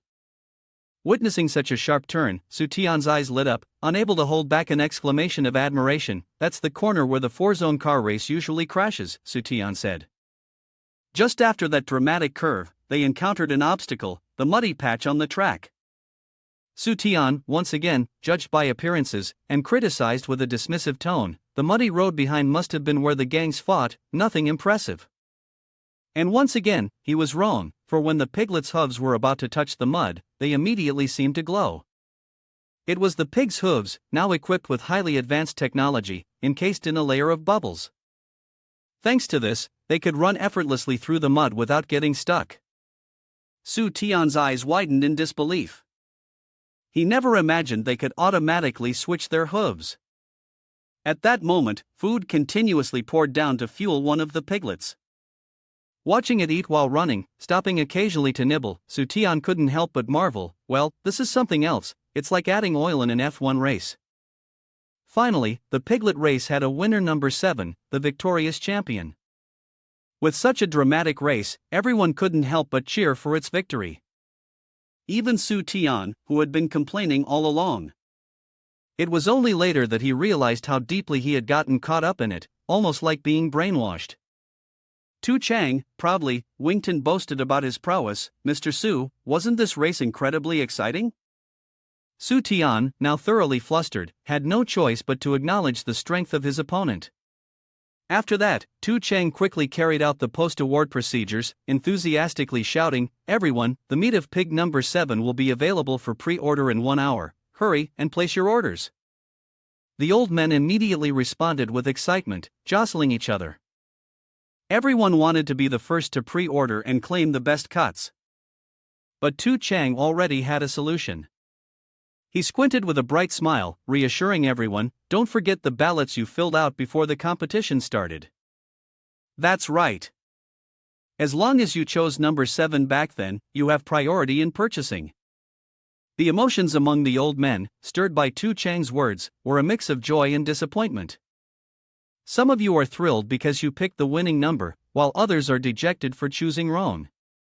Su Tian stood there listening, a head full of question marks. "You can even do that? Isn't this just gambling?" Tu Chang cheerfully patted the head of the winning pig, brushing it off with a laugh. He insisted that betting in a farm setting couldn't be considered gambling. It was merely a sales promotion tactic. And then Tu Chang went on using the loudspeaker to stir up the atmosphere even more. First up was the pork knuckle. "Congratulations to this lovely auntie for getting it." "Neck meat? Congratulations to this handsome uncle for winning it." Hearing his sweet as sugar talk, even Su Tian was at a loss for words. He felt lucky that this man was just a simple farm manager, because if he were a capitalist, these elderly folks would have been doomed. The next day, back at Su Tian's multi-million-dollar villa, while he was still fast asleep, the phone suddenly rang loudly. Groggy and sluggish, it took Su Tian a while before he could finally grab the phone and squint at the screen. But it wasn't someone calling, it was his alarm ringing. By that time, it was already 7:30. Only then did Su Tian panic and jump up, remembering that he was still a student and had to go to school. In a hurry, Su Tian hastily threw on a disheveled outfit and ran out the door. He was in no state to be prepared, especially since he still had to give a speech for the opening ceremony. But when he opened the door, he saw Xueqing was about to knock on his room door. Seeing her standing there in front of his house so early in the morning left Su Tian feeling a bit flustered. But before he could even figure out what to say, Xueqing immediately scolded him, her frustration clear. "Didn't we agree to go to school together today? I've been waiting for you downstairs for half an hour." Su Tian didn't know how to explain himself, so he simply admitted that he had forgotten. Upon hearing this, Xueqing's temper flared, and her eyes seemed to ignite with anger as she interrogated him. "You're telling me you forgot? What did you say to me earlier?"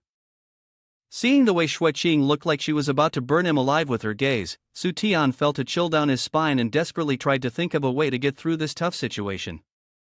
So, Su Tian activated his leadership skills, his eyes turning serious, and stared at Xueqing as he said that he had been so excited to go with her that he ended up unable to sleep the whole night. The skill worked instantly. Shuacheng blushed and turned away, embarrassed, while softly scolding him, "Stop with the sweet talk." After that, she really let it go, turned around, and urged Su Tian to hurry up and go with her. As for Su Tian, he himself felt that using his leadership skills truly made him look like a real trap boy. While the two of them were racing against time, at the school, the spokesperson was enthusiastically introducing the appearance of a top fifth-year student, a young and promising entrepreneur, to give a speech none other than Su Tian. However, after the grand invitation, all that followed was a complete silence, with no one stepping up to the podium, while the audience tried their best to wait. At that exact moment, a race car roared loudly and sped toward the school.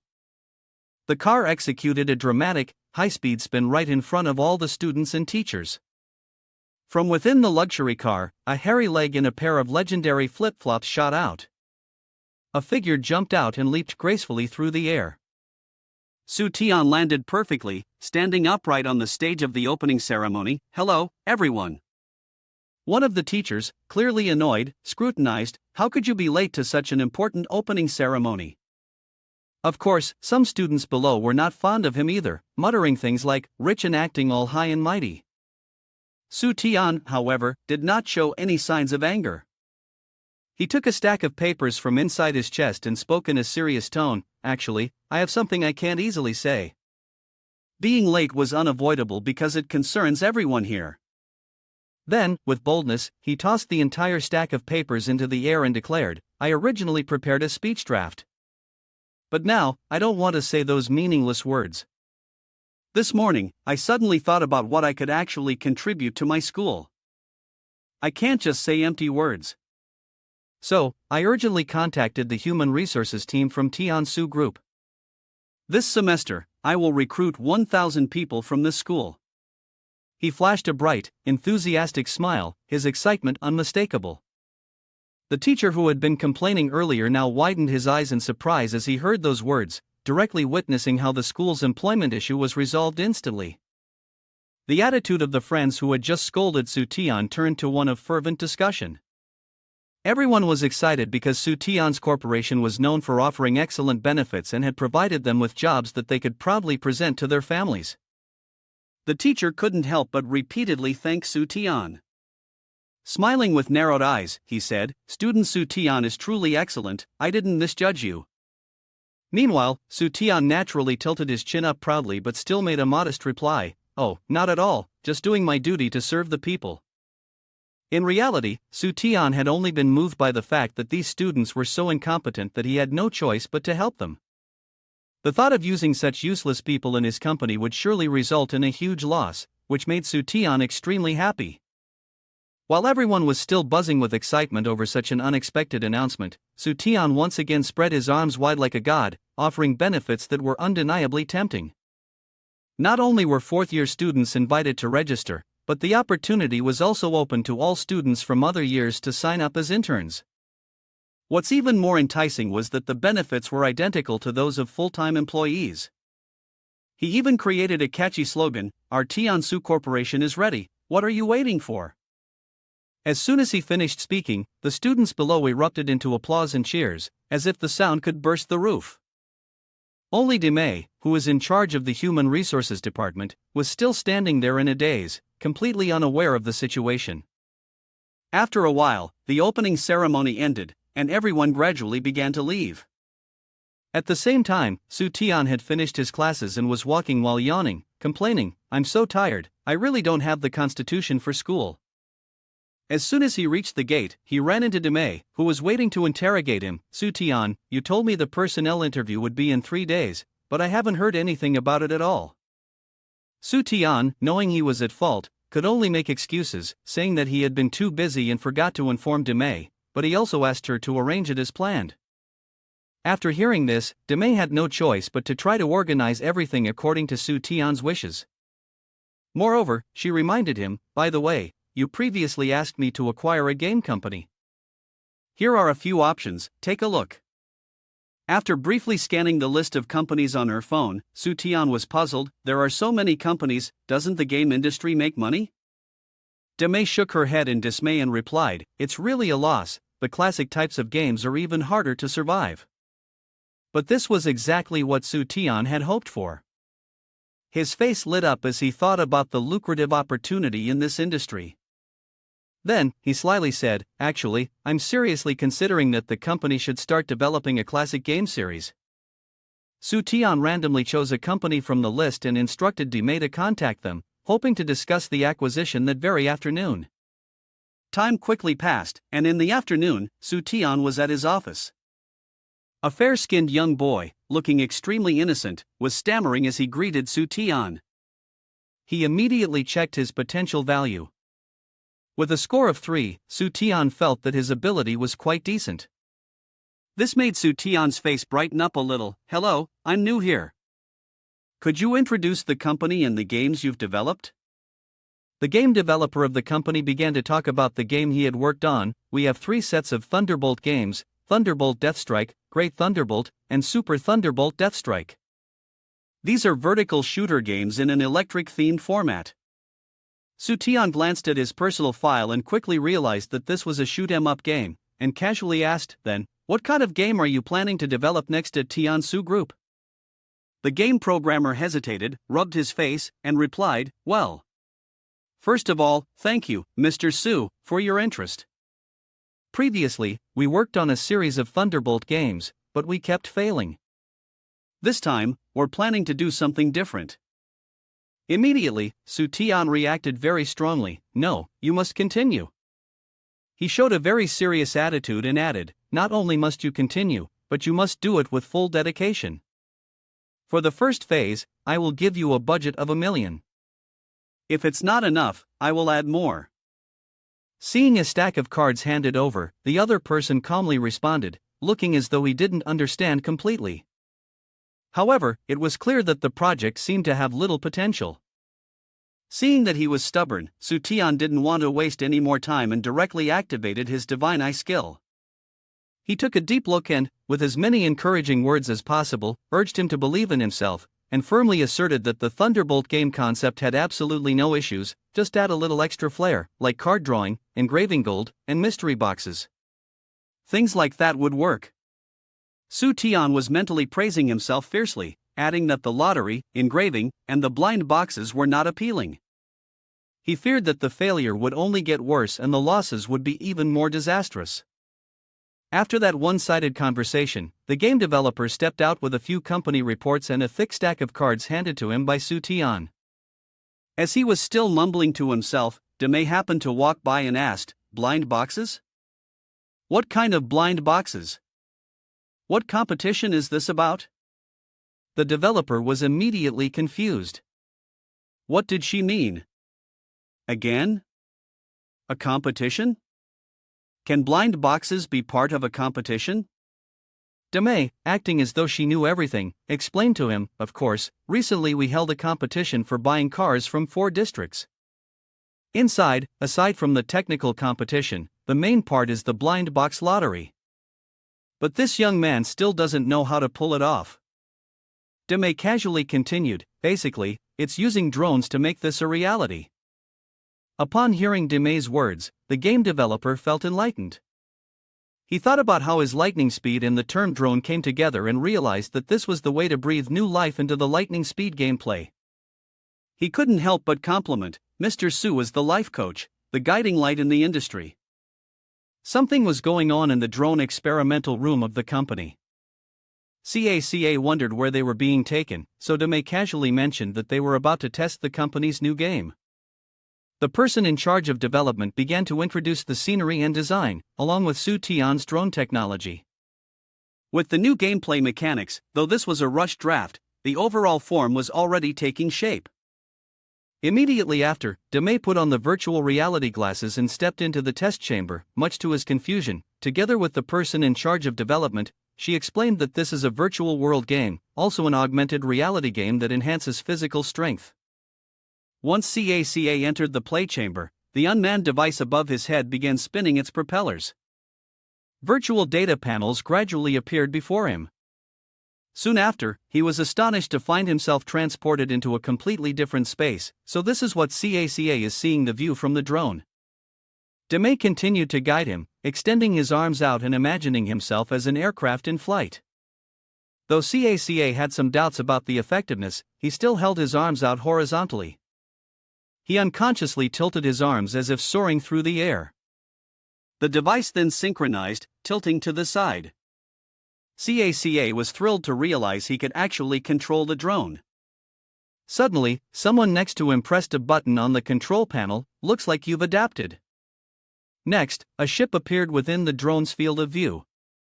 The person in charge signaled to increase the augmented reality, and an enormous space battleship was activated. Its two weapons suddenly aimed upwards, firing cannons. Dangerous projectiles shot straight up, almost hitting CACA. What had started as a fun experience quickly turned into a perilous situation, causing CACA to panic. They're about to fire, I can't dodge this. DeMay smirked and announced that the next part was the game's lethal checkpoint. The person in charge was also quite proud, revealing that they had worked non-stop for 48 hours to get to this moment. He stared at CACA and then ordered to start that thing. The player, CACA, suddenly felt a strange sensation. The propellers beneath his feet were making a creaking sound. In an instant, the fan system lifted CACA into the air. The small plane, CACA, looked very confident as it flew into a strong gust of wind. The thrilling experience made him admit that this was the world's top-ranked game. All three of them were extremely satisfied and praised it. Only in Su Tian. The VR game, the feeling of flying is so real. However, Su Tian, far away, was feeling very down. This is so boring. Can someone come up with a new game for me to play? The scene changed again. Su Tian was leisurely enjoying a drink, yet he didn't realize that a stranger was secretly taking pictures of him. But instinctively, Su Tian immediately turned around at the strange noise. When he saw no one behind him, he felt very confused, as he had been feeling something odd for the past few days. Su Tian sighed and drove away alone. A camera was raised by someone in the car. Looking through the rearview mirror, he realized that someone was indeed tailing him. A fleeting thought of a kidnapping and blackmail scheme crossed his mind. But Su Tian quickly dismissed it, thinking that the real reason was that he was simply too handsome, and that was why he was being followed. Soon, Su Tian slammed on the brakes in front of the company headquarters. After getting out of the car, he casually tossed the keys to his subordinate and instructed them to put it back in its usual place. The mysterious person continued to furiously snap pictures of him. The first photo captured the moment when he turned around with a confused expression. The next shot was of his back as he walked away. After that, a close-up shot of Su Tian's face was also taken. On the contrary, he wasn't frightened at all. Instead, he was thoroughly enjoying the moment, eager for people all over the world to admire his handsome demeanor. Lost in his thoughts, he accidentally bumped into someone. Suddenly, a force pushed into him, causing the girl to fall to the ground and scream out in pain. Seeing this, Su Tian was very polite and reached out to help. "Are you all right?" However, his kindness was misunderstood as an act of perversion. "Don't touch me." Su Tian's face immediately darkened. "What's the matter? Is my appearance not good enough?" At that moment, his parking job was reported as complete. Not only did he thank the staff, but he also promised to add a chicken drumstick to the staff meal as a reward for his subordinates. It was then that the girl realized he was Su Tian, the owner of the corporation. His reputation had spread so far that he had been listed in the wealthy people's chart under the title Shinpu Whole Stone King Elder 5th Su Tian. However, the only thing Su Tian was curious about was whether the girl had come to him for something. The girl's cheeks flushed red, and she felt a bit regretful that he hadn't mentioned who he was sooner. Then, suddenly, she spoke in a coquettish tone, "I'm too weak to stand up, I want to be hugged." Her seductive words only earned her a few dismissive gestures from him. Disgusting. At that point, the building's security staff escorted the girl away. The truth was, this month, there had been a significant reduction in people dreaming about overbearing CEOs like him, as the most popular genre circulating recently was the overbearing CEO loves me type. Su Tian immediately found it very interesting. This topic was in fierce competition, so it was bound to have some exciting developments. Today, they would feature the segment exposing the secrets of Zung, the CEO of Tansu Corporation. He was the odd one out among CEOs, looking shabby, lacking elegance, and having no image. Su Tian didn't even have a girlfriend, only hanging out with other guys. Reading up to that point, Su Tian was enraged. What kind of newspaper is this? Writing nonsense. Dime gently comforted him, saying, "It's just some random online news trying to attract viewers." At that moment, Su Tian suddenly realized. He recalled that the picture of the electric car had been taken yesterday. Su Tian was feeling down. He had originally thought he was pursuing his idol, but now it seemed like he was ruining his own reputation. These words sparked another thought in Dime. I suddenly suspect that this news might have been intentionally spread by a rival company. Immediately, Su Tian understood that she was hinting at the blood-sucking capitalists. Dime shook her head and opened up some documents. No, I think it's because our animated series is about to air. As we discussed before, the main character is based on your real-life image. So, if a competitor is tarnishing your name, it's likely targeting the animated series. Su Tian then gave a dangerously wicked smile. It would be easy to break this deadlock. He reached for the whiteboard in the corner of the room. What was written on that whiteboard, which Su Tian had been planning, was the strategy to change the CEO's image. Su Tian explained calmly, everyone knows that the domineering CEO character in comics doesn't feel realistic. A real CEO, even when faced with a beautiful woman trying to throw herself at him, would continue focusing on work. In his mind, it seems simple, don't ask me if the secretary is pretty or not, I'm blind to faces, so I basically don't know. Another type mentioned was the BCHing T clumsy, silly, and always making mistakes. The CEO would directly dismiss such a person, thinking that employees like this would affect the investment decisions of potential sponsors. Su Tian proudly continued, look, I'm showing everyone the real CEO like this. Understand, Lamb? Doesn't this mean they'll stop being skeptical of me? Dime hesitated and responded, that's true, but do you think anyone would actually watch a comic drawn like this? Or will it just end up as a financial loss? However, deep down, Su Tian felt like flowers were blooming in his heart. Isn't this exactly what I was hoping for? But outwardly, Su Tian still looked gloomy. Not only do I regret not pushing harder, but beauty also has to be at the right level, we don't need to hire a master to paint oil paintings, he said. She was still worried and wanted to add something to stop his decision. However, Su Tian quickly picked up his phone and requested to contact students from the art department and other artists to work on the comic. This sudden and exaggerated request was, of course, a bit hard to believe. Meanwhile, Su Tian was extremely excited, feeling a little eager. At 3 a.m., an odd sound suddenly rang out. The late-night message notification irritated him. Who is it? The message Su Tian received was a plea for work-related documents. He rubbed his eyes to wake up and sat up, muttering to himself, let me see which employee is this diligent. I can't just let them go like that. When you accidentally touched the screen, you realized the format of the document was different from usual. The contents made your nerves feel like they were about to explode. This is where the story begins to shift to another character.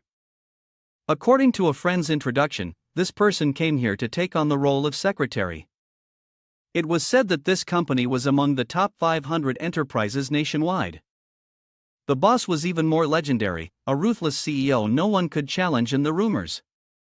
The secretary looked at the photo in their hand and silently told themselves they would use their secret technique to capture the person in the photo. At that moment, a deep, masculine voice rang out, don't move, or I can't guarantee what might happen. The CEO smiled knowingly, don't provoke me so easily, woman. The secretary, flustered, looked into his eyes, to think he's the legendary CEO, but behind him is just trash. The CEO smirked again, his smile 3 parts dangerous and 7 parts alluring. Girl, I'm paying attention to you now. It was only then that the female secretary noticed the sign. The company specialized in retrieving the resources of the CEO, and it seemed that reclaiming materials was actually quite profitable. Suddenly, a spark of realization hit her, accompanied by a burst of creativity, adding another notch to the story of the ruthless CEO falling in love with me. The CEO was frantically taking notes. Last week, they had reclaimed 2 million in steel materials, 4 million in paper products, and 1 million in plastics. The female secretary mumbled to herself, "I have to secure the CEO's leg to become the rich man's wife." Without hesitation, she began to strip off her coat. "Boss, you've worked so hard. Is there anything I can do for you?" He lifted the opponent's chin and teased back, "Do you know you're playing with fire?" The secretary grabbed his tie, indicating she wanted to play with fire, and the CEO reluctantly went along with it. Soon enough, she was led to the incinerator to play with fire, just as she wished. A truck dumped a load of garbage, which the secretary found disgusting and foul-smelling. The CEO approached and instructed her, "Don't say one thing and think another. These are all money." Clearly, she was enjoying the smell, no need to suppress herself to the point of blushing. After asserting dominance over the secretary in the trash heap, the CEO arrogantly declared, "I need to mark you with my scent. Don't even think about running away. You'll always be mine in this life." However, she screamed and ran away, rejecting a CEO who reeked of garbage. Watching her retreating figure, he still smiled contentedly. "I've never tasted the flavor of rejection." "You've successfully caught my attention." Su Tian still hadn't fully processed the meaning of what he had heard, but after his brain processed the information, he excitedly burst out laughing. This is it, this is the right flavor." His loud laughter drew complaints from the neighbors. Realizing this, Su Tian suppressed his excitement and went to sleep. The next morning, at the familiar CAF, Xueqing suddenly spoke up, "Mr. Su, it's rare for you to be in the mood, so you're treating me to coffee?" He gave off a dangerous vibe, saying he had something important to discuss, but the people around them curiously speculated that the important matter was a confession of love. Xueqing seemed a little displeased and asked him to speak more seriously to avoid any misunderstandings.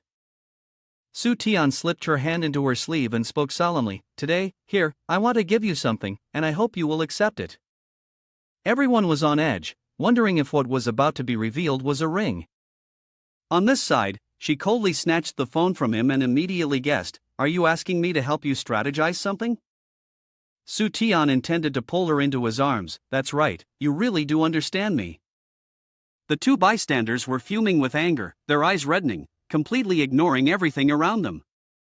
Xueqing read through the content on the phone for a long time before sighing. But as she kept reading, her expression began to change drastically. From surprise, a strange and dark mood began to settle over her. Xueqing wanted to confirm whether this was the finished product, but Su Tian was incredibly proud of it. She gloomily explained, "The drawing skills are great, but seriously, who would specifically look for someone to draw this kind of comic? Are they mentally ill? Do they have so much money and nowhere to spend it?" Faced with her firm attitude, he hesitated, unsure how to respond. Xueqing then changed the topic, wanting Su Tian to play a new game with her. Meanwhile, the two young men were very curious about the subject of the conversation. One of them even found it rather amusing. As for Su Tian and Xueqing, after walking for a few minutes, they arrived at a luxurious shopping mall. She cheerfully introduced, "This new electric shop just opened yesterday and will only stay for a week. I've heard everyone who's played there has been praising it non-stop." Hearing this, he was curious about which company had built it. Su Tian, upon waiting for his turn, immediately began putting on his glasses. Xueqing quickly equipped herself as well before starting the game. Standing inside the game booth, he couldn't help but admire the uniqueness of the equipment. As he saw the surroundings begin to change, Su Tian was momentarily taken aback. "What is this?"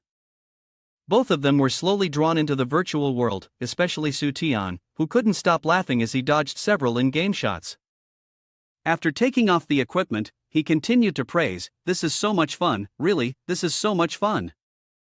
Xueqing put her arm around him and explained that it was a creation from a small company, and she was thinking about buying it. He shared her thoughts. Afterward, Su Tian asked an employee for information about the person in charge and the company's CEO. The employee seemed a bit confused but honestly replied, "Mr. Su, Zheng brother is our boss." Shui Qing's anger flared up. "Su Tian, you've been playing along with me all this time, are you trying to get yourself killed?" However, Su Tian himself was left dumbfounded, asking himself 100 questions. What's going on here? Who am I? Where is this place? In the midst of the crowd, a loud voice called out his name. Su Tian. Shui Qing shouted in a way that made her sound no different from before. Why is Atula pretending not to know? Su Tian jumped in shock, desperately explaining that this had nothing to do with him, that he knew nothing about it. At that moment, the person responsible for development cheerfully called out, "Mr. Su, you've finally arrived. Thanks to your suggestions earlier, we were able to design such an excellent product." This, of course, made Shui Qing even angrier, and she retorted, "How can you say it has nothing to do with you?" Su Tian was on the brink of death, struggling to remind him not to say anything more. After venting her anger, she pouted and demanded compensation from him. Su Tian, not sure what to think, suddenly smiled brightly, offering compensation right away. To her surprise, she directly proposed that Su Tian exchange the entire game for the look of Su Xueqing's family's animal-based food products. Then, she wanted to hand out her family's food set to everyone waiting in line here. Xueqing tightly gripped Su Tian's head and emphasized, "You can't eat alone, you can't earn money by yourself." At that moment, he was really struggling to breathe, and once again, money was being brought up. "Why is everyone picking on me?" The person in charge hurriedly explained, "It's not quite like that. This game is far from making money, and for a long time, it's been at a loss." Upon hearing about the financial loss, Su Tian immediately demanded an explanation. According to the explanation, the equipment in this game was very hard to obtain, which meant the market would be very limited in the future. Firstly, due to the VR set, just the resolution of the lenses posed a major hurdle, and the ordering price was high, making it difficult for people to afford. Secondly, the wind fan, a bulky item, was hard to equip and required maintenance fees. Additionally, this item had no domestic use. Thirdly, the supercomputer. Because the technology using augmented reality would transform into an enhanced scene, it required an enormous amount of computational power. Ordinary households wouldn't have this kind of computer. The person in charge of development added, "The money-burning phase might last longer, and for now, we are looking for ways to reduce the layout and decrease the investment in implementing mass production." After hearing all the issues, Su Tian angrily shouted, "How dare you? For you, if you're going to do something, it has to be done the best. Tiansu Company only makes premium products. The VR created must be luxurious, with the best technology and the most expensive and top-notch equipment. Moreover, it must be equipped with supercomputers. Even the fans must be of the highest quality to follow the principle and serve the players." The person in charge of development, as if enlightened, softly replied, "Mr. Su, in this fast-paced era, there is still someone as noble and pure as you, someone with Dao who escapes the vulgar tastes and thinks for the people. This is truly a blessing for all of us."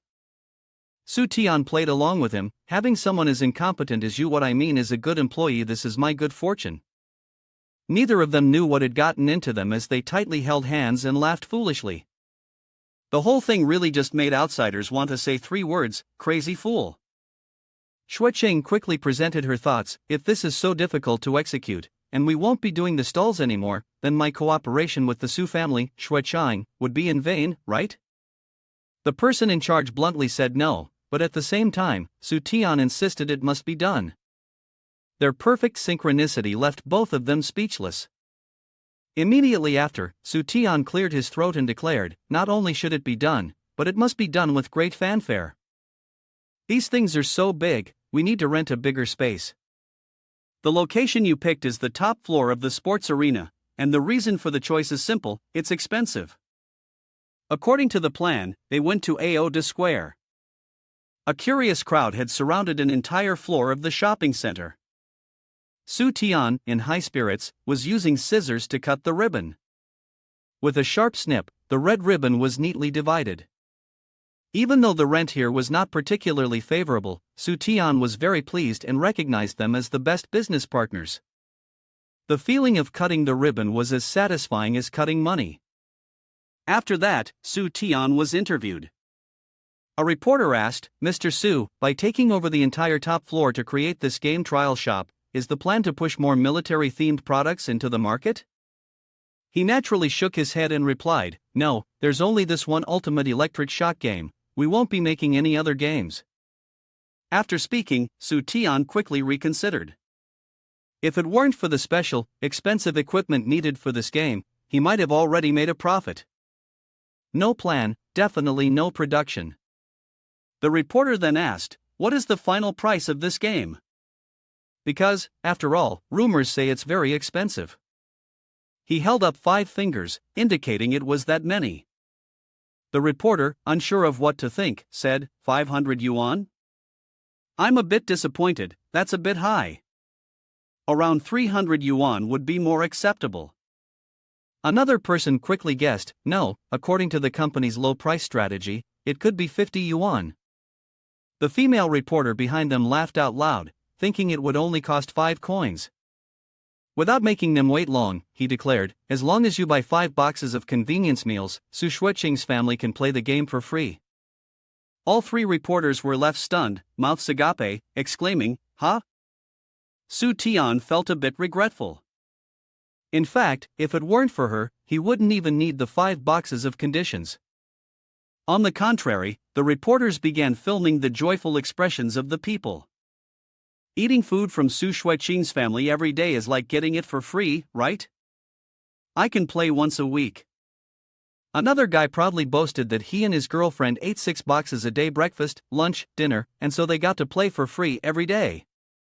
The others decided to use their words to roast him to death.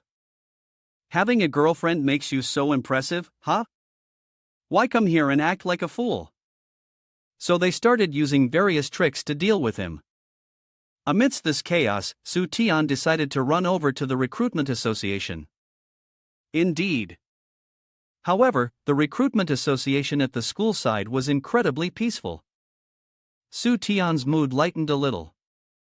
After waiting for so long, they had just opened a new shop, and the system allowed them to recruit a new team of employees. Inside, Demay seriously criticized, "Your performance score isn't very high. You probably didn't study seriously. You may need to apologize to him." He, of course, was dissatisfied, "You missed out on a talent. His potential value is 1. Hiring him will definitely result in a loss." After thinking for a moment, Su Tian decided to find a way to break the norm and hire talented people into the company. Suddenly, he noticed a group of people in the distance who didn't even have a number displayed. Shimen, leading them, looked quite gloomy, thinking that this recruitment round wouldn't offer them any opportunities. The students from their group also agreed, as they were, after all, the F4 who had to retake the year. The button in the dust overheard such valuable information, and Su Tian couldn't help but praise it. "Treasure," he thought, "these 4 are the rarest gems, 1 in 10,000. And so begins the legendary story of the F4 school's retake saga. The first one is Dao Min-si, a student who plays the Sword Tower game.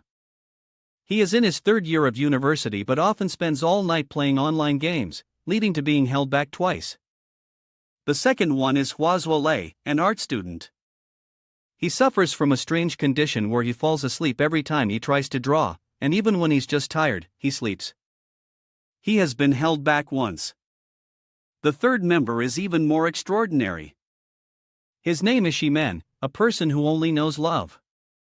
He confessed his feelings to girls 51 times and got rejected 53 times. He has been held back once. The last one is the unlucky Manhwa. At the beginning of each semester, he couldn't even manage to choose his courses. The large school had no place for him, and due to low scores, he was held back 3 times. They are the legendary retakers of the school, and all the recruitment companies avoid them whenever they can. After finding out about them, Su Tian nodded, thinking that if he had attended school, he would definitely have heard of their legendary reputation. There was one thing that amused him even more: none of them showed any potential value, meaning they were practically useless in every field. Finally, Su Tian personally went to get acquainted with them. Hello. As soon as Shimen saw Su Tian and thought he looked familiar, Manhwa immediately recognized him as the student who had given a speech the other day. Shimen pouted and said, "Why does the top executive of the company need to come and mock us, the retake students?" Hearing this, Su Tian quickly waved his hand to explain, "I didn't mean that." However, he seemed to go mad, rolling up his sleeves and demanding to beat Su Tian to death. So the reason is because he saw the campus beauty, who was also Xue Qing, by your side, and the teacher Zilin, who was having a romantic relationship with you.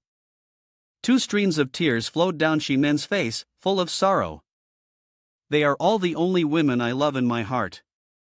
Su Tian was truly confused. If they are the only ones, why do you use all? Putting that aside, he went straight to the point. I want to ask if you are willing to work for my company? The 4 of them quickly froze, as if they had just heard something terrifying. Shimen then shouted again, "A man may die but cannot be humiliated. You took away the women I love, I won't work for you." At that moment, a hand touched his shoulder.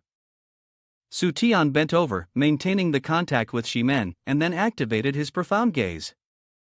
The pupils brightened, and he asked, "You pursued your goddess, and then what happened?" He hesitated but still replied, "Then my dream would come true." Next, Su Tian decided to wake him up. "I'm asking, if you managed to get your goddess, but then found that you couldn't graduate, couldn't find a job, what would happen?" Shimen naturally understood that the goddess would leave him because he wouldn't be able to provide for her. Su Tian smiled gently and said, "If you don't come work for my company, even if you win over your goddess, she will still leave you, just like now. I know you all have your reasons, but this company, whether the job is good or bad, has little to do with academic performance. So join us, let's create a bright future together." Shimen represented the entire group and accepted the invitation to join his company. A few days later, at Aoda Square, for some unknown reason, the customers had crowded the entrance so tightly that it was almost impossible to get in. Inside, Shimen was very anxious since none of the 4 of them had been trained directly yet, but he reassured them by saying, "Just do your best and be yourselves."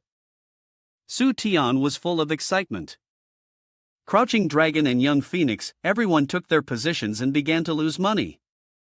As soon as a customer sat down, he began to complain, "Where's the service? Why hasn't my water come yet?" Manhwa, ever so polite, quickly responded, "It's coming," and proceeded to bring the water. But, due to his bad luck, he tripped, and the tray with the water started slipping from his hands. Seeing the water about to spill, Manhwa hurriedly shouted, "Be careful, you might get wet." However, the unlucky customer was already getting a face wash on the spot. Manhwa flustered and ran over, "Let me help you clean it up quickly." Su Tian couldn't help but silently laugh to himself. Though it was a real mistake toward the customer, it was, in fact, a good thing. He thought that losing money was no longer a concern and that they could now relax and enjoy the game. The male customer, soaked and irritated, left grumbling, "I'm done, what kind of people are they?" He then moved to a corner of the booth. A moment later, he made a phone call to report, "Boss, don't worry, this store won't pose a threat to us." Their service is unprofessional, and their tone on the phone is so smug. If you want to talk about virtual reality games, we can only look at our Hi-Go group, they are nothing. As soon as the detective hung up, 2 other people walked through the gate. The dark-skinned man suggested, "Try the game first and then buy it afterward." His colleague was also quite smug, certain that the company wouldn't turn down such a high price. A moment later, it was the turn of the African decilient guy to try the game. The fan, controlled by the system, began to start up. His entire body felt like a bird being lifted by a gust of wind. After finishing, he was extremely pleased and praised, "This is impressive, the system has great potential." His colleague, who had just stepped out, muttered, "It's not that realistic, is it?" Both of them stayed silent for a long while, letting their brains start working. Finally, the 2 men from Tan decided they had to buy it and insisted on meeting the owner immediately. The sharp-eared young man overheard and was slightly annoyed. "Buy what? Seriously? There's no way someone would actually purchase this heavy and expensive equipment, right? The very next second, Manhwa led the two of them over. "Boss, these two international friends want to buy our equipment and system." The African Decilient man directly pulled out his card and said, "This is an unlimited card, you set the price." Su Tian firmly replied that he wouldn't sell. Immediately, he received a yellow card warning for intentionally refusing a sale. Su Tian felt a bit embarrassed, unsure of what excuse to give. In the end, Su Tian explained seriously that the technology was still in the testing phase, and the proprietary technology of Nation H was temporarily not available for sale. Both of them grew angry. Seeing the African Decilient man about to curse, the colleague advised him to go home and look for a long-term solution. Getting rid of the two nuisances made Su Tian feel incredibly relieved. Suddenly, someone clapped their hands in appreciation of this. Ku Ji, who had just appeared, nodded and complimented him, "Very good." Seeing Su Tian look somewhat confused, he took out his business card. Before Su Tian could even speak, Ku Ji continued, "Earlier, the organization quietly granted you authority, and now this department of yours is the most powerful Air Force training equipment and drone system." Su Tian mumbled as he read the words on the card, still quite bewildered. "What department is this? What did the Air Force just mention?" He suddenly gave an order for someone to step forward. From a hidden corner, a soldier, armed and equipped, slowly emerged. Another person also subtly revealed their presence. Seeing himself surrounded by military personnel, Su Tian quickly explained that he was just a good citizen, always abiding by the law. Ku Ji awkwardly made a gesture inviting him in, then said, "This conversation needs to be confidential, I hope you understand." The luxury car closed all its windows to ensure the information remained completely secure. As soon as they sat down, Su Tian cut to the chase. "You're not here to buy something, are you?" "Just to be clear, I'm not selling anything." Ku Ji simply took off his jacket and asked Su Tian to look at what he had prepared first. The strange light made Su Tian feel like he was about to go blind. What he had painstakingly prepared were numerous medals of various sizes, meant to increase his credibility. His true identity was actually the former Air Force king of the flying pilot, Wang Ku Ji. Upon hearing this, Su Tian gradually began to piece things together. Ku Ji smiled, almost as if confirming Su Tian's thoughts. The truth presented in modern warfare, counter-terrorism, and reconnaissance is that these are key forces in the Air Force. However, when deployed, aircraft often become the targets of reconnaissance attacks and jamming. Over time, they are unable to fully execute their missions, causing significant damage to assets. Therefore, an increasing number of unmanned aerial vehicles, UAVs, are being used. Of course, terrorist groups also have countermeasures. They use crude devices to disrupt the flight paths of UAVs.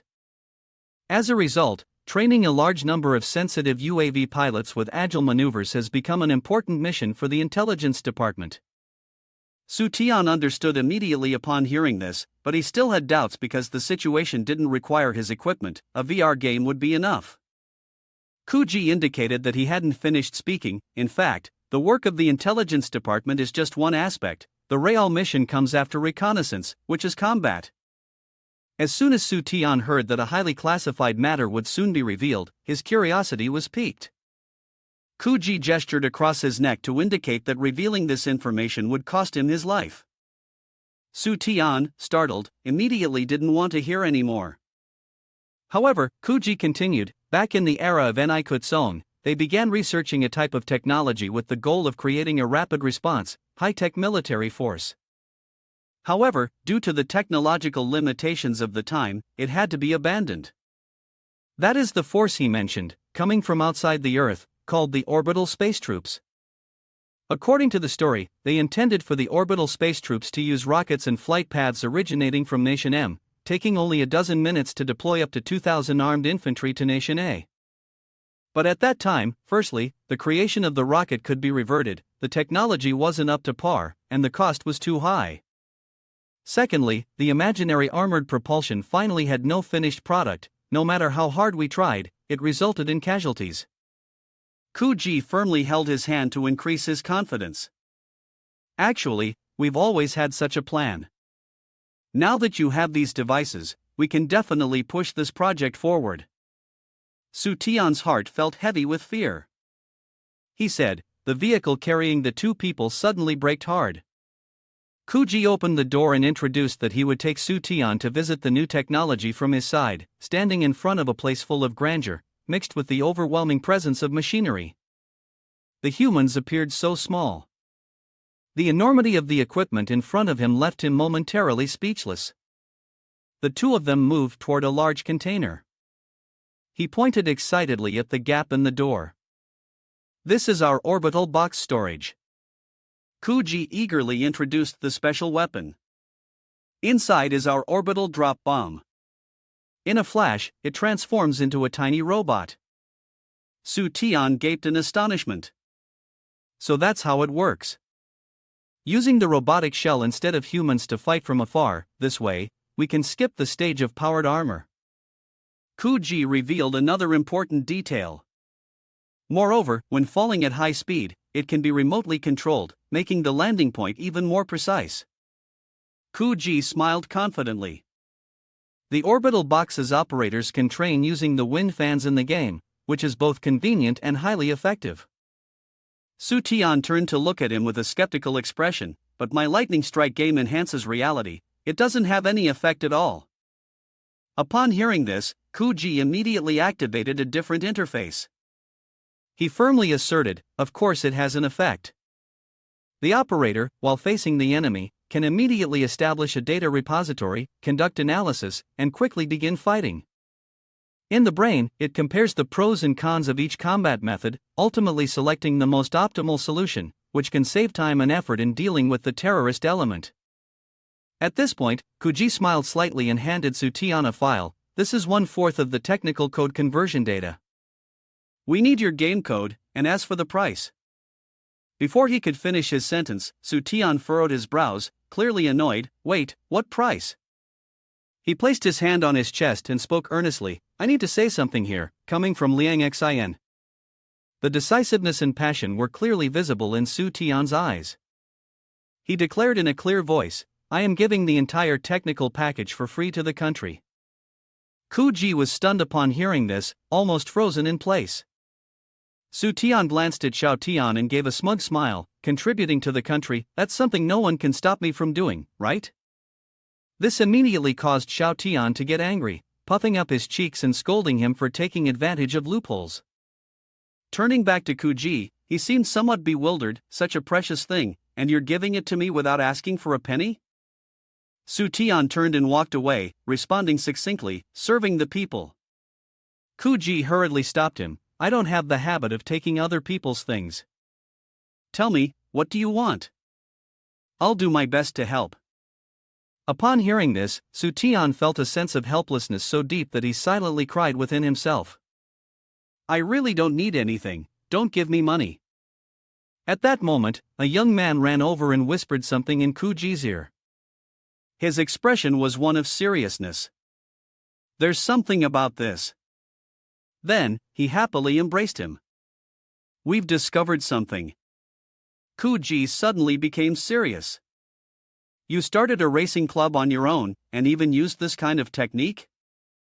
Su Tian seemed to feel an overwhelming aura, but at the same time, he didn't understand why he was being asked. Crazy thoughts flashed in his mind. Could he be suspected of breaking the law, and they wanted to arrest him? Su Tian began to sweat coldly, shaking his head and waving his hands, his mouth constantly explaining. It's not a racing club, it's a toy car racing club. Seeing him so flustered, Kuji suddenly laughed in a carefree manner. Don't be so nervous.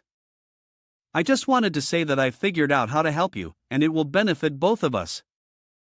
After saying that, he leaned closer to Su Tian and whispered the plan. After hearing it, Su Tian suddenly jerked backward, unable to believe what he had just heard.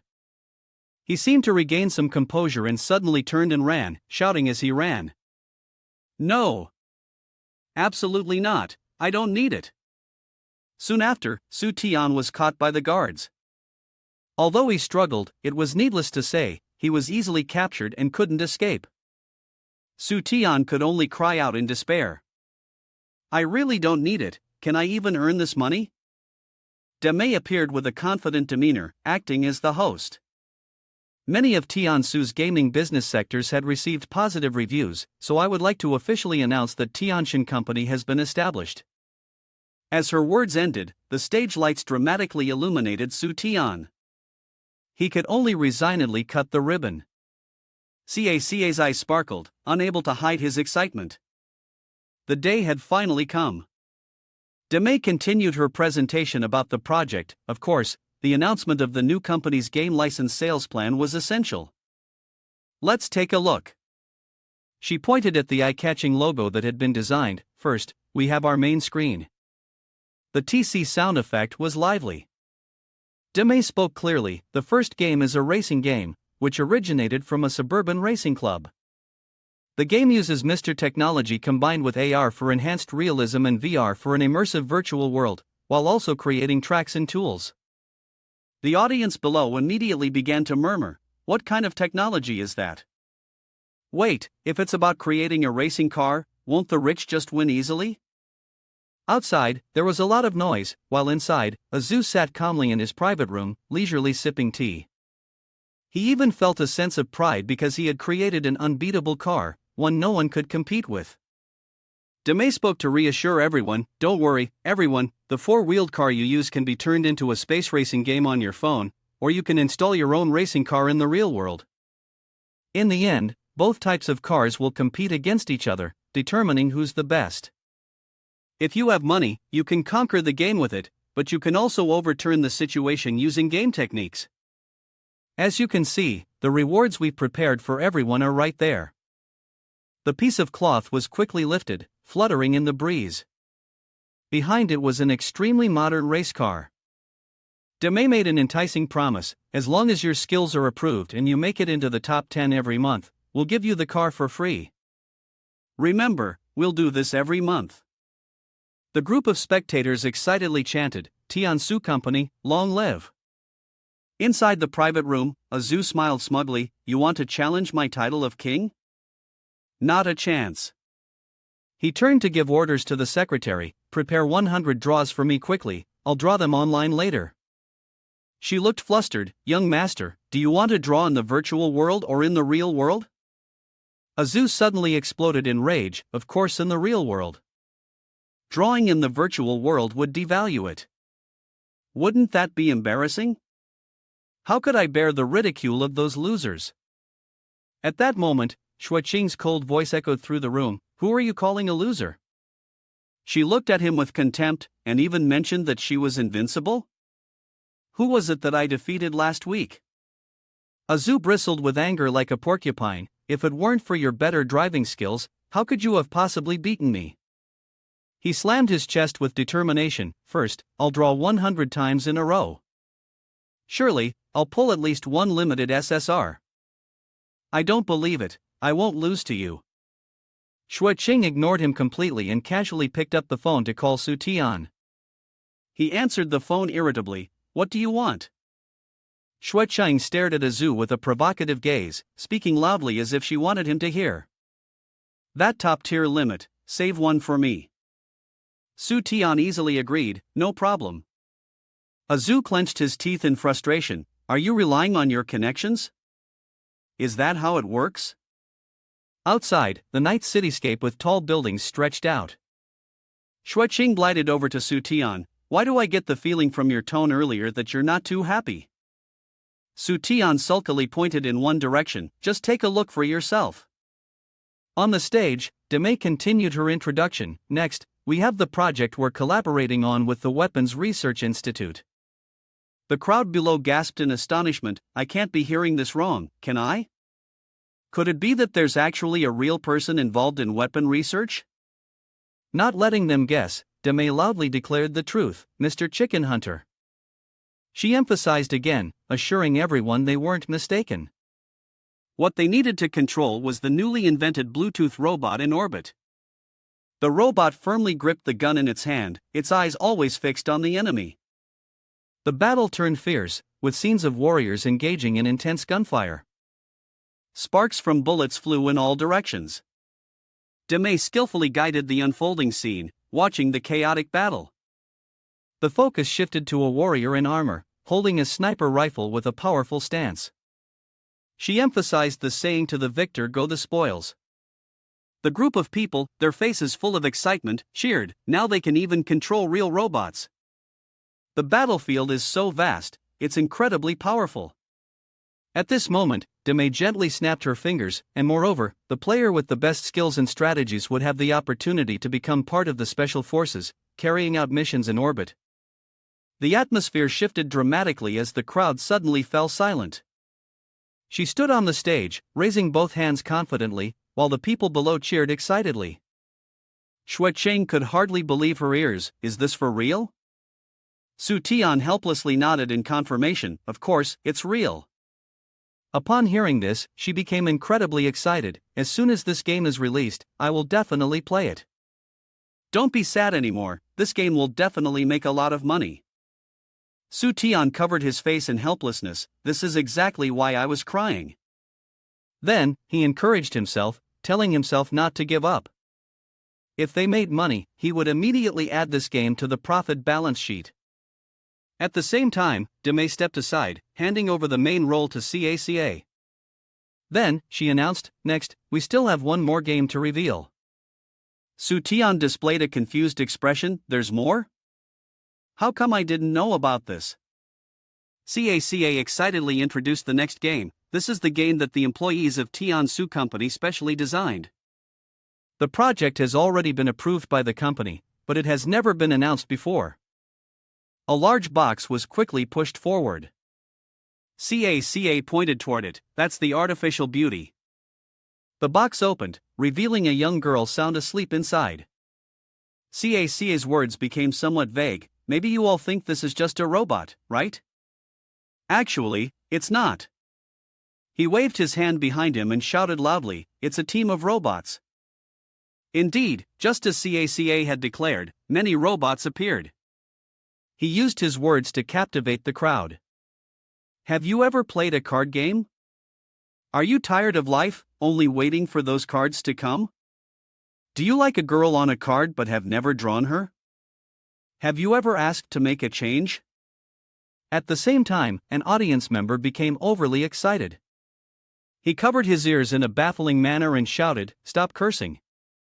No matter how much the audience screamed, CACA continued speaking uninterrupted. Artificial beauties, focusing on 100 years of cardstock cards, the card image you adore, she has been able to change. Upon hearing this, an audience member raised his hand to speak. So, can male cards also change, and what then?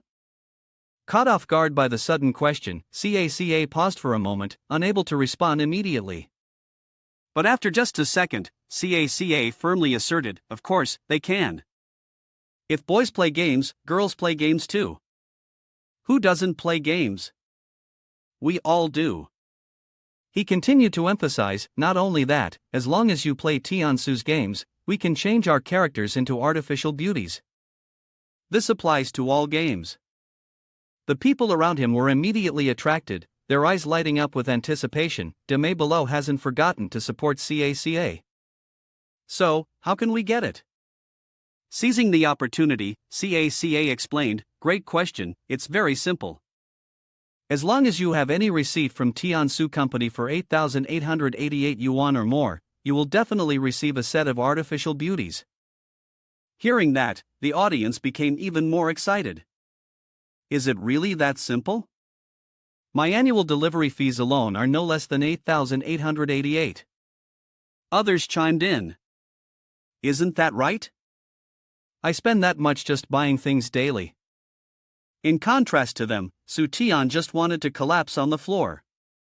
It's over, this time I've really been sold out. The scene shifts to a modern high-rise building.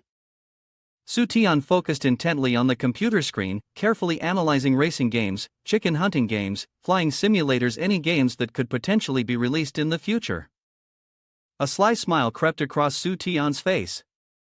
These games are very popular. I need to find a way to fake their virality and then spend a whole lot of money. Suddenly, CACA burst through the door energetically, announcing good news. Su Tian looked annoyed as he faced him. Traitor. I'm disappointed I ever let you go. Of course, this silent complaint went unnoticed by CACA, who continued cheerfully. Several platforms have come to propose game collaboration. Su Tian's nerves twitched abruptly. Wait, I could create my own platform. Immediately afterward, Su Tian decisively ordered a response to be sent at once. CACA was utterly shocked and didn't forget to remind him.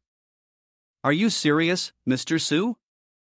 Collaborating with them requires careful consideration. Still wearing that bright yet sharp smile, Su Tian firmly declared his refusal. We don't need any platform. CACA was momentarily stunned, then suddenly his eyes lit up. A different platform? Don't tell me Mr. Su wants to build one himself?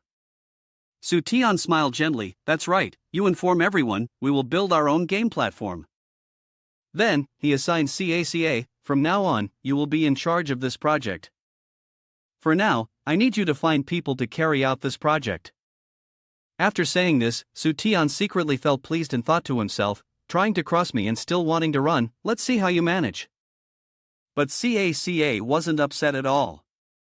On the contrary, he happily followed Su Tian, telling himself he must do a good job since he had been entrusted with such an important responsibility. He marveled at the massive building and couldn't hide his astonishment. Is this the office for the game platform? It's truly grand. Su Tian shook his head and denied, no, this is just an ordinary building. Standing in front of the large building, he smiled brightly and proudly declared that it would one day become the Li Yuan Game Platform Company. He was excited thinking about the plan. Renting this building must cost a lot of money, right? Su Tian seriously reminded CACA, remember, Li Yuan Company has no connection to Tiansu Group. These are two independent companies. You must not use the reputation of Tiansu Group. CACA listened and obediently nodded. Suddenly, Su Tian asked a question, what does that mean? CACA innocently answered, maybe Mr. Su doesn't want this platform to have any backing, just like the previous ones that ruined game platforms. A thought suddenly flashed in his mind, I understand now.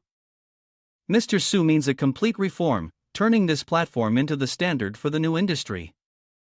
After that, CACA hung a painting in front of the building. He carefully adjusted it. Mr. Su deserves to be admired and worshipped by everyone. CACA clasped his hands in prayer, wishing for Mr. Su and the Li Yuan Company to succeed. At the same time, Su Tian sneezed loudly, who's cursing me? CACA sat down at the desk. According to the plan, after the platform was established, Mr. Su needed to invest in new game projects and find film producers. The sunlight illuminated the scene, highlighting the peacefulness of the urban landscape. Shi Wang sat in the dimly lit room, the light from the computer screen casting a glow on his tired face. Hearing a knock on the door, he instinctively panicked. Damn it, the landlord's here to demand the rent. Then, Shi Wang opened the door and said, please give me a few more days, the money from the game platform will arrive in a few days. CACA smiled warmly and extended his hand. Are you Shi Wang, the game producer? He was taken aback by the sudden appearance. Who are you? Not wanting to waste time, CACA quickly introduced himself, I am the administrator of the Li Yuan game platform. Suddenly, Shi Wang went crazy. He lunged forward and tightly grabbed his neck. Administrator, give me back the money I worked so hard to earn. I can't even afford my rent.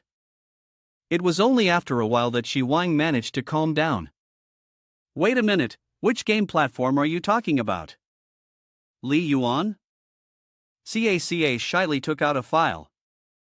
We are a newly established platform, nothing special, just a lot of money. Shock was evident in his eyes. What? Hidden behind the dense forest were modern villas. Shi Wang trailed behind CACA with a frustrated attitude, constantly feeling deceived. How can there be such a good thing in this world? In contrast to him, CACA had a bright smile on his face. Our Tian game platform is on top of this mountain, please follow me. Shi Wang put on a doubtful and slightly tense expression. This is too unusual. How could there be a game development company up on a mountain? At this moment, Shi Wang thought of the worst-case scenario. Could they be planning to sell my organs? Caca only gave a helpless smile. Hey, you've just voiced your inner thoughts out loud. He teasingly mocked him. But someone like you, who plays games all day, your organs probably aren't in the best shape, no one would want to buy them. These words made Shi Wang annoyed. Caca, unfazed, pointed towards a luxurious villa with a cheerful face. All of these can be chosen by cooperating with the Tian game platform. Not only do you get money, but you also get a free office space. Shi Wang stared ahead, stunned. What if I want to work overtime? Can I stay here? Noticing Shi Wang's intentions, Caca immediately laid out the rules. Work overtime? Su Tian and the Tian game platform don't allow overtime. Hearing the answer, Shi Wang felt drained almost immediately. Then I'll still have to rent a room. Caca once again offered Shi Wang a tempting proposition. However, although overtime is not allowed, staying here is absolutely no problem. Shi Wang was instantly revived, pounding his chest with enthusiasm, ready to dedicate his heart to the Tian company. Shi Wang looked at a calendar full of red marks and showed a worried expression. But if there's no overtime, can we still deliver the product on time? In contrast to Shi Wang, Caca smiled confidently. You don't need to worry about that, I've already prepared in advance. He raised his hand and snapped his fingers. Almost instantly, the door to the villa suddenly swung open.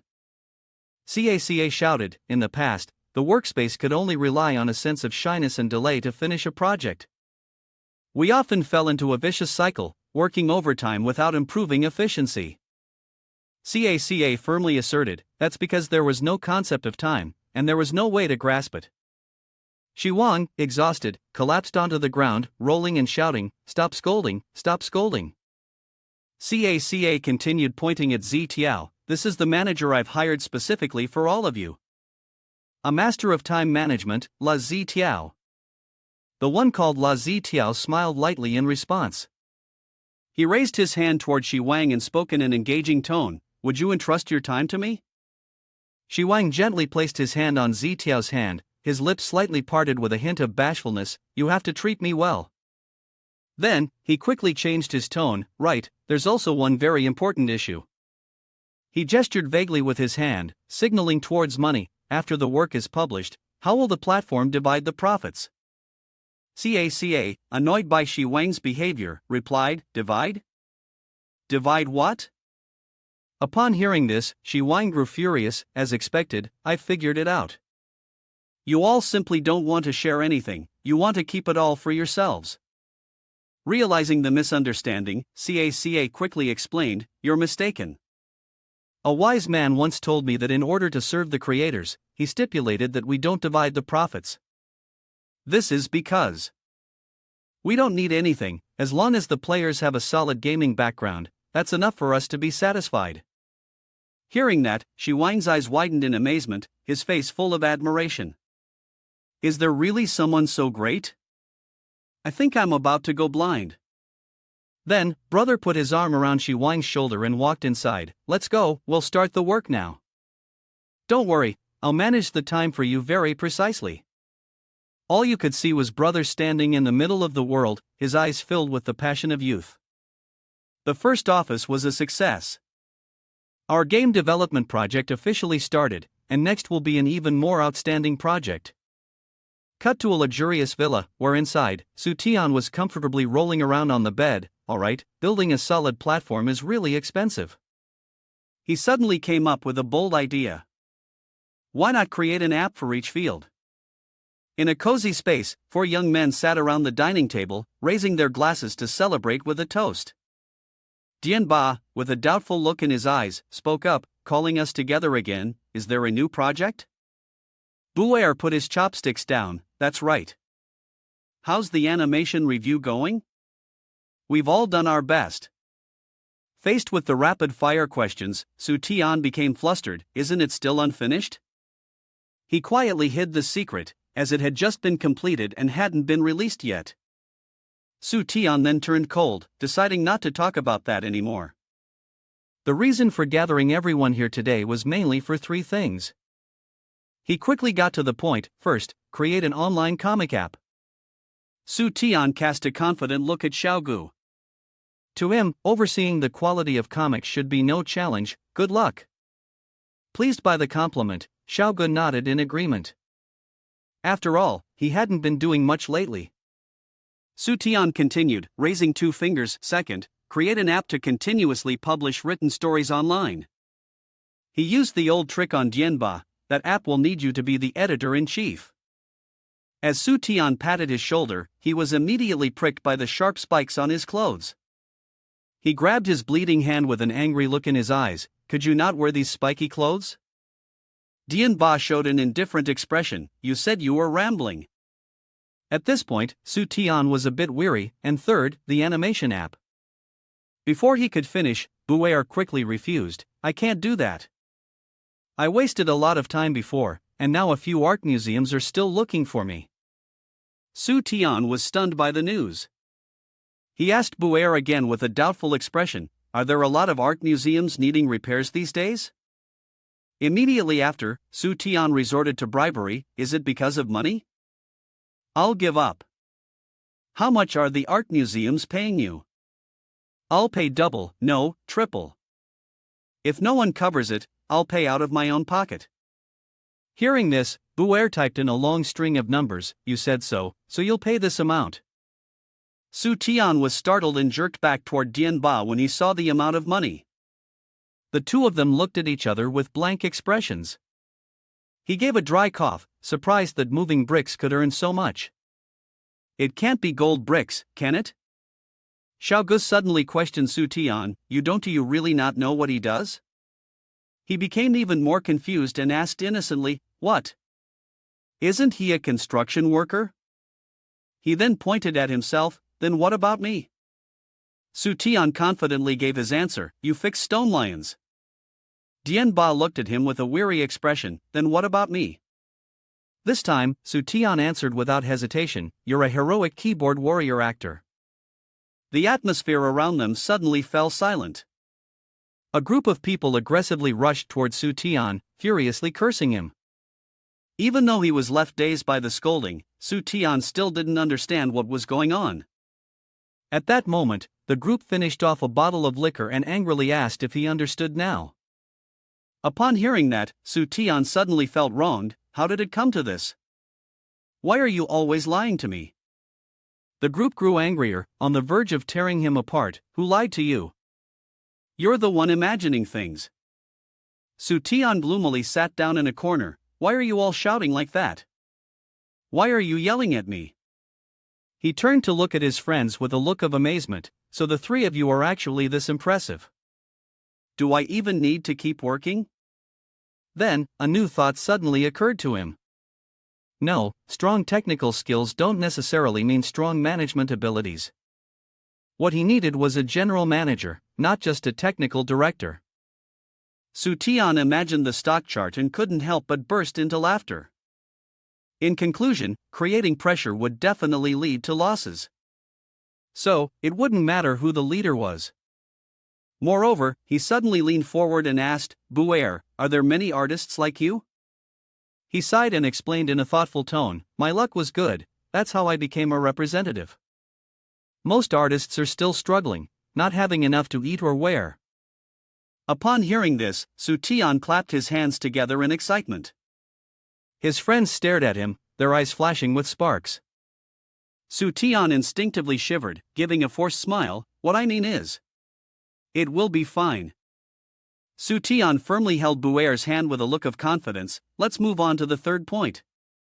We're not making a cartoon video app, we're making an artist's app.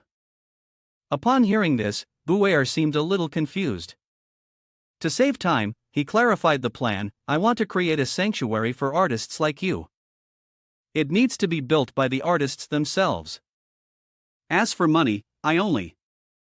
Buer stared at Su Tian with a suspicious gaze. Do you have that much money? Didn't you just get scared earlier? Su Tian declared loudly, I do have it. He turned to a corner and smiled cunningly. This kind of business behavior has artistic and public welfare aspects, so the company probably won't be able to object, right? Xiao Tian quickly interrupted. You can't ask for too much. Su Tian immersed himself in his own dreams. I also want to build a dining hall, so they can continue contributing to our spiritual life. Thinking about that vision, Su Tian shuddered with happiness. I will give salaries to all unemployed artists, flexible work, and hold the power of wealth.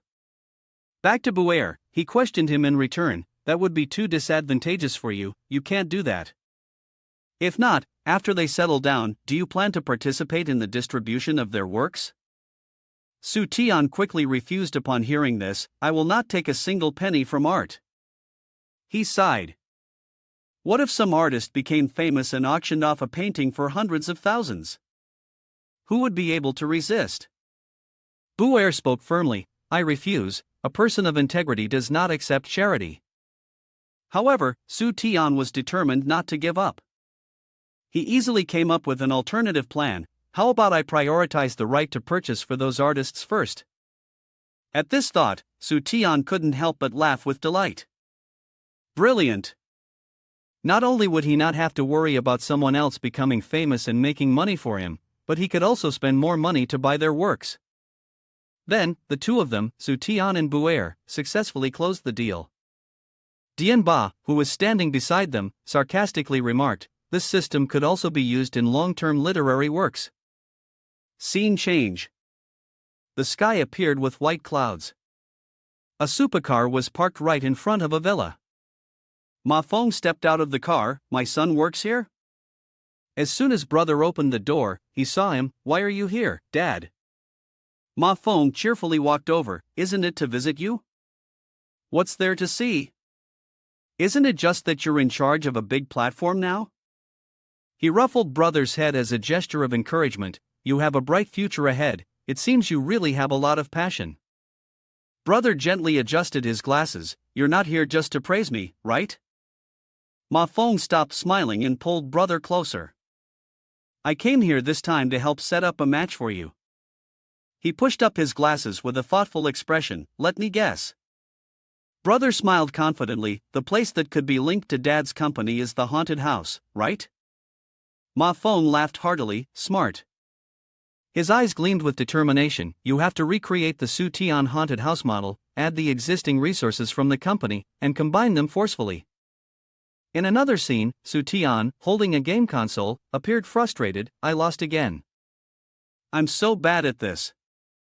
The scene shifted to a luxurious building with modern architecture, where the driver carefully opened the door for the owner.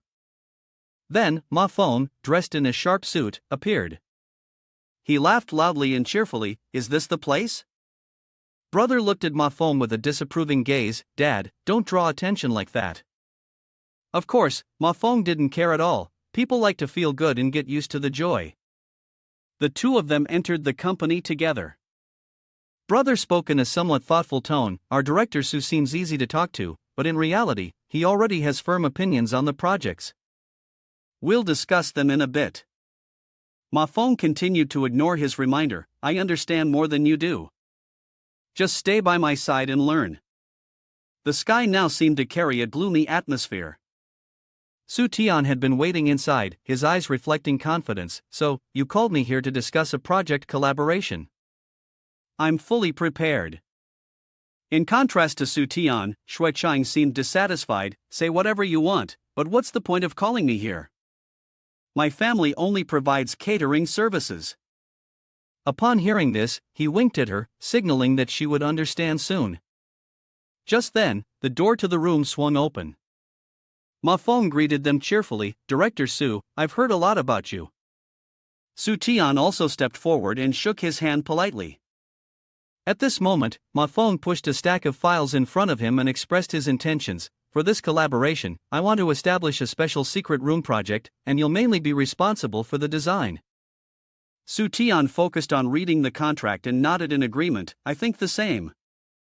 If both sides collaborate, there will definitely be a large amount of money involved. He gave a slight smirk, his eyes full of calculation. I'll make it clear, although our company has money, we must spend wisely. After all, the goal is to generate profit for the business.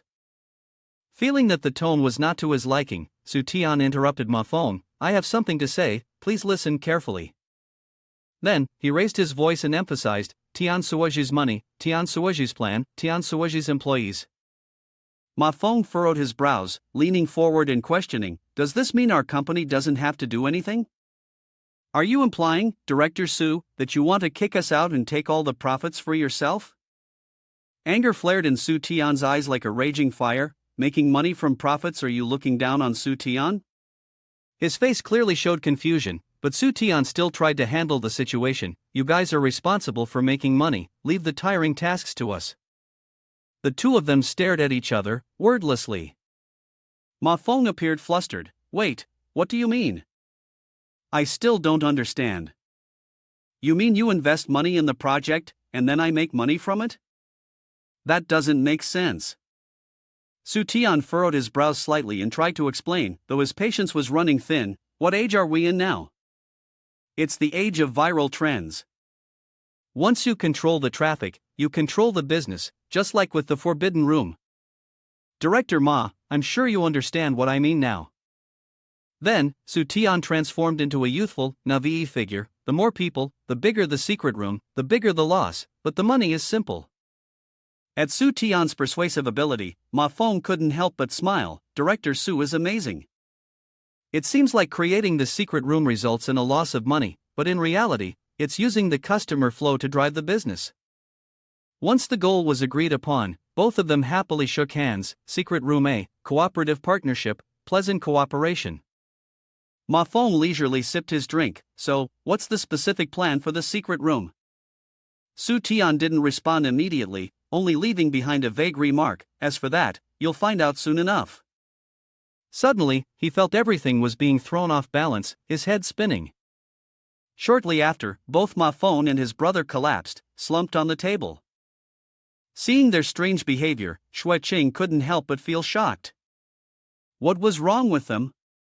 He spoke to reassure, don't worry, next I'll show them my completely new secret room plan. Su Tian immediately took out a walkie-talkie and shouted loudly, attention all staff.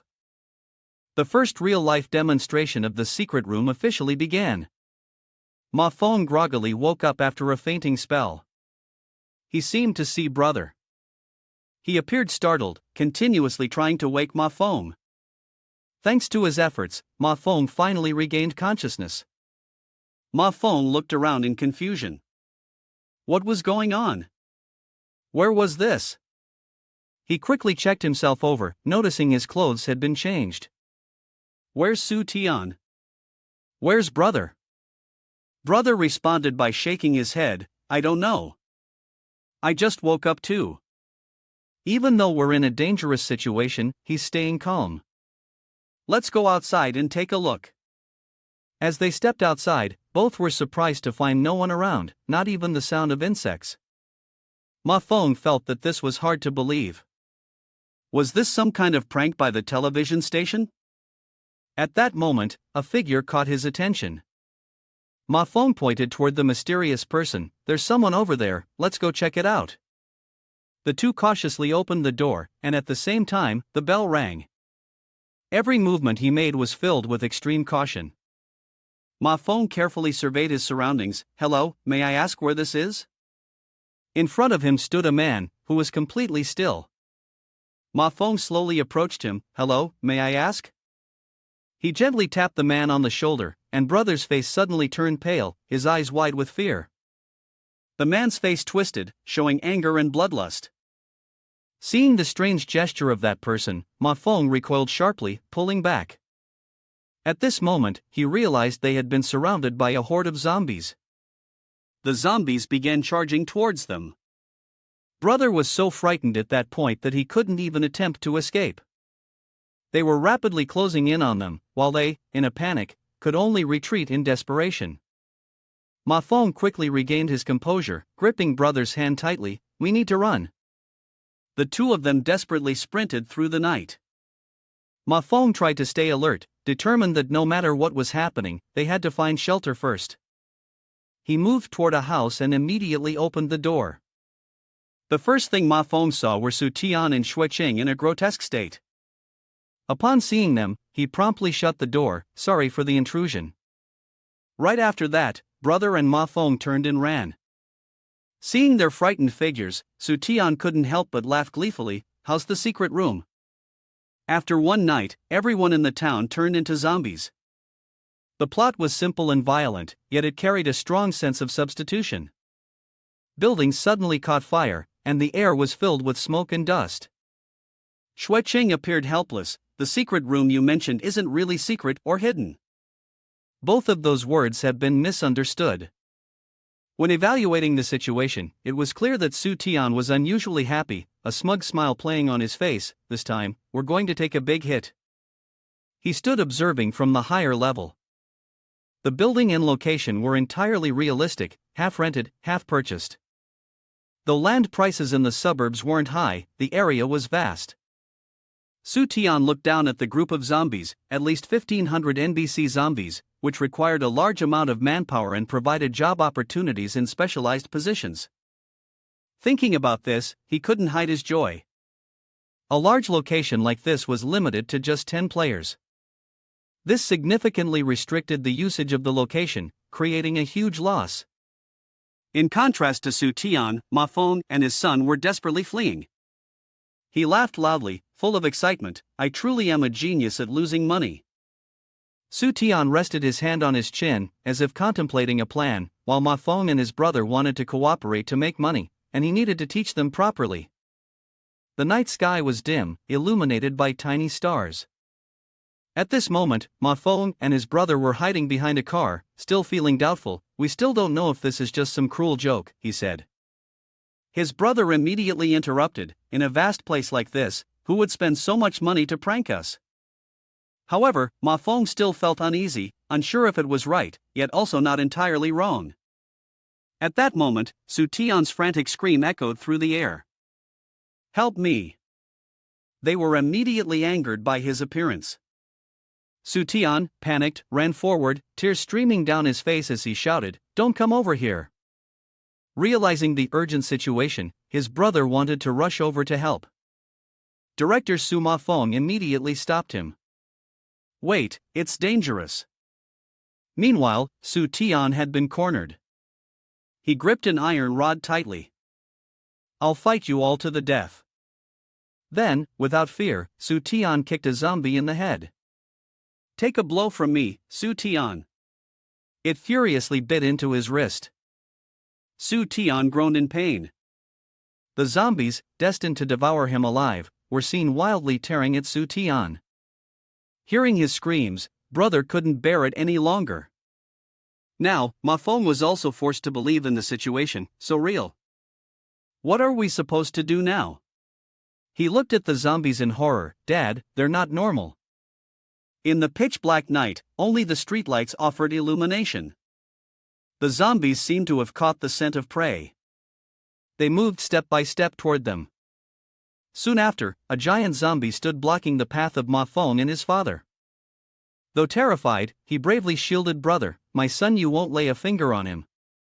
He looked at him with emotional eyes. Ugh.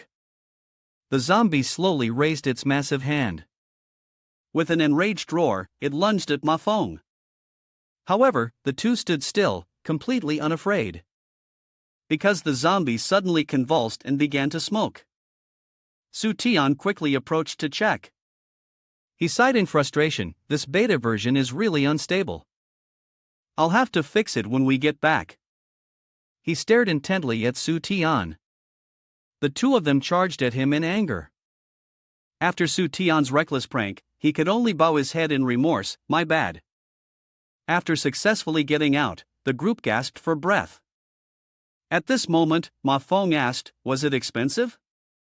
Su Tian was taken aback to see that he wasn't angry. Ma Fong continued to question him through a series of clues. I said, why does your kid insist on choosing that hotel? So it turns out you wanted to bring us here to play. Just the streets and the shops alone must have cost a lot of money, right? Su Tian immediately confirmed without hesitation, well, sort of. This area was originally planned to be demolished for a park. I directly took over the amusement park project. At the same time, the group of possessed individuals appeared from behind him. It seemed like they sensed the cold air, causing Su Tian to shiver involuntarily. They appeared with a terrifying demeanor, their pupils entirely white. The group screamed in unison, but instead of attacking, they simply embraced him. Director Su, thank you. Su Tian scanned each of them one by one. You guys are the F4 double layer. Shimen smiled in reply, that's right, it's us. His face displayed a distinctly joyful and excited expression. When our pop-up shop ended, we were sent here to play extras. We didn't expect that just one scene would get us hooked. Shimen turned to look at his friends and laughed heartily. We've decided that our goal from now on is to play the most ordinary supporting roles. We will absolutely not steal the spotlight, but we won't be lazy either. We'll try our best to serve as the backdrop for other supporting characters. Su Tian looked at them with disbelief. Your ideals are quite something. Immediately after, strange symbols appeared above the heads of his friends. Su Tian noticed this as well. The expert system is reacting. Suddenly, he shouted angrily, the potential value has appeared, and it's 4 little experts. Oh my god, what is going on here? Su Tian glanced at each person, finding these 2 quite ordinary.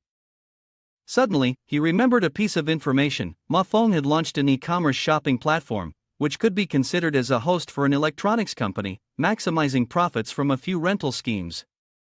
Su Tian, using the North Pole rule, drew a conclusion. It could also be said that the F4 double layer team had no real goals in life and lacked talent. In the face of this secret room that was actually a reality, there was no profession like this to begin with. At some point, Ma Feng had stood next to him. He seemed puzzled and asked, what exactly happened with those huge zombie robots? Su Tian briefly explained, that was built based on the creative inspiration of robots and shadows. The hollow steel plate and projection A formed the exterior structure of the zombie. Upon hearing this, Ma Feng's eyes widened in astonishment. Do you want to work on that kind of project too? It's like the next main direction of my work. It seemed both of them had found common ground. Su Tian felt very satisfied. If Ma Feng was saying it, then the project related to the shadow must definitely become popular. As he thought about future plans, he chuckled in delight. No rush, we're still in the preparation stage. If it gets popular, we'll throw it into the money-making project. Su Tian's expression changed 360 degrees. He seriously calculated, based on past experiences, creating a completely new direction. This project will definitely be the one for you. The elaborate battle strategies of the old men appeared in Su Tian's mind. He suddenly had a bold idea. If young people play JoJo, then elderly people playing JoJo will definitely be. Su Tian excitedly named the project Chinese JoJo. According to legend, JoJo originally had a superior form, soaring into the sky, diving into the ground, and nothing was impossible. Moreover, humans could even imitate the spinning top in battle and create a fighting JoJo. The more he thought about it, the prouder he became of himself. I never imagined that Su Tian would one day work hard to avoid losing money and plan so sincerely. The main highlight was the spinning top. It was meticulously designed. The man expertly tossed it into the air, and even an elderly man had become proficient in the game. This activity gradually became the center of attention. Soon enough, the spinning top club would be established. At Su Tian's farm, the house was decorated with a dominant orange color. He looked at the project plan with satisfaction. The OS idea was great. Next was the promotion phase. Tu Chang began to spread the word. I've arranged it as Director Su instructed. The elderly folks will come here to participate in the promotional activity. Su Tian raised his hand and shouted a greeting. Dear ladies and gentlemen, we have some good news. A radiant aura surrounded him. Su Tian confidently announced. We are about to hold the Old King of Firepower, a comprehensive skill competition for the elderly. The old men furrowed their brows, looking displeased. What's so special about that? What new challenges could we face that we haven't already encountered? Those nearby nodded in agreement. Old people's limbs are weak, don't torture us further. A woman also spoke up in refusal. That's right, Xiao Su, we're of a certain age now, we don't have any special talents, we won't be participating. Tu Chang whispered softly in his ear, Director Su seems to believe that your resistance is quite strong. Su Tian, who had always been someone to do whatever it took to achieve his goals, smiled with satisfaction. That's because they feel there's no hope of winning the prize, so we just need to give them some hope. Su Tian quickly unfolded the cloth. In the JoJo competition, the first person to win would receive a lifetime supply of fresh produce from farmer Su Tian. Upon seeing it, the man from earlier appeared excited. Jojo, I know there's a lifetime free supply, that seems pretty good. The woman slapped him on the head. What nonsense are you talking about? We're about to be in the hole already. The lifetime thing probably won't last more than 10 years. Hearing this, he laughed heartily, nearly forgetting to mention it. That's a lifetime free supply passed down from father to son. If you don't use it all up, you can give it to your sons and daughters, and even pass it down to future generations. Seeing such an unexpected benefit, the group began to hesitate. Your children can use it, then your grandchildren, and even your great-grandchildren will make use of it until it's completely exhausted. Seizing the opportunity, Su Tian boldly declared, a mountain of gold has no end. An elderly man spoke thoughtfully, it sounds good, but I don't know how to play JoJo. Su Tian proceeded to unfold another piece of cloth. That doesn't matter, please look here. On the tray appeared familiar items, marbles, sword dancing tools, and also a pair of elegant fabric shoes. The employees took turns bringing out many different items. Su Tian guided the introductions, including dancing, tai chi, running, and a pebble walking competition. Then, he proposed a final suggestion. If it's not enough, feel free to suggest anything, and I'll add it. In response to Su Tian's willingness to accommodate, the elderly group became excited. One of them suggested, I want to add spinning and arm swinging. Su Tian happily agreed, suggesting a competition on who could clap louder, faster, and more rhythmically. Next, a woman, an expert in knitting, spoke up, I want to add knitting. He readily accepted. We can compare different knitting styles, knitting speeds, density of the knitting, and the elegance of the patterns. Thanks to Su Tian's presence, everyone young and old felt joyful. He looked up at the sky with a thoughtful expression. If my grandparents were still alive, they would definitely enjoy activities like these. Elsewhere, at Su Tian's online literature office, Dianba stared at the screen in frustration. He repeatedly clicked the X to delete notifications. With each click, he became more irritated. After a long while, he finally deleted the last page. Dianba sighed deeply, stretching and complaining to the heavens, why is everything on this online literature site so boring? At that moment, Su Tian walked in enthusiastically, turns out I wasn't wrong about you. As soon as he entered, he placed a burden on him. Zhao Dianba, tell me, how can we make this online literature site more interesting? He pointed at the screen and proposed a solution, using the cultivation theme as an example. Let's put the writing aside for now, we can practice discussing most of the story scenarios. When this topic was mentioned, Dianba immediately regained his energy. In fact, the majority of viewers follow a certain pattern. According to popular gossip, in the world of cultivation, there is often a character whom everyone considers useless. After some failed engagement or some other event, their parents mock and humiliate them publicly. The son desperately pleads, didn't we already have a betrothal? The fiancée looks at him with disdain, how could someone who can't cultivate protect me in the future?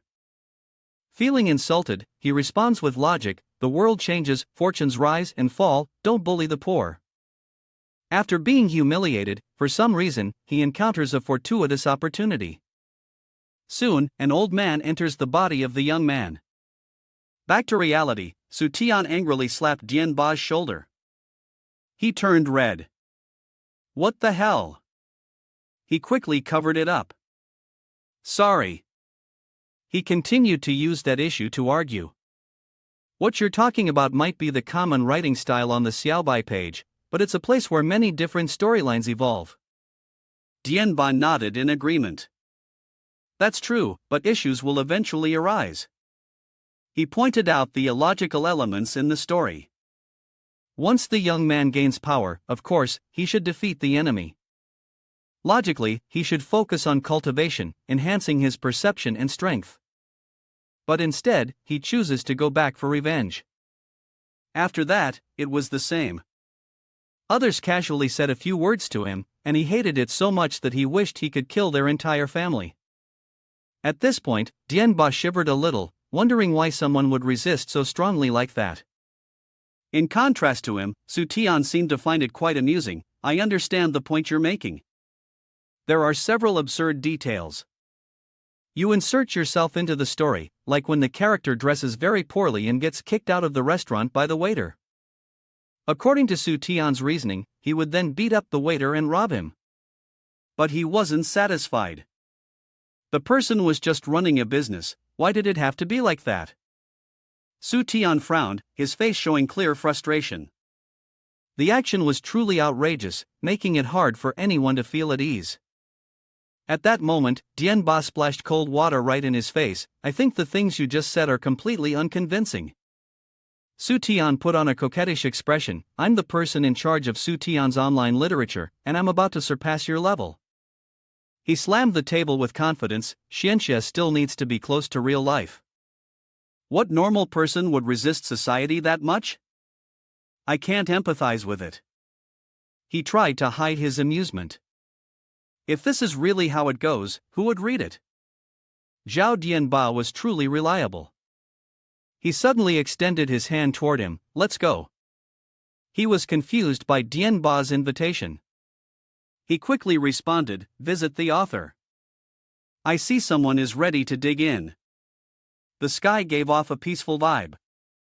Then came a house, or more precisely, a building. While walking on the road, Su Tian continued to ask questions. Tell me, how are the achievements of this author in literature?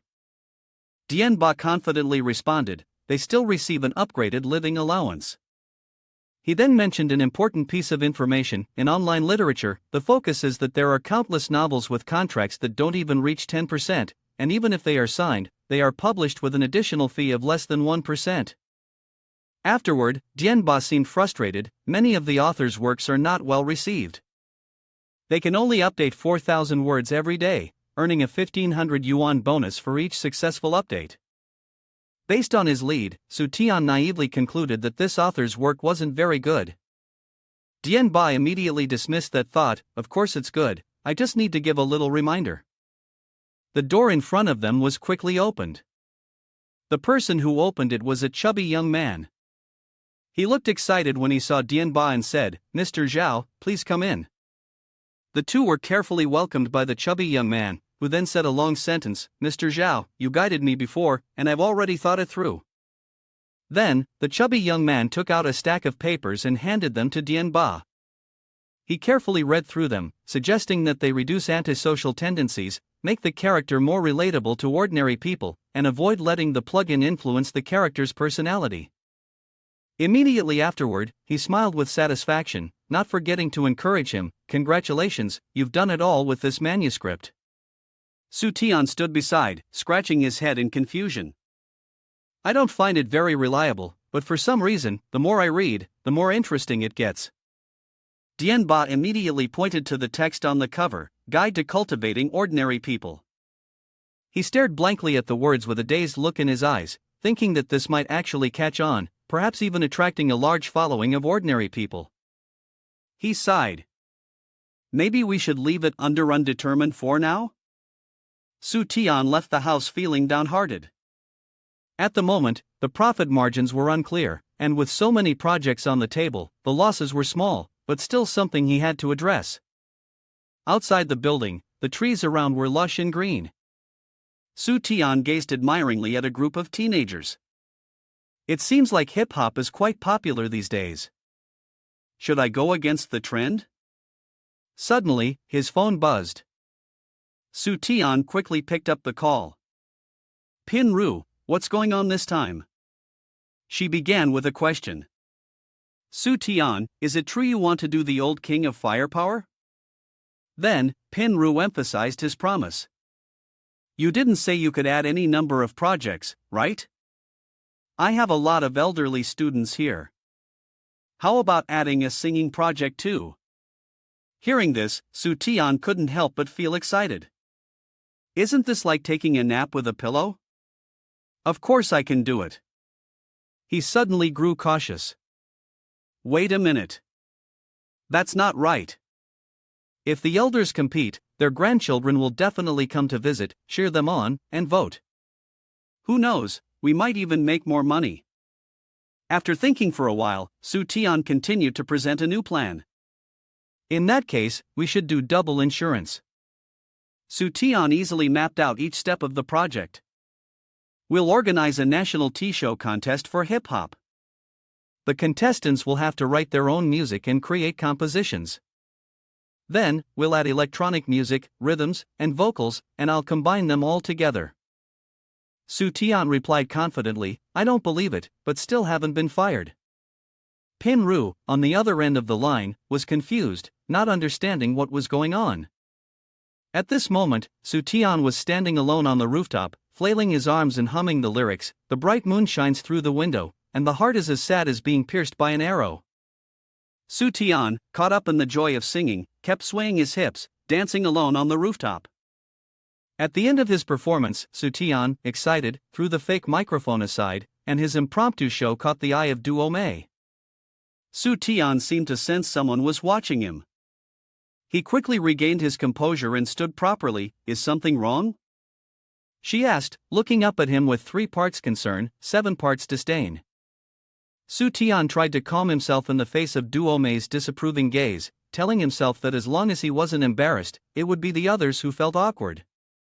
She brought some news. Officer Zhou Weiwei is visiting the company. You should go speak with her. Upon hearing that name, Su Tian felt it was quite familiar. Zhou Wei, it's been a long time. The sky continued to turn blue, bringing a peaceful atmosphere. Wei Wei appeared, looking hot and sweaty. From that moment on, it seemed like Su Tian's heart had fallen in love. Seeing his perverted actions, Wei Wei immediately expressed her displeasure. Hey, what are you staring at? She waved her hand in front of Su Tian. I'm off today, not here to bother you. Don't look at me like that. He glanced up at the signal above Wei Wei's head, incredulous. No way, it turns out that this person is also an expert in a completely different field. Xiao Tian then brought up a new task, instructing Wei Wei to enter the fashion design industry and showcase her innate talent. Upon hearing this, Su Tian smiled slyly, as if he was calculating something in his mind. Wei Wei looked at him with a disdainful expression. What do you want? I just came to experiment with Mr. A little. Su Tian then took her hand and smiled gently. Not a problem at all. I can even gift you an outfit. However, I do have one condition. Although I am offering this, you also have to help me with something. Su Tian pulled out a pile of files and placed them on the table. My team is launching a new project, but we are currently short on manpower. He leaned in closer to her. It's about designing costumes for the new nation tea opera. Wei Wei was confused by Su Tian's request, design costumes, but I've never done that before. He immediately shifted the topic. Well, when you were a child, did you ever design or mix and match clothes for your dolls? Upon hearing this, Wei Wei smiled brightly. So, you're saying my dolls were quite popular, huh? Seizing the opportunity, Su Tian quickly began persuading her. That kind of logic will help you tap into your imagination. It's just designing a few outfits for the new nation tea opera. However, Wei Wei still hesitated a bit, while Su Tian seemed more excited. After all, the costumes for the opera have always been popular, right? It was nearly noon, and people were strolling through the shopping mall. Wei Wei let out a cold snort. Rare as it was to have a break, here she was, being instructed to come out and work. She gritted her teeth and pinched Su Tian's hand. You're so relaxed, aren't you? You're in so much pain you're begging. Hey, don't use so much force. Su Tian rubbed the spot where she had pinched him, complaining, I clearly came out shopping with you. Wei blushed and pouted, countering the complaint, isn't it because you told me to design the fashion? She picked up a shirt, examining it before smiling brightly. If I didn't come here to learn and gain experience, how could I design, you annoying person? Seeing this, he could only look at her helplessly. Su Tian was speechless, her expression and words completely out of sync. Wei Wei didn't pay attention to him, focusing instead on evaluating the poor quality fabric. Then she held it up against herself, continuing, I'm not satisfied, the design looks too plain. She then turned to examine other fabrics. Both the materials and designs were fine, but none of it was related to the performance. Su Tian stood there, dazed, watching her. While shopping was supposed to be slow, she was moving at lightning speed. As he was thinking, Wei Wei suddenly waved and called out to him. The two of them moved to a bigger store. Su Tian was surprised by the crowd ahead. Why are there so many people in this store? Then, as if he had figured something out, he got excited. Could it be a sale? Just in time, I wanted to buy a few outfits. Wei explained to Su Tian, the king of startup trends is hosting a grand opening event today. Look, this is the ace I've been waiting for. She beamed, pointing in one direction. Look there, they're even putting on a show. Turning his gaze, he saw a group of people cheering, with a guy named V standing on stage. That guy is so handsome. Oh my gosh, I'm dying. The young man started singing sweetly to entertain everyone, and along with that, he performed a few dance moves. At the end of his performance, he winked, causing the girls below to scream non-stop. Wei Wei immediately noticed someone she recognized at the entrance. Why is he over there? Wei Wei immediately waved her hand cheerfully, calling out to her friend, Xiao Li. He was surprised to see her here and couldn't help but exclaim. Wei introduced, this is someone from my high school. Then she introduced Su Tian to Xiao Li. We can also be considered friends. He observed Su Tian, seeing him scratch one leg with the other, then looked at his outfit. After that, he scratched his head with his hand. Xiao Li forced a smile. Su Tian's outfit is really unique. Thinking it was a compliment, Su Tian responded with confidence and modesty. Oh no, I haven't even worn my most fashionable white suit yet. This time, not only did Xiao Li force a smile, but Wei also did. She quickly changed the subject and turned to Xiao Li. Are you an employee here? He smiled slightly and answered briefly, you could say that. Then, Xiao Li pointed to the shop behind him. This shop, look, you could say I helped open this brand. As soon as he finished speaking, he winked at the two of them. Come on, I'll take you two inside for a tour. Xiao Li threw his arm around Su Tian's shoulder warmly. Don't worry, I'll help you pick out the best outfit. The blinding sunlight shone on the shop sign. Su Tian had already tried on a new shirt there, paired with a pair of stylish ripped jeans. Even more striking was his head, which looked like something out of a national rap scene. Su Tian completely changed his style in the blink of an eye. Xiao Li couldn't help but exclaim, not bad, you look handsome, but it's just that. He stopped mid-sentence, suddenly furious, and pointed at Su Tian's feet. What the heck are those flip-flops? Su Tian proudly raised his foot, showing them off. This is the style of Guangdong. Then, Su Tian frowned and touched the mess of hair on his head. But what is this? Xiao Li chuckled and responded, that's the latest trend. Dreadlocks, you're just uncomfortable criticizing. Where's the trend in that? I think it's ordinary. He suggested, in our place, there's a guy who has dreadlocks, looks incredibly handsome. Let me call him over so you can see. Xiao Li went inside to call the guy. What is David doing here? He slapped David on the shoulder and urged, hurry up and go over there so people can admire your hairstyle. He pulled, but only found the jacket and a mop. Xiao Li froze for 5 seconds, dumbfounded, not understanding what was going on. David came out from another direction and asked, Boss, did you call me? Su Tian, realizing, was furious. He grabbed the wig from his head and threw it hard on the ground. Xiao Li, you really did it. You dared to put a mop on my head. Wei Wei, who was standing behind, couldn't hold back and burst out laughing. Su Tian grabbed the shirt he was wearing and questioned, how much is this shirt? Xiao Li smiled and answered, this is a brand-matching shirt, a new trend designed by a master. The grand opening offer is only 90 coins. Without hesitation, Su Tian took off the shirt, returned it to its original place, and then said goodbye. Su Tian kept complaining, the luxurious clothes I ordered in advance, at least the material was considered good, and they had some design. But this white shirt for 20 coins has 2 words printed on it and costs as much as 900 coins. Xiao Li angrily retorted, you can't say that. This is what we call brand value added. Su Tian, still holding on to his old views, argued back without backing down. I think the brand has negative value. Wei Wei curiously asked him, didn't you always say you like things that are both expensive and simple? He replied seriously, thinking about the design, choosing the material with all my heart, of course, I would willingly spend money on that.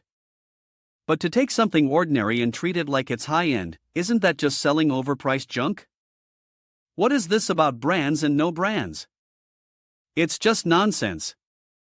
The more Su Tian spoke, the more furious he became, shouting. Then suddenly, he started playing the self-pitying act. Su Tian, as long as I'm neat and tidy, I'm the best-looking guy on the street. At that moment, Wei, not paying much attention, looked down at his feet. Su Tian, your flip-flops are broken. Upon hearing that, it was like a bolt of lightning striking him. It felt like the sky had fallen. Su Tian couldn't believe his eyes, and he yelled out, my luxurious flip-flops for 15 coins. He kneeled down, crying out with deep sorrow, flip-flops, you're really dying in such a tragic way. Su Tian, feeling wronged, picked up his broken flip-flop, weeping in regret. Xiaoli, whispering from behind, tried to comfort him, don't worry, I've specially prepared something for you. Those clothes, those accessories were just for fun. Now, the top priority at our store is something much better. He mysteriously held up a corner of the curtain. Then, Xiaoli pulled back the curtain to reveal several pairs of shiny shoes and introduced them, basketball shoes, sports shoes. He was confident that Su Tian would be impressed. So, what do you think? Feeling moved yet? But Su Tian wasn't interested, turning his nose up and replying nonchalantly, not really interested in this stuff. Xiaoli didn't believe him. He picked up a shoe and raised it, saying, no man can resist these. Su Tian scoffed, resist? Who cares about this nonsense? Xiaoli kept on persuading, we have limited editions, joint editions, limited joint editions. Su Tian remained unfazed, proudly showing off, I have flip-flops, elegant sandals, and flip-flops with elegant sandals. Xiaoli refused to back down. How can you compare? The design, the pattern, the feel, it's all gorgeous. Then, he threw an arm around Su Tian's shoulder, whispering, to be honest, my shop makes money all thanks to these shoes. Su Tian, slightly curious, asked, sports shoes can make that much money? Xiaoli boasted proudly, we buy them for more than 10,000 and sell them for over 30,000. We don't even need great sales channels. Whether the leather is real or not, who knows, but the money's real. Hearing this, Su Tian felt a surge of anger. I struggle to calculate conversion rates, painstakingly figure out whether I'm making a profit or a loss. And you guys? You just sit back and make money effortlessly. Xiaoli then showed him another pair of shoes. Look, these are the most valuable basketball shoes in my collection. You can buy them if you want. Just walk around in them, you'll look super cool. Su Tian was still confused, but isn't a pair of shoes meant to be worn? What's the point of buying a pair and then just putting them away? Xiaoli, at a loss for words, stammered, well, to appreciate them. He blatantly rejected it, waving his hand, take it, take it. I'm fine with just flip-flops. Seeing Su Tian not buying it, he was so angry that his body was shaking, you're forcing me. Wei Wei quickly stepped in to defuse the situation, it's not that Su Tian is deliberately causing trouble for you, maybe he just thinks trends aren't that important. Su Tian, could you say a little less? Opening a shop isn't easy either. Xiaoli made a serious face, this shoe thing is a battle between men. If you've been so careless, then I won't hide it anymore. He signaled for this young master to bring out the shop's treasure. He asked again, do you really want to take that out? While Su Tian was still puzzled, this young master pushed out a box that had been carefully hidden. Xiaoli grinned wickedly, this item should never have been shown to anyone else, but since you've pushed me this far, I'll make sure you're completely convinced.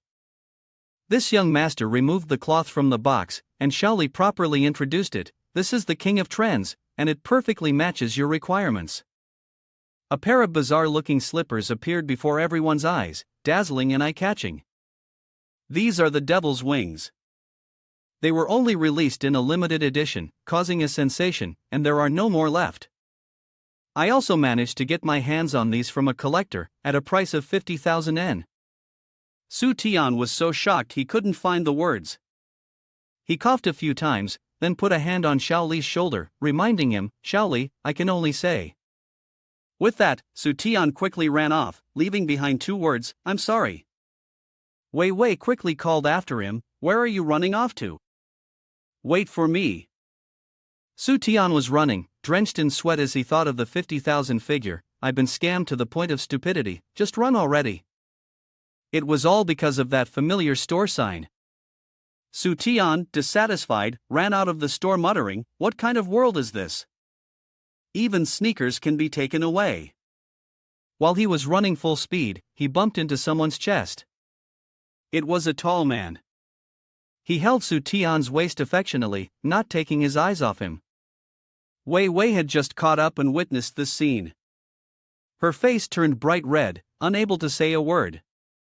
Su Tian, leaning against the man, felt both of them freeze, sensing something was off.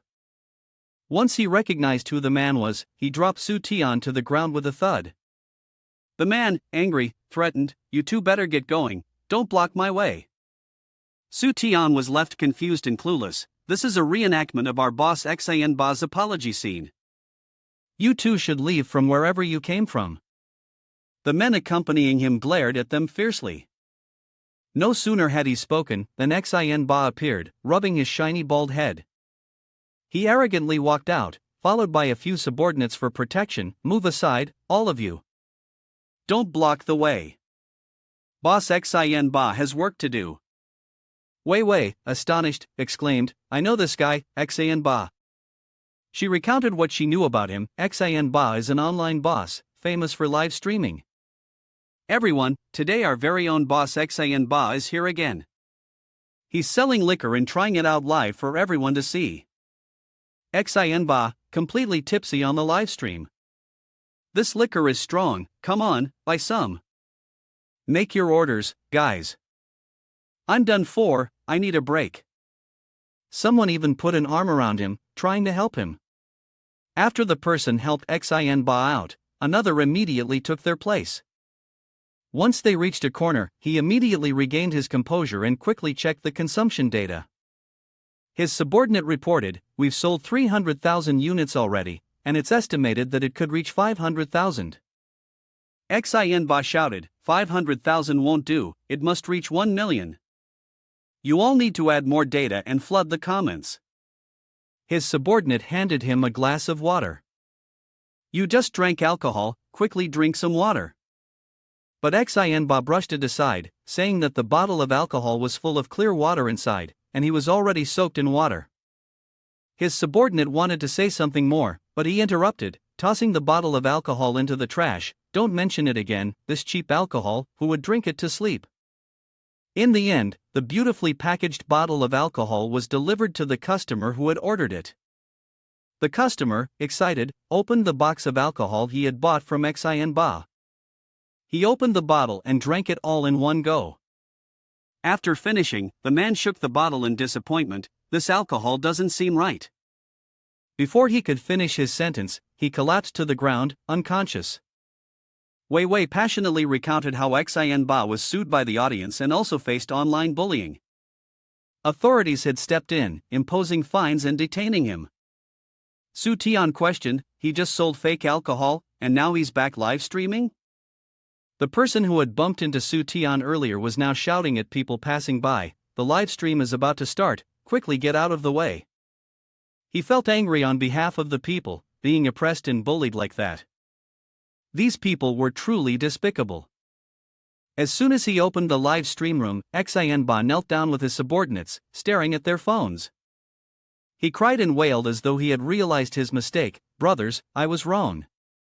It was all because of the BBT distillery selling fake alcohol that deceived me and all of us. I, Xian Ba, swear here that I will never sell alcohol from that distillery again."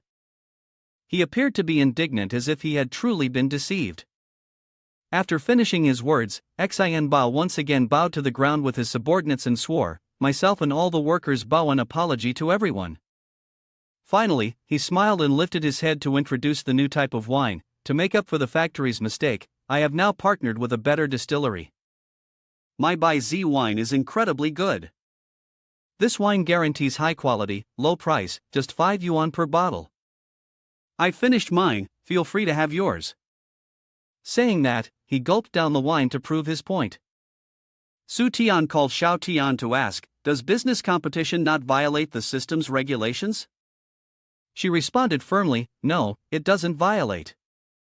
He immediately grinned wickedly, this is the first time I, Su Tian, truly want to ruin someone's reputation. The area immediately became noisy as a crowd gathered. Without saying a word, Xian Ba swallowed the bottle of wine in one go. The onlookers buzzed with chatter, unable to stop talking. The secretary reported to Xian Ba's boss, Xian Ba's performance was quite effective, it has a significant impact overall. The boss nodded in satisfaction, the better his performance, the more money I make. While the boss was content, Su Tian walked over to greet him, I am the CEO of Tiansu Company. I came here because I would like to cooperate with Xian Ba. The boss was taken aback by the quick offer for cooperation. I wonder what aspect Director Su wants to cooperate on.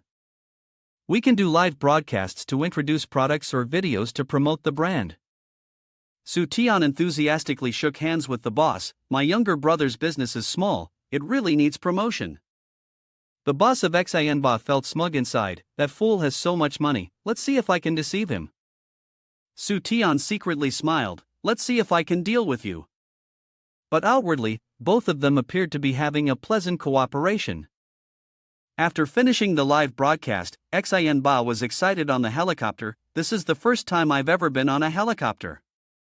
The glorious future is right in front of me. The helicopter slowly descended, causing dust to fly everywhere. He arrogantly declared, brothers, let's all take a look at the world. One of his subordinates immediately flattered him, with Xian Ba here, everyone can eat and drink to their heart's content. On the large yacht, yet no one was in sight. Xian Ba looked around, feeling strangely unsettled. Su Tian, with his face covered and holding a gun, suddenly appeared and spoke, here, of course, there are people here. He took off his mask and grinned wickedly, welcome aboard the terrifying ship. But Xian Ba wasn't afraid, instead, he challenged, what are you trying to show off? Isn't this just about escaping from the secret room? My brothers can easily walk through that door. As soon as he finished speaking, Su Tian shot a bullet that pierced through his body, hitting the subordinate behind him. His deep voice curled into a sneer, the muzzle of the gun in his hand still smoking with white wisps. I could tell there was nowhere to run. Xian Ba had just begun to feel fear, no longer as arrogant as he had been at the start. He cried out, hiding behind the legs of his subordinate, screaming, the kids killed someone, call the police quick, someone's dead. Su Tian didn't pay him any mind and even teased, well then, sorry, my bad. Xian Ba poked his head out and scolded, what good is your apology? Can it bring my brothers back to life? His face twisted as though he wanted to tear the man apart. Exactly, what good is your apology? What's the use of a live stream apology? You sold counterfeit alcohol that killed my friend, you should be buried with him. Su Tian glanced at Xian Ba as though he were an ant. The man, terrified, quickly shoved his subordinate forward to shield him, while he himself hurried to escape, his eyes bloodshot, but still refusing to admit fault, only muttering, it's all their fault. I have nothing to do with it. Su Tian, without hesitation, immediately picked up the gun and fired a shot. The bullet struck the ground between Xian Ba's legs, causing him to scream in terror, it's not my fault, it's the boss. The boss told me to sell fake alcohol, we're just doing our job. He laughed and pointed the gun at Xian Ba's head, what about the audience? Xian Ba stubbornly continued to curse, the audience is a bunch of idiots, all of them. The more Xian Ba spoke, the more frightened he became, so much so that he wet himself, it's not my fault, it's all their stupidity. Su Tian smiled sweetly, I'll give you a chance, jump into the sea. With those words, Xian Ba, overjoyed and thinking that jumping into the sea meant his salvation, leaped without hesitation. But instead of falling into the water, he landed on what felt like a sheet of glass. Then, the image of Xin Ba suddenly became chaotic and blurry, like a screen suffering from interference. Back in reality, he snapped out of it and realized he was wearing virtual reality glasses. Stunned, Xin Ba took off the glasses and asked, "What's going on?" He saw everyone around him fuming with anger, while Su Tian proudly announced to the crowd, "Did you see that? This is a multi-generation role-playing game device, blending reality with fiction, forcing Xin Ba to reveal what's truly in his heart." Su Tian exposed him lying to his friends, deceiving his boss, insulting the audience, but Xin Ba, in reality, had soiled himself and was even more dejected. "I'm so embarrassed." Too humiliated, Xin Ba covered his face and ran away. The crowd was furious, shouting at him and vowing never to buy anything from him again. Meanwhile, Jack was intrigued by Su Tian's game device. He wanted to buy it to experience gaming, but he wasn't sure if it supported some special action movies. Hearing this, Su Tian immediately yanked it back, refusing to let him have it. He boldly declared that Tian Su's company had developed the Mr. device for him to use for other purposes. But Su Tian himself turned the tables, saying that if anyone wanted to watch, it had to be him who watched it first. At that moment, Wei admired him and complimented him, "Such a simple way to handle Xin Ba. You're really impressive." Su Tian felt that the matter wasn't over yet. As long as people like Xin Ba's boss still existed, people like Xin Ba would continue to appear. Wei vaguely sensed something, and Su Tian immediately confirmed that he had to capture them all in one go. Meanwhile, in a distant, lavish place, the sound of shattering glass echoed through the room. Xin Ba's boss, furious, slammed the table and interrogated him. The old man couldn't understand what had happened. Wasn't it supposed to be a propaganda campaign? How did it end up like this? Xin Ba kneeled on the floor, sighing, "I really was framed. Who would have thought that the game would escape from the secret room?" The old man angrily twisted Xin Ba's ear and yelled at him, "Framed? Are you stupid? Think carefully about how you fell into his trap." Xin Ba recalled that he and Su Tian had been drinking together at that time. They were discussing specific projects, when suddenly, Xin Ba remembered a detail. He recalled Su Tian had told him to drink, but it was fake liquor that the guy had sold. No wonder he had passed out as soon as he drank it. When Xin Ba regained consciousness, he was already on the helicopter. Upon hearing this, the boss understood and realized that Su Tian wanted to make a statement, to speak up for justice. If Su Tian was also producing goods, then they would have to design a show. The old man ordered to find a few people who were stationed in front of Tian Su's company and accused their products of causing deaths. Xin Ba, about to leave the door, turned back anxiously to ask, "What if they want proof?" He sneered disdainfully, "To spread rumors, you need a mouth, but to refute them, just break a leg. When you deny the rumor, simply say it's false, and you won't lose a thing." The old man walked over to adjust a picture frame on the wall. Proof? By then, he would have already escaped abroad. Behind the painting was a hidden safe, and he was planning to transfer the funds first. Boss Chen, with a little caution, punched in the code and took the bank card from inside. This amount of money was something no one should know about. He chuckled contentedly after everything was settled, but little did he know that outside the city, under the beautiful, clear sky, the image he thought was a secret was being displayed on a public advertisement screen for everyone to see. At this moment, Su Tian enthusiastically introduced the old man, who had been tricked by the fake images. "Everyone, take a good look. That's the money no one knows about. The account number and password will be sent to you all. Hurry and go and seize it." The crowd was excited, amazed, and eagerly logged into the account. It turned out that everything had been arranged by Su Tian in advance. The boss never expected that the person affected by the fake alcohol wasn't just Xin Ba, but also himself. After everything was sorted, Su Tian went to remove the gaming equipment. The boss still didn't understand what had just happened. The old man looked at Su Tian in confusion and said, "Everything on the internet is illusory. I'm afraid you won't be able to grasp that kid's name, because it's a very deep game over there." He turned to look at the chaotic crowd shouting outside, and suddenly snapped back to reality, realizing that he himself had fallen into the trap. Wei Wei seized the opportunity to take out his police badge. Once seen, it was impossible not to pay attention. Just now, the old man had confessed to his criminal actions, so they invited him to cooperate with the investigation. And the one who had reported him was Su Tian, with a righteous aura shining behind him. In Nation M, at Nyoyu Park, Jack slowly strolled through the park. He found school boring, thinking it was even better to skip class and go have fun. At that moment, a faint glow appeared in the bushes along the road. Jack, curious, immediately bent down to see what it was. Suddenly, a spinning circle shot out from the bushes at high speed, forming a bright yellow flying disc. Jack gasped, guessing it was a UFO. Out of nowhere, a head with beautiful horn branches appeared, and the sight before him terrified him even more. He realized it was a dragon from Nation T, but it was currently charging forward in a state of fury. He screamed in fear, "Don't come over here!" At that moment, the sound of a string being pulled rang out, and a thin thread appeared. Following it was a light green spinning top, resembling jade. The dragon's head moved along with it, opening its mouth to bite into it. Before Jack, an elderly woman with a gentle demeanor appeared. The spinning top in her hand came to life, and behind her, the phantom of the azure dragon appeared with great majesty. Jack felt it was incredibly cool, his eyes sparkling as he guessed, "Is that a spinning top from Nation T?"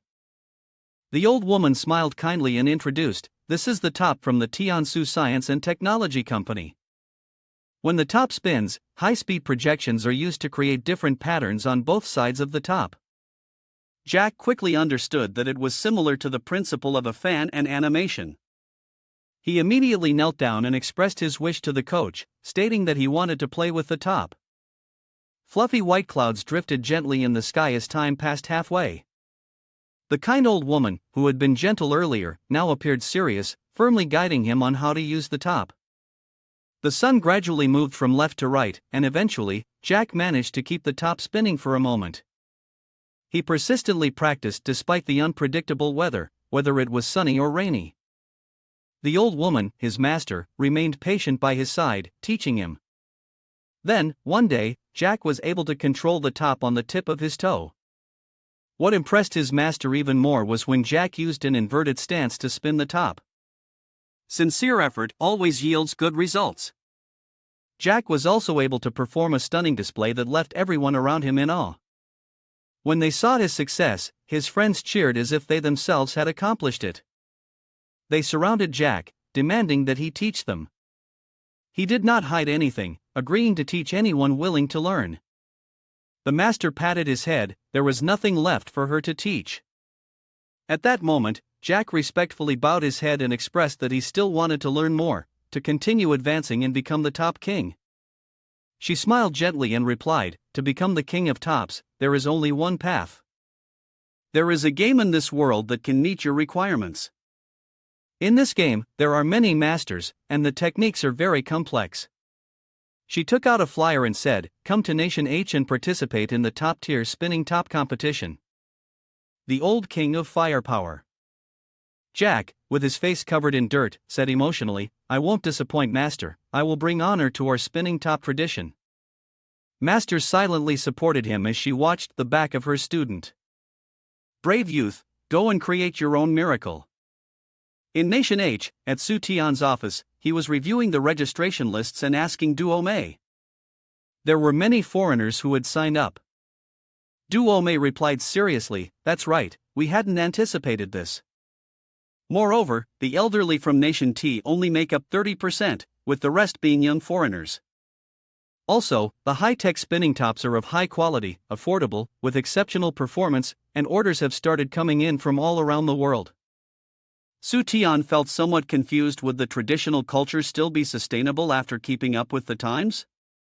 If so, he wasn't concerned about whether they would make money or not.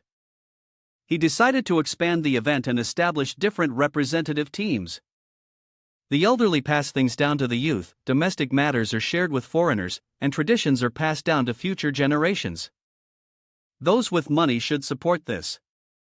The competition was being held in a large sports arena. Amidst the festive atmosphere, Zilin stepped forward to announce, the first round of the Old King of Firepower competition officially begins. Please welcome the athletes onto the field. Numerous national flags were raised high as they gradually entered. The first battle was between Team C Youth, Group 1024. A young Kido appeared and introduced himself as Tan Ji-run, representing Kidden Park. His opponent was Jack, representing Nyoyu Park. After greeting each other, the two stared at each other seriously, both on high alert, with their health bars fully charged. At this moment, Su Tian blew the trumpet loudly and shouted, "Start!" Jayak quickly executed the technique first, the second-generation beast system, the Azure Dragon Top. The jade-green spinning top came to life, faintly revealing the image of the Azure Dragon, brimming with energy. Tan Ji-run sneered and said, "Only second generation, has that already reached your limit?" The flashy black kid smirked, "Watch me." He launched his custom-made top. The entire audience simultaneously opened their mouths, looking up at what had just appeared. A mysterious black spinning top flew into the sky. Jayak, not underestimating his opponent, quickly yanked the string to spin his top, executing a countermove. Su Tian quietly observed and couldn't help but admire Jack's solid basic skills. The jade green top was continuously infused with power, spinning incredibly fast, creating a whirlwind around it. A massive azure dragon appeared amidst the floating white clouds. At Jack's command, soaring dragon in the heavens rise. The azure dragon dove down to attack. It was filled with momentum, its sharp teeth bared, biting forcefully into the other spinning top. Su Tian watched with satisfaction, appreciating the move, which demonstrated the technical difficulty of the spinning top, while also significantly enhancing the performance of the beast system. Tan Ji-run saw this and arrogantly laughed. "Now, it's the kid's turn." In Kido's hand was a wooden staff to control the spinning top, but it had a strange button. Tan Ji-run pressed it immediately. The otherwise normal black top released a series of sharp blades, rapidly spinning and slicing through all the fangs of the Azure Dragon. The Azure Dragon, wounded from above, plummeted, and in a panic, rushed toward its top. Not stopping there, Tan Ji-run made his next move. The blade on the black top spun off and flew straight towards Jack's top. It knocked the green top away, sending it crashing into his body. The top rolled around before falling to the ground, shattering into tiny pieces. The pain was unbearable, and tears fell from his eyes. "My Azure Dragon Top!" he shouted angrily, trembling. "Why did you destroy my top?" Tan Ji-run laughed indifferently. "I did it because I enjoyed it. Why should I care about you?" Su Tian, observing from afar, pondered quietly. Has the rogue disguised as a good person appeared already? Su Tian whistled and pointed directly at Tan Ji-run, declaring a disqualification. The kiddo showed no fear and stubbornly replied, "Disqualification is fine. A bunch of useless old folks." Suddenly, there was a commotion over there that caught everyone's attention. Su Tian, curious but confused, turned around. In the other competition groups, the sound of disqualifications echoed one after another, accompanied by the decisive hand gestures of the referees.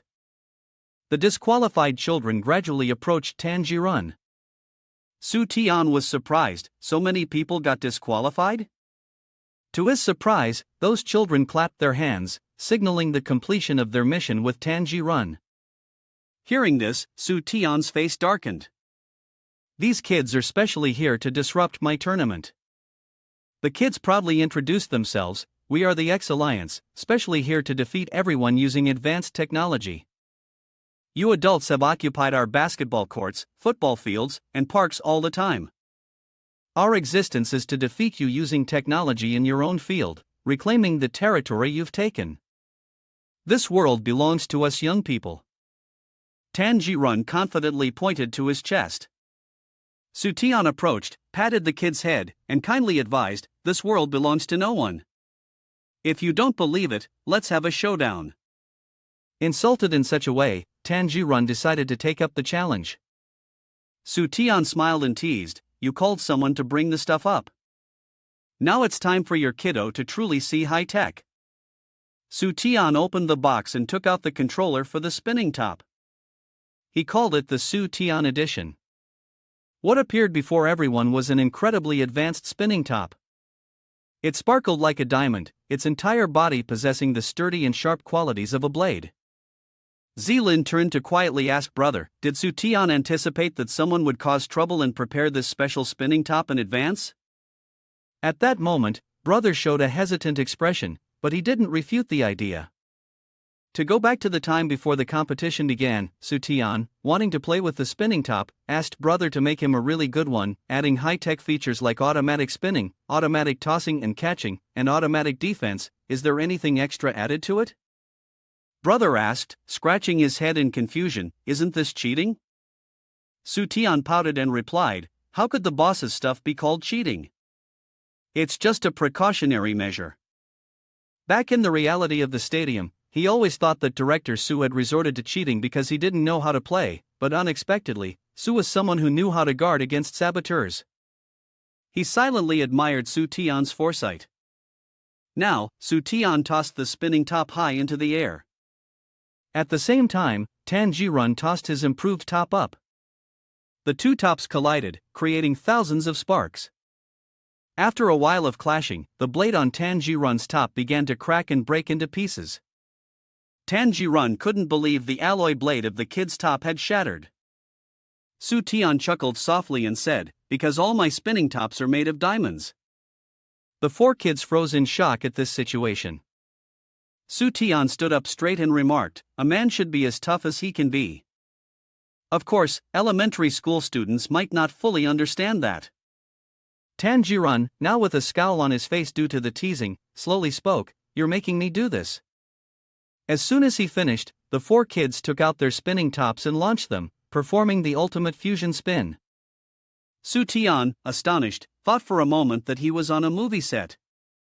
Under the scorching sun, with countless eyes watching, Tan Jirun confidently presented his rainbow-colored spinning top. The kid confidently declared it invincible.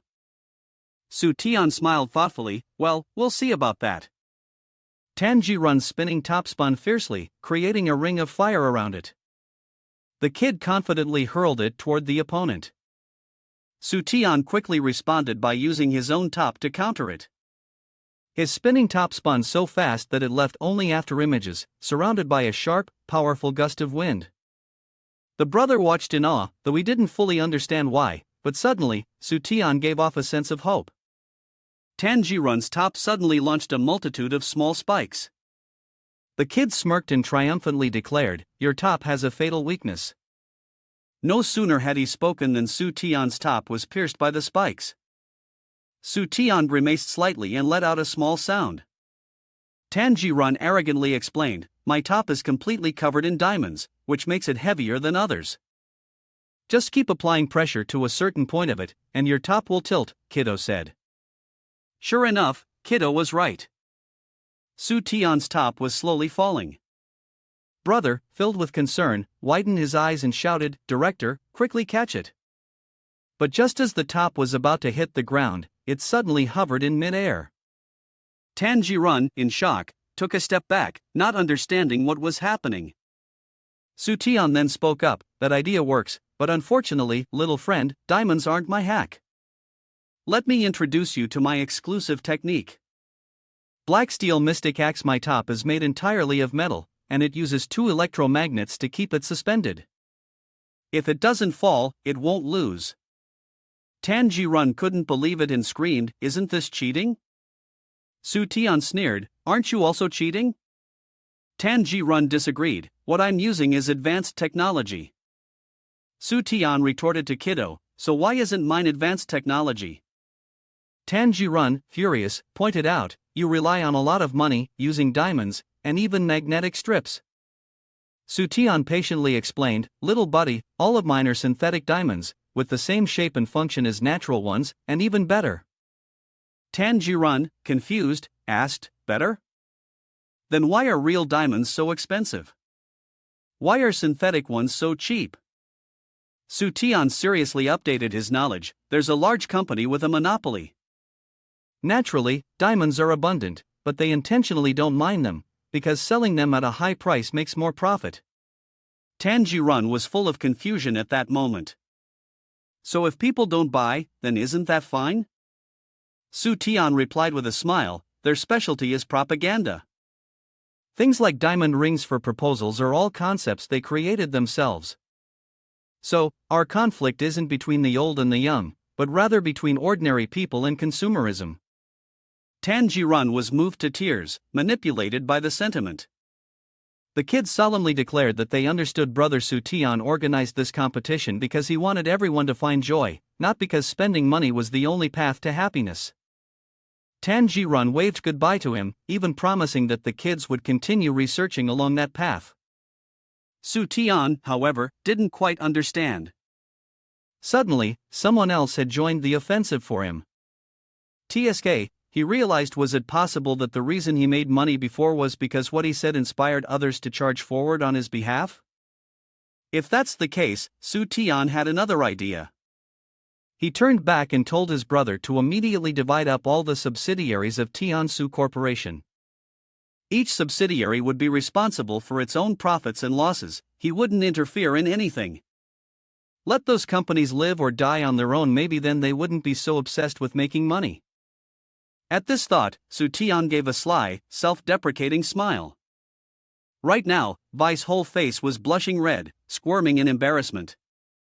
She shyly clutched her chest and said, "This is my first time, maybe we should just..." Su Tian licked his lips and rubbed his hands. "Since you're already here, what's there to be shy about?" Wei Wei still felt too embarrassed to go through with it, so she turned and walked away. Su Tian quickly grabbed her hand and pulled it back. He smiled excitedly, his expression filled with desire. "Today, I must see all of you." Wei Wei barely had time to blush before she screamed two words, "Don't." At that moment, Su Tian, with a serious expression, took the stack of papers and said, "I need to see what your first design sketch looks like." The sketch featured a fusion of traditional and modern attire. Su Tian's eyes sparkled as he looked at it, evaluating, "This design idea is quite ordinary." Wei Wei pouted and retorted, "It's not ordinary at all. This is just a trendy sample for the market. I have other things too." Su Tian stood there, still confused. Wei Wei turned her back, rummaged through her bag, and pulled out an item she had brought with her. After taking it out, she went off to change. Before leaving, Wei Wei anxiously reminded him to wait. Su Tian listened, his curiosity piqued as he wondered what she would do. She's probably going to wear traditional Han Chinese clothing. A moment later, Wei Wei appeared, dressed in a modernized version of traditional Han Chinese clothing. She explained, "Traditional Han Chinese clothing is too wide and bulky, making it inconvenient for daily movement. So, I designed a sporty, form-fitting version." Su Tian's eyes lit up with realization. So it's not about appearance, but functionality. He happily took Wei Wei's hand and praised her. For a first-time design, having such an idea and bringing it to life is already very impressive. Next, we just need to move it into production. The sky today was clear and gentle, but beneath the towering Tansu Corporation building, there were countless voices of protest and resistance. Su Tian went outside, completely unaware of what was going on. The security guard approached him and whispered, "Mr. Su, you must not provoke these people." Su Tian was puzzled. Where did these people come from? The individuals dressed like police officers were called traditional Han Chinese clothing police. At this moment, a girl wearing traditional Han Chinese clothing shouted, "The traditional Han Chinese clothing produced by your Tansu Corporation, can it still be called traditional Han Chinese clothing?" Hearing this, the protesters became even more agitated, shouting louder, "Destroy superstition, eliminate traitors." Su Tian also found this situation strange. It wasn't like he had never faced such things when reviving other traditional cultures. Why wasn't there any police with batons coming to quell the protests? There was no sign of any uprising, which was truly disappointing. At this moment, Duo Mei stepped forward to mediate. Traditional Han Chinese clothing belongs to everyone. It must be modernized, improved, and spread better. Only then can we truly revive Han Chinese traditional dress. One person from the protesting crowd said, "If you disagree with this protest, if Duome isn't destroyed today, then it must be destroyed. They must be completely boycotted, and compensation must be paid to us." Upon hearing this, Duome was at a loss, not knowing how to respond. It turned out that high-end traditional Han Chinese clothing stores from all over the country were protesting here. As soon as they spoke up, everyone in the industry would look down on the company. When that happened, no one would make traditional Han Chinese clothing for Tansu Corporation because they controlled the production technology. A man coldly sneered and said, "Unless the company provides us with design fees and licensing fees, and it must be made according to our designs." Su Tian couldn't listen to any more and spoke up, "What's there to give? So it's all just business. You people don't care about the revival of Hanfu at all. You've just gathered a group to ask for money." He pulled Duome inside and told them to leave. Even if the corporation suffered losses, it would not resort to paying these people. Duome became even more anxious and quietly asked, "But we don't have any experience making Han Chinese traditional dresses, and we need to pay attention to every detail. What about our skills?" Su Tian smiled warmly, reassuring her, "Let me handle it. Do you know which craft is the oldest in this industry nationwide?" The sky was overcast, and heavy rain quietly fell. The lanterns emitted a dim light. Su Tian and Wei Wei were standing in an old village. Wei Wei felt an eerie sense as they walked in the rain and the place around them. Su Tian furrowed his brows slightly and asked, "Are you scared now?" Wei Wei pouted and denied, "How could I be? I'm a police officer." Su Tian trembled his hand, irritated, and said, "Then why are you holding onto my hand so tightly?" She fearfully raised her hand to point, "Look over there." In front of them was a group of paper figures with black eyes, staring straight ahead. The wind blew gently, and the paper money silently floated up. A chill ran down Su Tian's spine as a light breeze swept across his neck. Wei Wei was scared, but still teased, "See, you're scared too." Su Tian tightly closed his eyes and disagreed, "How could I be scared? I'm the one who manages haunted houses and secret chambers." If he hadn't jumped onto her, Wei Wei would have shivered and clung to him, her words would have carried more weight.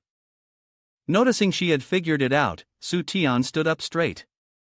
Wei Wei anxiously asked, "Why are there so many funeral arrangements here?" She walked over to the altar and curiously looked at the photo. "Has something happened in this county?" Suddenly, a person appeared in front of her, explaining, "Miss, things aren't quite like that. The passage has been revised as follows." It was Nanshan appearing behind his own memorial photo, smiling gloomily. Wei Wei was startled, frozen with fear, and stammered, "Su Tian." He appeared behind her, smiling reassuringly, "This is the place with the largest funeral industry in the country, Chao County." Nanshan then shook hands with Su Tian, greeting, "He is the county mayor here." Wei Wei was even more confused. Clearly, they had come to find the producer of Han Chinese traditional dress.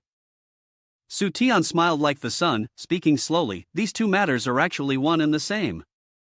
Historically, Chao County was famous for its woodworking industry. As technology advanced, people started to choose plastic and iron products more. Chao County fell into economic hardship and could only survive by making coffins.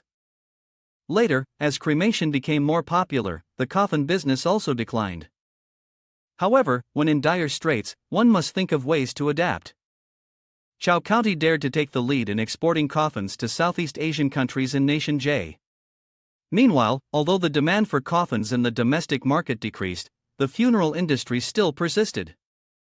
Chao County began producing paper rolls, wreaths, shrouds, and other items.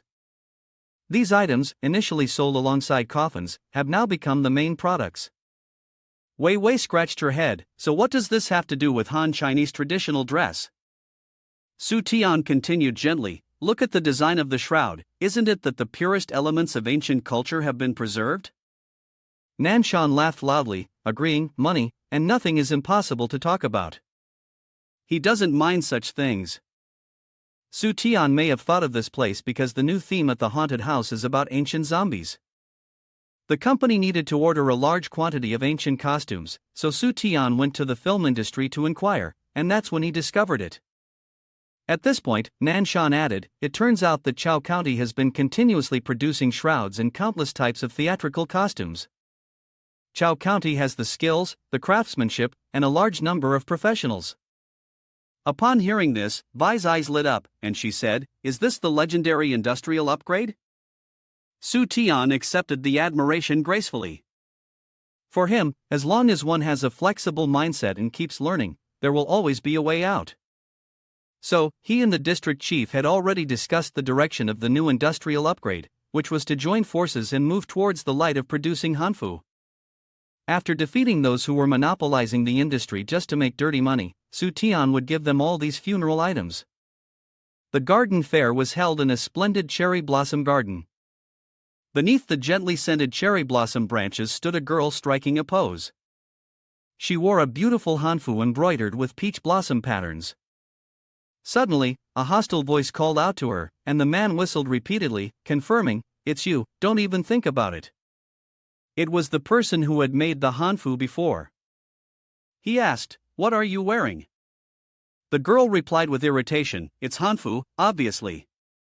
Hearing this, he sneered and said, this is what you call hanfu? But when he touched it, he found the fabric quite good. The girl who had been with him earlier also came over, laughing and teasing, what brand is this? Which studio designed it? The girl in the hanfu looked bewildered. What do you mean by studio? What are you all talking about? She spun around, explaining. Our authentic hanfu is made by specific studios. The young man lifted the hem of his skirt slightly, showing her. On the hem was a label certifying it as genuine hanfu. Without this, it couldn't be considered hanfu, it was fake, not worthy of being called hanfu. The girl in the hanfu shook her head awkwardly, indeed lacking such a label. The other guy burst out laughing, immediately pointing out her mistake and telling her to take off the fake clothes. Flustered, the girl explained, that's not right, those people don't have this either. The two of them stared at the direction her finger pointed, both stunned, eyes wide open as if struck by a bolt of lightning. In front of them was Su Tian, wearing sunglasses, dressed in a blue hanfu and flip-flops. Far in the distance, there were two very refined young men in white hanfu. On the other side, a couple walked together, making their matching outfits stand out even more. Seeing this, the two of them immediately transformed into hanfu police, looking for faults. The man shouted in front of Su Tian, it's you again. Are you bringing these outfits out just to cause trouble? Upon hearing this, Su Tian's face darkened, and he coldly sneered. The man continued, this is a picture of me and the traditional culture master, Zhongwu. He has certified that our hanfu design is exactly like that from ancient times. Su Tian pointed straight at his face and insulted him, your brain is just like the ancient times too. But he still shamelessly laughed loudly and even thanked Su Tian for the compliment. At this moment, Su Tian's face was filled with a huge question mark. Could someone really be this clueless? He honestly said, I was just insulting you earlier. Only then did he realize, and angrily raised his fist in a threatening gesture.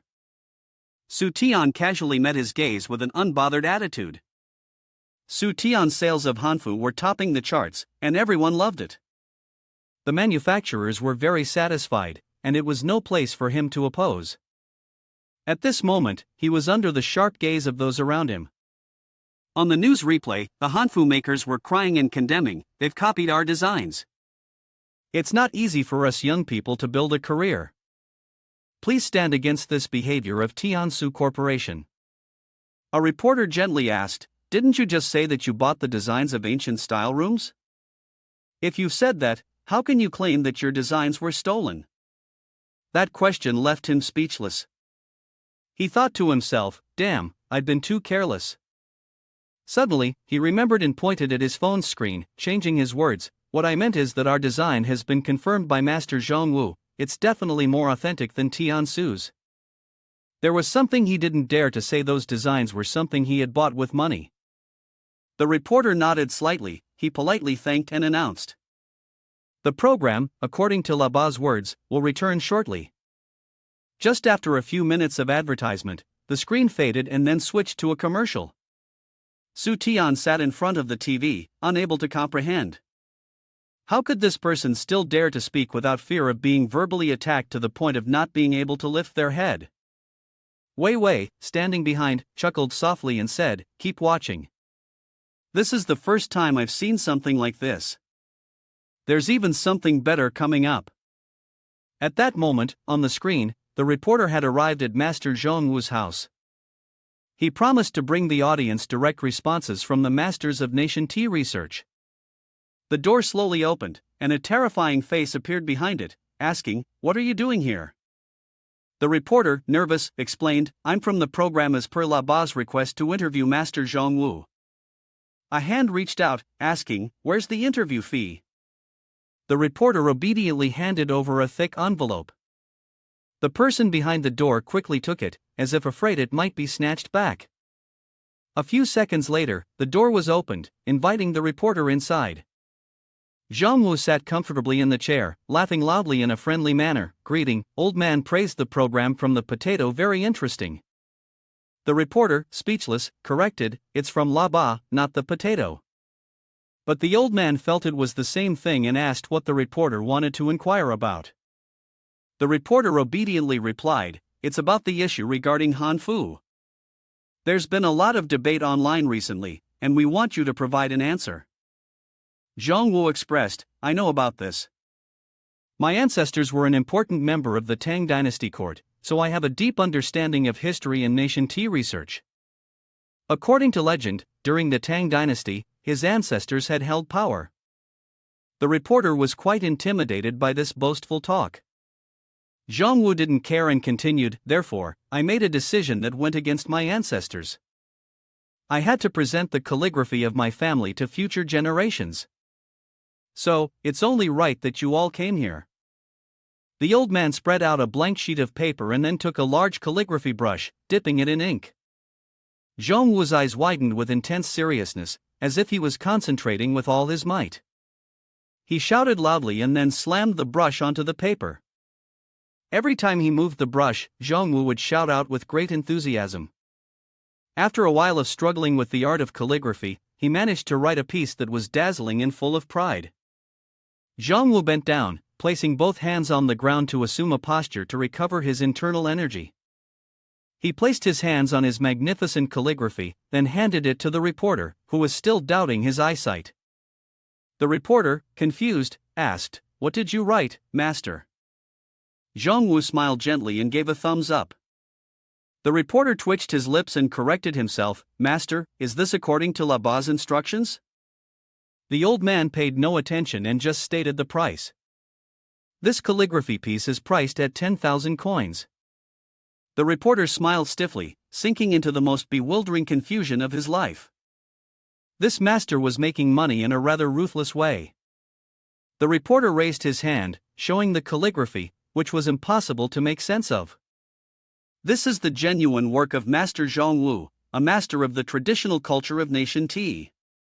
It certainly looks very expensive." He finished his sentence, then inwardly sighed, feeling like he was crying in his heart. Letting out a soft breath, he wearily spoke to the audience. "In the end, we still didn't get any opinions on Hanfu, and we can only leave with regret." Su Tian, watching, felt angry. If he lost his temper, he could easily do this kind of calligraphy in a day. Wei Wei couldn't stop laughing. Little did he know, this master had become the laughingstock. What was even worse was that Zhongwu's dark past had been fully exposed. Su Tian was incredibly curious and urged her to hurry up and tell. She switched to another TV channel. At this moment, Zhongwu was positioned as a nutrition expert. The old man rambled, "My ancestors were imperial physicians during the Tang dynasty, so my family has a deep and extensive understanding of medicine. Therefore, I made a decision that goes against my ancestors. I decided to bring the family's entire nutrition methods to the world. So you're all in the right place." He quickly laid out numerous bizarre medicinal ingredients. Then, he shaped them into something called the SHQNDBYO, 10 complete health tonics, which was currently priced at only 222 coins per pill. Wei Wei then switched to another TV channel. This time, Zhongwu was a chef, still repeating his legendary phrase, saying that he made a decision that went against his ancestors, creating a lunchbox called Half Manjo Feast, which was now sold for 500 coins per box. She changed the channel again, and the old man continued his usual line, therefore, I made a decision that goes against my ancestors, which is to produce basketball shoes priced at 233 coins per pair. Su Tian was at her wit's end. How many ancestors did this guy have, exactly? Wei Wei laughed out loud, clutching her stomach. What in the world is this old man selling? Half Manjo Feast? What the heck is that? The name of the basketball shoes isn't too bad, but why is he selling just one shoe? At this point, Su Tian suddenly remembered to check if the studios making hanfu had been affected. In a post, it read, adding a new hanfu model. In the comments, people were saying, this outfit must have been designed to go against the ancestors and reveal itself, right? No wonder it's so expensive. Turns out it's from Zhongwu Master. Su Tian just swiped his finger to check the new comments when he suddenly realized that the post had been abruptly deleted, and the comments section was no longer visible. He was speechless. Is this because they can't beat me anymore? Su Tian placed his hand on his chin thoughtfully. You've made your decision, you'll meet them to talk. I felt that this act of dragging someone down seemed wrong. Su Tian revealed a wicked smile. You'll find a way yourself. A few days later, at a T-Style Nation restaurant, the same man and woman from that day were back, this time with stern expressions, refusing to bow their heads no matter what. Su Tian smiled comfortably, saying that he had come to persuade them to change careers. Immediately, they angrily retorted, you, as the CEO Su Tian, don't even let others have a bite of food? Su Tian blinked and chuckled, asking them to calm down. You've already found a profession that suits them, of course, still making hanfu, but a little different from before. The hanfu maker, upset, said, what's different? Making hanfu is an insult, it's disgraceful. Before he could finish, Su Tian was already getting a headache, waving his hand repeatedly to stop him. He quickly unfolded a painting for them to see, hoping they would listen to him.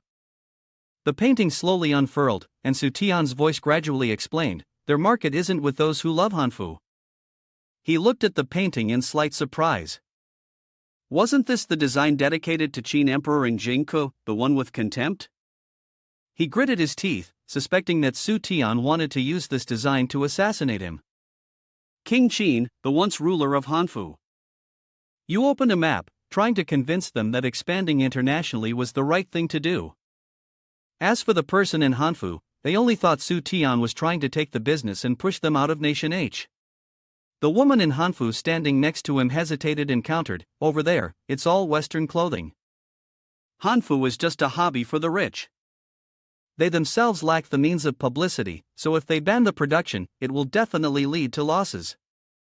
He then continued, analyzing, my goal in production is for the masses. There are many Chinese people internationally, but that's all. If it doesn't become a big market, they'll surely starve.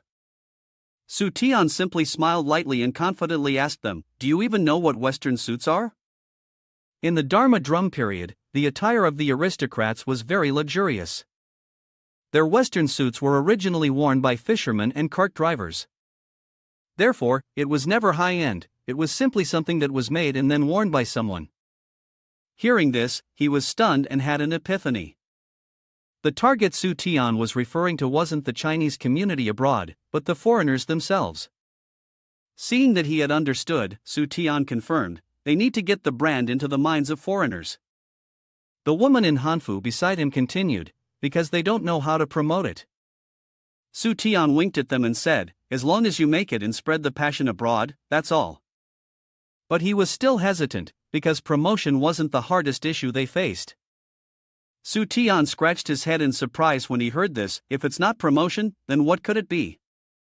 He then sadly recounted his experience of doing business abroad a few years ago. I went out on the streets wearing hanfu, but a group of people stopped me, accusing me of stealing their culture. Obviously, his expression at that moment couldn't have been more unpleasant or incomprehensible. The failure of the promotion wasn't his problem but the foreigner's problem. Su Tian, hearing this, became incredibly angry. He couldn't believe they were appropriating culture like that, but then he suddenly stopped when he realized he was saying they were appropriating it. He must have met them before but couldn't quite place where. After thinking for a while, Su Tian decided to let it go. He stood up and told them not to worry, to go ahead and prepare the items for the overseas trip, and that he would take care of the rest. Upon hearing this, the man made up his mind to support the collaboration. After all, promoting his own country's culture was a good thing. The woman next to him, who was working on the hanfu, agreed as well, saying that as long as the confusion was cleared up, everything would be fine. Su Tian, seeing that everything was settled, raised his finger and shouted a motivational slogan to lift everyone's spirits, determined to cross the ocean and fulfill their mission. This time, he would also represent the police force in Hanfu. Just as he was immersed in the moment, Duo Mei entered and called his name. She was about to ask him whether he would attend the Firepower Senior King Final and Awards ceremony in 3 days, but she looked a bit concerned. Su Tian turned around quickly to confirm with Duo Mei, and indeed, the event was coming up. He smiled brightly and answered, "I'll definitely be there. You can't miss such a great opportunity." A few days later, the stadium echoed with cheers. The referee, holding a microphone, announced excitedly. Next was their performance competition. The two teams competing were the Ox Intensity Park, a free creative group, and JoJo's Hip Hop Flow. The first contestant flashed a contemptuous smile as if the top prize was already in his grasp. The second contestant, Game Next Duo, appeared with a gleaming six-pack and a humble bow of his forehead, offering prepared gifts, as the referee made his introduction. Amidst the loud shout of "Start!" the two were already in their stances, each holding a whip and a skipping rope. The armor on their arms helped propel them into the air as they threw JoJo off. This move utilized their own spinning force to generate an even faster strike. Su Tian stood on the platform, his excitement burning like fire, and even he didn't understand why. The second contestant sneered, and the referee wondered why. Could it be that the technique doesn't matter in this match? But soon everyone understood why he used the whip to perform such a malicious move, causing JoJo to spin in agony. This technique could even damage the whip. At this moment, Su Tian rubbed his bottom. He felt strangely off, almost wishing he were a robot. The match was evenly matched, but Jack once again gathered all his strength to spin around, following through with a powerful motion. Then, a projectile shot out from his feet. This move, called the Time Bullet, had an immense destructive force. Meanwhile, Game Next Duo calmly struck with the whip using his Wicked Scream technique. When the two projectiles collided, his projectile showed signs of cracking. If things weren't careful, this could very well be the winning move. But suddenly, Game Next Duo puckered his lips and sent Jack a passionate kiss, sending the match into an unexpectedly intense and thrilling moment. The sensation hit like thunder on a clear day, and all sorts of unspeakable scenes flashed through his mind. His legs immediately turned to jelly, and he suddenly stepped back, collapsing onto the grass. The referee, in disbelief, announced that he had been eliminated from the round. He has understood the concept of the Game Next Duo. As long as he defeats the opponent, the match is over. He went wild, declaring himself the winner. He just delivered a performance in the 5th round. It was too strong, too dangerous. Su Tian, still holding his rear while standing on the high platform, muttered, "This next duo game is definitely toxic." After a moment, the elders' gathering officially began. The referee, with the most absurd expression, then announced that the competition had officially started. Su Tian could no longer stand his droning voice, so he snatched the microphone to speak for himself. He cleared his throat lightly, then officially welcomed everyone to the finals. At the call for a great performance, the elderly audience below chuckled and nodded in understanding. In unison, they stripped off their purple-red outer robes. Beneath, they were all wearing hanfu of various colors and styles. Su Tian smiled faintly and explained that those hanfu were rewards for the event's organizers, and the top 3 in the final would have even more luxurious hanfu tailored for them. The two tailors behind, who were making the hanfu, appeared somewhat anxious. They had originally wanted to attract young people, but Su Tian was promoting the elderly. What would the outcome be like? Su Tian's sharp gaze kept sweeping over the situation below. The next move was certain to catch everyone by surprise. The final round was already over, and they had no choice but to continue their work abroad. The early morning sunlight was gentle and sweet, and the sky here was a deep, clear blue. Zilin couldn't stop lifting her camera to take photos wherever she went. As for Su Tian, she just strolled around enjoying the scenery. They walked along, humming happily. Zilin laughed and said, "I've never been to Europe before, and now I get to go with you, so it's even more fun." Caca, who was following the two of them, called out to Su Tian. He didn't understand what kind of business they had come here to discuss. Seeing this, Su Tian gave a knowing smile. "Of course they came here to promote him," Su Tian replied. Caca scratched his head in confusion. Su Tian responded, "Are they planning to promote him with some kind of ballet fashion week performance? That's decent, but I doubt it'll be effective." Su Tian shrugged dismissively, "That week isn't even being held this week. They're promoting through other means." As she finished speaking, they arrived at their destination. Su Tian pointed ahead, telling Caca to look at the target she had in mind. Caca was stunned, speechless. In front of him was a row of athletes training on their bicycles. His head was full of question marks.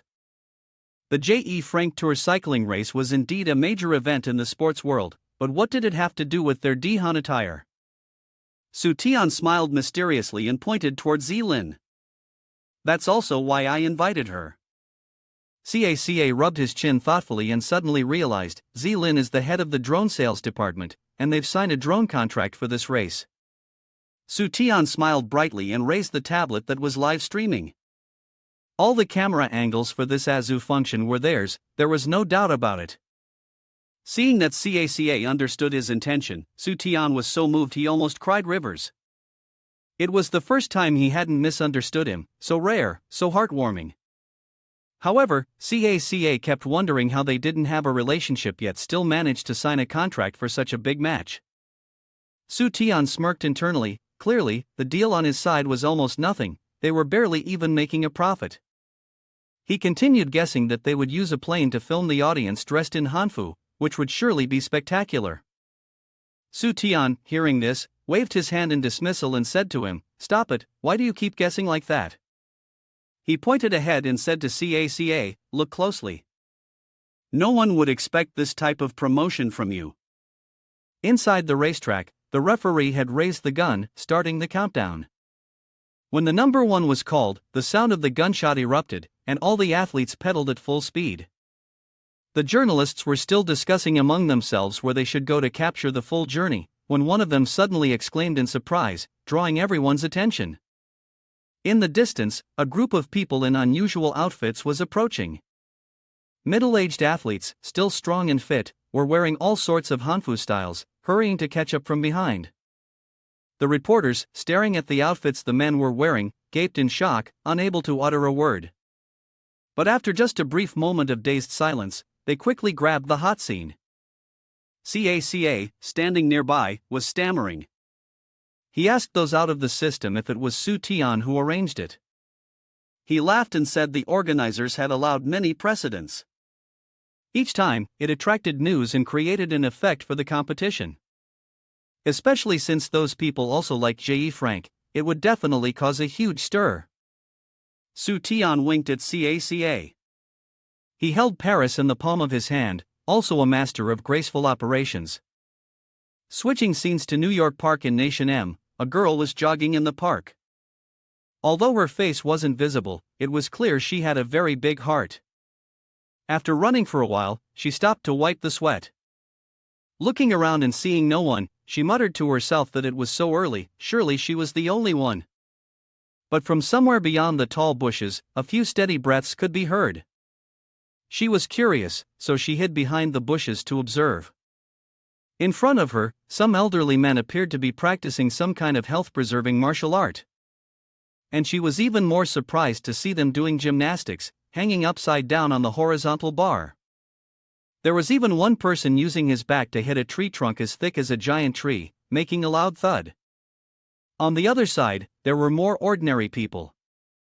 The bamboo leaves fluttered with each of his graceful movements. It must be a martial artist from Nation T. She was astonished, realizing that all these fake Chinese people were quite formidable. An elderly man holding a long sword cut through a falling leaf right in front of her, saying, "You still have something more powerful, even better." After speaking, he tossed the sword up, sliced the leaf, and shouted, "Hasai." It seemed like an ultimate move because, after the cut, a cluster of leaves formed a character in mid-air. Once everything was done, he turned back and asked her if she wanted to learn health preservation and bodybuilding like they did. She was extremely excited, full of admiration, and agreed to join right away. He was just waiting for that response. He immediately took out a small hanfu dress, told her that if she bought it, she could join right away, and would even receive one-on-one guidance, though the number of spots was limited. Upon hearing this, she felt something was off, a sense of doubt lingering. But just as she was hesitating, several other people nearby rushed forward wanting to buy it, some even wanting to purchase it as a gift rather than for personal use. Seeing the crowd squeezing in, he and the elderly group advised them not to rush, explaining that it was currently bodybuilding promotion month for Su Tian, a time to promote national tea culture. Meanwhile, high above the sky, a red helicopter was slowly flying near the treetops. CACA, looking at the statistics, was taken aback, surprised at the scale of Su Tian's operations, realizing that each country even had its own promotional team. Su Tian smiled with squinted eyes, mocking him for being naive. How could just J.E. Frank be enough for promotion? As CACA watched the news reports unfold on the tablet, he couldn't help but feel delighted. These promotional teams were all from Fire of Power Senior King. This approach was truly effective. Su Tian, noticing his joy, felt a pang of pain in her heart.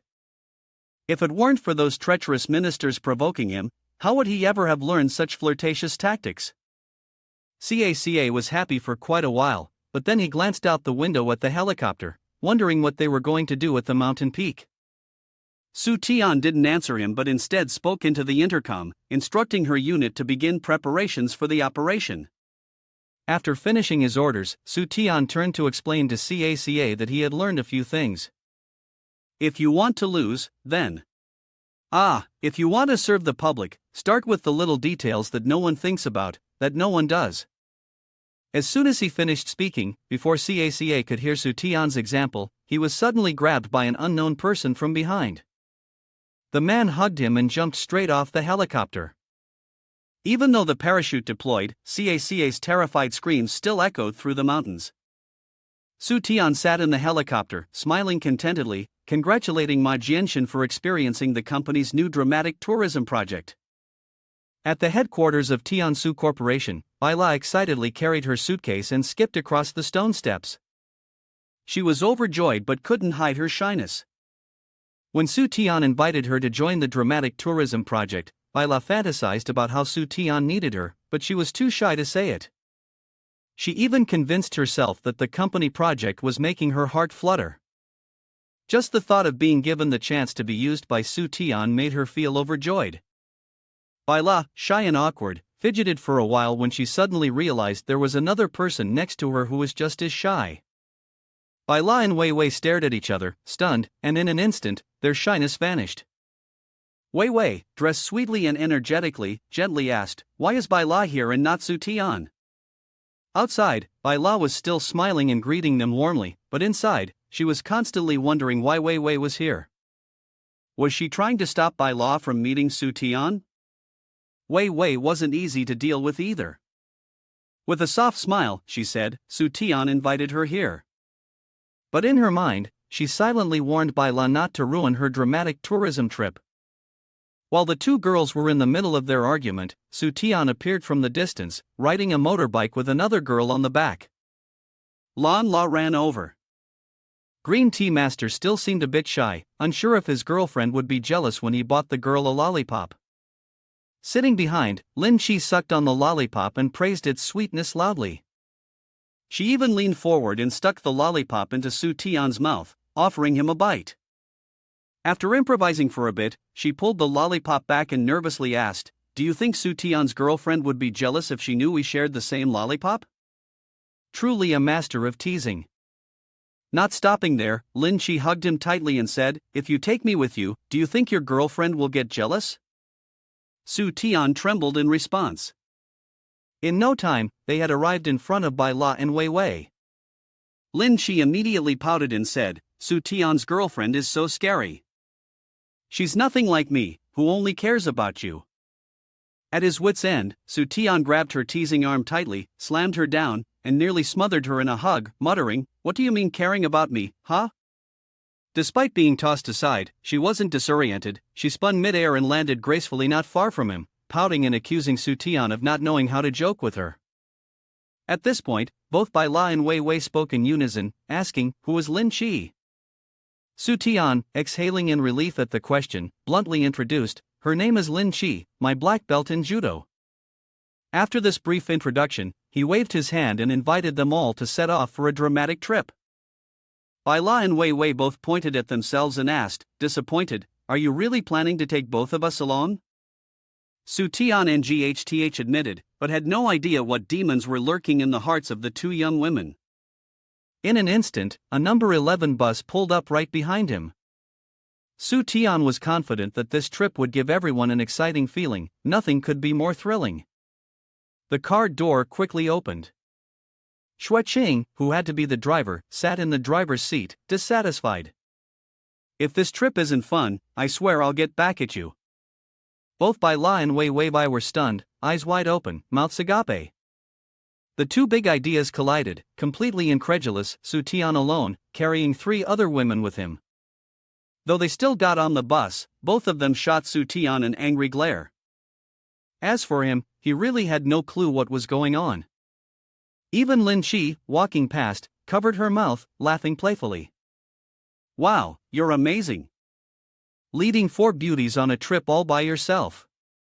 But maybe Su Tian still hadn't realized how blessed he was, standing there in confusion.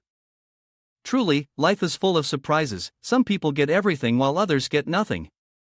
Scene change. Once they got on the bus, Su Tian blindfolded Bai La, leaving her confused as she looked left and right. Zhou Wei Wei was just like Bai La, equally confused, with a blindfold on, getting into the vehicle. The two reached out, blindly searching for something to hold on to for easier movement. In her head, Bai La imagined Su Tian, with a confident smile, patting his chest, making her even more confused. After groping around for a while, she had to speak up. "Su Tian, where are you? I can't feel anything." Wei Wei had the same thought. Su Tian, with an embarrassed expression, scratching his head, asked curiously, "Didn't people say that the first stop of a trip is a true test of heartbeats?" Looking down, Bai La saw that her legs were chained, but her face still shyly smiled, playfully blaming. Moreover, she even limited others, which was quite a peculiar hobby. Listening to Bai La's story, Wei Wei also imagined Su Tian shirtless, holding a rope and striking a cool pose. She raised her hand to her chin and said, "The ones wearing glasses and masks, they all ignore it, it's like they're cosplaying." Suddenly, Su Tian appeared behind both girls. He flashed a mischievous smile and raised his hands, counting down from 3 to 1. In one swift move, Su Tian quickly removed the blindfolds of both Bai La and Wei Wei at the same time, then shouted, "Wedding celebration!" Both girls, abruptly having their blindfolds removed, rubbed their eyes repeatedly. Bai La was the first to open her eyes, her face turning pale with shock. Wei Wei also opened her eyes, and seeing what was in front of her, her face turned ashen. Su Tian stood behind them, smiling brightly, and asked, "Was there a surprise and a wedding celebration?" The 3 of them stood on a bridge, on a high, towering cliff. Bai La's forehead immediately broke into a cold sweat. She clenched her fists, her face flushed with anger as she began scolding Su Tian, "You scared me to death. You call this a wedding celebration? A surprise? What a disaster this is." On Zhou Wei Wei's side, she had transformed into an adorable bunny. Her big round eyes shed tears of fear. But Su Tian showed no mercy. He pushed both girls at the same time.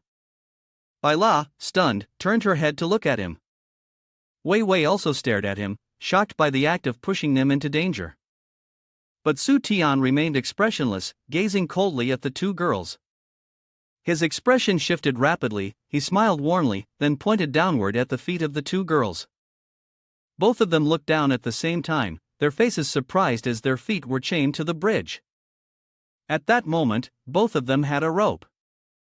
Su Tian leisurely watched the two girls fall straight down the cliff. Bai La, on the other hand, kept cursing him, her voice echoing everywhere. The screams of the two girls resounded as their bodies plummeted downward. Meanwhile, Su Tian, above them, raised his hand to cover his mouth and smiled wickedly in his mind. Su Shuichang walked closer to Su Tian, patted him on the shoulder with a dangerous smile and warned, "Don't get too happy too soon." Su Tian jumped, turned around, and confusedly asked, "What do you mean?" Shuiqing's face turned dangerous as her eyes looked downward. Su Tian, surprised, looked at his own feet and realized they were shackled just like the two girls. He stared at Shuiqing, feeling as though she had transformed into a terrifying demon that wanted to harm him. He cried, trembling, begging her. Shuiqing, however, was cold and merciless, pushing Su Tian downwards. His screams echoed throughout the cliffs. After playing the ice slide game in the large valley of Dongfei, they took pictures together. But in the photos, Su Tian had been beaten black and blue by Bai La and Wei Wei. Later, they took pictures at a sky restaurant. Su Tian was blinded by the light, his body trembling uncontrollably. After eating, they went to take photos at the Pacific Ocean. In the picture, Su Tian was hunched over in fear as many sharks swam around him. Then, Su Tian, terrified, ran for his life when they went to Nation S to play the throw-off race. He got to experience sleeping on a high, steep cliff, with his body hanging in the air while his soul seemed to leave his body. But they didn't let him go immediately. The three girls surrounded Su Tian, laughing joyfully at this outing. Su Tian's face turned pale, his features pinched together in exhaustion. His body swayed, and fear ran through his thoughts. In that sense, the Heartbeat Tourism project was a success. Su Tian was so tired that he could no longer stand, collapsing onto the ground. Inwardly, he silently asked, "But why is it only me who got hurt?" Lin Shi stood aside, hand over her mouth, grinning maliciously as she whispered insults about Su Tian. "Serves that trap boy right." At this moment, Su Tian was still deep in sleep. Suddenly, he jolted awake. Perhaps because he had just dreamed of a nightmare, Su Tian screamed loudly. But after a while, as he observed the surroundings of the room, he calmed down. Su Tian breathed a sigh of relief, thankfully realizing it wasn't the Heartbeat Tourism after all. He then took out his notebook to make some notes.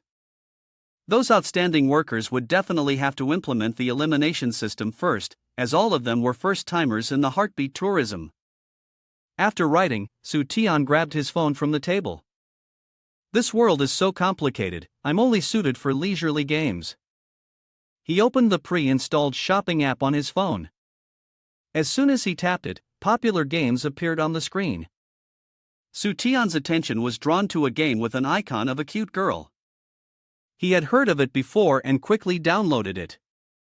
As soon as he entered the game, a cute girl appeared and invited Su Tian to make his first deposit. He brought the phone close to his face.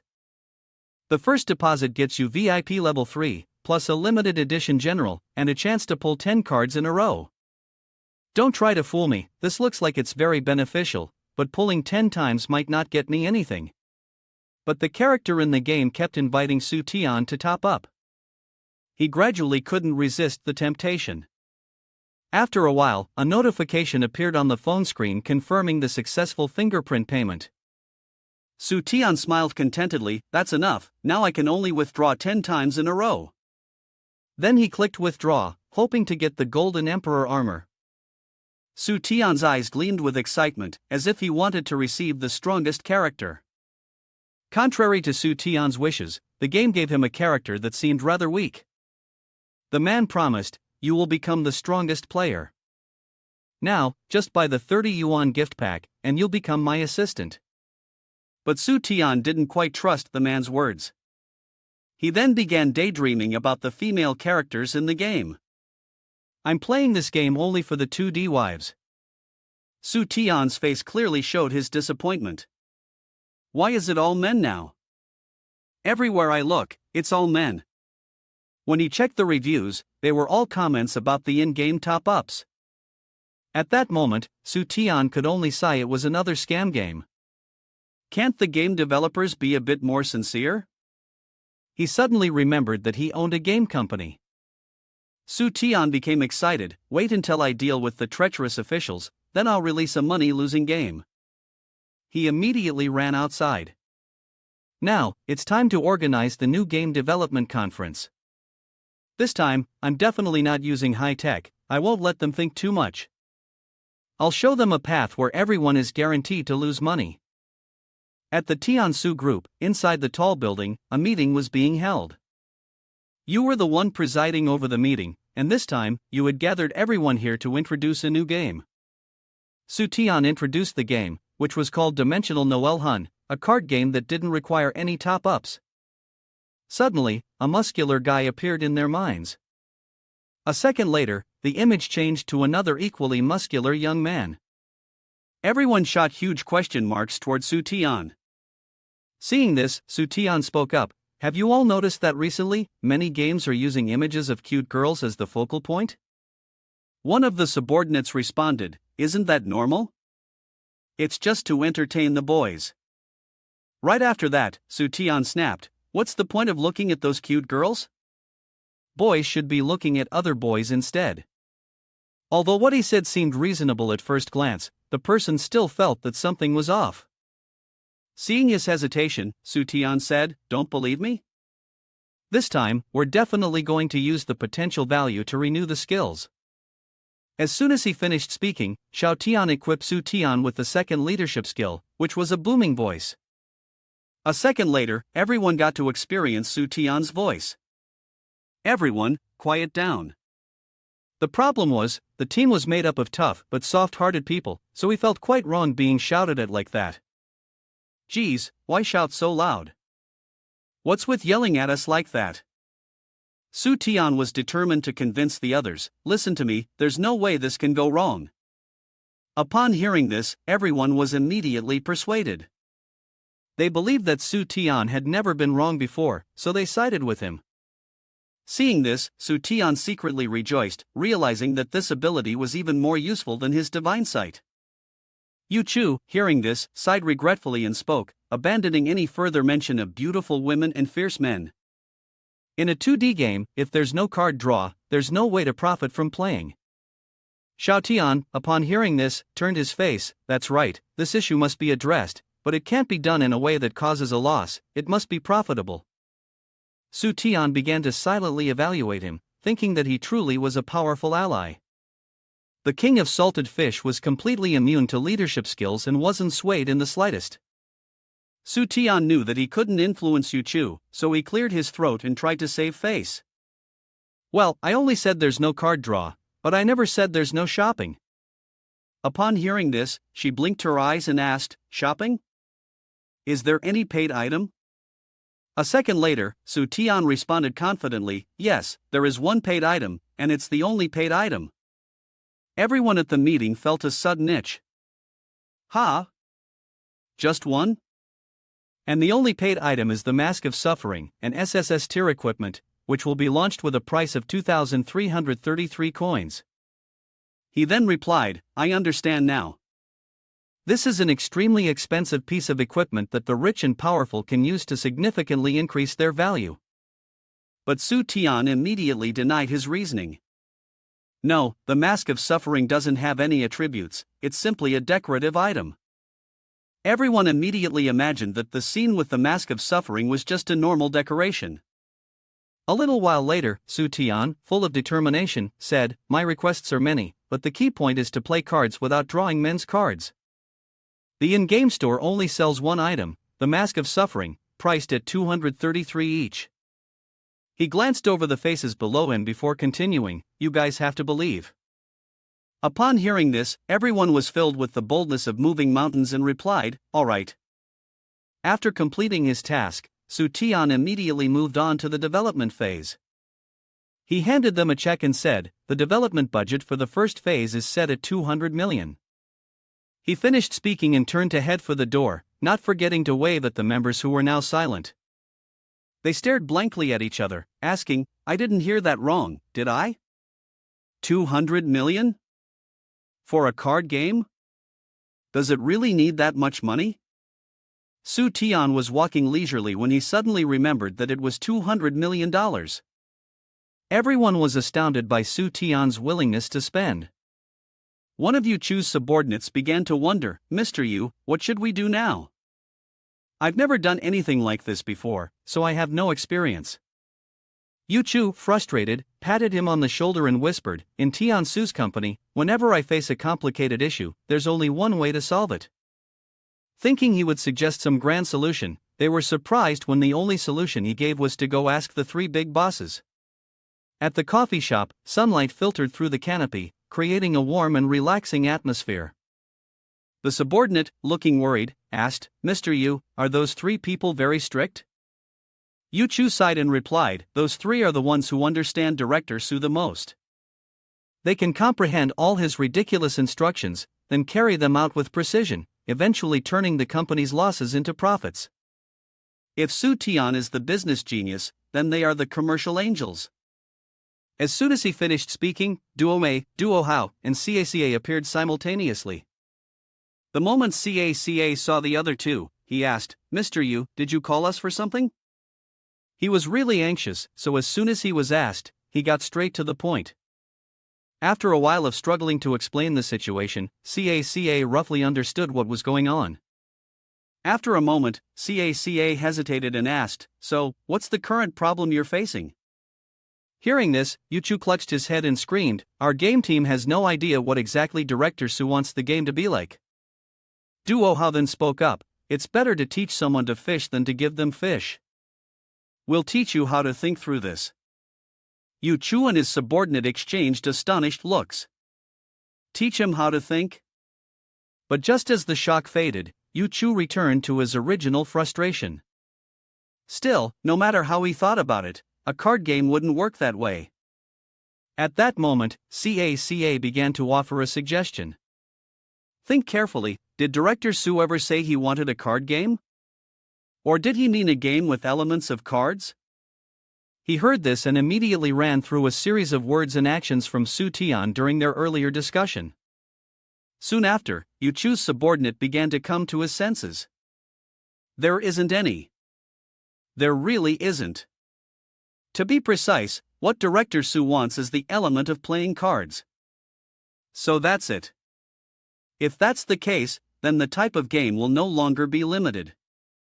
Duo Mei noticed him starting to regain his enthusiasm and cheerfully added, the player's actions determine their fate.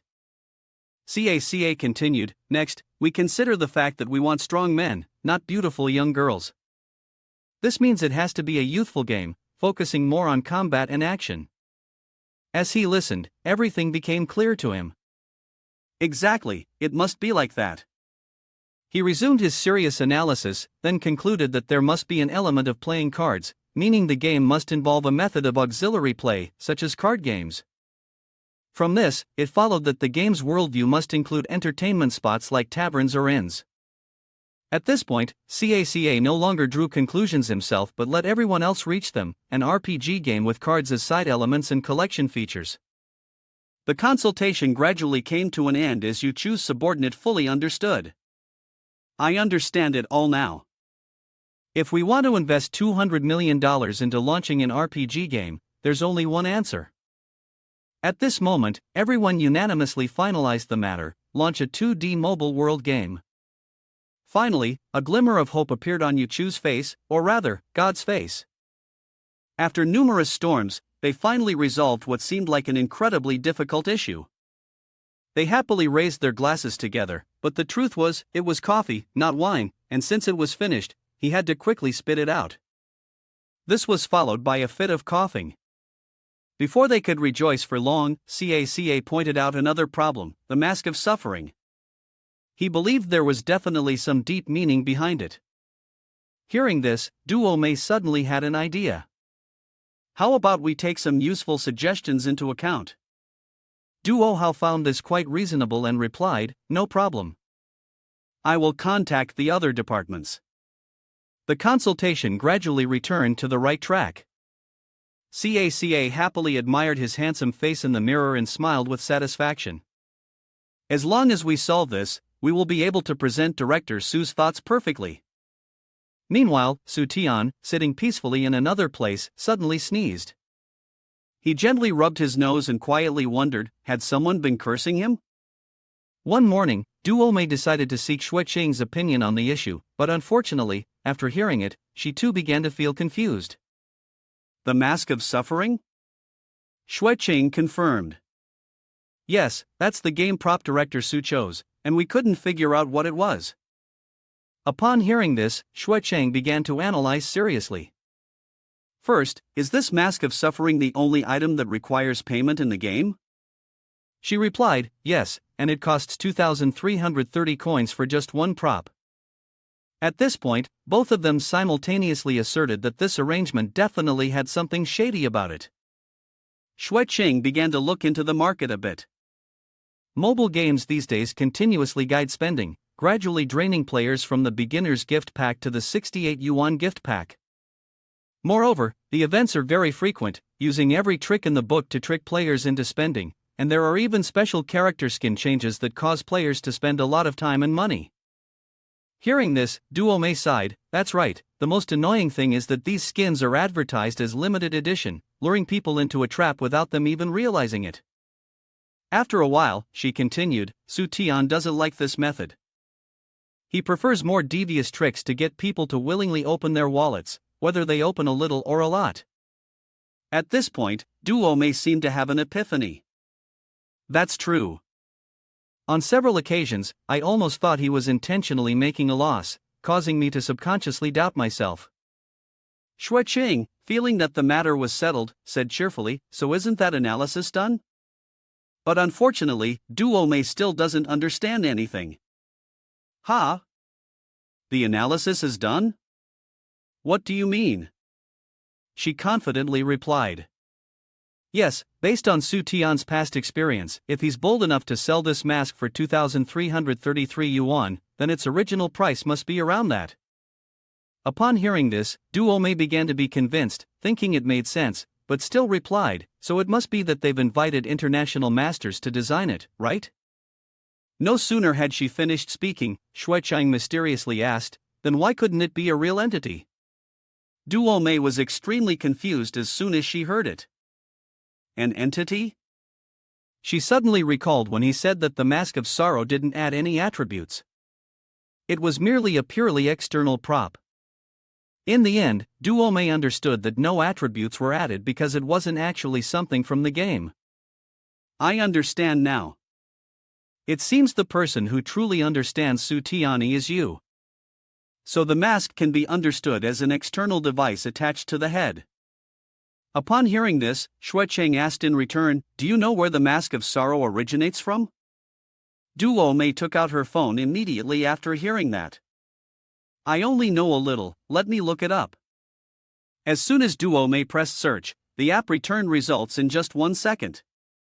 The musical note, I've found it. The Mask of Sorrow originates from an online video of a man with exaggerated and sorrowful expressions because of a broken heart. That's why netizens gave it the name Mask of Sorrow, and that's how the meme was born. Xue Qing gradually came to a conclusion. That's right, it's called the Mask of Sorrow because of heartbreak. So first, we need to find something related to love in the Tansu Corporation's devices. Third, it's also related to the game Mangshan, Mangnan, and other factors. Duo Mei listened to her speak in a long stream and began to think. Love? Mangnan?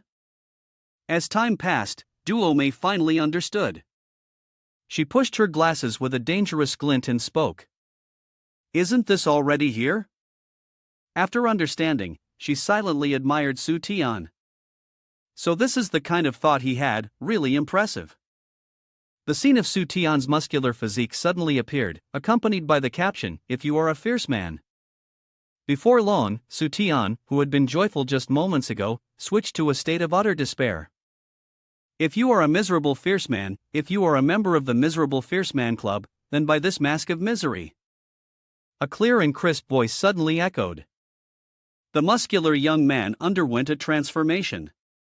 Soon after putting it on, the man who was once strong became far softer, his demeanor now much more flexible and agile.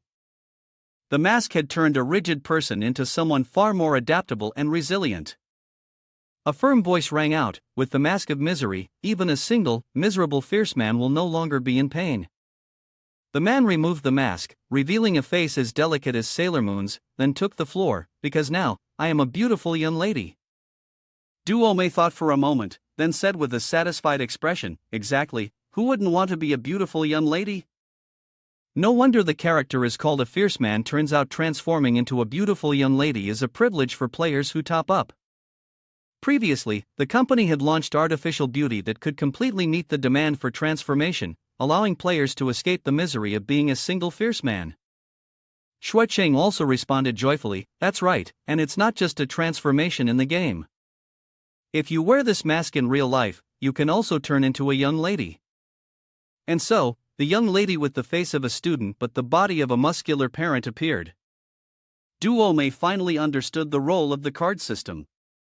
As long as you used the game to enter the city and collect these beautiful young ladies, you could transform into one yourself. You could even have celebrities and idols propose a linked card set, and then sweep everything away. At this moment, Xuecheng finally let out a sigh of relief. We all thought that Su Tian wanted to make money in the gaming industry, but we never expected that he had expanded his vision into the real world. Duomei was busy taking notes. Is this the essence of it? It seems like I still have so much to learn. Xuecheng thought to herself, this is an idea that only players with decades of experience in the virtual world could come up with. Su Tian truly is a genius, a freak of nature. As she was lost in her thoughts, Duomei had already made plans to contact the factory for research and development. If they were only making artificial beauty faces, the cost would be over 2,000. In the end, she happily made the call. Everything was under control now. By the time she left, Xuecheng was still deep in thought. Su Tian truly lived up to his name. When will I ever be as capable as him? Every layout of his is interconnected, and all his ventures are in sync with one another. So what will the next step for the suffering mask be? While she was lost in her thoughts, the sound of her phone interrupted her. It was the live stream she had scheduled to watch. On the screen was a girl named Xiao Xian, playing the piano and singing. Xuecheng couldn't help but be moved by how captivating her performance was. Xiao Xian really sings beautifully. Her personality is as gentle as her voice, though she no longer shows her face due to the burn scars she suffered. Her popularity has significantly decreased as a result. As Xuecheng was reflecting on Xiao Xian, an idea suddenly flashed across her mind. Wait a minute. Xuecheng began to notice the strange coincidence. Her whole body was numb, her face was half exposed, and the mask was painful. In the end, she finally understood everything. It might be that Xiao Xian wears the painful mask. The true meaning of the painful mask is that the person behind it is really suffering, right? So, that means those who are suffering will have a chance to stop suffering, right? Xuecheng's admiration for Su Tian grew even stronger, making her keep feeling that Su Tian would forever be a god. At this moment, in a very lively restaurant, a hot plate of curry rice was placed on the table. Su Tian eagerly looked at the full plate of rice in front of him. He was eating while browsing his phone, looking for something interesting to livestream. As he was chewing, he suddenly heard someone laughing uncontrollably. A stranger sitting near his table was watching something and muttering adorably to himself, offering some kind of praise.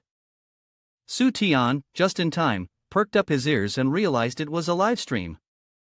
He quickly leaned over to take a look, hoping to catch something interesting. The person was watching a beautiful girl with a hot body livestreaming, but as soon as Su Tian glanced, he recognized it. What kind of dark tech is this? This isn't even a VTuber. Hearing this, the man eagerly asked, "Are you an expert? You even know about VTubers, like you hit the mark just right?" Su Tian immediately moved his plate over to the man's table, as a definite response. Virtual idols. But this, for sure, isn't one of those, you can tell it's a real person. As he was speaking confidently, he realized he had made a mistake, so he quickly corrected himself, a real person wearing some kind of thing, but I don't know what it is. The man explained, so you don't know, this is called VTuber. When Su Tian heard VTuber, something clicked in his mind, and he immediately blushed. The man elaborated further. Su Tian was surprised by this new and unfamiliar information. The man held out his phone for him to take a closer look. The livestream was a dramatic rendition of Sichuan opera, featuring a limited edition version of a beautiful young woman. Despite hearing all of that, Su Tian was still somewhat confused. At that moment, the woman's face on the screen had strange outlines around it and then instantly transformed into a completely different face. She gently smiled, closed her eyes, and in the blink of an eye, her face changed once again. Each time her face shifted, it was through the use of a technological mask. Su Tian, intrigued, asked, "What is this strange thing?" The man introduced it. "Look, there are several other similar livestreams. They all feature virtual young women's faces, combined with real-life live streaming." Su Tian felt as if he had discovered a whole new world.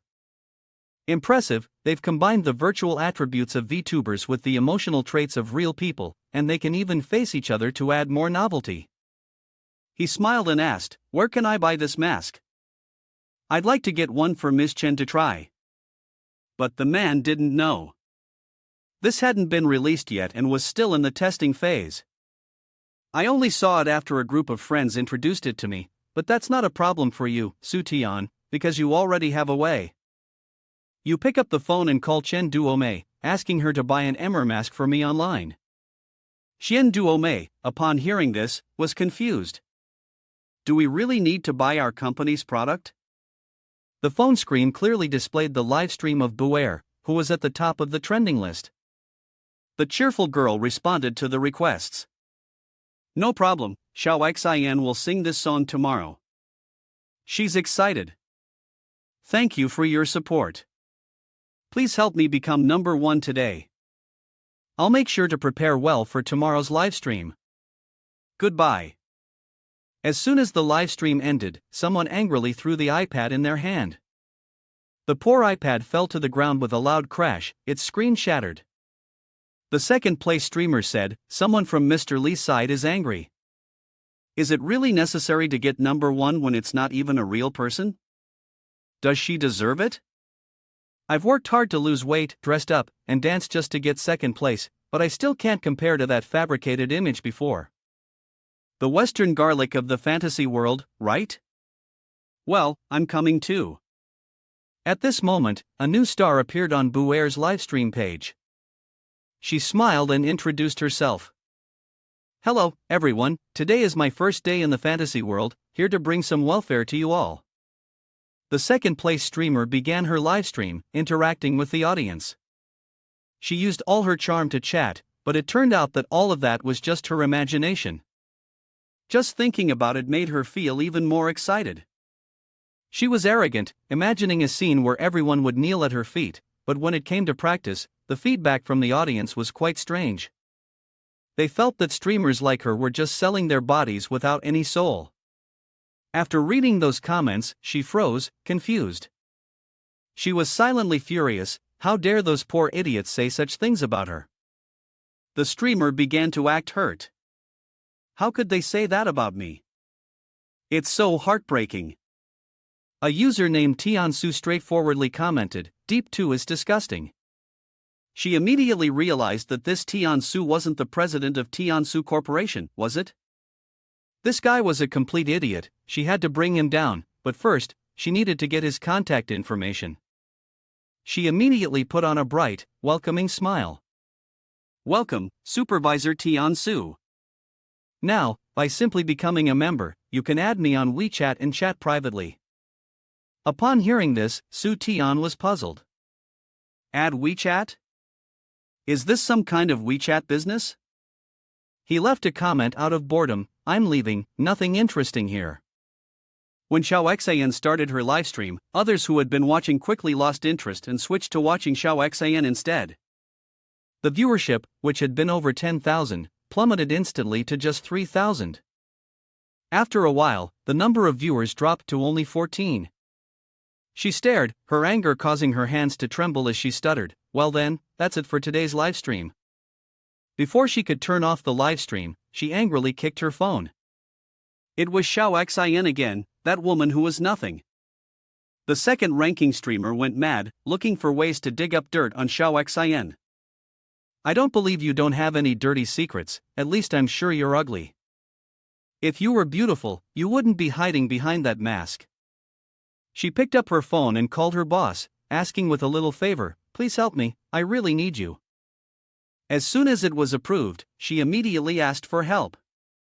She wanted all the materials about Xiao Xin from the fantasy world to be transferred. Mr. Li had already instructed his people to gather information about Xiao Xin. His assistant reported, "Here is all the information about Xiao Xin, even the work of her parents has been thoroughly investigated." A pile of documents was placed on the table along with some information sheets. But Mr. Li was puzzled after going through them. This is it? With this, she could still win the top spot in the entertainment district? The assistant explained, she relies on the facial expression capture tool, EMER, which is called the Mask of Suffering. Mr. Li wasn't particularly concerned with that and simply ordered, "Reveal her true appearance all over the internet and let some trolls attack. Her image will absolutely collapse in just one day." A hand suddenly swiped over the computer. Such a good opportunity. The girl who was jealous of Xiao Xin was now extremely pleased. Yesterday, she sneaked into Xiao Xin's fan group, and to her surprise, today Xiao Xin was holding a fan meeting.